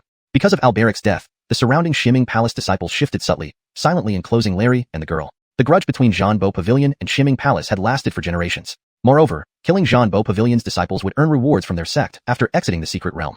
How could the Shimming Palace members present let these two formidable individuals go? After a moment of silence, Sergio shouted, "Let them go." He didn't want to fight these two to the death, even though both were only at the first level of true martial realm. Xander immediately turned around and coldly snorted, "Junior brother, are you losing your mind? Are you starting to talk nonsense? Fellow disciples." Sergio's face turned cold. "You don't have the authority to issue orders." Xander's words were choked off mid-sentence. The other Shimming Palace disciples, who had already prepared to act, paused. They looked at Sergio, then at Xander, hesitated for a moment, and finally retreated back to Sergio's side. Xander was furious, but still managed to maintain his composure. "Very well. Once we leave this secret realm, senior brother will await junior brother's explanation before the sect." After a cold snort, Xander glanced at Larry and the girl with lingering resentment, then leaped away from the area. "Let's go." Benicio Yana softly spoke, supporting Larry as they lightly stepped forward. Armandu. A phoenix's cry echoed as a faint flame bird appeared beneath their feet, carrying them through the air until they vanished into the horizon. Once their figures disappeared completely, the strongest among the remaining group, who had been watching Sergio, finally spoke, trying to suppress his anger. "Senior brother, why did you let them go?" The one who spoke was named Solomon, a four-leaf true transmitter, at the 8th level of true martial realm. His strength was unknown. Sergio had been in the Shimming Palace for a relatively short time and only knew the specific strengths of a few prodigies. Even though Solomon tried to control his annoyance when speaking, it wasn't fully concealed. They weren't puppets, they were living beings with emotions. If Sergio's words hadn't been so stern earlier, they wouldn't have abandoned the encirclement. Hearing this, Sergio glanced at everyone present and then said, "Who could withstand the Thunder Prison just now?" Everyone's expressions instantly turned solemn. Solomon soon showed his dissatisfaction. That Thunder Prison is indeed terrifying, but Larry is nearly completely exhausted and has lost his combat ability. How could he possibly activate another Thunder Prison? "I don't know if he can activate another Thunder Prison," Sergio interrupted, slightly turning his head. "But didn't you forget that the unremarkable girl also possesses bloodline comparable to Larry? Can you be sure she couldn't unleash a sea of flames capable of burning anyone to death?" Solomon and the others stiffened visibly, though they wanted to deny it. Given the girl's inconspicuous nature, who could be sure? After a long pause, "Thank you, senior brother, for your guidance." Solomon and the others sighed softly. Was it a sigh of regret over their previous impulsiveness, or of disappointment at missing a bigger victory? No one knew. Seeing this, Sergio fell silent, then reached out and a surge of spirit energy poured out, pulling Alberic's severed head toward him, which he placed into his storage bag. Looking at his storage bag, Sergio shook his head slightly. Inside it now were 3 heads, one of Alberic and 2 others from Jean Beau Pavilion. He quickly stopped thinking about the bloody contents of the bag. Turning to the others with a smile, Sergio said, "As per the elders' instructions, if we can slay Jean Beau Pavilion's prodigies, all those involved will keep all the gains from this secret realm without having to hand anything over to the sect. Brothers, since there's still more than half a month before the secret realm closes, why don't we search for a way into the 7th level?" Eyes of everyone present lit up. Soon, one person cupped his fists and suggested, "Senior brother, how about we split up and search? If anyone finds clues leading to the entrance, they should immediately notify the rest. What do you think?" "That sounds good," Sergio nodded lightly. After some further discussion, the group dispersed in different directions. Sergio also picked a direction and started moving forward. Unlike his previous haste, this time Sergio focused most of his attention on observing the surroundings. This 6th level, although appearing like crystal clear glass, was actually not much different from any other place. It had mountains, water, grass, trees, and even animals. Unfortunately, whether it was the mountains, the water, or the creatures hidden in the dense forest, all were made of glass, lifeless sculptures crafted like mirror images, regardless of how vivid they appeared. There were no clues about the entrance to the 7th level. 2 days later, Sergio stopped at a certain area in the 6th level, gazing at the reflective stream before him. Strange, if we ignore the glass-like appearance of this place, it feels as if some incomprehensible strong power has transformed the entire world, including its plants and living beings, into glass mirrors. In 2 full days, apart from seeing many glass-like landscapes, he found no other clues. Although somewhat discouraged, he wasn't too disheartened. The 4 major sects had explored this 6th level for countless years without finding any entrance. If he had found it so easily, it would have been puzzling. Examining the faint fish in the glass-like stream, Sergio took out the sect's token. Any clues? Before long. No. Senior brother, this 6th level is entirely glass-like and cannot be damaged. We really can't find any clues. Yes, according to the sect records, this 6th level has already been thoroughly explored once. The glass carvings cannot be destroyed. We don't even know where to start looking for clues. Fragmented replies came from the token. After a moment of silence, Sergio hung the token back on his waist. Looking at the surrounding landscape and the reflections everywhere, feeling somewhat bewildered, he rubbed his sore head. Indeed, how could they find these clues? Chapter 155, Transforming Blood into a Gate. Sergio gazed around him, feeling lost and rubbing his temples in frustration. There was not a single clue to follow. How could he possibly find anything? Everything here was solid and, with their cultivation level, they were unable to damage the stones, plants, or carvings. The 6th layer had already been thoroughly explored by the experts from the 4 great sects. If there were an entrance, it would not have remained hidden from countless geniuses. He stood by the stream for what felt like an eternity. Ah, he sighed softly, coming back to his senses. Staring at his reflection in the water, he gave a bitter smile and prepared to go to where the 4 great sects people had gathered to cultivate. At least this way, his trip to the 6th layer wouldn't be for nothing. One day's cultivation here equated to 1 month outside, nearly matching the pace of hunting beasts for cultivation. Just as he was about to leave, Sergio hesitated. The stream before him, how exactly did it achieve its current state? Clearly solid, like glass, yet giving off the illusion of flowing water. Looking at his clear reflection in the water, akin to a mirror, a flash of inspiration crossed his mind. He couldn't quite grasp it though. He knew he might be onto something, but the insight was too vague for him to immediately understand. What could it be? The stream? Reflection? Mirror? These 3 key words flashed through his mind, and soon his eyes narrowed. Mirror. This place seemed like a world made entirely of mirrors. It couldn't be just for show. Other sects masters had also told the 4 great sects that the entrance to the 6th layer might have something to do with mirrors. Thinking carefully, Sergio wondered what purpose the word mirror could serve. Could he really enter a mirror? The absurd thought only lingered for a moment before Sergio's expression changed. Could I really enter? The spirit wind hidden realm did not exist in the outside world, and this 7-layered tower was much larger than it appeared. Entering a mirror, then, didn't seem so far-fetched. However, he quickly shook his head. All objects here were unbreakable, grounded firmly. Even if he wanted to enter a mirror, it wasn't possible. After a while, Sergio laughed bitterly. Ah, no clues, no entrance, nothing. I might as well go gather.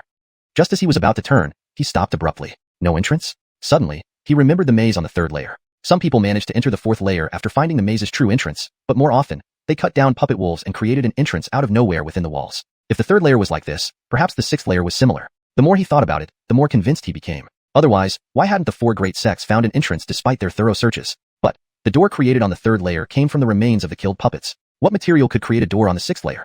After some thought, Sergio squatted down, staring at his reflection, his eyes narrowing. Initially, he extended 2 fingers, releasing a burst of spiritual energy that formed a gate in the air. Then, nothing happened. Sergio tried again, this time making the gate lie flat on the ground, resembling an underground entrance. Still, nothing. Sergio frowned. Maybe I'm wrong. If the spiritual energy gate was useless, what else could be used to form a door on this layer? Random materials? He had them in his storage bag, but if spiritual energy didn't work, he doubted these would make any difference. Unless, a moment later, Sergio raised his hand slightly, slicing across his palm with his left finger, drawing blood. Spiritual energy failed, so perhaps only blood remained. As a true martial realm practitioner, his blood contained traces of his power. Unless this place was utterly seamless, the blood would surely seep through. If a self-created door was indeed needed, transforming blood into a gate might be the last option. If even blood didn't work, Sergio wouldn't try entering the 7th layer anymore. It simply wasn't meant for him. Drip. The blood dripped down and quickly formed a bloody gate on the ground. Soon enough, rumble. The ground beneath the blood gate began to shake. In an instant, a blinding multicolored light rose, enveloping Sergio. The light was too intense, forcing him to close his eyes instinctively. After an unknown period, Sergio opened his eyes again. He was now in a vast emptiness filled with countless mirrors. Each mirror showed different scenes. Most displayed landscapes, but a few showed human figures. In one mirror reflecting a lake, he saw members of the Unending Mountain and the Imperial Peak sect. He also saw some members of the Sky-Cleaving Pavilion, who had not left with Alberic. In another mirror, he saw members of the Profoundine Palace flying rapidly. Was the 6th layer actually inside the mirrors? Had he entered the 7th layer? Examining his surroundings, he realized this place was purely empty except for the suspended mirrors. Treasures? Legacies? None. Suddenly, Sergio's eyes narrowed as he spotted Larry and the girl in one of the mirrors. Benicio Yana seemed fine, but Larry looked pale and coughed up blood occasionally. It seemed someone had ambushed him after they left. They were talking, and although Sergio couldn't hear their voices, he could roughly understand what they were saying from their lips. Benicio Yana helped Sergio heal with her spiritual energy and said, "Let's leave this place." Even without sound, Sergio could tell her voice was full of concern. Larry smiled bitterly, agreed. "I never expected." He paused, then shook his head. "Move back. I will activate my bloodline, forcing its power to teleport us away." As they spoke, Sergio saw Larry slam his chest, spitting out a mouthful of blood. The blood hovered in the air, forming ripples. Larry, about to activate his bloodline power, suddenly looked surprised. Then, he waved his hand, and the blood fell to the ground, forming a vortex. Suddenly, Sergio noticed a beam of multicolored light rising from the void, instantly illuminating the mirror where Larry and the girl were standing. The light intensified, spreading ripples, and an unknown force pulled them slowly out of the mirror into the void. Chapter 156, Wind Spirit. Bathed in the seven-colored light, Larry and his companion were drawn by an unknown force, gradually vanishing into the mirror. Their bodies solidified within this void. Sergio, still watching, twitched his lips, looking at Larry again. After entering this void, a gentle breeze suddenly blew past him. His bloodless face regained color under the wind's caress, his injuries rapidly healing. Within just a few breaths, he was completely recovered. Larry felt a surge of joy, then immediately spotted Sergio not far away. His expression hardened. "You've actually already come in here." It sounded as if it was a great surprise. Sergio's lips twitched again before he exhaled slightly. "What did you sense at the last moment?" From the lip movements and actions of Larry, he could tell that Larry was preparing to use his blood to perform some secret spell to leave the realm early. But just as the blood started flowing and he began to cast the spell, something else happened, which allowed him to discover the way out of the sixth layer first. Most importantly, what the blood formed was not a door but a vortex. "This place seems to have only us three." Larry surveyed the surroundings for a while, a smile curling up on his lips. Sergio's eyes narrowed. "Are you planning to attack me? Although this place appears to have healed your wounds, the depletion of bloodline isn't easily restored. Moreover, even if we fight, both of you are inferior to Sergio in cultivation. The outcome of such a battle is uncertain." Larry pulled back the chastity slightly. "Looks like you don't know what the Void Thunder Dragon represents." Sergio showed an indifferent expression, remaining silent. Larry wasn't bothered, scanning the area. The Void Thunder Dragon, unlike the five-clawed golden dragon which controls almost all common elements, specializes only in lightning and space. I tried to forcibly invoke my bloodline to leave, sensing space, which helped me find the entrance. It's not surprising. Of course, the reality wasn't as simple as he made it sound. In Sergio's heart, countless thoughts of envy surged. Space? According to his bloodline, if he could freely transform into a dragon, he might also be able to sense space. But now, he couldn't achieve it at all.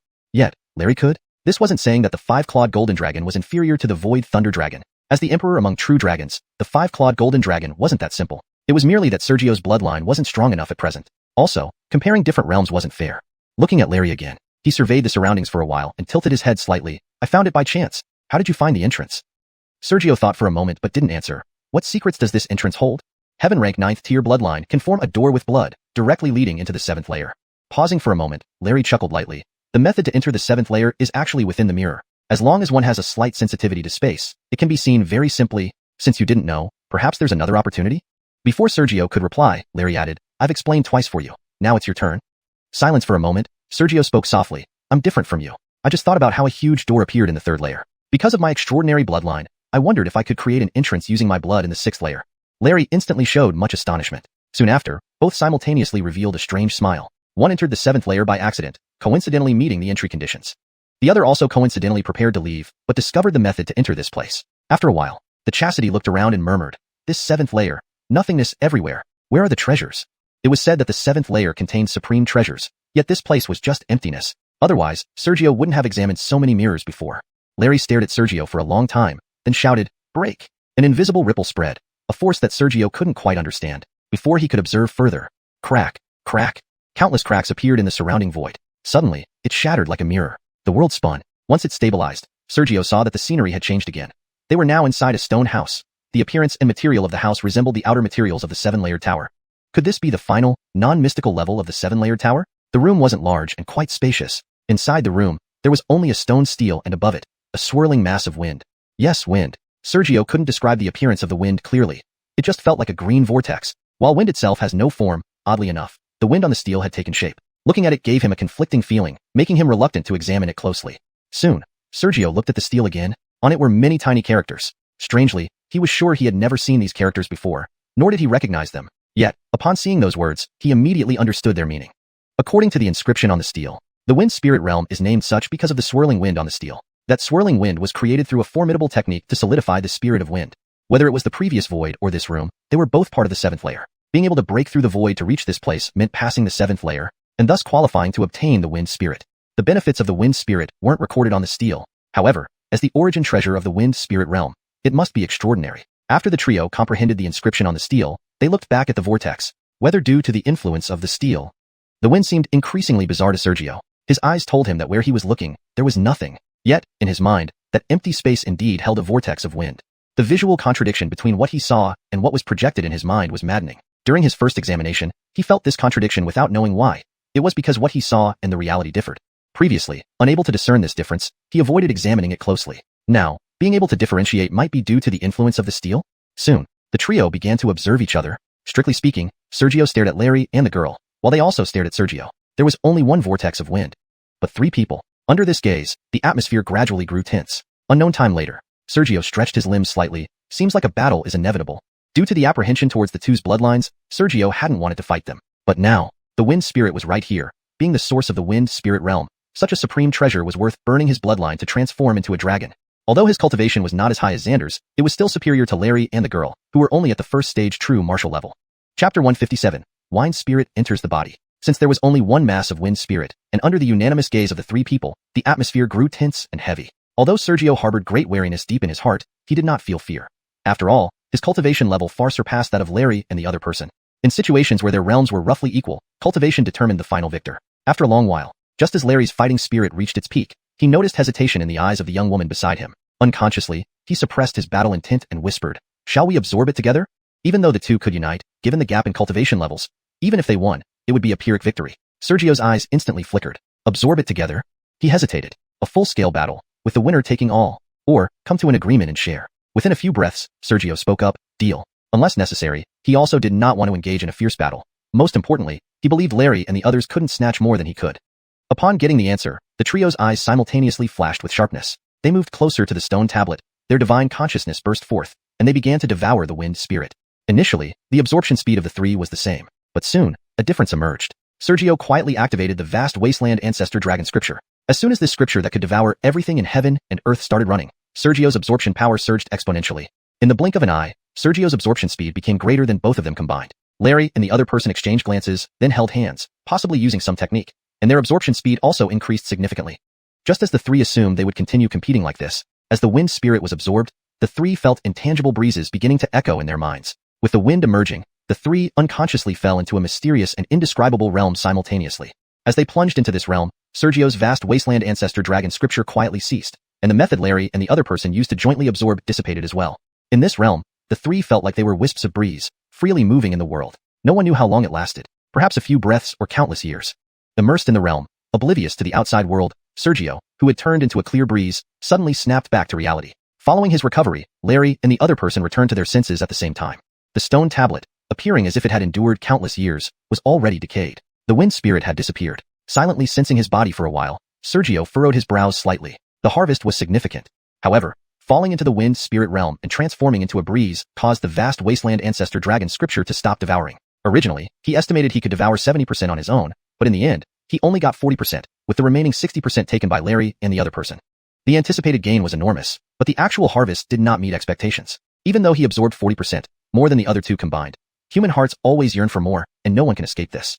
On the other side, Larry sensed for a moment, then looked up with puzzlement. How did you devour 10% more than us? Although initially Sergio's speed with the vast wasteland ancestor dragon scripture was terrifying, he quickly fell into a realm oblivious to the outside world. With the immense energy of the wind spirit, the slight difference in initial absorption was negligible.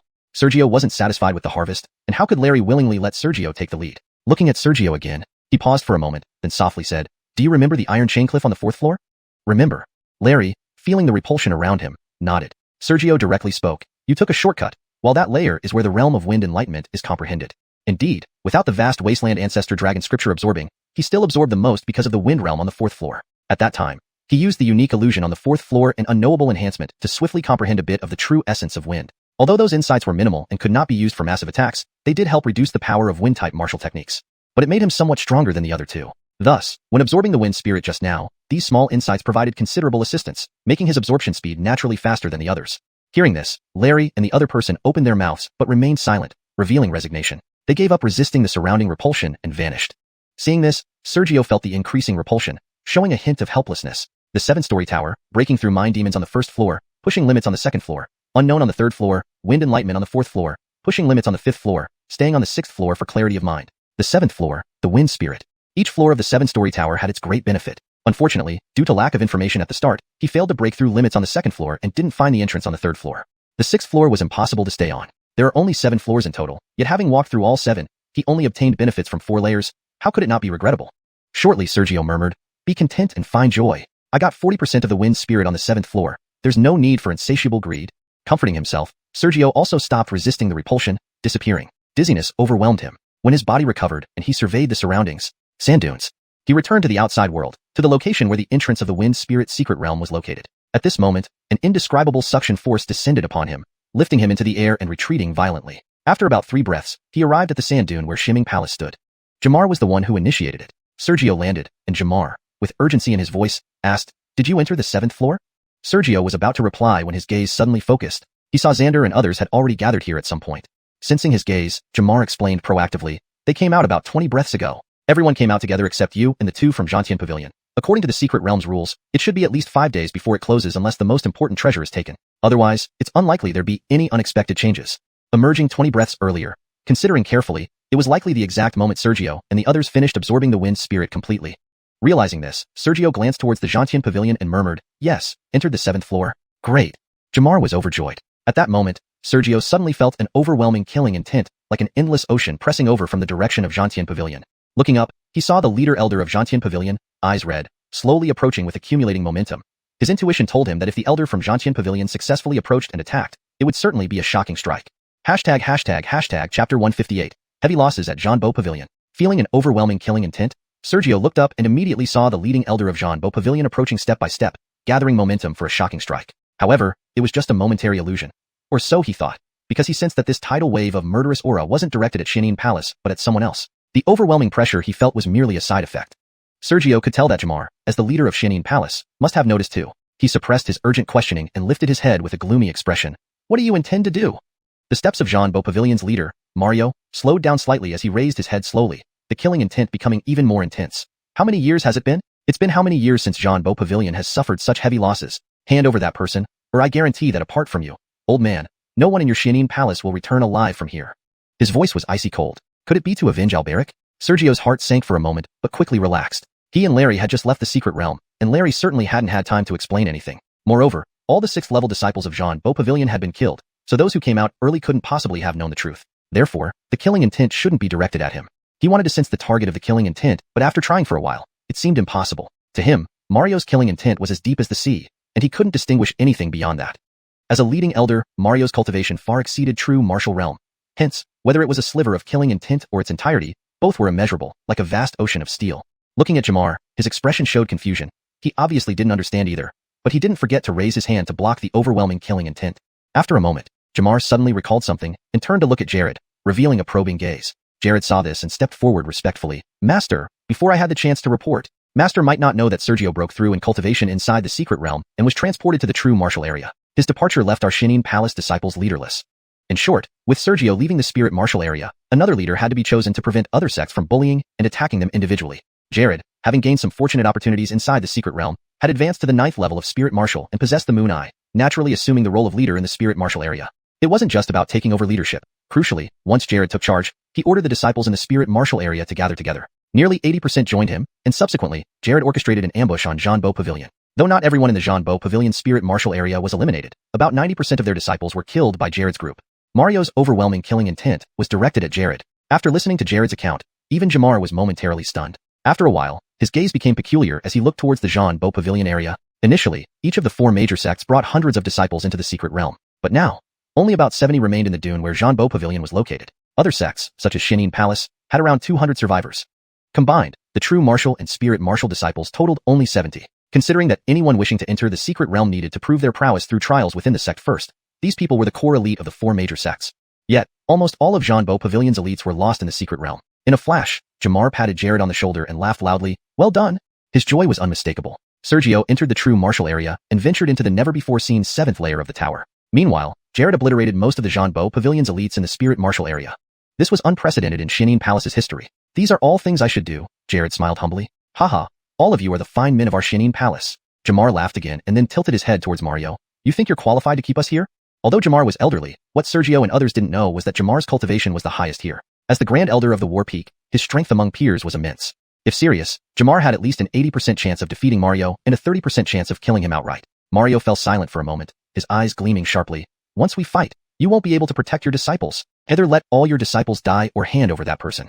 The smile faded from Jamar's eyes, replaced by gloom. "Are you trying to break the agreement between the 4 major sects?" From their perspective, the disciples' cultivations were too weak to withstand any stray energy waves. Once they started fighting, at least 99% of the disciples would perish from the aftershocks. Mario was unafraid. Someone must pay for Zhanbo Pavilion's losses. Jamar's brow furrowed. Hand over someone? Impossible. Jared was not only his disciple, but also the main contributor to the success against Zhanbo Pavilion in the spirit martial area. If he handed over Jared, wouldn't the other disciples lose faith? Moreover, if he gave someone up, where would Xianxia Palace's dignity be in the future?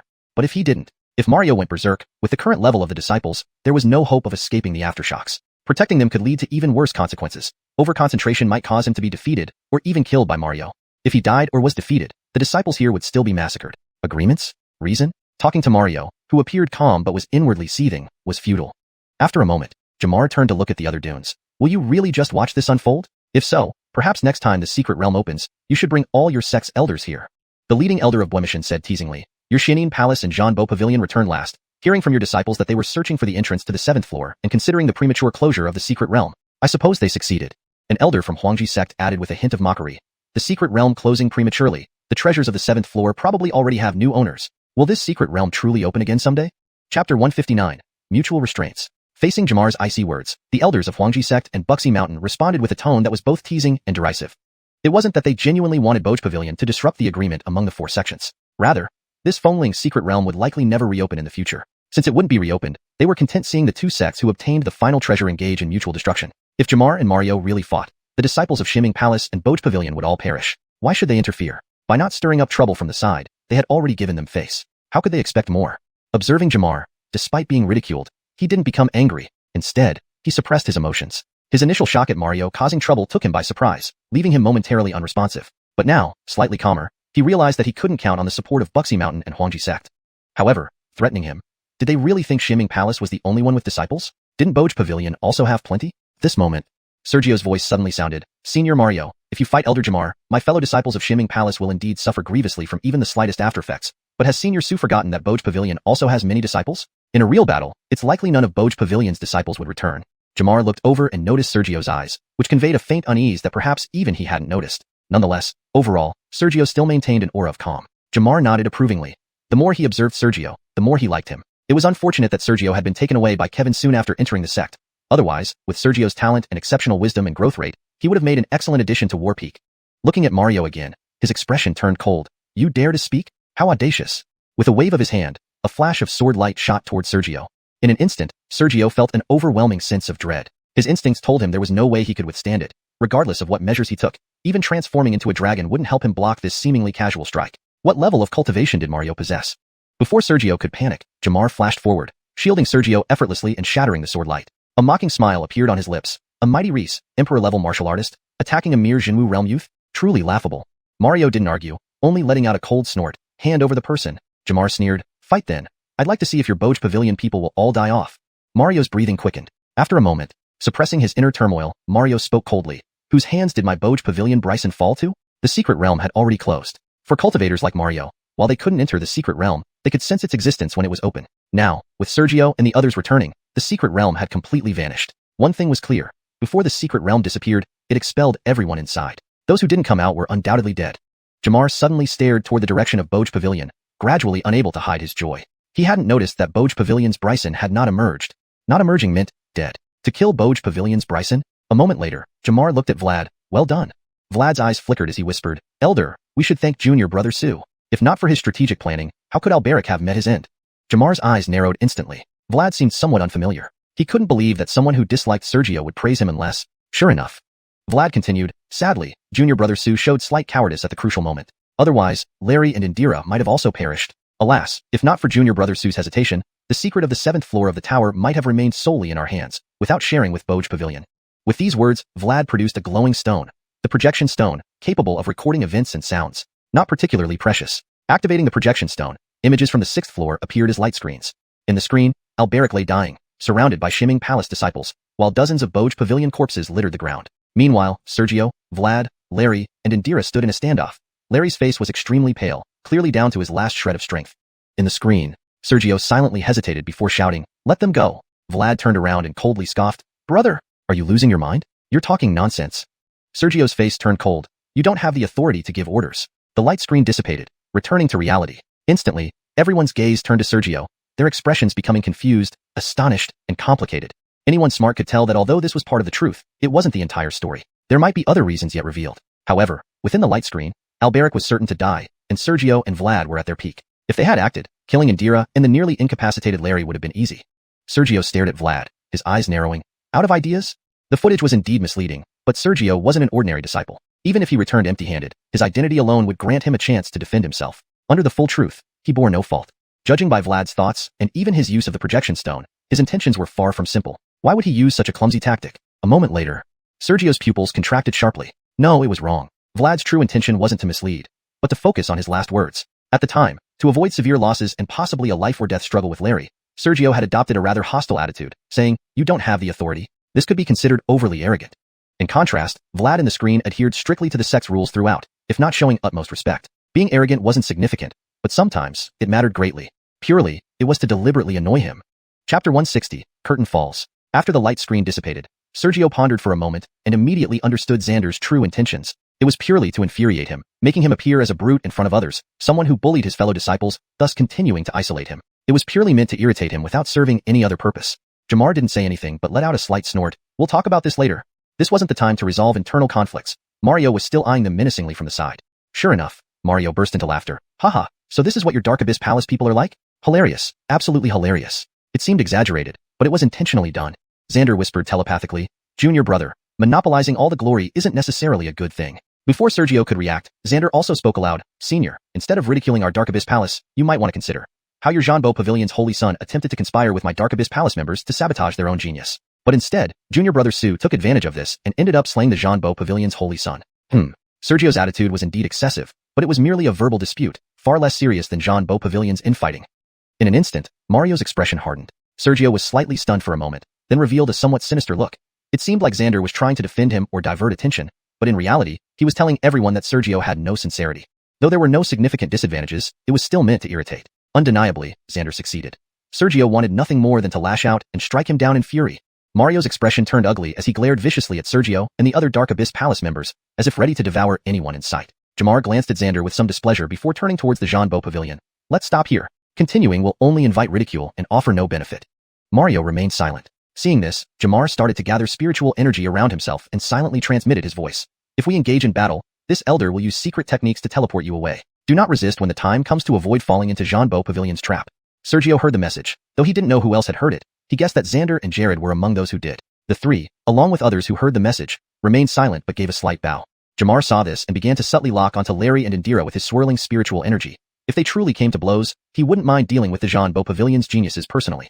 They stood in tense standoff for a long while. Mario looked at Larry and his group within the sand dunes, hesitating for a moment before gritting his teeth and turning to retreat.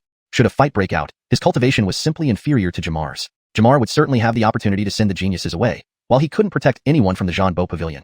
Ordinary elite disciples, no matter how many died, could never match the value of a genius. Zhanbo Pavilion's losses were already severe. If the remaining members were killed, the Zhanbo Pavilion might face a dire talent shortage. Since you lack the courage to act, why provoke disdain? Jamar sneered at his retreating back. Then, he waved and summoned a flying boat. Prepare to return to the sect.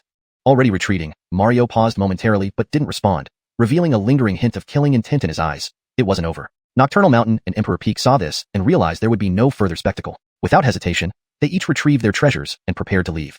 The secret realm had closed. Staying longer offered no benefits, so they didn't linger. Shortly after, Zhanbo Pavilion's giant sword soared across the sky. Nocturnal Mountain's celestial winged giant bird reappeared, while Emperor Peak and Dark Abyss Palace both launched their flying boats, departing in 4 different directions. On the flying boat, Jamar watched the dozen or so true martial realm cultivators, including Sergio, and laughed heartily. "Ha ha, very well. This elder keeps my word. The spoils from this secret realm need not be surrendered to the sect."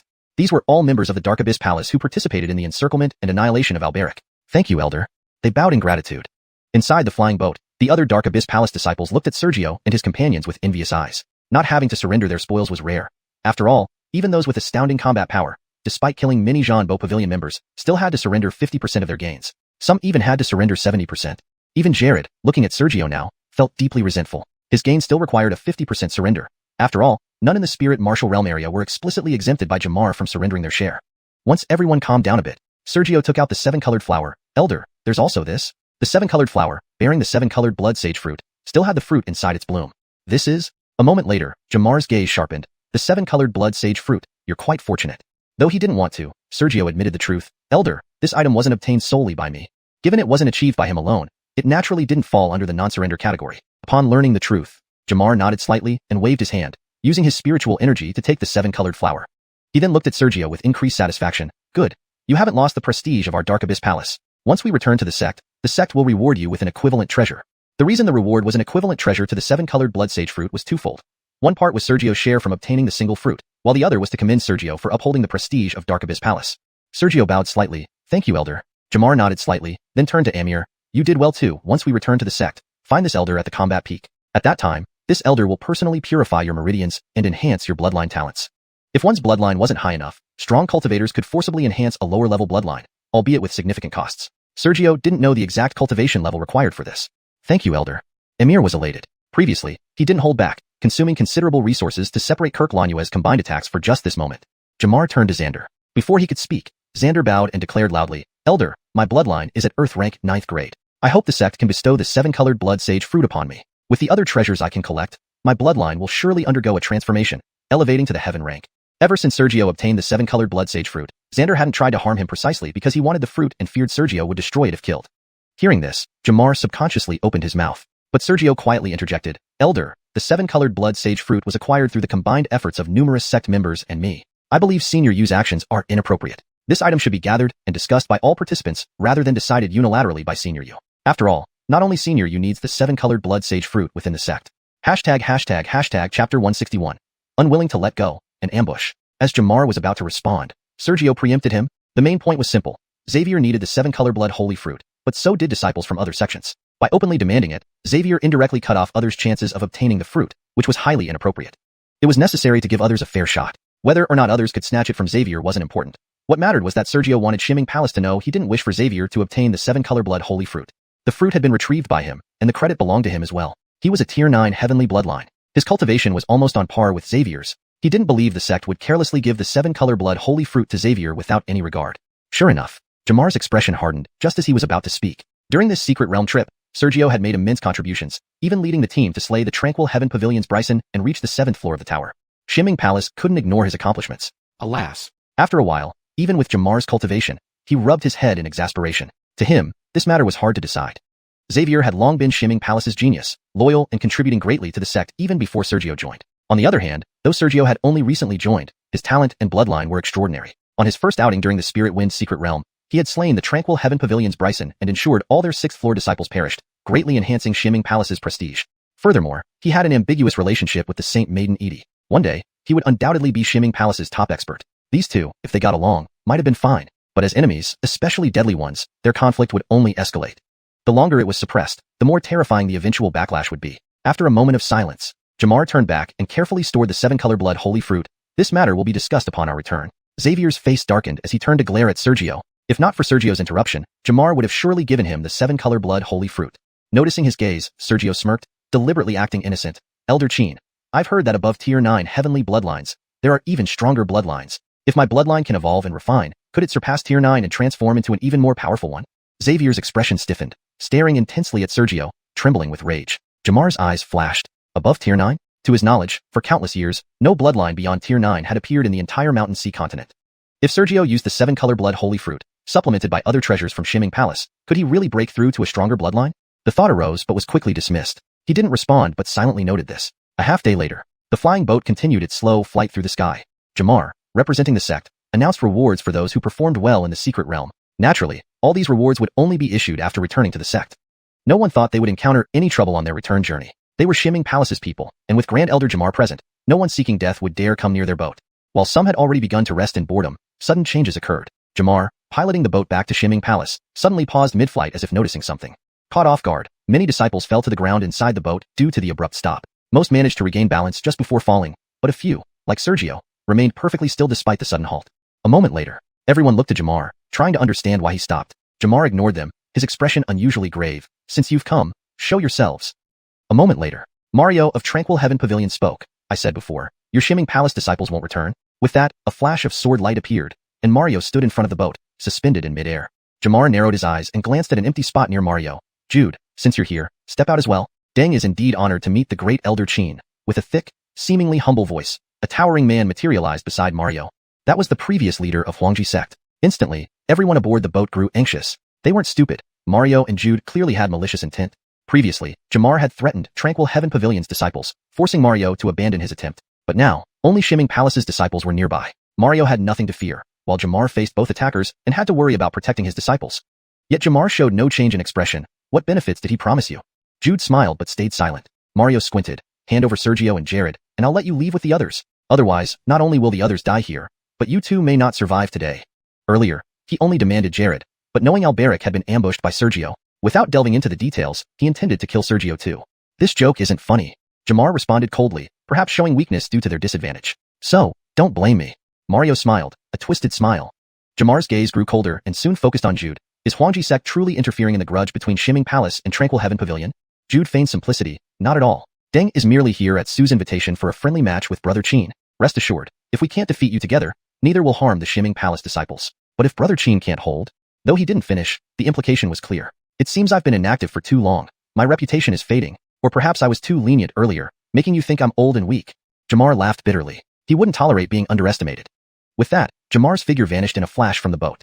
Chapter 162. Separate paths. Due to Jude's words, Jamar was infuriated to the point of laughing. Then, with a flash, he disappeared from the flying boat, his destination unknown. Moments later, intricate ripples emerged, and within an instant, a semi-transparent film enveloped the flying boat without a single blind spot. Come and fight. A terrifying sound wave erupted. Boom. The sound waves rapidly expanded in midair, distorting the scenery before the eyes of the Shimming Palace disciples. As for where Jamar had gone, they didn't know. No matter where they looked, they couldn't find any trace of him. Mario and Jude exchanged a glance, both serious, and vanished without a trace. Where did they go? We don't know. I didn't expect that after thinking we would return to the sect smoothly, things would turn out this way. I wonder if Elder Qin can win?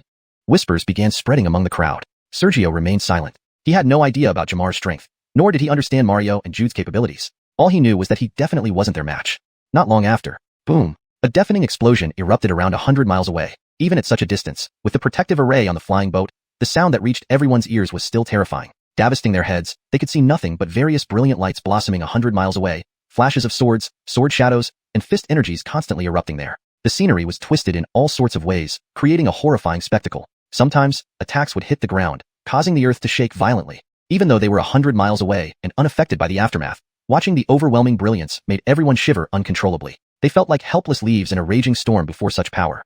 Sergio watched the terrifying scene with infinite longing in his eyes. Was this Jamar's strength? Jamar, though the elder of the battle peak, was still just an elder. So, how formidable would his master, Vice Palace Master Darren, be? And what about the true ruler of Shimming Palace, whom he had never seen? Perhaps it was because he yearned so much for that kind of power. Sergio felt no fear. Others, however, were not so fortunate. Apart from a few outstanding talents, most people started feeling uneasy as they witnessed the immense commotion. If Jamar lost, they would surely die. Amidst the collective unease and complete inability to see the battle details, about half an hour passed. Jamar. Accompanied by Mario's extremely furious, somewhat weak roar, two beams of light rose and flashed away into the sky. Soon after, a ripple spread, and the vanished Jamar reappeared on the flying boat, his face slightly flushed. Everyone froze for a moment, instantly realizing Jamar had won, defeating two opponents. Initially, they bowed respectfully. Greetings, Elder. Seeing this, Jamar remained silent, lifting his hand to make the flying boat resume its rapid flight. Elder, in my opinion, perhaps we should travel separately, Xavier suggested. Reason. The sky-cutting pavilion will not give up so easily.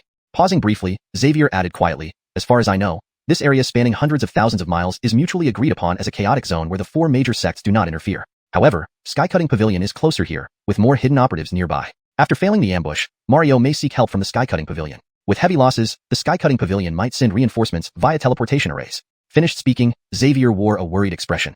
Although your strength is extraordinary, you can't fight a multitude alone. If the sky-cutting pavilion sends large reinforcements through teleportation arrays, Jamar's movements paused momentarily. He quickly looked at Xavier, his eyes narrowing. He was considering, was Xavier planning something, or truly concerned? Despite the fact that Xavier's reasoning made sense.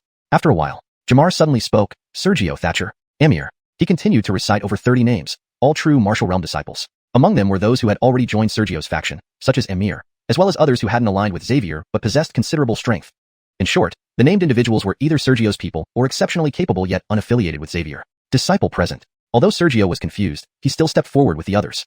Jamar scrutinized them for a moment, then raised his hand, and several rays of light entered Sergio and a few others' bodies. Then, Jamar said, Xavier's words cannot be ignored. You should depart immediately. Avoid drawing attention, head for a city, and use the teleportation array in the chaotic zone to return to the sect. Understood, Elder. Except for Sergio, the rest nodded seriously. Though Sergio wanted to ask questions, he simply nodded, Understood, Elder. Jamar nodded gently, then turned to Xavier, Xavier, Jingbar. Another 20 names. These people shared one characteristic. They were all under Xavier. Disciple present. Xavier and his group stepped forward. You should leave immediately, like Sergio's group, but take a different direction. Before they could respond, Jamar said meaningfully, I left imprints within you to confirm your locations and protect you in life-threatening situations. To ensure safety, travel in opposite directions. He wasn't sure about Xavier's intentions, but it didn't matter. He had planted imprints on both sides, especially on Sergio and Xavier. With these imprints existing and numerous people on each side, absolute strength made any plots ineffective. If either side fought secretly, would his imprint senses be non-existent? Without waiting for Sergio or Xavier to speak, Jared asked anxiously, "Master, what about me?" Jamar's tone became stern. "The remaining people will travel with this elder. Haven't you set off yet?" Traveling with Jamar was the safest route, but also the most dangerous. Upon hearing the urging, Sergio glanced at Xavier and led his group off the flying boat, choosing a random direction. Xavier revealed a playful smile and departed in the opposite direction. The flying boat once again transformed into a beam of light. Sergio's chosen direction. Not long after leaving the group, Thatcher approached Sergio and asked first, "Senior Brother Sue, shall we head to Lonely Cloud City and use its teleportation array?" Sergio slowed down, showing curiosity. Lonely Cloud City? Chapter 163, Solitary Cloud City. After leaving the flying boat and beginning to fly, Sergio was still pondering where he should go. After all, he had never been here before. Unexpectedly, Thatcher quietly approached and suggested heading to Solitary Cloud City. Sergio could not help but slow down his speed, revealing a look of inquiry. Asking questions when unsure wasn't something to be ashamed of. Thatcher immediately explained, "Elder brother may not know, but this junior is from the Dew family in Solitary Cloud City. I am uncertain about other cities, but Solitary Cloud City, though located in the chaotic zone, definitely has no hidden agents from the heaven-severing pavilion. Moreover, Solitary Cloud City is also one of the nearest cities from here." Sergio instantly smiled. Just when one needs a pillow, it appears. He wondered if Jamar had intentionally arranged this. The others, however, looked quite surprised. Senior Brother Dew is actually from the chaotic zone? Speaking of which, one must mention the distribution of the Mountain Sea continent. Leaving aside other regions, let's just talk about the four great sects. If we use a map with the areas of the four great sects as markers, the Profound Ean Palace is in the east, the Heaven-Severing Pavilion in the north, the Imperishable Mountain in the south, and the Imperial Apex sect in the west. In between them lies the chaotic zone. Each of the four great sects is equally powerful. If their territories were adjacent, there would be endless friction. Thus, the chaotic zone appeared, a region that all four sects tacitly agreed to leave untouched. The only thing that made it hard to understand was that the chaotic zone was vast. It had a diameter of a staggering 300,000 miles. Of course, while this was said out loud, in reality, each of the four great sects covertly sent people who changed their names and concealed themselves within countless cities of the chaotic zone. Outsiders found it very hard to identify these people. Thatcher's claim that Solitary Cloud City had no hidden agents from other sects. Some things remained unclear even upon serious investigation. After some conversation, everyone slightly increased their speed and slightly altered their direction, rushing toward a certain direction. Elsewhere, Xander's team. He led his group for about 500 miles and turned to look behind. They could no longer see Jamar's flying boat or any sign of Sergio. The others began asking, "Senior brother?" Xander's eyes flickered as he whispered, "You all go to Maple Forest City. I remember Junior Brother Benicio originates from there. With Junior Brother Benicio present and the pressure of the sect, no matter who the city lord is, they would not dare refuse your request to use the teleportation array." The rest changed expressions. "What about you, Senior Brother? The elders specially left a mark on us. If it targets Sergio, I have some matters to confirm." Xander didn't explain further and directly flew away in another direction.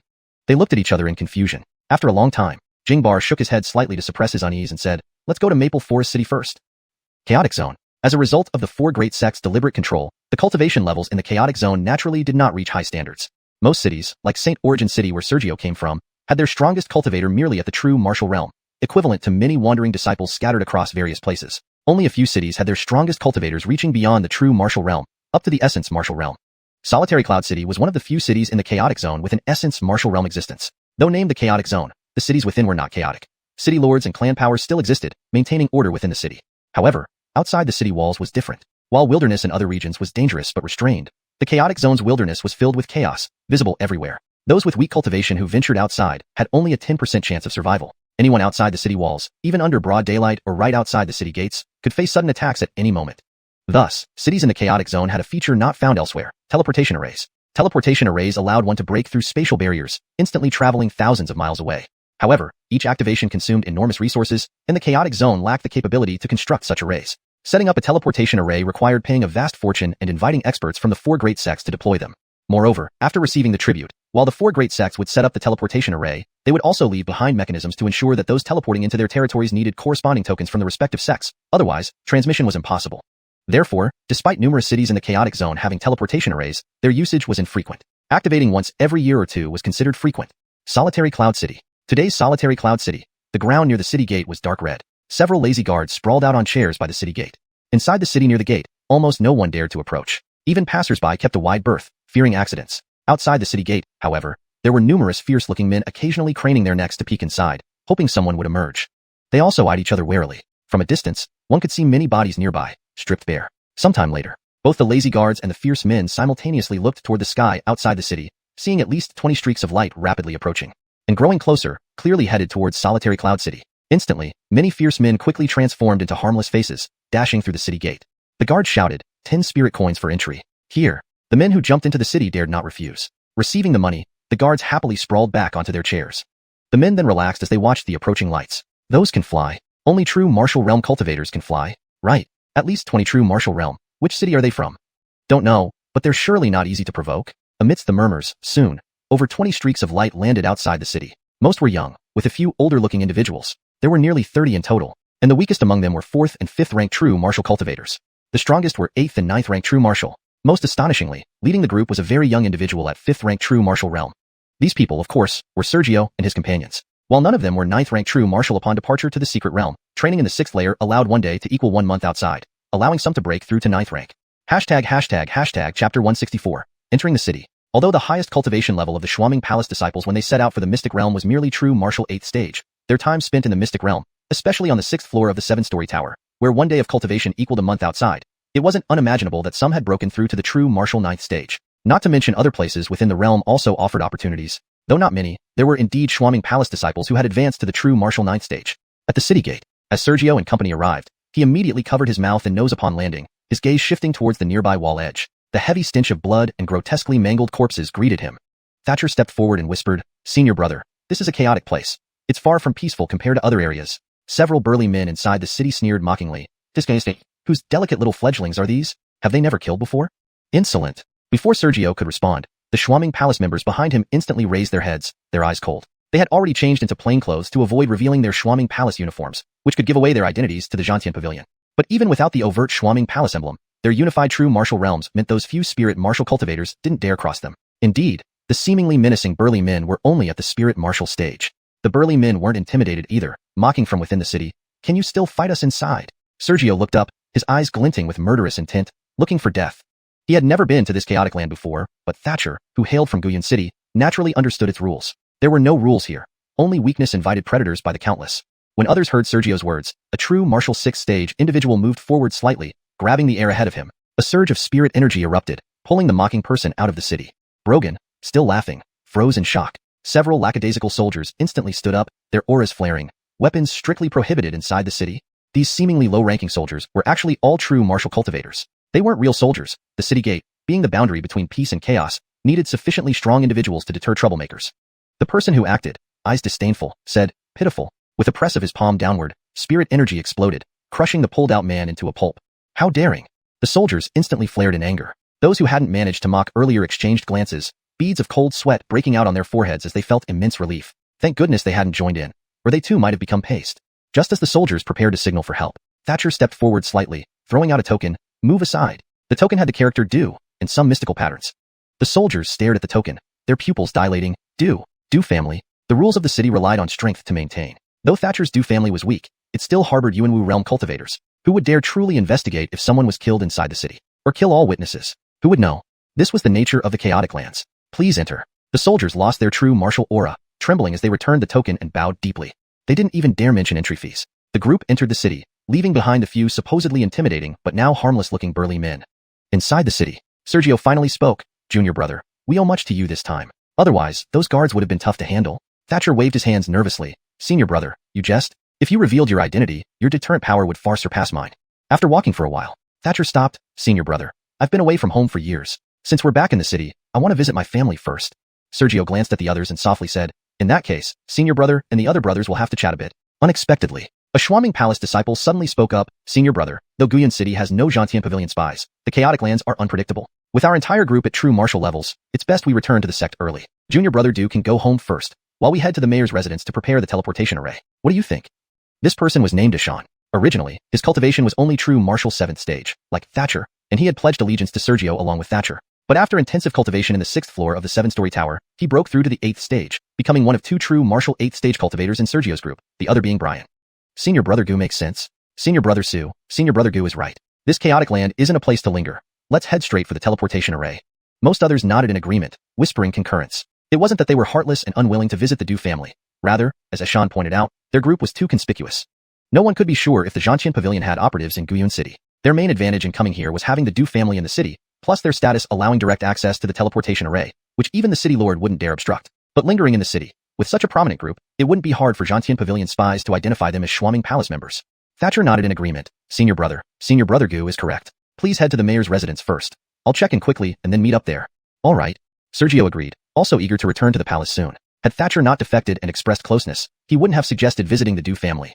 Subsequently, Thatcher left the group, heading in another direction, while Sergio led the rest rapidly toward the mayor's residence. No one dared challenge them on the way, due to both the city's rules and Sergio's cultivation prowess. Soon, they reached the mayor's residence. From the outside, it looked no different from any other city hall, equally luxurious. Approaching the gates, the guards shouted, "Halt!" Their cultivation was relatively low, the strongest only at the true chi stage. Clearly, the city hall entrance required less protection than the main gate, hence no strong cultivators stationed here. Chapter 165. Divisional of the Metaphysical Martial Realm. As the group arrived at the city lord's mansion gate, they were immediately halted by the guards stationed there. Though these guards had low cultivation levels, they still dared to obstruct them. Perhaps it was the confidence that came from being backed by the city lord's mansion, or perhaps their low cultivation made them unable to gauge the strength of Sergio and his companions. No need for Sergio to speak. Communication with the guards would be handled differently. Emir stepped forward slightly and said, "Is the city lord in? Could you please inform him?" "Want to see the city lord?" The guards sized up Sergio, then began rubbing their fingers together but didn't reply. The people present were all astoundingly clever. With just one glance, they could tell that the guards were extorting bribes. They wouldn't pass the message unless paid. As the saying goes, dealing with Yama is easy, dealing with minor demons is hard. These guards at True Chi Realm could easily be placated with a few spirit coins. However, as members of the profound Nether Palace, with so many people traveling together, this city lord was nothing before them. If they really needed to pay spirit coins to bribe the guards just to see the city lord, it would be embarrassing if news spread. Emir stepped forward slightly again. Humph. Though only a single step forward, a mountain-like aura silently emerged. The guards, waiting for a bribe, felt as though an endless mountain was crushing down on them, instinctively stepping back countless times until they reached the gate, where the doors stopped them. They barely regained their senses. Unable to help themselves, the guards all became angry and shocked. You dare to lay a hand on us." Emir was unperturbed and coldly shouted, "Your dog eyes are blind. We're from the Du family. Now inform the lord." The guards' expressions changed immediately. The younger ones subconsciously crawled away to notify the lord. Then, a slightly older guard flashed with something in his eyes, probably thinking of something, and followed into the gates. Suddenly, among the 6 original guards stationed at the gate, only one remained standing pitifully alone, unsure whether to leave or stay. Just when everyone thought they would soon meet the city lord. In no time, almost 10 people emerged from the city lord's mansion, led by a fierce-looking, thick-browed man with large eyes, clearly not weak, at the 7th level true martial realm. The elder guard who entered the gate pointed at Sergio and his group. "Commander, these are the imposters pretending to be from the Du family." "Humph. Did they even think I remembered what important figures of the Du family look like? It's laughable that they tried to trick me." The thick-browed man looked at Sergio's group, his heart skipping a beat. "All true martial realm? Really?" A moment later, cough cough. The commander coughed several times, then slapped the guard aside. Smashing onto the street nearby, blood spilled everywhere. He was still alive, but barely breathing. Then the commander looked at Sergio's group. "Du family?" Emir spoke again. "Is Divisional Chase here?" Since they were uncovered, there was no point in continuing the pretense. "Who are you? What do you want here?" The commander didn't reply. His expression turned grave. Emir grew impatient. "It's none of your business who we are. Is Divisional Chase here? First insulted at the city gate, now further insulted here. If not for the need to maintain anonymity and use the teleportation array, he might have stormed the city lord's mansion directly to prevent any underhanded moves." The commander wasn't foolish either. Narrowing his eyes, "Fierce dragon crossing the river? You were given a way out. Why not take it?" After speaking, without a second, the commander suddenly sneered. "Didn't you hear that even a powerful dragon doesn't suppress a local snake? Who cares who you are? Since you've come to Solitary Cloud City, you should follow its rules. If you're so arrogant." He didn't finish speaking before tossing a cylindrical object into the sky. Boom! A bright firework shot up. Sergio's group also sensed it. Numerous auras were rapidly approaching the entrance from inside the city lord's mansion. Only then did the commander smirk. "In Solitary Cloud City, without metaphysical martial realm strength, you dare to act arrogantly. Soon, I'll make you kneel and apologize to me." By the time he finished, dozens of guards charged to the city lord's gate. Although some were true martial realm, they totaled fewer than 10. If it came to a fight, they were no match for Sergio's group. Emir glanced coldly at the guards, then looked at Sergio. Conflict loomed, and Sergio needed to decide. Sergio watched as the conflict unfolded, speechless. What started as a minor issue escalated quickly. Not that Emir was wrong. As members of the profound Nether Palace, they naturally needed to uphold the palace's dignity, even hidden. Thinking this, Sergio shook his head slightly. "Let's storm in." There was no point in begging for mercy. Thus, they had no choice but to force their way in. "Yes, sir." The others narrowed their eyes and dashed forward instantly. Sergio hastily added, "Try not to kill anyone. If someone died and the city lord retaliated underhandedly. However, they try their best not to kill." "You dare to act?" The commander looked incredulous. He thought his show of force would make Sergio's group either retreat or beg humbly. But instead, they acted. Without warning, they simply struck. "Aya!" Cries of agony rang out as the guards rushing to the entrance were instantly injured. As for the true martial realm guards, they were simultaneously surrounded and severely injured within moments. Even the commander, caught off guard, was hit by multiple attacks and fell heavily wounded. Though Sergio had instructed them not to kill, unfortunately, 4 or 5 spirit martial realm guards were killed outright. Within 3 breaths, no one besides Sergio's group stood at the entrance. Sergio hadn't even joined the fight, looking at the stunned and terrified people on the ground. Sergio's lips twitched, then he lifted his foot. Let's go. Let's see the city lord. One after another, they entered the city lord's mansion. Just a few steps in, a voice filled with murderous intent echoed. A bunch of ants dare to cause trouble in my mansion. If I don't kill you, others will think I'm weak and can be bullied. With the sound, a figure appeared in front of Sergio's group, a scar-faced man with icy eyes. This was Solitary Cloud City's divisional, Chase. As a metaphysical martial realm expert, his perception was incredibly strong. When Sergio's group arrived at the mansion gate, he knew, but he ignored it. A mere true martial realm expert wouldn't concern him. What he didn't expect was that Sergio's group, not following protocol, dared to invade the mansion. Such humiliation would be repaid in blood. Chapter 166. Chase, the master of social dynamics. Divisional Chase had long been aware of Sergio and his party's arrival. However, he was taken aback when they chose to attack the Divisional's residence directly. Unprepared for this scenario, he momentarily froze, which allowed Sergio and his companions to enter the Divisional's residence while his guards were severely injured. Recovering from his shock, Chase appeared with a murderous intent. A few true martial realm cultivators daring to invade the Divisional's residence. He had decided that no matter who Sergio and company were, he would kill them all to cleanse the humiliation with blood. Looking at Sergio and his group again, they remained silent, their spiritual energy vibrating slightly. In an instant, the outer layer of clothing on the perimeter was shattered by the surge of energy, revealing the inner garments. They were all in white robes. Each robe had leaves embroidered on the chest, the attire of the Dark Abyss Palace. Just as Chase was about to make a move, his actions abruptly froze. Most of the 30 or so individuals before him had 2-leaf insignias, a few had 3-leaf insignias, and even Sergio, who was at the 5th layer of true martial realm, possessed 5 leaves. Although Sergio and company's strength seemed insignificant to someone at the primordial martial realm, seeing those robes, Chase instinctively stepped back and swallowed hard. Gulp. These were people from the Dark Abyss Palace. In other parts of the sea and mountain continent, perhaps it wasn't a big deal, but in the chaotic lands and the distant regions around it, the 4 major sects were akin to gods. Was the primordial martial realm strong? Yes, very strong. For instance, in this solitary cloud city, as the divisional of the primordial martial realm, not even other families dared to offend him. However, for the Dark Abyss Palace, the primordial martial realm was nothing special. According to Chase, at the 4 major sects, even primordial martial realm cultivators belonged to the disciple rank or performed roles like outer sect managers. If there were only 2-leaf disciples, Chase wouldn't have cared much. He didn't believe that killing them and eliminating all witnesses would allow the Dark Abyss Palace to trace it back to him. But here, there were 3-leaf and even a 5-leaf disciple. He knew well that among Dark Abyss Palace disciples, the highest-ranking ones were the 6-leaf representatives of holy sons and daughters. Excluding these 2 6-leaf members, the highest-ranked individuals were the 5-leaf members. Here stood a 5-leaf disciple. Chase was certain that if this person died, the Dark Abyss Palace would pursue the matter relentlessly. At that point, dying peacefully would be the best outcome. The stronger his initial murderous intent had been, the more awkward Chase now felt. A Dark Abyss Palace disciple unfamiliar to Sergio raised his head and sneered, "Why aren't you making a move?" Chase gave a somewhat awkward laugh. He wanted to fight, but the consequences? After laughing awkwardly for a while, Chase finally found something to say. "Oh, it turns out your fellow disciples from the Dark Abyss Palace. My people misunderstood. It's all a misunderstanding." Guiyuan sect? It sounded like a sect name. Sergio's eyes showed surprise. Besides the 4 major sects, were there other sects? Ashan's eyes flashed as he whispered, "Senior brother might not know, but under the Dark Abyss Palace, there are indeed other sections. However, these sects aren't very powerful." So, it turned out that surrounding the 4 major sects, there were actually other smaller sections. These smaller sects acknowledged the supremacy of the 4 major sections. In territories far away from the major sects, many small sects ruled and received protection from the 4 major sects in exchange for regular tributes.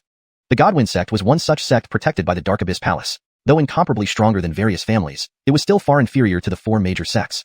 Even though Sergio had just learned about the Guiyuan sect, he spoke smoothly. "So your senior brothers from the Guiyuan sect? I am Sergio. Greetings, Brother Zhao." They still needed to use the teleportation array, so if there was an opportunity to de-escalate, it should be seized.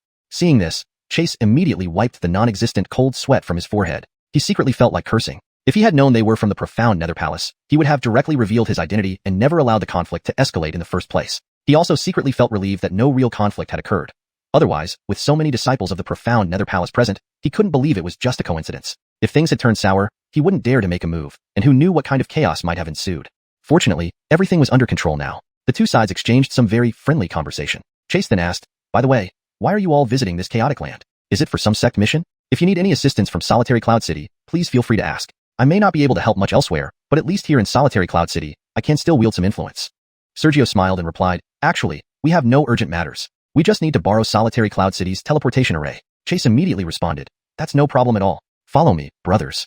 He couldn't refuse. As for the guards injured by Sergio and his group earlier, well, those were insignificant details Chase had already forgotten. After a short while, everyone followed Chase deep into the mansion, arriving at a secluded courtyard within. Inside the courtyard stood a hexagram-shaped formation arranged with countless precious materials right in the yard. Chase led them into the courtyard. Brothers, this is the teleportation array. It seems this array has some flaws. Sergio also entered the courtyard with his group. Chase looked somewhat surprised at Sergio. Indeed, as a five-leaf disciple, his insight was truly formidable. Then he nodded. Brother Su, you're right. The teleportation array did indeed have some damage. It wasn't destroyed, but a few parts of the array were currently held by other families within the city. This was done to prevent any city lord from using the teleportation array arbitrarily. Sergio frowned slightly. Do we need to go to other families to retrieve the missing components? For some reason, he felt uneasy, as if something unexpected might happen. Chase patted his chest. Since you're in such a hurry, let me personally go fetch the components from the other families. Please don't worry. I'll ensure the teleportation array is operational within 15 minutes at the latest. There's no other choice. Many of the profound Nether Palace disciples nodded. After further conversation, Chase rose into the air and flew out of the mansion. Sergio and his group remained in the courtyard. After observing for a while, Sergio whispered, Everyone, stay alert. Senior brother, please rest assured. Unless Chase has lost his mind, he wouldn't dare to make a move. Eshan laughed immediately. Sergio, however, shook his head. It's not about Chase. I feel there might be other dangers. Earlier, Chase's intense hostility left them no choice but to reveal their identities. Otherwise, it wouldn't be wise to fight a battle against a Yuan realm cultivator like Chase. The other disciples of the profound Nether Palace weren't concerned. Senior brother, there's no need to worry. We'll leave within 15 minutes. Heaven-severing pavilion can't come to Solitary Cloud City via the teleportation array, and if Chase doesn't act, who else would dare to attack us? Seeing this, Chase wiped non-existent sweat from his forehead, inwardly cursing himself. If they had identified themselves as Dark Abyss Palace members from the start, how could he have let any conflict arise? He was secretly relieved that no real confrontation occurred. Otherwise, with so many Dark Abyss Palace disciples, they couldn't have just wandered in by accident. It must have been intentional. Any conflict would have been unmanageable for him. Thankfully, things turned out fine. Both sides engaged in a very friendly conversation. Finally, Chase said, By the way, why did you all come to the Chaotic Lands? Is it because of some sect mission? If you need help from Solitary Cloud City, feel free to ask. I can still pull some strings here. Sergio smiled. Actually, we just need to use the teleportation array in Solitary Cloud City. That's easy. Follow me. Chase readily agreed. To refuse would have been laughable, and the injured guards weren't a concern anymore.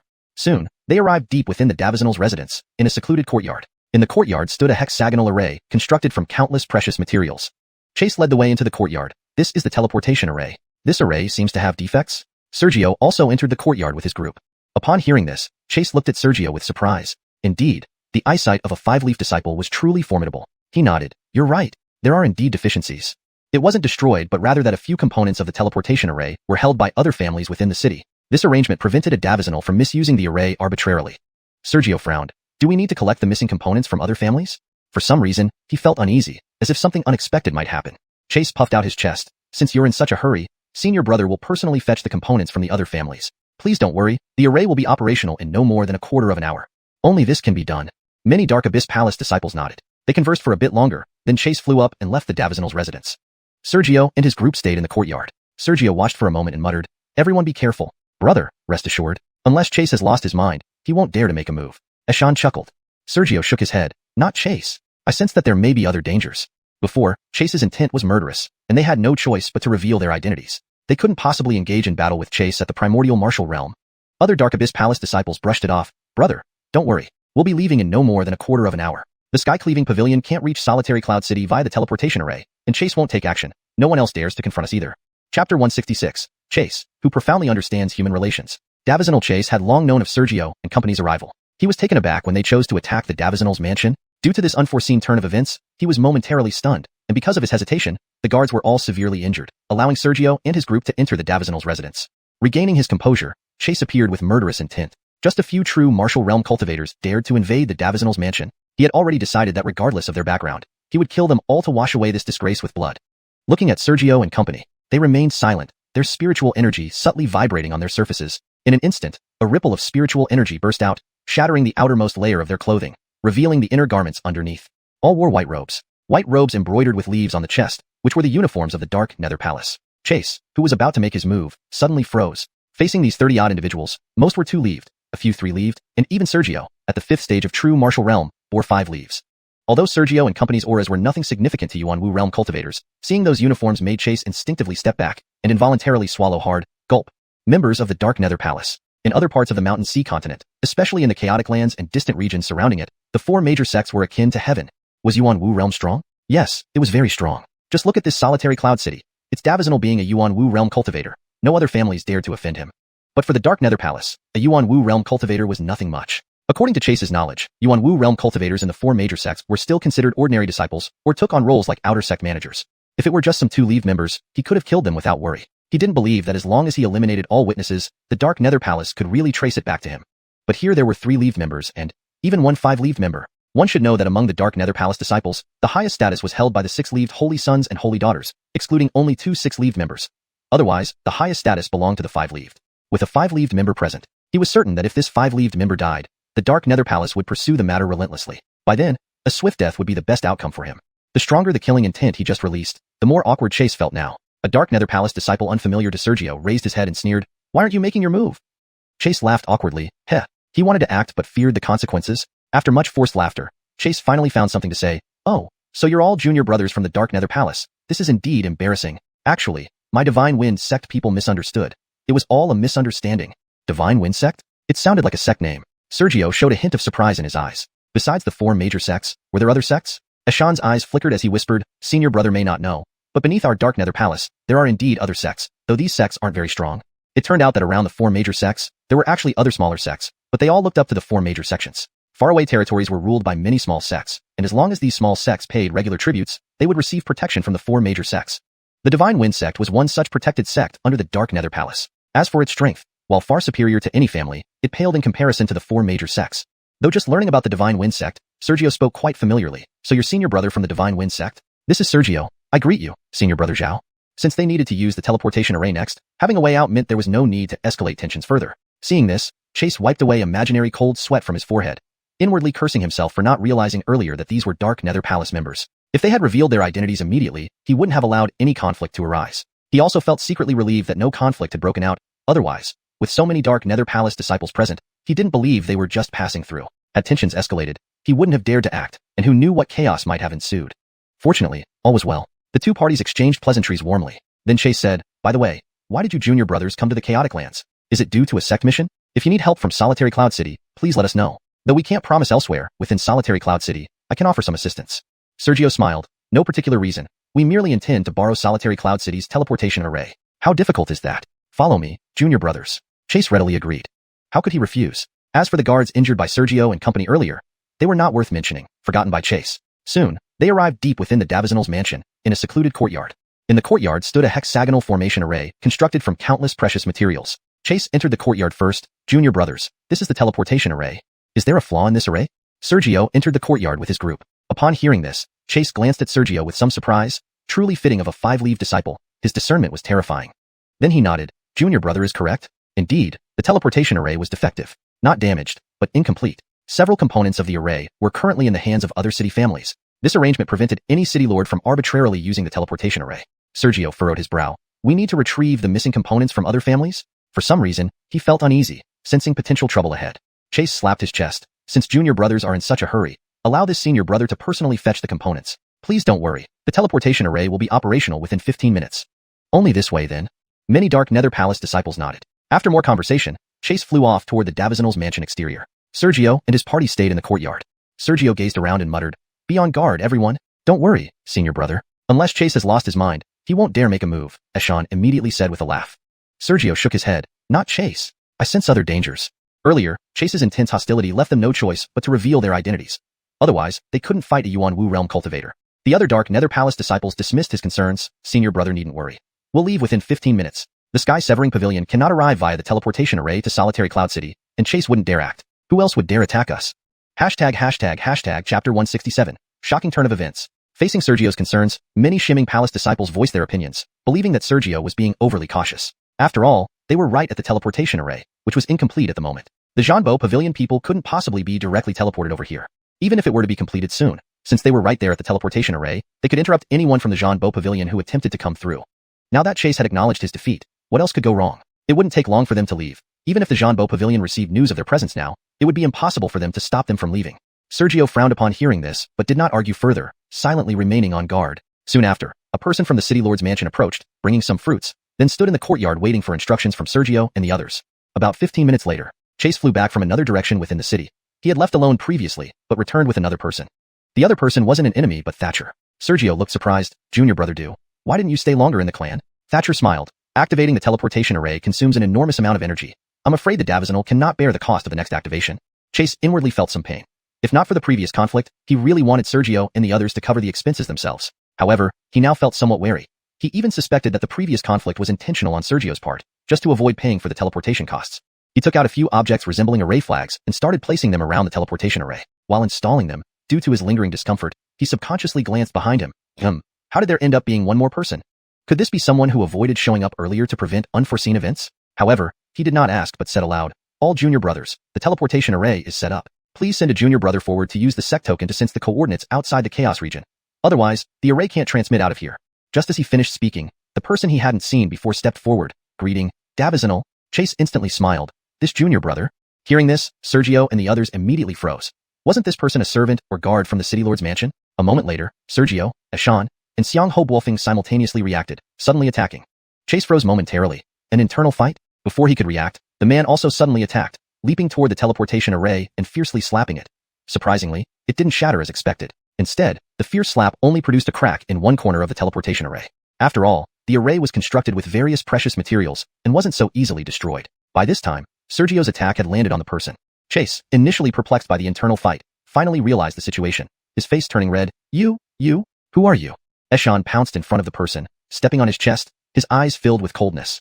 Chase's mind raced for a moment, quickly trying to shift blame. Isn't he from Xianxia Palace? Eshan turned his head. He came in under the pretext of delivering fruit. Davizanal, why didn't you stop him when he attacked the teleportation array?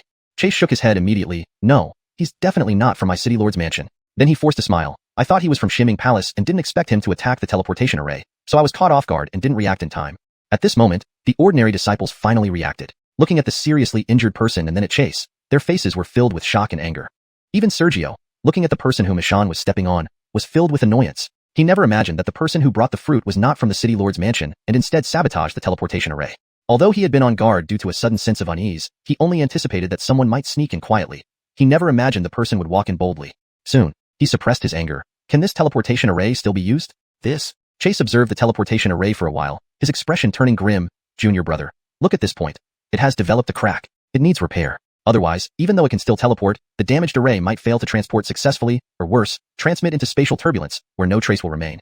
Sergio's expression darkened. In other words, we need to report to the 4 major sects and have them send someone to repair it? Chase hesitated for a moment, almost nodding to avoid trouble. But seeing Sergio's stern face, he dared not deny it outright, and instead said, not necessarily. That villain's cultivation isn't high. He only cracked the outermost material. If we replace this component, the teleportation array can still be used normally. Xianxia Palace. Main peak, Grand Hall. Darren sat at the main seat, eyes half closed, seemingly lost in thought. Below, there were no others present except for a few Xianxia Palace disciples kneeling on one knee. None of them appeared to be young disciples. After a long pause, Darren finally spoke slowly. A full half a month, merely in Shengyuan City, merely the Su family being wiped out, and with Tingfeng Hall's abilities, no clues have been found? His tone was calm, yet the kneeling disciples shuddered. They heard the icy undertone beneath his calmness. Those few quickly defended themselves. Vice Palace Master, not that our Tingfeng Hall hasn't tried, but indeed, there are no clues. According to our investigations, the Su family was eradicated without any warning during a single night. There were no survivors or witnesses. Darren did not respond but continued to tap his fingers against the armrest, as if deep in thought. After a long time, Darren stood up, dispersing his aura. Though the Secret Realm expedition encountered problems on its return journey, everyone should return to the sect at most within half a month. This humble self does not wish to hear such words again once my disciple returns. What should we do? The disciples stood up, their expressions grim. One of them cursed softly. There are no other forces near Shengyuan City. Although it is on the edge of our territory, it still falls directly under the control of our Xianxia Palace. Damn it, who would dare to act against the Su family like this? The Su family wasn't much to speak of. In Xianxia Palace, a slightly outstanding disciple could contend with the strongest member of the Su family. But it was different for Sergio.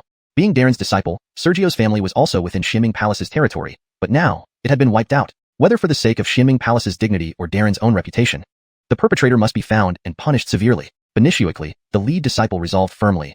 We continue investigating. Though the Su family is small, they still have a true martial realm cultivator. Let's find every true martial realm individual who entered Shengyuan City in the past 6 months. If we still can't find the culprit, then we shall exterminate all forces within 3,000 miles of Shengyuan City and destroy all factions connected to the Su family. Chapter 168. Golden Scales Firestone. Because there were no clues, the investigation had reached a stalemate. Facing everyone's grim expressions, the leader fell silent for a moment, then suddenly hardened his resolve. His voice dripped with boundless killing intent.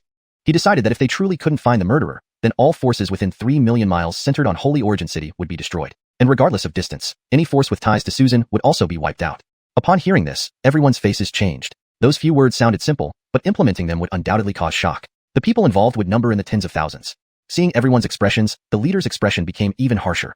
Even if we kill some by mistake, the real culprit must be among them. Then we can give an account. Otherwise, don't forget, Sergio is the Deputy Palace Master's only disciple. All his relatives are in Holy Origin City and have now been killed. We can't explain it to him when the time comes. Better safe than sorry. Everyone fell silent for a while, then lightly nodded, dispersing one after another. Not long after, the vanished Kevin reappeared, quietly watching as everyone left without a word.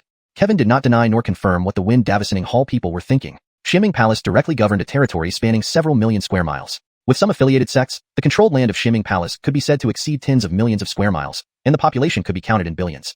This vast distance, destroying forces within 3 million miles, involving tens of thousands of people, it was nothing significant, not worth mentioning. On the contrary, he gazed for a while, then shifted his gaze to another direction. That direction was where the Dan Peak, one of the 3 peaks of Shiming Palace, was located. After a long while, Kevin muttered faintly, too many events. Too many events. That murmur carried 3 parts complexity, 1 part helplessness, and 6 parts indifference. Dan Peak, somewhere unknowable. 3 people were here. 1 person had completely white hair and beard. Sergio had never seen him before. This person was Dax, the Grand Elder of Dan Peak, who held a position equal to Jamar. What differed was that Dax's combat strength was not high. However, his mastery of alchemy surpassed everyone in Shiming Palace, thus he was the Grand Elder of Dan Peak, responsible for refining nearly all of Shiming Palace's precious elixirs. Beside Dax stood an exceptionally young man. This man Sergio had met before. His name was Halston. Because of his name, his too young appearance, and because Halston was an elder of Shiming Palace, Sergio had given him more glances initially. In front of Dax and Halston stood a woman. The woman was not covered in blood or anything like that, yet her hair was disheveled, looking utterly bedraggled. Her cultivation wasn't weak. She was at the first level true martial realm. At this moment, the woman looked at Dax, her face half laughing, 7/10 vacant. Why? Dax looked at the woman, his eyes calm as water. Don't you already know the reason? Why ask more? Laughter filled with despair erupted from the woman, her eyes bursting with countless hatred. 7 emotions body, illusion love pill, fake, all fake, ha ha ha, originally all fake. Halston hesitated for a moment, whispering, Father, why tell her? After all, 34 years have passed. Even a pig would develop some feelings. Let her stay confused. The woman's identity was not simple. Her name was Alora, and she was Dax's youngest disciple. Perhaps due to her innocent nature, or because she was Dax's only female disciple, in daily life, Dax treated Alora quite fondly. Dax turned his head, his face indifferent. Without breaking and extinguishing ignorance, how could one maximize the efficacy of the pill? Halston opened his mouth, sighed softly, and remained silent. Illusion love pill, huh? Illusion love pill. Even in death, I won't let you have your way. A piercing scream echoed from Alora's mouth. Normally, with Alora's cultivation, that scream would travel several miles. But in fact, the sound did not leave the vicinity of 10 paces. In the chaotic area, Lonely Cloud City. Lonely Cloud City had 3 families. Thatcher's Du family was one. Apart from that, there was also the Zwa family. Sergio, leading Thatcher and Ashan, appeared at the residence of the Zwa family. The teleportation array had been destroyed and required intact materials to repair. The damaged material was called Golden Scales Firestone. Golden Scales Firestone, compared to the entire teleportation array, was insignificant. But in reality, alone, Golden Scales Firestone was extremely valuable. Market price was 30,000 spirit coins, and it was rare even if there was a price. Chase did not have Golden Scales Firestone in his possession, and neither did Lonely Cloud City publicly. But Chase knew the Zwa family possessed this item. So, Sergio led them to the Zwa family. Due to the problem with the teleportation array, Sergio and company no longer hid their identities, wearing the garments of Shiming Palace as they arrived at the Zwa family residence. Just approaching, the guards at the entrance coldly shouted, Halt! Non-family members are not allowed to enter. Although Sergio and crew wore the clothes of Shiming Palace, not everyone recognized them, especially these mere guards. Sergio didn't lose his temper and stood below the steps of the main gate. Please inform your master. Sergio of Shiming Palace has come to pay respects. The guards tilted their heads and thought for a moment, never heard of him. Then, Sergio and company saw a familiar scene. These guards started rubbing their fingers together teasingly. The trio instantly went silent. A short while later, Thatcher stepped forward, his face displeased. I am Thatcher of the Du family. Thatcher. The guards exchanged glances. Soon, one guard sneered, Idiot. Thatcher of Du family has extraordinary talent. It's rumored that over a decade ago, he was sent away from Lonely Cloud City to a lofty sect. You dare impersonate him? If we tell the Du family, you'll die without knowing how. Thatcher trembled with anger. Damn it. He was furious. Want to cause trouble? The guards sneered. Easier said than done, especially with Thatcher leaving Lonely Cloud City for so long. Apart from insiders of the Du family, others might not recognize him, let alone lowly gate guards. Thatcher, wanting to lash out, he was not just from the Du family but also Shiming Palace, with 2 prestigious identities and under Sergio who might become the next sage son. Coming to the Zwa family now, he wanted to teach these guards a lesson. He doubted the Zwa family would say anything even if he killed them on the spot. However, they came to acquire Golden Scales Firestone. According to Chase, relations between the Zwa family and him weren't good. Chase appearing wouldn't get them the stone and would likely lead to denial from the Zwa family. And now, if they embarrassed the Zwa family might not refuse outright, but if they insisted they didn't have Golden Scales Firestone, what then? Translation maintained the same paragraph structure and line breaks as the original text, ensuring the tone and style were preserved. Chapter 169, Changing Tactics. Considering that if he lost face for the Zwa family at this moment and they refused, it might lead to a stalemate. A small failure could disrupt major plans. Sighing lightly, Thatcher suppressed his anger and murderous intent. Suddenly bursting with true martial realm pressure, he threw out a token. You blind fools, go get someone in charge of the Zhou family. The guards' expressions immediately turned serious. It was indeed a token from the Du family. Should they go report? The guards exchanged glances. Then, one of them snorted coldly. Who knows where you stole this from? You say you're Thatcher. What proof do you have? Thatcher blinked, then laughed. Soon, Thatcher turned his head. Senior brother, I think we should kill them. Upon hearing this, Sergio glanced down at their attire and revealed a somewhat troubled expression. At this moment, it was different from before. Previously, when heading to the city lord's residence, many people gathered, and quite a few were not even part of his group. So, even though their identities were hidden, they couldn't tarnish the dignity of the Xianxia Palace. Even though giving the guards a little money could solve the issue, they had to make it complicated. This wasn't about right or wrong but rather about their position. Now, things were different. Eshan and Thatcher had indicated their allegiance, and there were only 3 of them. Giving the guards some spirit coins to bypass this would actually be fine. But the problem was, all 3 were wearing Xianxia Palace attire. While the guards didn't recognize them, others might. Since they were wearing Xianxia Palace attire, if Eshan and Thatcher joined him, yet he paid half a spirit coin, how would the Xianxia Palace's dignity hold up if this got out? If he had known earlier, they shouldn't have worn Xianxia Palace attire. Feeling mentally exhausted, Sergio was very weary. After a moment, Sergio sighed lightly. A light punishment will suffice. Thatcher nodded slightly and instantly vanished in a flash. Bang bang bang. Muffled sounds echoed. Before the guards could react, they were struck by a powerful force, thrown against nearby walls, spitting blood and fainting directly. Only one slightly stronger guard remained conscious, but he was worse off than being unconscious. They weren't dead, but felt worse than dying. Their cultivation had been ruined by Thatcher. Although their cultivation levels weren't high, having their cultivation ruined would definitely affect their bloodlines. Even if their bloodlines weren't destroyed, future cultivation would be 10 times harder. Then, Thatcher returned, standing half a step behind Sergio, looking at the conscious guard. Such disrespect deserves death, but senior brother is kind-hearted. Humph, your lives are spared. Finishing his words, Thatcher ignored the guards and shouted loudly, Hollis. His voice reverberated toward the Zhou family manor. Moments later, brave indeed. How dare you cause trouble at my Zhou family? Intriguing. After so many years, idiots still come to the Zhou family seeking death. With each cold shout, figures appeared from the Zhou family mansion, rapidly converging at the gate. Seeing this, the slightly conscious guard recalled Thatcher's arrogance. He now understood that it was indeed Thatcher, and that those accompanying him must be from the sect Thatcher had joined.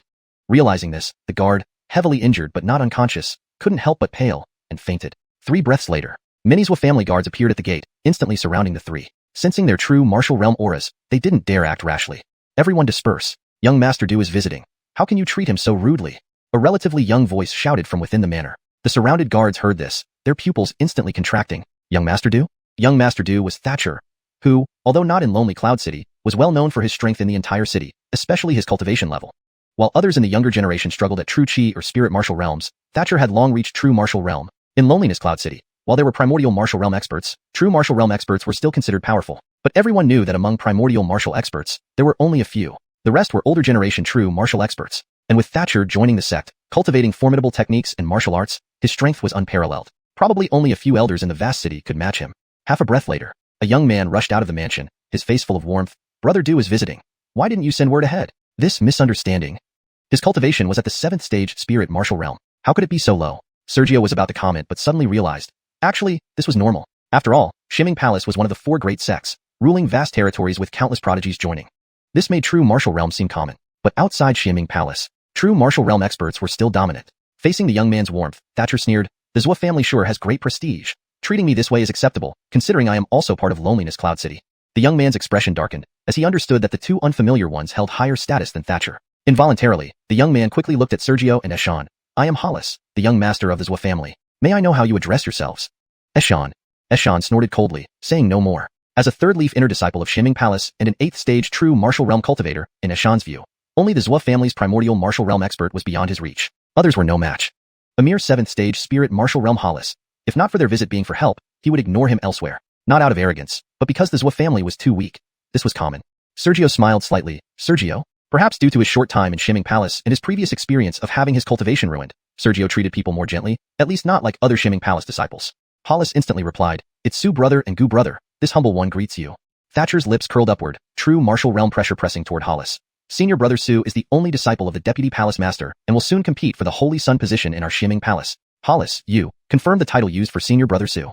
His attitude was extremely arrogant. Sergio frowned. Previously, he hadn't noticed, but Thatcher's current attitude seemed overly arrogant. This moment, Thatcher suddenly transmitted a voice. Senior brother, don't misunderstand. We've already acted, so friendly negotiations are impossible. In this case, we might as well press our advantage. Before departure, they had discussed 2 strategies, overpowering or peaceful negotiation. Holy Sun. Cold sweat instantly appeared on Hollis's forehead. As the young master of the Zhou family, he naturally knew of Shiming Palace's existence. Thatcher's mention of Sergio's series of titles scared him speechless. After a long while, Hollis showed a somewhat awkward smile. What should I call you, Brother Du? The guards' expressions immediately tightened. They recognized it as a Du family token. Should they report it? The guards exchanged glances with each other. Then one of them sneered. Who knows where you stole this from? You say you're Thatcher. What proof do you have?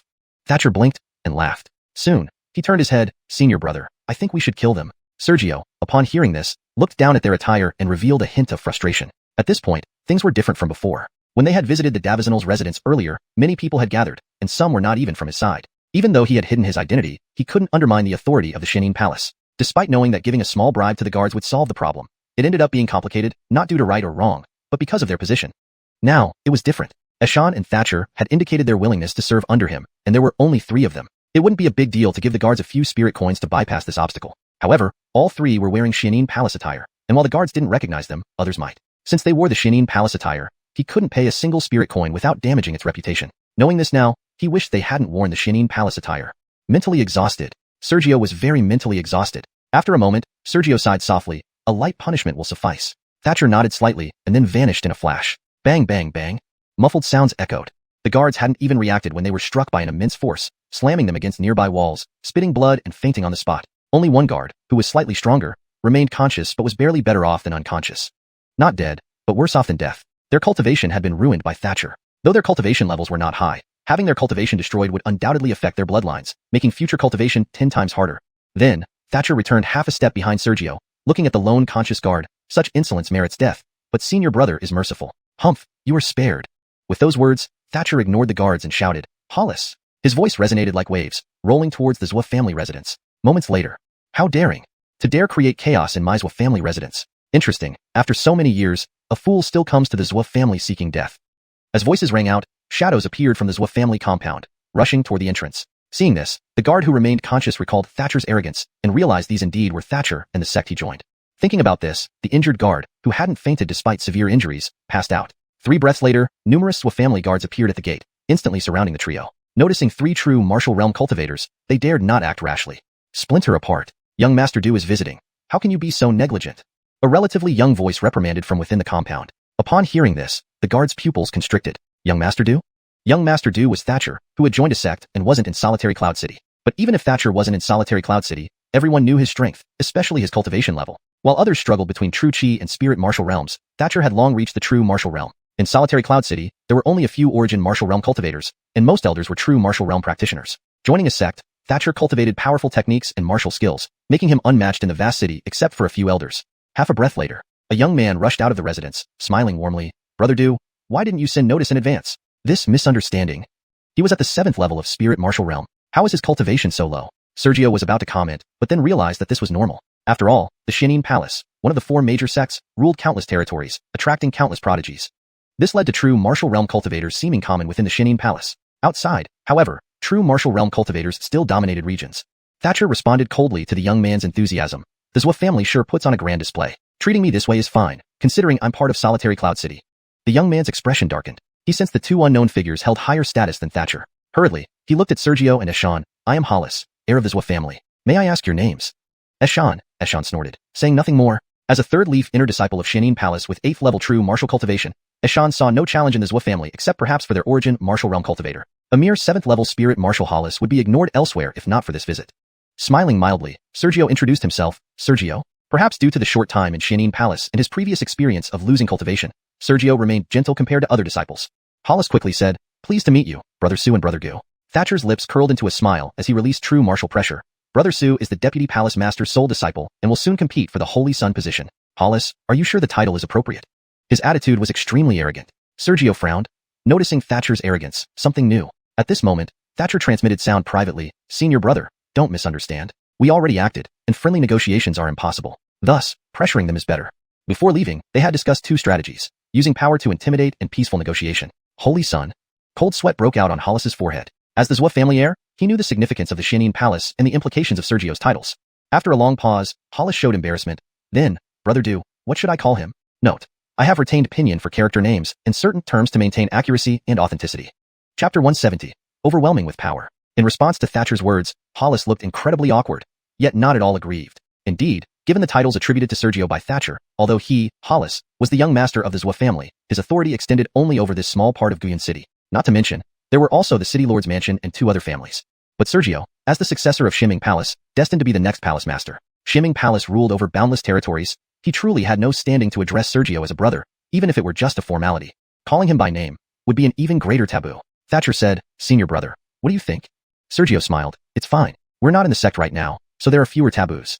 He hadn't forgotten how Xander maintained the demeanor of a refined gentleman year-round. Regardless of whatever happened behind the scenes, his composure never faltered. Someone had already played the bad cop, so he should naturally play the good cop. "Sue, brother Sue?" Hollis's body trembled slightly, filled with excitement.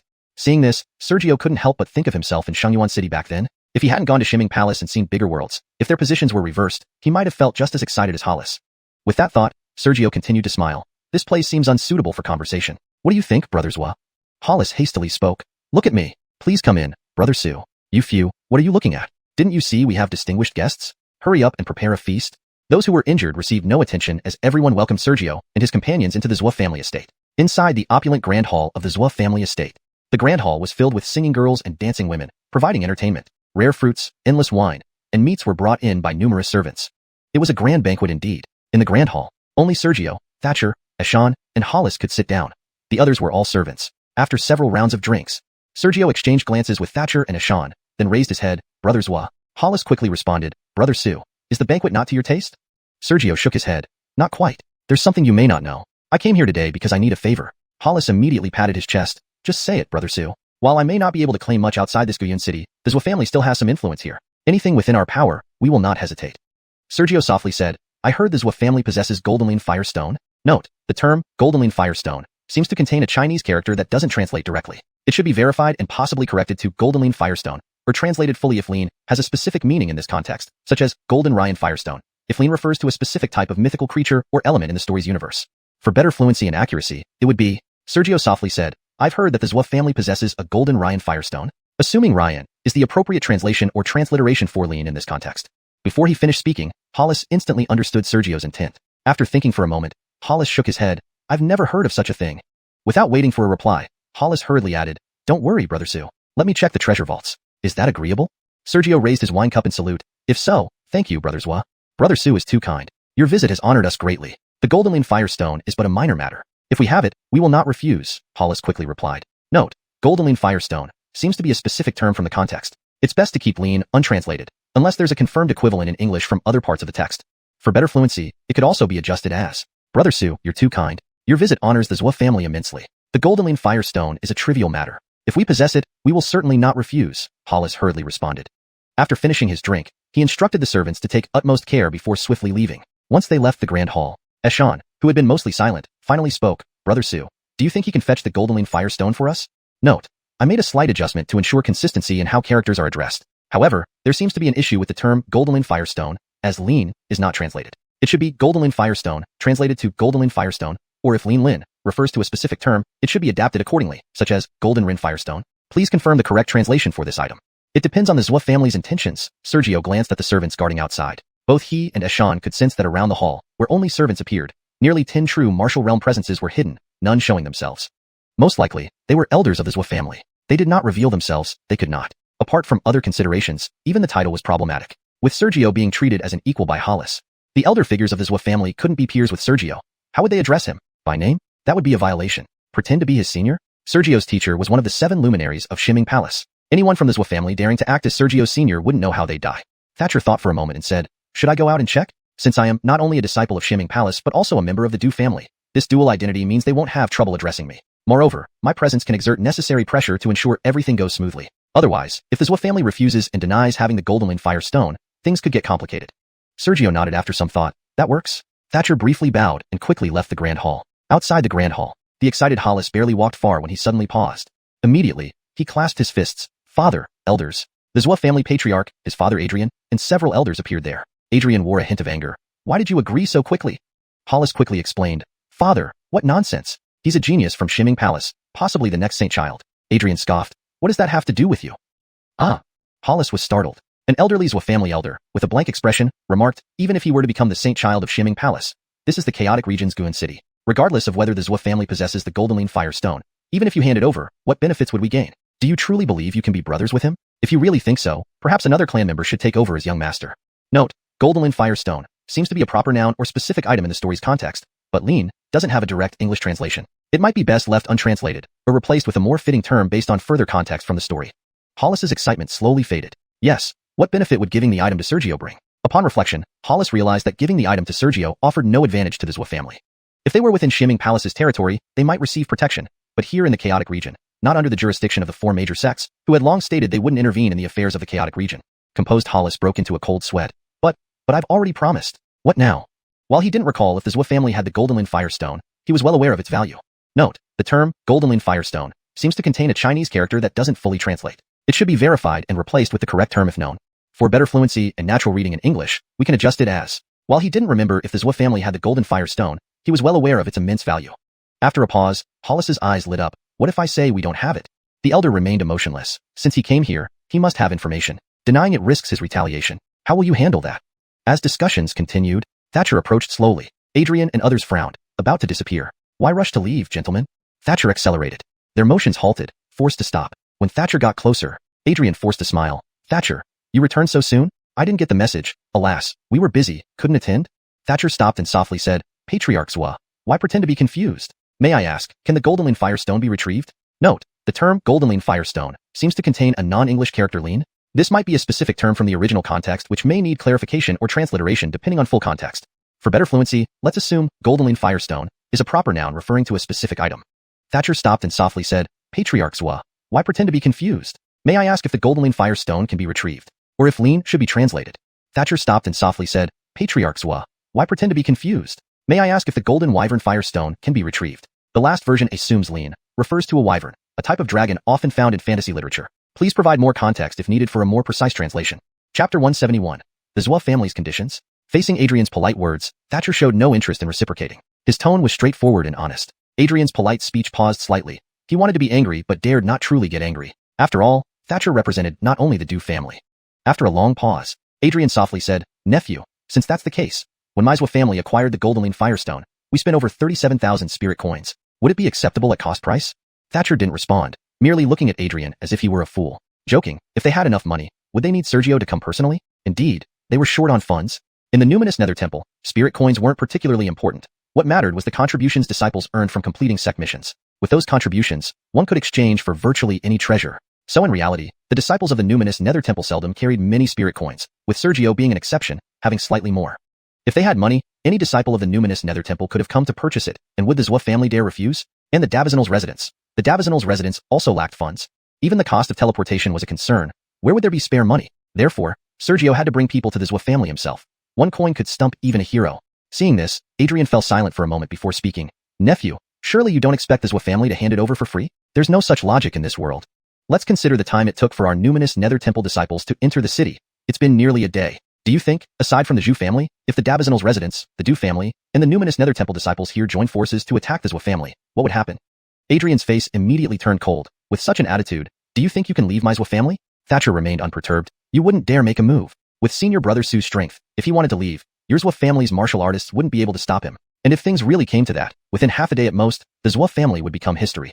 Adrian laughed bitterly. To openly rob like this, I must say, my knowledge has indeed expanded. Thatcher smiled. I can represent senior brother Su and agree to one reasonable request. Of course, annihilating other families doesn't count, because once we get the golden firestone, we'll leave within half an hour. Robbing, naturally, was out of the question, but they genuinely lacked spirit coins. Therefore, they could only exchange something else. Either exchange with elixirs or something else. To ensure absolute success, Thatcher first threatened, then proposed an exchange. Adrian's expression relaxed slightly, but his eyes narrowed. What can you offer in exchange? Thatcher pretended to think for a moment before saying, Stone Moon Fruit, 3 of them. The Stone Moon Fruit was Sergio's largest harvest from the Wind Spirit's secret realm. A whole forest's worth of Stone Moon Fruits was in his possession, which could fetch several million spirit coins if sold. Adrian pondered for a while and shook his head. Too few, insignificant improvement. The market price of Stone Moon Fruit is over 10,000 each, similarly unavailable on the market. If exchanged with a prestigious sect like Imperial Pole Sect, even at 20,000 per fruit, they would buy it. Are you thinking of getting dozens? Or do you really think we wouldn't dare to confront the Zhua family? Thatcher frowned. Adrian explained, but the value isn't calculated like that. Seeing Thatcher's chilly gaze, he stopped speaking. Indeed, the value of spirit coins only represented how much a thing was worth, but in reality, value wasn't calculated that simply. Stone Moon Fruits could only be consumed to enhance the body. Golden Firestone was top-tier material for forging weapons and armor. If crafted by a supreme weapon master, it might even create divine weapons. Moreover, if carried by a fire elemental martial artist, it could enhance cultivation efficiency. Various benefits. Though their value might be equivalent to different people, due to varying needs, the latent value would naturally differ. At least, for the Zhua family, the golden Lin Firestone was very useful, while stone moon fruits didn't have much effect, even if the value was roughly equivalent. After a pause, Thatcher snorted coldly. 4. Even if you don't use them, exchanging them for spirit coins would allow you to eventually buy golden Lin Firestone. Sergio's limit was 5, but Thatcher naturally wouldn't reveal that so quickly. Adrian hesitated, wanting to say it wasn't about the price but availability. It was about being unable to purchase. After some time, Adrian shook his head. Change the condition? What condition do you want?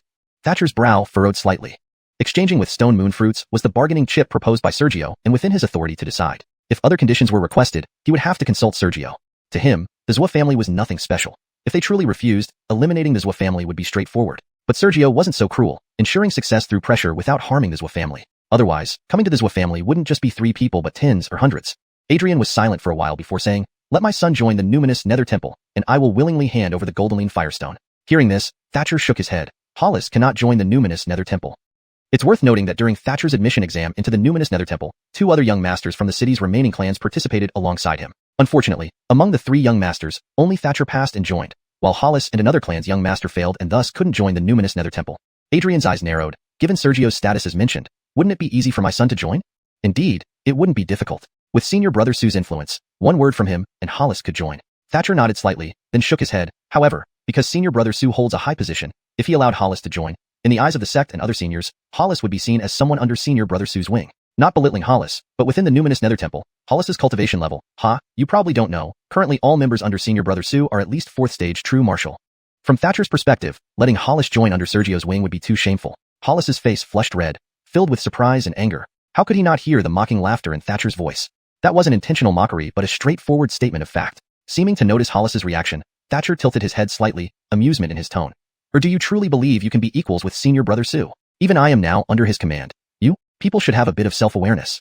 Hollis gritted his teeth. He's only at true martial realm. If I had the resources of the numinous Nether Temple, I could break through to true martial too. True, senior brother Su's cultivation isn't high, even lower than mine. Pausing, Thatcher's mocking smile deepened. Yet, senior brother Su is barely 18 years old. In combat, even 9th stage true martial artists aren't his match. Compared to senior brother Su, Thatcher didn't respond, looking at Adrian with a gaze that treated him as a fool. Are you kidding? If money were enough, would Sergio need to come personally? Indeed, they had no money. In the Shimming Palace, spirit coins weren't really important. What mattered was the contribution points disciples earned from completing missions. With those points, one could exchange for almost any treasure. Thus, the spirit coins Shimming Palace disciples carried were usually few, except for Sergio, who had more than most. If they had money, any disciple of the Shimming Palace could have come to purchase it, and would the Zhua family dare refuse? And as for the Davizinal's residence, it also had no money. The teleportation costs alone were immense, leaving no surplus funds. Therefore, Sergio had to bring people and come to the Zhua family himself. Sometimes even a hero can be brought low by a lack of funds. Seeing this, Adrian remained silent for a moment before speaking. Nephew, are you suggesting I hand it over without conditions? There is no such logic in this world. Considering the time, our Shimming Palace disciples have been in the city for nearly a day now. Lord Zhua, apart from the Zhu family, just consider the Davizinal's residence, the Du family, and the Shimming Palace disciples here. What do you think would happen if we all attacked your Zhua family? Adrian's face turned cold. Davis smiting us like this. Do you think you can walk out of my Zhua family? Thatcher wasn't concerned. You wouldn't dare attack. With brother Su's strength, if he wants to leave, your Zhua family cannot stop him. And if it really comes to that, within half a day at most, your Zhua family will become history. Adrian laughed coldly. Can you actually justify robbery so easily? You've certainly taught me something new.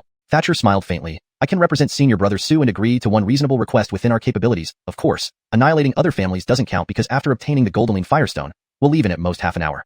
Note, the term golden Lin Firestone seems to be a direct transliteration. If this is a specific term or proper noun in the story's context, it should be kept as such. However, if Lin has a specific meaning or equivalent in English within this context, it might be better to use that. For now, I've maintained consistency with the provided text.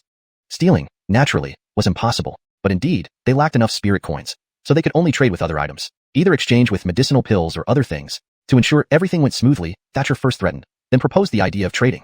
Adrian's expression relaxed slightly before narrowing his eyes. What item can you offer for the trade? Thatcher pretended to ponder for a while before answering. Shuriwef fruits, 3 of them.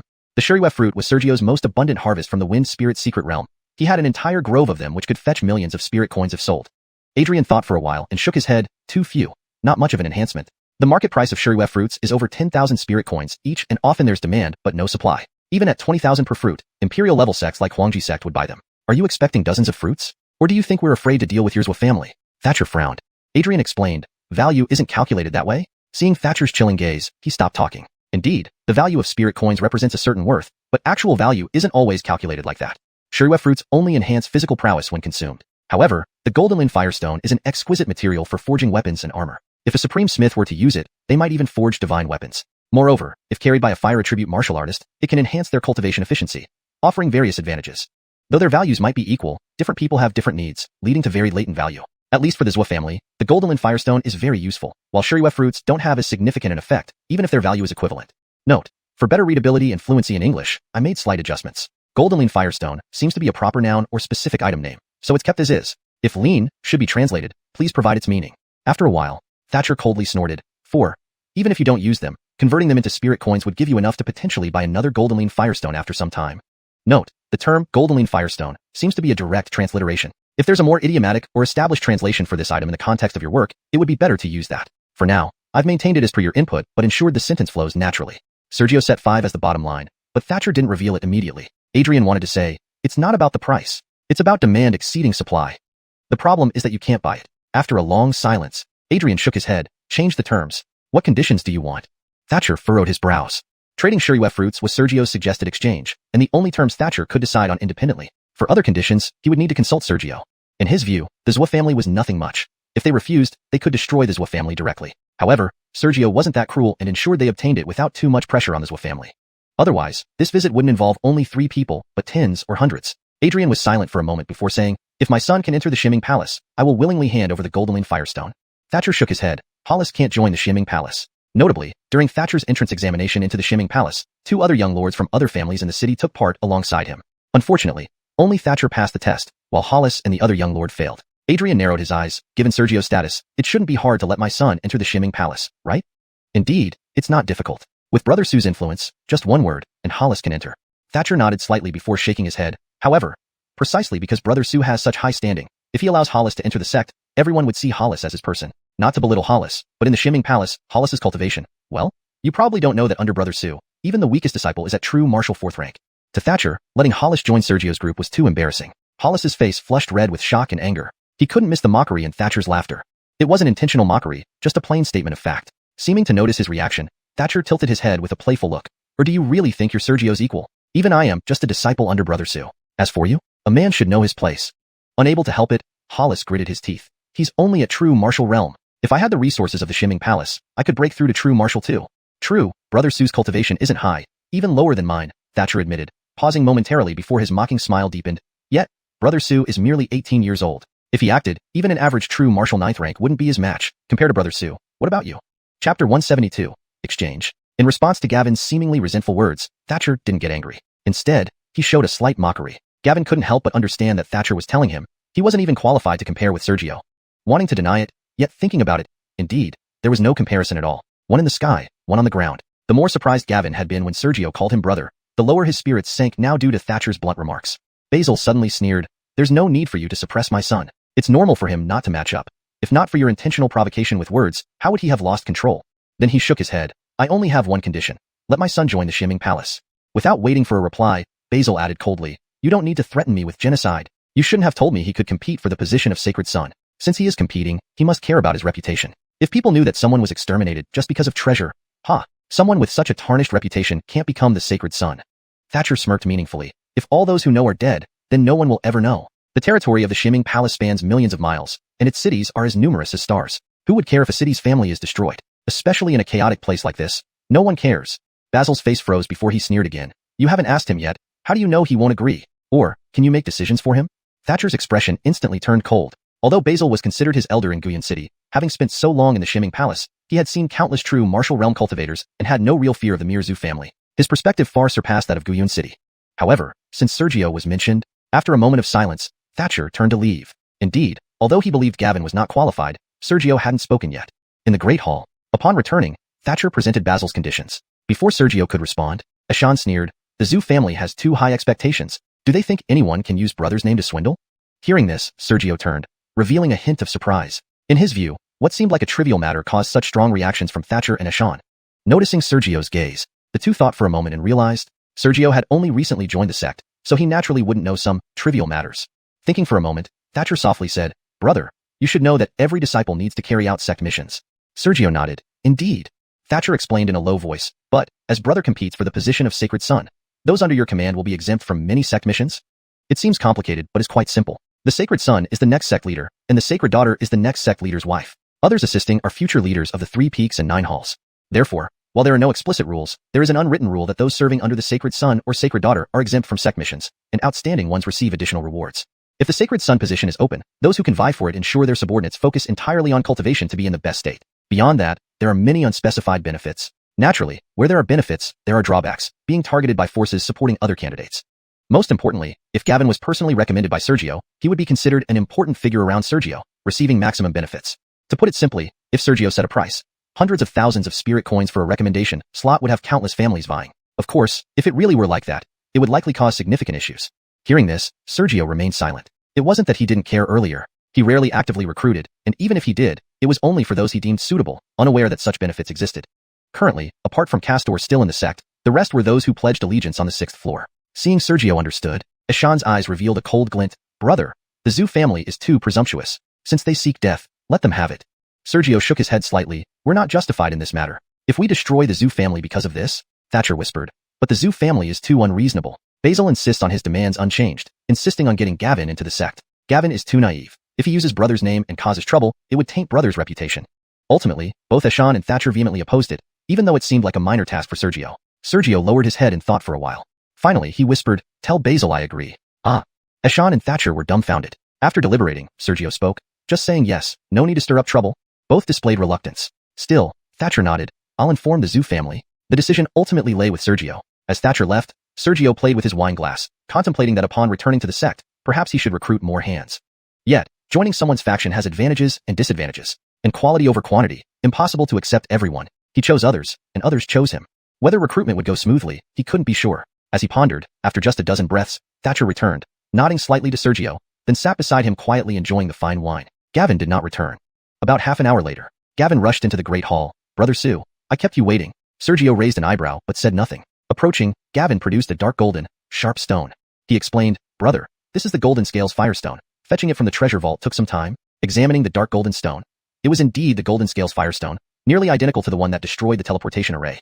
Seeing Sergio nod, Gavin asked, brother Sue, I've long heard of Xianming Palace's renown, yet never got the chance to join. Could brother recommend me?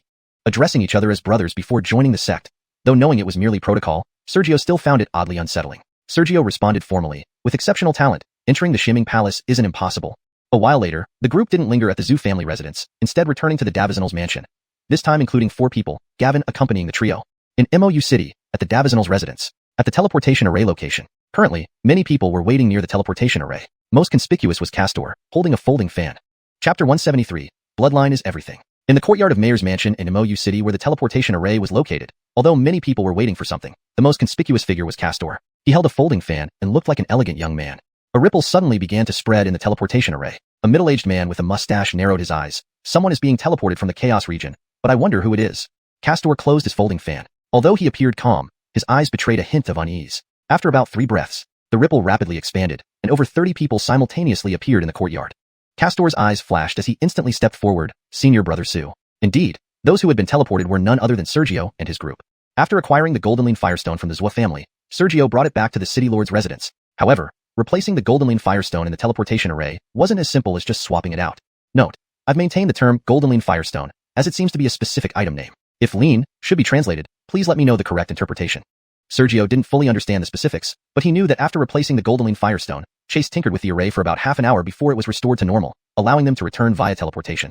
Note, Goldenline Firestone seems to be a term that might not translate directly. If lean refers to a specific element or creature in the story's context, you may want to replace lean with its corresponding English term. For now, I've kept it as is to maintain consistency with the original text. For a more fluent read, we can slightly adjust it. Sergio wasn't entirely clear on the specifics, but he knew that after replacing the Goldenline Firestone, Chase spent about half an hour fine-tuning the array before it returned to normal, allowing them to teleport back. As Castor spoke, the view before Sergio's eyes returned from nothingness to an unfamiliar courtyard and many unfamiliar faces. But as expected, this place should be the mayor's mansion in Mou City, the city closest to the Xianming Palace, only 800 miles away. After surveying his surroundings, Sergio turned to Castor, Junior Brother Tang. Sergio quickly focused on someone standing next to Castor, someone he had seen before, Davon. Initially concealing his cultivation while traveling with Castor in the caravan, Davon had left him feeling puzzled about his true strength. Now, he found that he couldn't discern Davon's cultivation at all. There were many people in this courtyard, but except for Davon, he could see through the cultivation levels of all the others. Noticing Sergio's gaze, Davon adopted a rather humble demeanor. Young Master Su. Castor interjected, Senior brother. I have already set up a welcoming banquet for you at the Tang residence. What do you think? Since Senior brother has matters to attend to, let us depart first. Senior brother, your junior will take my leave. Instantly, nearly 20 people chimed in one after another. Soon, the originally crowded courtyard became spacious, except for those already loyal to Sergio. Everyone else left. To go to the Tang residence? Thinking for a moment, Sergio shook his head. Now that I have just returned, and encountered several unexpected incidents on the way, I am anxious to report back to the sect. I'm afraid I can't visit right now, perhaps next time. Attending banquets elsewhere wouldn't hurt, but the Tang residence's feast. The Tang family's power was not simple. Intervening in internal sect matters using other forces was a major taboo. While Castor serving under him posed no problem, entangling too much with the Tang family might be unfavorable. In Sergio's view, it would be better not to attend their banquet. After all, Castor's initial allegiance was due to a minor conflict between them. Though Sergio wasn't petty, Castor chose to serve under him for self-preservation rather than joining wholeheartedly like Thatcher and others. If that's the case... Pausing, Castor turned around. Uncle Hua, since Senior brother has matters to attend to, cancel the banquet and let me accompany him back to the sect.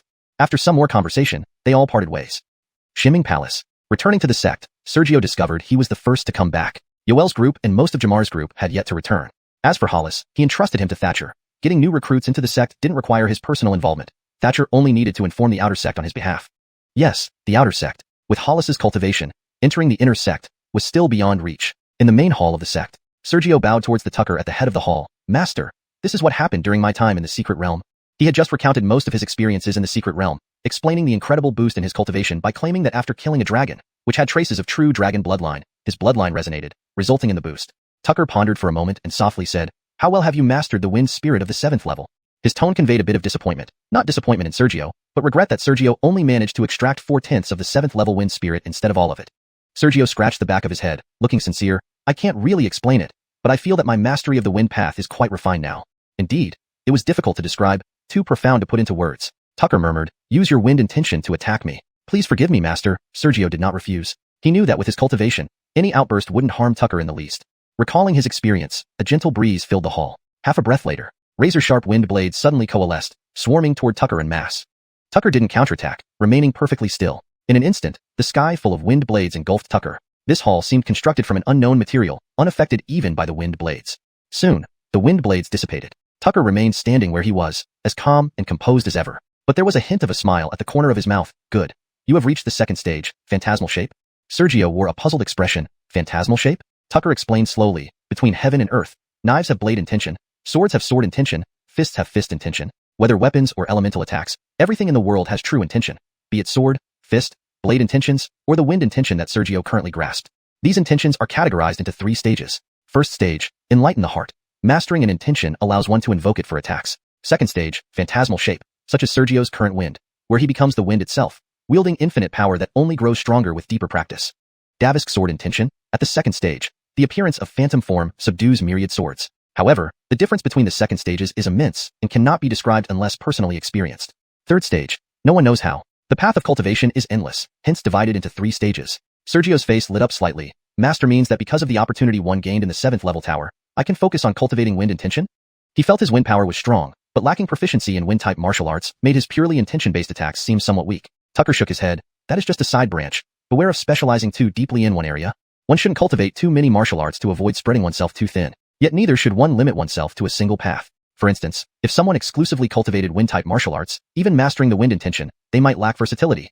Chapter 173. Bloodline is everything. In the manor of Mayor's residence within Black Feather City, where the teleportation array was located, although many people were waiting for something, the most striking figure was undoubtedly Castor. He stood there, a fan in hand, looking like an elegant youth. A ripple suddenly began to spread in the teleportation array. An official with a mustache, whose eyes lit up, commented, Someone is being teleported from the chaotic land, but it's unknown who. Castor closed his fan, seemingly calm on the surface, yet his eyes betrayed his inner excitement. After about 3 breaths, the ripple rapidly expanded, and more than 30 people appeared simultaneously in the courtyard. Castor's eyes flickered, and he instantly stepped forward. Senior brother Su. The group that had been teleported was indeed Sergio and his party. After obtaining the golden firestone from the left family, Sergio brought it back to the mayor's residence. However, the teleportation array did not activate simply by replacing the golden firestone. Sergio didn't fully understand the specifics, but after replacing the golden firestone, Chase fiddled with the array for about half an hour before it finally resumed normal operation, allowing them to return via teleportation. As Castor spoke, Sergio's vision returned from a void to an unfamiliar courtyard and many unfamiliar faces. But unsurprisingly, this should be the mayor's residence of Black Feather City. the city closest to Xianxia Palace, only 800 miles away. After sizing up the situation, Sergio looked at Castor, junior brother Tang. Initially, Sergio's gaze shifted to the person beside Castor, someone he recognized as Davon. Initially sealed in strength, Davon had accompanied Castor in the merchant caravan. At that time, Sergio felt that Davon's cultivation was not simple. Now, observing him, Sergio realized he couldn't perceive Davon's level of cultivation. Although there were many people in this courtyard, except for Davon, he could clearly discern everyone else's cultivation levels. Noticing Sergio's gaze, Davon revealed a modest demeanor. Young Master Su. Castor then spoke up, senior brother. I have set up a welcome banquet for you at the Tang family. What do you think? Since senior brother has matters to attend to, let us leave first. Senior brother, junior brother takes his leave. Immediately, nearly 20 people spoke up. Soon enough, the previously crowded courtyard became empty, save for those who had pledged allegiance. The rest all left. To go to the Tang family? After some thought, Sergio shook his head. I've just returned, and there were several unexpected events on the journey. I need to report back to the sect urgently, and may not have the leisure to visit for now, perhaps next time. Other banquets would be fine to attend, but the Tang family's feast. Their power wasn't so simple. Using other forces to interfere in internal sect affairs was a great taboo. Castor serving under him was acceptable, but getting too entangled with the Tang family might not be good. From Sergio's perspective, attending the feast at the Tang family's residence was best avoided. After all, Castor's initial submission happened due to some friction between him and Castor. Although Sergio wasn't petty, Castor chose to serve under him out of self-preservation, not genuine allegiance like Thatcher and others. If so, pausing, Castor turned. Uncle Hua, since senior brother has no time, let's cancel the banquet. I will accompany senior brother back to the sect. They conversed further before everyone departed. Xianxia Palace. Upon returning to the sect, Sergio discovered that he was the first one back. Neither the people taken by Yoel, nor the majority led by Jamar had returned yet. As for Hollis, he had handed over the recruit to Thatcher. Joining the sect didn't require Sergio's personal involvement. Thatcher needed only to announce it under Sergio's name to the outer sect. Correct, the outer sect. With Hollis's cultivation level, entering the inner sect was still a bit beyond his reach. At the grand hall of the sect, Sergio bowed to Kevin at the head seat. Master, this is my account of the experiences in the secret realm. He had already recounted most of his experiences in the secret realm. Regarding the inexplicable surge in cultivation, he explained it by saying that killing a dragon-like creature infused with traces of true dragon bloodline had caused a resonance in his own bloodline, resulting in the boost. Kevin pondered for a moment and softly said, how well do you control the wind spirit of the 7th level? There was a hint of disappointment in his voice. Not disappointment in Sergio, but disappointment that Sergio had only managed to acquire 40% of the 7th level wind spirit instead of all of it. Sergio rubbed the back of his head, innocently. Disciple cannot explain clearly, but I feel that my mastery over wind manipulation should be quite advanced. Indeed, it was indescribably profound and ineffable. Kevin gently instructed, use your wind intention to attack me. I beg your pardon. Sergio did not refuse, knowing that at his current cultivation level, no matter how fiercely he attacked, he wouldn't harm Kevin. Recalling how he once broke Kevin's skin using sword skills, it was simply because Kevin hadn't expected his rapid progress and hadn't used spiritual energy. With a thought, a gentle breeze stirred inside the grand hall. Half a breath later, several wind blades suddenly condensed and rushed towards Kevin in a deluge. Kevin did not counterattack, merely standing still. In an instant, countless wind blades enveloped Kevin. Yet the grand hall, made of unknown materials, remained unmarked by the blades' onslaught. Soon, the wind blades dissipated. Kevin was still standing there, his demeanor as calm as ever. However, a smile played on his lips. Good. You've entered the second stage of phantom shape. Sergio showed confusion. Phantom shape? Kevin slowly explained. Between heaven and earth, knives have blade intent, swords have sword intent, fists have fist intent. Whether weapons or elemental attacks, everything in the world has a true intention. A kind of sword intent, fist intent, blade intent, or wind intent as Sergio currently possessed. These various intents are divided into 3 stages. First stage, enlightened heart. It means one can use and attack with these intentions. Second stage, phantom shape. Like Sergio's wind, becoming one with the wind itself, possessing boundless power that increases with deeper cultivation, incredibly powerful. For example, at the second stage of sword intent, the appearance of phantom shape makes all swords bow down. The gap between each stage is vast, incomprehensible unless experienced firsthand. Third stage. Nobody knows what it entails. The path of cultivation is endless, hence the division into 3 stages. Sergio's face brightened slightly. Does Master mean to say that with this opportunity in the 7-layer tower, I can focus on cultivating wind intention? He also felt his wind power was strong, but without practicing wind-type martial arts, his attacks based solely on intention seemed somewhat weak. Kevin shook his head. That's a minor point. Beware of focusing too narrowly on one path. One shouldn't practice too many martial arts to avoid spreading oneself too thin, but also shouldn't limit oneself to one path. For instance, if someone practiced only wind-type martial arts, mastering the wind intention immensely, they might be unmatched in power, but... Chapter 174, the task given by Darren. Faced with Sergio's words, Darren shook his head in denial. He went on to explain that if there were a person who only cultivated wind elemental martial techniques and had an incomparable mastery over the essence of wind, their strength would be unparalleled. But, if this person encountered a royal bloodline specializing in wind, under the suppression of such a bloodline, no matter how strong one was, how much could they really exert?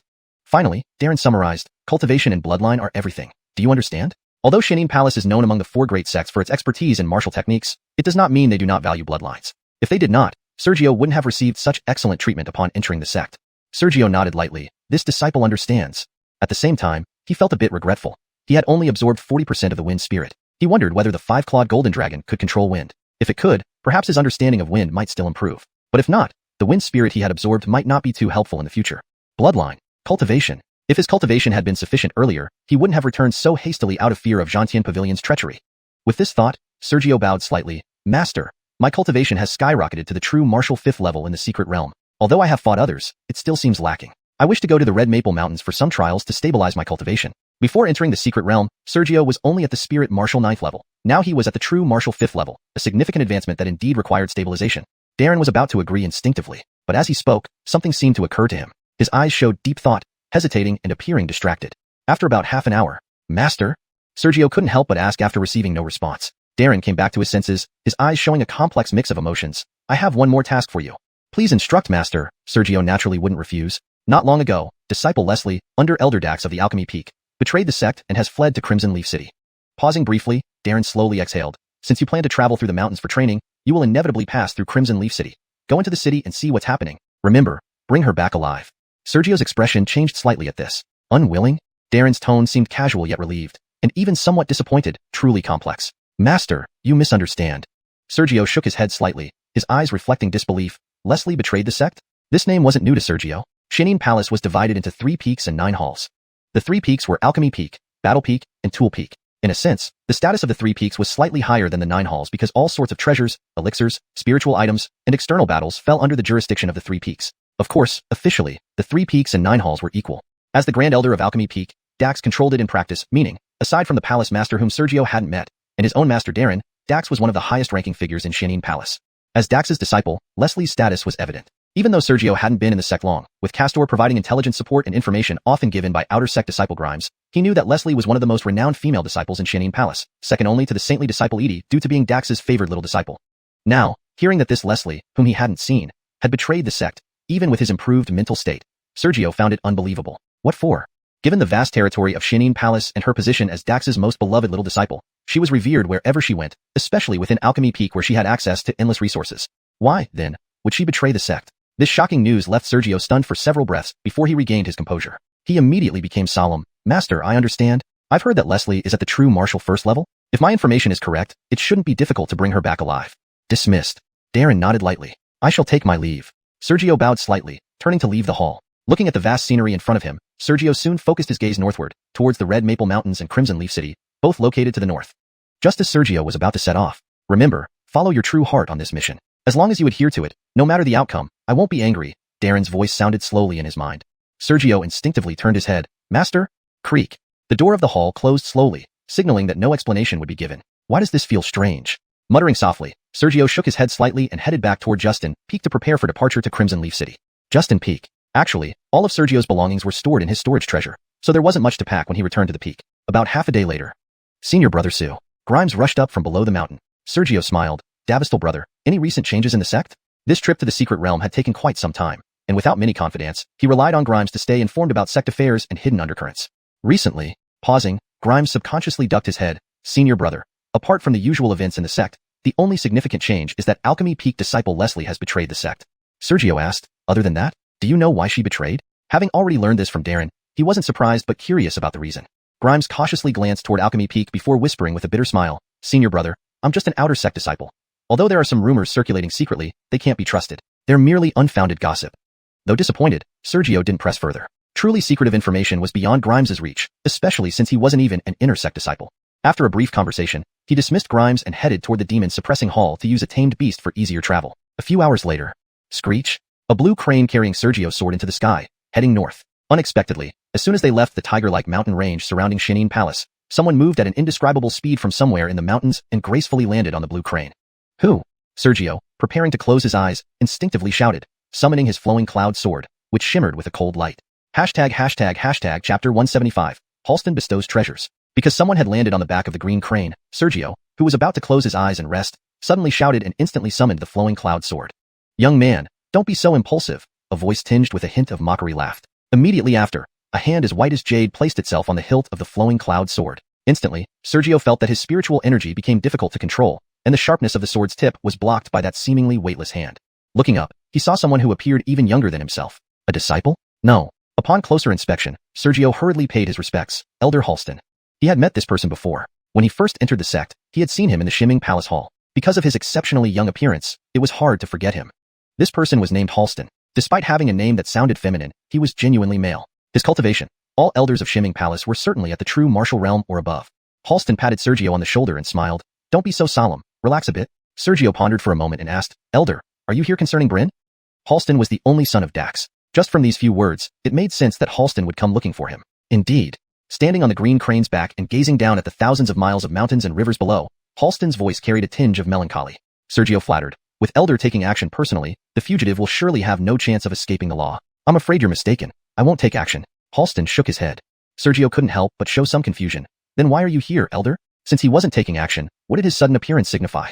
Halston's voice grew more melancholic. Deputy Palace Master mentioned that he instructed you to visit Crimson Leaf City. My sole purpose here is to entrust you to bring her back alive. In his speech, he emphasized the word alive. Rest assured, Elder. Master has given me instructions. I will definitely bring her back alive. As he responded, Sergio's heart secretly relaxed a lot. He had long heard that although Elder Halston possessed extraordinary cultivation and his father was the great elder of the Alchemy Peak, Dax, he was very amiable and had no airs about him. Now, it seemed true. Very well then. The trace of melancholy vanished from Halston's eyes, and he patted Sergio on the shoulder again. After thinking for a moment, he took out 3 talismans. Handing the talismans to Sergio, Halston said, Here, I've heard there were some unexpected incidents on your way back from the secret realm. These teleportation talismans can be considered a gift to celebrate your entry into the sect. If you encounter danger in the future, they will provide a means of self-preservation. The teleportation talisman, once used, would instantly transport a person over 1,000 miles away. Even now, with Sergio at the 5th level of true martial realm, it would take him considerable time to cover such a distance, even at full speed. With this item, one could save their life in critical situations. 3 talismans could practically mean 3 extra lives. Of course, to use this item, one needed at least 7th level spiritual martial realm cultivation, and for those with weak physical bodies, it might even require 8th or 9th level. Otherwise, they would be crushed during the teleportation process and leave no remains. Sergio didn't show any joy but quickly protested, Elder, this gift is too heavy. Before he finished speaking, Halston flashed away, leaving the green crane and descending to an unknown location on the ground, giving Sergio no chance to refuse. If it were another time, he wouldn't have thought much of it. But now, looking down at the earth below, Sergio couldn't help but frown slightly. Something about this situation felt off. After a long while, Sergio turned around and muttered to himself, Bring her back alive. Follow my heart? Halston's sudden bestowal of treasures and the Demetrius' final instructions both demanded bringing the person back alive. Furthermore, if Halston truly cared so much, why didn't he act personally? Regardless of how unpretentious Halston seemed, with his cultivation, he could reach Crimson Leaf City in just 15 minutes, and his divine sense could envelop the entire city. After a long pause, unable to draw a conclusion, Sergio stopped thinking, Forget it. Whatever ulterior motives there are, I'll know when I reach Crimson Leaf City. Whatever ulterior motives existed, they were irrelevant to him. He only needed to bring the person back. With this thought, Sergio felt a great deal of relief. Unexpectedly, he hadn't pondered for long. A somewhat urgent voice rang out behind him, Senior Brother Su, please wait. Turning around, he saw 2 people in Shimming Palace attire rapidly approaching from the sky, both appearing to be around 30 years old, one at the 2nd level of true martial realm and the other at the 9th level. Neither was someone he recognized. The 9th level true martial practitioner wasn't a problem, but the 2nd level true martial practitioner, surprisingly, held the same status as him, 5th leaf disciple. What kind of day was today, causing everyone to come looking for him one after another? He patted the green crane's back. Squawk, following the command. The northbound green crane stopped spreading its wings and dove towards the ground. On the top of a small zen hill, Sergio had just landed when the 2 men also descended from the sky. Senior Brother Su. Both greeted Sergio respectfully. Though unfamiliar, Sergio still returned the gesture. Greeting, juniors. What brings you here in such haste? I don't know. Grandfather told me to come. The 2nd level true martial practitioner replied candidly. Sergio frowned slightly. Your grandfather is? The great elder of Alchemy Peak. The 2nd level true martial practitioner maintained his candid expression. Meanwhile, the inner disciple 2-leaf branch bowed again. Senior Brother Su, Junior Brother Aldo. This is Senior Brother Songbar, the direct grandson of Elder Dax. Aldo, Songbar? Sergio realized, laughing. So it's Junior Brother Songbar. Why have you come? Inwardly, he wondered, could this be another matter related to Bryn? Halston had just left, so why did Songbar come? Aldo spoke quickly. Senior Brother may not know. Elder instructed that you are a rising star of the sect with unmatched talent. Therefore, Elder instructed that Junior Brother Songbar should get closer to you. As he spoke, Sergio's expression suddenly stiffened. Getting closer? Songbar was no ordinary person. He was the direct grandson of Dax. Although Songbar's cultivation was inferior to Sergio's, his status was no lower than his own. If the 2 of them really got close, aside from cultivation, the external factors during the Holy Sun competition would instantly favor Sergio. Why would Dax suddenly ask Songbar to get close to him? This seemed to violate the unwritten rules of the sect. At this moment, Aldo bowed again. Senior Brother Su, Elder instructed that you must bring Bryn back from Crimson Leaf City and ensure she does not die. Was this a trade? Sergio looked at Aldo, narrowing his eyes. Dax suddenly asked Songbar to get close to him and now brought this message. It was all too mysterious. However, he didn't ponder further. Junior brother, rest assured. This is Master's instruction. Unless interfered by external forces, I will definitely bring her back. Since he couldn't figure it out, continuing to think would be futile. Songbar looked quite pleased. Since that's the case, I will set up a banquet on Alchemy Peak and await Senior Brother's return. Chapter 176, Red Maple City. Receiving Sergio's response, Songbar appeared quite delighted and even expressed his intention to host a banquet at Ernie Peak when Sergio returned. Fine. The three chatted casually for a while before Songbar and Aldo left. Watching their figures recede into the distance, Sergio suddenly spoke up. Aldo, since Ernie Peak values this matter so much, why didn't Elder Song and the others handle it personally?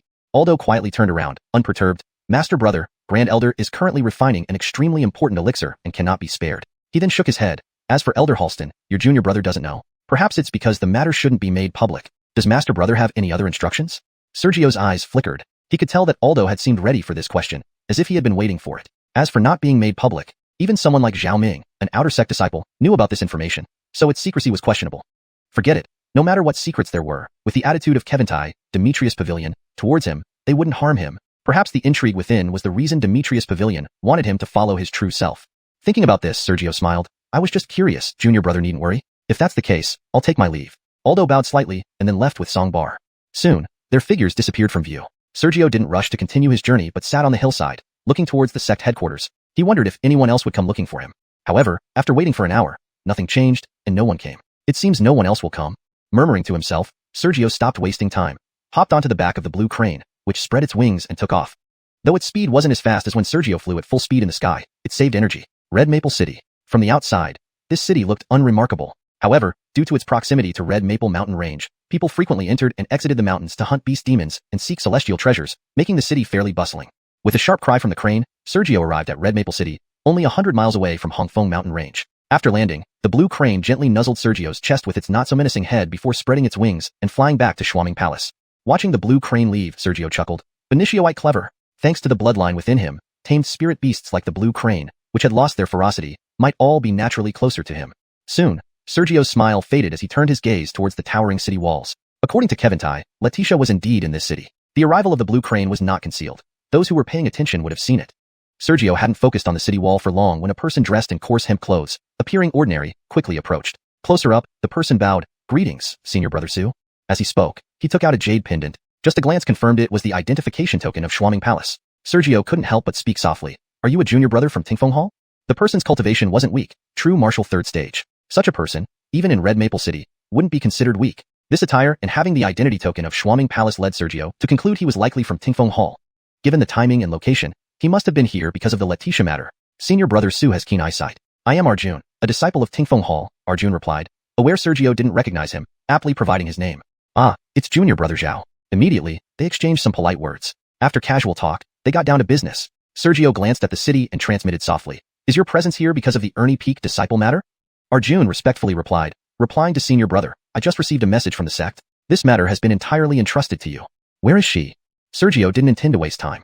Catching the person and returning her to the sect would allow him to enter the mountain range. Arjun hurriedly shook his head. I don't know. Sergio's expression darkened slightly. Arjun quickly explained, Senior Brother, the city is busy and chaotic. After she fled into Red Maple City, she hid. Although I and many other Tingfeng Hall juniors have searched the city, she used to be a Ernie Peak disciple and is familiar with the sect's methods, making it difficult to locate her precisely. Before Sergio could respond, Arjun added, if that was all, it would be fine. But the sect ordered that we not make a fuss. Since she knows the sect well and we can't cause a commotion, it's already tough enough that I've managed to keep her within the city. Watching Arjun vent his frustrations, Sergio paused. Then he said, so, apart from confirming she's still in the city, you have no idea of her exact location? Arjun gave a sheepish laugh, implying as much. Seeing this, Sergio looked at the city and frowned. Although Red Maple City seemed ordinary, it was actually large, spanning over 100 miles from his aerial view earlier. Without knowing her whereabouts, finding her would be challenging. After pondering for a while, Sergio suddenly turned his head. How do you confirm she's still in the city? Since you don't know her precise location, she could have left elsewhere without your knowledge. The city was vast. He wasn't sure how many Tingfeng Hall members were in the city, but he was certain, given the lack of public action, it would be impossible to monitor every corner of the city. Without mentioning anything else, a true martial realm Letitia could easily escape by digging an underground tunnel. This was just a random thought. In dire straits, countless survival tactics could be employed. Unexpectedly, Arjun showed no worry, instead revealing a strange look. Sergio suspected Arjun might call him foolish if not for the hierarchy difference. As if sensing Sergio's thoughts, Arjun stepped back slightly and pointed to the city. Senior Brother may not know, although we only have about 30 Tingfeng Hall brothers in the city, they are all skilled in tracking. It turns out, the Letitia hiding in Red Maple City wasn't planning to stay but was forced to. Ignoring Arjun's strength for now, they had a combined technique that allowed them to track within 10,000 miles, pinpointing locations within half a meter's accuracy, which was terrifying. Aware of Xianxia Palace's tracking ability, the Letitia had no choice but to hide among the massive crowd to mask her presence. Due to the city's immense population causing significant interference, Arjun and his team couldn't trace her anymore. Chapter 177. No clue. Tosha, once the most favored disciple of Dax, was very familiar with the conduct and secret arts of sect disciples. This allowed her to immediately hide within the city's chaotic energy, concealing herself as soon as she sensed something amiss. Even though Arjun and his wind Davastiner Hall knew that Tosha was within the city, they had no way of breaking this deadlock and could only wait. However, Tosha couldn't leave either. Leaving the city would mean losing the protective cover of its chaotic energies, making her presence and whereabouts as conspicuous as a blazing sun rising in the night sky for Arjun and the others. With Arjun's explanation, Sergio finally understood the current situation. The clarity only made him feel how complex the matter was. He was confident he could defeat or even capture Tosha, but that depended on finding her first. If he couldn't find her, how could he capture her? Observing Arjun, Sergio noticed the flicker of distress in his eyes and instantly felt heavy-hearted. Despite not wanting to upset the genius who had risen like a star in their sect, Arjun cautiously began. Senior Brother Su, to be honest, my fellow disciples and I were in a stalemate and had no choice but to seek aid from the sect. We didn't expect the sect to take our request so seriously and send you here. Now that you are in full control here, do you have any plan? Before Sergio arrived, Arjun was delighted. After Sergio arrived, Arjun realized that Sergio wasn't familiar with the local situation or even the Wind Davastiner Hall's secret tracking methods. It seemed like the sect had sent an inexperienced prodigy for prestige. If this mission failed because of it, Sergio would likely face no repercussions, but they would bear the blame. Elsewhere, although Sergio was unaware of Arjun's thoughts, he guessed some by seeing Arjun's cautious demeanor. After a moment's contemplation, he said nothing but turned his gaze to the city. To him, the simplest solution was to search every household directly, which would make finding her easy. But the requirement to keep everything quiet prevented this option. Thus, he really had few ideas. After much thought, Sergio gazed at the city walls and began to lament his insufficient cultivation level. If his cultivation was higher, he could spread his divine sense throughout the city in an instant, and Tosha would have nowhere to hide. Night fell after a long time. Arjun suggested, Senior Brother, why don't we enter the city to rest and figure things out tomorrow? Fine. Sergio agreed, rubbing his temples in frustration. Entering the city went smoothly. He and Arjun stopped at a seemingly dilapidated courtyard on the outskirts. Though it looked run down from the outside, it was actually elegant inside. Once seated, Arjun explained, Senior Brother, this is where I've been hiding my identity these days. My fellow disciples are scattered around the city, ready to react. They did not visit today out of respect, and I will inform them to pay respects to you tomorrow. Sergio shook his head. The sect's mission is paramount. Don't relax because of me. If Tosha escapes because they come tomorrow, it wouldn't be ideal. Arjun sighed in relief and flattered him. Senior Brother, your wisdom and foresight are truly admirable. Smiling without response, Sergio pondered how to locate Tosha. He wasn't skilled in tracking, and neither were those proficient in it having much success. Training now wouldn't help. If he were Tosha, he'd be extremely cautious, leaving no traces behind. Finding her wouldn't be simple, unless... After more thought, Sergio decided not to waste time and whispered, Junior Brother Zhao. Yes, Senior Brother, Arjun responded instantly. Sergio narrowed his eyes. Does Tosha have relatives near Xianxia City? If so, we can secretly leak news about capturing her family, perhaps forcing her to show up. Pausing, Arjun added, she's an orphan. The Grand Elder found her while traveling and brought her back to the sect. Her loneliness moved him so much that he used secret arts to trace her lineage, only to discover she has no living relatives. It turned out Tosha had no blood-related family. Feeling frustrated, Sergio mumbled inwardly. Originally planning to use her family as bait, he found it impossible. Arjun continued, due to our inability to proceed, we had no choice but to seek the sect's aid, leading to your arrival. Silent, Sergio stared at the darkening sky, his mind racing for a solution. Unknowingly, dawn came. Sergio spent the whole night thinking, yet he found no answers. Arjun was elsewhere, probably monitoring the city gates. Master, you've given me a tough problem, Sergio muttered to himself before getting up and leaving the courtyard, hoping to find a clue by exploring the city. In a deserted desert within the Xianxia Palace territory stood an oasis. The lush greenery and babbling brook made it hard to imagine this paradise amidst the arid desert. At the center of the oasis, Vlad appeared. Walking through the oasis, Vlad saw no one. Finally, Vlad frowned, Elder Brother Aaron, why avoid me? With Vlad's cultivation and status as a contender for Sacred Son, there were few in the Xianxia Palace who could call him brother. Chapter 178, Elder Brother Aaron, in the desert oasis. Vlad lingered in the oasis without finding a single soul, perhaps growing impatient. Even with only 5 people, he still addressed them, using Elder Brother as a prefix. In the vast and profound Xianxia Palace, those who could be called his elder brothers were rare as unicorn horns. His voice wasn't loud, but it spread out in all directions under the influence of spiritual power, echoing. After about 3 breaths, I'm just a sinner. Why did you come looking for me and risk your bright future? A low whisper sounded not far to Vlad's left. Vlad's body stiffened, then he abruptly turned to look over, only to see a stream there and a figure sitting quietly by its side. That person looked like a beggar. With disheveled hair and ragged clothes, anyone with a discerning eye would recognize that the clothes on this person were all treasures. But for some unknown reason, these precious garments were now dusty and emitted a foul stench. If in another place, no one would doubt this person's identity as a beggar. But here, Despite the overpowering stench, Vlad remained calm, even smiling as he approached and sat down beside the man by the stream. Elder brother Aaron.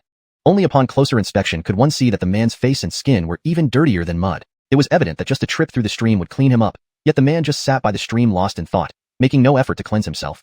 Brogan didn't respond, remaining lost in thought. After an unknown period, Brogan finally turned his head slightly with difficulty. Probably only you, junior brother. Remember me now within the sect. Focusing on the seemingly revolting stench before him, Vlad's expression remained composed. Why do you let yourself sink so low? With your talent, if you return to the sect, the position of Holy Son will be within reach. Can't go back? Brogan's face froze, staring at the stream, muttering to himself. Elder brother. Vlad revealed a hint of agitation. Brogan did not respond.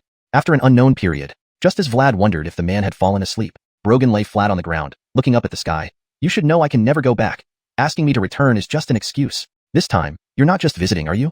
Without waiting for a response, the man closed his eyes as if in a shallow sleep. Speak your mind. I've already sunk this low. I won't refuse what I can do. Vlad's face stiffened. Soon, he spoke slowly. I want elder brother to kill someone for me. You once said you owe me a favor. Who? Brogan didn't inquire further. Vlad narrowed his eyes. Sergio?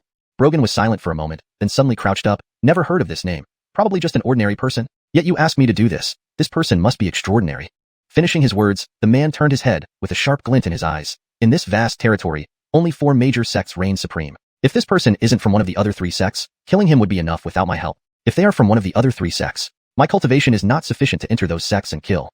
A bead of cold sweat appeared on Vlad's forehead. Summarizing, the man spoke. Since you speak, that person must be no match for me and an opportune moment for me to act. Such considerations imply that the person is from our sect, worthy of you speaking and causing you concern. That person must be a rising genius within the sect. Vlad did not deny, even after years of seclusion, elder brother remains wise. Your wisdom is something junior brother can never catch up to. Even if he could deny, if the man truly acted, he would eventually uncover the truth. There's no point in a lie that will be exposed. Brogan remained silent. For a long time, he returned to his previous listless state. I am already a sinner. If I slay a genius of the sect. He refused. Vlad closed his eyes, then suddenly opened them again. Elder brother, you owe me a favor. You yourself said you wouldn't refuse what you can do. Not wishing to respond due to the debt, Brogan finally whispered. I remember, junior brother. You aren't the type to envy talent, known for your humility within the sect. Power, indeed, cuts to the bone. Even a gentleman like you can't escape the agony of power. Vlad suddenly laughed. My only younger brother died at his hands. No matter what kind of person my brother was, or what he did, however useless, he was my only real younger brother. Yet he died by Sergio's hand. Is this reason enough, elder brother?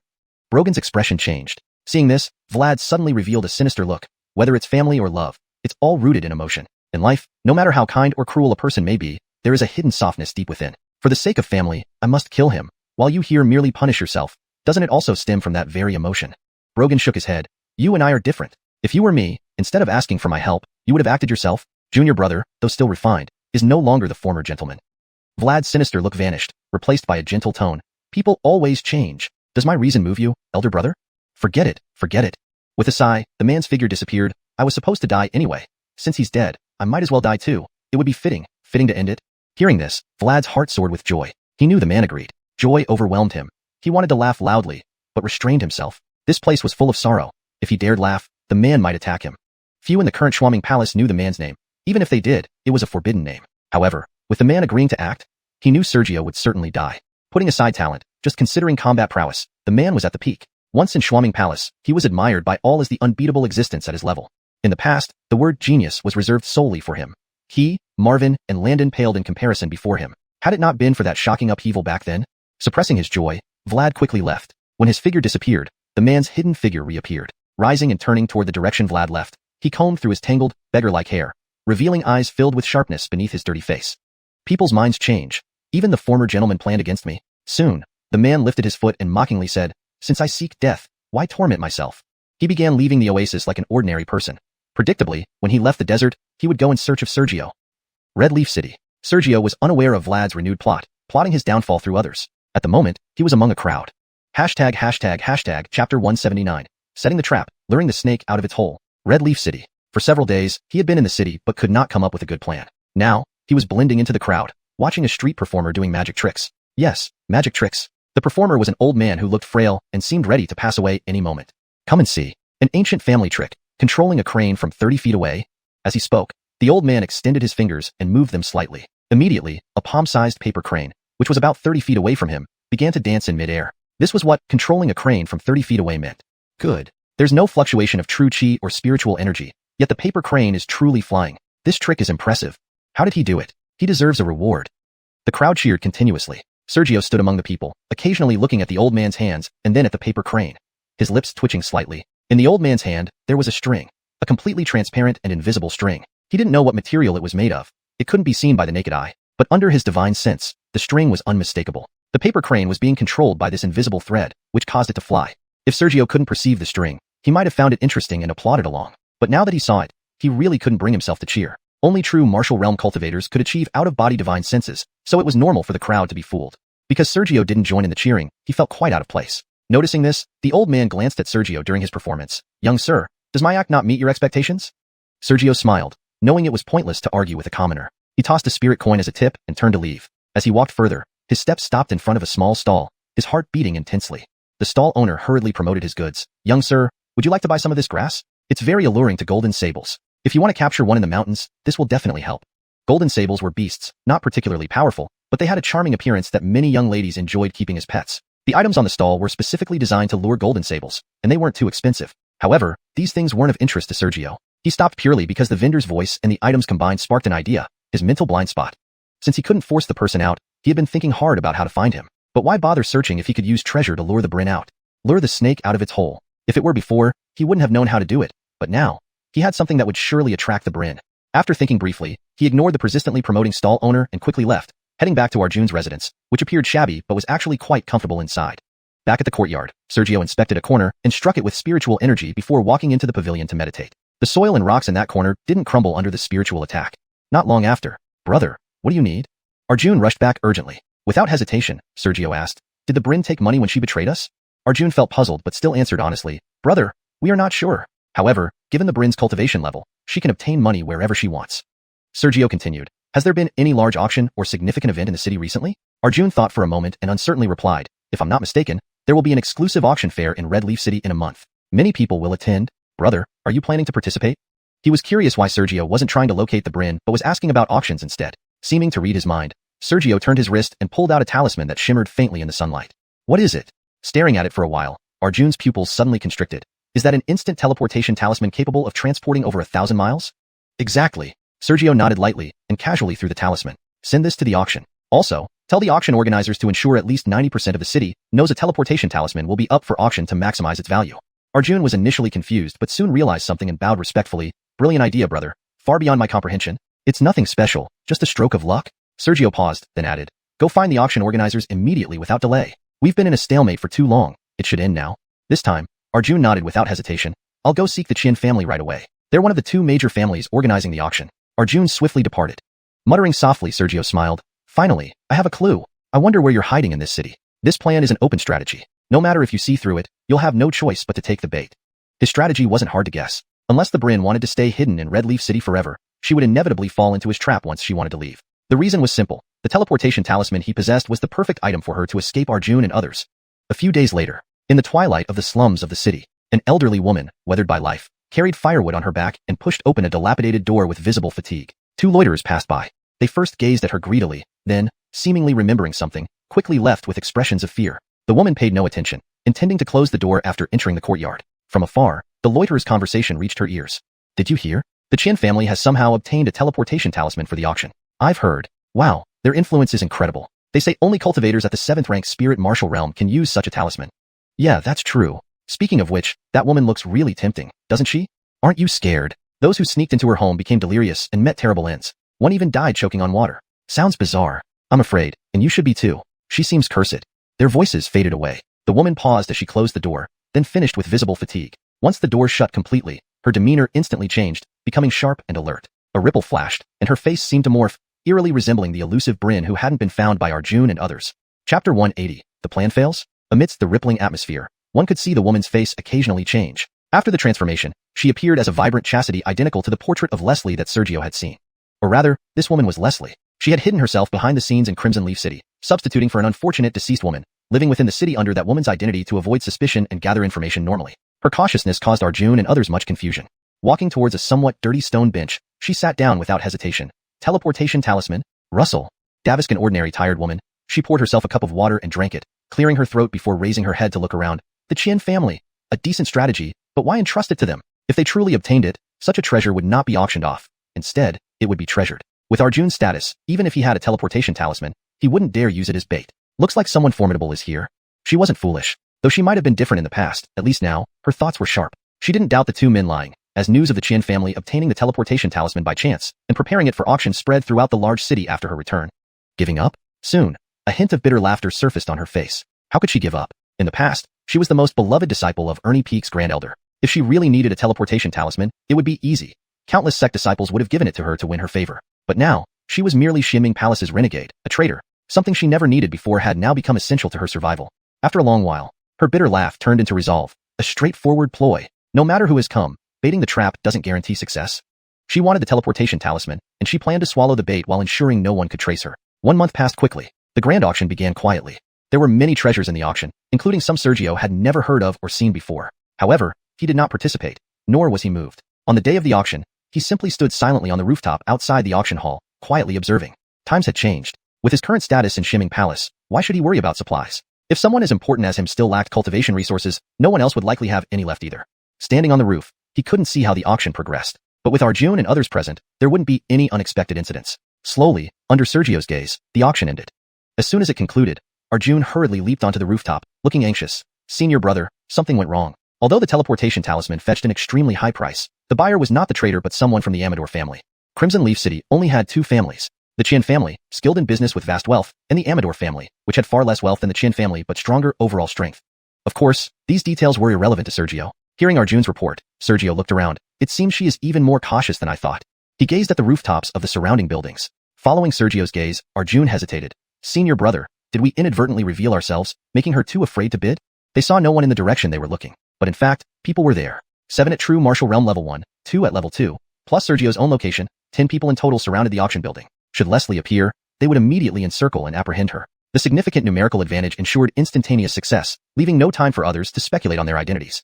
Sergio remained non-committal, saying, perhaps. Arjun, however, pressed on, Senior brother, what should we do now? If so, she will likely be even more cautious in the future. Finding her will be exponentially harder. Just as Sergio was about to respond, he abruptly changed the subject. You mentioned someone from the Amador family. I thought the buyer was an old man, but unexpectedly, he looks to be about my age. The Amador family indeed has guts. He pointed to a young man with a proud expression emerging from the building, followed by 4 spirit martial realm guards. Arjun glanced over and nodded. Yes, he's from the Amador family. Word is that the Amador family's patriarch intended to attend personally, but the Qian family, sensing competition for the talisman, thwarted it somehow. As for the details, I haven't delved deeper. Unexpectedly, despite the Qian family's greater wealth, they failed to outbid the Amador family. At the end of his words, Arjun slapped his forehead with a bitter laugh. Senior brother, in such times, you still care about the Qian and Amador families. They are just 2 insignificant minor clans. Before he finished, Sergio suddenly soared into the air. Follow me. Under the cover of night, he hovered slowly in the sky, trailing behind the so-called Amador family members, whose figures were concealed from those with insufficient cultivation. Arjun hesitated for a moment, nodding to the others and following Sergio while staying hidden. Maybe Sergio underestimated the importance of the teleportation talisman, or perhaps the Qian and Amador families valued it more than expected. Before long, Sergio noticed that the streets became increasingly deserted as the Amador family members proceeded, unlike the usual bustling scenes. Upon reaching a certain point, almost 20 black-clad figures jumped out from the shadows, blocking the Amador family's path. The leader coldly snorted, hand over the teleportation talisman, or die. The proud young man's eyes flickered before shouting loudly, impudent. Immediately, do it. More figures emerged from the darkness, protecting the Amador family members behind them. Without further ado, both sides engaged in fierce combat, blood flying everywhere. In the sky, Arjun disdainfully surveyed the scene, then shook his head. The Qian and Amador families seemed relatively restrained, only sending out some minor figures at spirit martial realm, not deploying true martial realm experts. Sergio observed the battle below and nodded. That's normal. If true martial realm experts intervened, it would escalate into an all-out war. A teleportation talisman is precious but equivalent to a single life. Sacrificing countless lives for one isn't worth the cost. Chapter 181, The Last Laugh. Sergio watched the battle unfolding below, nodding slightly in response to Arjun. The carnage beneath, while unexpected, was also predictable. Cultivation? He increasingly recognized its importance. Had his cultivation not been sufficient, would he have the leisure now to observe the battle alongside Arjun without caring much for it? The slaughter lasted nearly half an hour before it ended. The Amador family ultimately had a slight advantage, and the black-clothed figures retreated, leaving many bodies behind. Under escort, the young man continued on his way, perhaps relaxed, as he held a talisman and communicated with someone older through telepathy. Seeing Sergio still trailing, Arjun hurriedly caught up. Senior brother, is there anything else to see? Initially, Arjun thought Sergio followed merely for entertainment. Now, it seemed more than just that. Just as Sergio was about to speak, a cry of agony rang out. Instinctively, Arjun looked down and saw, amidst the dark shadows, a dagger suddenly severing the arm of the young Amador man holding the talisman. Boldness. To your death. Who is there? Brogany's spirit warrior realm cultivators who had been relaxed quickly roared in anger. But the next moment, they fell to the ground. One true warrior realm pressure wave descended upon them, making it difficult to even move. At this point, the spirit warrior realm cultivators saw a slender figure slowly emerge from the darkness, apparently having trailed them for quite some time. The young man, despite intense pain, suppressed his screams, pale-faced and trembling, growled, True warrior realm, how dare you attack me? Are you not afraid of breaking the rules? Her tremors might have been from fear, anger, or simply the excruciating pain of a severed arm. Ignoring the young man, the woman beckoned with her hand, instantly snatching the talisman from the severed arm. Sister Apprentice, I've been waiting for you, senior brother. Sergio's slow voice echoed then. Whoosh. A series of air-breaking sounds rang out as figures appeared one by one. Sergio and Arjun landed directly on the ground. The one who had seized the talisman was none other than Leslie. The Amador family members, seeing Sergio appear so suddenly, were taken aback. You? Sergio ignored them, focusing instead on Leslie.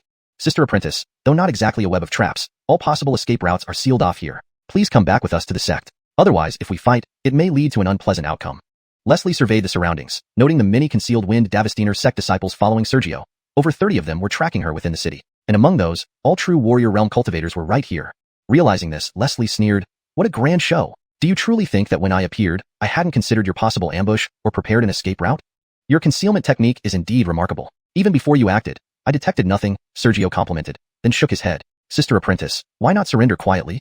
Unless necessary, he did not wish to fight. After all, whether it was Kevin, Halston, or even Dak sending people to inform him, it was crucial to bring her back alive. Once fighting started, Blade showed no mercy. Moreover, he felt there might be unknown nuances, so he chose a polite approach before taking action. Looking at Sergio and Arjun, and then around at the surrounding Wind Davestiner sect disciples, Leslie smirked mockingly. You've never used a teleportation talisman, have you? Hearing this, Sergio felt a sense of unease. Without further ado, he said, Sister Apprentice, forgive me. His figure flashed like lightning as he struck forward. However, he didn't use Avril but punched toward Leslie. Though Leslie was also a true warrior realm cultivator, she was only at the first stage. Not to mention Sergio's exceptional strength, even a common 5th stage true warrior realm cultivator's punch would be too much for a 1st stage true warrior realm to handle. With a fearless expression, Leslie thanked him. Thank you for the teleportation talisman. As she spoke, she infused spirit energy into the talisman, causing it to vanish in an instant along with her. By the time Sergio's punch reached halfway, it was already too late. A teleportation talisman could instantly transport one away, impossible to intercept once activated. Arjun's face turned deathly pale. Senior brother. She used a teleportation talisman to escape. Teleportation talismans could instantly transport one over 1,000 miles. Although Arjun and others had secret techniques to track within 10,000 miles, 1,000 miles gave ample time for Leslie to disguise herself and escape. Moreover, the Red Maple Mountains were a mere 100 miles north. If Leslie entered those mountains, Sergio, watching the empty space, sighed inwardly. One step behind? Arjun remained surprisingly calm, gritting his teeth. Senior brother, report to the sect immediately. We must resume tracking and ensure she doesn't escape our range. Indeed, it should be done swiftly. Sergio nodded. Arjun gestured to the others, who emerged from hiding, flying out of the city as fast as lightning. Sergio, however, wasn't anxious. He calmly approached the Amador family member. Friend, if you're smart, you've guessed something. Though I don't know what you've surmised, surely you won't spread it around. The Amador family member, holding his severed arm, endured the pain with a forced smile. No, not at all. He wasn't foolish. Earlier, Sergio and Leslie addressed each other as senior brother and sister apprentice. The only nearby sect was Shinming Palace, just 4,000 miles from Crimson Leaf City. Sergio whispered, losing your talisman is unfortunate. Do you need compensation? The Amador family member shook his head quickly. No, not needed. My father received a message advising against participating in the talisman contest. We disobeyed. Thus it's not senior's fault. Sergio paused. In fact, since the Amador family had managed to protect the talisman, and obtaining the teleportation talisman was easy, he genuinely intended to compensate them with another one. They had spent real money at the auction after all. But now, since that's the case, forget it. The funds you paid for the talisman should still be at the auction house. Ask someone from your family to retrieve it. Consider it my gift. With that, Sergio turned his wrist, revealing a teleportation talisman. Infusing it with spirit energy, he vanished, using the talisman to teleport away. Chapter 182. Fearless in the Face of Death. Sergio finished speaking, and without wasting any time, he retrieved a teleportation talisman, activated it with his spiritual power, and vanished under its effects. Only then did the other Amador family guards rush over, drenched in cold sweat. Young master, are you all right? Return to the clan. The young man from the Amador family glanced around, shivering slightly. His heart was bitter. The Amador family had indeed received warnings before, but had assumed they were just tricks by the Chen family. Now it seemed fortunate that Sergio hadn't planned to attend the auction to retrieve the funds the Amador family had paid. Otherwise, this would have been far more disastrous than just a simple loss. On the other side, in the north, 1,000 miles away in the Red Maple Mountains, the Bryn, having escaped the city using a teleportation talisman, looked around at her surroundings before steadying herself and preparing to delve deeper into the mountains. Only by going deeper could she evade Arjun's pursuit. But unexpectedly, Just as she was about to move, ripples spread out, and Sergio silently appeared right there. The Brin's expression changed drastically. Without hesitation, she attempted to take flight. Sergio, who had just appeared, immediately saw her trying to escape. He flashed forward, blocking her path effortlessly, and softly said, "Sister Apprentice, your stealth skills are extraordinary, but that doesn't mean you can contend with me. I really don't want to use force, so please don't push things too far." The Brin stiffened, staring intently at Sergio. After a long pause, she finally spoke. How did you know I was here?" She didn't ask how Sergio had arrived so quickly. Only someone at the true martial realm could catch up with someone who had used a teleportation talisman, meaning Sergio must have used one as well. What puzzled her was how Sergio had locked onto her location. If she didn't understand this, even if she managed to escape now, she'd be caught again. Sergio smiled but didn't explain. Instead, he asked, "Sister Apprentice, will you return to the sect with Elder Brother?" The Brin remained silent for a moment. Her eyes suddenly reddened. "Catch me? Fine. Bring back my corpse. You're hesitant because you fear I might kill myself, making it impossible for you to report back to Dax, right? You have qualms, but I don't." As she spoke, she whipped out a soft sword and thrust it through the air. Blinding streaks of sword light flared up, incredibly sharp. Even Sergio, usually calm, felt irked. After offering her a way out, it was now time to act. "Forgive me, Sister Apprentice." Sergio suppressed his anger and threw a punch. He didn't use any star skills. It was just a straightforward punch. However, enhanced by his unusually pure spiritual power, this ordinary punch had more force than most martial techniques. The wind from his punch shattered the sword light before it could even reach him. In an instant, his fist neared the Brin, stopping half a foot from her chest. Though the punch stopped, the wind it generated had already struck. A bang resounded as the wind blasted her backward, crashing through numerous trees until she stopped 40 yards away. Sergio leaped after her. Unexpectedly, the Brin, eyes bloodshot, roared wildly. I refuse. I refuse." Her body began to swell. It was self-detonation. "Are you insane?"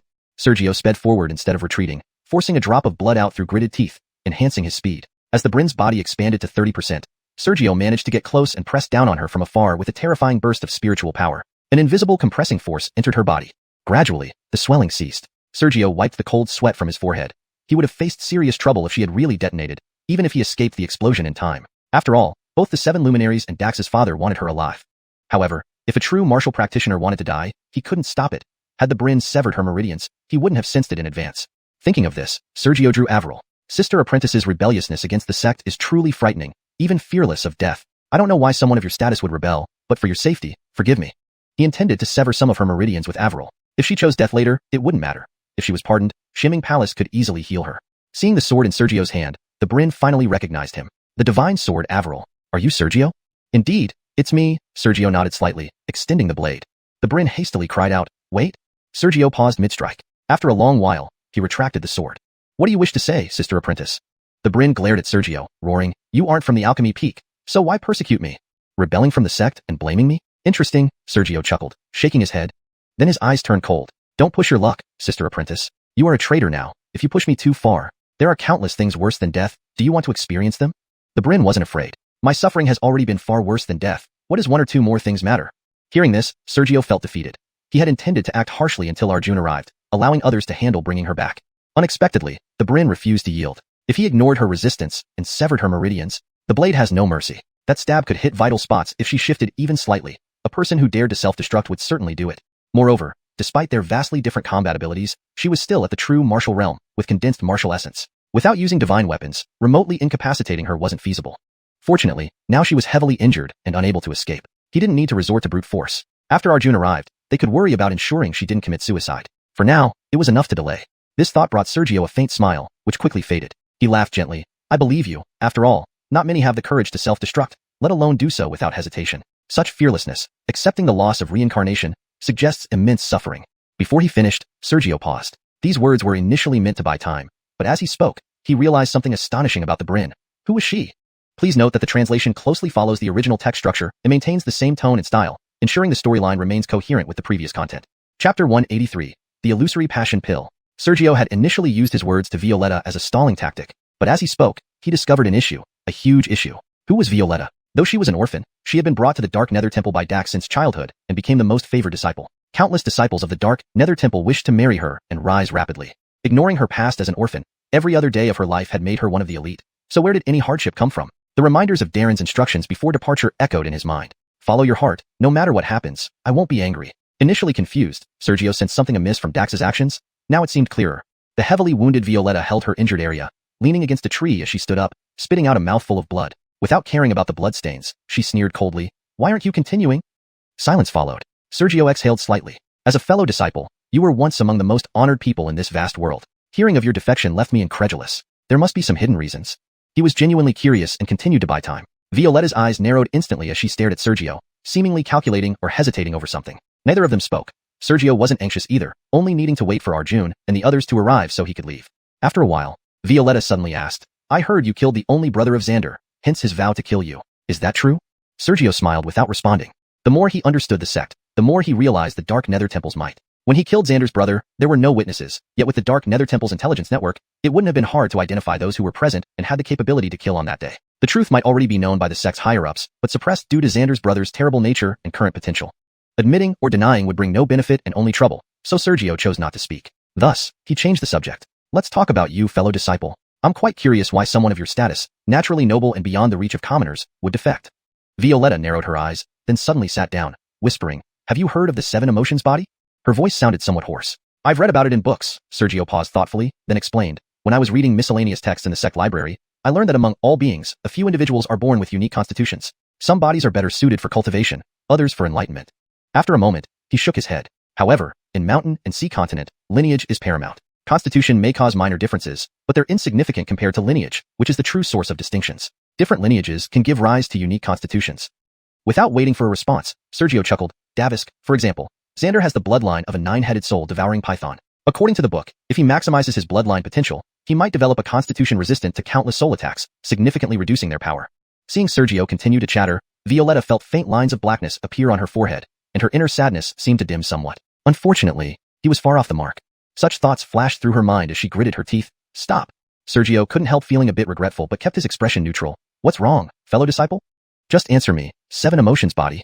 Violetta continued grimacing. Regarding the 7 emotions body, purposely pondering to waste time, Sergio eventually murmured. According to records, this constitution offers no direct benefits for cultivation. People with this constitution merely have an extraordinary perception of emotions that ordinary people cannot understand. Unfortunately, the recorder didn't possess a 7 emotions body himself, so he couldn't elaborate.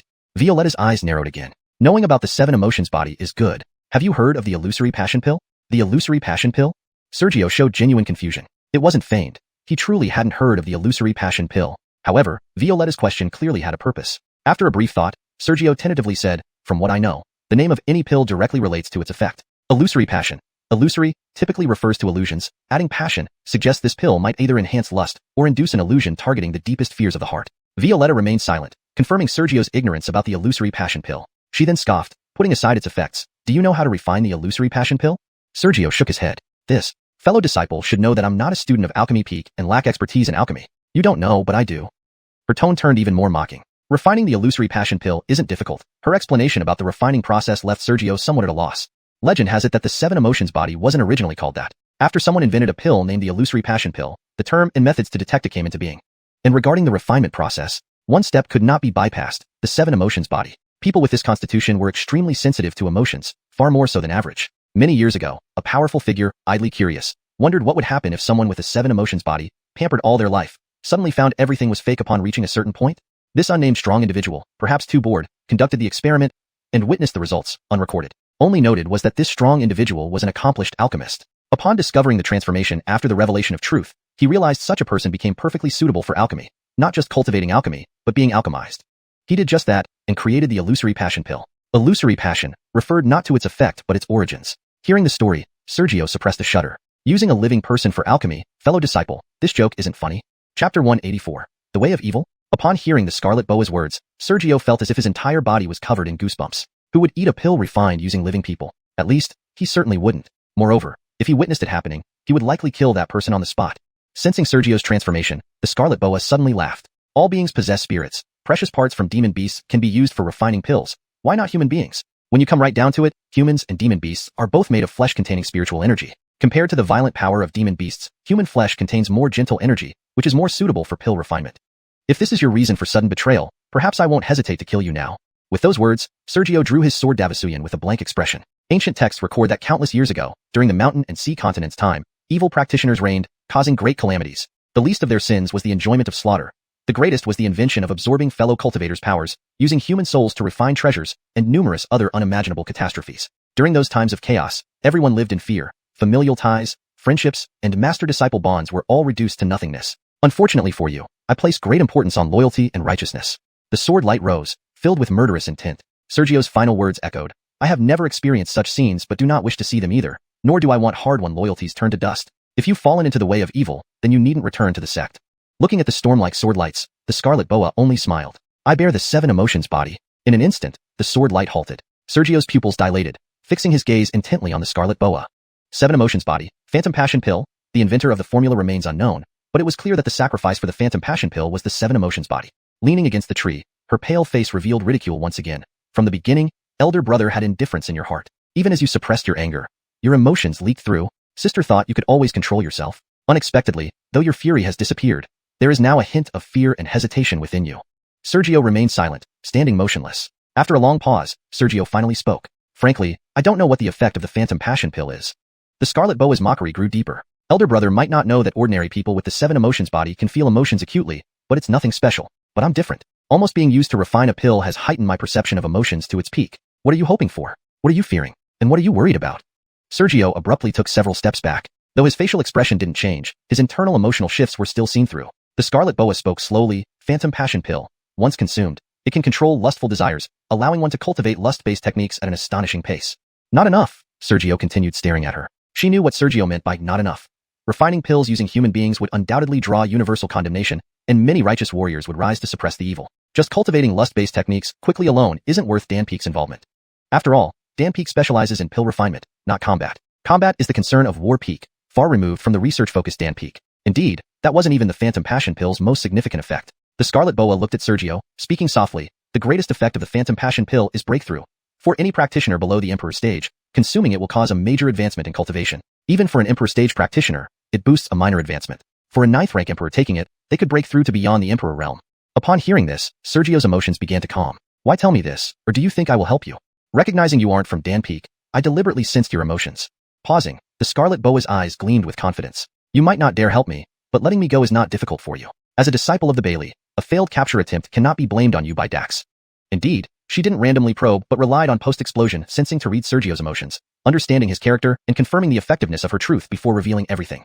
After a moment, Sergio slightly tilted his head. I am puzzled. Since you were so important, how did you manage to escape from Dan Peek? And why hasn't Dan Peek personally acted? Let's talk just about the Grand Elder of Dan Peek. If he acted, you couldn't escape, even if you fled 1,000 miles away instantly. The scarlet boa's words weren't necessarily the whole truth, riddled with inconsistencies. I wonder too why he didn't act personally. The scarlet boa didn't give an answer but wore a puzzled expression. Then, unsure, she murmured. Sometimes I think, perhaps some compassionate individuals in the sect intervened. Whoosh! A series of sounds broke the silence. The scarlet boa looked up briefly, then ignored it. Sergio saw Arjun and others approaching. His brow furrowed. It was the reinforcements he'd hoped for, thinking they'd let him get out of trouble. Checking the sky, dawn was already breaking, night having passed unnoticed. The reinforcements arrived quickly, yet Sergio didn't feel any relief. Arjun's shouts rang out, Traitor! You dared to linger here, underestimating us like this? They stopped mid-sentence upon seeing Sergio. Huh? Sergio? Why is he here? Confusion flooded Arjun and the others, but they hurriedly landed. Greetings, Senior Brother Sue. She didn't run because she's cornered here by Senior Brother. Yes, since Senior Brother dared to summon aid, he must have a plan. I was unfairly angry at you, Senior Brother. I'm truly embarrassed. After bowing, came the usual flattery. Sergio had no time for formalities, nodding briefly before turning his attention back to the Scarlet Boa in the direction of Shimming Palace. Arjun's arrival made it difficult for Sergio to determine the true story. Yet, the truth might have been right in front of him from the start. Seeing Sergio's silence, Arjun and the others exchanged glances, then formed a circle around the Scarlet Boa, silently waiting. After a long while, Sergio spoke slowly. Junior sister, return to the sect with me. This matter is nearly over. The Scarlet Boa's pupils constricted to pinpricks, closing her eyes tightly. Moments later, she showed disbelief. You? What are you thinking? She could sense that Sergio had believed her, filled with boundless sympathy. An emotion she detected as fundamental, impossible to be wrong. Despite this, Sergio not only refused to let her leave, but also wanted to bring her back to the sect. Standing by, Arjun and the others immediately became enraged. Rebel, how dare you disrespect Senior Brother Sue? Sergio frowned slightly. Brothers, remember she was once a disciple of Dan Peek. Please show some courtesy in your words. Hashtag chapter 185, decision from the heart. Facing Arjun and others' furious expressions, Sergio frowned slightly and softly intervened. The traitor's name was a fact, and all he could do now was accept it. Arjun and others were taken aback, somewhat confused, especially Arjun, who clearly remembered that when Sergio first arrived at Maple Leaf City, he had shown no objection whatsoever to being called a traitor or rebel. What had changed now? Though puzzled, Arjun and the others quickly nodded. Senior Brother is right. Sergio then turned around, took out a pill, and extended it. Since you claim to be able to directly sense changes in a person's emotional essence, I see no need to explain further. Take this to stabilize your injuries, and let's return to the sect. Leslie wrinkled her brows. All she could sense was Sergio's deep-seated confidence. Where did this confidence come from? Go back? After a moment of silence, Leslie sighed lightly. Although she was reluctant, with Arjun and others already here, and Sergio having made his decision, she had no choice. After all, to the outside world, she was just a traitor from the Shimming Palace. Perhaps, she could only choose to trust in Sergio's inexplicable confidence. The pill dissolved as soon as it entered her mouth. Given her upbringing on Pill Peak, while the pill was good, it wasn't top tier. Once her injuries stabilized slightly, Sergio didn't waste any time. He led Arjun and the others along with Leslie, heading back toward the Shimming Palace. This time, however, Leslie used her own power to fly alongside them. Shimming Palace. Maple Leaf City was merely 4,000 miles from the Shimming Palace, and the teleportation talisman could cover only 1,000 miles. For true Wu Realm cultivators, a distance of 5,000 miles was not far, and no one dared to stop Sergio and his group along the way. They returned to the sect without incident. Perhaps because they were bringing Leslie, Sergio didn't land near the sect but flew straight in, continuing to soar through the air within the sect premises. Upon entering the sect, Arjun and others immediately landed, only able to watch enviously as Sergio continued to fly. Given Sergio's status, as long as he avoided important areas, no one would say anything. Because he was flying, few saw Sergio and Leslie enter the sect together. Flying through the mountains for a while, Sergio finally brought Leslie down on a peak. Looking around, Leslie's face was full of surprise. This is the Formless Peak? Indeed, this was the Formless Peak, which by rights should be inhabited by Deputy Palace Master Kevins. Leslie confirmed it was the Formless Peak, but felt surprised as if unsure why. Sergio looked toward the main hall and suddenly smiled. Ordinary outer sect disciples might truly not recognize this place. But if you, junior sister, say you don't know, no one will believe it. Why did you bring me to the Formless Peak? Leslie asked directly, without any interest in joking. For you, this place should be the safest within the sect now. Without Master speaking, even Pill Peak won't reach here. After saying that, Sergio paused, thinking for a moment before rising again and flying towards the main hall. Leslie stood there for a moment, then found a spot helplessly. Wanting to sit in meditation and heal, yet worried about her future peace of mind, she could only stare at the main hall direction, pondering over Sergio's confidence and backbone. In the main hall, when Sergio arrived at the main hall, it was as cold and quiet as always. Inside the hall, Kevins was speaking with an blue with white hair and beard. Seeing Sergio enter, the elder stopped talking and squinted at him, clearly showing his displeasure. Sergio understood where the displeasure came from. He had met the elder before. The elder was one of those present during his first visit to the hall. He was Dax, the Grand Elder of Pill Peak, second only to the Palace Master and Deputy Palace Master in status at Shimming Palace. Counting up, this was only the second time Sergio had met Dax. Despite Dax's displeasure, Sergio maintained his courtesy. Greetings, Elder Song. Fascinating, Dax chuckled lowly, and with a step, his figure vanished. Not breaking through space, he simply moved so fast that Sergio's eyes and spiritual senses couldn't track him, making it seem like he disappeared instantly. Sergio wasn't bothered and bowed to Kevins. Master. Kevins heard this and thought for a moment. Then, he slowly rose and crossed his arms behind his back. You brought that girl to the Formless Peak. As expected, she has astonishing insight into human hearts and revealed some truths to you. Creak. The main hall doors slowly closed. A faint light barrier also appeared, enclosing the hall completely without any gaps. Clearly, this was to prevent eavesdropping. Sergio spoke softly, just as Master surmised. I considered two possibilities before you left, that you would return empty-handed, or that you would take someone to Pill Peak. Pausing, Kevins shook his head in exasperation. But I never thought you'd bring her to the Formless Peak. Now you've put me in a difficult position. Please forgive me, Master, Sergio said, staring at the ground, silently counting ants. His confidence stemmed from Kevins. Actually, he wasn't entirely sure of Kevins's thoughts, but he knew that Kevins wasn't afraid of Dax. Moreover, Kevins had instructed him to follow his heart, accepting whatever the outcome may be. This was the source of his confidence. Unexpectedly, his action of counting ants didn't deter Kevins. Instead, Kevins approached slowly. I'm a bit confused. Why did you bring her to the Formless Peak? To clear her name. If that's the case, I would be very disappointed in you. Sergio remained silent for a moment, then spoke softly. The sect declared her a traitor, which has already settled the matter. Though I sympathize, I understand that this decision is final. Very well, tell me why. Kevin smiled and turned back to his seat. Pausing briefly, Sergio lifted his head. Reason 1. Bringing her back was a sect mission, nothing more. Kevin's smile grew broader. There's reason 1, so there must be a reason 2. What is it? The truth. Does it really align with what she said? Sergio lifted his head and looked directly at Kevins, his master. Never before had he been so serious. Looking at Sergio, Kevins was momentarily speechless. Wasn't my meaning clear enough? Indeed, his words and actions had already told Sergio the truth. Hearing this, Sergio's face showed a hint of discomfort. Master, if this is the truth, then isn't Elder Song's conduct falling into the evil practices recorded in the scriptures? Evil practices? Kevin's face showed a peculiar expression. He wanted to leave in frustration, but he reconsidered. Sergio was his only disciple, unmatched in talent. After a moment of contemplation, Kevin slowly began. Let's put aside how Elder Song acted. I ask you, if you had limited time left, what would you think? Translation completed, maintaining the same paragraph structure and style as the original. Chapter 186. The Demetrius Take Action. Sergio's demeanor made the Demetrius feel that Sergio was overly naive, and he almost wanted to leave in a huff. However, Sergio was not an outsider. He was his only disciple now, so he could only suppress his frustration that hadn't surfaced in many years, pondering on how to guide him. He asked Sergio what he would want to do if time was running out for him. Time running out? Hesitating for a moment, Sergio glanced at the sealed hall before honestly replying, "Revenge where there's enmity, repay grievances where there are grievances." The Demetrius was somewhat dissatisfied and continued, "What if there was a way to extend your life?"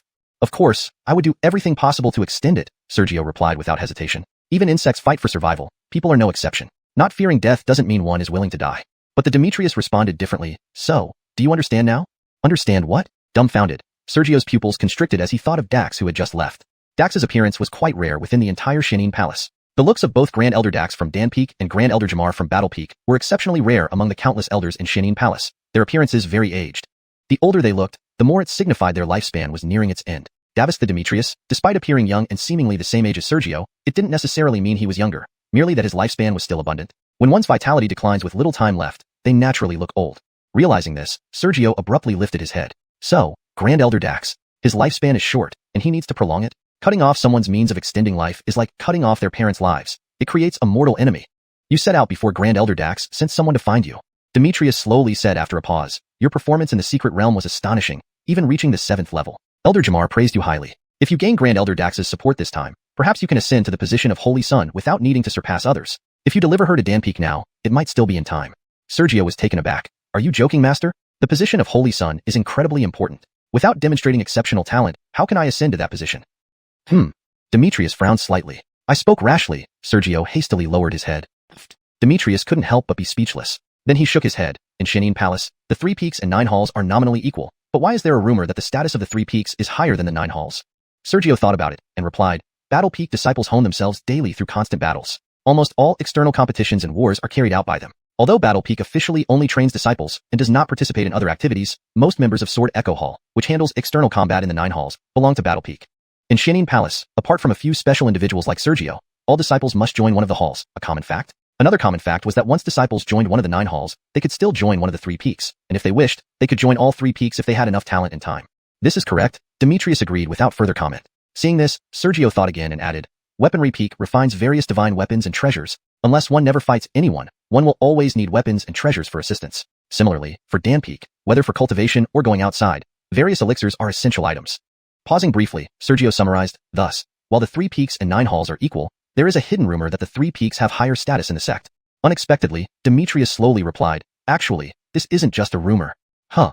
Sergio looked up suddenly. "To lead Battle Peak, one must have unparalleled strength. To lead Dan Peak, one must be unrivaled in alchemy. For Weaponry Peak, one must be unmatched in refining." At the end of his statement, Demetrius softly added, "Each of the 9 halls has their duties. If any master of the 9 halls meets with an accident, there are always elders to take over. But if an elder from one of the 3 peaks changes, who can replace them?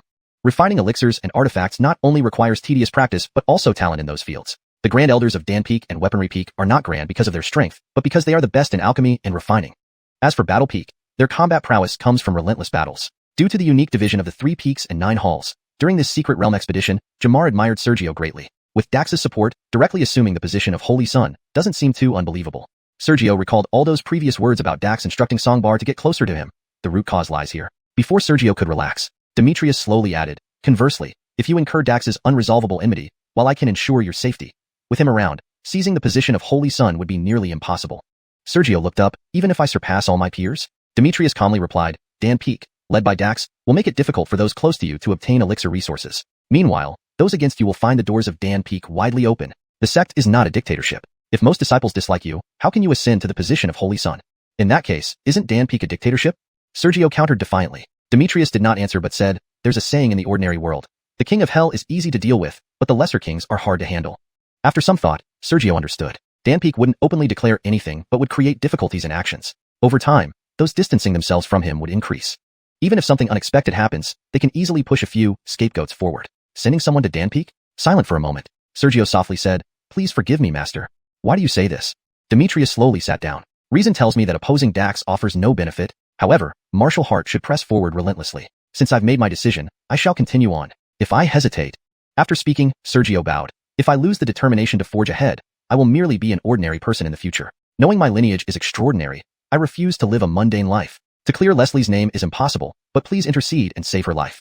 Demetrius' eyes instantly narrowed. After a long pause, he slowly said, "However, this matter starts and ends here. Tell her the sect will revoke the bounty on her, and she will no longer be a Xianxia Palace disciple. If she forgets this, Dan Peak won't seek trouble. But if she tries to retaliate, she will die."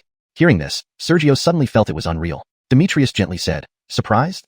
Chapter 187. Dire news. Darren saw through Sergio's thoughts at a glance from his expression. Sergio deliberately chuckled. Indeed. As Master has said, this matter is of great importance. I thought that even if you agreed, it would require deep consideration, or perhaps hiding her away. I didn't expect everything to be so perfect. Darren pondered for a moment before explaining calmly. Although cheating bodies are rare, if Ernie Peak wishes, finding hundreds of people would be as easy as turning one's hand. Although Dax is elderly, the remaining years of his life surpass all your remaining lifespan. It's merely another cycle after all. Sergio's expression darkened instantly. He was about to speak when Darren gently interjected. If you were to ask me to intervene in this matter, I would still be disappointed. If you don't understand, then go and reflect on it carefully. I understand, Master. Sergio whispered. Go now. The universe is vast, full of injustice and darkness, countless things you must face. If you can't accept such trivial matters, it makes you seem weak. Darren nodded slightly. Sergio turned around but stopped after a few steps, seemingly recalling something. He paused and said, Master, I wish to visit the Guiyuan Mountain Range. The Guiyuan Mountain Range? After a brief pause, Darren remembered that Sergio's biological father had disappeared in the Guiyuan Mountain Range. Upon reflection, it became clear. After returning from his journey, Sergio had seen Jamar and Jean Beau Pavilion in action, which heightened his desire for strength, leading him to prepare to train in the Red Maple Mountains upon returning to the sect. Now, having witnessed part of the darkness, he might feel helpless, or perhaps seek solace, or simply want to distance himself for some peace of mind. In any case, he decided to temporarily give up going to the Red Maple Mountains and instead head for the Guiyuan Mountain Range. On its own, this wasn't unusual, but traveling to the Guiyuan Mountain Range meant passing through Shengyuan City. He believed Sergio wouldn't pass by without entering. However, Master? Sergio expected an immediate answer, only to find Darren hesitating. Forget it. Darren sighed lightly. Confusion surged in Sergio. Master, what's wrong? He couldn't understand why Darren looked like this. Darren was not one to hesitate, and once he made a decision, he did not waver. Looking at Sergio, Darren sighed again. Not long ago, we received news that the Su family was massacred. No one survived. Sergio's heart skipped a beat. I came from Shengyuan City and have seen countless battles and clan exterminations. Could this Su family you mentioned be related to me? Darren, standing at a different height, saw different scenery and had no interest in ordinary consolations. To him, suffering and pain were merely trials. If one couldn't get past them, they'd lead a mediocre life. If it were a trivial matter, why would I tell you personally? Of course, it's the Su family from Shengyuan City. Darren spoke slowly. Though his voice was light, it felt like a heavy hammer striking Sergio's heart. The Su family? Exterminated? Within the Su family, there were many elders who didn't see eye to eye with him, and many of Grand Elder Donovan's supporters were still imprisoned. Yet there were also those who supported him. Unable to help himself, Sergio clenched his fists tightly, veins bulging. Who did this? His voice carried a terrifying killing intent even he didn't notice.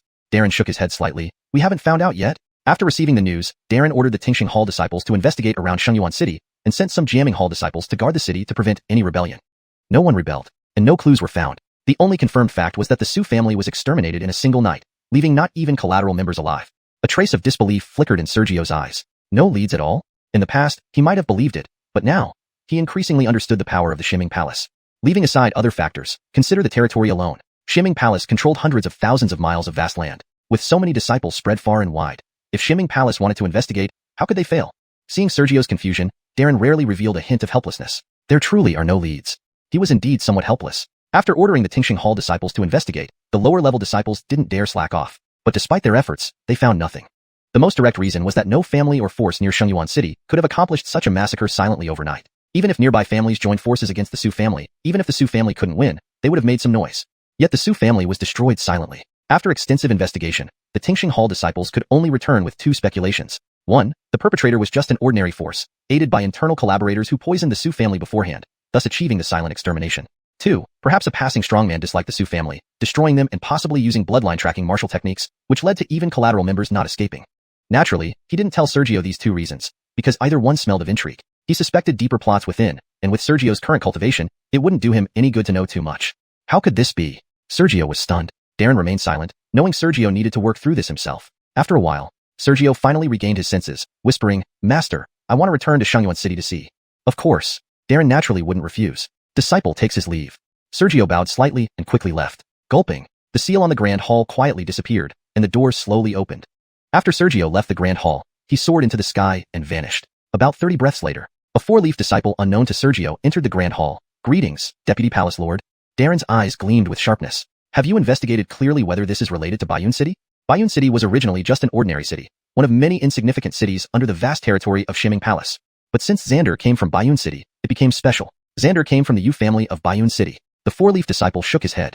Deputy Palace Lord, according to timelines, there were no suspicious individuals entering or leaving Guiyuan City around the time the Su family was exterminated. In other words, it wasn't related to Guiyuan City. Dismissed. Darren waved slightly. The disciple bowed slightly and left. At this moment, Darren lowered his gaze, his eyes reflecting deep thought, sensing countless intrigues lurking beneath the surface.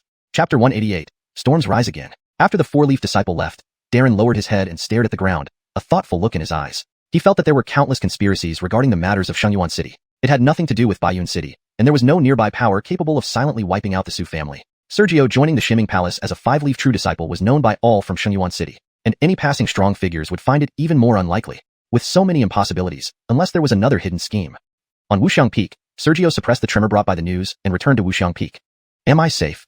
Leslie, extremely anxious, asked with disbelief. Yes, you. If you don't seek revenge, no one will come after you. That's all I can do for now. Whispering, Sergio leaped off the cliff and flew away into the sky. Seeing this, Leslie instinctively chased after him. Just as she was about to speak, she felt a brewing rage and killing intent within Sergio like an impending storm. Was it because of her, or something else? Thinking about it, Leslie changed the subject. How did you determine my location outside Red Leaf City? The talisman used as bait naturally has some tricks up its sleeve. With that, Sergio sped up and soon vanished from sight. Earlier, when Sergio decided to use the teleportation talisman as bait, he had considered what to do if Leslie escaped using it. After all, as bait for a teleportation talisman, one could instantly be sent thousands of miles away. Therefore, to prevent mishaps, Sergio secretly left a drop of blood from his five-clawed golden dragon lineage in the talisman, concealing it within. With the blood connection, even if Leslie used the talisman to leave, he could still track her for a short time using the bloodline, and follow her using the teleportation talisman, ensuring success. Of course, he wouldn't explain these details now. He lacked the heart for it. Leslie, already injured and far weaker than Sergio, couldn't catch up. She could only land on a cloud and watch Sergio depart, her slightly reddened eyes filled with gratitude. A moment later, she turned back to the direction of Dan Peak, her eyes revealing deep hatred. Not seeking revenge? She couldn't, but she quickly suppressed her hatred. She was merely at the true martial realm level, making vengeance a mere dream. At the place where Shimming Palace kept its demonic beasts, as Sergio approached, Stone hurried over. Brother Su, are you going out again? Sergio took a breath, suppressing his thoughts and smiling. Yes, Brother Nyo, please help me pick a tame and suitable long-distance travel spirit beast. The journey ahead is far, and I may not return anytime soon. Brother, you're speaking nonsense. This is my duty, Stone laughed, pushing back others who were approaching. I'll go find you the best spirit beast for a long journey. Before, Stone would find a tame spirit beast for Sergio in under 20 breaths. This time, due to Sergio's special request for a long-distance journey, Stone remained quiet for a while. He wasn't worried. After around 15 minutes, Stone came out with a true martial realm spirit beast. Brother, sorry for the wait. Approaching, Stone pointed at the spirit beast. Brother, this is currently the most temperate, durable, and fast beast among my collection. In simple terms, this was one of the best spirit beasts here, different from the yellow feather eagle and blue crane Sergio had previously borrowed. Thank you, Brother Nyo. Pausing, Sergio looked at the spirit beast. This spirit beast is at the third level of true martial, yet Brother Nyo can still tame it. Truly remarkable. Brother, you flatter me. It's all thanks to our sect's secret techniques. Stone smiled broadly. SSS. Following Stone's signal, the spirit beast walked beside Sergio, towering over him. It was a type of horse, an exotic breed, twice the size of ordinary horses. More remarkably, its back bore a pair of pale golden wings. Stone saw Sergio about to set off and immediately warned, Brother, remember, despite the illusion-winged horse's cultivation, it's actually quite timid. Until reaching your destination, try not to stop. Otherwise, lacking taming skills, if it gets spooked, it might flee back to the sect. How timid? Sergio raised an eyebrow. Stone thought for a moment, sighing. Even the scent of blood makes it uneasy and tries to avoid it. If too strong, it might flee. Despite being one of the few spirit beasts to break through the true martial realm, it's completely unsuited for battle. After explaining its temperament, Stone stopped talking, satisfied. Sergio then mounted the horse. With a whinny, the illusion-winged horse's pale golden wings spread, transforming into gold threads and soaring into the sky.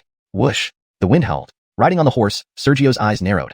The speed was faster than his full-speed flight. Seeing this, Stone glanced around, lazily reclining on a chair, envious.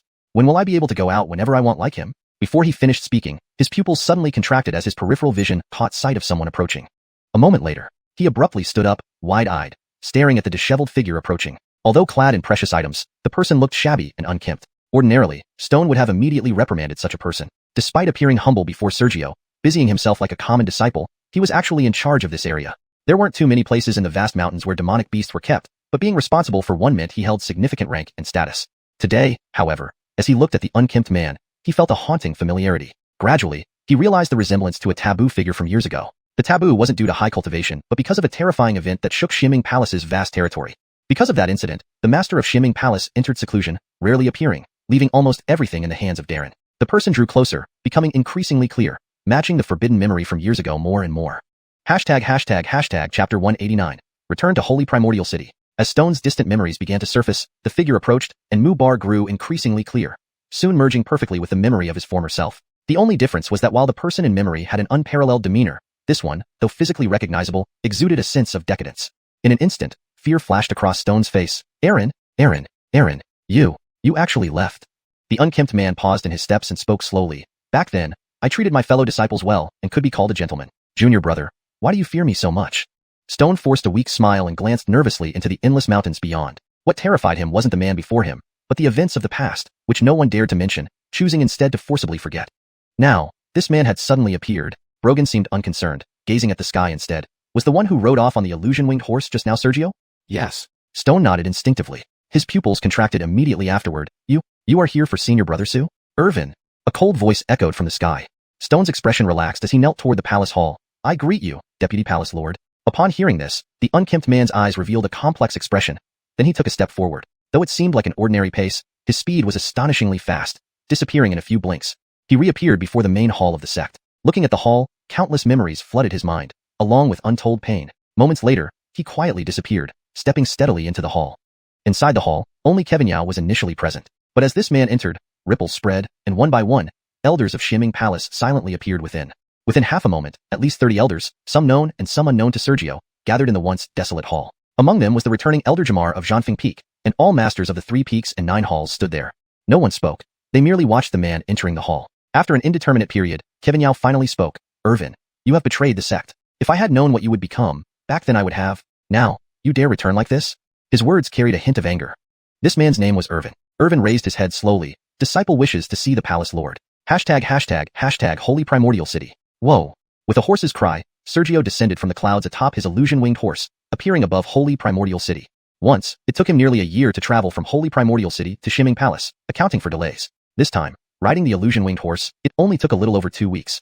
You traversed the skies above our city? Your cultivation is decent, yet still falls short. Angry voices erupted from the city below. Several figures soared into the air. Soon, multiple true martial realm cultivators surrounded Sergio. None were familiar to him. However, even the youngest among them looked to be around 40. Observing the city, the ancestral homes of the 5 major families had changed, save for the Su family residence, which remained intact. An uncertain voice from the city center asked, Senior Brother Su? A streak of light flashed, and Jordy, the city lord of Holy Primordial City, flew up. Among those present, Jordy's cultivation was the lowest, but no one dared underestimate him. After all, he belonged to Xianxia Palace. Every city lord in Xianxia Palace's territory was also a member of Xianxia Palace. Divisional Yuan. Several true martial realm cultivators felt something amiss but greeted Jordy out of respect. Jordy paid no attention to the others, his expression strained as he focused on Sergio. Senior Brother Su, it really is you. Hearing this, the others' expressions changed. Could this be someone from Xianxia Palace, and possibly high-ranking? Initially, the eldest among them bowed. My apologies, young master. Please forgive my rudeness. May I inquire about your business in Holy Primordial City? If you need anything, I will do my best not to refuse. What business did he have in Holy Primordial City? Sergio felt a pang of nostalgia. Jordy was different. Without hesitation, he shouted, blind old fool. Misunderstandings with these families would mean difficulties collecting taxes or changing positions. Yet if Sergio misunderstood, Jordy would die. The blue froze. He believed he hadn't said anything wrong and apologized immediately, yet Jordy reacted so strongly? Even with Xianxia Palace's backing, Jordy was only at the 3rd stage of the true martial realm. Initially, Sergio had lost interest in speaking with them, gently patting the illusion-winged horse. Whoa. The horse unfolded its wings, flying swiftly to the Su family residence. The estate was clean and tidy. From the air, Sergio saw servants wearing uniforms of the city lord's residence cleaning everywhere, maintaining some semblance of life. Jordy followed, explaining apologetically, Senior Brother Su, when Su family fell, I feared vagrants might enter if left unattended. To prevent dust and decay, I ordered servants to clean the place. Please don't hold it against me. Turning back, only Jordy remained. The other true martial realm cultivators had left. Jordy hurriedly explained, I've dismissed them. Knowing this is your old residence, they dared not interfere. Worried they might cause trouble, I didn't reveal your true identity. Sergio smiled and countered, Davistal Brother Yuan, are you afraid of me? Jordy instinctively denied it. Senior brother, you jest? We are both disciples of the sect. Why should I fear you? Cold sweat trickled down his forehead. Seeing your fearful expression, did you have something to do with the destruction of the Su family? As he spoke, a glimmer of sword light appeared beside Sergio. Averil silently floated by his side. And no. Jordy's expression turned terrified as he hastily defended himself. Sergio showed no emotion. Then, what are you afraid of? Hesitating, glancing at the sword tip, Jordy admitted humbly. When you were still here, we had disagreements, senior brother. Chapter 190. Things remain, but people change. Looking back, I'm already a stranger. Jordy didn't want to bring it up, but seeing the menacing sword blade by Sergio's side, he lowered his head and answered honestly. He hadn't lied. In the past, there had indeed been unpleasantness between him and Sergio. If not for Edie's sudden appearance, it might have escalated into a major conflict. Of course, due to Edie's presence, Jordy naturally dismissed any other thoughts. Back then, Sergio was only explaining. Now, Sergio was assertive, and most importantly, the Su family had been wiped out. If Sergio harbored any grudges and recalled past grievances, seeking revenge on him, how could he not be afraid? Those few true martial realm experts earlier, though they were all higher in cultivation, wouldn't dare kill him no matter how much they berated him. It would only cause trouble. But Sergio, he could make him die. How could he not fear? On the other side, seeing the trembling Jordi, Sergio shook his head slightly and waved to retract the flowing cloud sword. He could tell that Jordi wasn't lying. I have no interest in troubling you. After saying this, Sergio quietly landed and walked through the manor at an ordinary person's pace. Some of the Davizional's people, who didn't recognize Sergio, dared not disturb him. After all, Davizional Jordi was right behind him, so those servants naturally didn't dare interfere. 3 days passed quietly. During these 3 days, Sergio slowly roamed through every inch of the Su family manor. Sometimes, he would even see bloodstains in hidden corners that the Davizional servants had missed. Every time this happened, Jordi would angrily scold the servants, who would immediately clean up. Sergio didn't say anything, only walking calmly. Having toured the entire manor, Sergio's mind finally returned to peace. By mid-afternoon on the 3rd day, Sergio, who had been walking slowly, returned to where he had dismounted from the phantom-winged horse 3 days ago. The starting point 3 days ago and the end point now. The phantom-winged horse was resting quietly on the ground. Sergio suddenly stopped, causing Jordi, who had been following closely behind and almost getting used to it, to nearly collide with him. He quickly stopped and apologized. Sergio paid no attention. With a calm expression, he walked to a stone bench nearby and sat down. Seeing this, Jordi's thoughts, which had started to calm down, suddenly tightened again. Since Sergio was no longer roaming the manor, whatever would happen next, whether leaving or taking revenge, would now come to fruition. Whether or not he would be implicated depended on this moment. In his conflicted thoughts, Sergio slowly turned his gaze toward him. Senior brother Su, is there something you need? Jordi hastily asked. Sergio, however, wasn't here to cause trouble for Jordi. The few true martial realm experts earlier should not belong to the other 4 families. Otherwise, even if I didn't recognize them, they shouldn't be clueless about who I am. It wasn't Sergio boasting. It was simply the truth. The events surrounding the Su family were widely discussed, and he had become quite famous afterward. Plus, being the young master of the Su family, how could the people from other families in the city not know him? Those people must have arrived in Sacred Origin City after he left. Jordi nodded rapidly like a pecking chick. Senior brother's insight is sharp. Indeed, they are not from the previous Zhao family or the others. Hearing this, Sergio showed a hint of surprise. I saw significant changes in the residences of the 4 families from the sky. Since they aren't from the 4 families, could it be that the 4 families were also slaughtered by unknown individuals like my Su family? It's not exactly. After hesitating for a moment, Jordi lowered his voice. Senior brother, you may not know. Turns out, after the Su family was wiped out, the Dark Mist Palace quickly sent spies from the Wind Davistiner Hall to investigate, but made little progress. As Sergio's status in the Dark Mist Palace grew higher and higher, the investigators worried about facing punishment from the sect. Then, someone came up with an idea or perhaps received orders from someone. Without results, the Dark Mist Palace began investigating all families that had grudges against the Su family, especially the former Zhao family. Of course, nothing useful was found. However, the critical point was that the Wind Davistiner Hall disciples confirmed they couldn't find anything more and withdrew, as did the Sword Cry Hall disciples temporarily stationed in Sacred Origin City to avoid unexpected incidents.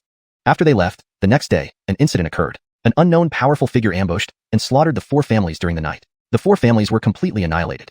Apparently, apart from the 4 families in Sacred Origin City, some other city families, especially those who had disputes with the Su family, also suffered the same fate. The murderer vanished afterward, leaving their identity unknown. After hearing Jordi's account, Sergio looked up abruptly, dazed. He seemed to understand why Jordi had been so terrified before. After all, with so many dead, who would care about a couple more? Accuse the perpetrator of cruelty?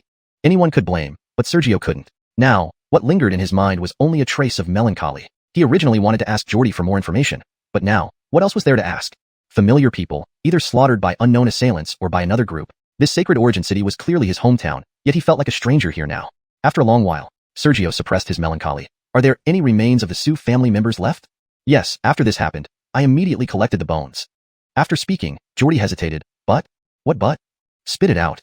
Sergio frowned. Jordi hurriedly said, but inexplicably, all direct descendants of the Su family have no remaining bones. Only some burnt fragments of their favorite clothing were found when Junior Brother investigated. Perhaps due to prolonged sorrow, now that Sergio was calmer, his emotions weren't greatly affected. He only murmured softly, take me to see where the remains are buried. Sure. Jordi seemed relieved and quickly led the way. Outside the city, in an open field, countless graves lined up. Even the Davizional's people guarded around. These graves held the remains of the Su family that Jordi had collected. Looking at the graves, Sergio thought he might be sad, but his heart remained as still as dead water, emotionless. If his enemies were here, he could exact revenge, but alas, those who had wronged the Su family were already dead. What could he do? Surely he couldn't go around killing people in the city. No clues, the enemies all dead. All he could do was come here and look. Time flowed like water. Half a month later, about 13,000 miles east of Sacred Origin City, several hundred meters above the ground. Whinny. With the neigh of the horse, a phantom-winged horse stopped in midair, and on its back stood Sergio. Chapter 191, Guiyuan Town. After lingering by the graveside for over 10 days, Carl had no clear direction in Shengyuan City. He then decided to visit the Guiyuan Mountains. According to Shiming Palace's intelligence, the Guiyuan Mountains were the last known location where Muhammad was sighted. Standing before the vast mountain range, he realized this was indeed the Guiyuan Mountains. Even from a distance, Carl could sense his phantom wing horse's restlessness. He would be fine on the outskirts, but attempting to ride the horse deep into the Guiyuan Mountains would cause it to bolt and return directly to the sect. Were the demonic beasts within dangerous? With the lineage of the five-clawed golden dragon, any beast posed no real threat. Looking at the mountains ahead, Carl frowned slightly. Such a vast mountain range. Even if I searched for decades, it would be hard to cover the entire area. He wasn't afraid of danger, but rather the uncertainty of how to begin searching. The mountains were too large. Knowing only that Muhammad was last seen here didn't make it any easier to search. Spending decades looking for a needle in a haystack seemed impractical. If Muhammad were still alive, spending years searching would be worth it. But Carl understood that after so many years with no word, it was likely Muhammad had long met his end. He came here not just to confirm Muhammad's fate, but also to understand why and by whom his life was taken. Even if time had eroded all evidence, he couldn't bear to leave without trying. After a moment of silence, Carl turned his gaze elsewhere. Soon, his eyes focused. He saw a cluster of buildings not too far outside the mountains, perhaps a village or a bustling small town nestled against the vast range. He was last seen in these Guiyuan Mountains. Near here, the only populated area is that settlement. He must have visited that town. Perhaps I can find some information there. Murmuring to himself, Carl spurred his phantom wing horse toward the town. Xianxia Palace had already investigated, and even the Tingfeng Hall found nothing. He might come up empty-handed as well, yet he had to try. Before long, he arrived at the outskirts of the town marked Baiyang Town. Approaching closely, Carl observed many weary travelers moving through the town, numerous vendors selling demon beast corpses and various spiritual items scattered everywhere. As he dismounted his phantom wing horse near the town, the crowd immediately turned their attention, more specifically, to the horse's pale golden wings. Such an impressive appearance made it obvious that Carl was no ordinary person, and any ill intent quickly dissipated. Had he flown in directly, they would have known better than to provoke him. Unaffected by the stares, Carl prepared to enter the town with his horse when two guards blocked his way. Hold on. What is it? Carl paused. Spirit beasts cannot enter the town. The guard hurriedly explained. This place is always crowded. Bringing a spirit beast in risks it going berserk and causing injuries or worse. Indeed, spirit beasts, despite being tamed or naturally gentle, were essentially demonic beasts. As in Xianxia Palace, they kept spirit beasts in specific areas to prevent mishaps. Carl glanced back at the horse. If anything happened, it would most likely flee back to the sect rather than cause havoc. Deciding against bringing it inside, Carl patted the horse's forehead mane. While doing so, his fingers slid over a metal-like scale beneath the mane. A method Stone had taught him to send the horse back early. Understanding the gesture, the horse flapped its wings and vanished in a burst of golden light. The guards visibly relieved, Carl entered the town without further delay. Come see, come see. Freshly unearthed wind pear grass, top-quality alchemy ingredient for just 50 spirit coins. Healing breath pill, newly crafted by a renowned alchemist, now half price. Various vendors called out amidst the bustling streets. Carl noticed several people standing quietly with wooden signs, seeking companions to venture into the mountains. Amidst the noise, a scrawny oral around 14 approached him eagerly. Sir, need a guide? For 5 spirit coins, I'll guide you for a whole day. Carl paused, regarding the oral oddly. Seeing his silence, the oral quickly added, Sir, I know all the best deals in town. If you let me lead. Davisting his foot, Carl remarked, your secret technique is decent, but your disguise is a bit too pitiful. Caught off guard, the oral flashed a nervous smile and transformed back into a regular appearance. Carl tossed him 5 spirit coins. Wait, you're a guide. What factions are present in this town? Gratefully accepting the coins, the oral explained, Sir, you've come to the right person. Despite its size, this town is surprisingly prosperous due to its location. Behind the scenes, it's quite complex. Through his chatter, Carl learned that although small, Baiyang Town harbored significant diversity and complexity due to its strategic location. Chapter 192, Black Tiger Gang. Although Baiyang Town was not large, its peculiar geographic location brought a unique prosperity. Therefore, this seemingly small town was anything but ordinary, with a mix of various characters. Multiple forces intersected here, and endless battles only benefited the newcomers. Consequently, many forces in the town joined together to form an underground organization, the Black Tiger Gang. The guards, safety, rules, and regulations were all overseen by the Black Tiger Gang. Additionally, merchants in the town had to pay regular tributes to the gang. At the end of his explanation, the guide whispered, Young master, if you encounter members of the Black Tiger Gang, please don't offend them. I've heard that the gang has many Davising Wu realm experts and even some Jinwu realm masters. It's incredibly terrifying. Sergio's lips twitched slightly. Having been in Xianxia Palace for so long, he hadn't expected Jinwu realm practitioners to be considered significant figures here, which suddenly made him realize that he himself was one of the few elite martial artists around. A moment later, Sergio softly said, Where is the Black Tiger Gang's base? Take me there. He needed information, and doing it alone would be too troublesome. Since this place had a local boss, it made sense to seek their help. The guide's expression froze for a moment, but then nodded, Please follow me, young master. They passed through the bustling streets and quickly reached the deepest part of the town. Unlike the front of the town, this area was almost deserted, giving off an eerie quietness. Young master, this is the Black Tiger Gang's territory, the guide murmured, not daring to go further. Seeing the guide's fearful expression, Sergio understood that the Black Tiger Gang was truly an underground force that probably wasn't very refined in their methods. Since we're here, you need not continue guiding me. Go home early, Sergio smiled, disregarding the guide and heading towards the silent building complex. Before he took a few steps, a courtyard gate swung open, revealing several shirtless men gambling inside. One of them instantly yelled upon noticing Sergio, Kid, who are you? This is Black Tiger Gang territory. Do you understand the rules? Another licked his lips. This kid clearly isn't from our gang. Kid, since I'm in a good mood today, hand over 10 spirit coins to me, and I'll pretend I didn't see you. Sergio paused, muttering to himself, a third-rate force. I hope the upper echelons of the Black Tiger Gang have better judgment. Otherwise, this town won't be peaceful today. Even if the Black Tiger Gang had more than one Jinwu realm practitioner, Sergio paid no attention. He possessed numerous secret techniques from the Shimming Palace, including its unparalleled skills. How could a desert Jinwu practitioner be of any concern? Those few men became enraged, slamming their table as they leaped into the street. Kid, what did you say?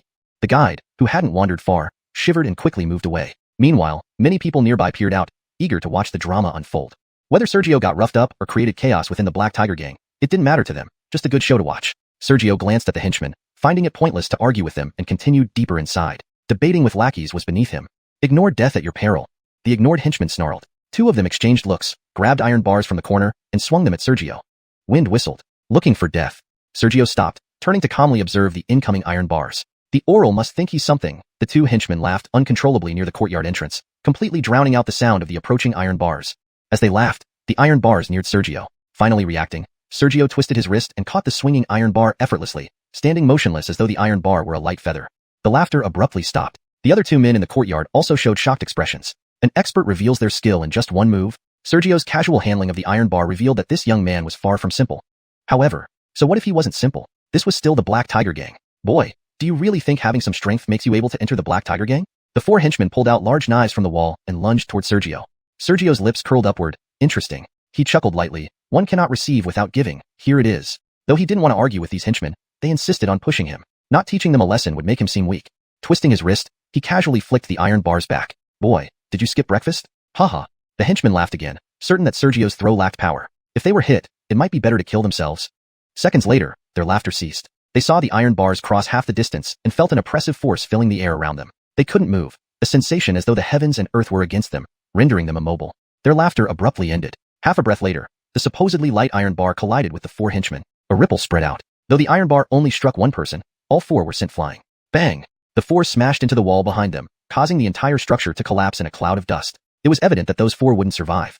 Sergio dusted off his hands and walked deeper into the compound. In the distance, the onlookers stared at Sergio's retreating back with mouths agape in disbelief. Though they knew a spectacle was unfolding, they hadn't anticipated Sergio's ruthlessness. With that house crumbling so easily, it meant that if the Black Tiger Gang couldn't deal with Sergio, they would lose all credibility.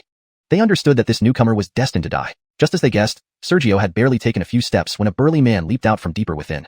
Where did this brat come from, daring to cause trouble in my Black Tiger Gang? His voice burned with furious rage. That oral is done for. Yeah, that's the Ishmael of the Black Tiger Gang, a Davising Wu 9th rank expert.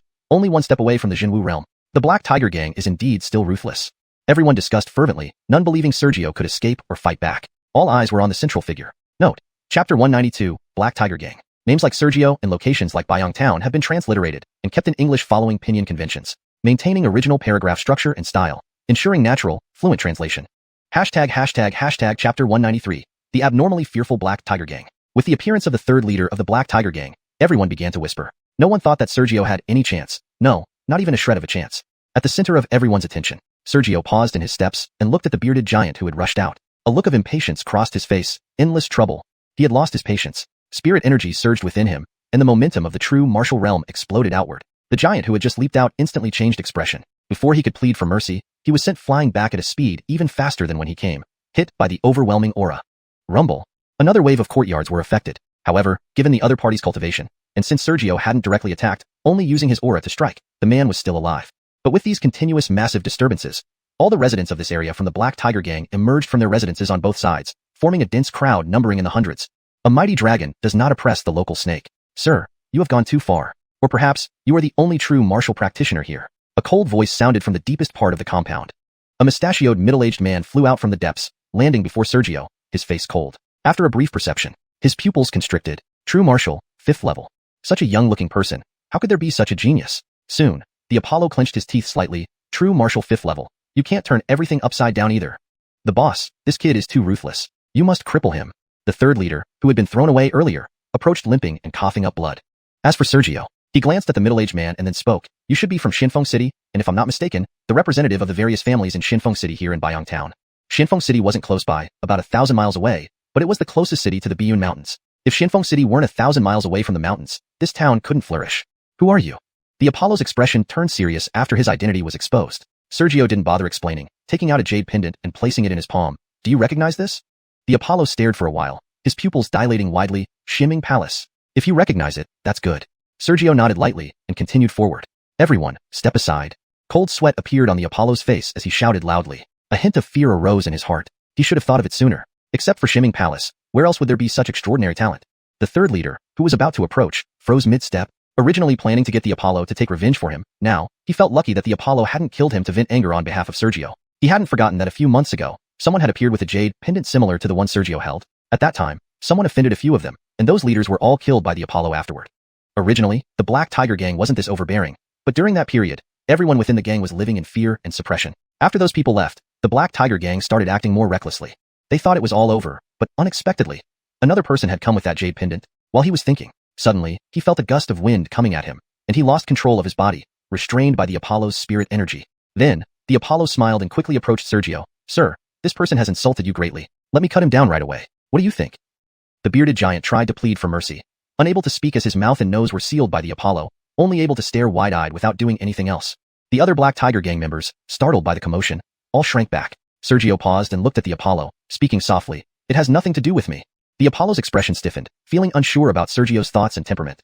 Thinking for a moment, he suppressed his killing intent. After all, killing too many of his own people wasn't convenient for management. If he returned to Xianxia City, although they would send others, he would lose a lot of benefits here.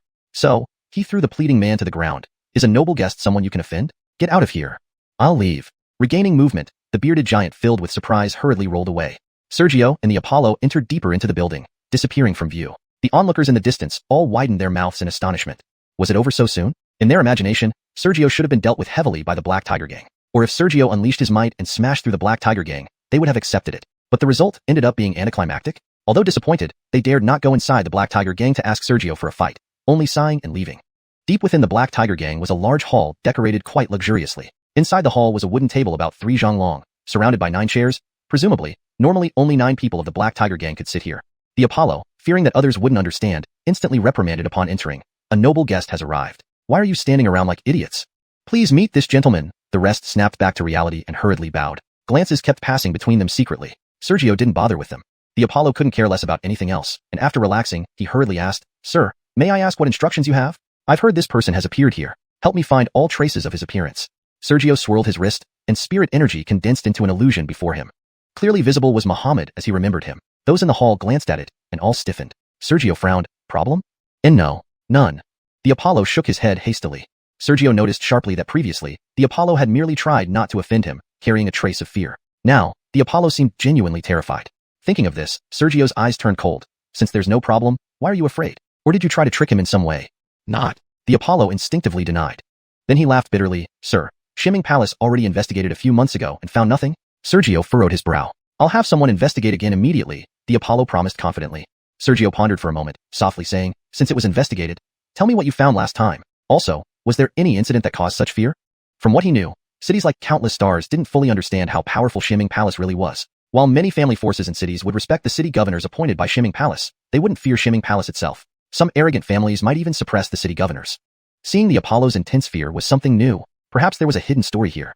Chapter 194, Reinvestigation Reward. Because of Nicholas's unusual attitude, which was different from any other city's family power that Sergio had encountered before, he not only inquired about what was found last time, but also probed into why the attitude was so abnormal. If Nicholas didn't tell the truth and revealed any loopholes, then there would be reason to suspect whether Muhammad was secretly harmed by the Black Tiger Gang or, more importantly, the Xianxia City family power behind it.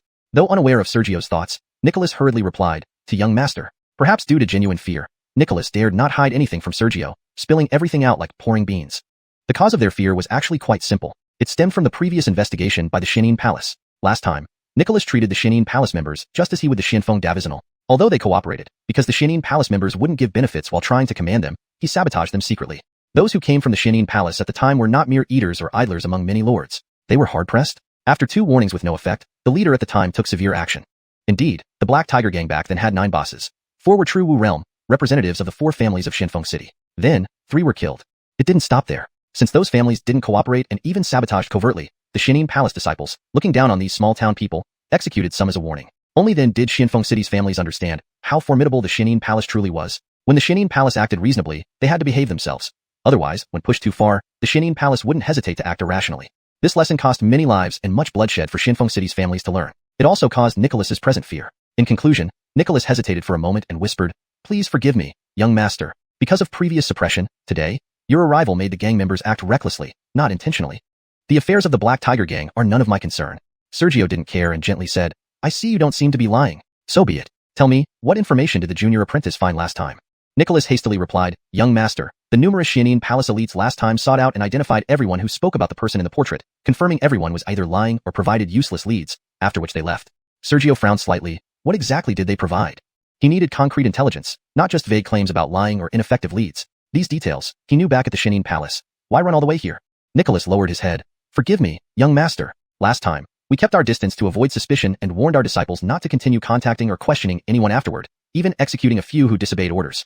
In short, they knew nothing. After all, there's a saying that universally applies. The more secrets you know, the quicker you die. Previous deaths taught Shengyuan City's families fear, thus making them dare not inquire further. Since that's the case, go and bring those who claim to have seen the person in the portrait and can provide clues." Without waiting for a reply, Sergio raised his hand, pulling out 2 grayish-brown fruit-like stones. Then he slowly said, "This is called the stone moon fruit. According to my knowledge, its market price should be around 10,000 spirit coins each. If I get the information I want, this will be the reward. As long as I find the provided clue valuable, 1 stone moon fruit will be given, and your Black Tiger gang won't miss out on benefits when I leave." A fruit worth 10,000 spirit coins each? Even if beaten to death, he never imagined he'd have the chance to eat such a precious treasure one day. He didn't know that Sergio had plenty of these fruits since Sergio unexpectedly had sole access to an entire orchard after his visit and didn't need to submit any of the rewards obtained from slaying the heaven-slashing pavilion's genius or devising a plan to kill the bison. Even eating stone moon fruits as snacks would take ages to finish. Nicholas subconsciously swallowed. If it were anyone else, he'd undoubtedly launch a violent attack and snatch it. But regarding Sergio before him, he suddenly realized he didn't even know Sergio's name. "I'll do it immediately."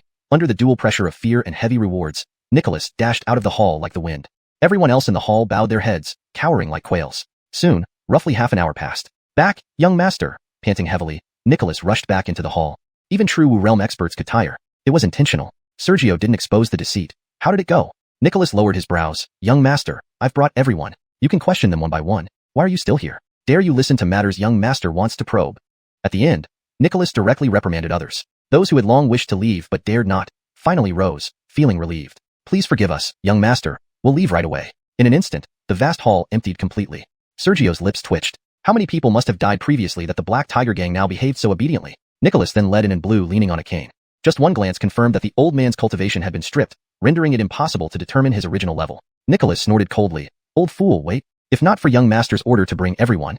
After scolding, he moved closer. "Young master, this is one of them. I don't know what information he gave last time, but your juniors mentioned he was a liar with low-grade lies, so they stripped his cultivation." Sergio's eyes instantly brightened. He hadn't expected the man's cultivation had been destroyed by the previous Xianxia Palace members. What kind of lie was so low-grade to provoke Xianxia Palace to act? After all, although the Xianxia Palace members killed many previously, in reality, based on Nicholas's words, those who came last time would at most drive liars away without killing them. His divine sense detected many people caught by Nicholas outside. Among them, only the old man had lost his cultivation, confirming this inference. Thoughts reaching this point, Sergio approached the old man. "What did you say at that time? I'm very curious." ###Chapter 195, Harvest. Because of the vastly different treatment the old man received compared to others, Sergio was very curious about how lowly his lie must have been to infuriate the Xianxia Palace disciples, who had not punished the others, to the point of stripping the old man of his cultivation as a punishment. Abdullah looked down at the ground. I, he stammered, hesitating and unwilling to speak. "Don't worry, just say it. I won't punish you. I'm merely curious," Sergio said with a light laugh upon seeing this. Only then did the old man muster up a little more courage. I said that the person in the portrait once came to my house to ask for water." Still, he kept looking at the ground, never daring to raise his head. Sergio's expression froze. Irvin remarked, "Young master, no wonder your fellow disciples stripped him of his cultivation before. This old liar not only deceives but uses such low-quality lies. It's as if he's treating you and your disciples like fools." Sergio's father, Muhammad, was at the 8th level of true martial realm. His talent wasn't bad either. Even now, Sergio believed that if not for the incident back then, with Muhammad's capabilities, he might have qualified to reach the Yuanwu realm above true martial.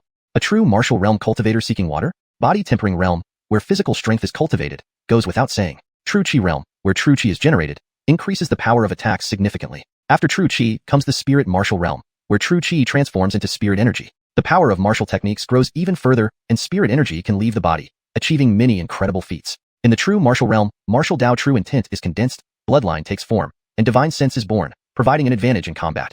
Moreover, from the true martial realm onward, there's no need to consume any food. Those in the spirit martial realm, because their true Qi has just turned into spirit energy, cannot yet freely absorb the essence of heaven and earth, and their bodies are not yet adapted, so they cannot practice fasting. But in the true martial realm, with martial Tao true intent by their side and bloodline manifesting. Absorbing the essence of heaven and earth is as easy as turning one's hand. For those in the true martial realm, absorbing heavenly essence replaces eating grains. It is instinctual.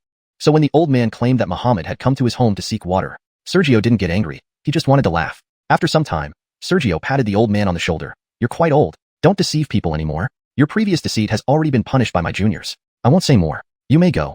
Thank you, young master. I will remember. The old man, not daring to deny, hurriedly bowed and left with a sigh of relief. Irvin wasn't concerned and asked probing questions. Young master, is the person in the portrait a high-ranking figure from Xianxia Palace? May I know their name? He wasn't truly interested in knowing. He simply thought since Sergio had begun offering rewards this time, perhaps he could find out some other intelligence. Sergio naturally had nothing to hide and calmly replied, That's my father, Muhammad. Irvin's face showed genuine surprise. It's actually your father. I didn't think I would be fortunate enough to see your father's portrait. Truly, I don't know how to express my joy.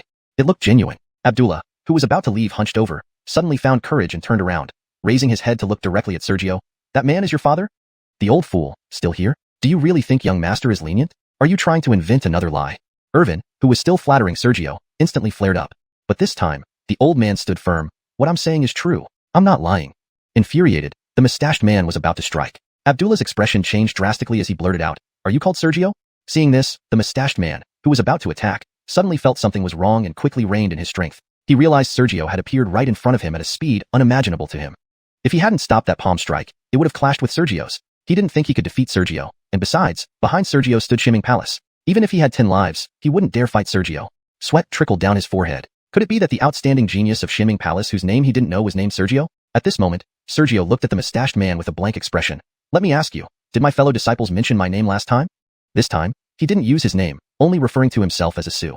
Others couldn't possibly know his name. If this person truly knew it from Muhammad, then the clues this old man possessed might not be ordinary. But if not, to dare play tricks with him using Muhammad's name, Cold sweat poured from the mustached man's forehead. Young master, I genuinely don't know. Last time when your disciples questioned us, we were far away. Sergio's brow furrowed subtly. He soon looked at the old man. Old sir, you first, go rest downstairs. Without waiting for an answer, Sergio narrowed his eyes. First, calm down. If you can provide useful clues, wait patiently. If your information is confirmed, Sergio will reward you with treasures and try to help you recover your cultivation to make up for my junior's impulsiveness. But if it's a lie, you'd better leave now. What do I have to fear? Abdullah's neck reddened as he snorted, then glanced around, walked to a corner, and lay down to rest. To show he wasn't eavesdropping, he grabbed 2 handkerchiefs from the table and stuffed them in his ears. Sergio's eyes flickered slightly. Seeing this, the mustached man whispered, Young master, although I'm unsure, I suspect this person heard your name from your junior disciple. Otherwise, even if it's true, a bowl of water would be remembered for many years only by someone extremely petty. Bring in the next person. Sergio's expression turned indifferent. Irvin swallowed his words and quickly went outside to bring in the next person. The second person seemed spirited enough. Upon entering, this person also lowered his head like the previous old man, neither speaking nor meeting anyone's gaze directly. Apparently, these people hadn't been harmed, but it seemed the Xianxia Palace disciples hadn't let them off entirely, likely due to the presence of the Black Tiger Gang. When the leader of the Black Tiger Gang brought you here, he must have explained the situation. Did the information you provided previously, was it true or false? Because the old man was nearby, Sergio didn't ask in much detail, directly inquiring if it was truthful. The person's head drooped even lower. False, it was false. Sergio's eyes narrowed slightly. The person in the portrait is my father. Is the clue you provided still false? Yes, I dare not lie further. The person continued nodding vigorously. Sergio cut straight to the chase. Next one. Irvin went out again, this time bringing in Dolores around 50. Sergio remained concise. Was the clue you provided true or false? The Dolores revealed a proud smile. It's true. The important person back then even gave me spirit coins to keep quiet and not spread the news. Chapter 196. Truth? Fiction? The third elderly woman to enter confidently repeated her previous assertions, claiming that what she had said was true and that someone from the Xianxia Palace had even given her many spirit coins as hush money to prevent her from spreading the information further. Sergio immediately perked up. Tell me, what is your clue? If it could be considered true by the previous individuals, he dared not say the clue was entirely foolproof, but at least there were no apparent flaws, suggesting a high likelihood of authenticity. The elderly woman shook her head instantly. No, I can't say. The bigwig told me earlier that if I spread this news, everyone within 10,000 miles would die. They also left me a treasure that allows me to communicate with them anytime. If you force me, they will definitely kill all of you. She grinned toothily. Sergio's expression turned slightly cold. Since they left you a treasure for communication, use it to inform them that Sergio is here, and that Sergio wants to inquire about this information, whether you can speak or not. Human hearts are unpredictable. Due to the Dolores' confident demeanor and words, Sergio now doubted that perhaps the previous people had uncovered some information but kept it hidden. The Dolores brightened. Sergio, are you that person's son? If it's you, it can certainly be told. Her smile looked like a fox who had just discovered an enormous benefit. Sergio frowned slightly. What is your clue? Clue? I don't know where Muhammad went either. She immediately shook her head and then added, It happened many years ago. I don't remember clearly. I only recall that he said his name was Muhammad. When I met him back then, he was heavily injured by the roadside. Seeing how pitiful he was, I saved him. And then? Sergio became slightly impatient. The Dolores looked at Sergio as though he were a fool. Then he stayed at my place to recover. It took about 3 months for his injuries to heal. Then he told me he was an important person and couldn't repay my kindness in saving his life. Since he had offspring and I had a daughter, he suggested we become in-laws, then left. After that, I never saw him again. The Apollo quietly lowered his head. He suddenly understood why the Xianxia Palace people wanted to keep her quiet without killing her. If the Dolores spoke the truth, she had saved Muhammad's life. How could they kill her? Moreover, the Dolores and her daughter were ordinary people. How could they possibly match with this Xianxia Palace prodigy? Keeping her quiet and prohibiting her from spreading the word was the best choice. He didn't expect the main person involved to find out. He wondered what this main person would do next. I'm very curious. Through what means did you learn of my surname Su, and how did you know my father's name? Following his calm words, Sergio's expression suddenly turned cold. Becoming in-laws, perhaps other lies might have fooled me. The Dolores immediately panicked. Dare you deny it? When my father left, I already had a betrothal. How could he arrange another marriage for me elsewhere? It's absurd. With a cold snort, Sergio looked at the Apollo. I am kind-hearted and reluctant to act. Since she won't admit it, please help me interrogate her on how she knew Sergio's name and my father's name. Indeed, he had been betrothed to the Zhao family at that time. How could Muhammad arrange another marriage for him? Even though the Zhao family later broke off the engagement. But the reason the Zhao family withdrew was because Muhammad had disappeared. There was no cause and effect relationship between these two events. Fine. The Apollo, still lost in thought, quickly regained his senses. He then revealed a sinister smile. Tricking people right in my Black Tiger gang territory, you old fraud, you sure have guts. The formerly confident Dolores's face instantly turned pale. She hurriedly shouted, I'm telling the truth. Don't make noise. You're offending the master's eyes and ears. Let's go somewhere else and talk slowly.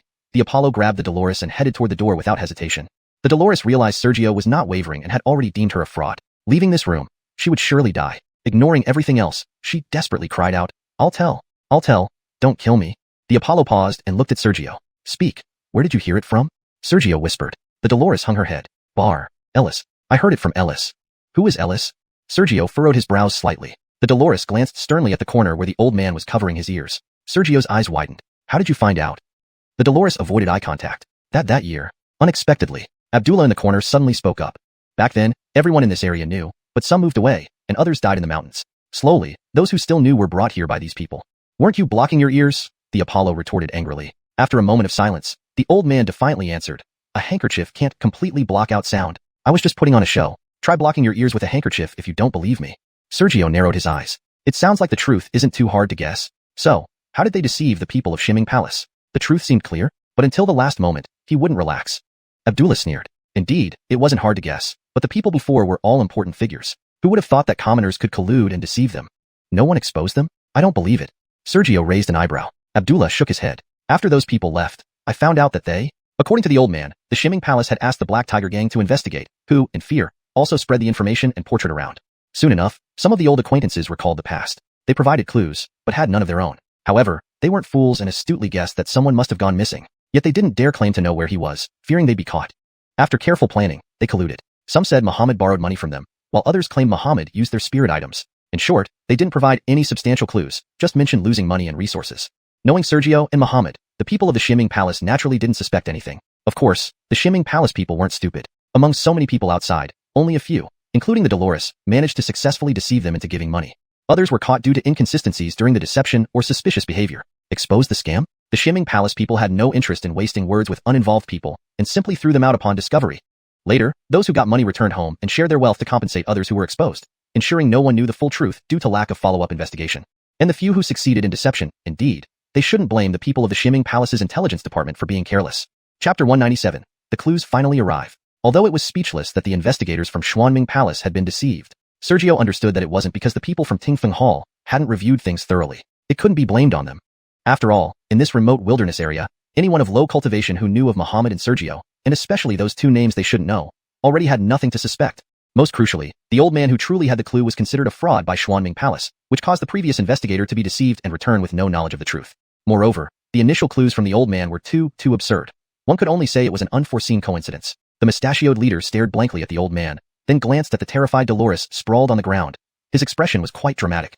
For the first time, he realized that these wretched commoners, whom he previously never took seriously, could be so cunning and filled with unexpected twists. Even theatrical plays would not dare to write plots like this. Deep within the room, Sergio's gaze scanned back and forth between the two for a long time before he finally spoke. But, who knows if this isn't another plot between you and the Dolores? For instance, if you agreed beforehand that if successful, it's fine, but if failed, everyone should say they heard it from your mouth, thereby escalating the deception. If you don't believe me, fine. Ellis's temper flared up. Sergio wasn't irritated. My father asked you for water years ago, are you sure? Indeed it was. Ellis's eyes brimmed with frustration. He genuinely felt wronged. Others lied and succeeded in their deceit. Yet he, who told the truth, was not only considered a fraud but also stripped of his cultivation. If not for some savings he once had and occasional scraps of food thrown to him by the beneficiaries like the Dolores flaunting their generosity, he would have starved to death long ago due to being stripped of his cultivation. Seeing this, Sergio furrowed his brows slightly. Based on his current experience and observation, Ellis did not seem false. But if that was the case, his father left Shengyuan City at true martial 8th level cultivation. Why would someone at such a level ask strangers for water unless something else happened? After some contemplation, Sergio looked up and said, Chief Elder, go ask the others and tell them the Dolores has confessed, and the only informed person is this Ellis. See if they have any different opinions. Without waiting for a reply, Sergio's eyes flashed with killing intent. Tell them if it's a lie, they'd better leave now. Otherwise, if I uncover their lies, death will await. All right. The mustachioed leader nodded vigorously and quickly left. Under his divine sense, Sergio saw the mustachioed leader repeating his words to the crowd outside. Ultimately, just ordinary villagers, when frightened, all fled away, none staying behind. Sergio's lips twitched slightly. Then he looked at the old man. I think my father didn't merely ask for water from you. Otherwise, after so many years, no matter how stingy a person might be, they wouldn't remember it so clearly unless there was another reason. High-level cultivators might remember every detail, even of passing acquaintances. But the old man wasn't in that category. No, it was purely asking for water. Ellis scoffed coldly. The mustachioed leader of Hey Hu gang tested the waters. Young master, what should we do? Sergio frowned slightly. I've said before, if your information is true, I'll gift you treasures and help restore your cultivation to make up for my fellow disciples' rashness. What more do you want? Abdullah didn't hide his thoughts and was quite straightforward. I don't want anything more. There's just a grudge in my heart, which must be addressed. Silence enveloped them for a moment, then Sergio shook his head. Then tell me, what did you say earlier? Hearing this, the old man's eyes showed renewed frustration. I just told them Muhammad came to my home to ask for water, and they called me a liar and refused to listen to anything else. One of them even stripped me of my cultivation and threw me out, saying if I approached again, they'd kill me. Sergio's brows knitted together. He understood the previous disciples of Xuanming Palace. Who would believe that a true martial 8th level person would ask for water from a stranger? Sergio himself wouldn't. If it weren't for the old man calling out his name and later exposing the Dolores, had he been there, he probably would have acted directly, assuming it was a scam using Muhammad's name.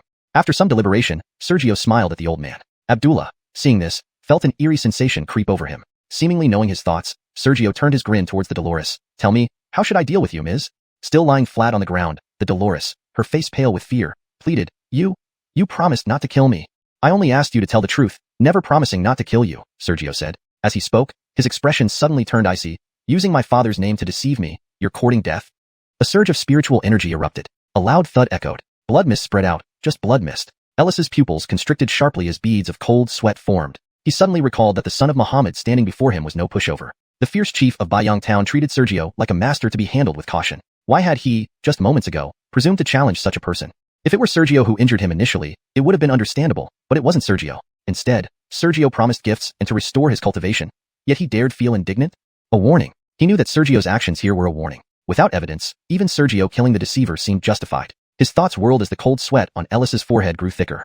Sergio's voice sounded again. Ellis, are you feeling hot? And no, not hot. Ellis shuddered, snapping back to reality. Sergio laughed. Then, tell me, my promise still stands. Ellis hurriedly began. Actually, it was about 2 years ago. As he spoke, Sergio's eyes flickered. To many, it seemed his father had been missing for many years. He often mentioned several years, or even many years. After repeatedly stating it, sometimes even in deep thought, he would subconsciously mention many years. But upon closer reflection, actually, from Muhammad's disappearance to now, it had only been around 2 years. Only because too much had happened in these 2 years, causing emotional exhaustion, making it feel longer. In reality, it wasn't that long. He was still not even 20. For Ellis to state precisely 2 years made his statement highly credible. Ellis was unaware of Sergio's thoughts. He continued speaking. At that time, I still had my cultivation, living quite proudly. I don't remember the exact date, but on that day. Chapter 198, Trail. Freddy did not realize that the precise timing of his words had made Sergio instantly trust the information he was about to share even more. He simply continued recounting how, back then, his cultivation was still strong, and he felt vigorous and spirited. One day, after returning from hunting in the Guiyuan Mountain range, he was resting at home when Muhammad knocked on his door asking for water. Sergio's eyebrows shot up. Muhammad, a true Wu 8th level cultivator, would surely not visit a stranger's house just to ask for water, even if he were bored enough to do so. However, Sergio kept quiet and listened intently. Freddy continued reminiscing. I remember I was injured in the mountains that time, so my wife opened the door. After drinking water, Muhammad mentioned smelling blood and asked if anyone was hurt. Though Freddy's narration seemed somewhat rambling, Sergio wasn't impatient. He just listened quietly. Gradually, the events of that day formed a vivid picture in Sergio's mind. Muhammad, upon noticing someone was injured, offered help enthusiastically. Naturally, Freddy's family did not refuse, given that Freddy was indeed recuperating from injuries. With Muhammad's assistance, Freddy's not-so-serious wounds quickly healed. Thus, the two men became acquainted. Although Freddy didn't know Muhammad's exact level of cultivation, he knew Muhammad was very powerful. Muhammad, knowledgeable and insightful, discussed various topics with Freddy. Because of Muhammad's cultivation level, Freddy made an effort to befriend him. As a result, within just a few days, they grew closer. Then one day, during a casual conversation, Muhammad mentioned that his family's lineage had encountered some issues, and he was out searching for a treasure to restore it. Unfortunately, there were no clues yet, causing him great distress. Upon hearing this, Sergio raised an eyebrow. Why did he tell you all this? He had tolerated Muhammad's eagerness to help in their growing friendship, but Muhammad revealing issues with his family's lineage troubled him. It wasn't that Sergio lacked mental strength, but he couldn't understand why Muhammad would confide in Freddy. Of course, he wasn't doubting Freddy's honesty. After all, his own past with the ruined lineage was something few people, even in Xianxia Palace, knew about, and now, with the 5 major families of Shengyuan City annihilated, those who knew about it could be counted on one hand. What puzzled Sergio was the eerie and suspicious tone in Freddy's recollection. Freddy, though interrupted, dared not get upset. After thinking carefully, he said uncertainly, initially, I didn't think much of it, but as time passed, sometimes when I recall, I have had suspicions. Sergio remained silent, only gesturing for him to continue. Freddy hesitated before continuing, to explain, I need to go back to over 4 years ago. Around 4 years ago, Freddy went into the mountains to hunt as usual. That time, however, he lost his way and wandered aimlessly until he stumbled upon a peculiar place. There, he saw an unusual spirit herb emitting a faint bloody glow. Although he did not recognize it, he could tell it was precious because ordinary herbs wouldn't emit light. The herb radiated not fear or worry, but an allure that told him obtaining it would bring immense benefits. He moved forward to claim it, only to be attacked by a beast guarding it. Unable to defend himself, he fled. Perhaps it was due to his undivided attention while fleeing, or for other reasons, his sense of direction returned, and since the beast did not venture too far from the treasure, he managed to escape. After leaving the mountains, he consulted ancient texts and discovered that the glowing herb might be the blood spirit grass, a peerless treasure known for its ability to nourish bloodlines. If consumed by someone with damaged or problematic bloodlines, it could repair them. Thus, the blood spirit grass was extremely valuable, even to Sergio. Knowing where the treasure was, Freddy wasted no time, gathering a team to secure it. At this point, Sergio suddenly understood why Muhammad had visited. Muhammad's journey was not for pleasure, but to search for treasures to restore his lineage. However, Sergio didn't rush. He listened on, sensing the matter was more complex. Sure enough, Freddy looked distressed, but strangely, despite following the same route with a group, we could never find it. At this point, Gay interjected, Young master, this reminds me. About 3 years ago, someone claimed to have found the blood spirit grass in the Guiyuan Mountain range. They gathered nearly 30 people to fetch it. Given the rarity of the blood spirit grass, even if they divided the spoils equally, each person would gain substantial wealth. However, it was later heard that despite multiple attempts, they could never locate it. Pausing briefly, Gay added, if the treasure truly existed, it couldn't have been missed. Each expedition ended up wandering aimlessly, eventually disbanding. They suspected the discoverer lied. Had they not successfully fought several beasts together, the frustration might have led to attacking their leader. Sergio tilted his head slightly. With such a valuable treasure, wouldn't the clans of Xiangyuan City be interested? Gay shook his head. To be honest, by the time I learned about it, the group had already disbanded. Later investigations and inquiries confirmed the same story, that the discoverer led them in circles. We considered it a lie and ignored it, even finding it amusing for a while. Over time, interest waned. Ah, I see, Sergio nodded gently. Freddy sighed bitterly, but I genuinely saw the blood spirit grass. After they left, I ventured into the mountains again and, surprisingly, found it quite easily. However, alone, I was no match for the beast. Realizing something was amiss, especially when he followed the same path with ease but previously failed with a large group, he feared some greater terror lay there. Thus, he abandoned further searches. Continuing, Freddy hesitated, then spoke. Eventually, the incident faded from memory, but a few remembered. Muhammad visited me, and we chatted happily. When I learned of his quest for treasures to heal his lineage. Translation completed, maintaining paragraph structure and style. Chapter 199. Once, the Earth Dragon turned over. Abdullah Bar recounted how he and Muhammad had enjoyed a pleasant conversation. When Muhammad expressed the need for a treasure to nourish his bloodline in order to save his descendants, Bar hesitated for a moment, revealing a hint of confusion in his eyes. However, he soon continued, at the time, I didn't think much of it, especially since Muhammad looked very distressed. Though the blood spirit grass location was highly unusual, I still told him about it. I also warned him that something wasn't quite right there. Yet, he was greatly surprised and didn't seem to care. After drinking with me, he left according to the directions I gave him. Bar's face showed a bitter smile as he added, now that I think about it, perhaps your father only came here for the blood spirit grass. He couldn't confirm its authenticity and didn't want to cause a disturbance. Finding me injured, he pretended to come asking for water, and in doing so, built up a rapport. Asking for water, befriending, and chatting were all just pretexts Muhammad used to get information about the blood spirit grass. Sergio's expression turned complicated. Blood spirit grass. Whether the blood spirit grass could have helped his past self, he couldn't be sure, but it was indeed an extremely precious rarity, one of the few treasures capable of restoring a bloodline. Avarice flickered in Nicholas's eyes. If the blood spirit grass was real, its value would far surpass the many treasures Sergio had promised earlier. Moments later, Nicholas shuddered again. Though treasures were tempting, they required one's life to claim. Sergio was still here. Had it not been for the Xianxia Palace disciples' visit earlier, he wouldn't have hesitated to ignore Xianxia Palace and send word to Shengyuan City to prepare for the treasure seizure, possibly even harboring thoughts of harming Sergio. But now, he dared not. Looking at Sergio submissively, he asked, "Sir, what do you think?" Sergio collected himself. "Where exactly is this blood spirit grass you know?" From the looks of it, if they went to where the blood spirit grass once grew, they could likely determine Muhammad's final fate. Whether or not he was killed by nearby beasts, they would find an answer. However, Freddy showed hesitation. "Speak. Why the delay?" Nicholas snapped angrily. "Without deceiving you, sir, it's unclear," Bar interrupted before Sergio could respond, then added with a bitter smile. "About a year and a half ago, a large earthquake occurred in the Guiyuan Mountains, drastically altering the surrounding terrain. Earthquake. An earth dragon turning over. For cultivators, an earthquake isn't a significant issue. Unless it involves a massive area of falling rocks, most can use their cultivation to leap and soar, finding footholds along the way." Sergio frowned slightly. Though an earthquake can change the landscape immensely, the general distance shouldn't change. How far is the location from here? This, Bar thought for a moment, and then said uncertainly, "It should be between 50,000 and 150,000 miles away. Why don't you just say it's somewhere in the mountains? You ensure it won't be wrong." Nicholas glared at Bar. Bar revealed a pained look. "So much time has passed. My cultivation was ruined, my strength dispersed, and my vitality weakened, causing a significant decline in memory. And during my multiple trips into the mountains, I didn't go straight. How could I remember clearly?" Indeed, after having his cultivation ruined, Bar could no longer recall things as sharply as before. He was now just an ordinary person. Sergio's fingers twitched. "I will take you into the mountains, and you will guide me." Spirit power began to permeate, and Bar felt his body losing control at an alarming rate. Clearly, Sergio intended to take him straight into the depths of the mountains. Bar panicked, shouting, "Wait!" Sergio halted the spirit power. "Is there something missing?" "No." Bar looked anxious. "Sir, I'm now just an ordinary person with ruined cultivation. My vision extends only 30 yards. Beyond that, I can't see clearly. In the sky, how could I guide you?"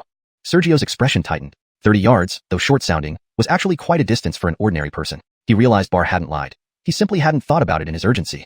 Walking on the ground with Bar? Unless they moved very slowly, traveling 30 miles a day at most, Sergio feared Bar would die within 5 to 6 days from exhaustion.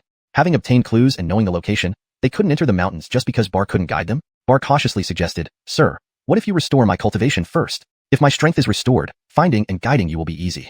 Nicholas fumed. "Old man, your little scheme is exposed. You're not really forgetting the location. You want Sir to restore your cultivation." "Nonsense," Bar retorted, red-faced.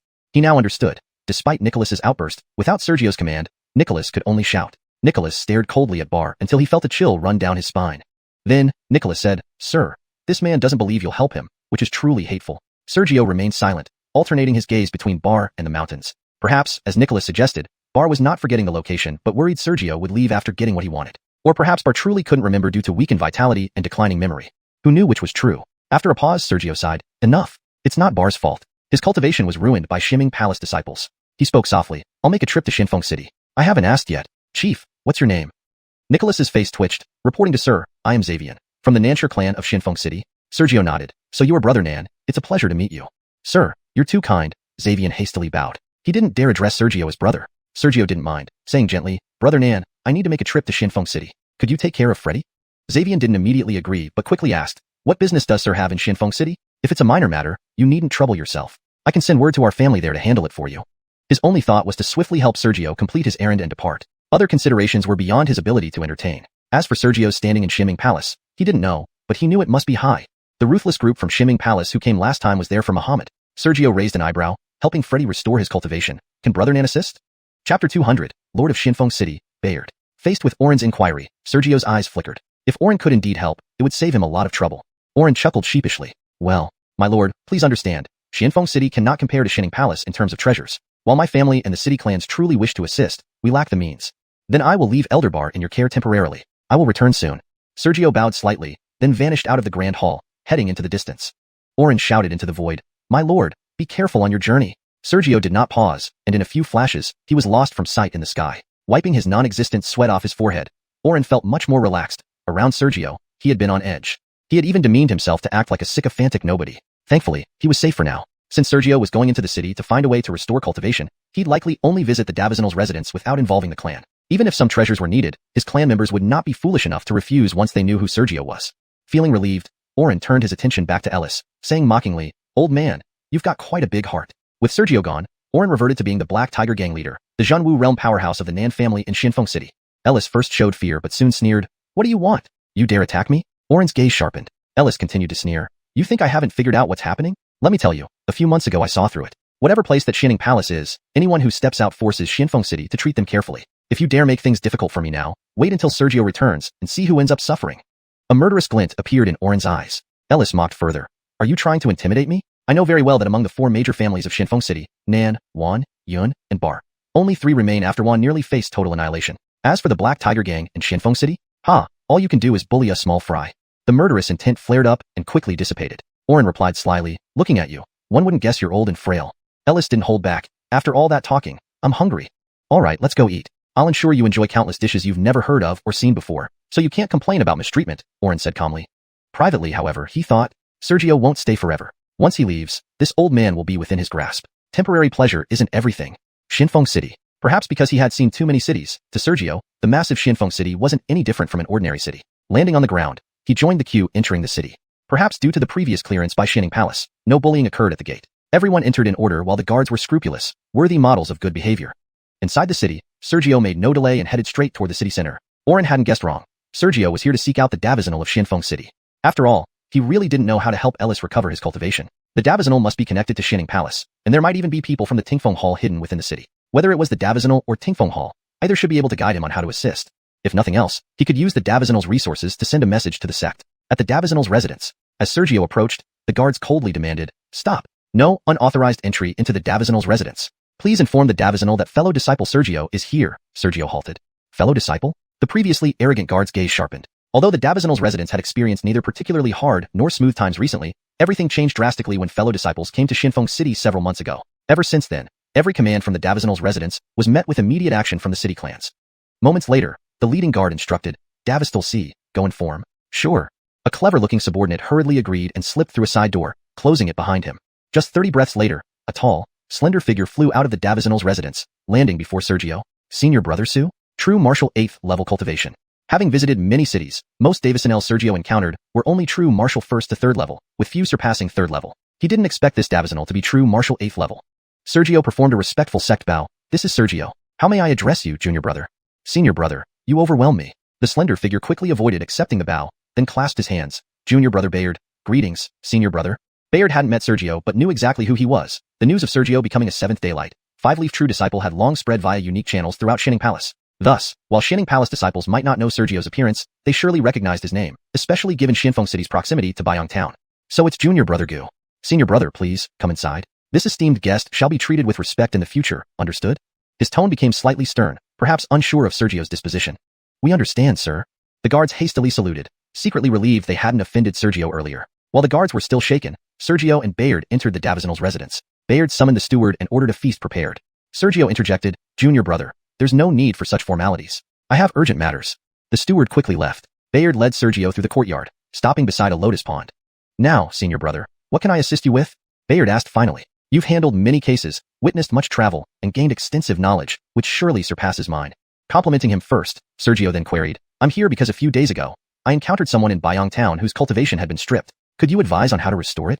Given their unequal status, Sergio didn't beat around the bush but asked directly. Bayard paused, reflecting on cultivation stripped and restoring cultivation.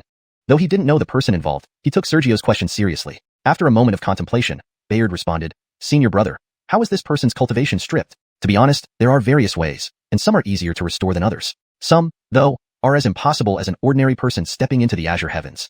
Chapter 201. Fellow Practitioner Bayard. Bayard pondered for a moment before inquiring about the exact nature of how that person's cultivation was destroyed. After all, to his knowledge, the destruction of one's cultivation could vary greatly. Some cases were not too difficult to restore, while others were more challenging than a mortal ascending to heaven.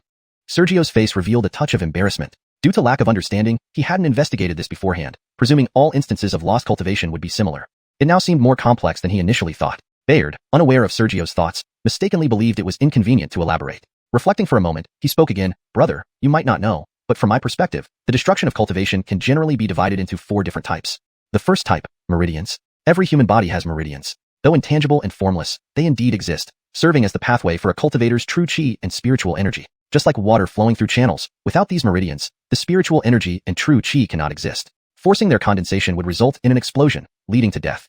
If the meridians are shattered, one's cultivation naturally dissipates. The recovery process is extremely arduous. Unless the meridians are restored, there is no possibility of cultivating further. While methods to recover meridians supposedly exist, they aren't within Bayard's reach. However, breaking someone's meridians by force is not a simple task. The second type, Dantian and Purple Mansion. Regardless of who it is, the center where spiritual energy and true chi converge during cultivation is always the Dantian or Purple Mansion, which serves as the source of a cultivator's power. Davis meridians, they are intangible but certainly present. If the Dantian or Purple Mansion is shattered, The consequences are even worse, almost impossible to recover. Whether there are methods, Bayard remains uncertain. The third type, bloodline. A cultivator's bloodline strength lies within their body. Cultivation can be seen as the continuous enhancement of the bloodline, which interacts with external forces, then transforms into spiritual energy for daily use and improvement. If the bloodline is destroyed, one's cultivation naturally vanishes. This was what happened to Sergio years ago. His bloodline being ruined caused the loss of his cultivation, leaving only his previously trained physique. The difficulty of restoring it was evident, given that Muhammad disappeared while attempting to help him recover his bloodline. Having explained 3 types, Bayard paused momentarily. Sergio felt inwardly frustrated. He hadn't anticipated the recovery process would be so challenging. He initially thought that with his current status and support from the Ximing Palace, restoring Bar Lao's cultivation would be effortless. But if the 4th type were just as difficult, unless he disregarded his reputation and forcefully took Bar Lao into the mountains, entering the mountain range might not happen anytime soon. After some time had passed, Bayard waited for Sergio to regain composure before continuing. As for the 4th type, it involves acupoints. When someone's cultivation is destroyed, it ultimately means an external force caused an irreparable pulverizing attack on the body. The aforementioned dantian, purple mansion, meridians, and bloodlines fit this description. The last type, acupoints, also falls under this category. Human meridians span the entire body. Simultaneously, there are countless acupoints all over the body. Common physicians have some knowledge of acupoints. Apart from herbs, they stimulate the acupoints using silver needles to treat illnesses. Ordinary doctors believe there are 720 acupoints hidden beneath the skin. In reality, as one's cultivation increases, the number of acupoints they can sense also grows.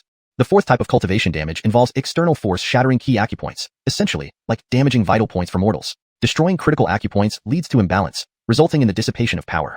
In this case, recovering involves recondensing the shattered acupoints, then guiding with a thread of spiritual energy, allowing the affected individual to regain their cultivation. Sergio, feeling bitter, said, the destruction of cultivation mainly comes down to damage in the dantian, meridians, bloodline, or key acupoints. Recovery requires repairing the damaged areas, correct? Bayard flattered, your summary is profound, brother. Although the specifics differ for each type, essentially, it's about repairing what's damaged. Before Sergio could respond, Bayard continued, however, acupoints differ somewhat from the other 3. Please explain. Sergio forced his spirits up. Dantian, purple mansion, and meridians lie deep within, inaccessible to others unless someone opens their mind entirely. Similarly, bloodline power is hidden within the body. Thus, restoring these 3 types requires extremely precious treasures or vastly superior cultivation to support. Pausing, Bayard smiled, but acupoints are different. A cultivator doesn't have fatal acupoints. If imbalances cause cultivation loss due to shattered acupoints, this recovery is simpler because the cultivation is still present. It's just temporarily lost due to imbalance. Is it truly that easy? Sergio perked up. Yes, Bayard added with a broader smile. If acupoints are damaged, gently nurturing them with spiritual energy will gradually recondense them. Although simpler compared to the other 3, this process is tedious, requiring daily care. Langston's eyes narrowed. Which type did Bar Lao fall into? If the 4th type, it would merely be troublesome. But if it were one of the first 3 types, he'd either have to forcibly bring Bar Lao into the mountains or seek assistance from the sect. Bayard asked, brother, do you know which type applies to the person you mentioned? I'm not sure. Pausing, Sergio stood up, Dabistal brother, how do we differentiate between these 4 types? Bayard replied, except for bloodline issues, distinguishing the other 3 types is difficult without years of study. However, those who lost their cultivation should be aware of the specifics. Sergio thought for a moment, certain that Bar Lao hadn't detailed it. Bar Lao might not even understand such nuances, knowing only that his cultivation was destroyed. Bayard mused for a moment, then rose, brother, Guiyuan Town isn't far. Would you like us to visit together? Thanks for your trouble, little brother. Sergio was pleased. With Bayard, it wouldn't be too cumbersome. We're fellow practitioners, no need for formalities. They exited the lotus pond. Bayard instructed the steward, brother and I are stepping out. If anyone from the family visits, please inform them to wait. Guiyuan Town. After leaving the city hall, Sergio and Bayard didn't waste any time, swiftly returning to Guiyuan Town. ####Chapter 202. Poor mountain and evil water produce vicious people? Sergio and Bayard traveled together and did not take long to return to Guiyuan Town, floating through the air back to where the Black Tiger Gang had been. The 2 of them did not conceal their presence. Orin quickly approached, young master, you've returned, meet the Davizinal. Bayard nodded slightly, brother Nan. He then looked around, brother Nan. Could you tell me where the person whose cultivation was crippled is? I am here. Ellis jogged over from a distance, panting as he got closer.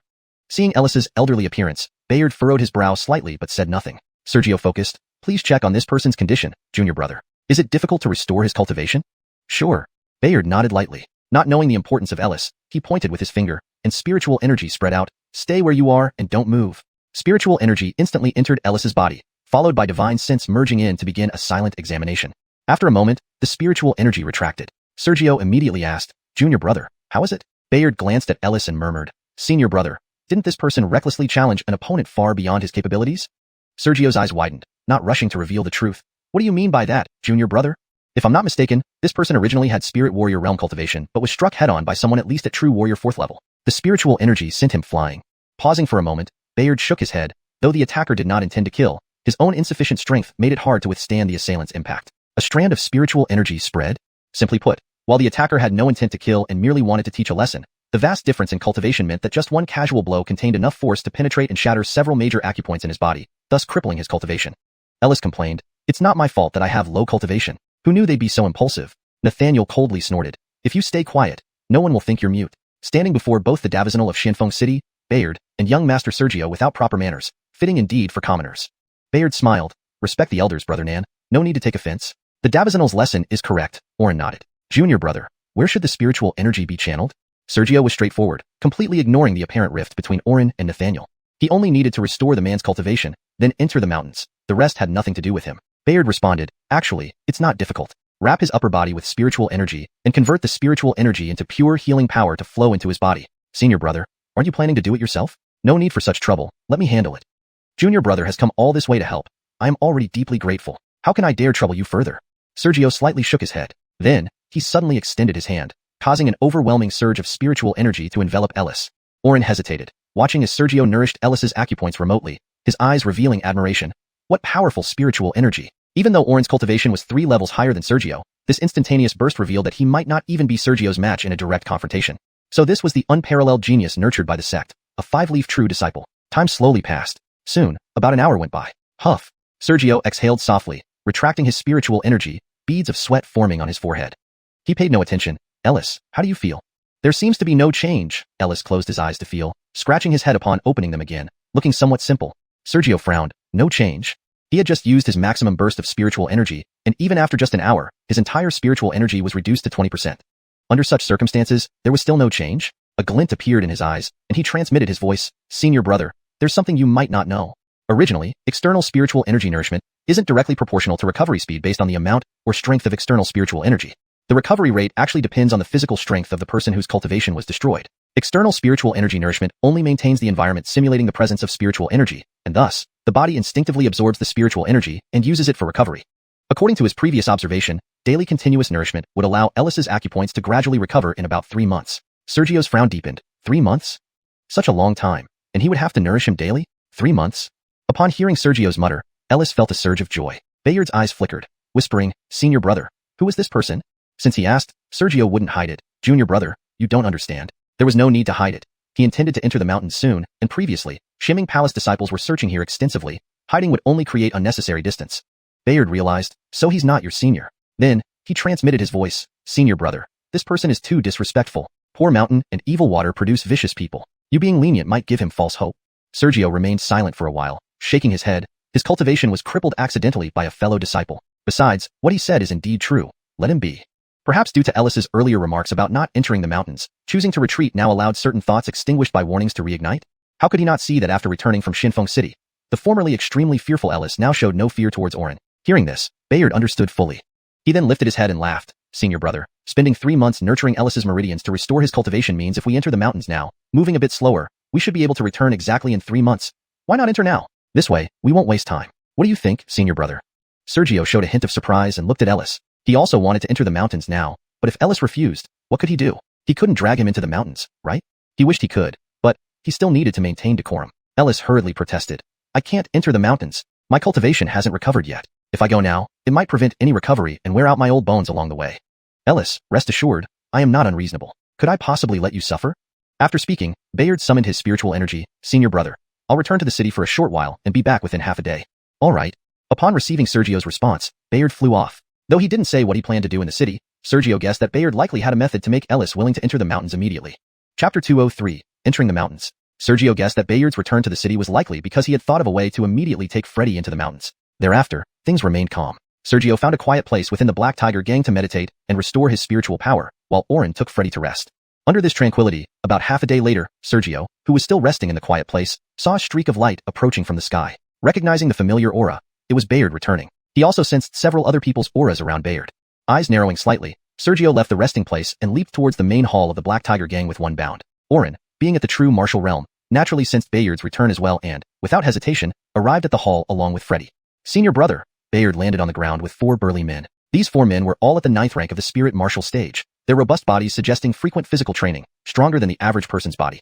The 4 burly men bowed to Sergio without speaking. Sergio nodded slightly and then looked at Bayard. "Junior brother, who are they?" Senior brother, Freddy's body is currently not suitable for travel. His cultivation hasn't recovered, making him unable to see the ground from the sky or guide us. Pausing briefly, Bayard smiled. I thought for a while and realized that since Freddy can't travel on his own, we could find some people to act as palanquin bearers to carry him into the mountains. After saying this, Bayard reached into his storage bag and retrieved a palanquin. It wasn't particularly luxurious, and from its appearance, it seemed that Bayard had casually bought it after returning to the city or formed it using roadside trees and his spiritual power. Freddy's expression turned serious. A faint smile appeared on Sergio's lips. If it wouldn't delay time unnecessarily, he would prefer not wasting it. Bayard looked at the 4 burly men and said unhappily, "Why aren't you lifting the palanquin?" They instantly went to the 4 corners and lifted it up. At this point, Bayard smiled again. "Don't worry, Freddy. These 4 were specifically chosen by me upon my return to the city. You won't feel any discomfort inside the palanquin, and there's enough space for them to continue nourishing your body and recovering your acupoints with spiritual power along the way." All right. Freddy forced a smile. In truth, he hoped to stay here at the Black Tiger Gang until his cultivation recovered. Once recovered, his hazy memories would become clearer, allowing him to recall past conversations with Muhammad. Then he could plan accordingly, potentially leveraging his old connection with Muhammad to become a genuine elder to Sergio. At that point, thinking about it, even someone as powerful as Davizional Bayard would follow Sergio, not to mention Orn of the Black Tiger Gang obediently following him. If that day came, within tens of thousands of miles around Shengyuan City, wouldn't he have complete freedom? But now, Bayard's voice interrupted. Why hasn't Freddy set off? Is there something left behind? This way, this way? Freddy's smile became more forced. Though he didn't want to, he had no choice but to climb into the palanquin. Then, nobody moved. Why aren't we moving? Freddy couldn't help but question, confused. Which direction should we enter the mountain? Bayard asked with a smile. Freddy thought for a moment and pointed a direction. That side? Senior brother? Bayard then looked at Sergio. Sergio raised an eyebrow. Junior brother, you're coming too? Initially, he thought Bayard would return to Xianxia City, but, unexpectedly, Bayard smiled. Senior brother devotes himself entirely to cultivation, which might not be suitable for dealing with certain unaware people. Since I have nothing else to do, I'll accompany senior brother into the mountains. Fawning, perhaps not. Real Shimming Palace disciples with ulterior motives wouldn't leave the sect, much less choose to be a city lord. Most city lords were just loafing around. For Bayard, he had indeed planned to return after observing, but now, purely out of aversion to some unaware people, he decided to be the bad guy if Sergio felt inconvenient. Sergio smiled. Then I will trouble junior brother. Set off. The 2 soared into the air, while the 4 unnamed burly men lifted the palanquin and also ascended. However, they did not fly. They lacked the true martial realm cultivation to levitate, merely bounding continuously. The palanquin they carried remained steady, even during rapid travel, not shaking in the least. Even if a cup of water were placed in the palanquin, not a drop would spill. Due to the moderate speed, the group spent almost half a day entering the mountain range, completely leaving human settlements behind and entering the desolate mountains. Just as they entered the mountains, they stopped. Freddy, where should we go next? Bayard walked directly to the palanquin. Freddy pulled back the curtain and looked around. Soon, a troubled look appeared on his face. Davizional, due to the earlier upheaval caused by the Earth Dragon. This place seems unfamiliar, and my memory is somewhat blurry. No problem, take your time. Bayard wasn't annoyed. Freddy could only pretend to think deeply. Bayard, smiling gently, stared at him silently. Being watched intently made Freddy uneasy. Unable to resist, he asked, Davizional, is there anything else? Bayard answered without hesitation, nothing. After all, this is a mountainous area, and if a beast approaches stealthily, Freddy's safety could be at risk. So, I'm ensuring nothing unexpected happens. Worried about beasts? Freddy glanced at a spot about 20 yards away, where the corpse of a beast split in half by a single sword strike was leaking blood. Earlier, when they approached, he hadn't seen Sergio check the surroundings, yet suddenly a sword slash went toward that direction, revealing a beast. With such terrifying perception, how could a beast approach unnoticed? Feeling helpless under the watchful gaze, Freddy finally recalled, that way. I remember from my previous visit, we had to walk about 30 miles in that direction. Set off. Sergio led the way forward once again. Bayard closely followed, while the other 4, carrying the palanquin, kept pace behind. In a blink, 2 months passed quietly. Somewhere in the mountains stood a sand dune. Sergio and Bayard stood atop it, surveying their surroundings. In the center of the dune, the 4 burly men lifted the palanquin. Over these 2 months, they proceeded with stops and starts, covering an unknown distance. Bayard was the first to stop examining and softly remarked, Freddy, this area looks normal. Perhaps you remembered wrong again? Hashtag chapter 204, the Earth's transformation. Bayard scanned the surroundings for a moment, then whispered to Freddy, asking if he had misremembered again. Indeed, they didn't have to spend 3 months traveling. Along the way, Freddy often gave wrong directions, causing detours that Bayard would eventually notice. When confronted, Freddy would claim his memory had declined and he made mistakes.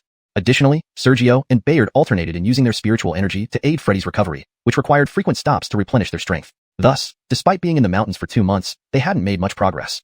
Even if you misremembered, it doesn't matter. Let's look around and decide which direction to go. Sergio sighed softly. He had initially not been too concerned about Freddy's errors, but after repeatedly taking wrong paths for 2 months, his patience was wearing thin. However, Freddy was currently the only person he knew who possessed vital clues, so he reminded himself that good things come to those who wait. Unexpectedly, Freddy lowered his head to think. Previously, he would deliberate for about 15 minutes before speaking, but this time, it took him only 10 breaths. Freddy raised his head, his eyes filled with certainty. I can't be wrong. This is where the blood spirit grass originally grew in the swamp. Bayard fell silent, suppressing his anger as he spoke. My eyes aren't blind yet. This place is nothing but sand dunes.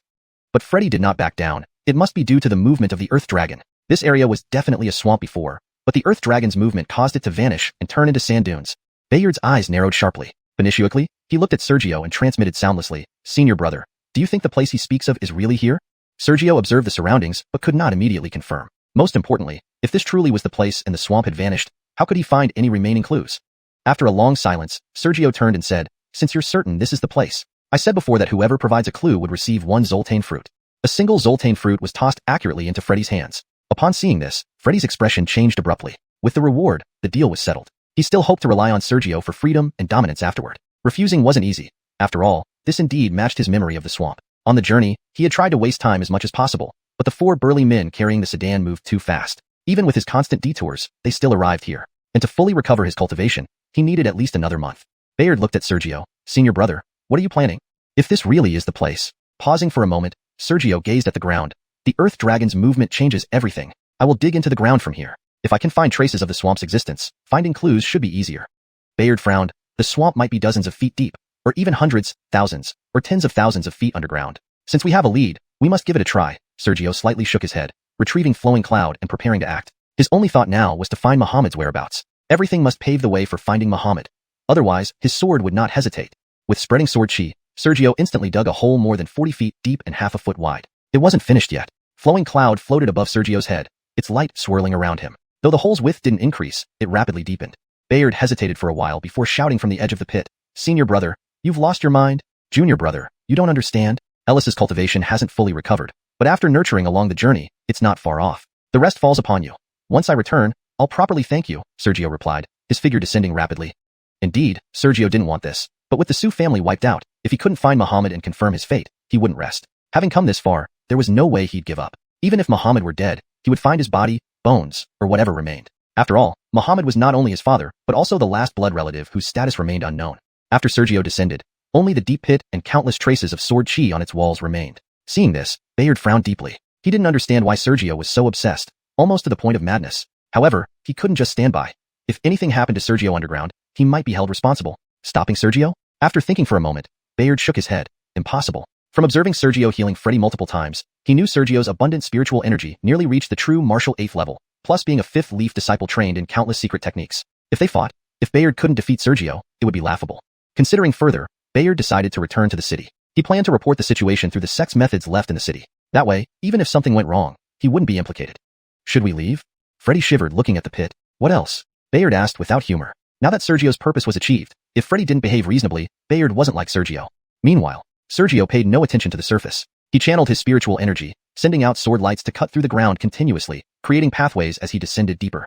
Initially, it was manageable, but once deeper, disposing of the broken rocks became a problem. At first, rocks could be discarded on the surface using spiritual energy, but after reaching just a mile deep, tossing rocks back up became impractical. Constantly returning to the surface would waste too much time. Storing rocks overhead with protective energy? He briefly considered it, but abandoned the idea. Accumulated pressure from too many rocks would collapse the tunnel if his spiritual energy ran out, burying him alive. A ludicrous fate for a true martial cultivator. After some thought, Sergio decided on a new approach. Instead of digging out rocks, he used powerful spiritual energy to compress them against the sides of the tunnel. This both provided a place for excavated material and increased the density of surrounding rocks, stabilizing the passage, achieving dual benefits. Time flowed like water. In a flash, an unknown amount of time passed. Sergio kept digging downward, initially relying on pills to stay awake and energized. But when the pills ran out, he had to alternate between digging and resting, until he reached a depth of at least 5,000 miles. Chapter 205, 5,000 Davis Underground. Sergio dug without stopping, unaware of how long he had been digging. He knew only that he had reached a depth approaching 5,000 li. Even on the surface, 5,000 li was not an easy distance to cover. Yet, he had forcefully dug this deep using his spiritual energy. A full 5,000 li. Unfortunately, the rocks and soil seemed unchanged, and he found no evidence of what might have once been a marsh. Perhaps the former marsh lay even deeper underground. Keep digging, he murmured to himself, sitting down to restore his depleted spiritual energy. After regaining his strength, Sergio summoned Avril and resumed carving through the earth with sword chi while compressing the soil using his spiritual power. He descended about 30 zhang further. Humph! Sergio suddenly gasped, his face changing abruptly. He felt immense pressure from all sides as if countless rocks were burying him alive. It felt like being submerged in the ocean, completely helpless and waiting for death. Instinctively, his spiritual energy burst forth, and his body shot upwards. Instantly, that terrifying sensation vanished. What's happening?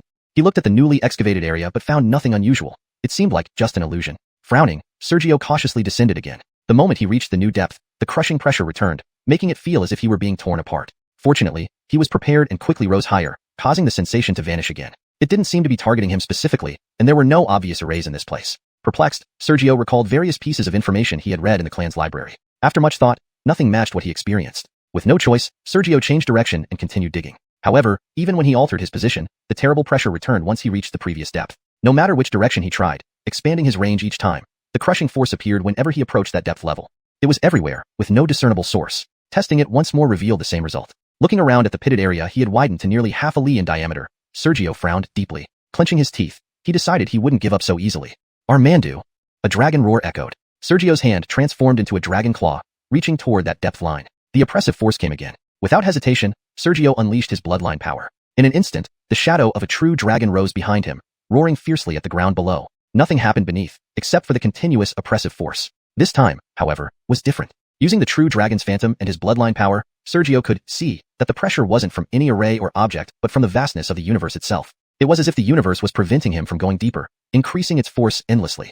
Unless the heavens collapsed and the earth split, the pressure would not diminish. Realizing this, Sergio hastily withdrew his bloodline power. The true dragon's shadow dissipated, and the sense of boundless pressure vanished, leaving only the oppressive sensation below. Staring at his feet, Sergio mused aloud. Am I really going to give up because of this? Previously, when the true dragon's shadow appeared, he saw that beyond that depth line lay the unyielding pressure, not confined to one spot but extending across all areas within his sight, whether here or millions of li away. He couldn't go deeper. After a moment of silence, Sergio felt a strange clarity wash over him. Perhaps, as Bayard said, I've already succumbed to madness. Speaking quietly, he looked up. Unsure whether it was due to the lingering effect of the true dragon's shadow or because he chose to stop, he felt unusually at ease. Above his head, he could barely see a faint light point. Being able to see this far after digging straight down 5,000 li was impressive even for his Zhanwu realm cultivation. After a pause, Sergio sighed lightly, gathered his spiritual energy, and ascended, ready to leave. Whether ascending to the sky, descending into the earth, or diving into the sea, all require moderation. It seems you already understand this principle. Kevin's voice echoed softly. Sergio stopped mid-flight, glancing sharply to the side. Kevin stood calmly nearby, unnoticed until now. Although stunned, Sergio instinctively bowed. Master. Not continuing to dig? Kevin asked, looking around below and aside, his tone slightly odd. Sergio hurriedly inquired. Master, what is that terrible pressure? It has no name. Kevin shook his head. Sergio was taken aback. Seeing his reaction, Kevin whispered, different cultivation levels can reach varying heights in the sky, depths in the sea, and depths in the earth. At Zhanwu 5th stage, being able to reach 3,000 li underground already makes you exceptional. You surpassed 5,000 li before sensing the universe's pressure, showing you're far stronger than most. Noticing Sergio's questioning expression, Kevin shook his head. You will understand more as your cultivation grows. Knowing too much now won't benefit you. Just remember, different cultivation levels have different limits when it comes to exploring the sky, earth, and sea. I understand, Master. Suri wanted to ask more, but Sergio suppressed the urge. He hesitated, then asked, when did you arrive, Master? Kevin smiled. Over a year ago.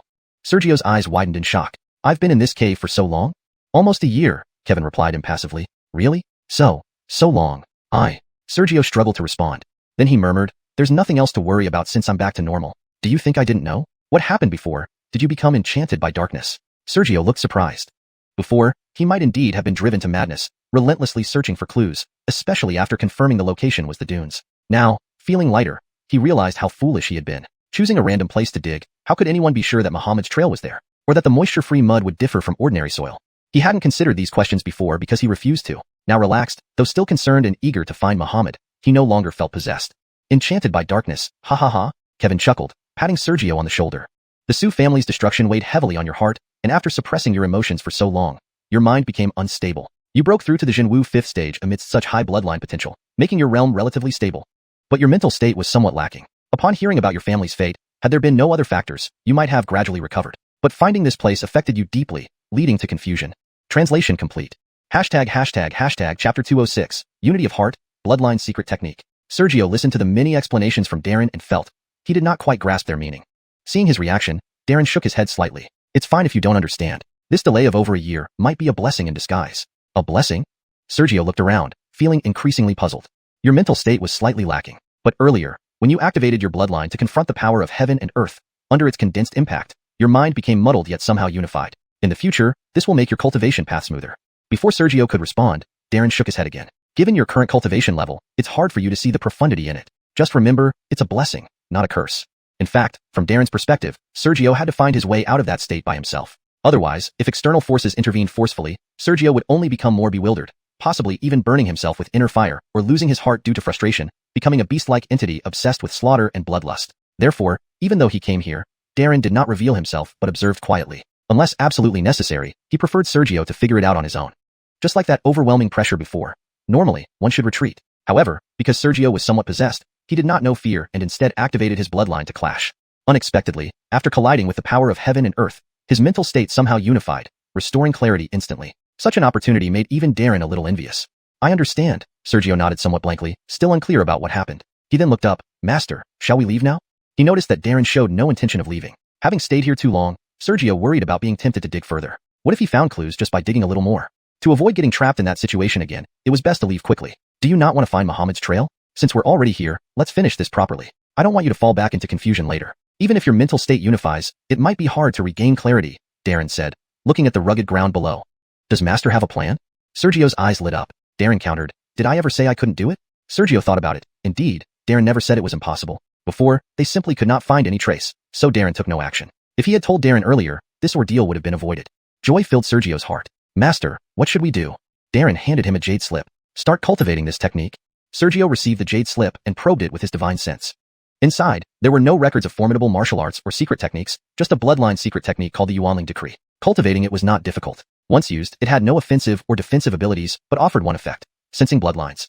No matter where they were, as long as they were blood-related, once activated, it could sense their existence. The range depended on one's cultivation level. If strong enough, it could sense everyone related by blood across the entire world. With Sergio's true martial realm cultivation, he could not reach such a broad range, but according to the jade slip, at the peak of true martial realm, one could sense within a radius of 3,000 miles. Even if Sergio couldn't sense that far, this technique wasn't limited to just one use. Multiple attempts would be simpler than his previous needle in a haystack searches. Moreover, the Yuanling decree could sense the presence of deceased individuals as well, making it extremely powerful. Reading about this technique, Sergio's face lit up. Once mastered, finding someone would be incredibly easy. Without hesitation, Sergio glanced around, retrieved an unnamed long sword from his storage ring, and stabbed it into the stone walls beside him. He then sat cross-legged on the sword, beginning to study in silence. Seeing this, Darren also sat in midair, and silence fell over them once more. Time passed unnoticed. Sergio slowly opened his eyes, starlight circulating within his body. Indeed, the secret technique was not difficult. He had mastered it.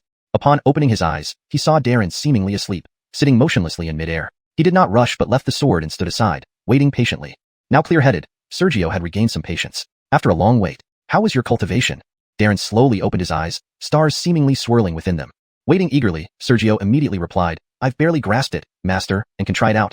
Then let's search, Darren nodded. Hearing this, Sergio's previously clear heart suddenly stirred as his inner spiritual energy trembled. Finally, was this coming to an end? He steadied his thoughts and calmed his spiritual energy. In an instant, the tranquilized energy surged through his body following a specific trajectory, blending with the continuous flow of blood in his veins. 3 breaths later, Sergio shouted, Yuanling decree. Ripples spread outward from him, but nothing seemed to happen. He could not even determine the range he could sense. Undeterred, Sergio increased his spiritual energy input, but still got no response. Feeling nothing unusual, Sergio turned to Darren with a pleading look. Master? It seems there are no traces nearby. Let's try a different area, Darren remarked casually, waving his hand to summon a gale that lifted Sergio skyward towards a distant light point. The speed was incredible, at least dozens of times faster than Sergio's top speed. Swiftly, everything around became a blur. Soon, the wind ceased, bringing them to a location roughly 1,500 miles from where they started, still 2,500 miles from the surface. Darren indicated, try again. Sergio nodded lightly and began channeling his spiritual energy. After some time, there was still no reaction. Darren's brows furrowed slightly, but he said nothing, waving his hand to lift Sergio higher again. A short while later, they stopped again. This time, without waiting for instructions, Sergio began using the Yuanling decree. Just as Sergio thought this attempt would be like the others. As ripples expanded, he suddenly felt a vague sensation somewhere to his right, aligning with his internal bloodline. Faintly, he sensed the presence of Muhammad. Chapter 207, Sealed Cave. This was the third time Sergio tried to use the primordial spirit incantation, and he thought it would be like before with no response. Unexpectedly, during the third attempt, a faint sensation rose up, as if he could perceive an aura belonging to Muhammad. His body couldn't help but tremble. The primordial spirit incantation not only sensed living beings, but could also faintly detect direct blood relatives who had passed away. For living beings, the sensation wouldn't be so vague. After a moment, Sergio calmed his thoughts. After such a long disappearance, he had already prepared himself for this outcome. Master, over there. He pointed in the direction of the sensation. Just 3 feet beyond his finger was a stone wall. How far? The eyes of Darren narrowed slightly. Roughly about 300 miles. Sergio took another careful moment to sense before hesitantly speaking. It was somewhat vague, and he couldn't pinpoint the exact location. 300 miles, not too far. As he spoke, Darren's figure flickered, and he gently waved his hand forward. Instantly, a miniature tornado, about the height of 2 men, appeared. Just as it emerged, the tornado blew towards the direction Sergio indicated. The wind was miraculous, blowing away any rocks or plants that stood in its path until they vanished into nothingness. But anything that wasn't touched by the tornado, even at a distance of mere millimeters, remained untouched as if the tornado didn't exist. An incredibly terrifying control of spiritual energy. The tornado moved forward rapidly, quickly creating a tunnel, much faster than when Sergio had been digging previously. Why are you standing there? Let's go. Darren stepped into the newly created tunnel. I will be able to do this in the future, Sergio muttered to himself as he followed closely behind, entering the swiftly expanding tunnel, approximately 280 miles away. Darren seemed to have discovered something, his eyes showing surprise and suspicion, causing the tornado still opening the tunnel to dissipate instantly. Sergio also stopped, his heart more calm compared to before. Master, I can feel it. It's within 3 zhong. He had long prepared for this result. Unless something unexpected happened, whatever he saw next, he believed he could remain composed. What puzzled him most was why Darren suddenly stopped. Was Darren going to let Sergio carve out the remaining distance on his own? Darren's eyes narrowed. There's something wrong here. Sergio's gaze showed endless confusion. What was wrong? Darren shook his head and whispered, You, step back. A faint ripple spread out from Darren's figure. Was he going to take action? Against what? Perhaps some formidable beast lay ahead? Sergio's mind raced, and he rapidly retreated, stepping back a full 100 zhong before stopping. Simultaneously, his internal spiritual energy continued to circulate. If anything that could engage Darren appeared, he wouldn't hesitate to retreat further. In a battle between someone of Darren's level, retreating hundreds of miles wouldn't be too far. Ahead, Darren looked back briefly at Sergio, now almost a small black dot, then reached out towards the front. Without using any martial technique, a sea-like surge of spiritual energy exploded outward. In moments, the stones and rocks in front of Darren compressed, sinking, rising, or receding to the sides. Before long, a vast space, at least 100 feet wide and 20 zhong tall, had been cleared. Inside this vast space, a sphere caught everyone's attention. It was deliberately left untouched by Darren, forming a massive dirt rock ball amidst the cleared area. Seeing Sergio hadn't moved, Darren called out, Come over here. Hearing this, Sergio's anxiety eased somewhat as he approached at lightning speed, confused. Master, what is this? Closer now, Sergio finally asked. Darren didn't explain. Inside? Sergio nodded without hesitation. The primordial spirit incantation sensation points to that ball of earth and rock. Trouble. Darren's eyes darkened. After thinking for a while, Sergio whispered, Master, is there something wrong with this earth and rock? It isn't just earth inside. With these words, Darren waved his hand gently. An invisible breeze passed through, and the untouched earth and rock began to fall away, gradually shrinking. Within moments, all the earth was blown away, leaving a 20 zhong diameter elliptical stone ball. Sergio noticed countless patterns on the surface of the stone ball. He couldn't decipher them but felt they were profound. The primordial spirit incantation sensed, a wall away. Even more mysterious was that his divine consciousness couldn't see the elliptical stone ball. Under his divine perception, it was as if nothing existed there. Only his eyes could see it. Still observing, Darren suddenly appeared on the other side. At the same time, an unmistakable voice of surprise rang out. Sergio hurriedly turned to look. Their expressions changed immediately. On that side, a crack had appeared. This elliptical stone ball, more accurately described, was actually 5 to 6 zhong high and 20 zhong in diameter, hardly a ball at all. It resembled an underground stone chamber or cave that originally existed here. The crack they both saw clearly shouldn't have been there. It should have been seamless. For some reason, it had cracked open. Because of this crack, they could enter without breaking through the external stone walls. Approaching the crack, they could see inside. There was nothing. No corpse, no living person, no remains. Sergio's eyes grew puzzled. That doesn't make sense. The sensation was clearly inside. Standing at the crack, he could feel the primordial spirit incantation sensation became much clearer. It indeed was coming from within the cave. Completely baffled, he couldn't understand what was happening. Beside him, Darren stared intently at the more intricate and profound patterns inside the stone chamber. Before I couldn't confirm, but now, I can confirm this is a sealed place. Sergio displayed confusion. A sealed place? Long ago, during the reign of chaos caused by demon cultivators in the Mountain Sea continent, they were cruel yet incredibly powerful, and very hard to kill even with many soul and blood secret techniques.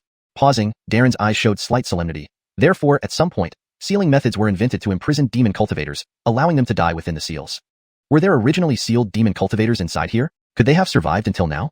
Even Sergio was visibly shocked. Darren shook his head. Not necessarily. This is just the origin of the sealing method. As the demon calamity faded, it became difficult even for victors to slay defeated opponents of similar cultivation. Hence the sealing method was passed down to imprison those who failed. ####Chapter 208, Departure. Facing Sergio's shock, Darren immediately suppressed his apprehension and shook his head in denial. Upon hearing this, Sergio instantly understood. It was highly likely that a powerful individual had once been imprisoned and sealed here, but for some reason, the seal had been damaged. Inevitably, Sergio felt a surge of curiosity. Master, this place is within the domain of our Xianxia Palace. If there was a seal here, it must have been placed by one of our great experts. Who was sealed here? He was very curious about how formidable one's cultivation and strength had to be for an opponent to be unable to kill them even if they failed, and instead had to resort to sealing and imprisoning them. This all happened so long ago now. Pausing for a moment, Darren smiled and said, only individuals from the other 3 sects could be someone that our Xianxia Palace couldn't slay but had to seal. Do you think that if we sealed a strong person from another sect, they would just sit back and do nothing? The logic was simple and clear. This was not a seal arranged by the Xianxia Palace. Those worthy of confrontation by the Xianxia Palace could only be from the other 3 sects. If they truly acted, they would ensure complete annihilation without any hesitation. Sealing? If a true seal were laid, it would require constant vigilance against rescue attempts by the other sections. There is no way to guard eternally. After understanding, Sergio looked at the fissured cave chamber. Then my father. Darren didn't rush to answer but fell into contemplation. After a while, Darren finally spoke. If your master's conjecture is correct, this place originally had no problem. But as time passed, with no one maintaining or reinforcing the seal, its power gradually weakened. The recent earthquake acted like the last straw that broke the camel's back, causing damage here. Speaking thus, Darren exerted more force to widen the crack and entered the cave. It seems Muhammad came here by chance. Sergio also entered the crack.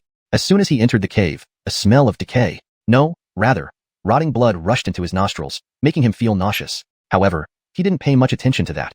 His pupils constricted. This putrid, rotten smell was precisely what the primordial spirit technique sensed. Now, he could clearly sense that the stench of blood permeated the entire cave. What the primordial spirit technique detected wasn't remains or bones, but the bloody aura here. Even though the cave had developed cracks and Darren had widened them, not a hint of blood smell had leaked out. Normally, even if fresh blood were spilled, it would dry up over time. But here, the blood hadn't dried. Instead, it had started to rot. Was this because of the peculiar nature of this sealed location? Darren observed the patterns on the walls for a while before turning to Sergio. There are no remains here. Since he had no familial connection with Muhammad, although he smelled the blood here, he didn't know its origin. Master, what I sensed was this blood, Sergio said, looking at the empty stone chamber. This place was genuinely devoid of anything. Apart from the patterns on the walls, there was nothing else. Sensing blood? Darren furrowed his brows, constantly scanning the surroundings, occasionally deep in thought. After a long while, Darren looked around and said, I have a guess. What do you think? Sergio felt a flicker of hope. He feared most being left with no leads. By himself, he couldn't see anything unusual in this place, and any guesses he made felt too far-fetched, almost unimaginable. Firstly, when Muhammad stumbled upon this place, it was still intact. He might have triggered the restraints here, leading to no remains left. Before Sergio could respond, Darren continued to examine the patterns. Though these patterns have lost their mystical properties, after careful observation, even if Muhammad was merely a true martial realm practitioner, anyone, be it Yuanwu or Earth Spirit realms, entering here when it was intact would have been obliterated by even a thread of its power.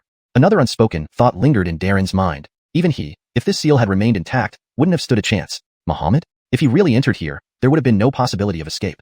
Sergio's face turned grave, looking around, revealing a faint, bitter smile. Although he knew Muhammad was likely dead, he still hoped that even if he died, they could find his remains. As children, they must honor their parents' wishes. Even if they couldn't fulfill filial piety completely, they couldn't let their parents' bodies be exposed in the wilderness.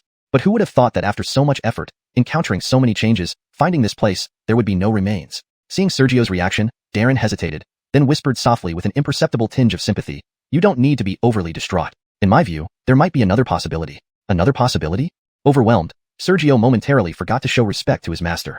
Darren paid no mind. Given the complexity of this seal, the person or being sealed here must have had formidable cultivation. Although the sealing occurred long ago, the thing inside may not have perished. If Muhammad entered when it was alive, perhaps they reached an agreement and left together. The sealed entity might not necessarily be human. It could be a demonic beast, an indomitable soul, or some other unkillable entity. Sergio remained silent. Instead, after closing his eyes for a while, he reopened them, calming his emotions. Master, please don't comfort me. After experiencing so many events, I have already seen through much of it and won't sink into confusion like before. If Muhammad were still alive, considering his affection for him, he would have returned to Shengyuan City or sent a message, rather than being utterly cut off. Although the present outcome was hard to bear, facts were facts. Other than accepting it, what else could be done? Follow me to visit the Iron Spear sect. Darren left the cave. Sergio followed, closing his eyes briefly as they reached the fissure, sensing the familiar aura in the air. Initially, he decisively turned around. What's past is past. Those who have perished have moved on, and those living must continue. Everything should be buried in this cave. Together, they followed the path back and eventually soared skyward again. After a long while, whoosh, with a tearing sound, Sergio emerged from underground and returned to the surface. Looking at the vast expanse of the heavens, Sergio felt the remaining pressure in the cave completely dissipate as he returned to the surface. Relieved, Sergio quickened his pace slightly, slowing down half a step behind Darren. Master, why are we going to the Iron Spear sect? As far as I remember, it isn't well known. Iron Spear sect, he had never heard of it before, but since arriving here, he had heard a bit about it. Chapter 209, Iron Spear sect. Sergio had never heard of the Iron Spear sect before, but because he was heading to the Guiyuan Mountain range this time, he inadvertently picked up some information about the sect. Note, I've translated Bian Sanmai as Guiyuan Mountain range to maintain consistency and readability in English. The Iron Spear sect is a sect near the Guiyuan Mountain range. Its scale, well, it definitely can't compare with Xianxia Palace. The 4 major sects tower above all others, and all other smaller or larger sects depend on them for existence. Why would the deputy master of the Demetrius Hall of Xianxia Palace bring him here to visit a small sect? There must be another reason. Demetrius raised his hand and formed a white cloud. I remember that there is an ancient array passed down within the Iron Spear sect, which can no longer be replicated. It has the power to purify people. Though I may not find it valuable, since we are here, we might as well take a look. Sergio quickly flew onto the white cloud, which felt soft like cotton candy. Demetrius' spiritual energy flowed through, and the cloud soared into the sky, its direction, towards the depths of the mountain range. Such a grand arrival might attract beasts, but with Demetrius present, the beasts in the mountains would dare not come out, let alone form a tide against two people. They'd probably be overpowered by just one hair of Demetrius. In the depths of the Guiyuan Mountain range, at the very heart of the mountains, many buildings stood on countless cliffs and steep walls, while there were also structures on the ground. This was the Iron Spear sect. The four major sects held supreme positions, and ordinary sects naturally dared not challenge their glory. Therefore, apart from the four major sects, all other sects hid in remote corners, using deep mountains and seas as barriers. Apart from locals, few came to join these sections. These sects mostly recruited during external expeditions when they found talented individuals and brought them back. A small sect far from the headquarters of the four major sects might have different circumstances, but at least the Iron Spear sect was quite cautious, avoiding any attention. The white cloud sliced through the sky. Demetrius and Sergio arrived here. Just as the white cloud entered the range of numerous towering peaks, a fierce voice echoed from within the mountains. Who dares to be so impolite? Shimming Palace, Demetrius. Demetrius replied slowly after stopping the cloud. His voice wasn't loud but gathered into threads, directed toward the source of the earlier voice. 3 breaths later, huff huff huff. Accompanied by sounds breaking through the air, nearly 30 figures appeared here, all of whom had cultivation levels higher than Sergio's. He couldn't perceive their true strength. Men, women, young, old. Everyone bowed respectfully upon recognizing Demetrius. The middle-aged man leading them changed expression upon seeing Demetrius clearly and hurriedly led the others to bow. It's Yuan paying respects to Master Demetrius. Meeting Master Demetrius. The others followed suit hastily. Demetrius smiled. You don't need to be so formal. My disciple and I happened to pass by and decided to pay you a visit. The middle-aged man nodded understandingly. So, it's your esteemed disciple. He then turned and produced a jade box. Since my nephew comes, as an elder, I haven't prepared properly. Here, this pill as a token of our meeting. Seeing the jade box being offered, Sergio glanced at Demetrius. Demetrius' eyes showed approval, and he subtly shook his head. Not accept? Sergio thought it was merely a matter of courtesy, that gifts given should not be refused. But, unexpectedly, though confused, Sergio immediately declined. Senior, my master and I came hastily without prior notice, causing great inconvenience. How can I accept such a gift? Though he didn't know what was inside the jade box or if it was precious, he certainly didn't lack resources. The long spear-bearing man's face stiffened. Others also looked grim. Refusing the gift wasn't a good sign. After a moment, the middle-aged man, seemingly thinking of something, spoke again. Master Demetrius, it's not suitable to talk here. Shall we go downstairs? Thank you for guiding us, Demetrius chuckled. The middle-aged man gestured to the others, and they descended to a mountain peak deeper within. There was a magnificent hall surrounded by floating iron spears moving around, looking quite extraordinary. They entered the hall, of course. Sergio didn't have a seat and stood behind Demetrius. Yet Demetrius sat in the main position, and the others seemed to consider it appropriate. Silence prevailed as Demetrius did not speak, nor did anyone else. Just as Sergio wondered if Demetrius was communicating telepathically with them. Dad, why did you call me so urgently? A light-hearted voice sounded from outside, followed by a girl skipping in. Upon entering the hall, she paused. She didn't recognize Demetrius, who sat in the main position representing the Iron Spear sect's master. The situation felt odd. The calm atmosphere was suddenly disrupted. The middle-aged man smiled. Davistal Davising, hurry up and greet the senior from Shimming Palace. Benicio Yana relaxed a bit, thinking it was just her imagination about some catastrophic event. Greetings to senior, greetings to brother, she said with a slight bow. Demetrius spoke up. This is your daughter? She has a hint of spirit, indeed promising. Here, take this dagger. I found it years ago, and it possesses remarkable power. A dagger curved gracefully and floated before the girl. She was about to respond but noticed the annoying elders giving her stern looks, signaling not to accept it. What's going on? She was even more confused than Sergio, but she still refused, aligning with others' thoughts. Senior, as a guest, it was already disrespectful not greeting you earlier. How can I accept your gift now? Demetrius narrowed his eyes. The middle-aged man's expression changed, then turned to scold her. You naughty girl, always spoilt and unruly. When elders offer, you cannot refuse. Take it. Benicio Yana instantly felt wronged. Clearly, the sect didn't want her to take it. Now why was she blamed for disobedience? Thank you, senior. She accepted the dagger reluctantly despite feeling wronged. Demetrius' expression returned to normal. Director Sure, I recall that the Iron Spear sect's decade-long purification ritual is happening soon? Yes, it is happening soon. The middle-aged man nodded awkwardly. Then, Demetrius went silent again, watching with a smile. Apart from the middle-aged man, everyone else kept their heads lowered, silent, feeling uneasy under his gaze. After a while, he tentatively suggested, since Master has graced us, perhaps in a few days, after our disciples' purification ceremony, we have a peer combat tournament. Would Master honor us by observing? Demetrius' smile gradually faded. A faint, oppressive aura spread around. Chapter 210, Power is Justice. Upon hearing the middle-aged man's words, Reginald's smile gradually faded, and the atmosphere in the room turned heavy. A faint sense of oppression began to fill the grand hall. The oppressive feeling rapidly intensified and grew immense. In less than 3 breaths, everyone except Sergio and the weak cultivated little girl, including the middle-aged man and others who had been acting as if mute, started breaking into cold sweat, their bodies becoming slightly bent under the unseen pressure. Sergio and the little girl were unaffected, not because they could resist it with their cultivation. Sergio was Reginald's disciple. There was no reason for him to target Sergio for no reason. As for the little girl, her cultivation was too weak, and Reginald considered bullying a junior beneath his dignity. Looking at the little girl, initially, she only felt an inexplicable discomfort, then suddenly noticed that the people from Iron Spear sect seemed as if they had just emerged from water, their backs bending more and more under the weight of invisible mountains. Creak, creak. The chairs shook continuously. She finally reacted. What did you do? Reginald smiled. Davistal girl. What can this venerable do? Reginald smiled. Davistal girl. What can this venerable do? He then slightly tilted his head. Sect Master Sure. What happened to all of you? The middle-aged man hurriedly said. Nothing. We were just momentarily careless, causing our internal spiritual energy to go awry. I didn't expect the young lady to misunderstand. Reginald chuckled and asked, where were we? The middle-aged man and the rest glanced at each other but remained silent, apparently deciding to pretend they didn't understand unless Reginald actually made a move. Reginald frowned slightly. He was reluctant to reuse methods he had already employed, and he found dealing with the girl beneath his dignity. If it were anyone else, Reginald might have given up. However, Sergio was his only disciple, and recently, unexpected events had occurred within the sect, involving Irvin. After some contemplation, Reginald slowly said, Sect Master Addison, you accepted my gifts yet behaved like this. Isn't this a loss of proper etiquette? Addison, whose name was indeed Addison, was the sect master of Iron Spear sect, the strongest cultivator within it. Only Addison in the entire sect barely had the qualification to speak to him. As for the others surrounding Addison, they were elders of Iron Spear sect, unworthy of his attention. Addison's expression darkened, and he softly replied, I wonder what your excellency intends? Reginald said gently, I heard that Iron Spear sect still lacks one person for this purification ceremony. How does sect master view my disciple? Addison's face changed. He hadn't expected that someone as esteemed as Reginald would directly raise this issue, thus losing some dignity and reverence.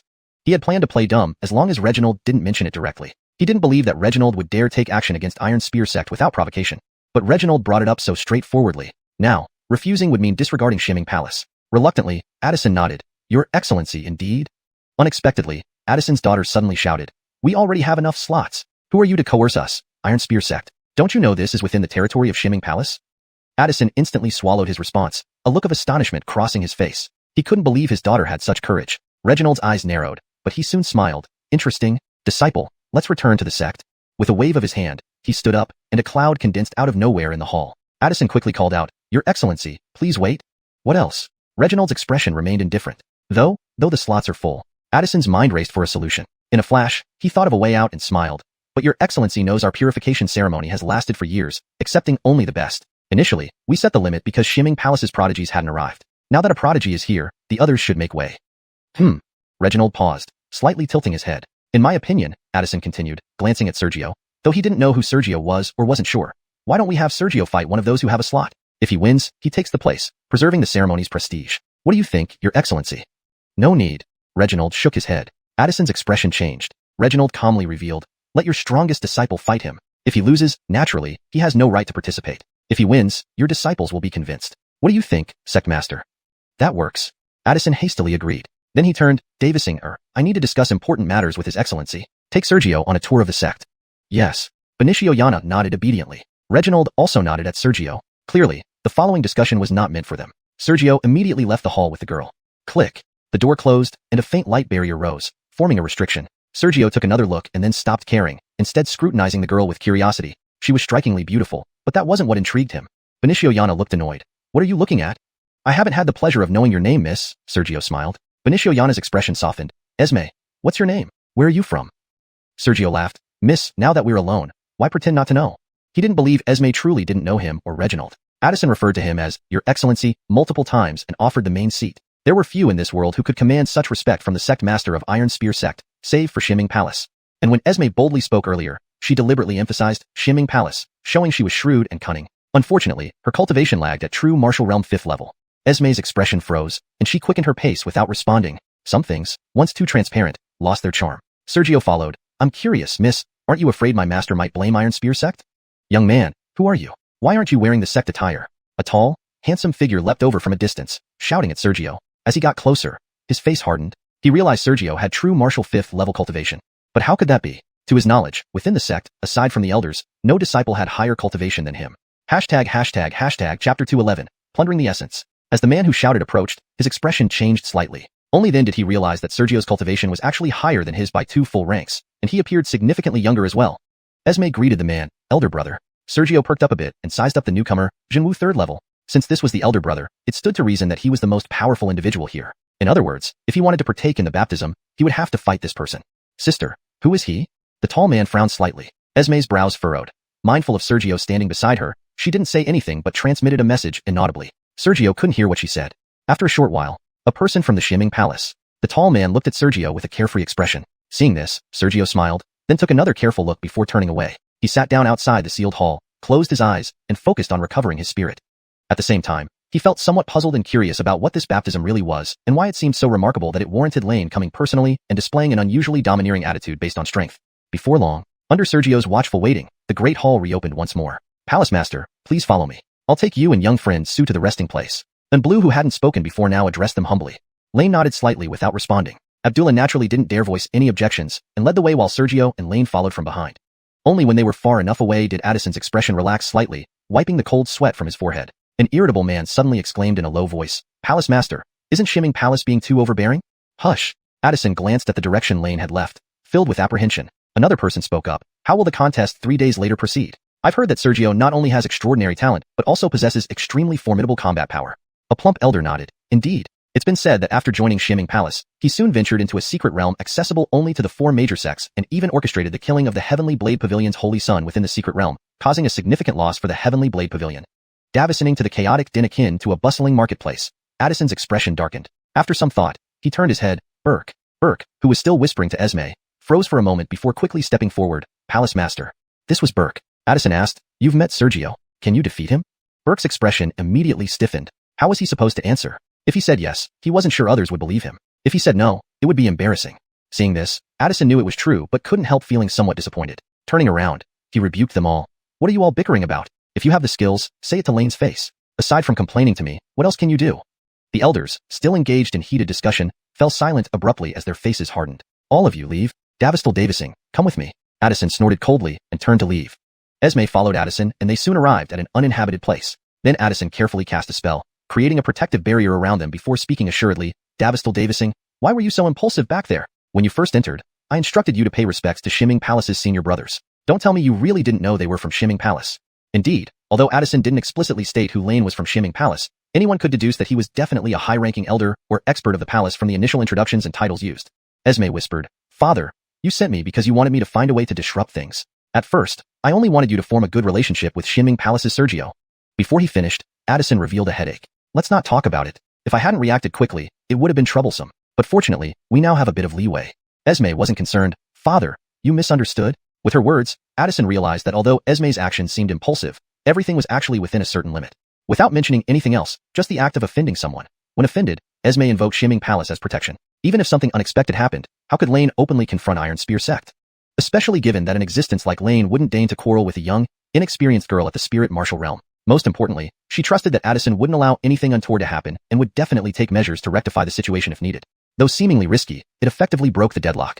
Then Esme shook her head. Isn't the current situation much better than before? Initially, he wanted to directly make someone join the baptism. Now, due to his arrogance, Sergio needs to defeat the sect's strongest person to participate. If Sergio loses, I don't believe Xianxia Palace would have the face to continue pressing the issue. Addison shook his head. Our disciples from Iron Spear sect are not bad, but compared to Sergio, Father, if you truly want to win, there are always countermeasures available. I don't believe Father lacks methods. It's just whether you dare to win. Esme seemed to see through everything, her tone indifferent. On the other side, the residence prepared by Iron Spear sect for Lane and Sergio. It consisted of 2 interconnected pavilions, with ponds, rockeries, flowers, and trees aplenty. By the pond side, under a pavilion, "Do you have something to say?" Lane meditated with closed eyes. "Master, this disciple is somewhat confused." Sergio hesitated for a moment before speaking. Lane understood. "You can't figure out why I acted this way today. Our Xianxia Palace spans boundless territories, with all kinds of resources readily available within the sect."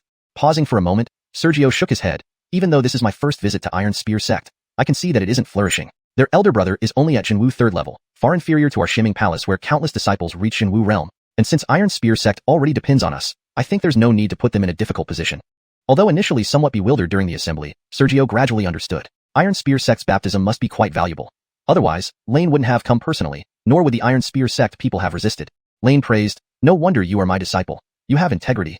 Just as Sergio was about to speak, Lane shifted topics. "Our Xianxia Palace indeed possesses countless treasures and rarities. If it weren't for the fact that the method of arranging the grand formation for the baptism has been lost, and array masters struggle to replicate it, Xianxia Palace could easily recreate it."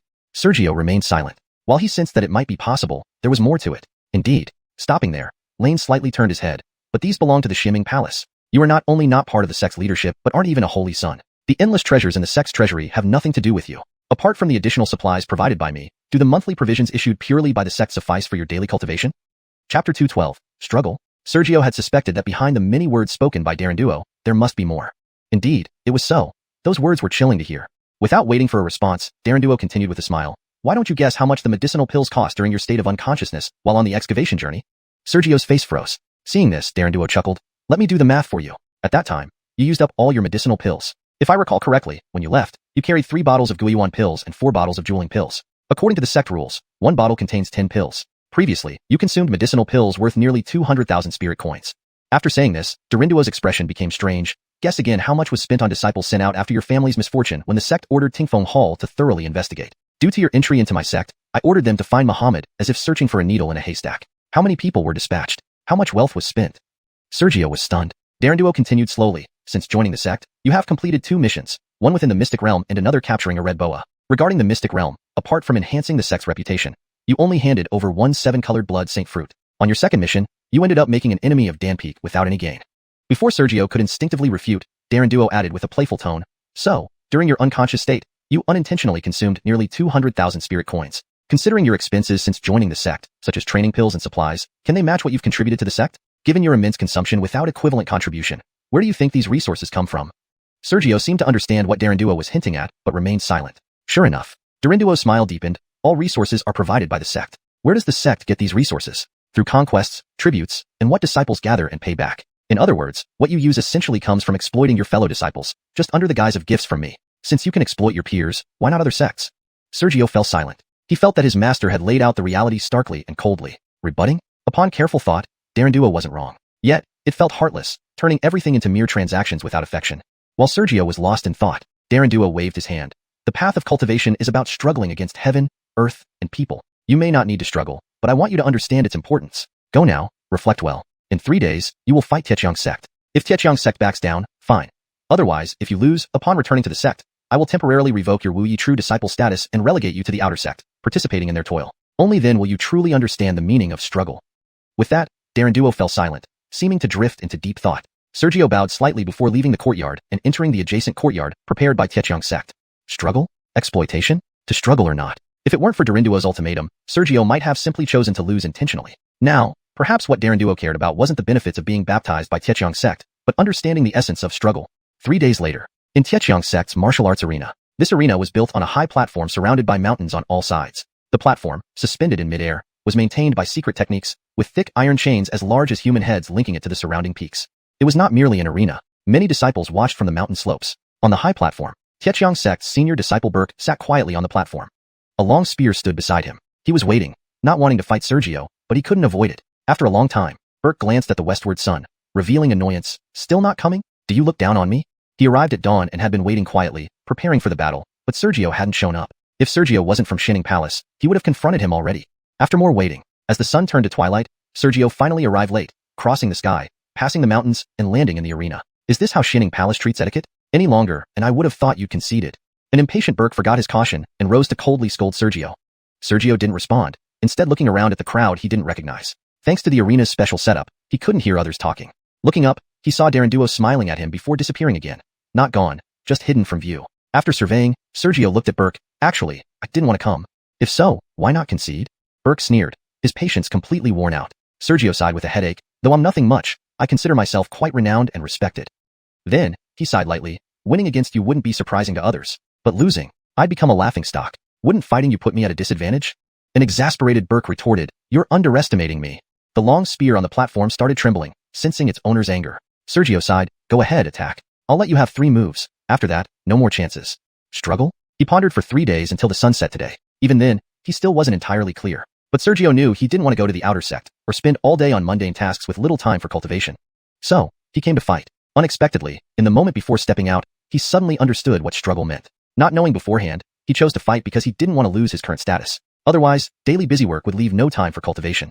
His ambition was to reach the peak, not to live an ordinary life. He didn't want sect duties to hinder his cultivation time. Yet, thinking about it, wasn't avoiding that also a form of struggle? Chapter 213. Iron Spear Sect, also striving. Just before stepping out the door, Sergio suddenly realized. He didn't want to participate in sect missions as they would hinder his cultivation time. So, despite his reservations, he decided to take part in the battle to avoid Bailey throwing him into the outer sect and forcing him to reflect on the word strive. On closer inspection, wasn't this also a form of striving? He won the struggle, so he didn't need to do tasks and could focus solely on cultivation. Others lost, so they endlessly carried out sect missions, squeezing their time for minor breaks to cultivate.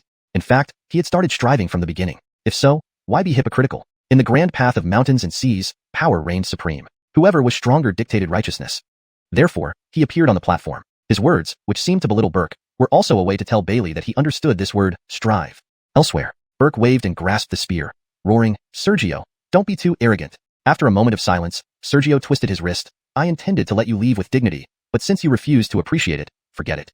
Though he said this, he still didn't plan to make Burke lose too badly. Having won the competition, it was only proper to give the opponent some face. Unfortunately, the Iron Spear sect was also striving. Burke pointed the long spear remotely. "You are at true martial rank 5. I am at true martial rank 3. Even if you win, it won't be fair. Do you dare suppress your cultivation to match my realm?" Sergio smiled. Then the smile vanished instantly. "I refuse." "Why?" Burke's entire aura paused. Sergio tilted his head slightly. "My cultivation isn't something easily attained, but earned through hard work. Since your cultivation is inferior, it means you're not skilled enough to get beaten. Why should I suppress my cultivation to fight you? Can you ask enemies to suppress their cultivation when fighting for your life?" Burke's expression froze.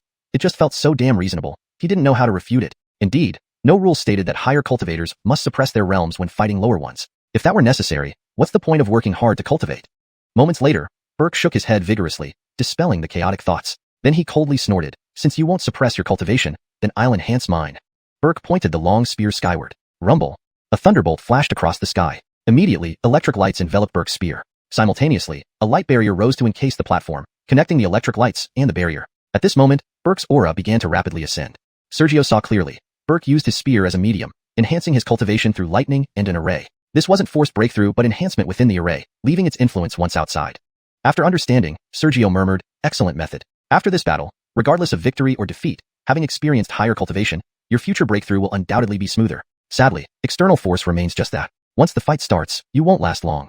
Burke remained silent, continually enhancing himself. Seeing his efforts go unnoticed, Sergio stopped talking and idly waited. After all, this was the Iron Spear sect. Interrupting now would likely drown him in their outrage. In the sky, Bailey and Addison concealed themselves, quietly observing the platform. Witnessing Burke use the array to enhance himself, Bailey chuckled, "Sect Master Sure, your disciple seems quite interesting." Addison sighed helplessly. Never thought this child had talent in arrays. Before this, I didn't know he could temporarily harness the sect's major array to boost himself." Bailey laughed again. "His weapon doesn't seem ordinary either. Otherwise, it couldn't withstand the force of Iron Spear sect's array. What does Sect Master Sure think?" Addison revealed a hint of embarrassment. "Palace Lord laughs. 3 days ago, upon learning he'd face a genius from the Dark Abyss Palace, driven by excitement and to ensure an exhilarating battle, he spent all his assets and contributions to obtain that divine weapon." Indeed, a divine weapon. Weapons have 3 ranks: mundane, spirit, and divine. Sergio's flowing cloud sword was a divine weapon, though merely a low-grade one incapable of enhancing cultivation. Yet, ignoring that drawback, its sharpness and power rivaled mid-grade divine weapons. The long spear in Addison's hands was the sole divine weapon of Iron Spear sect. Now the divine weapon long spear, previously carried by Addison, had disappeared and appeared in Burke's grasp. Bailey teased, "Your disciple seems capable, even managing to get the divine weapon from Sect Master Sure." Palace Lord laughs, Palace Lord laughs. Addison chuckled awkwardly, saying nothing more. Meanwhile, he inwardly whispered. Now, in terms of cultivation and weaponry, Burke was no longer inferior to Sergio. If Burke still couldn't prevail, then there would be nothing left to do. He had done everything within his means. Well, if Bailey weren't here, Addison might even force Burke's cultivation to true martial 9th rank. On the platform observed by both. About 10 breaths later, true martial 5th rank. "I am now at this level." As Burke roared, the electric lights around the spear dispersed. Sergio's expression remained unchanged. "Make your move, otherwise, you won't have the chance." Even between true martial 5th ranks, there were differences. Sergio belonged to the elite. A true martial 5th rank artificially enhanced like Burke could be killed effortlessly in the wilderness. Dark Abyss Palace genius? Haha, underestimating someone will cost you. Laughing heartily, Burke's spear pierced forward abruptly. Rumble. Countless thunder sounds echoed. Next, numerous spear beams shot through the air. Thunderbolts fell from the sky at terrifying speeds. Had it not been for Sergio's extraordinary divine sense and immediate evasion, he would have been struck by lightning directly. Seeing the platform scorched black, Sergio barked coldly, "This thunder is not your power."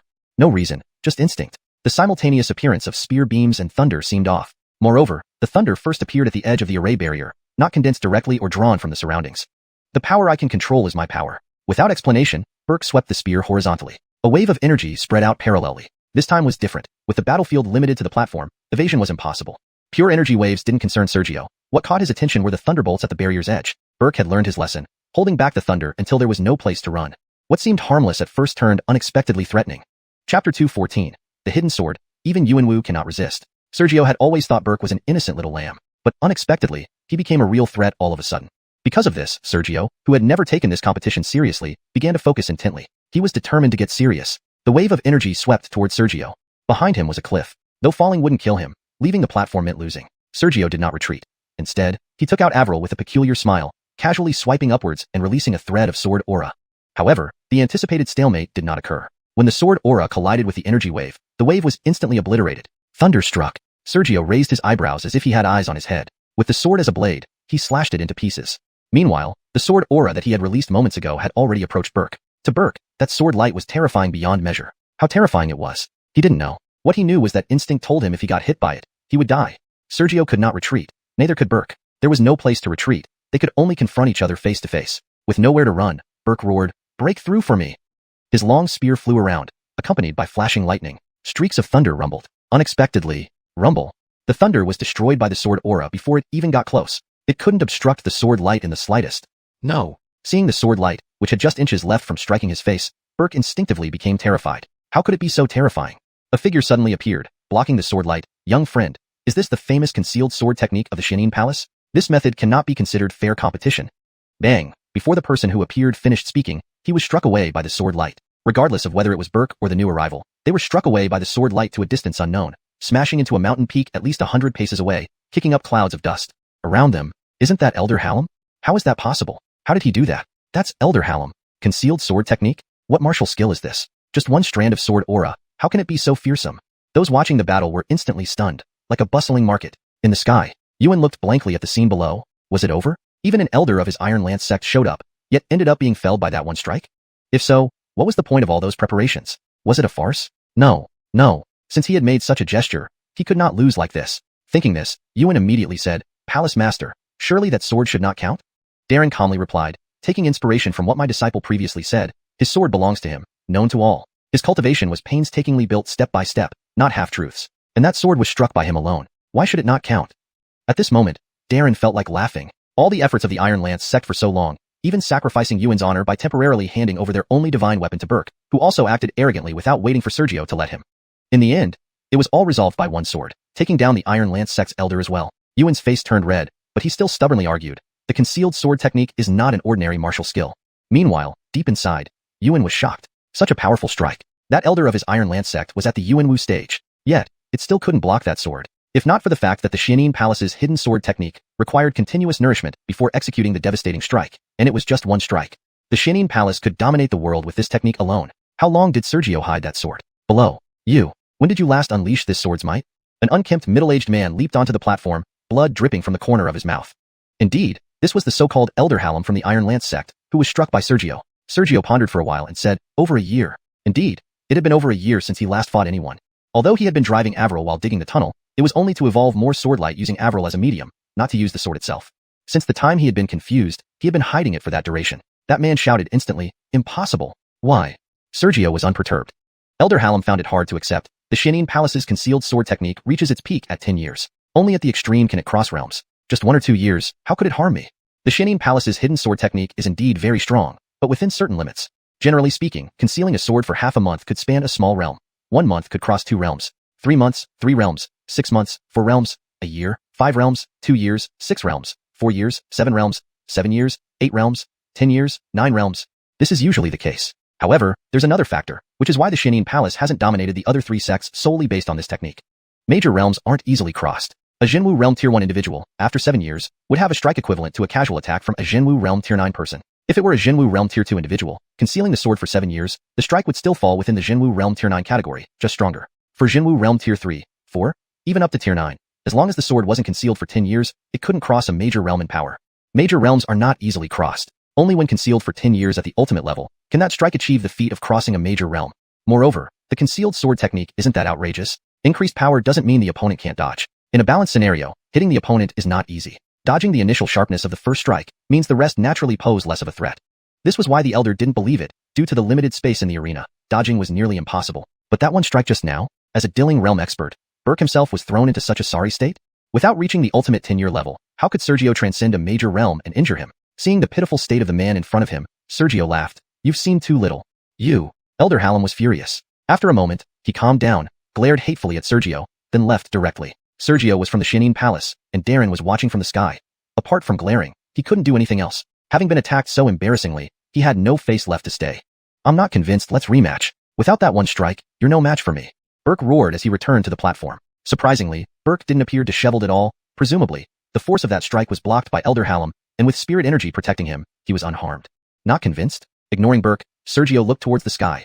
Whether that strike counted as part of the competition, he needed Darren's opinion. Chapter 215. Defeat Burke again. In response to Burke's spoof Wuxia Palshao, Sergio ignored him and looked up at the sky, preparing to see what Darren had in mind. After a full 10 breaths, Darren and Addison appeared simultaneously. Darren with a smile on his lips, while Addison looked extremely displeased, as if he had lost some treasure or benefit. Note, spoof Wuxia Palshao can be translated more naturally as resentful roar or defiant roar. Here's a revised version incorporating this change for better fluency. In response to Burke's defiant roar, Sergio ignored him and looked up at the sky, preparing to see what Darren had in mind. After a full 10 breaths, Darren and Addison appeared simultaneously. Darren with a smile on his lips, while Addison looked extremely displeased, as if he had lost some treasure or benefit. At the same time, Darren chuckled. Since he is unwilling to concede, let's have you fight him again. Sergio nodded gently. Then he shifted his gaze and said, I will grant your wish. The blade began to reveal its cold light. Seeing this, Burke immediately roared, without that one strike, why are you still so arrogant? As he spoke, Burke leaped into the air, thrusting his spear forward like a dragon emerging. Indeed, it was only like a dragon. Just as Sergio was about to counterattack, rumble, thunder rumbled overhead, and lightning struck down. Sergio hastily stopped his counterattack, jumping to avoid the lightning. After dodging, he frowned slightly, realizing he had forgotten about the lightning. Given the limited space, the presence of lightning was inherently disadvantageous to him. He also did not believe that Burke, who had previously been unable to react to sword chi at all, could now both wield a spear and summon timely lightning strikes. There must be something fishy going on. He needed to find a way to neutralize the lightning first. Moreover, he couldn't engage in a prolonged battle. Prolonging it too much would mean defeat for him even if he won. Thinking this, Sergio's eyes flashed, Dragon Battle 8 directions. If he was to end this quickly, then he should directly employ martial skills. Armandu. With the sound of a dragon's roar, a 30 zhang long illusory dragon emerged. This platform was less than 100 zhang wide. The appearance of the 30 zhang long dragon made the platform instantly feel cramped. Instead of being alarmed, Burke rejoiced, previously, I feared missing you and thus conserved my spiritual energy. Now that you've formed such a large illusion, you're nothing but a live target. Rumble. Instantly, at least 10 thunderbolts appeared. Each thunderbolt had the power equivalent to the peak of true martial 5th level. Roar. The illusory dragon roared to the sky, sending waves of sound upward. Ripple after ripple expanded, reaching the lightning. However, due to proximity to the edge of the formation, the power was absorbed by the array. Indeed, an array. The reason this platform could withstand their battles wasn't because of its sturdiness, but because of the array here, which absorbed excess power, making the platform appear unbreakable. Only now did Sergio realize the truth, his eyes turning cold. You're using this place's array against me? He knew it. How could someone like Burke be so formidable? Why were the lightning strikes so quick and timely? It turned out to be this array. Burke's face reddened, then he sneered, nonsense. External objects are still external objects. Let's see how you control this array. Sergio controlled the dragon to continue attacking the sky to prevent the lightning from falling. Then, quietly, the great desolate ancestor dragon scripture began to operate, enhancing his body with the 5-clawed golden dragon's bloodline. In his eyes, the world transformed into pure power, and the formation here became pure power flow. In just one glance, he saw that Burke's spear was connected to the local array, with continuous links. If not for observing in the swallowing state induced by the great desolate ancestor dragon scripture, he might not have noticed. For others, the only way to break this deadlock might be to seize Burke's long spear. But since the spear was a divine weapon controlled by Burke, even if seized, Burke could recall it with a thought. Breaking the deadlock would be extremely difficult. But not for Sergio. Seeing the situation clearly, Sergio's eyes shone coldly. I intended to allow you a dignified retreat. Since you use such underhanded means, don't blame Sue. Although Burke had gained strength through the divine long spear, Sergio hadn't really cared. After all, unless Burke wanted to lose, he had to try to level the playing field. That was only fair. Why should he be angry? But Burke actually used this place's array, linking it to the Iron Spear Gate's array. Unless he could destroy the protective array of Iron Spear Gate head-on, how could he win? To resort to such schemes, he didn't need to hold back any longer. Prove yourself when you can win. Burke remained oblivious to Sergio seeing through everything. Watch closely then. Sergio sneered, extending his fingers forward in a claw-like motion. Terrorizing devouring force rose around him. What he devoured was not other places but the threads connecting the spear and the array. Under the overwhelming power of the great desolate ancestor dragon scripture, Burke didn't even get a chance to react before the connection between his spear and the array was completely devoured by Sergio. The thunder that had been moving in the sky paused, then vanished. Most terrifyingly, Burke's aura waned. His enhanced cultivation vanished, reverting him to his original level. How could this be? Burke cried out in disbelief. Roar. In response came the beast's roar. The massive tail of the illusory dragon swung fiercely at Burke's position. Burke hurriedly leaped to the side. With a bang, the tail hit the platform. The array remained intact, undamaged, but the sky array flickered. Burke, who barely avoided the attack, hadn't even time to rejoice when a phantom claw descended, grabbing him instantly. Though just a shadow, it felt as solid as reality, lifting him midair to where Sergio floated near the heart of the illusory dragon. "Let me go!" Burke struggled frantically, but the shadow dragon's claw was impenetrable. No matter how he struggled, it wouldn't budge. Looking at the struggling Burke, Sergio remained unperturbed. "Pathetic. I don't believe it." Burke's expression hardened, roaring. Suddenly, without caring for himself, he hurled his spear towards Sergio. The spear turned into lightning, rushing at him. That nameless spear was a divine weapon. "I said, you are pathetic in front of me." Sergio remained expressionless. When the lightning was within 3 meters, a flash occurred. A second claw of the illusory dragon emerged, seizing the spear instantly. A ripple enveloped the spear, temporarily severing the already fragile connection between Burke and the spear. Then, Sergio pressed his hand downwards. The illusory dragon moved, slamming its claw towards the ground. At the last moment before landing, the claw loosened and released Burke. Burke had no time to be happy. Immense force descended, striking him instantly. Boom. The platform trembled slightly. Onlookers felt their hearts tighten. They could see through the transparent dragon's claw, witnessing Burke being slapped into the platform by it. No one doubted that if not for creating a depression, that strike would have turned Burke into minced meat. Their combat capabilities were incomparable. As Sergio said, without the advantage of the array, Burke was no match for him. Chapter 216. Biff. Onlookers watched as Burke was smashed into the platform, and no one doubted Sergio's words. He was no match for Sergio without external aid to cheat. "Enough," he concedes. Addison's voice broke in with a mixture of shock and anger. The formation around the platform flickered back to normal, and Addison appeared on the platform, looking anxiously at Burke, who was now unconscious. Perhaps it was an act, or perhaps he really was out cold. Either way, if he wasn't unconscious, he wouldn't know how to face the surrounding Iron Spear sect disciples who had witnessed the battle. "Please bear with me." Sergio took a half step back, his mind moving to dissolve the illusory dragon, before he slowly descended and gave Addison a slight bow. Might makes right. Even Elder Hallam couldn't withstand that single strike from him, not deserving respect if unable to hold his ground. As for Addison, he was certainly not a match for Sergio. Faced with an opponent far beyond his abilities, it was only proper to show basic respect. "But it's just a minor injury. Youth thrives on adversity. Why are you so worried?" Sect leader Sure. Demetrius also floated down from the sky calmly. Indeed, when Sergio delivered that blow earlier, Addison was ready to intervene and concede for Burke, but Demetrius was still present. Earlier, when Burke attacked using formations, Demetrius hadn't said anything because he trusted that Sergio would win, given the extensive cultivation bestowed upon Sergio by the Abyssal Palace. Yet, his silence didn't mean he was pleased. If the Iron Spear sect played unfairly, he could too. Therefore, Addison's appearance was delayed. Now, facing Demetrius' comments, what could Addison say? He could only bow deeply. "You speak wisely, Palace Master. It seems I lacked foresight." What Addison feared was not only the Abyssal Palace but Demetrius himself. After all, if Demetrius so desired, he could wipe out the entire Iron Spear sect within minutes. Demetrius smiled and asked, "The duel is over. What do you think, sect leader Sure?" He brought Sergio here not for a visit, but for the Iron Spear sect's baptism ceremony. With the duel concluded, it was time to proceed with the formation baptism. Addison hesitated for a moment, then whispered, "Could the Palace Master wait a few more days? The formation still needs tuning, and changing candidates requires some deliberation." The slots had already been determined, but with Sergio's unexpected arrival, someone would lose their qualification, needing further discussion. "No problem, just a few days." Demetrius agreed readily.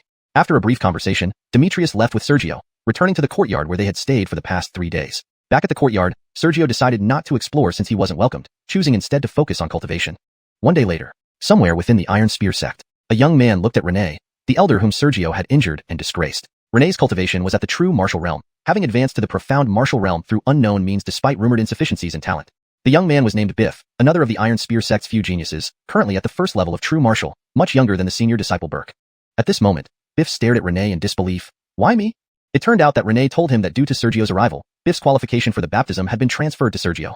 Biff wasn't the strongest disciple, but was among the top 3. There were only 3 true martial cultivators in the sect, including Biff. Without Sergio, the predetermined slots would have included Biff, Burke, and another true martial disciple, along with 7 carefully selected spirit martial disciples. 2 days ago, Biff had heard rumors hinting that one of the 10 participants might lose their qualification, but he never thought it would be him. No one did. After all, he was one of the 3 true martial disciples. He even imagined pleading for mercy if a close acquaintance lost their place. Yet, it ended up being him. The sect believes your recent breakthrough might pose risks during the baptism, leading to potential issues. Therefore, you will yield your slot. Rene paused, trying to console him. "Don't worry too much. The sect has decided that during the next baptism, regardless of your cultivation level, you can't participate." "Next time?" Biff's face flashed with anger. "Baptism occurs every 10 years. By then, will I even need a baptism to enhance my foundation?" Iron Spear sect's baptism was held once every 10 years, involving 10 people each time.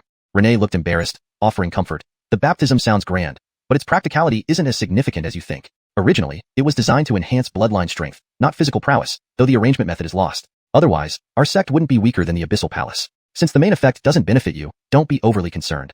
Iron Spear sect's baptism offered 3 effects. 1. Enhance the body. 2.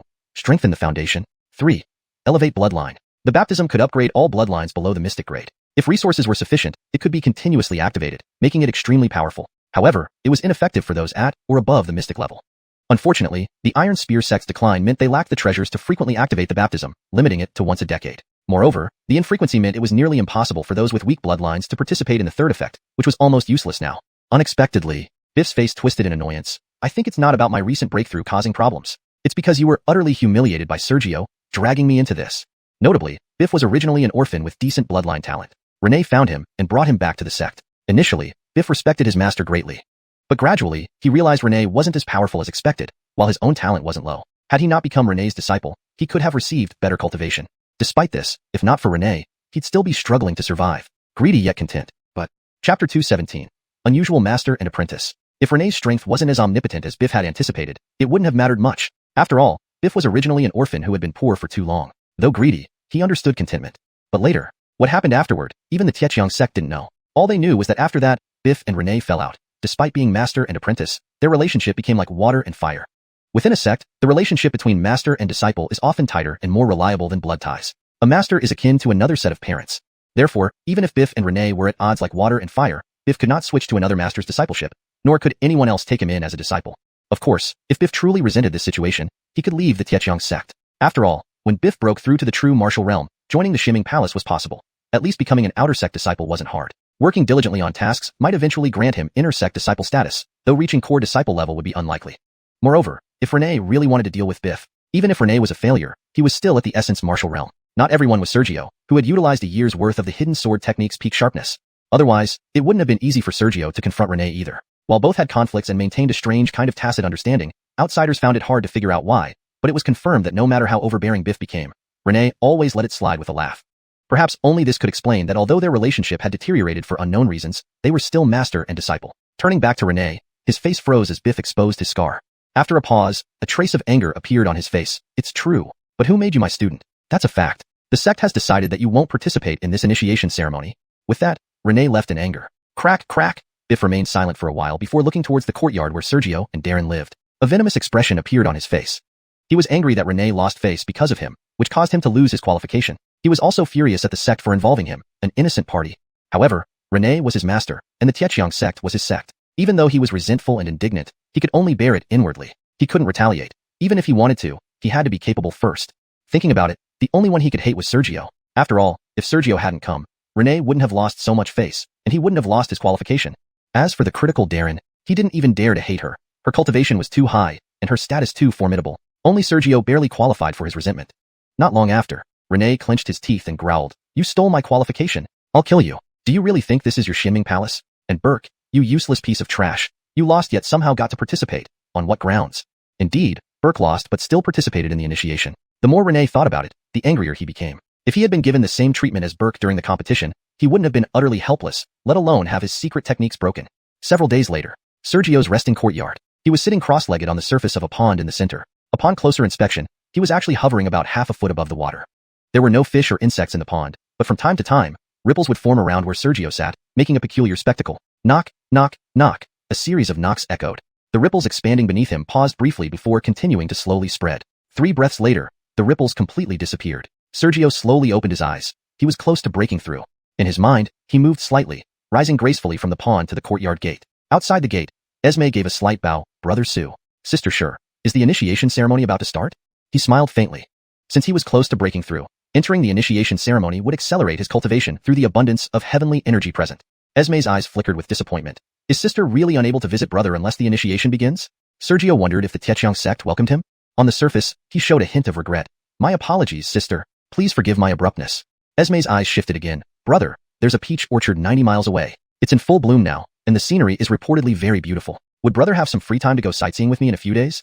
Sergio scrutinized Esme, who looked calm. Although her cultivation wasn't notable, she seemed quite clever based on previous interactions. What was she up to now?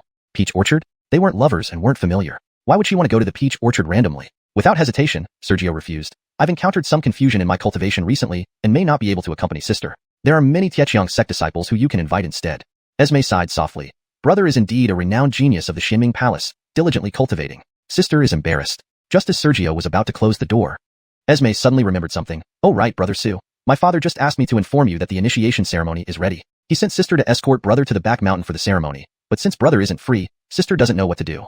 Her face filled with distress. Sergio kept his expression unchanged. Sister needn't worry. The initiation is crucial. Delaying some cultivation time is nothing. Please lead the way. He was secretly puzzled by her earlier words. What was she trying to achieve? Using rhetoric to pressure? It served no real purpose. Esme sighed in relief. Fortunately, brother has already planned his schedule. Otherwise, sister wouldn't know how to explain to the sect brothers and sisters. Please follow sister. She walked gracefully. She exuded the elegance of a well-bred lady. However, Sergio hadn't forgotten that when he first arrived at the Xianxia sect, Esme, unaware of his and Darren's arrival, had been very lively. Such poise must mean something was amiss. He needed to be cautious. After muttering to himself, Sergio left the courtyard. He didn't directly follow her but bowed towards an adjacent courtyard. Master, the Xianxia sect's initiation ceremony is about to begin. Disciple will now accompany Sister Esme to the ceremony.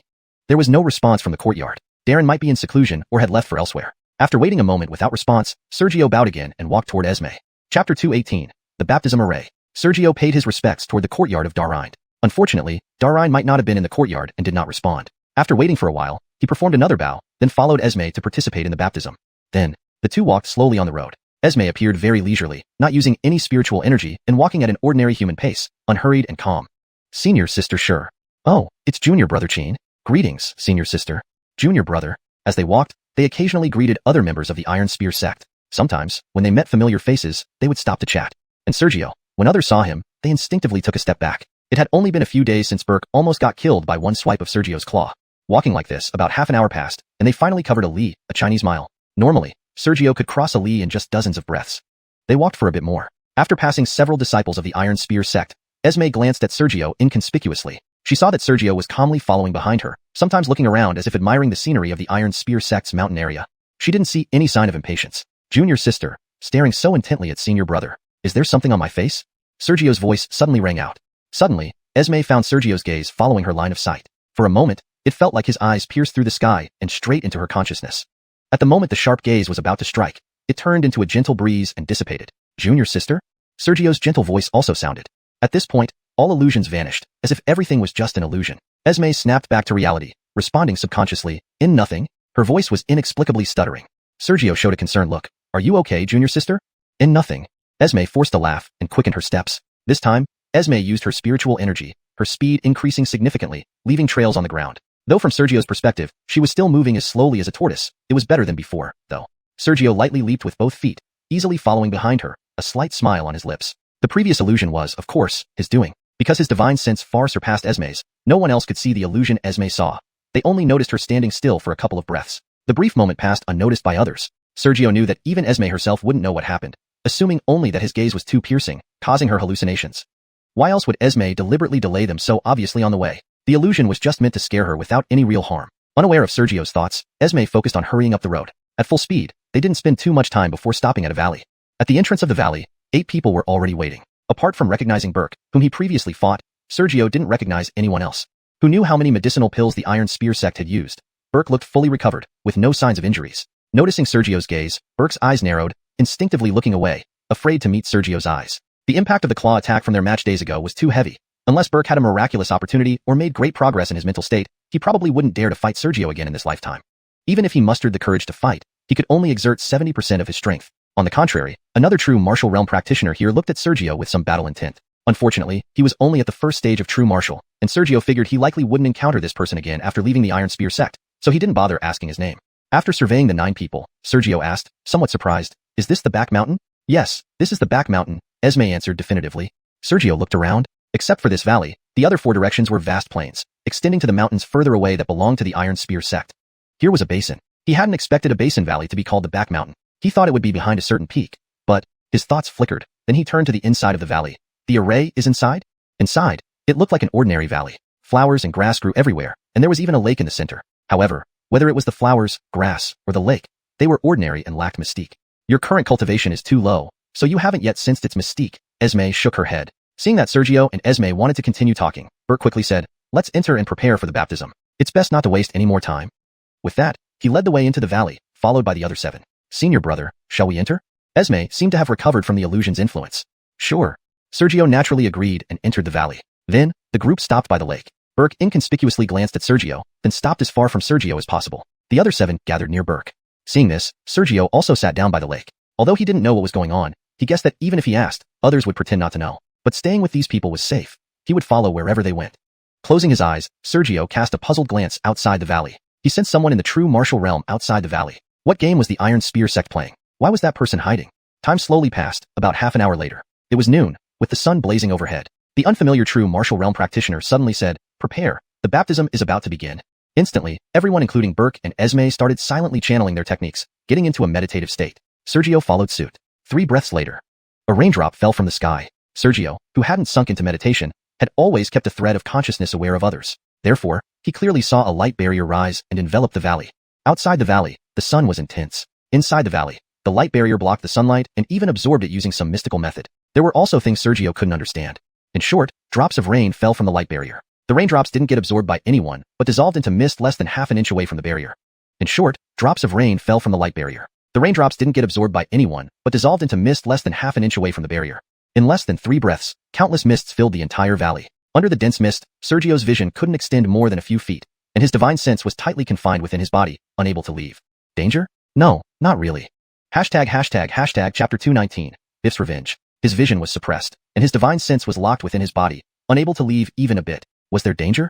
No, there wasn't. Amidst the rain mist, he felt warmly enveloped. This rain mist wasn't ordinary fog but tangible celestial and earthly essence. Moreover, it contained other forces. Although Sergio didn't know what exactly they were, he could sense that they were beneficial to the body. Was this the baptism? No wonder it's called a baptism. With such dense rain mist, nothing fits better than baptism. The thought flashed across his mind, and immediately Sergio suppressed all thoughts, beginning to run the great desolate ancestral dragon cannon. The baptism had begun. Its effectiveness would depend on how much rain mist one could absorb. He felt fortunate for the others, while pitying Esme. How incredibly dominant was his great desolate ancestral dragon cannon.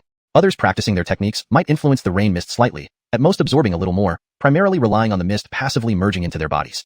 But he was different. His great desolate ancestral dragon cannon could devour anything, and naturally, this rain mist fell under that scope. Since others were far away, his devouring wouldn't greatly impact them. However, Esme wasn't too far from Sergio. Once he started his technique, the surrounding rain mist would be drawn towards him, perhaps, but the enmity between them wasn't significant, so Sergio decided to send some rain mist towards Esme after absorbing part of it, ensuring she didn't remain unchanged after the baptism ended. With this thought in mind, Sergio fully activated his technique, no longer paying attention to external matters. Time passed slowly. If nothing unexpected happened, the people here would continue cultivating until the rain mist vanished and the formation was deactivated. Yet, outside the valley, the hidden person whom Sergio sensed earlier quietly appeared, walking to the entrance of the valley. This person was none other than Biff, whose qualifications had been revoked. Unfortunately, he couldn't enter. The formation had already been activated. Before it closed, no one inside could come out, nor could anyone outside go in. Strangely, inside the formation, vision was suppressed to the extreme. But outside, the situation within was clearly visible, without any obstruction. Standing outside the valley, Biff could see the 8 people, including Burke, who were quite far from Sergio, as well as Esme, who was near Sergio. He could also see the vague rain mist constantly entering their bodies. Of course, the most terrifying sight was Sergio. Others absorbed passively, creating slight ripples that drew in a small portion of the rain mist. As for Sergio, yes, a vortex appeared above Sergio's head, endlessly devouring the rain mist. In Biff's view, the amount absorbed by the other 9 combined probably wasn't as much as Sergio alone. However, he didn't feel angry. Instead, he felt delighted. "Kid, I was worried I couldn't kill you. Though I don't know how you did it, absorbing so quickly actually makes it easier for me to deal with you." Muttering, Biff's face showed a ferocious grin. "An unmatched genius of Xianming Palace? In the end, you still die by my hand. After your death, Xianming Palace will surely be enraged, and then, killing these Iron Spear sect members can vent my anger." He had planned everything out, kill Sergio and then escape using his familiarity with the surroundings. Thinking of the pleasant future, Biff's face was full of smiles. Soon after, Biff's smile faded as he turned his wrist, retrieving a token. This was a pass token. Though it seemed simple for Sergio to arrive here, it was not. Normally, getting here required passing many restrictions. Without a pass token, it was impossible. These pass tokens were given to the 10 eligible participants, including Esme and Burke. Initially, Biff was supposed to come, so he had one too. But suddenly his qualification was revoked. Crucially, due to the abruptness and Renee's unpleasant exchange, Biff's pass token wasn't recovered. Iron Spear sect felt somewhat guilty and didn't ask for it back, so Biff retained it. Today was the baptism day. After finding out, he came early and hid. Neither Burke nor others noticed him. He had worried about being discovered by Sergio, which could ruin everything, but unexpectedly, Sergio hadn't detected him at all. Geniuses indeed. Looking at Biff again, he rubbed the pass token for a while, his eyes flashing viciously. He pulled out a large knife and slashed fiercely at the light barrier. A loud boom echoed as ripples spread across the barrier. It remained unbroken. Yet Biff wasn't disappointed. He knew Sergio was doomed. Even if others didn't die, they would suffer severe injuries. Why was this place secluded and empty? Because disturbing the baptism was prohibited. Once the formation began, if disturbed by external forces, the originally gentle power would turn violent. What was meant to enhance cultivation, foundation, and physique could cause explosive deaths if not careful. Indeed, shortly after Biff's attack, he saw everyone in the valley spew blood, their faces ghastly pale. Unfortunately, due to the formation, he couldn't hear the sounds. The formation has been triggered. Elders will approach immediately. Time to go, though I wish I could see Sergio die miserably. Muttering, Biff turned to leave. But then his steps froze. He saw Sergio still sitting perfectly fine, though his face was slightly pale. It wasn't entirely bloodless, and he hadn't coughed up blood. More crucially, Sergio's complexion was visibly returning to normal. It looked like he'd recover soon from the disruption. Why? Why? Roaring angrily, Biff, filled with rage, slashed another time at the formation. Another boom. True to its ancient heritage and constant maintenance, the formation remained unaffected by the slash. Within the formation, Burke and others had barely stabilized themselves with great effort and medicinal pills, only for this second slash to further disrupt the internal energies. They all fell to the ground. Except for Burke, another true Wu realm practitioner, Esme, and Sergio. The remaining 6 lay nearly lifeless on the ground, likely to die if things continued. Foolish brat. Addison's enraged roar echoed, appearing at the valley entrance in an instant. Inside the valley, Sergio let out a low grunt, his face turning slightly pale. Blocked by the formation, he didn't know what had happened, only feeling the previously gentle rain mist now extremely chaotic and violent. Chapter 220, Crisis. Sergio in the valley couldn't help but grunt. The already chaotic and violent rain mist spirit energy became even more disordered and unabsorbable due to its second upheaval. If it weren't for the profoundness of the great wasteland ancestral dragon scripture, the speed at which he had been absorbing previously, at that brief moment of disorder, he might have exploded on the spot. Was it Iron Spear sect playing dirty? Or was it because he absorbed too quickly with the great wasteland ancestral dragon scripture, causing problems with the formation? He wasn't sure yet. He was continuously using his cultivation technique to suppress the violent energies around him while also isolating the rest of the mist. Continuing to absorb the now hostile rain mist would only lead to quicker death. Reassuringly, after the rain mist within the formation underwent 2 successive disruptions, there were no further disturbances. With the great wasteland ancestral dragon scripture suppressing it, things gradually returned to normal. 20 breaths later, the rain mist, which was truly hard to subdue and regulate, was expelled from Sergio's body. Inside him, there was no longer any anomaly. Drip, drip, drip. The rain fell incessantly. Suddenly regaining awareness, he noticed that, at some point, a gentle drizzle began to fall from the sky. The force of this fine rain was at least 10 times more turbulent and chaotic than the mist. If he hadn't hesitated to temporarily stop absorbing and isolate the remaining forces during the second disruption, even with the great wasteland ancestral dragon scripture, touching the rain might have been beyond control. Looking around, it seemed unclear if it was due to changes in the formation, but the mist that used to obscure vision no longer did so. Even amidst the rain mist, one could see the entire valley clearly. Not far away, Esme had taken out an umbrella and held it open, her face filled with palpitations. This umbrella clearly wasn't ordinary. Both rainwater and mist were kept at bay. Looking towards the opposite end, Burke and another true martial realm cultivator, their faces pale, had joined forces to create a protective shield to block the rain mist. Alongside them stood the remaining 6 spirit martial realms. However, compared to Esme, those 6 spirit martial realms appeared far more miserable, almost all on the brink of death. Of course, Sergio could tell they had likely taken healing pills. As long as they didn't worsen their condition and left soon enough, surviving should be possible. Seeing these people's state, Sergio instantly concluded it couldn't be Iron Spear sect's doing. Otherwise, they wouldn't be in such a sorry state. Could it be that his absorption speed was too fast, leading to issues with the formation?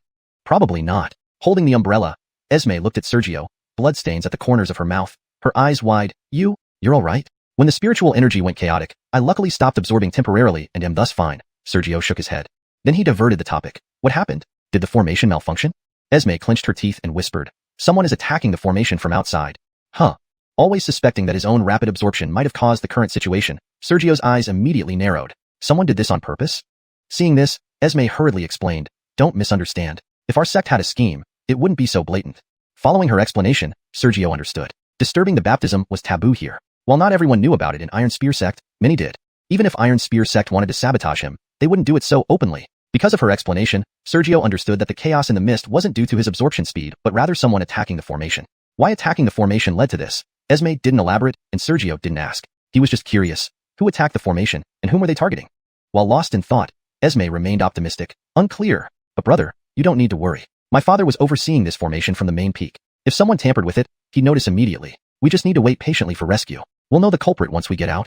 Sergio nodded slightly, then, after some thought, walked to a distance and discreetly opened a tiny crack in the protective shield. Are you crazy? Shocked, Esme exclaimed, preparing to check on the others. Burke and the others looked at Sergio as if he were insane. At this moment, the rain inside the formation was incredibly chaotic. Absorbing it? A touch would trigger internal turmoil. They tried hard to isolate it, fearing even a drop. Yet, Sergio, lucky not to be hurt, was preparing to absorb the rain. Although the rain contained much denser and purer spirit energy than the mist, one drop equivalent to days of cultivation, having the strength to refine it mattered. Sergio didn't explain. He couldn't say that since it wasn't his absorption rate causing this, the formation was likely to shut down soon. Not taking advantage of this moment meant wasting a precious opportunity. A drop of rain touched Sergio's skin. In an instant, the rainwater merged into his body, transforming into a substantial amount of violent spirit energy wreaking havoc within him. Wherever it flowed, Sergio's internal spirit energy started to waver. If continued, he'd be severely injured within 3 breaths. Sergio was prepared, though. His cultivation technique activated. The transformed spirit energy, before it could wreak havoc, was suppressed by the great wasteland ancestral dragon scripture and subsequently devoured by him. In just 10 breaths, the rain was completely absorbed. It equated to half a day's worth of cultivation. Though the energy contained in the rain seemed only 10 times that of the mist over the same area, absorbing a thread of mist was equivalent to 20 breaths of cultivation. Absorbing the mist was faster than cultivating, but not by much. It was because the mist could also strengthen the body that he intentionally absorbed it. But this rain, a single drop equated to half a day's cultivation, and the rain still enhanced the body, at 20 times the magnitude of the mist. If he could absorb the rain here non-stop for a day, not only would his cultivation break through, his physical body might undergo qualitative change. His strength would inevitably increase significantly thereafter. Overjoyed, Sergio increased his absorption and devouring speed under the stunned gazes of the others. After about 10 breaths, "Scoundrel!" An abnormally furious voice rang out, coming from outside the valley. The formation had been lifted? Sergio instinctively looked and saw a true martial realm cultivator, whom he didn't recognize, lying on the ground, seemingly heavily injured. It was the person hiding outside the valley earlier. Though well hidden, he couldn't escape Sergio's divine sense. He remembered the person's appearance from when he scanned past. Beside the person stood Addison, his face full of anger. The Demetrius hadn't appeared, apparently not in Iron Spear sect at the moment. Could it be that the hidden person was the one who attacked the formation? He confirmed he had never seen the person before, suggesting it probably wasn't aimed at him. Davoscly, he was caught in the crossfire. If so, it didn't matter. Trusting Iron Spear sect to handle it sufficed. Chapter 221. The Varieties of Human Davos. Sergio heard the outside noise and, confirming that he did not recognize anyone who knew the attack formation, immediately believed that he had just been caught in the crossfire. It was likely not him that person intended to ambush. The rain and mist inside the formation began thinning visibly. Obviously, the formation was deactivating, hence the voices from outside could be heard. Biff? Why would he attack the formation? Could it be out of spite? Keep your voice down. A few Davosing Wu realm practitioners, despite their severe injuries, began whispering amongst themselves with renewed hope. Just as everyone relaxed, believing they would soon be free from danger, an unexpected change occurred again. Well, I'm doomed anyway. You all can accompany me in death, ha. Die, all of you, ha. Suddenly, Biff, lying outside the valley, revealed a sinister expression, then reached into his robe and pulled out a token. No sooner had he taken it out than he crushed it and hurled it towards the fading light barrier. The shattered token merged into the light barrier and disappeared. Moments later, the light barrier, which had begun to fade, instantly reappeared. Rumble. Davos lightning flashed over the surface of the barrier. Rain and mist reappeared, even more chaotic and violent this time compared to before. Biff! Came Addison's extremely angry voice from outside the valley. Half a breath later, no more sounds were heard. Only the occasional spreading of lightning through the light barrier could still be heard. Sergio sensed for a while, and his expression darkened. The power of the rain was now more chaotic and fierce. He didn't dare easily absorb it. It wasn't that the vast wasteland ancestor dragon scripture couldn't ingest it, but the force within was too violent. Even if he ingested it, he wouldn't be able to refine it, posing a significant threat to his well-being. Then, Sergio turned his head. This is... Before he could finish, he seemed to find the answer. He saw the previously hopeful people's eyes filled with fear. Burke and another Jinwu realm practitioner had collapsed helplessly on the ground. Without their support, the protective shield was teetering on the brink of collapse, yet they seemed oblivious, their eyes reflecting despair. Just as the defensive shield was about to shatter completely, Burke suddenly seemed to remember something, regaining composure and reinforcing the defense. He growled lowly, Davosnglong umbrella. Sister Sure, give me the Davosnglong umbrella. Let me activate it. It will protect everyone. The Davosnglong umbrella must have been the umbrella in Esme's possession. Rumble. Even louder thunder roared suddenly. Burke and the others' figures trembled and instinctively moved closer to the stone wall of the valley. However, they were already at the edge. Where else could they retreat? A bolt of lightning suddenly fell from the sky and struck the ground. The power of the lightning itself wasn't much. It couldn't even damage the earth due to the rain being the materialized form of spiritual energy. It merely charred the soil slightly. The key point was, because of the lightning strike, Sergio sensed that the already chaotic and violent rain became even more tumultuous. If one had to describe it, before the lightning strike, absorbing it would cause injury, but with the help of the vast wasteland ancestor dragon scripture, it wouldn't result in serious harm. Now, the level of chaos was such that if he dared to absorb it, he would be spitting blood in less than half a breath. Anyone else in this valley, touching it in any way, would inevitably have their internal spiritual energy uncontrollably triggered by the rain, leading to an explosive end. Initially calm, Sergio now felt urgency. What's going on? Isn't Iron Gate Master outside? Why did the formation reactivate? I don't know either. Esme, near Sergio's mouth, looked bewildered and frightened. What do you know about the formation? Sergio asked, slightly impatient. Esme shook her head. I don't know. I'm only a Davosing Wu realm practitioner and I. Her speech was broken, her eyes somewhat red. Seeing this, Sergio frowned deeply, looking around, his expression turning grim. The rain inside the formation was too chaotic and violent now. Not mentioning whether he could break the formation or not, attempting to attack it would surely cause Sergio to be counterattacked by the chaotic spiritual energy surrounding him. At that point, Not dying would mean severe injury. Suddenly, it seemed that the only method left was to stand firm on the spot, awaiting rescue. In the distance, the protective shield of Burke and the others was nearly collapsing. Sergio even saw Burke and another struggling. Sister, you don't trust brother he? Do you doubt me? Give me the Davisanglong umbrella, let me activate it, and the protection will be stronger, enough to safeguard more people, said the unnamed Jinwu realm practitioner to Esme, smiling awkwardly. However, Sergio found it unsettling. It made one suspicious that if this weren't the Iron Spear sect, and if Addison weren't still outside, they might have directly seized the umbrella. Esme instinctively shrunk back, gripping the umbrella handle tightly, completely unwilling to approach her former fellow disciples. Contrarily, Sergio, who had been somewhat distant from the Iron Spear sect, now looked reliable. At least, regardless of how chaotic and violent the spiritual energy here was, Sergio resisted effortlessly and smoothly, without any strain. It didn't resemble her fellow disciples, who looked as if they couldn't hold on unless they got her Davisanglong umbrella. Thinking this, Esme suddenly reacted and looked at Sergio. Senior brother Sue, can you lend a hand? After we leave, the sect will certainly reward you greatly. Since Sergio defended so effortlessly, protecting others shouldn't be too difficult. Even if not, lending him her umbrella would at least safeguard others. Not that she underestimated her peers, but Burke's appearance suggested they couldn't maintain protection for long even with the umbrella. When real danger came, hoping for Sergio's help seemed better. Sergio subconsciously wanted to refuse. Why should he help when he hadn't watched enough of the drama? And these people had clearly shown their prejudice against him earlier. Did they think he was magnanimous? But swallowing the words, he said, though it's a bit challenging, since my junior sister has spoken, I can't refuse. Saying this, Sergio rose and approached Esme. Getting closer, his mind shifted slightly, expanding the protective shield around himself slightly, covering Esme. Instantly, Esme felt the chaotic spiritual energy assaulting the invisible defense of the Davisanglong umbrella dissipate. The pressure vanished, not truly gone, but blocked by Sergio. Thank you, senior brother, Esme hurriedly thanked, then glanced at the area where Burke and the others were located. Although Burke and the others showed some lack of righteousness, they hadn't outright betrayed them, and since her father was Addison and these were sect disciples, she couldn't just let them die.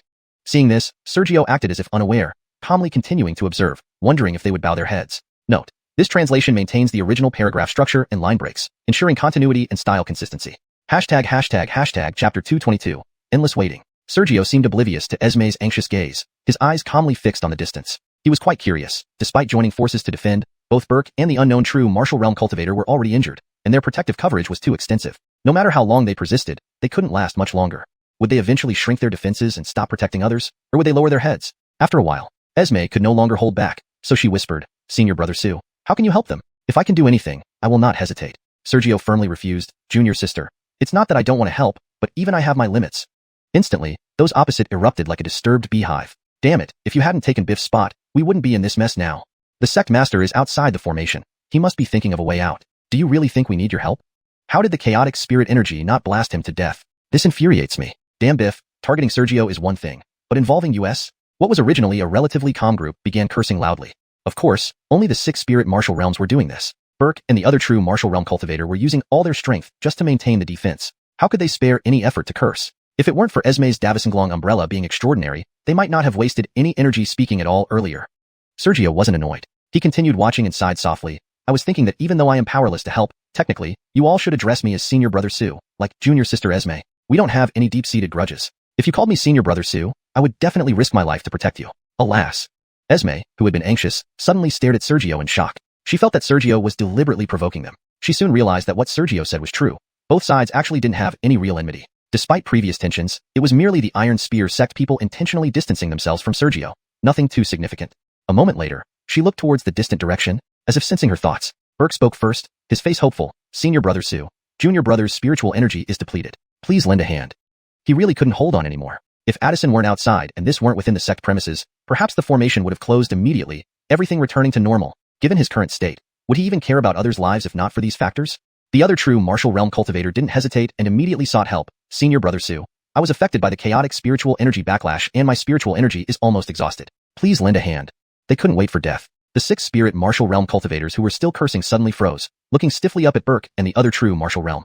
Did they lower their heads? When Burke and the other true martial realm lowered their heads, they would inevitably get closer to Sergio, leaving these remaining people, even if they unleashed their full power, formed a defense together, and were at their peak, they probably wouldn't last more than a breath without protection. Not to mention they were all heavily injured. Once they lost the protection of the 2 true martial realm cultivators, they would likely die instantly. All 6 exchanged a glance. Suddenly, the chaotic voices resumed. Whoa, senior brother Sue, I was wrong. I shouldn't have cursed you. This disaster is clearly Biff's doing, yet I blamed senior brother. I'm such an unworthy person. Senior brother Sue, please forgive me. If you don't forgive me, I won't live. Sergio watched the distance, his expression slightly stunned. Wasn't this shift too abrupt? After half a breath, Sergio shook his head slightly and murmured, Given their condition and injuries, it's inconvenient for them to come here. Let's go to them. Follow behind me. He started walking toward the distant wall, and Esme hurriedly followed. Swish swish. The rain continued to pour relentlessly. Yet the rain around Sergio was blocked, as if it were just ordinary rain outside. Easily, Sergio approached Burke and the others. Then, with a thought, the defensive shield expanded significantly, enveloping everyone inside. Thank you, senior brother. As Burke and the other true martial realm thanked him, their bodies went limp and fell to the ground. Esme exclaimed in alarm. Senior brother ran. Though worried, influenced by previous events, she stayed behind Sergio instead of getting closer. Sergio took a look and shook his head. They're fine. It's just that their spiritual energy is severely depleted. Now that they've relaxed, their internal injuries are manifesting. They just need some healing pills and rest, and they'll recover. So that's it. After a casual conversation with Esme, Sergio redirected his gaze to the surroundings. The chaotic spirit energy turned into continuous rain. The surroundings looked rather bizarre. Despite the torrential downpour, only the flowers and plants were damaged. The ground remained dry. This was because the rain was essentially spirit energy, which was recycled upon hitting the ground due to the array effect, leaving no residue. Sergio and Esme, being uninjured, could still be distracted, but Burke and the others, they dared not be idle. Everyone sat cross-legged within Sergio's protection to heal and restore their spiritual energy. For a moment, the valley became silent again except for the sound of the rain. Everyone knew that although there was an unexpected glitch in the formation, Addison was outside. It wouldn't take long before they could leave. Each person believed this. However, unexpectedly, in the blink of an eye, 4 hours had passed quietly. The rain in the valley still poured continuously. After 4 hours of recuperation, although Burke and the others hadn't fully recovered, they could at least move normally now. As long as they didn't engage in combat, their injuries wouldn't worsen. Humans can't be idle. Once idle, they tend to overthink. Why hasn't the sect master closed the formation yet? Yes, the sect master was clearly outside before. It's already been over 4 hours. The sect master must have been delayed. With us here, the sect master wouldn't possibly abandon us. From time to time, such conversations arose within the defensive shield cast by Sergio, and each time they voiced these concerns, they sounded more despondent. Initially, Sergio didn't mind, but as the discussions dragged on, Sergio also began to feel anxious. What was going on with the Iron Spear sect? Where was Darren? Although he could still hold on for a while, he couldn't stay indefinitely. The spirit energy in the valley was too chaotic to absorb. Each use diminished his reserves, and if he wanted to restore them, he could only rely on pills. His initial supply of pills had been depleted. Although Darren gave him more later, without returning to the sect, the quantity was limited and only sufficient for emergencies. Chapter 223, Inner and Outer Isolation. Since the spiritual energy in the valley had all turned into rainwater and was extremely chaotic and violent, it was completely impossible to absorb or recover spiritual power from the outside. To recover, they could only rely on medicinal pills. Previously, after emerging from underground, Kevin had given him some more pills during their journey. However, without returning to the sect to restock, Kevin wouldn't carry pills suitable for true martial realm cultivators, so he only had a small amount for emergencies. If this situation continued, he would have to use pills to maintain his internal spiritual power. Now that Iron Spear sect hadn't moved and Kevin hadn't appeared, the more he thought about it, the more worried he became.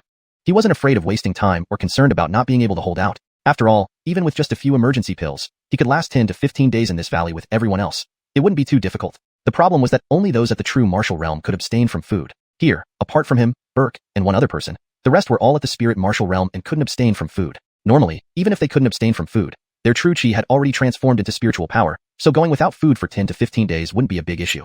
But now, everyone was severely injured.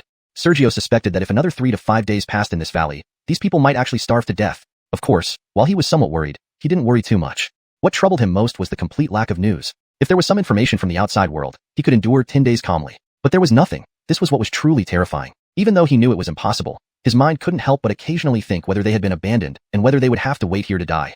Endless waiting without purpose was the most frightening. Outside the valley, which no one inside could see, Addison, whom Burke and others were waiting for, stood just outside the valley. Alongside him were most of the elders of the Iron Spear sect. Biff, who was handling the formation, now lay half dead, bound by transparent chains that pierced through his flesh and bones, suspended in midair. For now, he wasn't dead. Besides the people from the Iron Spear sect, Kevin was also there. Though those inside couldn't see outside, those outside could clearly see the situation inside. Everyone could see that Burke and others relied entirely on Sergio to withstand the chaotic spiritual energy. They could also see Sergio taking a pill to restore his spiritual power due to its deficiency. Originally indifferent, standing quietly at the entrance of the valley, Kevin's brow faintly furrowed. He then murmured softly, "Master Sure, it's been 4 hours." His voice was very light, cold like a piercing chill wind. Kevin hadn't left from the start. Initially, he simply hadn't responded to Sergio because he wanted to see how Sergio would handle the situation when everyone else was hostile, and he seemed to have vanished. Sergio's responses along the way weren't particularly satisfactory, but barely acceptable. However, it turned out that things had taken such an unexpected turn. Addison said with a bitter smile, "Palace Master, I've done my best with this formation." The explanation was inadequate, but Kevin knew Addison wasn't lying. Inside the formation were not only Sergio but also the Iron Spear sect's elite disciples and Addison's daughter. Given this, Addison couldn't have been careless. "Regardless of your method, I'll give you another half hour. If you still don't have a solution," Kevin stopped speaking. Addison's expression tightened. Hastily, he looked back towards the valley, his eyes revealing countless anxieties. He had tried to find a solution but failed. Could it be that? After hesitating for a moment, Addison gritted his teeth and began forcefully intervening in the formation within the valley using his control over the Iron Spear sect's protective array. Inside the valley, those complaining continued to complain. Sergio grew increasingly anxious but maintained his outward calmness. After some unknown period of time, "My father has sent a message," Esme suddenly said. "The master has news?" What did the master say? First, silence, then everyone began asking questions. Esme glanced around, puzzled. Before speaking, "My father said?" It turned out it wasn't that Addison didn't want to close the formation, but rather that it couldn't be done right now. Biff's sudden actions had damaged one of the key points of the formation. Most crucially, this formation was handed down long ago, and today's Iron Spear sect only knew how to control it. More knowledge about it had been lost over time. Once the formation's key point was damaged, it immediately slipped out of the Iron Spear sect's control, and even Addison couldn't shut it down. Normally, this wouldn't matter, as Kevin could destroy the formation if necessary. But the most critical point was that this ancient formation used methods different from today's. With the chaotic spiritual energy in the valley, forcibly destroying it would lead to immediate self-destruction of the formation. Simultaneously, this would cause the numerous violent spiritual energies to lash out. At that point, those outside would be fine, but everyone inside the valley would die from the impact of the violent spiritual energy. Since they couldn't close or destroy the formation, the people outside could only watch helplessly. It wasn't that they didn't want to act but were afraid to do so. What? Am I doomed to die here? Damn Biff. Don't let me out. If I can get out, I'll kill him. People who expected good news were now in shock, cursing. If it weren't for Sergio's protection keeping them alive, they might have even blamed him in their anger and despair. But Sergio remained calm. Since Master Sure hasn't communicated for a long time, it must have been difficult to send this message. Since it finally came, there must be other instructions. Given the difficulty of sending the message, he didn't believe Addison would have been stupid enough to send such a hopeless message without other plans. If it were truly that dire, it would be better to receive no message at all, leaving at least a sliver of hope. Esme looked at Sergio, surprised. Senior brother Sue is quite right. She then looked at the others. Just now, my father transmitted a technique to me. Once used, it will use my Davisnglong umbrella as a medium to transport us out of here. However, because the formation is unstable, we won't be directly transported outside the valley but to random locations. Then sister, hurry up and cultivate this technique. A true martial realm disciple of the Iron Spear sect exclaimed joyfully. Senior brother Sue, please continue to endure for a bit longer. Esme didn't rush, but looked at Sergio. I may not have much spiritual power left, but enduring a bit longer shouldn't be difficult. Sergio nodded, glad there was hope. With hope, there was motivation to keep holding on. Upon receiving Sergio's response, Esme felt relieved, sat down cross-legged, and began studying the technique her father had transmitted. Chapter 224, Underground Passage. Esme did not immediately start meditating as the Iron Spear sect disciples had suggested. Instead, she first looked at Sergio, and only after he nodded did she sit down to quietly study the technique.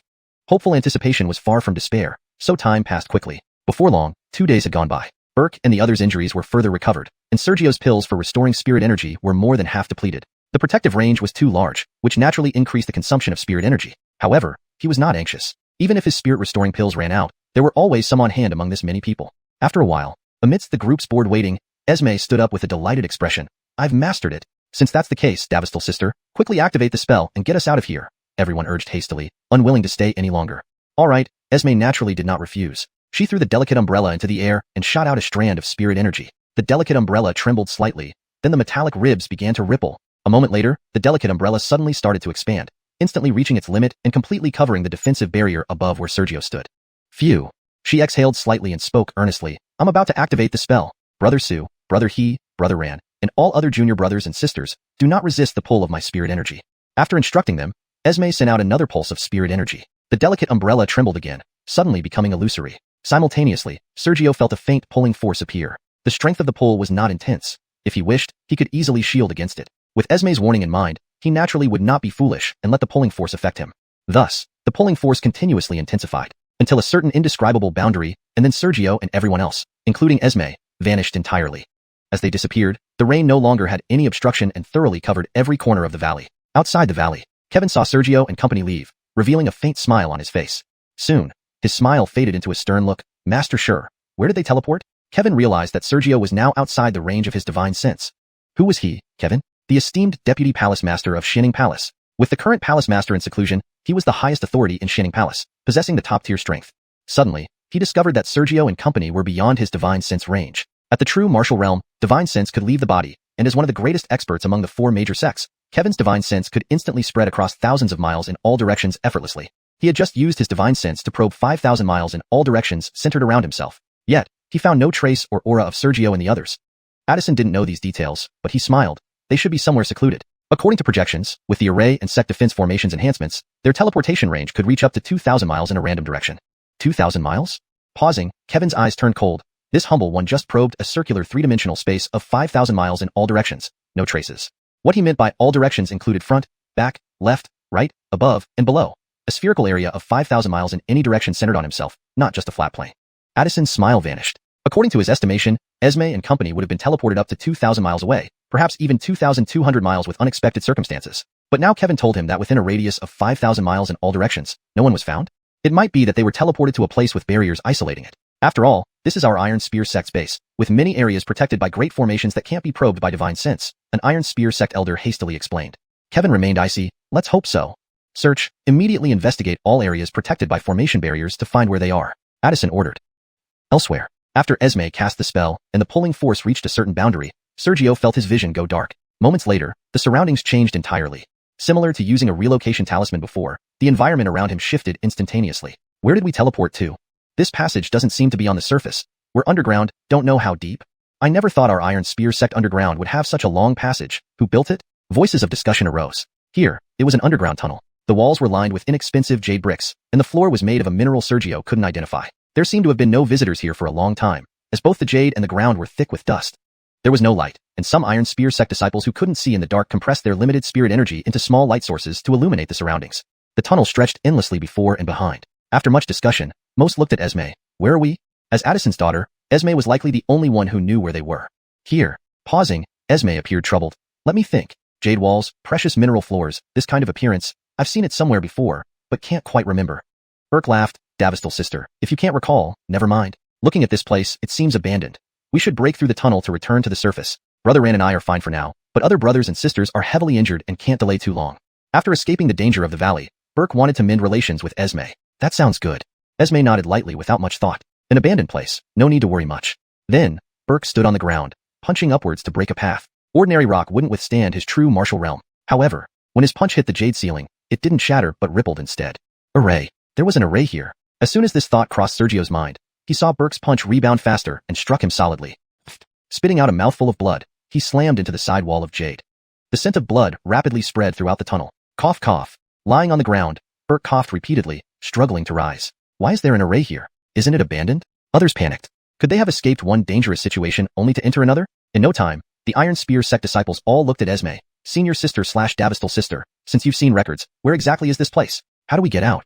Chapter 225. Abandoned forbidden ground of the Iron Spear sect. Since Burke was injured by the shock, everyone else was in such a panic that they could not tend to his injuries. They all looked at Esme, hoping she would reassure them that this place wasn't as dangerous as it seemed, but merely an isolated area protected by sect arrays, not a deserted, forgotten place. I'll think, Esme said, biting her lip and trying to suppress her growing unease. On the other side, Sergio observed the crowd and shook his head slightly, then narrowed his eyes upward.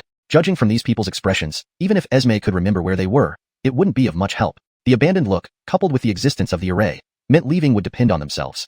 This place probably isn't safe. They shouldn't stay too long. The valley's array earlier was connected to the Iron Spear sect's main protective array, so he hadn't dared to attack. But here, an abandoned location, how powerful could it be without the connection to the sect's main defensive array? What did he have to fear? After observing for a while, finding no abnormalities, he was not an expert in arrays, nor could he tell if there was anything unusual. He decided, power can overcome any skill. With this thought, Sergio slowly clenched his fist and punched towards the overhead rock formation. Whoosh! The wind of his punch reached instantly. Upon impact, the rock formation didn't move an inch. The array flashed, and the force of Sergio's punch reversed, speeding up threefold. Recalling what had happened to Burke, Sergio wasn't alarmed. He drew out his flowing cloud sword and slashed at the reversing force, cutting through it. His expression grew grim. The returning punch force was faster and more powerful than when he had first unleashed it. Even though his punch wasn't at full strength, it wasn't weak either. It barely triggered the array's reaction, let alone causing any destruction. Breaking the array head-on would require far more power than he possessed. A place with such a formidable array should not appear abandoned. At that moment, Esme suddenly spoke, her voice trembling with panic. I remember. Even though she tried her best to suppress her fear, it was evident. Where are we?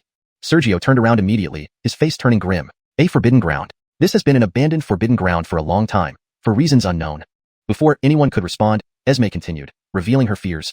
When I read about it before, there was little detailed information. It only mentioned that this place is very dangerous. Forbidden ground? Sergio's expression worsened. Though he didn't know why it had been abandoned, calling it a forbidden ground meant it wasn't safe, especially since it belonged to a sect. No matter how weak the Iron Spear sect was, they still had disciples and elders at the true martial realm or higher. As a forbidden ground of the Iron Spear sect, it was highly unlikely anyone at the true martial realm could navigate it freely. After some thought, Sergio suppressed his unease. Sister Sure, since you've seen the records, is there any mention of how to leave? There's none. The records are vague and do not mention how to leave, Esme responded, looking down at the ground dejectedly. Just as they had escaped one peril, they fell into another. Who would be happy in this situation? The rest of the group also looked miserable, sitting despondently on the ground. Forbidden ground, array. These 4 words clearly indicated that unless something unexpected happened, outsiders wouldn't know they were here. Especially deep underground, it might take too long for others to find them. They could be dead by then. The atmosphere became oppressively heavy. Seeing this, Sergio remained silent for a while before silently beginning to circulate the great wasteland ancestor dragon scripture. He absorbed the spirit energy from the air to speed up the recovery of his internal spirit power. Additionally, he used the devouring state provided by the scripture to inspect the surroundings for hidden exits. If there were any, he would not miss them in this state. The world transformed into a realm of pure colors and light. As he observed, he noticed the array. Above him, the array stretched over a vast area, at least 100 miles across, not necessarily accurate but an instinctive guess from a quick glance. Not only was it large, but each part of the array was intricately connected, affecting every other part. Attacking any section would trigger a chain reaction throughout the entire array. In fact, it appeared even more sophisticated than the Iron Spear sect's own protective array on the surface. Breaking through it? He had already struggled with the sect's main protective array. Breaking through this one would be nearly impossible. Only using the existing paths like corridors within the forbidden ground could they leave. Brute force wouldn't work. Sergio retracted his gaze. Noticing his attention, Esme hurriedly asked, "Brother Sue, did you find anything?" The others also turned their gazes to Sergio. Although they detested him, even subconsciously ignoring him upon being teleported here, they had to admit, Sergio was a genius, the most terrifying person they had seen at the true martial realm. During the violent surge of spiritual energy in the valley, only Sergio remained unscathed. Under such intense spiritual power, Sergio only experienced slight depletion and sustained protection for 2.5 days without showing any signs of exhaustion. Without any information, although there were many people here, Sergio was likely the only one who might have a chance to get them out. Feeling the hopeful looks from everyone, Sergio pondered for a while before speaking. Your lustrous umbrella must be connected to the Iron Spear sect's main protective array in some unknown way. Try to communicate with sect leader Addison and inform him we're in the abandoned forbidden ground. Esme's face stiffened. She soon shook her head with a bitter smile. Brother Sue, when Brother Burke was injured, I tried to use the lustrous umbrella to communicate with Father through the protective array, but it didn't work. Maybe my cultivation is too low, and the array here has severed the connection between the lustrous umbrella and the protective array. Isn't this array part of the sect's main protective array?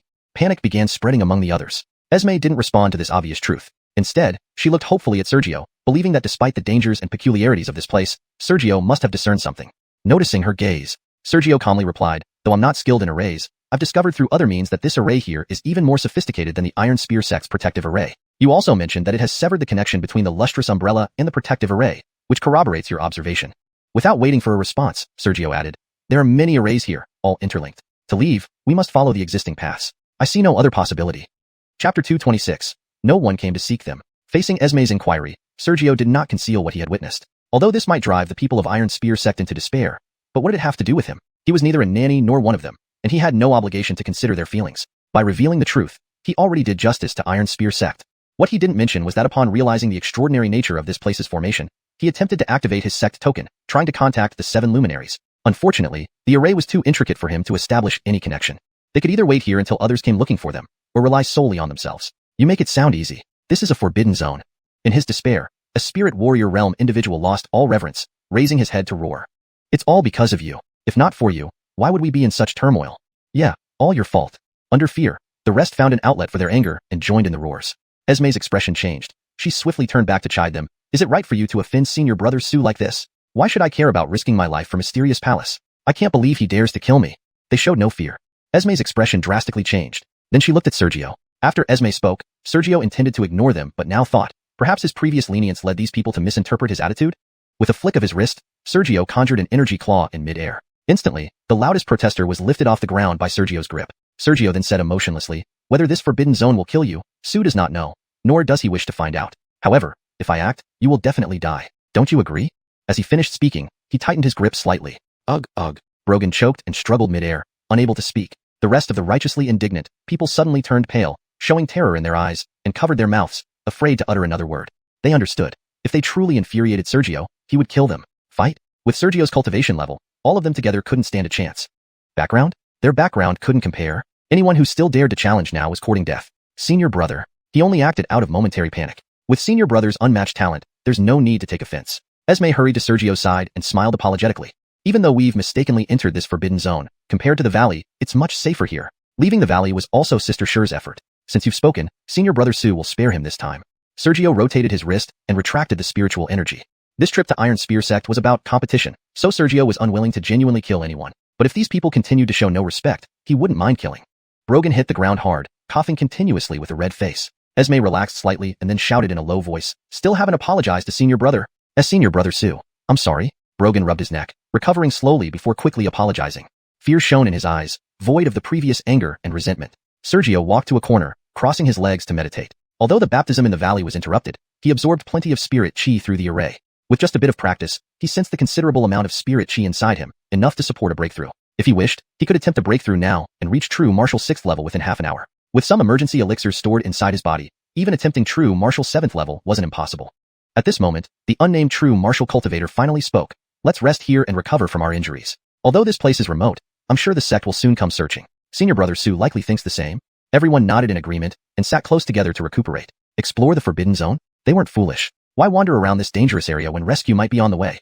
Unfortunately, though Sergio kept his eyes closed, he subtly shook his head. Though breaking through was possible, this place wasn't suitable for it. Iron Spear sect had too many people here. Any slight disturbance during his breakthrough could lead to failure, and once backlash occurred, his relationship with these people was far from friendly. Even if he could break through, he needed to find a safe place first. For now, he had to suppress his cultivation level. Time passed, 10 days went by in a blink. Despite being underground without sunlight, everyone knew the passage of time due to their cultivation. Within these 10 days, most of the Iron Spear sect members were healed, thanks to medicinal pills, Burke, and another true martial practitioner. Those who weren't fully recovered could still move without hindrance. Sergio spent 10 days doing nothing. Without a suitable place to break through, how could he practice? After a full 10 days, no one had come looking for them. A few hours later, Sergio, who had been zoning out, raised his head. Is this truly Iron Spear sect's forbidden zone? 10 days of boredom made even him impatient. Burke and others remained silent. Esme murmured uncertainly, the elders must not have searched this far yet. Soon they'll find us. Sergio frowned, gazing at the dark surroundings. 3 more days. If there's no movement after 3 days, we may have to leave on our own. Iron Spear sect wasn't that big. Previously, he and 7 luminaries had seen the numerous peaks of Iron Spear sect, which altogether covered just over 300 miles. In 10 days, Iron Spear sect should have been able to search this forbidden zone thoroughly. He didn't know why Iron Spear sect hadn't found them, but he prepared himself not to rely on them anymore. The rest? At the Spirit Warrior realm, none dared suggest anything. Burke, with his true martial 3rd level cultivation, had the authority to suggest. Unfortunately, Burke harbored significant psychological trauma towards Sergio. More than any other Spirit Warrior, he feared contradicting Sergio. Without hesitation, Burke instantly agreed, Senior Brother Sue is right. We really need to prepare ourselves early. The other true martial practitioner remained silent, lowering his head. 3 days passed quickly. Injuries further healed. Iron Spear sect showed no signs of finding them. After several more days of idleness, Sergio stood up. I plan to explore this forbidden zone to find a way out. Is there anyone who wants to stay here and wait for rescue? The Iron Spear sect members exchanged looks and all stood up. Not a single person refused. Even with a choice given by Sergio, none of the Spirit Warriors wanted to stay. It wasn't that they lacked courage, but because... Chapter 227. Armed Puppet. Although Sergio offered the option of staying to wait for rescue, not one of the Iron Spear sect's Spirit Martial Realm disciples was willing to stay. It wasn't that they dared not choose. It was that they didn't dare to stay. They didn't dare to stay, not because they were worried about danger here, but because they had nothing to eat. The Spirit Martial Realm could not survive without food. Before this, even though some might have stored some food, it wouldn't have been much given their severe injuries and considerable energy consumption. Staying meant no supplies. The unnamed true Martial Realm disciple asked Sergio, we can't determine the beginning or end of the tunnel for now, Senior Brother Sue. Which side should we take? Choosing either the front or back of the tunnel could lead to different outcomes. One side might be an exit, but they had no way of knowing. It was impossible to tell which direction was forward or backward. At this point, there was no definitive answer.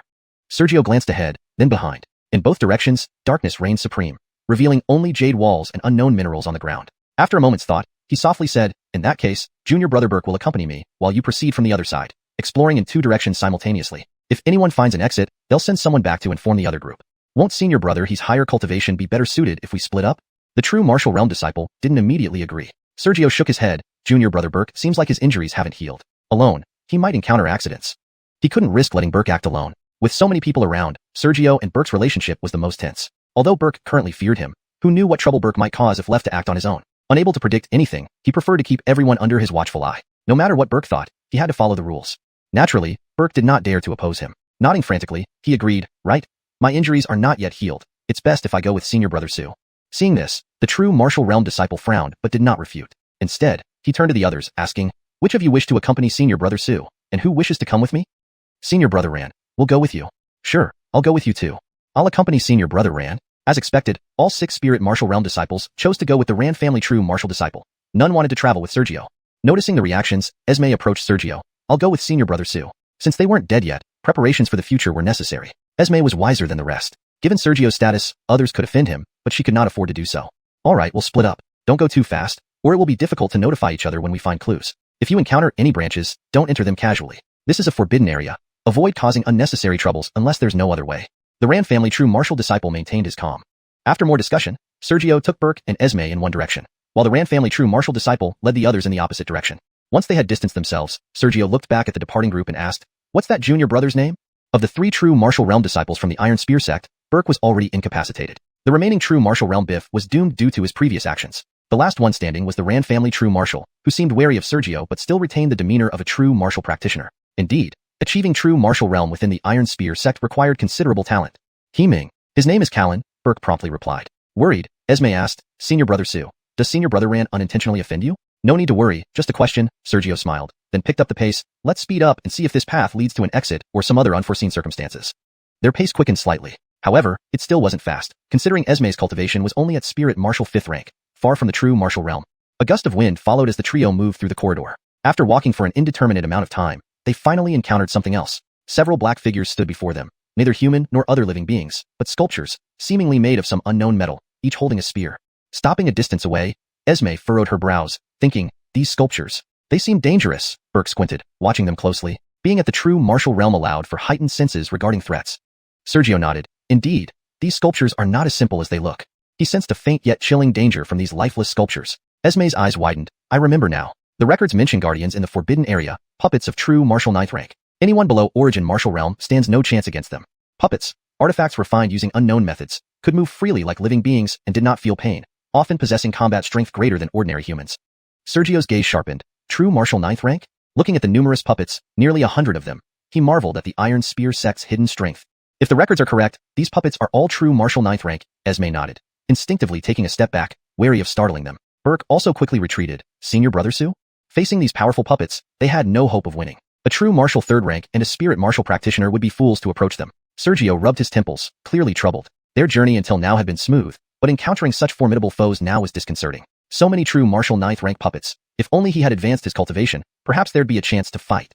However, at his current 5th rank true martial cultivation, challenging them was suicide. After some consideration, Sergio turned around. Let's retreat. To confront such overwhelming power would be foolish. Naturally, Sergio was no fool, so he chose to withdraw, hoping to find an exit from the other direction taken by Callan and his group.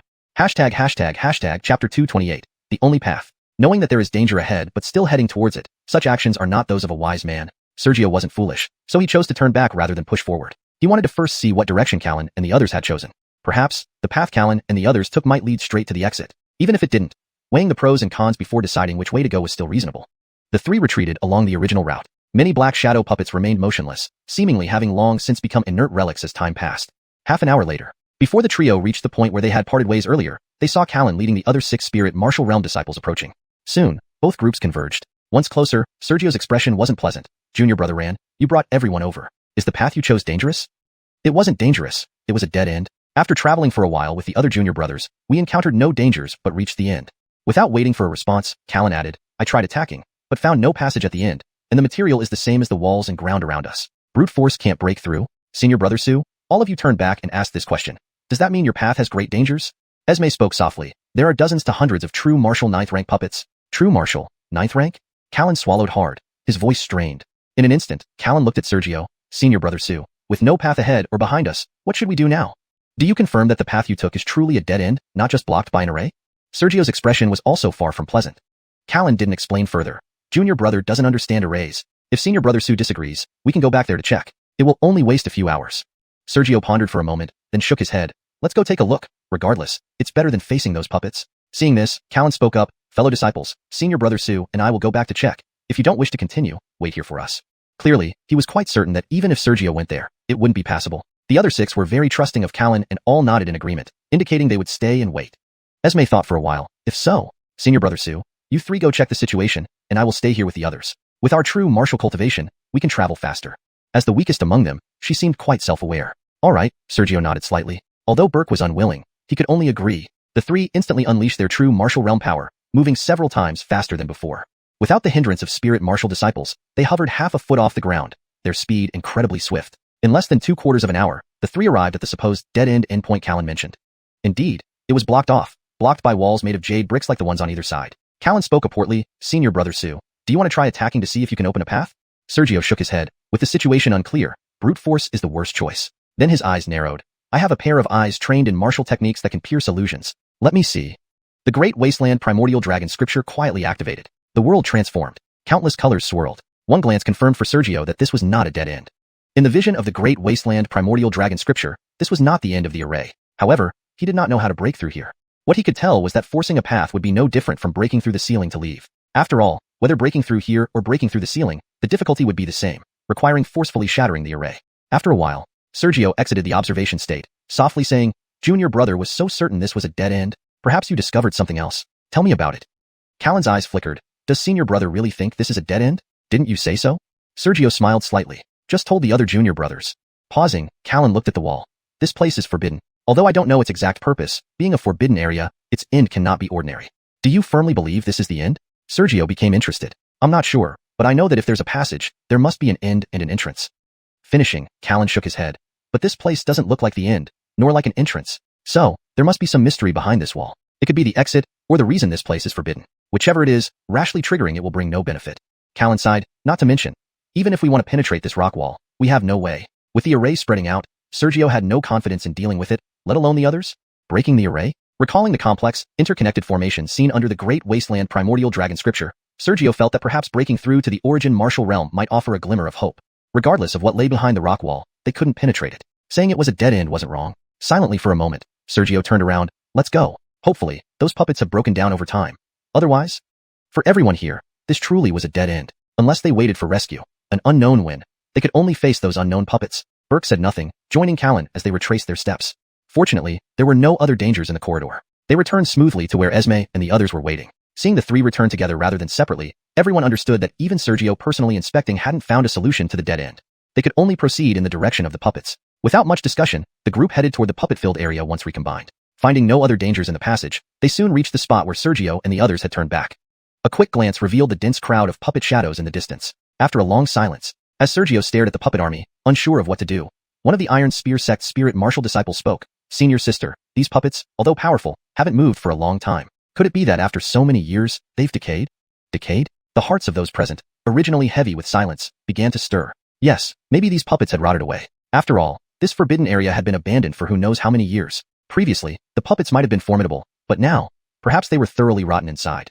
Hashtag chapter 229, the bold. The other people, whose spirits had been sinking and gloomy, began to stir once more due to the words of that Davis realm cultivator. A forbidden area abandoned for countless years, some puppets that had been left and used for untold ages. Perhaps they had already decayed and no longer posed a threat. Perhaps not. Esme did not forget that Burke and Sergio had both sensed danger earlier. Even at the Jinwu realm, one could sense danger, so it would be suicide for someone at the Davisnwu realm to rush in rashly. Upon hearing this, the Davisnwu realm cultivator's expression darkened. That way is a dead end, and we cannot proceed here any further. With no other path available, should we just stand here doing nothing? Doing nothing? Esme remained silent for a moment before turning to look at Sergio. They had investigated the tunnel precisely because they did not wish nor could afford to wait for the Iron Spear sect's rescue. But now, after investigating the ends of the tunnel, the only remaining option was to move forward through the puppet-infested area. Without venturing there, they could only continue waiting here. Endure and wait? Sergio furrowed his brow but did not speak. He also had no solution. There were too many puppets, and the danger he sensed was very real. If push came to shove, waiting here was not necessarily bad. After all, with his 5th stage Jinwu cultivation, he could endure without food. Moreover, the forbidden area had sufficient spiritual energy, making it feasible to wait even for decades without issue. It wasn't Sergio who was impatient. Burke and Callan clearly shared Sergio's thoughts, their eyes flickering as they remained silent. They saw no necessity in confronting the puppets directly. Seeing this, Esme sighed lightly, shaking her head without a word. With Sergio and the other Jinwu realm cultivators unresponsive, she, being only at the Davisnwu realm, could only watch helplessly. Noticing this, the Davisnwu realm cultivator hesitated for a moment before addressing Sergio. Brother Su, this is Bruno. Ah, junior brother Gu. Sergio nodded slightly but did not say anything further. Bruno, seeing this, hesitated again before biting his lip. Senior brother Su has unparalleled talent, which I deeply admire. Sergio seemed to understand what he wanted to say. So? Indeed, Bruno ventured carefully. With senior brother Su's remarkable strength, those puppets, even at their peak, wouldn't be a match for you. Now, they are likely decayed. If you act, these puppets ahead will surely fall easily under your hand. So, he wanted Sergio to deal with the puppets. Sergio cast a sidelong glance at the vast number of puppets, sensing the imminent danger from them. If it were only a couple of puppets, he might have considered trying even if they were at the 9th stage Jinwu realm. They were mechanical constructs, not living beings. With caution, self-preservation should not be an issue even if he failed. But the sheer number. And since these were not Xianxia Palace members, Sergio was not about to volunteer himself foolishly. Thus, Sergio smiled and closed his eyes, cultivating in silence. If it had been earlier, Bruno or others might have tried provoking Sergio. However, with the lingering redness on his neck from nearly being strangled by Sergio, Bruno's bold suggestion already demonstrated considerable courage. He did not dare to provoke any further. Seeing Sergio's lack of response, Bruno sighed inwardly, rubbed his belly, found a corner, and stared blankly at the distant puppets. He was hungry. Others may not know, but Bruno was painfully aware that he could barely tolerate the hunger anymore. Continuing like this, in a few more days, his limbs would lose strength. Even with spiritual energy within him, he doubted he could move. Silence enveloped the place. Sergio, Burke, and Callan sat silently in meditation in the corner, saying nothing. The numerous Davison realm cultivators huddled together, their expressions bleak. After an indeterminate amount of time, rumble.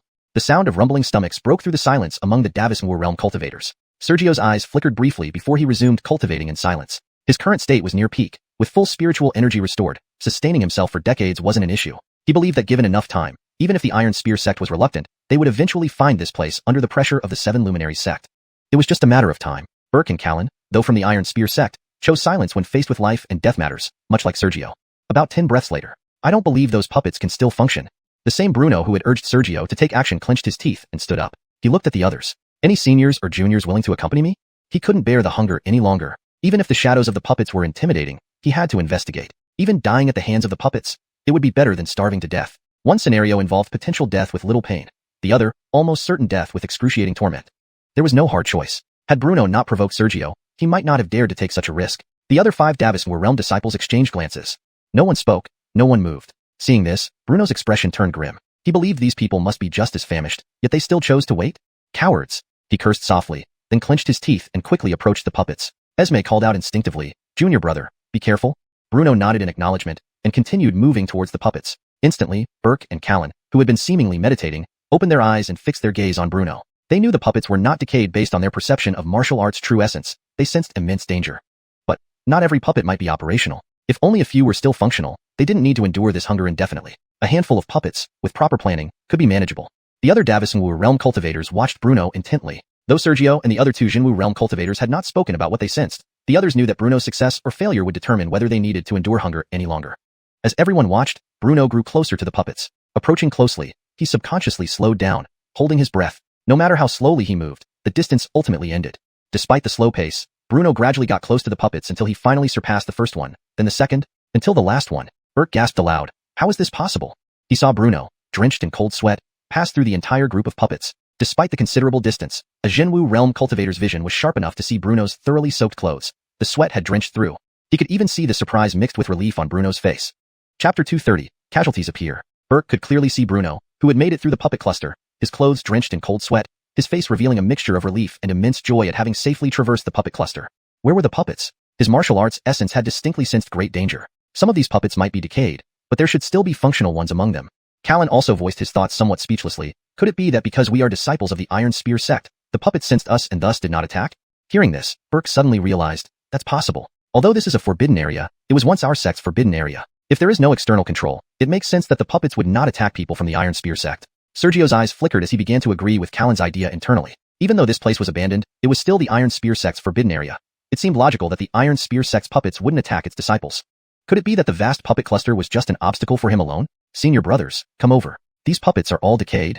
Bruno's voice filled with joy carried over from afar. Though far, amplified by spiritual energy, everyone heard it clearly. The spirit martial realm cultivators instantly stood up with renewed hope. Callan and Burke also rose, only for their expressions to change. Sergio's pupils constricted. Then, the faces of those spirit martial realm cultivators who had shown signs of joy quickly turned into horror. They saw streaks of red light rising. No, they weren't streaks of red light. They were eyes, puppet eyes. Every puppet within view had their eyes glow red as if they were made of blood. Roar. The puppet nearest to Bruno emitted a beast-like roar. It then flashed before Bruno and stabbed with its spear. With a swoosh, the spear pierced Bruno's body. A ripple spread out as Bruno looked down in disbelief. Before he could comprehend, the ripple spread fully. His body disintegrated into ashes, leaving no trace. Bruno was dead. Having carefully crossed the puppet cluster without incident, he was killed by an activated puppet, with no remains left behind. Then, the red glow in the puppet cluster's eyes disappeared, everything falling silent once more. The puppets returned to stillness, quiet as before. It was as if nothing had happened. Esme and the other spirit martial realm cultivators lost their strength, collapsing to the ground, their eyes filled with terror. Bruno had just died like that. Even during the chaos in the valley, despite the grave danger and nearly everyone being severely injured, no one died. Now, someone had died here. Most terrifyingly, every puppet's eyes had glowed red, meaning their previous assumption of decay was entirely wrong. All of the puppets were fully operational. After a long pause, Callan sighed lightly, closing his eyes again. It seems we have no choice but to continue waiting. He and Burke had previously considered crossing the puppet cluster, but now that thought was extinguished. Approaching active true martial ninth level puppets? That was simply courting death. After much time passed, Esme, who had collapsed on the ground, regained some strength and sat up, sighing bitterly. Are we to starve to death here? No one responded. Having already decided to wait patiently for rescue, Sergio furrowed his brows upon hearing this, slowly opening his eyes. Reflecting on it, regardless of what Esme felt inside, she had always treated him respectfully since his arrival at the Iron Spear sect. The only inconvenience she caused was intentionally moving at a normal person's pace when leading him to the valley. Dying quickly was one thing, but watching someone die of starvation, too cruel. Of course, he wouldn't risk facing the puppets just because of this. But considering a plan wasn't out of the question. So, Sergio, now awake, narrowed his eyes at the puppets. Dead end? Not necessarily. He hadn't forgotten that although Bruno was killed, he had successfully crossed the puppet cluster beforehand. Puppets weren't living things and couldn't strategize. Bruno's initial successful passage proved that he hadn't initially disturbed the puppets. The subsequent activation must have been triggered by something Bruno did. Sergio began meticulously recalling Bruno's entire journey from departure to death, carefully thinking. At first, Bruno was extremely cautious, avoiding any sound or disturbance to prevent alarming the puppets. Upon successfully crossing, in his joy, he mistakenly assumed the puppets were all decayed and called out to the others. Thinking back, Sergio immediately noticed a difference. Sound, possibly even spiritual energy fluctuations. Initially, Bruno made no sound and had no detectable spiritual energy fluctuations. When he was killed, he was loudly calling out and using spiritual energy to amplify his voice so others could hear. This was the only difference. If the puppets were activated by external factors, sound and spiritual energy fluctuations could be the sole reasons. If not due to external factors, but because Bruno reached a certain boundary causing activation, the sound and spiritual energy fluctuations would just be coincidences. Sergio didn't want to think about it. He wasn't the anxious one. Thinking to this point, Sergio softly said, Junior sister, sure, I have a guess. Senior brother discovered something? Esme quickly lifted her head, seeing a glimmer of hope. Sergio replied, carefully consider the differences before and after junior brother Bruno's encounter. It's not hard to notice that the puppets were activated because of the sound and spiritual energy fluctuations he produced. Whether it was either or both combined, I'm unsure, but if it was indeed triggered externally, perhaps the puppets will remain inactive if we avoid making sounds and generating spiritual energy fluctuations. Esme's eyes lit up, recalling, Sergio's statement seemed accurate. Sergio continued, of course, there could be other factors I haven't noticed. This is all I can observe. With that, Sergio closed his eyes again to rest. He had done his part. The rest was none of his concern. When the puppets killed Bruno, he had sensed the true power of a true martial ninth level force. Esme looked at the others. What do you think, fellow disciples? Unfortunately, the others remained silent, seemingly preferring to starve than risk approaching the puppets. Just as Esme was growing impatient, one person whispered, if this is true, it indeed offers a path to survival, but who knows if this guess is accurate? Perhaps senior brother Bruno was killed not because of sound or spiritual energy fluctuations activating the puppets, but because he crossed into the puppets' alert range, or maybe another factor we couldn't see from this distance. Chapter 231. Failure at the last moment. After Esme spoke, it wasn't until she was nearly becoming impatient that someone finally responded. The response wasn't an agreement but a contradiction. Sergio completely ignored the dissent. He wasn't the one who was starving and anxious. He could wait here for 10 or 20 years if necessary. Esme didn't get angry. Junior brother, do you have other thoughts? No. The person shook his head immediately. Esme's face turned annoyed instantly. If there were alternative ideas, it would be fine, but having no ideas and just opposing? This situation was not suitable for internal conflicts. Esme took a breath to suppress her anger. After calming down, she spoke again. If any of you juniors don't want to continue waiting to die, carefully consider the differences in Bruno's behavior before and after. The path to survival must be hidden within those changes. Junior brother Bruno sacrificed himself to find this glimmer of hope for us. We can't waste it. The others exchanged glances, realizing they had two choices, wait for death or think. Carefully considering, apart from the differences Sergio pointed out, they couldn't think of anything else. Maybe the puppets were indeed activated by sound and spirit energy. Whether it was either factor alone or their combination, it seemed like nothing else could influence them. The way to survival seemed clear, yet no one spoke. As Sergio said, these were just apparent factors. There might be other unseen reasons. Who would dare volunteer to test? Previously, Bruno took the risk because he couldn't bear hunger anymore and wasn't sure if all puppets were intact, thinking some might be broken. Now, knowing all puppets were still functional, who would suggest testing them? Suggesting it was easy, but who would verify it? As Esme was Stone Kwai's daughter, she obviously wouldn't need to test. Sergio? Sergio wasn't even part of the Iron Spear sect. Who would dare ask him to test? Callan and Burke, both at true martial realm, could test, but with their current appearances, who dared suggest such a risky move? Ultimately, it would come down to one of these five. Rather than volunteering, they chose to pretend ignorance. Esme, being wise, easily guessed everyone's thoughts. She couldn't help feeling disappointed. Having reached this point, they were still scheming and bickering. Could it be that seeing a path to survival made everyone unwilling to take risks? But without taking risks, how could there be a way out? Silence reigned for a moment. Esme turned to look at the puppets. Senior brother Sue's theory seems reasonable. Since none of you have other ideas, I will go and test it. If I die at the hands of the puppets, so be it. If I survive, it proves what Senior brother Sue said is correct. That sound and spirit energy fluctuations activate the puppets. By avoiding both, we should be safe. With that, Esme stood up and quickly approached the puppets. The five spirit martial realm cultivators watched silently. Callan and Burke opened their eyes, wanting to stop her but finding it inconvenient to speak. They could only watch. Sergio slightly turned his head, surprised. He hadn't expected Esme to volunteer herself, rather than trying to persuade someone else. He believed Esme, being wise, could use tactics to make others step forward willingly, but she hadn't chosen to do so. Her sense of duty was commendable. Thinking this, Sergio ceased contemplation. He admired and respected Esme's courage, but that was all. Esme gradually neared the puppets, cautiously avoiding any noise or movement, just like Bruno did previously. The puppets remained motionless as before, like statues. Approaching and passing through the puppets, nothing happened. Soon, Esme reached the position where Bruno had stopped. Cold sweat started appearing on her forehead. Were the puppets activated by sound and spirit energy fluctuations, or was it because Bruno crossed some alert boundary? Perhaps even being cautious near Bruno's previous position would still trigger the puppets. She couldn't help worrying. Still, Esme continued forward, believing Sergio's theory might be true, or she wouldn't have taken the risk to cross the puppet formation. No matter how slowly she moved, she eventually reached where Bruno was killed. The puppets remained perfectly still. She could see the metallic luster surrounding the puppets even in the darkness. Safe. No signs of activation. Sergio's theory was correct. She looked back at the distant group, giving a smile, wiped the cold sweat off her forehead, and continued forward, soon putting distance between her and the puppets. The puppets are indeed triggered by sound. Unbelievable. These puppets have such an obvious weakness. Let's go. Let's leave this place quickly. The exit must be beyond these dangerous puppets. Let's go. No more delays. The observing spirit martial realm cultivators rejoiced, rising and rushing toward the puppet cluster. Callan and Burke exchanged looks and also stood up. Burke turned, "Senior brother Sue, shall we go?" "Let's go." Sergio glanced at the excited crowd, flashed forward, and walked ahead with Burke and Callan. Callan shouted quietly, "Remember, if you don't want to die, stay silent. No sounds, no spirit energy fluctuations, whatever happens." Approaching the puppets, everyone held their breath, making no noise. Sergio neared the puppets, sensing the danger emanating from them. Fortunately, knowing the precautionary measures, the puppets remained statuesque. They passed through the puppet cluster smoothly. Reuniting with Esme, they carefully moved another 30 paces forward. Leaving the puppets behind, the passage stretched indefinitely before them. They were safe. Someone, feeling relieved, thought of something and complimented Esme. "Finally, past these accursed puppets. Sister Sure, you're brave. I admire you." Esme prepared to modestly respond when her expression changed suddenly. "Damn it, who told you to speak? Were we going to keep you mute? You've ruined everything." Callan and Burke clenched their teeth in frustration. Everything had been fine. They could have kept moving away. But, after praising Esme, red lights started emitting from the puppets behind them. The puppets activated. Brogan became terrified. I didn't know. The range was so large. I didn't mean to." His fear showed as his voice wavered with sobs. "Run." Esme, furious yet aware it wasn't time for arguments, hurriedly fled ahead. Chapter 232. The End, the Door. In the face of Callan and Burke's rage, the person who spoke was visibly terrified, hurriedly trying to explain himself, his voice trembling with fear and almost breaking into sobs. Although Esme was extremely anxious, she knew that internal strife was not an option at this moment. All she could do was shout for everyone to flee. Sergio remained silent, merely accelerating his pace slightly. No one bothered with stealth anymore. They all sped up using their spiritual power to hasten their escape.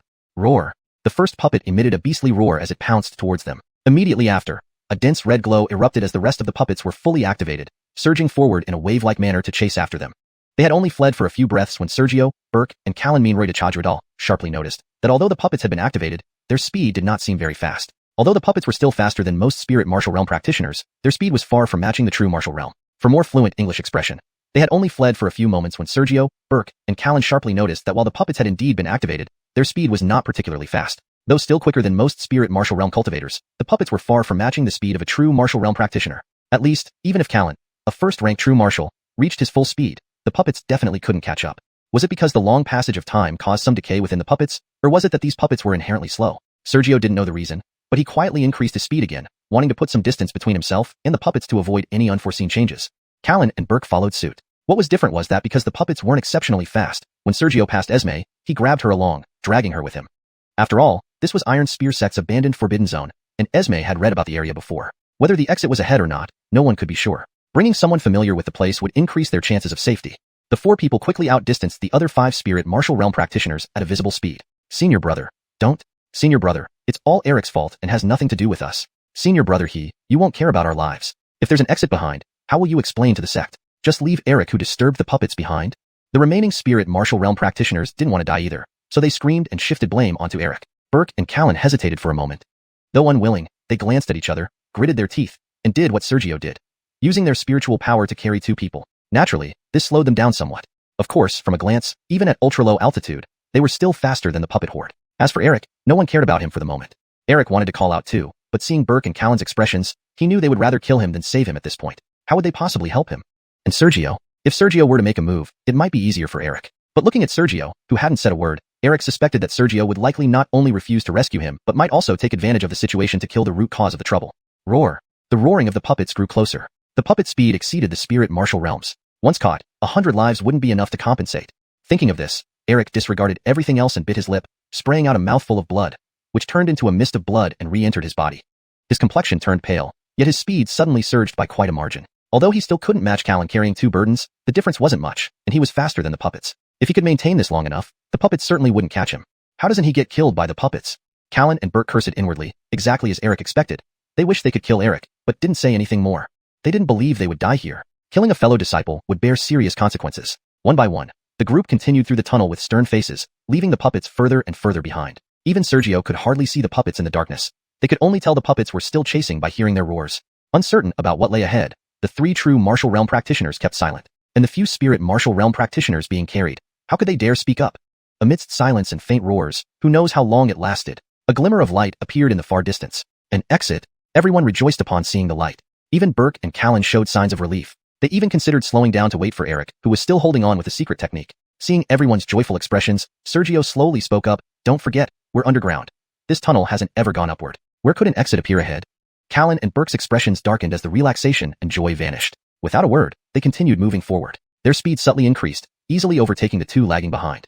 Fortunately, there were no other dangers in the passage, so they smoothly reached the source of the light. Just as Sergio had said, it wasn't an exit, at least not yet. Before them stood a stone door. Unknown material cast the door with a faint luster. The light they saw earlier was emitted from it. Was it an exit beyond the door, or another crisis? Roar. Hearing the distant roar, Burke dared not hesitate, biting his lip and preparing to push the door open. The door remained unmoved despite his efforts. His expression changed slightly, then Burke gathered all his spiritual power, slamming against it fiercely. The door still didn't budge. Burke's face turned grim as he turned around and barked, "Help me push! If we can't open this door, we'll all die when the puppets get close." Without hesitation, Callan rushed over. Sergio didn't rush to join. Instead, he slowly circulated the vast wasteland ancestor dragon cannon, probing the authenticity of the stone door. The landscape seemed to shift. Array formation. Endpoint? This was actually an edge of an array formation. Behind this door lay an array formation, and another existed in the passage. The stone door served as the intersection point between 2 linked formations. Beyond this door must be either the end of this forbidden zone or an entrance/exit. 3 breaths later, despite the combined effort of Callan and Burke, the stone door refused to budge. Then Callan turned and shouted, "Sergio, come help. Otherwise, you won't escape once the puppets get close either." Sergio remained silent, merely narrowing his eyes, continuing to observe the pattern of the array formation. Although he lacked knowledge in formations, even if he could see the pattern, he couldn't pinpoint the weakest points. He could only try to analyze where the critical and concentrated points of the formation's trajectory lie. Attacking the weakest parts of the trajectory might offer better results, even if it wasn't the actual weak spot. Most importantly, if he could disrupt the link between the formations, losing their interconnected abilities, single formations might stand a chance of being broken. After observing for 5 full breaths, Sergio's eyes flickered as he snapped his finger, sending a thread of spiritual power flying toward a specific point on the stone door, leaving a mark. Chapter 233. The Puppet Swarm Arrives. Sergio observed for another 5 breaths before identifying a connection point, hastily sending out a burst of spiritual energy to leave a trace. He was about to gather everyone for an attack when he saw the array pattern shift. His connection point had vanished and reappeared elsewhere. The connected points of the array kept changing their positions, making it impossible to launch a targeted attack.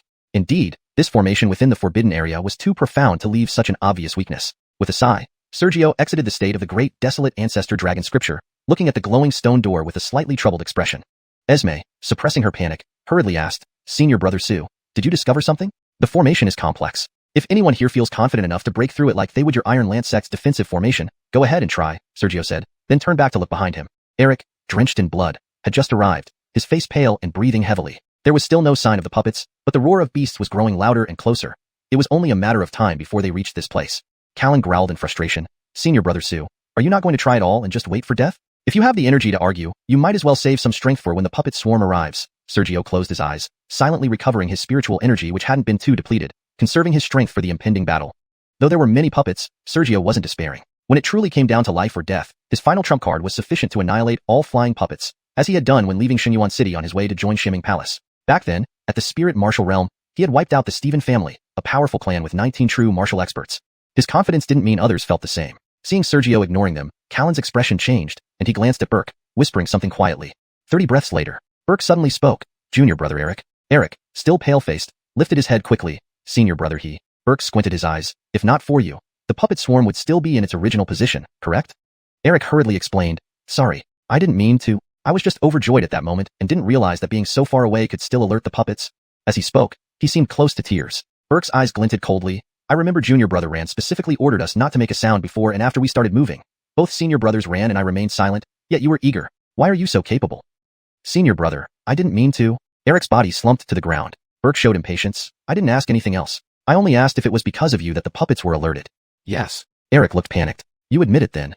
Burke nodded slightly and then looked at the others. All of you should remember that junior brother Bruno sacrificed his life to reveal the puppet's weakness. After his death, the puppets fell silent again. The others froze, then their pupils constricted as if realizing something. Esme tightly covered her mouth, wanting to say something but staying silent. He's ruthless. Sergio subtly turned his head, muttering silently. He already understood what Burke and Callan planned to do, just as he thought. Noticing the changes in the others' expressions, Burke suddenly moved. Since you, junior brother, were the one who alarmed the puppets, perhaps once you die, the puppets will retreat. What do you think, junior brother? No. Eric looked terrified. Before he could finish speaking, Burke's spiritual energy burst out, instantly binding Eric's body and sealing his mouth and nose. Now, Eric couldn't even beg for mercy or move at all. Burke then stared emotionlessly at the others. Anyone have any objections? Many wanted to say that they had also made sounds and fluctuations in spiritual energy since the puppets were alarmed. So even if Eric died, the puppets might not necessarily retreat. But none dared speak. What if the puppets did retreat? No one wanted to die. With the stone door unopenable, sacrificing Eric might give them a slim chance of survival. No one spoke up. Very well, let's prepare and wait for the puppet swarm. Burke sat cross-legged and closed his eyes to meditate. Everyone began meditating to recover their spirit. Only Eric was left bound, his face filled with despair. After about half an hour, tap tap tap, numerous footsteps approached. Everyone, anxiously waiting, opened their eyes immediately. The puppet swarm was drawing near. Still far away, they could see only faint black figures in the distance. Burke exhaled slightly. He didn't know if sacrificing Eric would work, but he didn't want to die. Calming his mind somewhat, Burke whispered, Junior brother Eric, don't blame me. Blame yourself. If not for you, this wouldn't have happened. Mistakes come with consequences. Bound, Eric could do nothing, but his eyes flashed with ferocity. Burke didn't care, lifting his hand and using a strand of spiritual energy to push Eric out 30 feet. Eric fell, still unable to make a sound or move. No one could focus on resting. They all watched the approaching puppet swarm and Eric intently. Their fate hinged on this moment. The puppet swarm drew closer, finally reaching the immobilized Eric. The foremost puppet paused and thrust its spear at Eric. Unexpectedly, Eric suddenly rolled to his feet. Even if I die, you will pay the price, haha. Somehow, at some point, he had broken free from Burke's bindings. Knowing he couldn't dodge the puppet spear, Eric didn't try. Instead, he looked at the group with a grimace. Davisting his hand, a longbow appeared, string drawn tight, without an arrow. The bowstring fully stretched, the puppet's spear pierced him. Eric seemed unaware, releasing the bowstring. A spiritual energy wave erupted from the empty string, forming a pure spiritual energy arrow that shot toward the group. Halfway through its flight, the puppet spear exploded. Eric's remains disintegrated. Without Eric supporting it, the spiritual energy arrow trembled and dissipated, leaving only a ripple of energy. However, roar. With a roar, pairs of red glowing eyes turned to the people by the stone door. Chapter 234, A Hard Battle. After Eric was beaten to nothingness by the puppets and the spiritual arrows dissipated, the puppets did not become still. Their eyes, glowing red, turned to look at the group of people before the stone door. Whether it was because of those spiritual arrows or due to the noise made earlier by the group, it was now unknown. All they knew was, the puppets had targeted them. As long as they remained alive, the puppets would not cease their aggression. Damn Eric, why didn't you die properly? Damn it. If I get out of here alive, I will kill your whole family. Eric, how cruel. Desperate cries arose from within the crowd. In this moment between life and death, human nature revealed itself in all its forms. No one thought they could survive. Each puppet before them wielded the power equivalent to a true martial 9th level practitioner. Their strongest member here, Sergio, was only at true martial 5th level. Burke and Callan were merely at true martial 3rd and 1st levels respectively. Fighting even a single puppet could be fatal for them. Against dozens of these things, there was no hope for survival. Sergio stared at the puppets, feeling his heart palpitate with fear. The spiritual energy inside him churned rapidly, and his bloodline strength began to boil slowly. The puppets were too large and strong for direct combat. Perhaps, he would need to ignite his bloodline power, or elsewhere. Burke suddenly looked at Sergio with hope. Senior brother Sue, you must have a way to leave, right? Leave. Sergio murmured softly, saying nothing as he stared at the puppets. In fact, he did not want everyone here to perish. If all died, even if he left unharmed, what would the Iron Spear sect think? Would they suspect Sergio? But now, an obvious threat is easier to avoid than a hidden arrow. The Iron Spear sect might not dare confront him openly, but secretly, regardless of how small and insignificant it might be, it was still a sect, a much larger force compared to any clan. Forget it. Using bloodline power against these puppets was simply not worth it. With that thought, Sergio flicked his wrist and produced a talisman. A teleportation talisman. During the capture of the red boa earlier, Halston gave him 3 teleportation talismans. One was used to lure the red boa into appearing and subsequently used by the red boa himself. He then instantly pursued using another teleportation talisman. This was the last remaining one, and it was also why he was not particularly worried from the start. In an instant, traversing thousands of miles back to the surface, what could a few mere puppets do? The others didn't recognize the teleportation talisman. What is this? Sergio glanced at them briefly before activating the teleportation talisman with his spiritual energy. Ripples spread out. Just as Sergio believed he would depart immediately, a light barrier suddenly appeared above them. An array formation was manifested. As soon as the light barrier appeared, the ripples of the teleportation talisman vanished instantly. The teleportation talisman burned up completely. Yet, Sergio remained in place. Was this a terrifying array formation that could even seal off space as recorded in ancient texts? Could it be that the Iron Spear sect's restricted area contained such formidable power? Senior brother? The rest grew more puzzled. It's fine. Sergio forced a smile. The teleportation talisman, unexpectedly, failed. The swarm of puppets was just in front of him. He had no time to ponder. The teleportation talisman didn't transport him away. Now, either he or the puppets would have to die. Suppressing various thoughts, Sergio shouted, Esme, does the Iron Spear sect have any records of these puppets' weaknesses? And no, I don't remember. Esme struggled to suppress her panic. Roar. The foremost puppet lunged forward with its spear straight ahead. Seeing the approaching spear, Sergio leaped into the air. If you don't want to die, find a way to open the stone door immediately. Maybe there's a path to survival behind it. Here, apart from himself, the combined strength of the others wasn't enough to stand a chance against the puppets. He didn't want to use his bloodline power.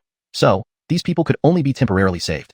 Perhaps these people could figure out how to open the stone door. The hope was faint, but it was still a glimmer of hope. Hurry, find a way to open the door. Burke shouted. He didn't know how long Sergio could hold on, but given Sergio's status as a prodigy of the Shimming Palace, he certainly had plenty of treasures and could stall for some time. Whether they lived or not depended on whether they could find a way to open the door before Sergio couldn't hold on anymore. Everyone moved closer to the stone door, trying every method they could think of, knocking, probing with spiritual energy, even searching for mechanisms.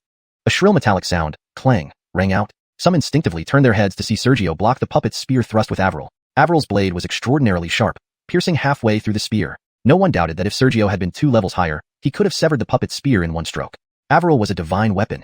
Though only of inferior grade, it rivaled middle-grade divine weapons in terms of sharpness. Non-divine level weapons couldn't withstand Avril's edge. Roar.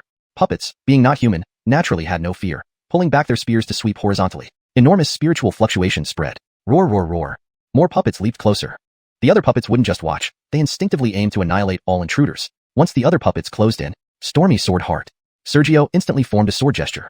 Sword light rose around him, blazing brilliantly. In the blink of an eye, countless sword lights flared around Sergio. Immediately, the sword lights slashed towards the puppets. Clang, clang, clang.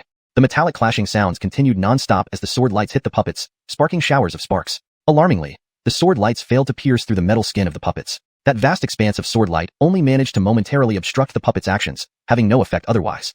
Sergio's expression changed slightly. Perhaps, he could only unleash his true strength? Just as he was about to activate his bloodline, he suddenly realized. Although the puppets looked ferocious, remember, this was an underground passage, where the walls and floor were indestructible. They couldn't damage them, and neither could the puppets. Despite the size of the tunnel, it wasn't extremely large, confining everything within the same boundary. Thus, despite the numerous puppets, only the first 2 or 3 could reach Sergio. The rest were essentially shouting from the back. If the remaining puppets attacked, they would likely hit other puppets before reaching Sergio. Considering this, fighting only 2 or 3 puppets at a time was far less daunting. Not to mention, each puppet was at true martial 9th level, requiring all of Sergio's skills to even possibly win in single combat. 2 or 3 puppets together could still kill him. Roar. The other puppets followed closely behind. The foremost 3 puppets simultaneously lunged with their spears, aiming at Sergio's body in a triangular formation. If outside, he could dodge. But here in the tunnel, there was no place to hide. He could only fight head-on. Chapter 235, Puppet Weakness. Watching the 3 long spears stabbing straight at him, Sergio instantly realized that due to the environment, he had no choice but to confront them head-on, as there was nowhere for him to dodge. Engaging in a direct fight with 3 puppets at the true martial 9th level, he couldn't win. Don't be misled by how he gained the upper hand during his first counterattack. In reality, his sword-holding hand was still trembling, and bloodstains covered his palms. If he countered now, even if he could block, his right hand would probably be shaken to pieces. He must give it his all. Armandu. A dragon's roar sounded. Behind Sergio, a true dragon phantom appeared. The puppets didn't react, but the people of Iron Spear Gate felt an overwhelming pressure from the phantom, causing their bloodlines to feel restricted. This is the legendary Heaven-grade bloodline. Countless onlookers gazed at Sergio with envy. A Heaven-grade bloodline. Iron Spear Gate lacked Heaven-grade bloodlines, and they only had 1 or 2 Earth-grade ones. Sergio paid no attention to others. After the phantom descended, ripples appeared on his right hand, which instantly transformed into dragon claws. The puppet spear had already approached. At this moment, Sergio suddenly reached out, grabbing the spear with his dragon claws. The tremendous force from the puppet's body pushed him back 3 steps. But he managed to grip the spearheads tightly. Gripping them firmly, Sergio's expression turned grim, and he exerted all his strength. Crack, crack. Sharp, ear-piercing sounds echoed. The puppet spears were being bent by Sergio's dragon claw's immense power. If continued, the spears might snap. Perhaps these puppets lack ranged attack capabilities? After Sergio pinned down their spears, the puppets loosened their grips and then hurled fists towards Sergio. Sergio swiftly threw the spears behind him, looking for death. Flowing clouds shone, gripped tightly by his dragon claws. Then he slashed horizontally, aiming for the puppets' necks. Zee! Another sharp, piercing sound rose. 3 heads flew upward. Under Sergio's dragon claw enhancement, flowing clouds cleanly decapitated the puppets without resistance. The red glow faded from the severed heads. Before Sergio could process it, red light blossomed from the chest of the 3 headless puppets, revealing human faces with glowing red eyes. Despite being decapitated, the puppets seemed undeterred. When the puppets reappeared with human faces, they did not rush to attack, but instead fixed their red-eyed gaze on Sergio's flowing cloud. Simultaneously, other attacking puppets also looked at the sword. As if pre-programmed, the puppets understood Sergio's sword was no ordinary weapon and dared not ignore its edge again. Sure enough, without hesitation, Sergio attacked swiftly with his sword point. This time, the attacked puppet retreated, dodging, while the other 2 surrounded him, summoning long spear phantoms to strike at his head and chest. Though mere illusions, they still held formidable power. Just then, Esme shouted, "There are crystals beneath the right armpit. It might be the puppet's power source. Destroy it, and you can likely break the puppet." Sergio's eyes narrowed as his divine sense revealed a black crystal indeed located under the puppet's right shoulder. A weakness? Sergio twisted his wrist, aiming the sword edge toward the right side puppet's armpit. Meanwhile, the true dragon phantom roared and transformed into a python dragon phantom. Dragon battles in all directions. In this narrow passage, the python dragon phantom could not maintain its 30-foot size, shrinking to only 2 feet. Its tail lashed at the left puppet. The collision sent the puppet flying, almost shattering the python dragon phantom. The right puppet, facing Sergio's attack, also chose to retreat, not clear whether to avoid the blade or because the crystal was a weak point. Uncertain, Sergio did not hesitate. Drawing upon spiritual energy, he controlled the python dragon phantom to slash at the right puppet despite the backlash. The puppet lost mobility under attack, allowing Sergio's sword edge to strike the crystal. With a boom, the crystal exploded. Amid the sparks, the red glow in the puppet's abdomen flickered and dissipated. The puppet collapsed, powerless. Indeed, the crystal was a weakness. Roar! Before Sergio could celebrate, a distant puppet leaped forward, filling the gap left by the destroyed one. The remaining 2 puppets also attacked, resulting in a trio assault. It was exactly when Sergio had just dealt with one puppet. Now he had no time to counter. Benicio quickly helped senior brother Sergio. Burke and others, who were paying partial attention, panicked and rushed to assist. Not that they genuinely cared about Sergio. It was that only he could combat the puppets. If Sergio died, so would they. Their fates rested entirely on Sergio. How could they not be tense? Bang bang bang. Muffled sounds resounded. Although their attacks were minor, they slightly delayed the puppet's actions, giving Sergio time to readjust his spiritual energy instead of using other secret techniques hastily. Roar! The python dragon phantom lunged at the 3 puppets. Boom! Despite its strength, the python dragon phantom was shattered instantly under the onslaught of 3 spears. Sergio's face paled, blood trickling from his lips, his internal chi turbulent and uncomfortable. Senior brother Sue, are you okay? The others grew increasingly frantic. No harm, just underestimated their coordination. Sergio wiped the blood from his mouth and raised his eyes. Roar! The puppet's offensive resumed. Sergio's eyes narrowed. Take out any pills you have that restores spiritual energy. Such lifeless things with such significant weaknesses dare to challenge me? Others were confused. Sergio offered no explanation, only lifting his sword slightly. Rainstorm soared hard. Blades of light filled the sky, shooting through the air like streaks of brilliance. Some of these sword lights aimed for the right armpits of the puppets. With such a vast number of sword lights, how many could the puppets deflect? As Sergio expected, though the puppets continuously shattered some of the sword lights, several still penetrated their defenses, striking the crystals under their armpits. But, although it was a weakness, not all attacks could destroy it. The rainstorm sword heart, though powerful, relied on quantity. Sergio's current cultivation level was still slightly insufficient. Even when the sword lights hit the crystals, 1 or 2 beams weren't enough to shatter them. Instead, the puppets seized the opportunity, thrusting 3 spears directly at Sergio's face. If hit, he wasn't a puppet. He wouldn't survive having his head crushed. Chapter 236, Peerless Combat Power. Sergio had intended to use the Rain and Wind Sword Heart's wide-range attack to shatter the crystals, but he underestimated their hardness. The Rain and Wind Sword Heart lacked the terrifying sharpness of Avril, so even when a few sword beams struck the crystal, they failed to break it. Instead, this gave the puppet an opportunity. Its spear aimed directly at Sergio's face. If hit, unlike the puppet, he would certainly die. Brother Sue. The others were shocked. Even if they wanted to rescue him, it was already too late. Sergio's expression turned serious, but he remained calm. Armanduwu. The dragon's roar sounded again. Sergio instantly transformed his left hand into a dragon claw, blocking the spear's tip with a swift upward motion. 3 powerful attacks hit the dragon claw simultaneously. Sergio felt a wave of pain from his transformed hand. The puppet had no other means besides its spear attack, but the puppet's spear was exceptionally domineering. The 2 puppets that had lost their weapons and condensed illusionary spears were one thing, but the new puppet with a real spear managed to scratch the surface of the dragon scales on his dragon claw. However, compared to losing his life, this pain was nothing. Ignoring the pain, Sergio clenched the spear tightly with his dragon claw, then raised his right hand, allowing Avril to slash through the air, taking advantage of the puppet's momentary hesitation to strike at the crystal, which was its weak point. Boom boom boom. The sword flashed, striking the crystal under the armpits of 3 puppets in rapid succession. With 3 muffled sounds, the crystals exploded, and the red eyes dimmed out. Roar! Before Sergio could show any satisfaction, 3 more puppets fearlessly charged from afar, joining the battle. Puppets are ultimately just puppets. Once their weakness is known, they are even easier to deal with than beasts. Sergio smiled as he watched the 3 approaching puppets. In less than half a breath, the spears arrived. Sergio once again used his dragon claw to grab the spears and countered with Avril. Boom boom boom. The 3 puppets fell to the ground in response. These puppets, though wary of Avril, lacked intelligence. Once Sergio didn't start by swinging Avril, but instead temporarily defended and restricted their movements with his dragon claw, they became powerless against him. Perhaps there might be more advanced puppets that could learn to counteract his tactics, but these ones certainly couldn't. Then, under the bewildered and disbelieving stares of the others, Sergio began repeating the same pattern, using his dragon claw to resist and grab the spears, followed by using Avril to destroy the crystals. After 30 breaths, the corridor was littered with fallen puppets. In this vast corridor, not a single puppet remained alive, and no trace of red light lingered. All the puppets were destroyed solely by Sergio. A long time passed before one of the Iron Spear sect disciples finally regained composure. Brother Su, you destroyed all the puppets? Just luck.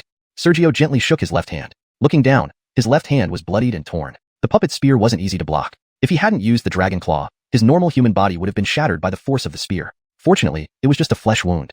Seeing Sergio's left hand, Esme rushed forward. Brother Su, I have medicinal pills. No need. I have some healing pills myself, Sergio declined, then took out a pill and swallowed it. Warmth spread through him, and his left hand visibly started to heal. Relaxing slightly, Sergio sat down. My spiritual energy has been drained. I need to recover. Do not disturb me. Although the process of defeating the puppets was short, Sergio's energy consumption was immense. Even the transformation into a dragon form without activating his bloodline consumed his spiritual energy tremendously, let alone constantly forcing himself to block the spears. If it weren't for the greatness of the vast wasteland ancestor dragon scripture, he might have already collapsed from mental exhaustion. Seeing this, everyone immediately lowered their voices, not daring to disturb Sergio as he recovered. Beside the stone door, Callan observed Sergio, who seemed deeply meditating and felt that despite his harmless appearance, Sergio was terrifying. So many level 9 true martial puppets, all destroyed by Sergio alone. He realized that while Sergio fought back earlier, he never believed Sergio could hold off all the puppets. He thought Sergio might buy them more time, during which the Iron Spear sect might come to their rescue, or they might accidentally find a way to open the stone door and escape. But now, Sergio, at only level 5 true martial, destroyed all level 9 true martial puppets. This combat power was truly terrifying. Was this the supreme genius from the Profound Palace? Indeed, the Iron Spear sect lagged behind the Profound Palace. As for the others, Burke needn't be mentioned. He had already been intimidated by Sergio. Esme and the others, at the spirit martial realm, looked at Sergio's unmoving figure with deep respect, even speaking in whispers like insects, afraid of disturbing Sergio's deep meditation. Previously, they respected Sergio mainly because of his status and resources, thinking that if they had such abundant resources, they wouldn't necessarily be weaker than him. But now, what they feared was Sergio's unparalleled combat power. Even if they were at his level, none of them could replicate his feat, crushing all those puppets at level 5 true martial versus level 9 true martial puppets. Even dealing with a single puppet alone might be beyond them. Gurgle. An indeterminate amount of time later, a stomach growl echoed from someone's chest in the quiet corridor, jarring and conspicuous. Despite being momentarily startled out of their reverie, the group's spirits sank as they remembered their predicament. The puppets were gone, but their situation was still dire. Initially, they could have lasted 10 to 15 days, but after expending spiritual energy fending off the puppets, they might starve to death within 3 to 4 days. All eyes turned toward Callan and Burke. Noticing this, both glanced at the stone door. Now that we're safe, let's see if we can find a way to open the stone door. This stone door was the only known exit. Their only hope of escaping was finding a way to open it. Everyone gathered around the stone door, suggesting ideas and trying everything they could think of, hoping to succeed. About half a day later, huff. With an invisible breath exhaled, Sergio slowly opened his eyes. Chapter 237, Breaking the Formation. After about half a day, Sergio, who had been sitting in meditation to recover, slowly opened his eyes. A sharp glint flashed in his pupils for a brief moment. His spiritual energy had returned to its peak, and his depleted mental focus had fully recovered. The gruesome condition of his left hand had also healed under the effects of medicinal pills. Moments later, Sergio did not feel relieved but instead slightly frowned. During his meditation, he had intended to leave a strand of his mind to observe the surroundings to avoid unexpected events. However, due to previous significant depletion, he unknowingly fell completely into his recovery meditation. If Callan or others had attacked him then, although he would have awakened from the sixth sense brought by martial Dao's true meaning, he might still have suffered some backlash. Although nothing happened, he silently resolved that after this matter, he must learn how to temporarily isolate himself from others. This way, even if he needed to close himself off for urgent reasons, he wouldn't be placed in danger. Having noted this down secretly, Sergio looked up. His eyes instantly narrowed. The stone door was open. Although only a small gap for a person could be seen, it was indeed open. Stone Davising, who was still at the entrance of the stone door, hurriedly spoke. Senior Brother Su, you're awake? How's your recovery? It's just that I've used a lot of resources. Once my spiritual energy is restored, it should be fine. Sergio shook his head, stood up, and walked towards the stone door. What's behind the door? Although Stone Davising was guarding the door, Sergio didn't believe she hadn't entered before. Nothing. Stone Davising revealed a bitter smile. Sergio's eyes twitched, and he sidestepped into the stone door. Before him was a stone chamber, or perhaps a cave. The space was considerable, spanning nearly 100 feet. Callan and Burke were meditating in a corner, resting their spirits. Other Soul Warrior realm cultivators were scattered along the walls, with vacant expressions, showing hints of despair. Looking around, there wasn't much decoration in this cave. Only chains made of unknown metals bound a skeleton. The remains had existed for an uncertain amount of time, with all flesh and clothing turned to ashes long ago. leaving only bones intact. Those chains ran through the hollows of the skeletal bones, chaining it deep within the cave. Clearly, this was a place of confinement. The skeleton had been locked here with countless iron chains during its lifetime. Apart from this, there was nothing else. Exit? Endpoint? Treasure? Nothing. Nothing. This so-called forbidden area seemed more like a place of imprisonment. It's no wonder the others felt despair. They came here full of hope, but now it appeared they had reached another endpoint, one from which they couldn't leave. If they hadn't explored the surroundings, or provoked the puppets in the passage earlier, they might have endured longer. With a worried expression, Stone Davising also entered the cave. Senior brother Sue has extensive knowledge. Do you have any solutions now? Upon hearing this, Sergio observed the surroundings for a while. He really wanted to say that as outsiders, how could they know what Iron Spear sect's disciples themselves didn't know about the sect's forbidden areas? But thinking it over, he chose not to be too blunt. Did Senior Sister see any records related to this sealed cave when you reviewed them? There's absolutely no record. Although Stone Davising didn't want to admit it, she immediately replied. She had recalled all the records she had seen since the stone door opened. There was no mention whatsoever about this place. Hearing this, Sergio thought for a moment and changed the subject. How did you open this stone door? Stone Davising revealed a peculiar expression. We tried every means possible to move the stone door without success. Then Senior Brother Rand suggested we try our unique Iron Spear sect cultivation techniques. Unexpectedly, when our cultivation techniques' spiritual energy flowed in, the stone door opened. Sergio, who merely wanted to change the topic, suddenly paused. So opening the door was that simple? Involuntarily, he thought of another possibility. Though it appeared to be an endpoint, the large formation there might not be the actual endpoint. Perhaps the exit was on the other side? As if guessing Sergio's thoughts, Callan whispered discreetly, I tried when I discovered it. The jade wall on the other side showed no reaction to our Iron Spear sect cultivation techniques. Sergio's newly arisen idea was immediately extinguished. He then carefully observed the cave again. No matter how he looked, besides the iron chains and the unknown skeleton, there was nothing else. Lowering his head in thought, Sergio quietly activated the vast wasteland ancestor dragon classic. He remembered observing correctly before the stone door that this cave was the endpoint of the formation. Since it was the endpoint, perhaps he could find the formation's weakness. If he could break the formation, escaping by breaking through the earth and rocks to the surface wouldn't be difficult. The technique running, the world transformed around him. Endless streams of light visible only to Sergio flowed incessantly. Observing the flow of light representing the formation, he initially believed it would be challenging to find, but unexpectedly, perhaps because the stone door had been opened, the previously interconnected and flawless formation outside the stone door now seemed to be missing a large ring. He wasn't sure why, but he knew that this flaw was massive. If attacked, this part of the formation in the cave would surely suffer a major problem, making departure incredibly easy. Perhaps heaven did not forsake people? In an instant, Sergio drew flowing clouds and stabbed toward the observed weak point, sword light spilling forth. To the others, it appeared that Sergio closed his eyes, sensed something, and then retrieved flowing clouds to strike the skeleton. The cold sword light was so intense that none dared to block it directly. Boom! The sword struck the skeleton. The skeleton, regardless of its original realm, remained unscathed by Sergio's strike. Boom! But soon after, an earthquake began. Above the skeleton's head, jade bricks started falling apart. True soil and rock, unseen by everyone for a long time, began to fall from where the jade bricks detached. We can go out! We can go out! The earthquake did not instill fear in these people but excited shouts instead. Just as Sergio was about to speak, his expression suddenly changed. Something's wrong?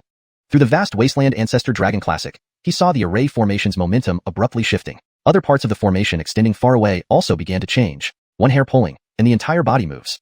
His attack seemed not only to have failed to break the formation, but also to have caused unexpected changes elsewhere. Could it be that because he wasn't proficient in formations, what he saw as a weakness was actually a trap set by the formation? He couldn't ponder too much now, and hurriedly used spiritual energy to protect himself. More rocks fell, and the earthquake intensified. Hashtag chapter 238, Sin Domain. Sergio realized at the last moment that the numerous formations' trajectories had changed. The flaw in his attack seemed not to be a flaw but a trap within the formation. Therefore, faced with more falling rocks, he hurriedly summoned spiritual energy to protect himself without any delay. Rumble, rumble. Rocks continued to fall as the ground started trembling incessantly. The others, unaware of the truth, waited with anticipation, ready to return to the surface through the area Sergio had broken through once everything calmed down. The earth shook and trembled, continuing non-stop. Hashtag on the surface. In the sky, Darren Shuang stood silently, with Addison, who was visibly anxious, behind him. The underground vibrations had triggered changes on the surface. The land also began to convulse violently. However, the Iron Spear sect had a protective sect formation. Even though they were not afraid of earthquakes, it couldn't let an earthquake destroy the environment. Therefore, the moment the earthquake started, the Iron Spear sect's protective formation flashed, instantly suppressing the shaking and restoring calm. Darren Shuang, standing calmly, suddenly opened his eyes. Underground? Sect leader sure. There seems to be a secret beneath the Iron Spear sect. Underground? Addison paused, looking hesitant. Palace Master, you jest? Underground? I remember. Apart from a forbidden area abandoned by the sect, there is nothing else. Land upheaval, mountain and river transformation. A trace of my disciple's aura emerged with the changes. I wonder what could be down here that could even block my divine sense. With these words, Darren Shuang's figure flickered and turned into a streak of light that descended. A loud bang echoed as the light struck the ground, then continued to descend without stopping, carving out its path downward, moving far faster than Sergio's full-speed flight. Underground. Addison also reacted, revealing a look of pleasant surprise on his face, and hurriedly followed Darren Shuang into the depths below. Unfortunately, even with Addison using his utmost speed, he still couldn't keep up with Darren Shuang, who was blasting open the path ahead. By the time he finally caught up, it wasn't because of his pursuit, but because Darren Shuang had already stopped. He had stopped in a cave that had been blasted open. Inside the cave, he saw Esme and other disciples of the Iron Spear sect watching him with immense joy. He also saw Darren Shuang gazing curiously at an iron chain and a skeleton. ######. In another part, Sergio bowed to Darren Shuang, Master. Having just sensed the changes in the formation, he had instinctively focused on self-preservation, only to find that the array above him was suddenly shattered, and then Darren Shuang appeared in the cave. At this moment, Darren Shuang seemed to have noticed something and didn't respond. He continued to stare curiously at the iron chain and the skeleton. The earth continued to shake. This time, however, Sergio no longer felt worried. With Darren Shuang present, what danger could possibly remain? Darren Shuang, Deputy Palace Master of the Xianxia Palace, one of the 4 major sects, might not be the strongest person in the world, but he was undoubtedly one of the most formidable. With such a person by his side, if even this person couldn't handle the danger, Sergio wouldn't need to struggle anymore. Waiting for death would be better. The earthquake lasted nearly half an hour before gradually subsiding. Everything returned to peace. Here, apart from the hole leading directly to the surface that was created by Darren Shuang's descent, there seemed to be no other changes. Just as Sergio thought this, his eyes suddenly narrowed. He saw a vortex appear behind the skeleton, as if it could swallow everything. In front of the vortex, beside the skeleton, a stone tablet emerged.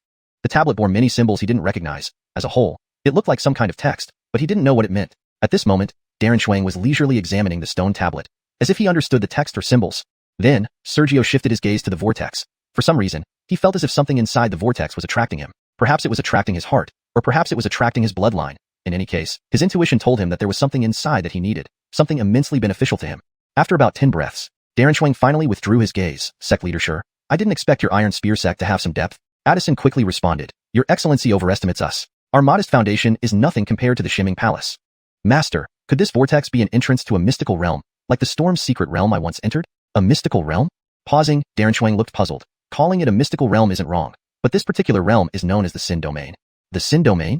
Sergio tilted his head, having never heard of it. Addison, after pondering for a while, showed a sudden change in expression. Seeing Sergio's confusion, Darren Shuang glanced at him but did not explain. We'll return to the sect when we're done here. Master, I want to go in and take a look.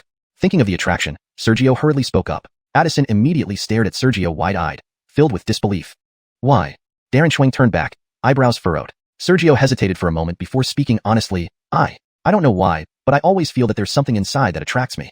He felt that this mystical realm might be troublesome. Hearing this, Darren Shuang's frown deepened. After a long pause, he slowly relaxed his expression. Sect leader, sure. Your disciples are starving. Aren't you going to take them away? I'll take them away right now. Addison nodded hastily, waving a hand to lead Esme and others along the path opened by Darren Shuang. Once they had thoroughly departed and returned to the surface, Darren Shuang, hands behind his back, gazed at the vortex. Upon our return to the sect, after all matters are concluded, I will give you 3 months to visit the main peak's scripture repository to review the ancient texts recorded there. Does the sect's scripture repository have records about this place? Sergio's pupils contracted sharply. The scripture repository, it housed various books and jade slips of the Xianxia Palace. There were a total of 13 scripture repositories. 3 peaks, 9 halls, and the main peak each had one. While parts of the records in the 13 repositories might overlap, most of the contents were different. For example, the scripture repository on the alchemy peak mainly recorded alchemy formulas and explanations. The scripture repository on the battle peak primarily contained various martial techniques. The main peak scripture repository, on the other hand, held the Xianxia Palace's supreme secret skills. Different ranks of disciples could enter different areas of the repository, and regardless of rank, every entry required contribution points. Sergio was no exception. It was rumored that some areas of the scripture repository had materials that even elders couldn't access. Of course, elders didn't need contributions to enter. Except for those ranked higher than elders, only 2 people could freely peruse the entire repository. The Holy Son and Holy Daughter of the Xianxia Palace, who could enter without spending contribution points. This highlighted the importance of the scripture repository. Chapter 239, Biff. In the entire Xianxia Palace, only the Holy Son and Holy Daughter can enter certain restricted areas by spending contribution points. Even though Sergio is the only disciple of the Deputy Palace Master, he still needs to spend contribution points to access the Davisbrary. This shows just how important the Davisbrary is in Xianxia Palace. Sergio, strictly speaking, has only visited the Davisbrary once before. Back then, having just joined the sect, he didn't have many contribution points and only had time to skim through some low-level martial techniques, which were far inferior to those given directly by Ebert when he became his disciple. Later on, even as he accumulated more contribution points, he didn't have the time to visit the Davisbrary. Moreover, since his own martial techniques weren't weak, he gradually stopped paying attention.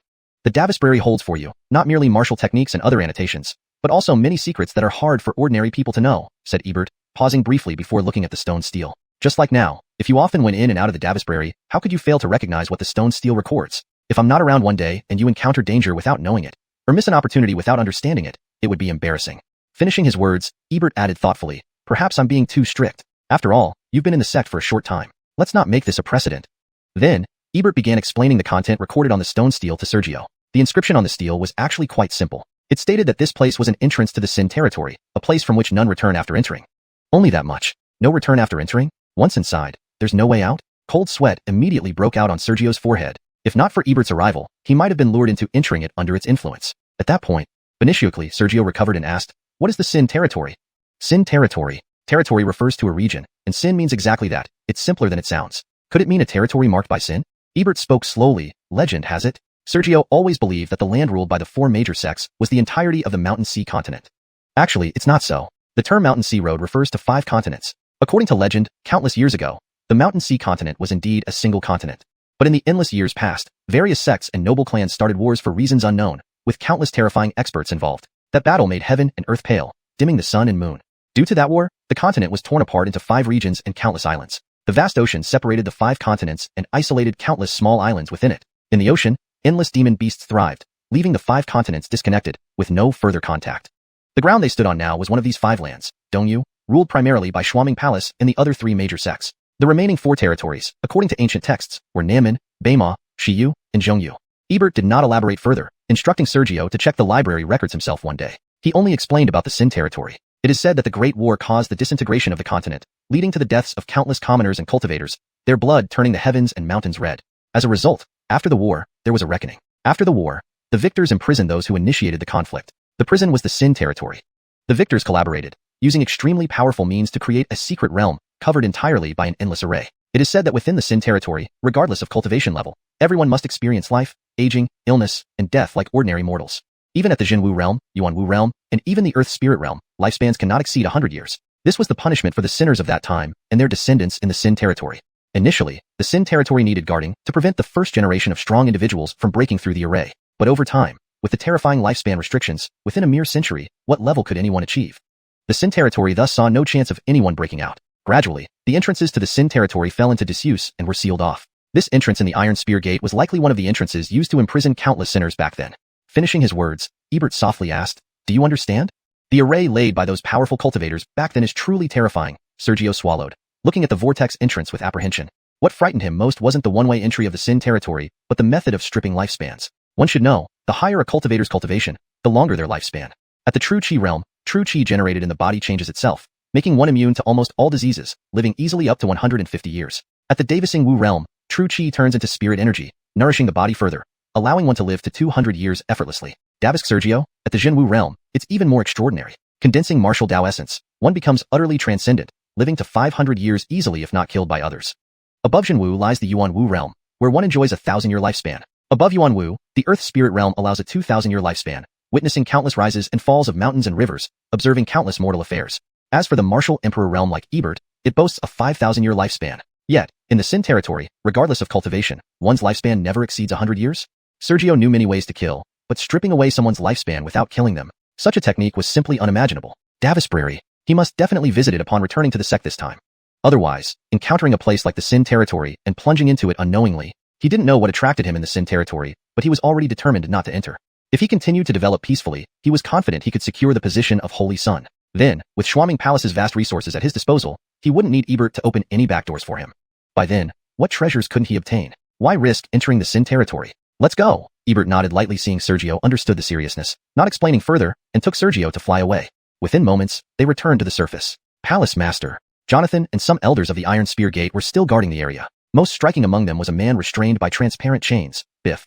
Currently, Biff was not yet dead but was not far from it. Ebert didn't speak, as if he hadn't heard Jonathan's greeting or seen his bow. Jonathan dared not be upset, instead approaching Sergio. "Young friend Sergio, this upheaval is due to this person's narrow-mindedness. How do you think he should be dealt with?" As he spoke, Jonathan felt heartache. This was one of the Fusion Wu disciples of the Iron Spear Gate, but Sergio looked at Biff, his eyes showing a hint of sigh. At this moment, how could he not see clearly? Initially, he thought he was caught in a trap unintentionally, but it was wrong. This Biff targeted him out of anger for losing his qualification, unable to face others, so he sought to sabotage him. Unfortunately, he underestimated the power of experts. Once he acted, he had no chance to escape and was captured alive. How should he be dealt with?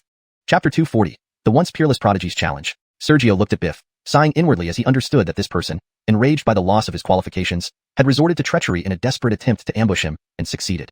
Unfortunately, the outcome was contrary to his wishes. Davis stole friend? Addison called out again after receiving no response for a long time. Sergio shifted his gaze to Darendao. Darendao, however, showed no reaction, seemingly wanting to see how Sergio would respond. Seeing this, Sergio remained silent for a moment before smiling and saying, Director Sure, surely you don't think I would choose to repay grievances with kindness? Addison let out a dry laugh, turning his head to look at the restrained Biff. He sighed softly, then slightly clenched his hand. Instantly, the transparent chains tightened. Biff, who hadn't yet died, trembled slightly and lost all signs of life. He was dead, executed personally by Addison. The Iron Lance sect has delayed enough. I shall not intrude any longer. With these words, Darendao revealed a faint smile, waved his hand, and took Sergio away through the sky. Disciple.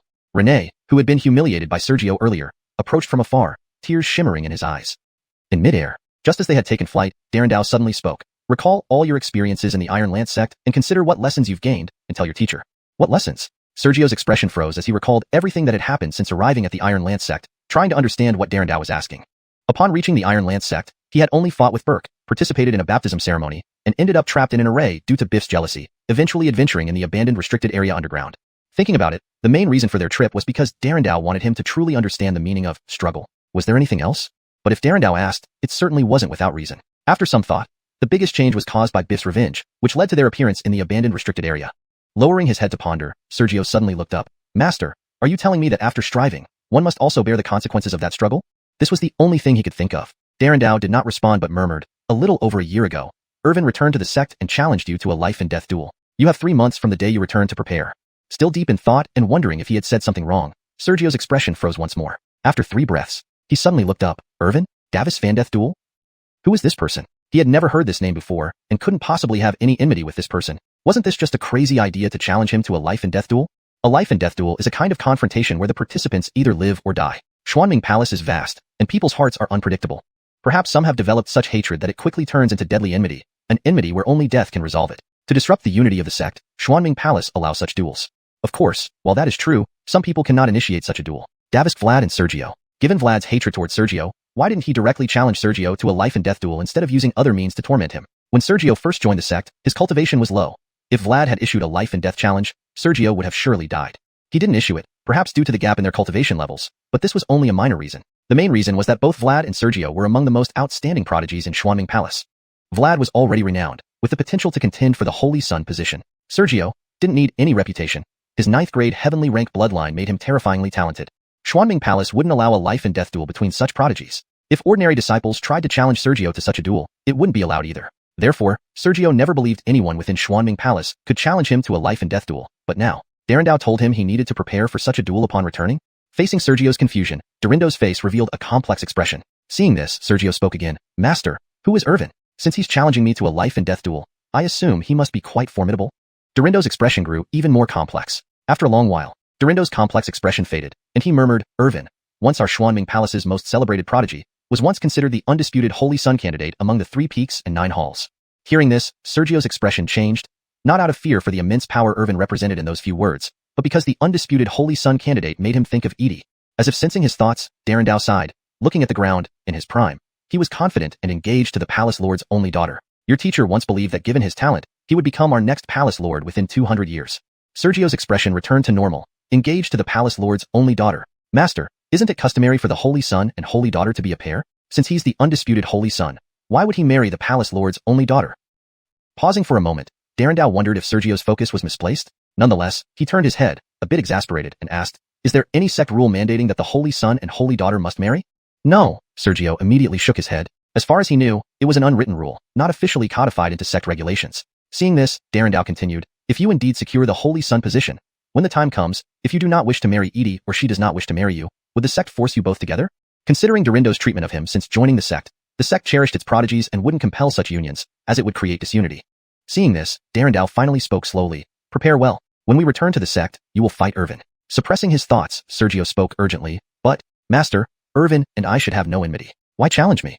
At this moment, he didn't even bother to ask why Darendao referred to Irvin with the term once. Dorindo's face again revealed complexity. I visited his self-imposed exile in the desert and sensed Vlad's aura. I remember, many years ago, he and Vlad were friends, and due to an incident, he owed Vlad a favor. This seems to be Vlad's doing. This complexity might stem from the growing hostility between Vlad and Sergio, or from Irvin's situation. Sergio's expression darkened, but he whispered, what cultivation level is he at? Vlad, it's imminent. Upon returning to the sect, just by cultivating properly with the vast amount of spiritual energy absorbed from the formation, he could reach true martial 6th stage, possibly even true martial 7th stage.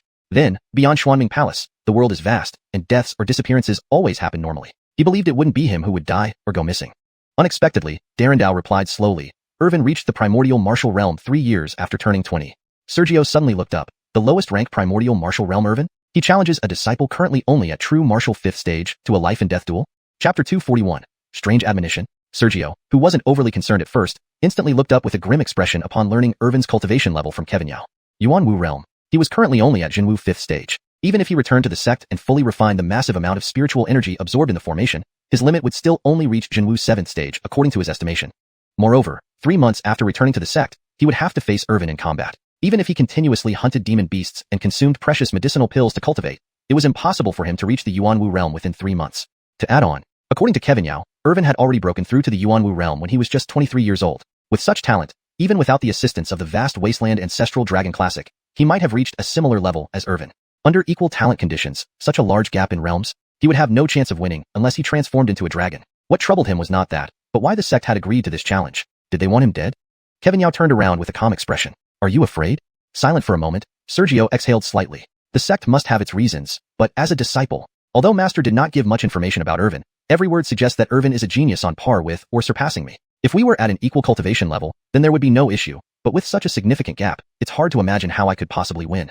Kevin Yao remained expressionless. So, will you accept this battle or not? Can I refuse? Sergio frowned, trying to understand Kevin Yao's thoughts. Upon careful thought, since joining the sect, Kevin Yao had always shown great concern for him, even personally leaving the sect to search for him. There was no reason for Kevin Yao to harm him. Reaching this conclusion, Sergio lifted his head. Since Master has already accepted the challenge on my behalf, there is no reason for me not to fight. Not bad for my disciple, very brave. Kevin Yao smiled, patting Sergio on the shoulder. It was clear he was satisfied with Sergio's response. Then, he looked ahead again. Originally, I did not wish to accept this matter, but Irvin emerged from self-imposed confinement, which alarmed the Palace Lord. The Palace Lord intervened and made the decision. This battle wasn't decided by Master? Sergio's expression changed slightly. Palace Lord? Thinking about it carefully, he had been in Xianming Palace for several years, yet, he had never seen nor knew the name of the Palace Lord. A moment later, Sergio reacted. Self-imposed confinement? Once a prodigy, now confined in the desert, he had never heard of Irvin's name since joining the Xianming Palace, all pointing to unusual circumstances. Kevin Yao shook his head slightly without explanation. After the Palace Lord made the decision, he returned to seclusion. He is aware of your existence and is delighted that the sect's geniuses are shining once again. However, he stated that since Irvin has emerged from his confinement, you should kill Irvin in the life and death battle. Sergio's face showed confusion. I should kill him? Has his cultivation regressed? Kevin Yao pondered for a while and spoke softly. Yuanwu 9th stage. In my opinion, if it weren't for certain emotional obstacles, he might have already reached the Earth Spirit realm. Sergio couldn't help but laugh awkwardly. Master, if not for the fact that you don't joke around, I would think you were joking right now. If Irvin was at Yuanwu 1st stage, he might stand a chance by pushing himself to the limits. But Yuanwu 9th stage, capable of breaking through to the Earth Spirit realm at any time? What was the Earth Spirit realm? It was synonymous with strength. Even in Xianming Palace, it was equivalent to a senior elder.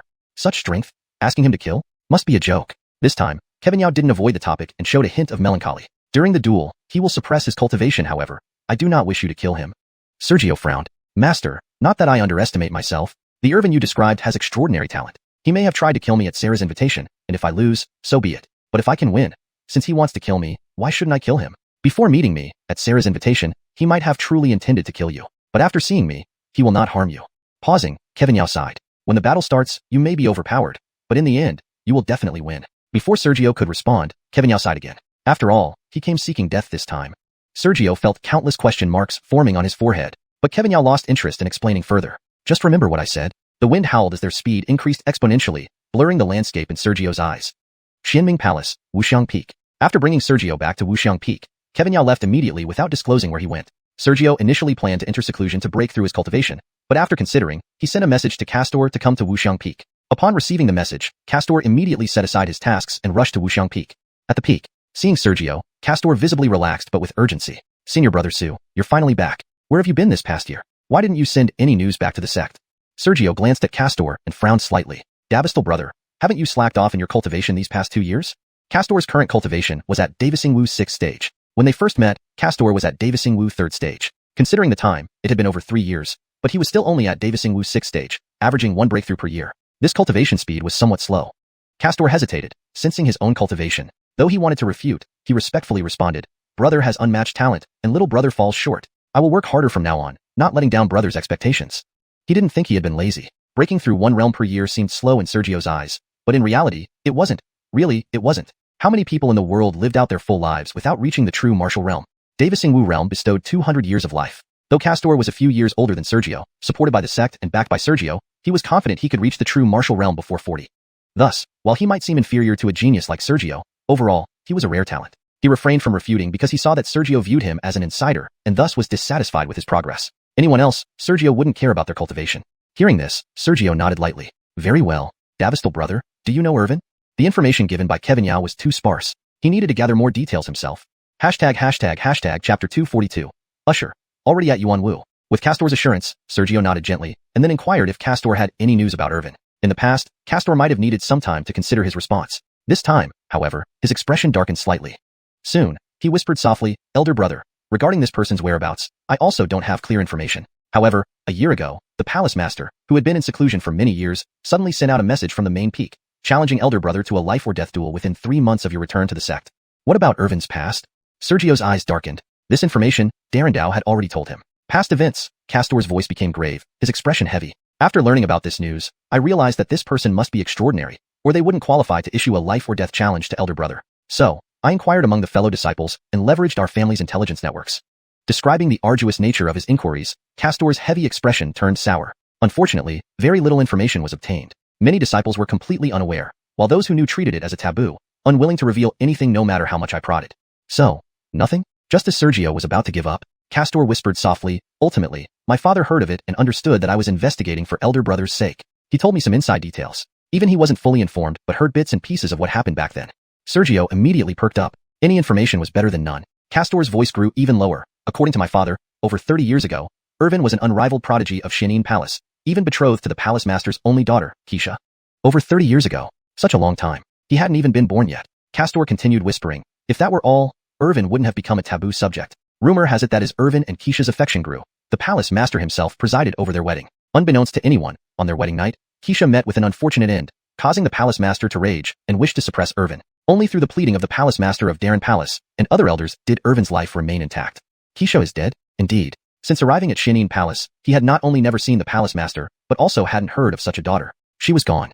What else? Sergio knew this likely explained why Irvin disappeared from Xianxia Palace and why Darendao said Irvin sought death. However, Castor shook his head. More detailed information is unknown. According to my father, even within Xianxia Palace, perhaps no more than 20 people know the specifics. All we know is that on the night of their marriage, Xianxia met with her end. The palace master entered seclusion and withdrew from worldly affairs. Darendao began managing all matters of Xianxia Palace, and Irvin vanished, reportedly imprisoning himself in a desert. It has since become a taboo topic. The Tang family didn't know more. Or perhaps, even if they did, they wouldn't dare to reveal anything. A taboo is a taboo because no one dares to mention it. Sergio murmured, Xianxia met with her end? The word, met with her end, clearly implied that Xianxia did not die under normal circumstances. He had never seen Xianxia and only heard of her name for the first time. But, the sole daughter of Xianxia Palace's palace master. In this vast eastern domain, where 4 major sects rule supreme, the palace master of Xianxia Palace is its sovereign. Xianxia, as the palace master's only daughter, possessed an incomparably high status. Who killed her? Irvin self-imprisoned? The word, self-imprisoned, suggests voluntary confinement, not imprisonment by others. The events of that night were probably far more complicated. The more Sergio came to understand his master Darendao, the more he doubted what role his master played in Xianxia's death. The death of his only daughter didn't lead to immediate revenge. Instead, the palace master entered seclusion and withdrew from worldly affairs. Then, why did the palace master want to suppress Irvin? Why did Irvin choose to self-imprison afterward? And why did the palace master marry off his daughter only after Irvin and Xianxia's love grew strong? Could Xianxia's death be related to Irvin? This time, Irvin's challenge disturbed the palace master. The palace master wanted him to kill Irvin, but Darendao forbade it. Moreover, Darendao stated that Irvin, having met with him, would surely not kill him regardless of previous intentions. It smelled of conspiracy. Seeing Sergio deep in thought, Castor remained silent, patiently waiting. Finally, Sergio slowly calmed his thoughts. Conspiracy? What did it have to do with him? The palace master? He had been in Xianxia Palace for so long, without ever meeting the palace master. His master was Darendao. No matter what Darendao planned, or what role he played in the past, Darendao was his master and cared enough for him. That was enough. His thoughts dissipated, and Sergio's face showed a hint of relief. I understand. Junior brother, you may leave now. I need to prepare for the battle with Irvin in 3 months. Castor nodded and bowed, backing away to leave. Just a few steps back, Castor seemed to recall something and rushed back with urgency. Elder brother, there's one more thing. Castor hadn't known just how talented Irvin was, nor had the Tang family mentioned Irvin's cultivation level. His previous worry wasn't about Irvin but something else. What is it? Sergio, preparing to enter seclusion, looked puzzled. Castor hurriedly explained. Usher returned to the sect 6 months ago. No one knows what opportunities he encountered outside the sect, but he has already broken through to the Yuan Wu realm. The Yuan Wu realm? Sergio abruptly stood up. Usher broke through to the Yuan Wu realm? More than a year ago, Usher was only at true martial 8th rank. Even if he made progress, he should have only reached true martial 9th rank. How did he continuously break through to reach the Yuan Wu realm?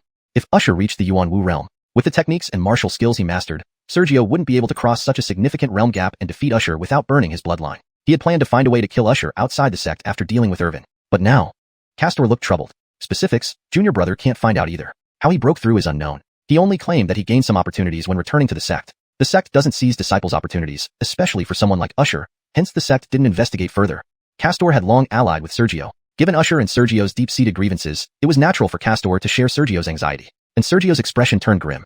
Thinking carefully, he had been improving, but others had too. Especially someone as talented as Usher. Closing his eyes, Sergio reflected for a moment. His expression returned to calmness. I understand. After you leave, try to investigate further to uncover more details. I still need to prepare for the battle with Irvin in 3 months and can't spare attention right now. Junior brother understands. After a brief exchange, Castor finally left. Hashtag chapter 243.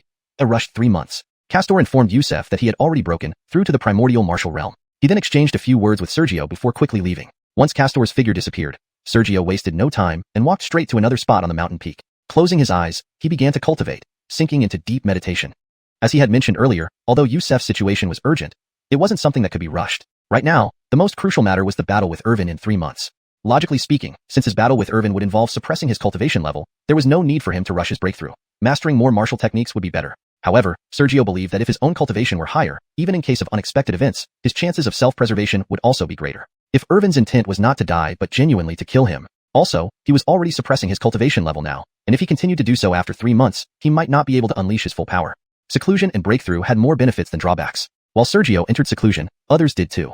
Edie had been in seclusion at Tongshin Peak without stepping out. After such a long time, breaking through to the primordial martial realm might be imminent. Marvin and Landon, perhaps spurred by Yusef's breakthrough, or because Irvin appeared, they hadn't been seen for quite some time either. Under the pressure, they too might soon break through to the primordial martial realm. In an unknown desert oasis, Irvin stood quietly beside the stream. His appearance had returned to its neatness, and his clothes were no longer tattered. However, his attire was far from luxurious. Instead, it was rough hemp cloth like that of common folk. After an unknown period, Irvin still stared quietly at the stream. Junior brother, you have finally come.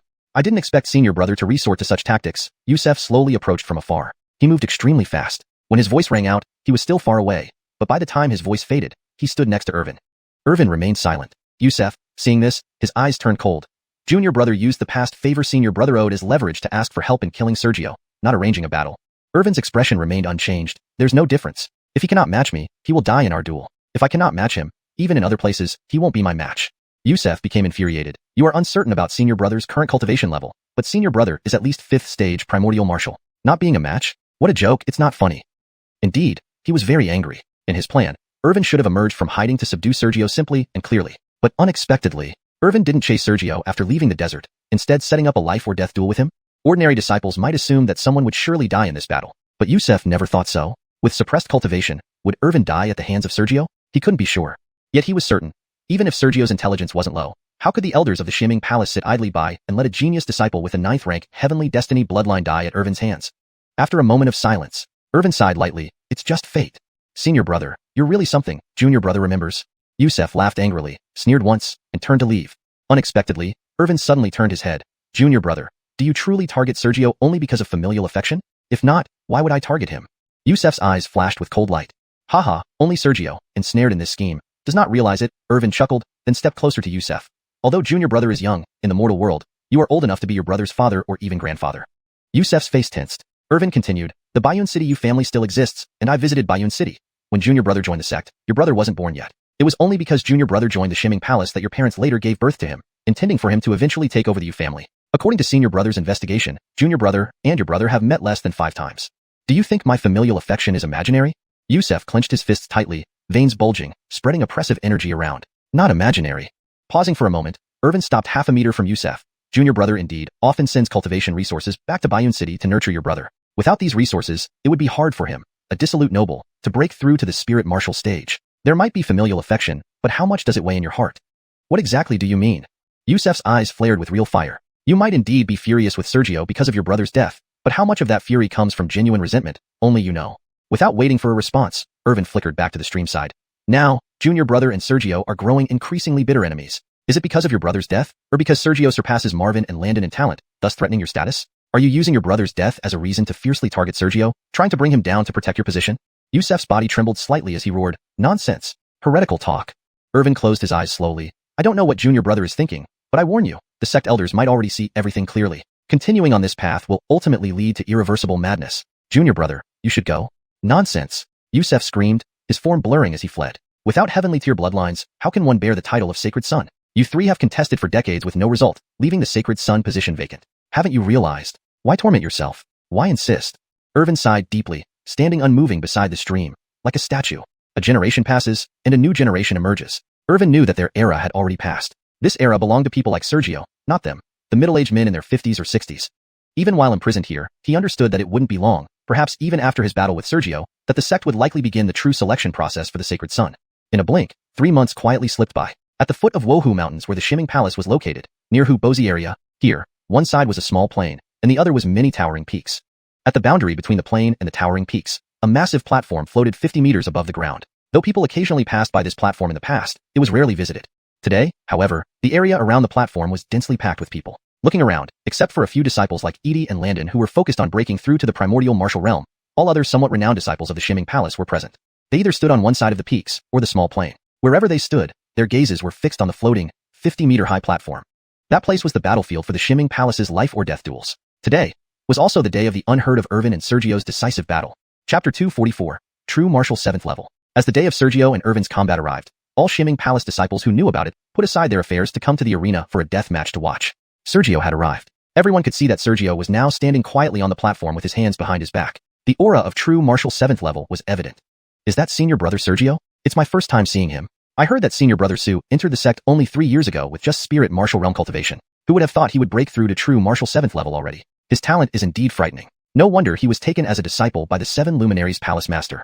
But that Irvin doesn't seem to be an ordinary person either. I heard he disappeared from the sect many years ago. Really? I thought he was just some unknown. Tell me more. Before the fight began, people kept whispering among themselves. However, Sergio in the arena couldn't hear the others' voices. This was a life or death battle, protected by formations. Once it started, the formation would activate, and as long as it wasn't deactivated, no one could interfere in this battle of life and death. Of course, the formation hadn't activated yet, so Sergio simply blocked out other people's sounds. Otherwise, looking around, he could see thousands of Xianxia Palace disciples scattered across the peaks and plains. Their discussions produced countless noises. Looking around, most of the spectators were strangers to him. There were very few people he recognized. He didn't see Davisi and Elton, or even Vlad. On the other hand, Thatcher, Ashan, Castor, and others who had pledged allegiance to him were gathered together, their expressions serious. Those who hadn't pledged but also had no enmity towards him included Amir under Elton's command, Stone, the manager of the Demon Beast enclosure in the Demon Subduing Hall, Carver, who possessed true martial 8th level but belonged to no faction, and Jingbar and Wubar, serving under Vlad. Also present were Yale, who entered the sect at the same time as him with low cultivation but remarkable expertise in formations, Krista, who had outstanding talent and even caused him trouble before, and Bond, who had the highest cultivation when entering and still displayed remarkable talent. Almost everyone he knew or had met before could be found among the crowd in the peaks or plains. The impact of this battle seemed extraordinary. If not for the location of the life or death arena in the Hujing region of the Wuxia Mountain range, where many outer sect members had no access, the number of people gathered to watch might be 10 times more. He saw that those few who had pledged allegiance to him were solemn and worried, while the majority of the others were there just to watch the show. Some of Vlad's people looked up at the platform with mockery on their faces. After an indeterminate amount of time, "Junior brother, you've waited long?"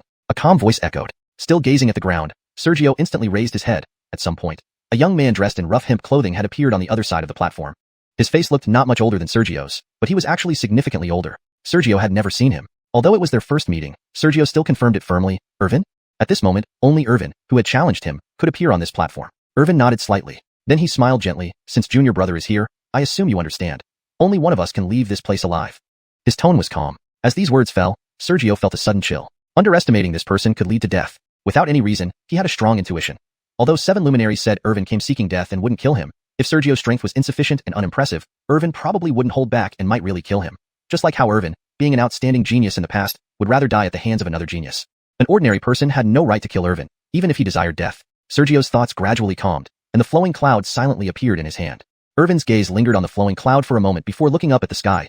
"Disciple is ready. Please activate the formation, Elder."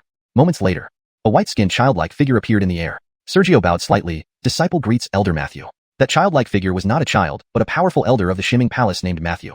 It was said that Elder Matthew's surname was Matthew, and his given name was also Matthew, both the surname and given name. Matthew glanced at Irvin, a complex expression flickering momentarily before turning to Sergio. Sergio glanced down at the crowd again before speaking. "Elder, disciple is also ready." Though many watched below, unfortunately, none were whom he wished to see. Since everyone is prepared? Pausing, Matthew shook his head and swallowed many words. Activate formation. One dies, one leaves. As the words landed, a light curtain rose, enveloping the vast platform. With the curtain rising, figures outside became blurred and indistinct, and all external sounds were isolated by the formation. After the formation activated, Irvin did not move but shook his head, looking at Sergio. Deputy Palace Master should have told you, brother will suppress cultivation. Although your realm seems stable to others, it has too many unstable elements. Your breakthrough was too hasty.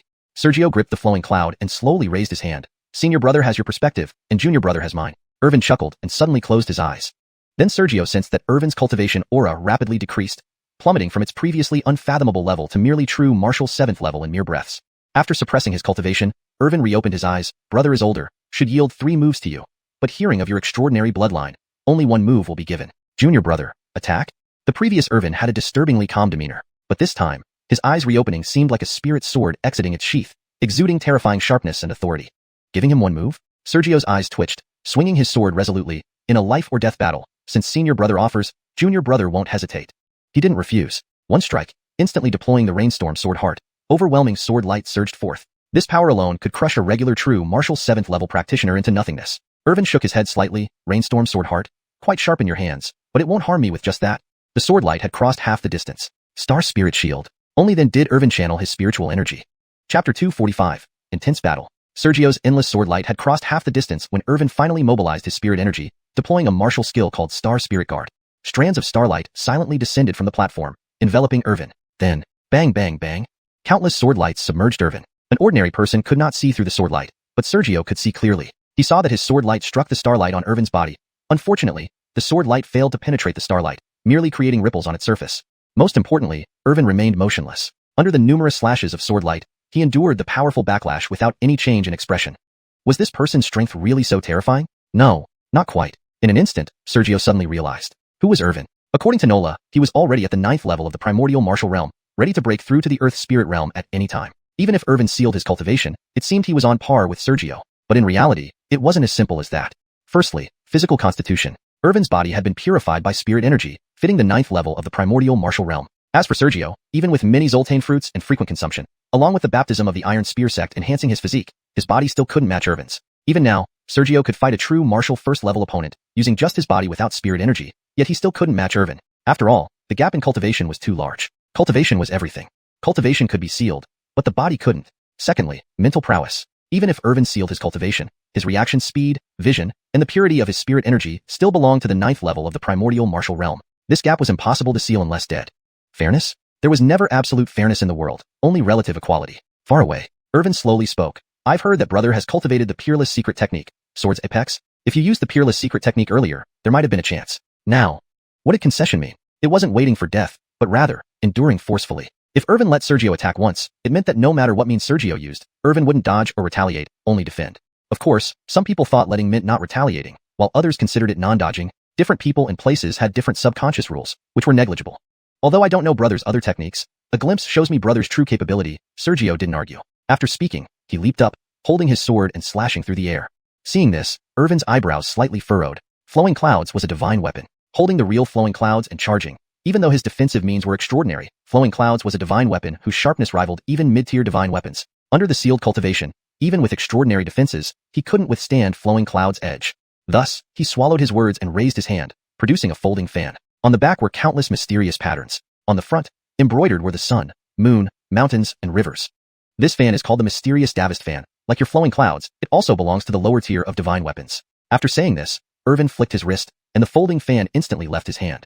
Traveling through the air at incredible speed, it headed straight for flowing clouds. Dodge? Although dodging continued the assault, Irvin didn't want to face the divine weapon's edge head-on, and neither did Sergio. Lacking Irvin's sophisticated defensive methods, how could Sergio withstand the real divine weapon's attack? Therefore, even though he could dodge, Sergio chose not to and slashed his sword down. Bang! Flowing clouds hit the folding fan. A fearsome ripple spread. Anyone below the true martial realm nearby would be instantly killed. Upon hitting flowing clouds, Sergio felt like striking against an extremely hard stone, difficult to destroy. After a brief stalemate, Sergio suddenly burst out with spirit energy. Now that Irvin's folding fan was released, and Sergio held flowing clouds, this was the disparity. With the spirit energy burst, the mysterious Davist fan immediately lacked support, being forced to the ground by Sergio, generating another powerful ripple. Brother, my skills are not limited to this, Irvin said calmly. After speaking, Irvin extended his index and middle fingers together. The already suppressed folding fan on the ground trembled. Then a beam of white light erupted from the moon pattern on the mysterious Davist fan, with overwhelming power. Seeing this, Sergio hastily positioned flowing clouds horizontally in front of him. The white light struck the sword, pushing Sergio back several dozen feet due to the sheer force, causing his internal chi to surge wildly, nearly injuring him. At this moment, Irvin waved his hand, and the folding fan flashed back into his hand. Irvin did not pursue, waving the folding fan casually. "Brother, you've disappointed me greatly. With such bloodline, if your strength is merely this, today, you likely won't leave this platform." His posture was elegant and graceful. Sergio didn't get angry, planting flowing clouds in front of him and slowly lifting his head. "Long have I heard that brother is a genius of our sect. Now it seems, the reputation holds. Perhaps it was I who underestimated you." Irvin's eyes narrowed sharply. Sergio was still Sergio. But now, Sergio exuded danger and palpitation. Clearly, previously, Sergio hadn't used his full strength. Perhaps his spirit energy use was optimal, but he hadn't employed his true killing techniques. But, had Irvin been serious either? Full strength? Within an instant, Irvin slightly shook his head. "Brother, anyone can talk big. Can you break through my starlight?" Sergio remained unfazed, coldly shouting, "Storm and sword heart." Strands of sword light rose. Looking just like his first attack, Irvin's face turned solemn. "Sword intent? It appears you didn't take me seriously before." Sergio initially didn't comprehend sword intent, but after meeting someone from the heaven-cleaving pavilion, how could he not understand the sharpness enhanced by sword intent? Back then, he dug endlessly underground. He wielded swords for over a year, uncertain how he grasped it, but knowing he indeed controlled sword intent. Perhaps he couldn't match the geniuses of the heaven-cleaving pavilion, but with flowing clouds, it was enough. At least enough to break through Irvin's formidable starlight. Sure enough, facing these sword lights, Irvin knew mere starlight couldn't hold. Without hesitation, he leaped to dodge. Sergio suddenly raised his hand. "Can you dodge?" The wind howled. Sergio's forte was not swords, but wind. He had comprehended the wind's essence in the 4th layer of the wind spirit secret realm and absorbed wind spirits in the 7th layer, making significant progress. The myriad essences of the universe divided into 3 levels. His sword intent was still at the 1st level, enlightenment. But the wind essence was already at the 2nd level, illusion, even beyond the initial stage due to the 7th layer wind spirit. Elsewhere, the howling wind seemed ordinary, but Irvin instantly sensed his spirit energy movement becoming sluggish, his body feeling heavier. Dodging the sword light was now impossible. Chapter 246, White Heat. As soon as the gale appeared, sensing the extraordinary power and intent within it, Irvin immediately realized that trying to evade the incoming sword light at this point was impossible. Fortunately, Sergio didn't seem to have practiced any wind element offensive martial techniques. Otherwise, with the added effect of intent, he might have suffered a significant disadvantage. Unable to dodge, he no longer tried to, instead dramatically increasing his spirit energy output from where he stood. Simultaneously, the mystical Davist fan floated above his head, with the sun, moon, and stars on its surface emanating brilliant light. Radiance filled the air. Under this brilliance, although the howling winds did not cease entirely, they weakened significantly. Almost half of the many slashing sword lights were extinguished by the brilliance. The remaining portion that struck the protective starlight had their power drastically diminished by the previous brilliance. Boom, boom, boom. Dull thuds rang out continuously as all the sword lights slashed down. Although the starlight became extremely dim, it still persisted. Was Irvin mocking Sergio for failing to break through his defensive measures? No, instead, Irvin revealed a faint smile. Davistal Brothers' methods are impressive. If I hadn't been seasoned in battles long ago, just this incident would likely leave me gravely wounded, if not dead. However, in Sergio's view, aside from the extraordinary combat experience, much of Irvin's ability to block lay in the rapid reaction speed provided by the 9th rank profound martial realm. He didn't want to point this out, as having Irvin suppress his cultivation to fight him was already an utmost fair gesture, and he could not ask for more. Hence, Sergio slightly bowed. But brother indeed blocked it. I, Davistal brother, am truly impressed. Despite being engaged in a life and death battle, both of them had not become the least bit angry. Irvin smiled and suddenly raised his hand. Davistal brother's illusory wind is extraordinary. Let me see how many more tricks you have up your sleeve, and whether you can slay me. Upon hearing this, Sergio felt somewhat helpless. He knew his mastery of wind intent was high, but due to Demetrius' words years ago, bloodline and cultivation were everything. Plus, he had only started practicing martial skills like dragon battle in all directions not too long ago and hadn't rushed into other skills. Now, he hadn't learned any wind-based offensive martial techniques at all. Although his wind intent was powerful, using it alone without corresponding martial techniques diminished its potency significantly. It might suffice against ordinary people, but against someone like Irvin, exerting wind intent was less threatening than enhancing his rainstorm sword heart with a lower tier sword intent. Deploying wind intent alone, without support of martial techniques, was merely a waste of effort. At the same time, Irvin wasn't idle. After speaking, spirit energy surged, and the temperature on the entire platform abruptly soared. Lotus flowers rose up, purely condensed flames forming lotuses. This was a rather profound martial skill within the Dark Abyss Palace, the Crimson Lotus Flame. The higher one's cultivation, the more flame lotuses they could condense. The power implied by such a high-level martial technique was self-evident. Soon, nearly 100 lotuses floated around the platform, the heat so intense that space began to warp subtly, even with Sergio immediately protecting himself with spirit energy to isolate the heat. Sweat beads appeared on his forehead. Fire, for which Sergio had no fire-resistant treasure, meant that water, being its elemental nemesis, would be the best counter for those lotuses. Unfortunately, Sergio hadn't learned any water-based martial skills either. Irvin remarked, Brother Sue, it's often said that wind fuels the fire. I wonder if your wind will extinguish these fire lotus or enhance their ferocity. The fire lotus spun like gyroscopes at incredible speeds, emitting blue trails like exhaust pipes, hurtling towards Sergio en masse. Brother overestimates my wind. Sergio waved, retrieving the flowing cloud from the ground, once again unleashing rainstorm sword heart. Streams of sword light ascended. Just as they materialized, they quickly cleaved through the fire lotus. What did it matter if he was unskilled with fire and water? With the sharpness of swords, the fire lotus would be cut apart. Seeing this, Irvin sneered, is Davistal brother running out of tricks? From the start of the battle until now, apart from rainstorm sword heart, Sergio hadn't used any other martial techniques. Did this mean he looked down upon him? Though Irvin couldn't fully fathom Sergio's intentions, a hint of annoyance crept in. Boom, boom, boom. Dull sounds arose as sword lights collided with the fire lotus. Purely from the aspect of martial techniques, the sword lights might not withstand the fire lotus, potentially melting before even touching them. But now, under the enhancement of sword intent, the sword light's edges grew countless times sharper, not only blocking the fire lotus, but visibly beginning to pierce through them. Sergio saw this and smiled. Davistal brothers' repertoire isn't as vast as brothers, but to defeat the enemy, a few moves suffice. Is that so? Irvin waved his hand. Waves of ripples spread out. Multiple fire lotus flashed and instantly exploded into a sea of devouring flames. In less than a blink, at least 70% of the large platform was engulfed in flames, rapidly sweeping towards Sergio's area like a tidal wave. Due to becoming a sea of flames, the ferocity seemed weaker, but with sword intent enhanced sword lights cutting through, the flames parted wherever the lights passed. Alas, the volume of the sword lights was too small. Even when parts of the fire sea were cut open, once the sword lights moved away, other flames covered the gaps again. Instantly, the sword lights were submerged and extinguished by the fire sea. The fire sea retained its might, covering 80% of the platform and forcing Sergio to retreat constantly. Sergio immediately determined that once trapped in the fire sea, apart from immediately burning his bloodline to transform into a dragon, he wouldn't be able to withstand the fire sea otherwise. After retreating a few more steps, Sergio's spirit energy erupted. Since brother wants to see other means, Davistal brother shall oblige. Dragon battle in all directions.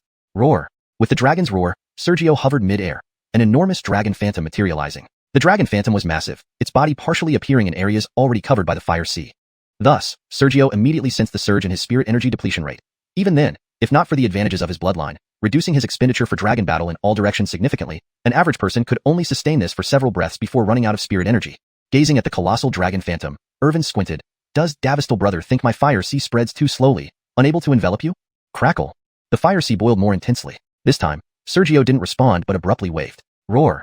The dragon phantom's eyes emitted red beams, issuing a deafening roar. Shockwaves expanded, making the rapidly spreading fire sea halt as if encountering a natural predator, not only ceasing expansion but shrinking somewhat.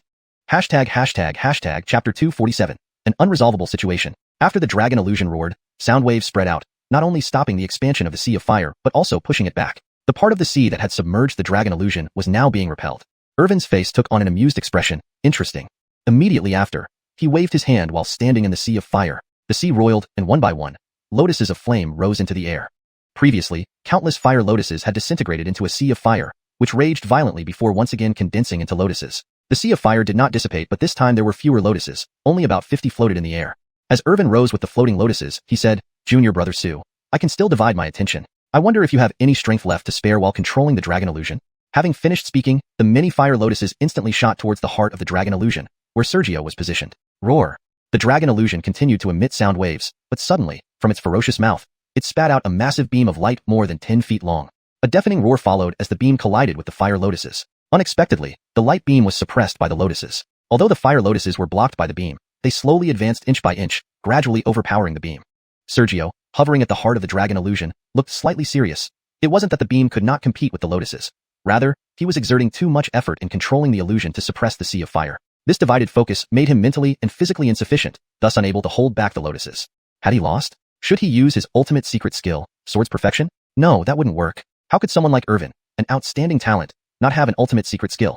The 9 supreme secret skills of the Profound Palace each possess their own dominance and subtleties, consuming vast amounts of energy. If he used one now, Irvin might counterattack later, rendering even the supreme secret skill potentially ineffective. Sergio remained silent for a moment before biting his tongue lightly and spitting out a mouthful of blood, humming. Due to executing dragon battle in all directions, the flowing cloud sword embedded in the ground began to tremble violently, then soared into the sky. An instant later, Sergio waved his hand. Go! The flowing cloud transformed into a streak of sword light, piercing through the air. Just as Irvin could attack with his celestial Davist fan, so could Sergio. However, he didn't prefer to let the flowing cloud leave his hand. Truly speaking, an attack by the flowing cloud's true form was stronger than most techniques. After all, it was a divine weapon. The sword light pierced through the air, striking first at the fire lotuses. Individually, the flowing cloud might not be able to defeat or suppress the lotuses, but the difference in power would not be significant. However, the lotuses were already contending with the dragon's beam. Even though they suppressed the beam, the suppression was minimal.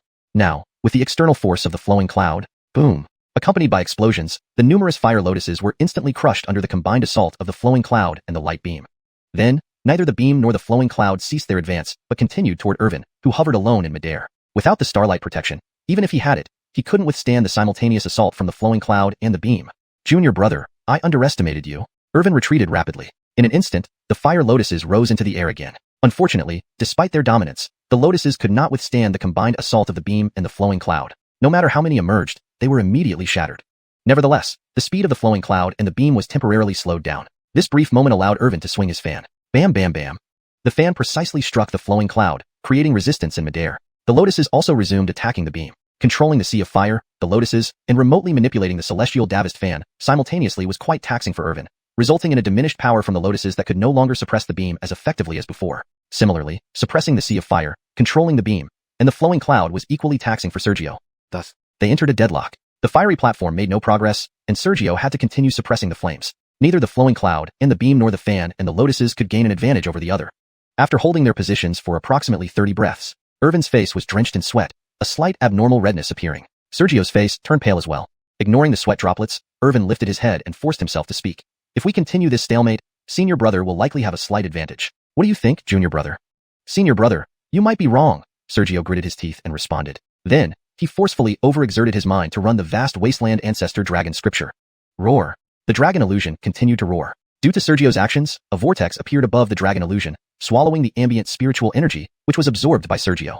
Thanks to the absorbed energy, Sergio's face regained some color. Seeing this, Irvin's expression changed slightly. Sergio actually had such a means? Recovery? Actually, it was not difficult for either side. Leaving aside other things, just talking about pills, they both had plenty of them. Healing pills and spiritual energy recovery pills were abundant for both Sergio and Irvin. However, if both sides used pills to recover and replenish themselves, this battle, without several months, without fighting until both were completely exhausted, it would not end. Although life and death battles did not restrict the consumption of pills, their confrontation was not a typical life or death duel. In fact, they had no enmity between them. Strictly speaking, this was their first encounter. Silence lingered for a moment. Irvin stepped back a little. Continuing like this, we won't reach a conclusion within months. After 3 breaths, let us withdraw our moves and decide the outcome with one strike. Shall we? Sergio narrowed his eyes. Withdraw? These 2 words sounded easy, but at this moment, how could one abruptly stop? The standoff was intense. If one side withdrew and stopped exerting spirit energy while the other did not, the withdrawing side would surely die without a trace. If Sergio withdrew, while Irvin seized the opportunity to increase his power, by then, it would be too late for Sergio to dodge or counterattack. Trust him? He had reasons to trust Irvin and reasons not to. As if sensing Sergio's hesitation, Irvin smiled. Let us first withdraw the lotuses and the beam. That way, even if the other harbors ill intent, there will still be time to react. What do you say? Fine, after 3 breaths, we will both withdraw. Sergio agreed immediately, not wanting to continue the stalemate. 3 breaths passed swiftly. Just as the time ended, the fire lotuses shattered instantly, and the dragon's beam disappeared. With the support for the beam and the lotuses withdrawn, both sides relaxed mentally, no longer exerting their full strength without any retreat. End of Chapter 247. Chapter 248. Peerless Secret Technique, Moonlit Soul Departure. After 3 breaths, both of them simultaneously withdrew their spiritual power from the light pillars and fire lotuses. With the withdrawal of spiritual power, the light pillars and fire lotuses vanished instantly. Free from the burden of maintaining the light pillars and fire lotuses, both parties, who were already nearly unable to allocate even a fraction of their focus, felt an immediate sense of relief and no longer felt the previous pressure. Irvin wiped his forehead with his sleeve. After 3 breaths, simultaneously withdraw your divine weapons. Agreed, Sergio nodded lightly. Divine weapons radiated boundless sharpness. Sergio's eyes flickered. If he could burst forth at the moment of withdrawing his divine weapon, not recalling Avril but instead using it to strike suddenly, he had an 80 to 90% confidence of instantly slaying Irvin.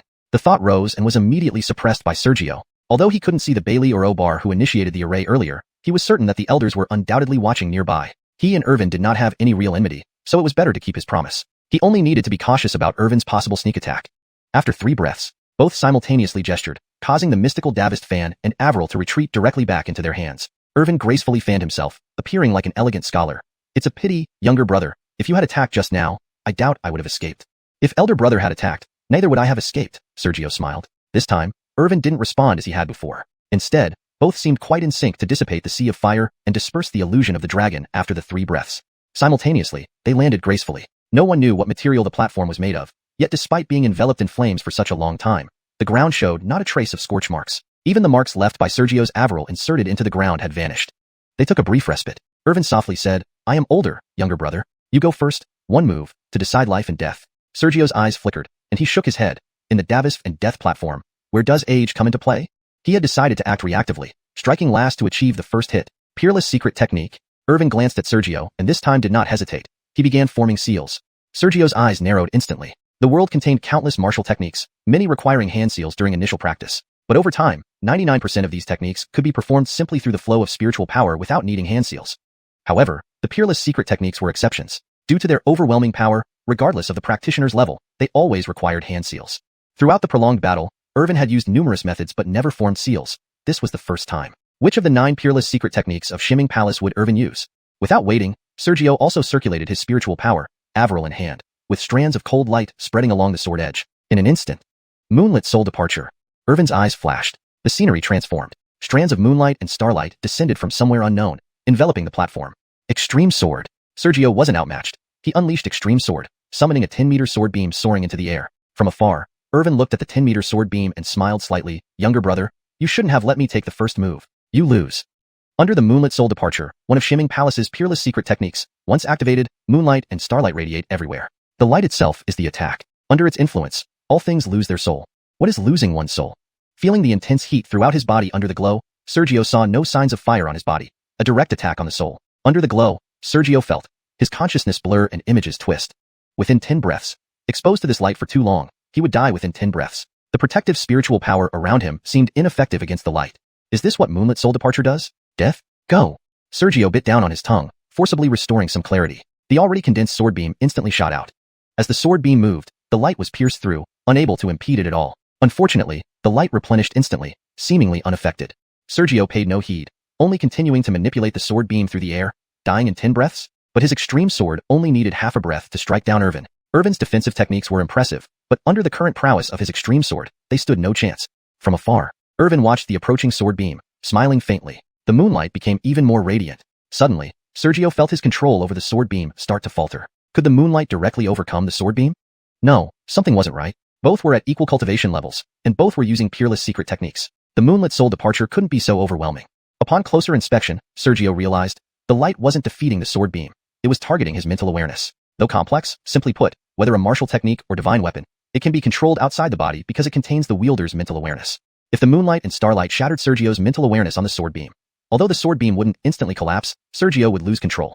An uncontrollable attack was easily avoidable for an opponent. The light was omnipresent, leaving no place to hide. Was defeat inevitable? Roar. Sergio issued a dragon-like cry to the sky. Ripples spread, and the illusion of a true dragon manifested behind him. A terrifying bloodline force radiated, distorting the moonlight and starlight under the dragon's presence. Originally, Sergio planned to use his bloodline power only after Irvin revealed his. But now, even though Irvin hadn't used his bloodline power, this was the final blow. Why hold back? Upon manifesting the dragon's illusion, Sergio felt a wave of coolness. The burning from the glow and the suppression on his mental awareness diminished greatly. Irvin noticed immediately that his light's potency had decreased significantly under the influence of Sergio's bloodline. He still had means to counter, but it was unnecessary. Sergio's displayed strength was formidable enough. If both were truly at the same cultivation level, he would not be able to match. Although he suppressed his cultivation, some aspects couldn't be hidden. I lose. As he whispered, Irvin slowly closed his eyes. The light and starlight remained unscattered. The sword beam was less than 3 meters away from Irvin. If it struck, with the power of extreme sword, unless Irvin immediately lifted the seal on his cultivation, he would undoubtedly die, leaving no trace. Yet, Irvin clearly had no intention of lifting the suppression. Looking at Irvin from nearby, Sergio thought, perhaps the Bailey was right. Irvin had come seeking death. But due to his deeply hidden pride, even in death, he didn't want to die at the hands of an ordinary person, nor beneath ordinary martial techniques. He wanted to die at the hands of an elite, under a peerless secret technique. Chapter 249. The saintly son will be decided. Sergio looked at Irvin, who had closed his eyes, realizing that perhaps what Darren said was true. Irvin had come seeking death, unwilling to die by the hand of a mediocrity, but rather, by the hand of an outstanding genius, under the unparalleled secret technique. He remembered Darren had told him that the palace master of Xianxia Palace ordered the execution of Irvin, yet his master Darren did not permit Irvin's death. Hold back? The thought brought a bitter smile to Sergio's face. How could he hold back now? If the brilliance summoned by the moonlight soul separation technique had already dissipated, he might have managed to change the direction of his sword at the last moment despite some backlash. But now, the light still lingered. Using his bloodline to forcibly resist moonlight soul separation didn't mean he could ignore its power. If he forced a change, it wouldn't be holding back, it would be courting death. A sudden change would certainly cause a surge in his chi and blood, leading to backlash under the immense force of the sword. Under the moonlight, his soul would instantly perish.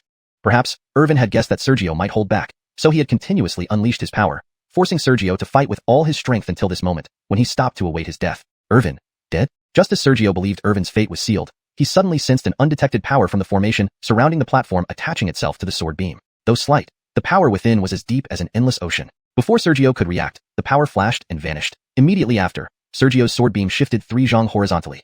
The terrifying edge sliced past Irvin's side. Simultaneously, the brilliance of the moonlight and stars was gently dispelled by an unknown force. Someone interfered. Who? The victor is clear. Darren's voice suddenly rang out. The formation barrier enveloping the platform gradually dissipated, and the distorted view outside the platform returned to normal. Sergio instantly knew who intervened, but his expression remained unchanged. Master. Darren nodded slightly at Sergio and then glanced around. In this battle, Sergio triumphed. Had he not held back at the last moment, Irvin would be dead now. The outcome is clear. This battle is over. Countless Xianxia Palace disciples watching from afar wanted to ask why both men were still alive on the life or death platform when one should have perished, but no one dared speak in Darren's presence.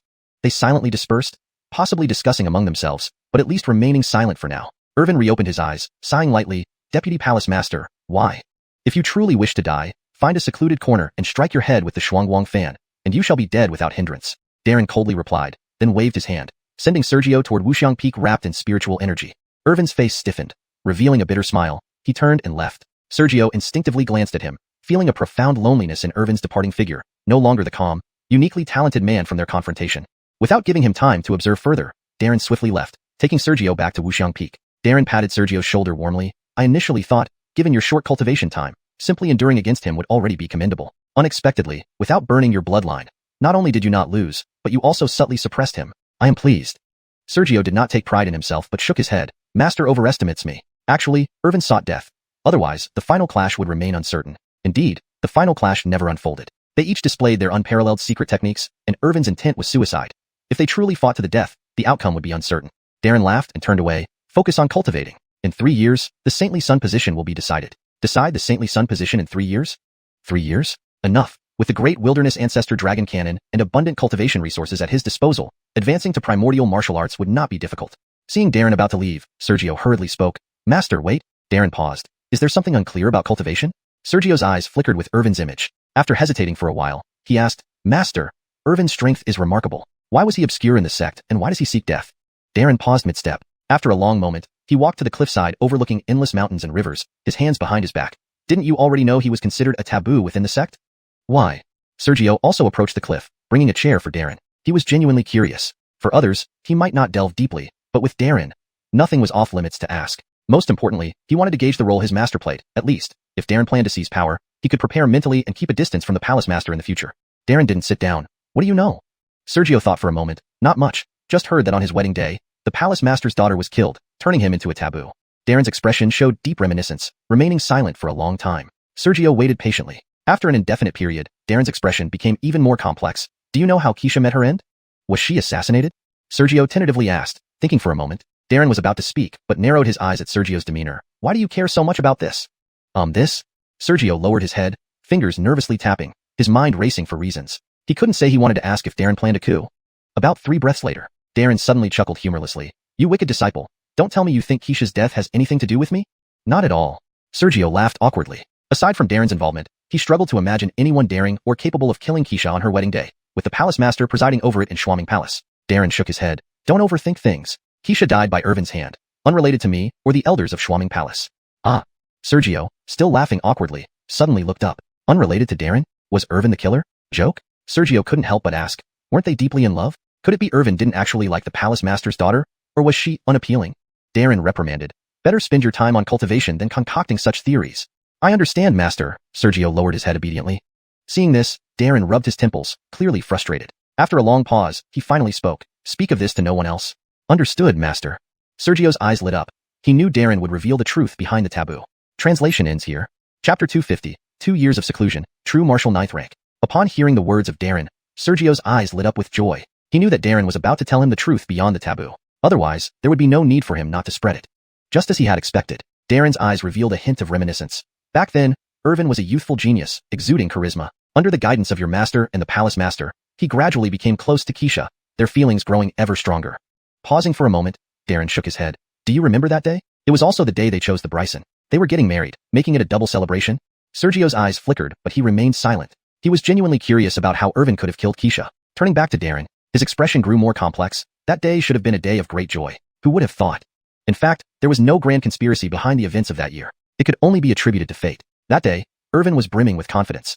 Marrying the palace master's only daughter and ascending to the position of Bryson. Either event alone would have shaken the entire eastern region. How much more so when both occurred on the same person on the same day. That night, the moonlight was especially bright. It was their wedding night, and the bride was beside him. Irvin, being a prodigy, fell into deep contemplation under the influence of the celebratory mood. This should have been a good thing. After enlightenment comes greater cultivation. But, though young, Irvin had undergone intense cultivation and seen countless battles. That night, it was Irvin's great day, and likewise for Xianxia. Marrying her beloved was also a joyful occasion. When Irvin sank into contemplation, Xianxia did not realize it at the time. She was still filled with joy from their big day. Disturbing someone in a state of enlightenment is most taboo. Ordinarily, an interruption might lead to losing one's train of thought, or worse, causing adverse effects. But Irvin was different. Having gone through numerous battles, he had no perception of the outside world once in contemplation. When Xianxia approached, Irvin instinctively unleashed his spiritual energy and bloodline power. The stars and moon shone brightly that night. Irvin's bloodline wasn't ordinary. It was the exceedingly rare Star Soul bloodline. Previously, when Sergio fought Irvin, he thought Irvin hadn't used his bloodline power. However, the Star Soul bloodline extends wherever starlight exists. The Star Soul is perfectly harmonious with moonlight and starlight. Under the light of the moon and stars, the disturbed Irvin unconsciously unleashed his bloodline power, killing Xianxia who approached him. As the palace master's daughter, Xianxia's talent might not match Irvin, but with the vast resources of Xianming Palace, her bloodline had evolved significantly, and her strength was formidable. Unfortunately, she didn't notice that her beloved was in deep contemplation, nor would she have suspected him to suddenly attack her. Imagine if Sergio lived with his father Muhammad. Would he guard against his father attacking him? Or even with Darren, would he be wary of him attacking? Without any guard up, how could Xianxia evade Irvin's sudden, deadly strike? The sight of blood snapped him out of his trance. Only then did Irvin realize he had personally killed Xianxia. Being an only daughter, the palace master's love for Xianxia was unquestionable. In a fit of rage, the palace master sought to suppress Irvin to avenge Xianxia. If Irvin had acted intentionally, no one would dare stop him, even if Irvin was the pinnacle genius of Xianming Palace at the time. But this incident. So, many Xianming Palace elders, led by Darren, intervened. The exact details, Darren didn't disclose. He only told Sergio that afterward, the palace master entered seclusion, withdrawing from worldly affairs. Irvin, deeply in love with Xianxia, retreated to a desert to imprison himself. Thus, a generation's genius of Xianming Palace disappeared, becoming a taboo subject, never to be mentioned again. This was the truth. It wasn't what Sergio had imagined, no hidden roles played by Darren. Upon learning the truth, Sergio couldn't help but gape in shock. The truth was like this? Even an opera troupe among mortals wouldn't dare stage such a play. After a moment, Sergio noticed something odd. Master, since he desired death, shouldn't it have been easy? If he truly felt guilty, why did he choose an unusual way to die? Perhaps he didn't really want to die. During the night after the palace master entered seclusion, I and the other elders told him that dying was simple. We couldn't protect him all the time, so if he wanted to die, he had countless methods. Darren paused. His expression turned complicated, but I asked him, how would he repay the sect for the immense resources invested in him since he joined? With Xianxia dead by his hand, how would he repay that loss? If he chose death, how could he compensate for the damage done? We told him that if he truly wished to die, he should repay the sect's nurturing by eliminating at least one elder of Zhanbo Pavilion before dying. Only then would he not fail to live up to the sect's cultivation. Note, the term Gu Fu Zongwen Pei Yang is translated as fail to live up to the sect's cultivation, which more accurately conveys the meaning in English while maintaining the context and style.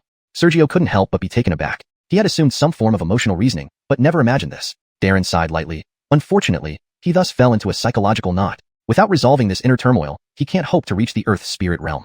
Sergio thought for a moment and finally understood. Disciple understands. If he could resolve his heart's knot and break through to the Earth's spirit realm, he would have the ability to go to Zhanbo Pavilion and take an elder with him, even if it cost his life. But if he resolves his heart's knot, he wouldn't seek death anymore. And without resolving his heart's knot, he couldn't kill a Zhanbo Pavilion elder. Darren stopped explaining further. This is all past events. Knowing it is enough. Focus on cultivation. The Bryson will be decided in 3 years. Xander has already broken through to the origin martial realm, while true martial realms are not qualified to vie for the Bryson position. Irvin's matter, ultimately, was just past history. If not for Xander, Irvin would still be self-imprisoned in the desert. How would he have faced Sergio? In a flash, Darren vanished. Sergio lowered his head, suppressing his thoughts. Darren was right, it was merely past history, and unrelated to him. Why dwell on it excessively? He was determined to claim the Bryson position. Time flies swiftly, days and months pass like a shuttle. In the blink of an eye, 2 years slowly passed. After that battle, Irvin returned to the desert, and no one spoke of it again. That palace master never appeared either, leaving Sergio unable to meet her. Many things happened during these 2 years. Perhaps spurred by Xander's breakthrough to the origin martial realm, Landon and Marvin also broke through to the origin martial realm. Edie, too, ascended to the origin martial realm. Since Edie was already the sacred maiden, there was no significant change under her command. However, Landon and Marvin's influence skyrocketed due to their breakthroughs. Alas, because Xander was the first to break through, his influence grew even more. As for Sergio, although his bloodline and innate talent were superior, due to the upcoming determination of the Bryson position and Sergio's 2-year seclusion, the gap in cultivation meant fewer people pledged allegiance to him. Even those who did, were very few. The ones who heard about Irvin's past and came because he lost to Sergio. Wuxiang Peak. At the summit, Sergio sat atop the mountain, overlooking the boundless rivers and mountains below. Davisca statue, Sergio slowly opened his eyes, One more year. Why am I always lacking a bit in the origin martial realm? His cultivation was already at the true martial 9th rank. Chapter 251. Just one step away from the primordial martial realm, Sergio slowly opened his eyes atop boundless peak, his aura circulating. It was the aura of true martial 9th tier, just one step away from the primordial martial realm. After opening his eyes, Sergio's gaze revealed a hint of mild frustration. This one step had confined him for quite some time. Ever since the battle with Irvin 2 years ago, he had secluded himself right there. With the backing of Bailey and his identity as a fifth leaf true disciple, along with his outstanding bloodline talent, his cultivation resources were never lacking. Because of the continuous supply of resources, it took him only a year to advance his cultivation to the true martial 9th tier. Considering the difficulty in breaking through to the primordial martial realm, he believed in balancing work and rest. Thus, he spent 3 months visiting the scripture pavilion on the main peak. Even back at Iron Spear Sect, Bailey had instructed him to spend some time there, familiarizing himself with its records, lest he miss an opportunity or fail to recognize danger when it came. Thanks to the Spirit's secret realm mission, he had no shortage of contribution points. He explored several restriction techniques, learned a movement technique called Snow Without Shadow, a martial skill based on wind attacks, and read countless obscure records within the scripture pavilion. Most importantly, among the 9 unparalleled secret skills in the scripture pavilion, he carefully chose and learned another, known as 9 Heavens Thunder Jail. Due to his extensive study of the hidden scriptures and selection of skills and techniques, his contribution points quickly depleted to 0. After staying for little over a month, he was forced to leave the scripture pavilion despite not finishing. Although it was only a month, Sergio, who had relearned various martial techniques, felt certain that if he fought Irvin again, even without overwhelming dominance, victory would be guaranteed. Lacking contribution points, he returned to Boundless Peak to seclude himself. But unexpectedly, while it took him a year to reach true martial 9th tier from true martial 7th tier, it took 11 more months without achieving the breakthrough into the primordial martial realm. Despite the abundant cultivation resources, something was still missing, just a tiny bit, that prevented him from making the leap. 11 months had passed, and his cultivation remained at true martial 9th tier. His spirit energy became purer and more abundant, yet he failed to break through to primordial martial realm as he desired. After pondering for a while, Sergio gazed at the mountains and rivers. Do I have to seek my master's guidance again? Half a year ago, when he could not break through, he had already sought advice. Bailey gave some pointers, but still, he couldn't achieve the breakthrough. But if he didn't ask, he feared he wouldn't break through even by the time the Bryson position was decided in a year. Silently, Sergio stood up and bowed towards the grand hall of the sect. Disciple Sergio seeks audience with master. He knew that no matter how low his voice was, Bailey would surely hear. Such was the terrifying cultivation level of Bailey. A moment later, Bailey's figure slowly appeared at the summit. Still no clue, Bailey remarked. Sergio whispered, Master, what exactly is needed to enter the primordial martial realm? I have been in seclusion for 11 months, but with no success. Bailey stared at Sergio for a while before saying slowly, 6 months ago. I told you that cultivation requires perseverance and a calm mind. The more anxious you become, the more confused your heart gets, making it harder to break through and advance. Sergio could not help but smile bitterly. Disciple has made no progress for nearly a year now, and with only 1 year left, how can I not be anxious? The position of Bryson was what he aimed for. If he lost it to Marvin or Elton, it wouldn't be too bad. They had no enmity. But if it fell into Vlad's hands... Hearing this, Bailey shook his head slightly. 11 months ago, 6 months ago, I told you that to reach the primordial martial realm, you must return to the origin, condensing the true essence of martial arts into your body. If you can do this, you will break through. Otherwise, you will never make any progress. My words remain unchanged. Feeling this, Sergio looked into his body, feeling somewhat helpless. Return to the origin, condense true essence into the body. He had been trying all along but always fell short of that one crucial step. No matter what method he tried, he was always missing that essential bit, that one thing holding him back. Seeing this, Bailey's figure faded away. Cultivation can only rely on yourself. All I can do is guide you forward and ensure you have enough resources. Beyond that, I cannot help further. Go out for a walk, clear your mind. In such a state, let alone a year, even decades won't lead to a breakthrough. Go out for a walk? Sergio looked at the mountains below him. 6 months ago, Bailey had suggested he go out to stabilize his mind. But with time being so urgent, how could he take his time? So he continued secluding himself. But now, after a long pause, Sergio murmured, perhaps, I really should go out for a walk. So long without progress might indeed be due to excessive anxiety, as Bailey suggested. He needed to find peace of mind. But, previously, Bailey had also told him, he had a grade 9 heavenly bloodline, while Marvin, Elton, and Vlad only had grade 9 earthly bloodlines. The difference was immense. To compete for the Bryson position and secure the future leader of Mystic Palace, he needed to demonstrate the superiority of his heavenly bloodline over their earthly ones. A rare grade 9 heavenly bloodline would be useless if he didn't focus on cultivation. If there wasn't a significant talent gap compared to an earthly bloodline, how could the sect feel confident in confirming him as the Bryson? If not for Bailey's words, Sergio wouldn't have been so anxious. Now, because he couldn't break through, it seemed his impatience was the root cause. I'll stop thinking about it. After a period of silence, the urgency in his heart overwhelmed the desire to walk outside, and Sergio entered seclusion once more. He was just one step away. Perhaps this very seclusion would allow him to cross that final threshold. His thoughts slowly dissipated. In less than 3 breaths, Sergio's mind became tranquil. Then, ripples began to spread, and invisible auras rose. A hallmark of the true martial realm. The will manifested, bloodline formed. Martial arts true essence. Armando. A faint dragon shadow silently emerged behind Sergio, weaving through the ripples, embodying both the power of his bloodline and the vessel for martial essence. Return to the origin, fuse with the body, he murmured softly, his mind growing even calmer. The dragon shadow weaved around for a while, then its head darted toward Sergio. Upon contact, no sound was heard. Sergio's body, like water, absorbed the dragon's head effortlessly beneath the skin, followed by the neck and torso. Initially, everything went smoothly, until just a small tail segment remained. Chapter 252, Yuanwu hard to break. Under Sergio's control, most of the true dragon's body easily merged into his own until only a small portion of its tail remained. At the point where it needed to connect with his flesh and blood, golden light burst forth, and a terrible sensation of rejection rose. Armandu, accompanied by a dragon's roar, the majority of the shadow that had already merged into his body was abruptly shaken out. The true dragon shook its head listlessly, appearing somewhat dispirited. Sergio's face paled slightly as his internal energy churned. Half a breath later, the shadow dissipated. Sergio opened his eyes once more. They reflected an unpleasant expression. Once again, he had failed. Although his attempt to break through seemed short, in reality, from the time he condensed the true dragon's shadow and tried to merge it until now when the shadow was expelled, 10 whole days had passed. After calming his inner turmoil, Sergio silently recovered. Every failed attempt after exertion left a burden on his body, which could result in irreparable foundational damage if ignored. He hadn't rested long before Sergio suddenly looked to the side. A faint streak of light hovered motionless in front of him. His divine sense penetrated the stream of light. Senior brother, Castor requests an audience, came Castor's voice from within the stream of light. Why did he come? Over these 2 years of seclusion for breakthrough, especially in the past year when he concentrated entirely on breaking through to the Yuanwu realm, Castor and others knew he had no spare time and almost never sought him out. Could it be that something significant happened within the sect? Yet, Darren had said nothing previously. With this thought, Sergio tapped the light stream with his divine sense. The stream of light flashed, rapidly returning toward a figure at the foot of the mountain. Within half a breath, as the stream of light neared that figure, the person swiftly leaped up the mountain. Soon, he arrived at the peak. It was indeed Castor. As he approached, Castor bowed slightly. Senior brother. Sergio didn't delay. Did something happen within the sect? The sect has not experienced any changes. Pausing for a moment, Castor lifted his head, his eyes revealing a hint of unease. Just received news. Xander has advanced further in cultivation, breaking through to the second level of Yuanwu. Sergio abruptly stood up. How could he have broken through so quickly? There are many rumors circulating, but none can be confirmed. What kind of rumors? Castor's face wasn't pleasant. Some say that Xander stagnated at the Xinwu realm for many years, accumulating strength before bursting forward rapidly. When I entered the sect, he was only at the 8th level of Xinwu. Where did he accumulate strength? Sergio thought about it, and shook his head. Zhu Jun and Elton might have accumulated strength over time, but Xander, certainly not for this reason. Castor's expression grew even worse. Others say his encounter outside resulted in a promotion of his bloodline to a heavenly class 1. There's also word that the 7-colored blood Saint Fruit senior brother obtained in the secret realm was used by Xander to promote his bloodline. Though numerous, all were merely rumors speculating that Xander's bloodline had been promoted. Otherwise, there would be no sudden rapid advancement. But there was no concrete information. Castor probed cautiously, Senior brother, do you think Xander's bloodline might really have been promoted? If Xander's bloodline was promoted, this news would be even more detrimental to Castor than Xander continuing to advance in the Yuanwu realm. After all, if Xander's talent increased further, considering his years of foundation within the sect Sergio, who has yet to break through to the Yuanwu realm, and the sect's inadequate power, the future did not look good. Bloodline promotion? Sergio pondered deeply for a while, and then shook his head. It's unlikely. If his bloodline was truly promoted, he wouldn't hide it. There must be some other hidden reason. Why did he suddenly advance so quickly?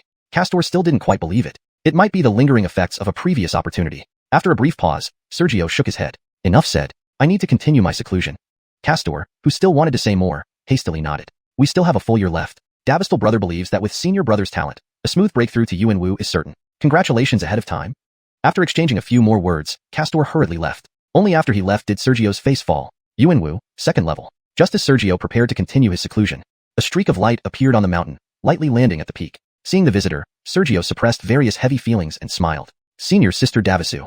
Edie. Looking at Sergio, Edie couldn't help but exclaim, Davistal brother lives up to your reputation as a 9th rank heavenly talent. In no time, your cultivation has reached the 9th level of Xinwu. This cultivation speed can truly be called astonishing. She still remembered that when she first met Sergio, he was only at the true Qi realm. Now, just a few years later, he was already at the 9th level of Xinwu. Sergio stood up and shook his head. Senior sister is already at the Yuanwu realm, each level being a heavenly difference. It might take me 10 or 8 years just to break through to Yuanwu. Breaking through to Yuanwu might be difficult for others, but for little brother, I believe it won't be hard. Sergio's gaze darkened. Is there something important, senior sister? If it were easy, he wouldn't be struggling, having wasted a full year, still uncertain about what he lacked. Edie glanced at Castor, who had just arrived at the foot of the mountain, her tone somber. If there's nothing important, couldn't I just visit Wuxiang Peak?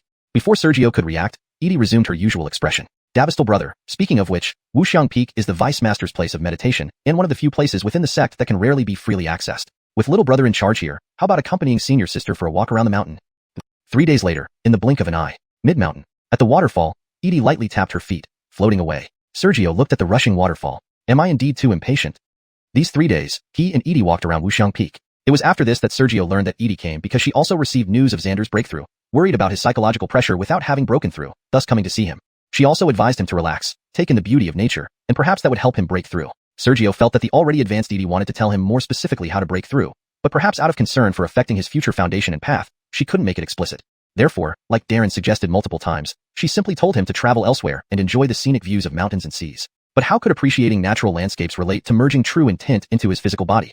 Or was it just his overthinking and purely a suggestion for him to enjoy the scenery and ease his mind? Master, you're perfect in every way, except when it comes to teaching cultivation. You always explain things so cryptically, making us guess riddles. How can such riddles be guessed easily? Muttering to himself, Sergio shook his head, standing up and walking to the cliff edge halfway down the mountain. He leapt off. Chapter 253, Irvin's Oasis in the Desert. Sergio muttered to himself, then leaped off the cliff edge on a mountainside, plummeting freely through the air. The wind whistled past his face, yet it felt lighter than a breeze. After a moment, the spiritual energy within Sergio began to circulate just as he neared the ground. The tremendous force of the fall immediately weakened, and by the time he landed, the impact had been completely neutralized, allowing him to land gracefully on the ground. He intended to explore other places. Since both Darren Hui and Edie had suggested he take in the sights to clear his mind, he imagined there must be some deeper meaning behind it.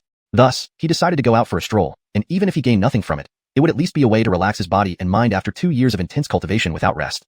Landing at the foot of the mountain, Sergio looked around, about to step forward, but stopped. Where should he go? He didn't have many friends within the sect. Truly not many.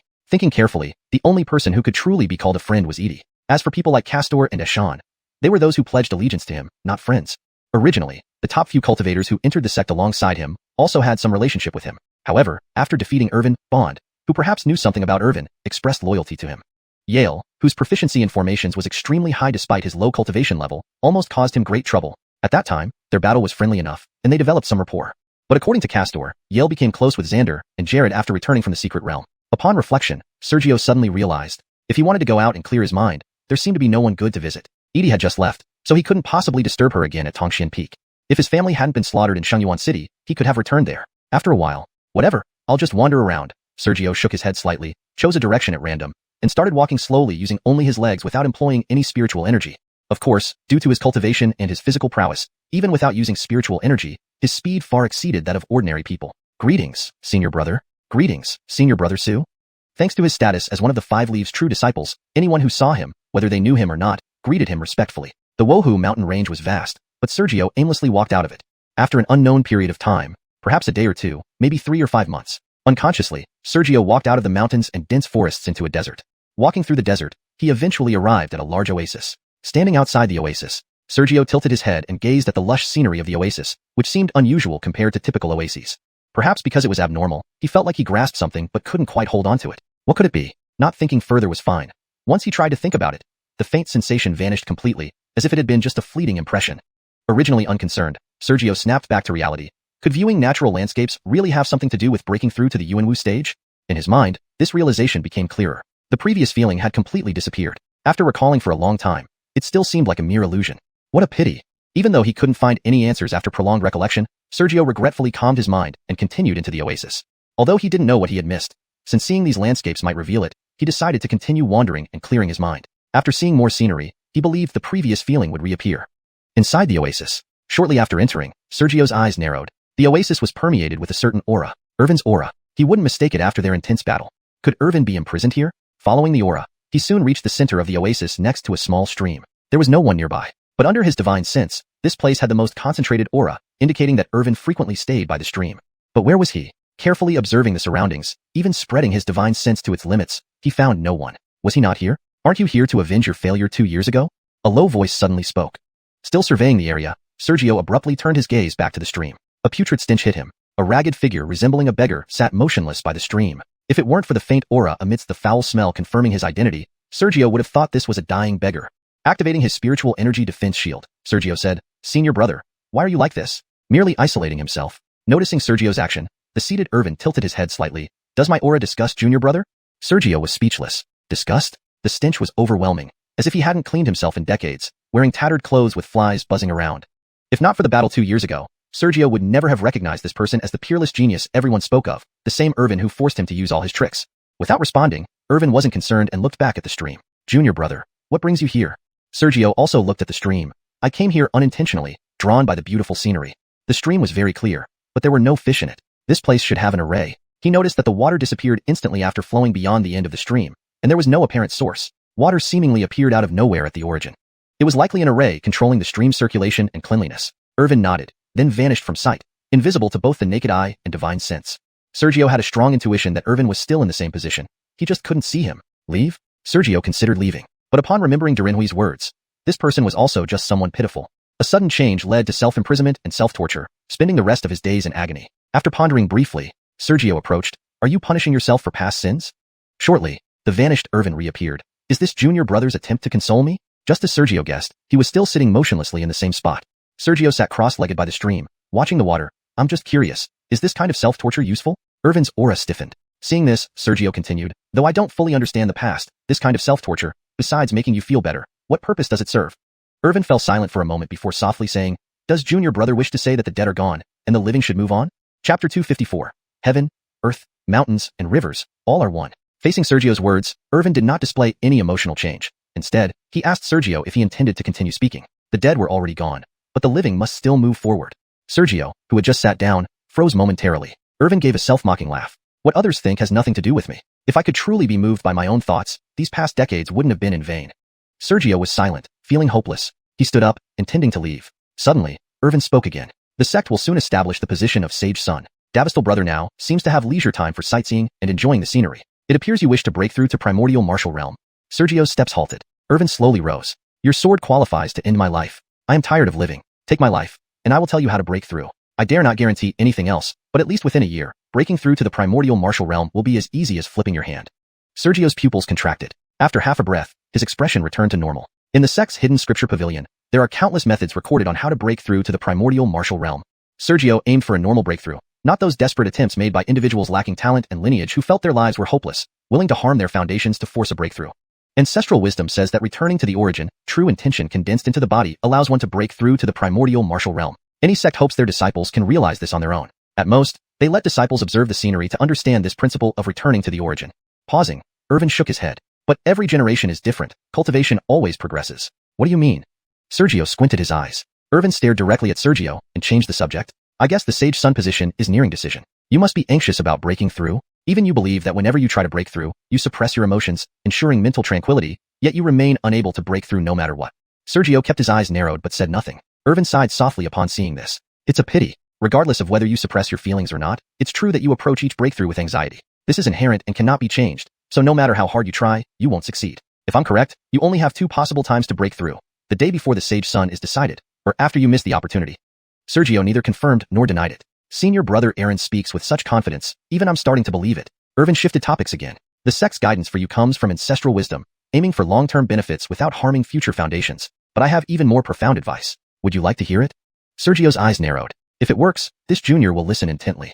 He was indeed anxious. Sometimes he even suspected that if the date for the sage son decision wasn't announced by Darren, he might have already broken through to the primordial martial realm. Yet, he never mentioned this suspicion. Irvin's eyes flickered. I seek liberation. The people you've killed don't matter. One more or less makes no difference. With a ripple on the right side of his body, Sergio suddenly appeared, his flowing sword inserted into the bank of the stream. Water ripples and cold light scattered. Hearing Sergio's decisive reply, Irvin squinted his eyes and stared at Sergio for a while. After a long time, he suddenly pointed to something nearby. Davistal brother, what is that? A tree. Sergio glanced over without expression. What about that? Water. That one. Bright sun. And that one. Yellow sand. And that one. Unconsciously, Irvin pointed out everything around them. The mountains, rivers, and all things. Sergio didn't get impatient. He calmly answered each question. Just when Sergio thought Irvin would point out other random things, he suddenly asked, Davistal brother, what is the essence of martial Tao? Bloodline forming shape, while manifesting, Sergio answered without hesitation. No one at the true martial stage would misunderstand this. Irvin continued, then what was I pointing at earlier? Sergio thought for a moment. All things in heaven and earth. Flora, fauna, rocks, sands. No matter what, summarizing them as all things in heaven and earth was correct. Irvin pressed on. And what are all things in heaven and earth? All things in heaven and earth are exactly that. What else could they be? Sergio raised an eyebrow. Then, what is your martial Tao's true intent? Irvin asked further. Sergio was about to answer with the illusion of a dragon, but then narrowed his eyes. He suddenly felt that Irvin's questions were not simple. As if sensing his thoughts, Irvin suddenly shook his head. Martial Tao's true intent is part of you. It is inherently one with you. Just like all things in heaven and earth remain within the universe regardless of where they are. Similarly, human blood flows throughout the body no matter where it goes. Sergio's mind raced at unprecedented speed. He felt he had grasped something yet couldn't pinpoint what it was. A sudden intuition. If he could understand the deeper meaning of Irvin's last words, he could break through to the primordial martial realm. What was the deeper meaning? As Sergio pondered, he unconsciously started practicing his technique, chi swirling around him. The illusory dragon manifested above his head, swimming and flying intermittently. Sergio remained oblivious to this, still deep in thought. At the same time, he pondered why Irvin had persistently asked about the names of all things in heaven and earth. Lost in thought, Sergio didn't notice how much time passed. Suddenly, like lightning flashed through his mind, enlightenment dawned. All things in heaven and earth, no matter where they are, even at the ends of the earth, remain within heaven and earth. Similarly, martial Dao's true intent, when not activated, it seems non-existent but is actually hidden within the body. Humans resemble the universe. True intent is like the mountains, rivers, and all things. Thus, heaven, earth, mountains, and rivers, all are one. True intent is the same way. Integrating into the physical body? What is the physical body? No one could define it precisely. Yet, a person's divine sense, spiritual energy, soul, all hidden somewhere within the physical body. Fusion? How does one achieve fusion? In reality, martial Dao's true intent was already within the physical body, just undetectable by intent alone. Returning to the origin means realizing that martial Dao's true intent is inherently hidden within the physical body. That is the real meaning of returning to the origin. Why did he feel he was always short of something? Because martial Dao's true intent was already within his physical body, inherently present and thus not requiring fusion, hence the constant sense of incompleteness. This principle was simple. Once understood, it seemed worthless. Yet, misunderstood, one might never grasp it. Breaking through to the primordial martial realm isn't difficult. Understanding this truth meant Sergio was already at the primordial martial stage. Instantly, his aura surged, revealing the power of the first rank of the primordial martial realm. Chapter 255. The Holy Sun will be decided in 3 months. As Sergio comprehended the truth that heaven, earth, mountains, and rivers are fundamentally one, the illusory dragon above his head dissipated, and his aura surged instantly. Upon closer inspection, he had already broken through. Now, he was clearly at the first level of profound martial arts. Congratulations, junior brother, Irvin's voice sounded. Sergio, who was savoring the moment, suddenly opened his eyes. Looking at Irvin, he showed a complex expression. Indeed, this person was an unparalleled genius. The principle he had just explained seemed worthless once revealed, yet no one dared to speak it aloud. Every profound martial artist understood this principle. Whether it be Darren or Edie, they chose not to tell him because they hid their true abilities. Not quite. Instead, it could not be said. Some things can only be understood personally. If others explained them too thoroughly, it would only lead to greater confusion. Just like Sergio. Once he understood the principle on his own, he broke through. But if someone had simply told him before he understood it himself, not only would he not break through, but it would also deepen his confusion, making breakthrough even more difficult. After some thought, Sergio spoke. If you were a teacher, I imagine you would be more suitable for teaching disciples than most. Irvin smiled and answered irrelevantly. It's 3 months until the day to decide the Holy Sun. 3 months. When he came to the oasis, there was still almost a year left. He had been here, and now that he broke through, nearly 9 months had passed. Sergio's expression changed slightly. How could it have taken so long? As if knowing his thoughts, Irvin laughed. Ordinarily, breaking through happens naturally within 3 to 5 days, up to half a month. But with you, since I was relatively direct, it took longer, which is normal.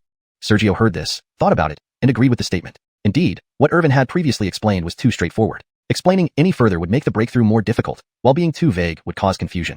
Sometimes, it requires paying a small, insignificant price in time for perfect simplicity. Irvin spoke again. It's your turn now. Sergio showed a hint of confusion, but instantly understood. That remnant arrogance Irvin still possessed wouldn't allow him to die by the hands of mediocrity, nor wanted to commit suicide. He acknowledged Sergio's unmatched strength. He wished to die by Sergio's hand. Kill Irvin?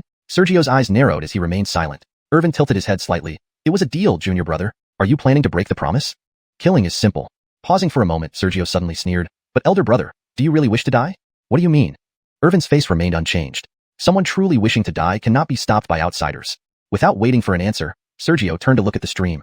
Swinging a sword isn't hard. But elder brother, are you truly willing to die? After a brief silence, Irvin also looked back at the stream. Speak plainly. Sergio narrowed his eyes for a moment and whispered softly. I don't know much about elder brother's past, only hearing that on your wedding night, you suddenly gained insight and accidentally killed Xianxia. Crack. Suddenly, a menacing aura surged into the sky. Even the already breakthrough Sergio, facing the aura, felt as if he was a tiny boat caught in an ocean. Regardless of his psychological knots, Irvin was still at the 9th level of profound martial arts. Unrestrained, Sergio was far from a match for Irvin. Moments later, the menacing aura disappeared, and Irvin laughed bitterly. Is junior brother trying to ridicule me before my death? Ridicule? Pausing, Sergio's lips curled into a playful smile. Elder brother being such a prodigy, does it need junior brother to explain? Though he didn't fully understand, he did know. Darren had mentioned that Xianxia, being the only daughter of the palace master, regardless of her innate talent, under the abundant resources of the Shimming Palace, had strong bloodlines and high cultivation, at least reaching the true martial realm. While meditating, Irvin lost control and accidentally killed Xianxia when she approached unknowingly. He didn't believe it.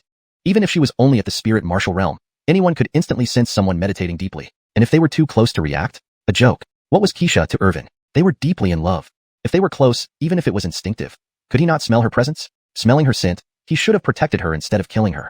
How Xianxia died was very questionable. Most importantly, the palace master didn't kill Irvin. He didn't know the master's exact strength, but he knew how terrifying parents can be when protecting their children, just like his father, Muhammad. For the master to be stopped from killing Irvin by Darren and even forced into a death seal, this was the biggest issue. Perhaps there were other intricacies involved. After all, he only knew part of the truth from Darren. There might be more hidden details that Darren didn't reveal, but those few clues were enough for him to speculate. Since Darren told him not to think about it further and shared some truth, he decided not to delve deeper. If he could see through it, he didn't believe the higher-ups of the Xianming Palace, or the once exceptional prodigy, couldn't either. Perhaps they simply chose not to think about it, or were afraid to. As if sensing Sergio's thoughts, Irvin's voice turned hoarse. Junior brother, what exactly do you want to say? I don't want to say anything. Elder brother's past is irrelevant to me. After saying this, Sergio spun his wrist to hold the flowing cloud sword. Since elder brother fears not death, why fear to investigate? Besides, I, as junior brother, know nothing else. After all, I wasn't even born when this happened. Now, if elder brother still wishes to die, I will swing the flowing cloud. Irvin stiffly turned his head. Sergio held the flowing cloud. Its blade tipped mere inches from his neck. If he didn't defend, next, let alone Sergio, even a 3-year-old child with a divine weapon could easily sever his head. Staring at the sword edge for who knows how long, Irvin's body trembled slightly, his surrounding chi becoming disordered. Investigate? Ha! Just as you tried to console me earlier, junior brother. You're truly foolish. Ignorance is often fearless. Insulted? Sergio wasn't angry. Compared to before, I now think more carefully, but I've never believed myself to be smarter than others. Indeed, he didn't consider himself smarter, nor did he think he was the only one who could see the issues. After all, these were past events, and Darren's words were only partial truths. He only brought up the issues because he couldn't bear to strike down immediately. Regardless of what the truth was behind the incidents, Irvin, though an unmatched prodigy, was still a pitiful soul. Sergio, having lost his family, was also pitiful. This was sympathy between two pitiful souls. Chapter 256, Yuanwu's second stage. Sergio had never deluded himself into thinking he was smarter than everyone else, nor did he believe that everything he saw was necessarily the truth. It was just that, after his family was slaughtered and looking around this vast world, there wasn't a single relative left for him. He was a pitiable person. Irvin was also a pitiable person. One pitiable person gave another pitiable person some guidance. The pity Sergio felt toward the other pitiable person stemmed from that very sympathy, which led to his words earlier. Now, looking at Irvin again, observing Sergio's expression, Irvin could see through to Sergio's true thoughts. After a moment of silence, his hand trembled as he pointed. You, leave. His body still shook, and his spiritual energy grew more chaotic. Junior brother, farewell. Sergio found Avril, bowed slightly, and then rode the wind away.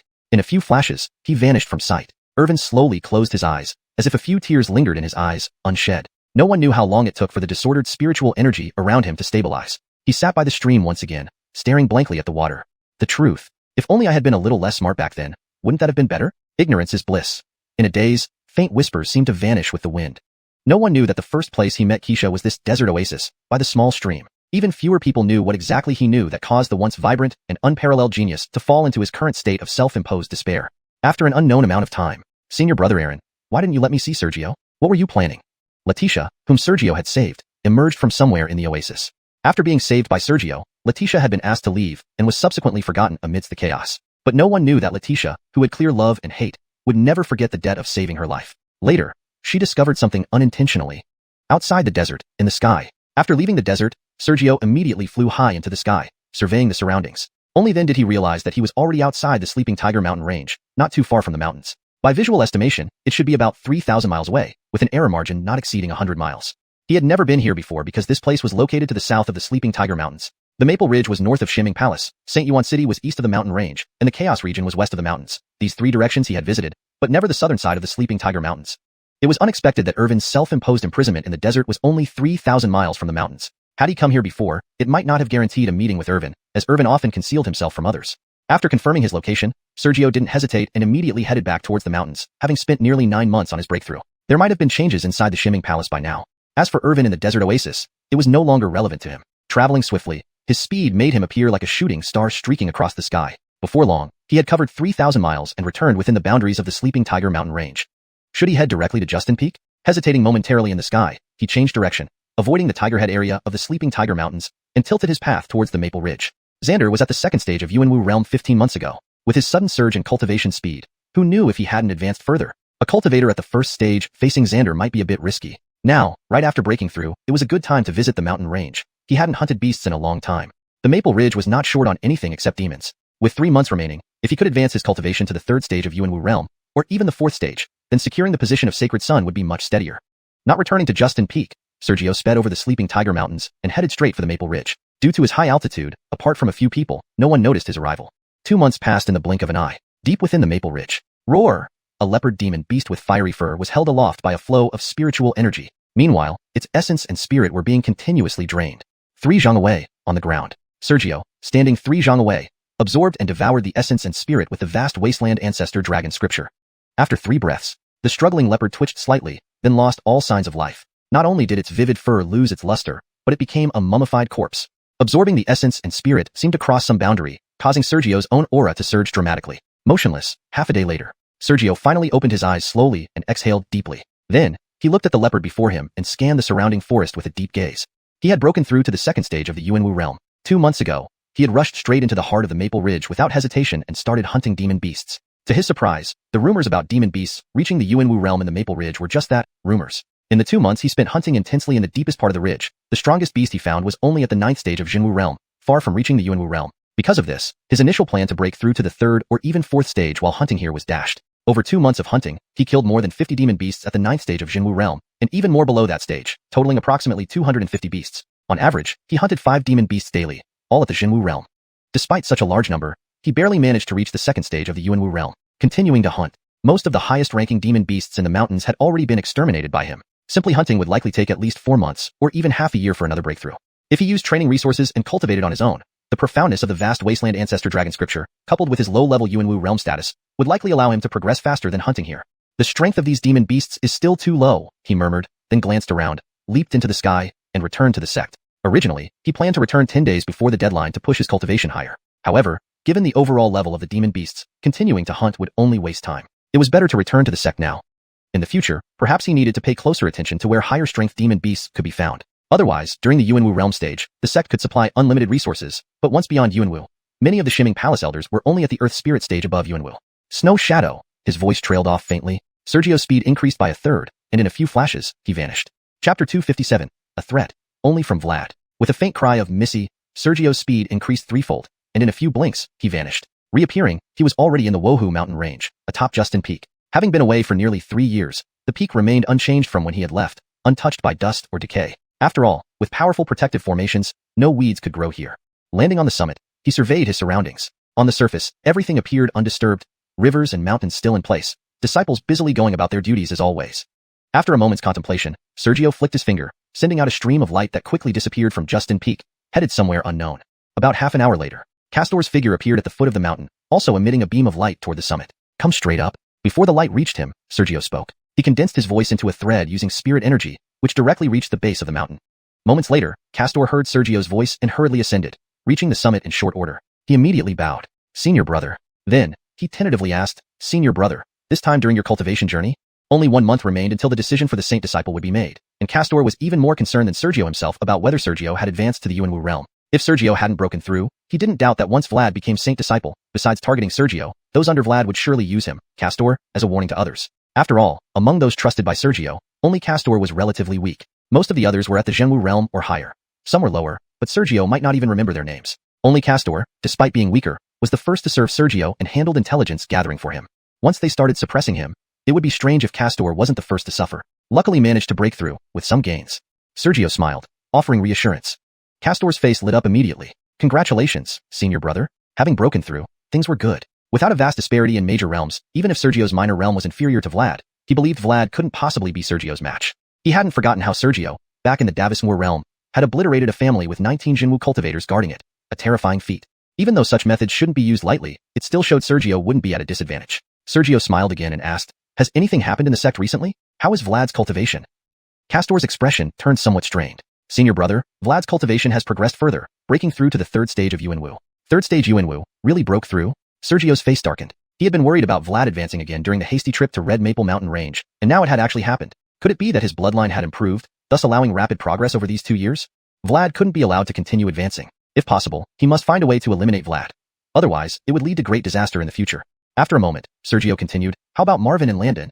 He wasn't just competing against Vlad for the position of Saint Disciple. Castor hastened to reply, Senior brother, besides Vlad's explosive cultivation growth over the past 2 years, Marvin and Landon haven't progressed much and remain at the 1st stage of Yuanwu. I've discreetly learned from some elders that given Marvin and Landon's current rate of advancement, they likely need another 6 months to a year to reach the 2nd stage. However, before the selection of the Saint Disciple, their cultivation probably won't advance further.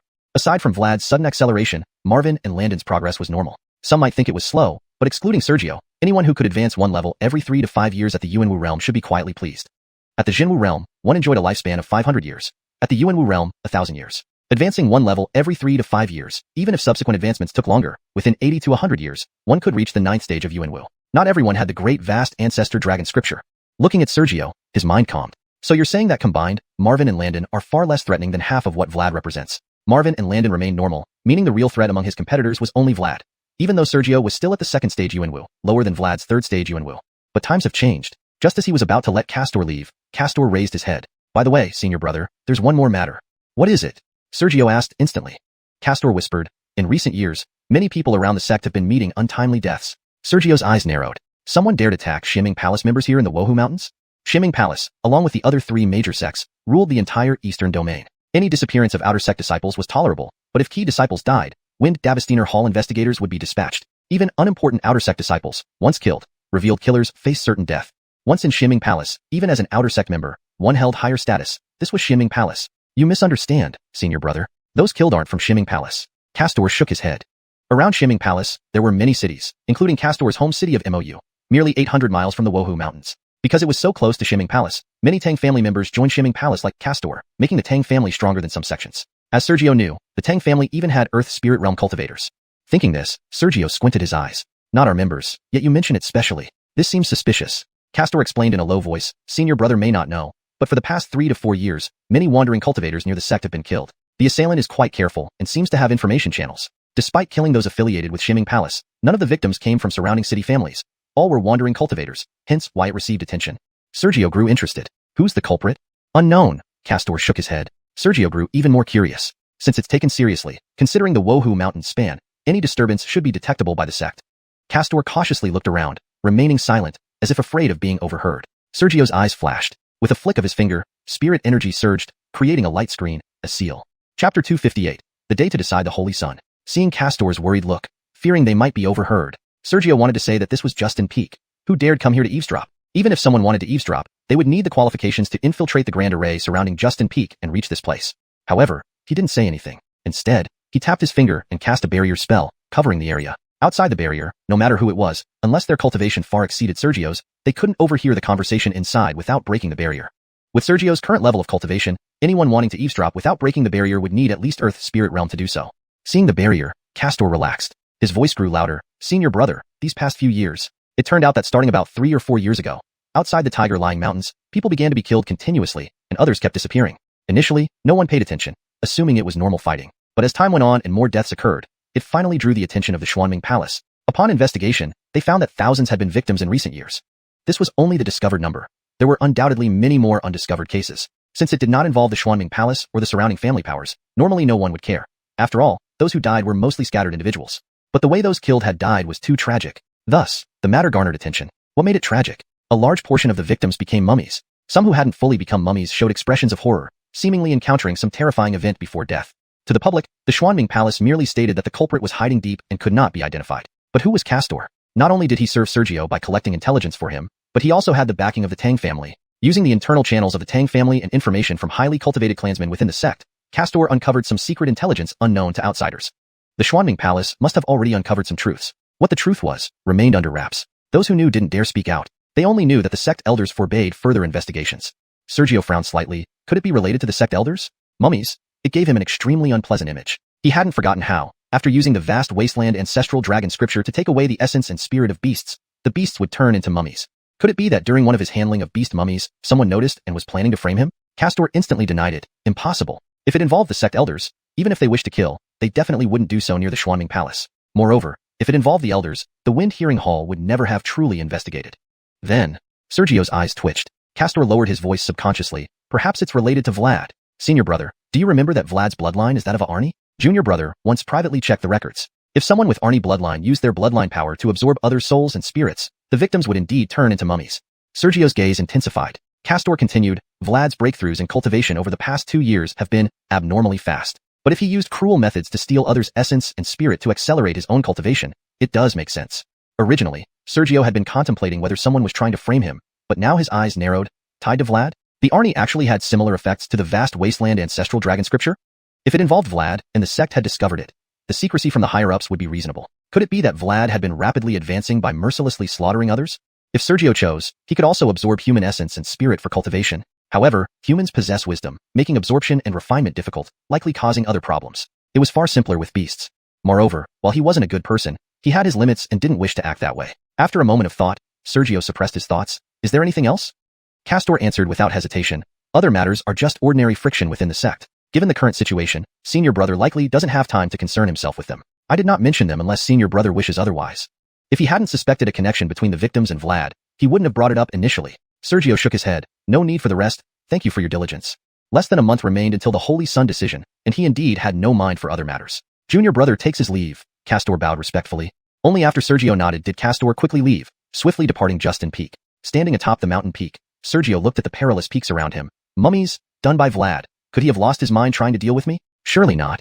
Vlad always portrayed himself as a gentleman, only losing composure when facing Sergio due to anger. Could such a person really act this way? From Sergio's perspective, it seemed impossible. Even if he wanted to kill, why not somewhere else? Why specifically around Tiger-Lying Mountains? But according to Castor's gathered intelligence, everything pointed to Vlad. Never mind. As long as it's unrelated to me, I'll focus on my own tasks. Once I successfully secure the Holy Sun title, it will naturally become clear whether he did it or not. After some thought, Sergio shook his head, ceasing contemplation, and walked toward the mid-mountain slope. There was a month left, and he couldn't waste this time. He needed to practice martial arts diligently. Martial arts like Longzanta Bafong, 8 directions, that he learned upon entering the sect no longer required practice, but the skills he exchanged for at the archives hall needed further familiarization. He had only a few self-exchanged martial skills, yet their power should not be underestimated. One was Shue Wuing, a movement technique, unnoticeable on platforms or arenas, but invaluable in wilderness. Another was Wushuang's secret skill, Jiutian Leiyu, and there was the sevenfold wind spirit slash, perfectly harmonizing with his wind spirit intent. Though he had mastered these, increasing proficiency through practice was always beneficial. A month passed swiftly. Today, Xuanming Palace was exceptionally solemn. Every disciple, except those in long-term seclusion, knew today was significant. The day the secluded palace master personally decided the Holy Sun. 4 candidates for Holy Sun: Sergio, Vlad, Marvin, and Landon. Each had their supporters. No one could predict the outcome. At the main hall, a ray of light landed at the entrance, revealing Sergio's figure. Outside the hall stood dozens of disciples lined up in 2 rows, the atmosphere serious. Senior brother Su. The disciples greeted Sergio respectfully. Sergio nodded slightly. Greetings, junior brothers. He then looked at the main hall. Everything hinged on today. Chapter 259. An unexpected person, Jared. Sergio nodded slightly to the Xianxia Palace disciples at the entrance of the grand hall, and then took a deep breath, gazing intently at the open entrance of the ancestral hall. Whether he could seize the position of sacred son depended on this day. After a moment of hesitation, Sergio suppressed his emotions and stepped into the hall. At first glance, there were quite a few people in today's grand hall. The first ones he saw were Marvin, Xander, and Landon. These 3 stood in the center of the hall, facing its depths rather than standing on either side.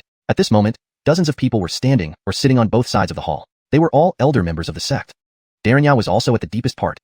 Seeing deeper inside, Sergio raised an eyebrow. Daranyao was not seated in the foremost position. He had visited this hall many times before, and every time, Daranyao always sat in the foremost position deep inside. However, today, Daranyao was seated beside it. Sitting in the foremost position today was in blue with white hair and beard. He didn't appear threatening. Instead, he seemed like an ordinary old man you might see on the street. But seated in the foremost position, in Xianxia Palace, only one person could make Daranyao sit beside him. The palace master who never interfered with worldly matters, someone Sergio had never seen before. After scanning around, Sergio moved closer to the center of the grand hall, joining Marvin and others. Then he bowed. Disciple Sergio, I greet you, palace master, my esteemed master, and all elders. The blue smiled kindly at Sergio but said nothing. Daranyao merely nodded lightly without speaking. Most of the elders lined up on either side of the hall also greeted Sergio warmly, except for Elder Dax from the Alchemy Peak, who squinted at Sergio, seemingly lost in thought. Apart from Dax, the other elders harbored no resentment towards Sergio. After all, no matter what happened, whether Sergio could become the sacred son or not, Sergio's talent was undisputed. He possessed the pinnacle Bojiu grade bloodline. Even Elder Halston from the Alchemy Peak, despite Dax's influence, showed kindness towards Sergio. It wasn't clear if it was because he didn't mind the Bryn being rescued by Sergio, or if he respected Sergio's lineage too much and was protected by Daranyao, thus unwilling to offend him, or perhaps he was just too calculative. It was somewhat puzzling. Sergio did not think too much about it, and respectfully stood together with Xander and others. He initially thought that since 4 people were here already, the selection of the sacred son would begin immediately. Surprisingly, no one spoke, and the 4 remained standing in the center of the hall for a good while. After nearly half an hour, Daranyao suddenly spoke, his voice tinged with displeasure. Elder Qin, why has Jared not yet arrived?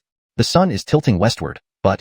The unnamed palace master also shook his head slightly, showing his disappointment. Chief Elder Jamar of War Peak raised his hand slightly. Palace master, deputy palace master, Jared was breaking through a realm earlier, which might have delayed him. Jared? Sergio froze. Was Jared coming too? Dorinho's voice grew even more irritable. As far as I know, he broke through to the essence martial realm half a year ago. Could he be at the second stage now? Jamar's expression tightened. He had only been making excuses. Indeed, with Sergio already present, getting rid of a competitor ahead of time wouldn't be something Donghua would mind. Just as he was quickly thinking of other reasons to justify the delay, disciple Jared arrives late. Please forgive me, Deputy Palace Master. A bright voice sounded, followed by a streak of light entering the hall, ignoring the other disciples and heading directly to join Sergio and others. The Palace Master glanced outside, softly saying, "The sunset hasn't fallen yet. Although you are late, it is fine." Sergio turned slightly to look at Jared, an unexpected person. In essence, Sergio and Jared had no real enmity. Their only dispute dated back to when Sergio defeated Jared during their entry trials. Due to this, Jared somehow held a grudge against him. This time, in Sergio's expectation, his opponents were supposed to be only three: Xander, Marvin, and Landon. Of them, only Xander posed a significant threat. He never expected that Jared would come and, surprisingly, possess the cultivation level of Essence Martial Realm. After the Secret Realm event ended, Sergio had reached True Martial 5th stage while Jared was still at Spirit Martial. How could his cultivation breakthrough speed be so fast?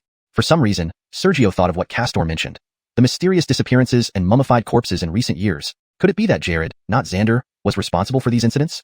Based on Jared's known character, it was entirely possible. Jared indeed had the means to do it. Sergio hadn't forgotten the jar now in Jared's possession. While Sergio pondered this, Jared whispered, "Senior Brother Sue, did I mess up my appearance?"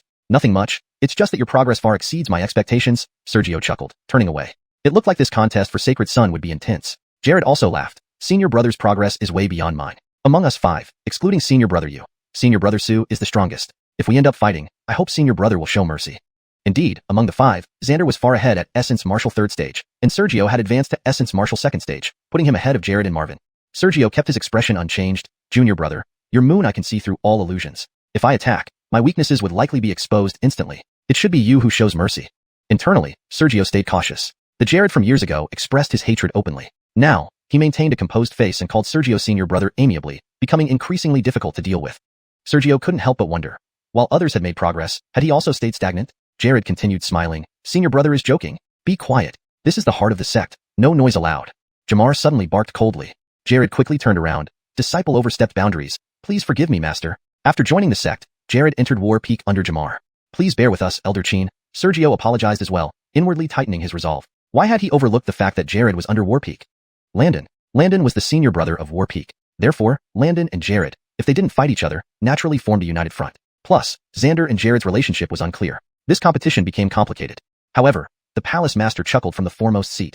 "They're all young people, full of energy. Ah, Jamar, we old fellows are getting old." Jamar looked at the foremost seat, sighing softly. "No rules, no discipline. Vigor is good, but must be shown in the right place. Palace Master, you are too lenient on our disciples." The Palace Master smiled. "Young people need more tolerance from us old folks." A few sentences made the atmosphere warm and amiable. The two white-haired elders conversed briefly. Then the Palace Master looked down and smiled. "Marvin, you guys aside." "Sergio, Jared." "Yes, disciple here," Sergio and Jared hurriedly responded. Chapter 260, a different kind of competition. Upon hearing the elders' words, Sergio and Jared hurriedly bowed in respect. "Don't be so formal." Pausing for a moment, the elder smiled. "I've been in seclusion for many years, so this is technically your first time meeting me." Sergio and Jared listened intently. Despite the elder's amiable appearance, he was still the master of Shengyuan Palace who couldn't be offended. The elder was not concerned about their formality either. "All these old fellows inside the hall take the rules too seriously. You probably don't even know who I am. They never thought that if you, as my Shengyuan Palace disciples, do not know me, how will outsiders look at our Shengyuan Palace? Remember now, I'm Emilio." Sergio silently took note. Indeed, before today, he had not met the Palace Master, and Ebert had never mentioned him. So, the Master of Shengyuan Palace was named Emilio. "Greetings, Palace Master." Sergio and Jared kept their composure. Emilio shook his head. "Why so formal?" Then, Emilio turned serious. "I guess all of you should understand why we've gathered here." Among the five of them, they were to compete for the position of Holy Son. Who didn't know? Everyone who wasn't in seclusion already knew within the vast Shengyuan Palace. Was it going to be a showdown? Sergio hoped it would be based on direct combat. Otherwise, if Xander teamed up with Landon, it could be very troublesome. It seemed Emilio understood Sergio's thoughts. Evaluating the five of them for a while, he murmured. "According to Shengyuan Palace tradition, we usually settle this by combat, but this time, although you five are young, both Landon, Jujun, and Xander are much older than Sergio and Jared. If we decide based on strength, I believe it might not be quite fair to the two younger ones among you."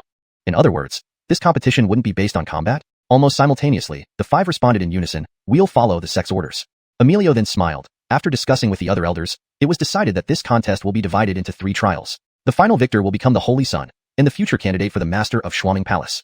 The reason it was candidate rather than definite was because besides the Holy Son, there was also a Holy Daughter. If the Holy Son and Holy Daughter failed to cooperate,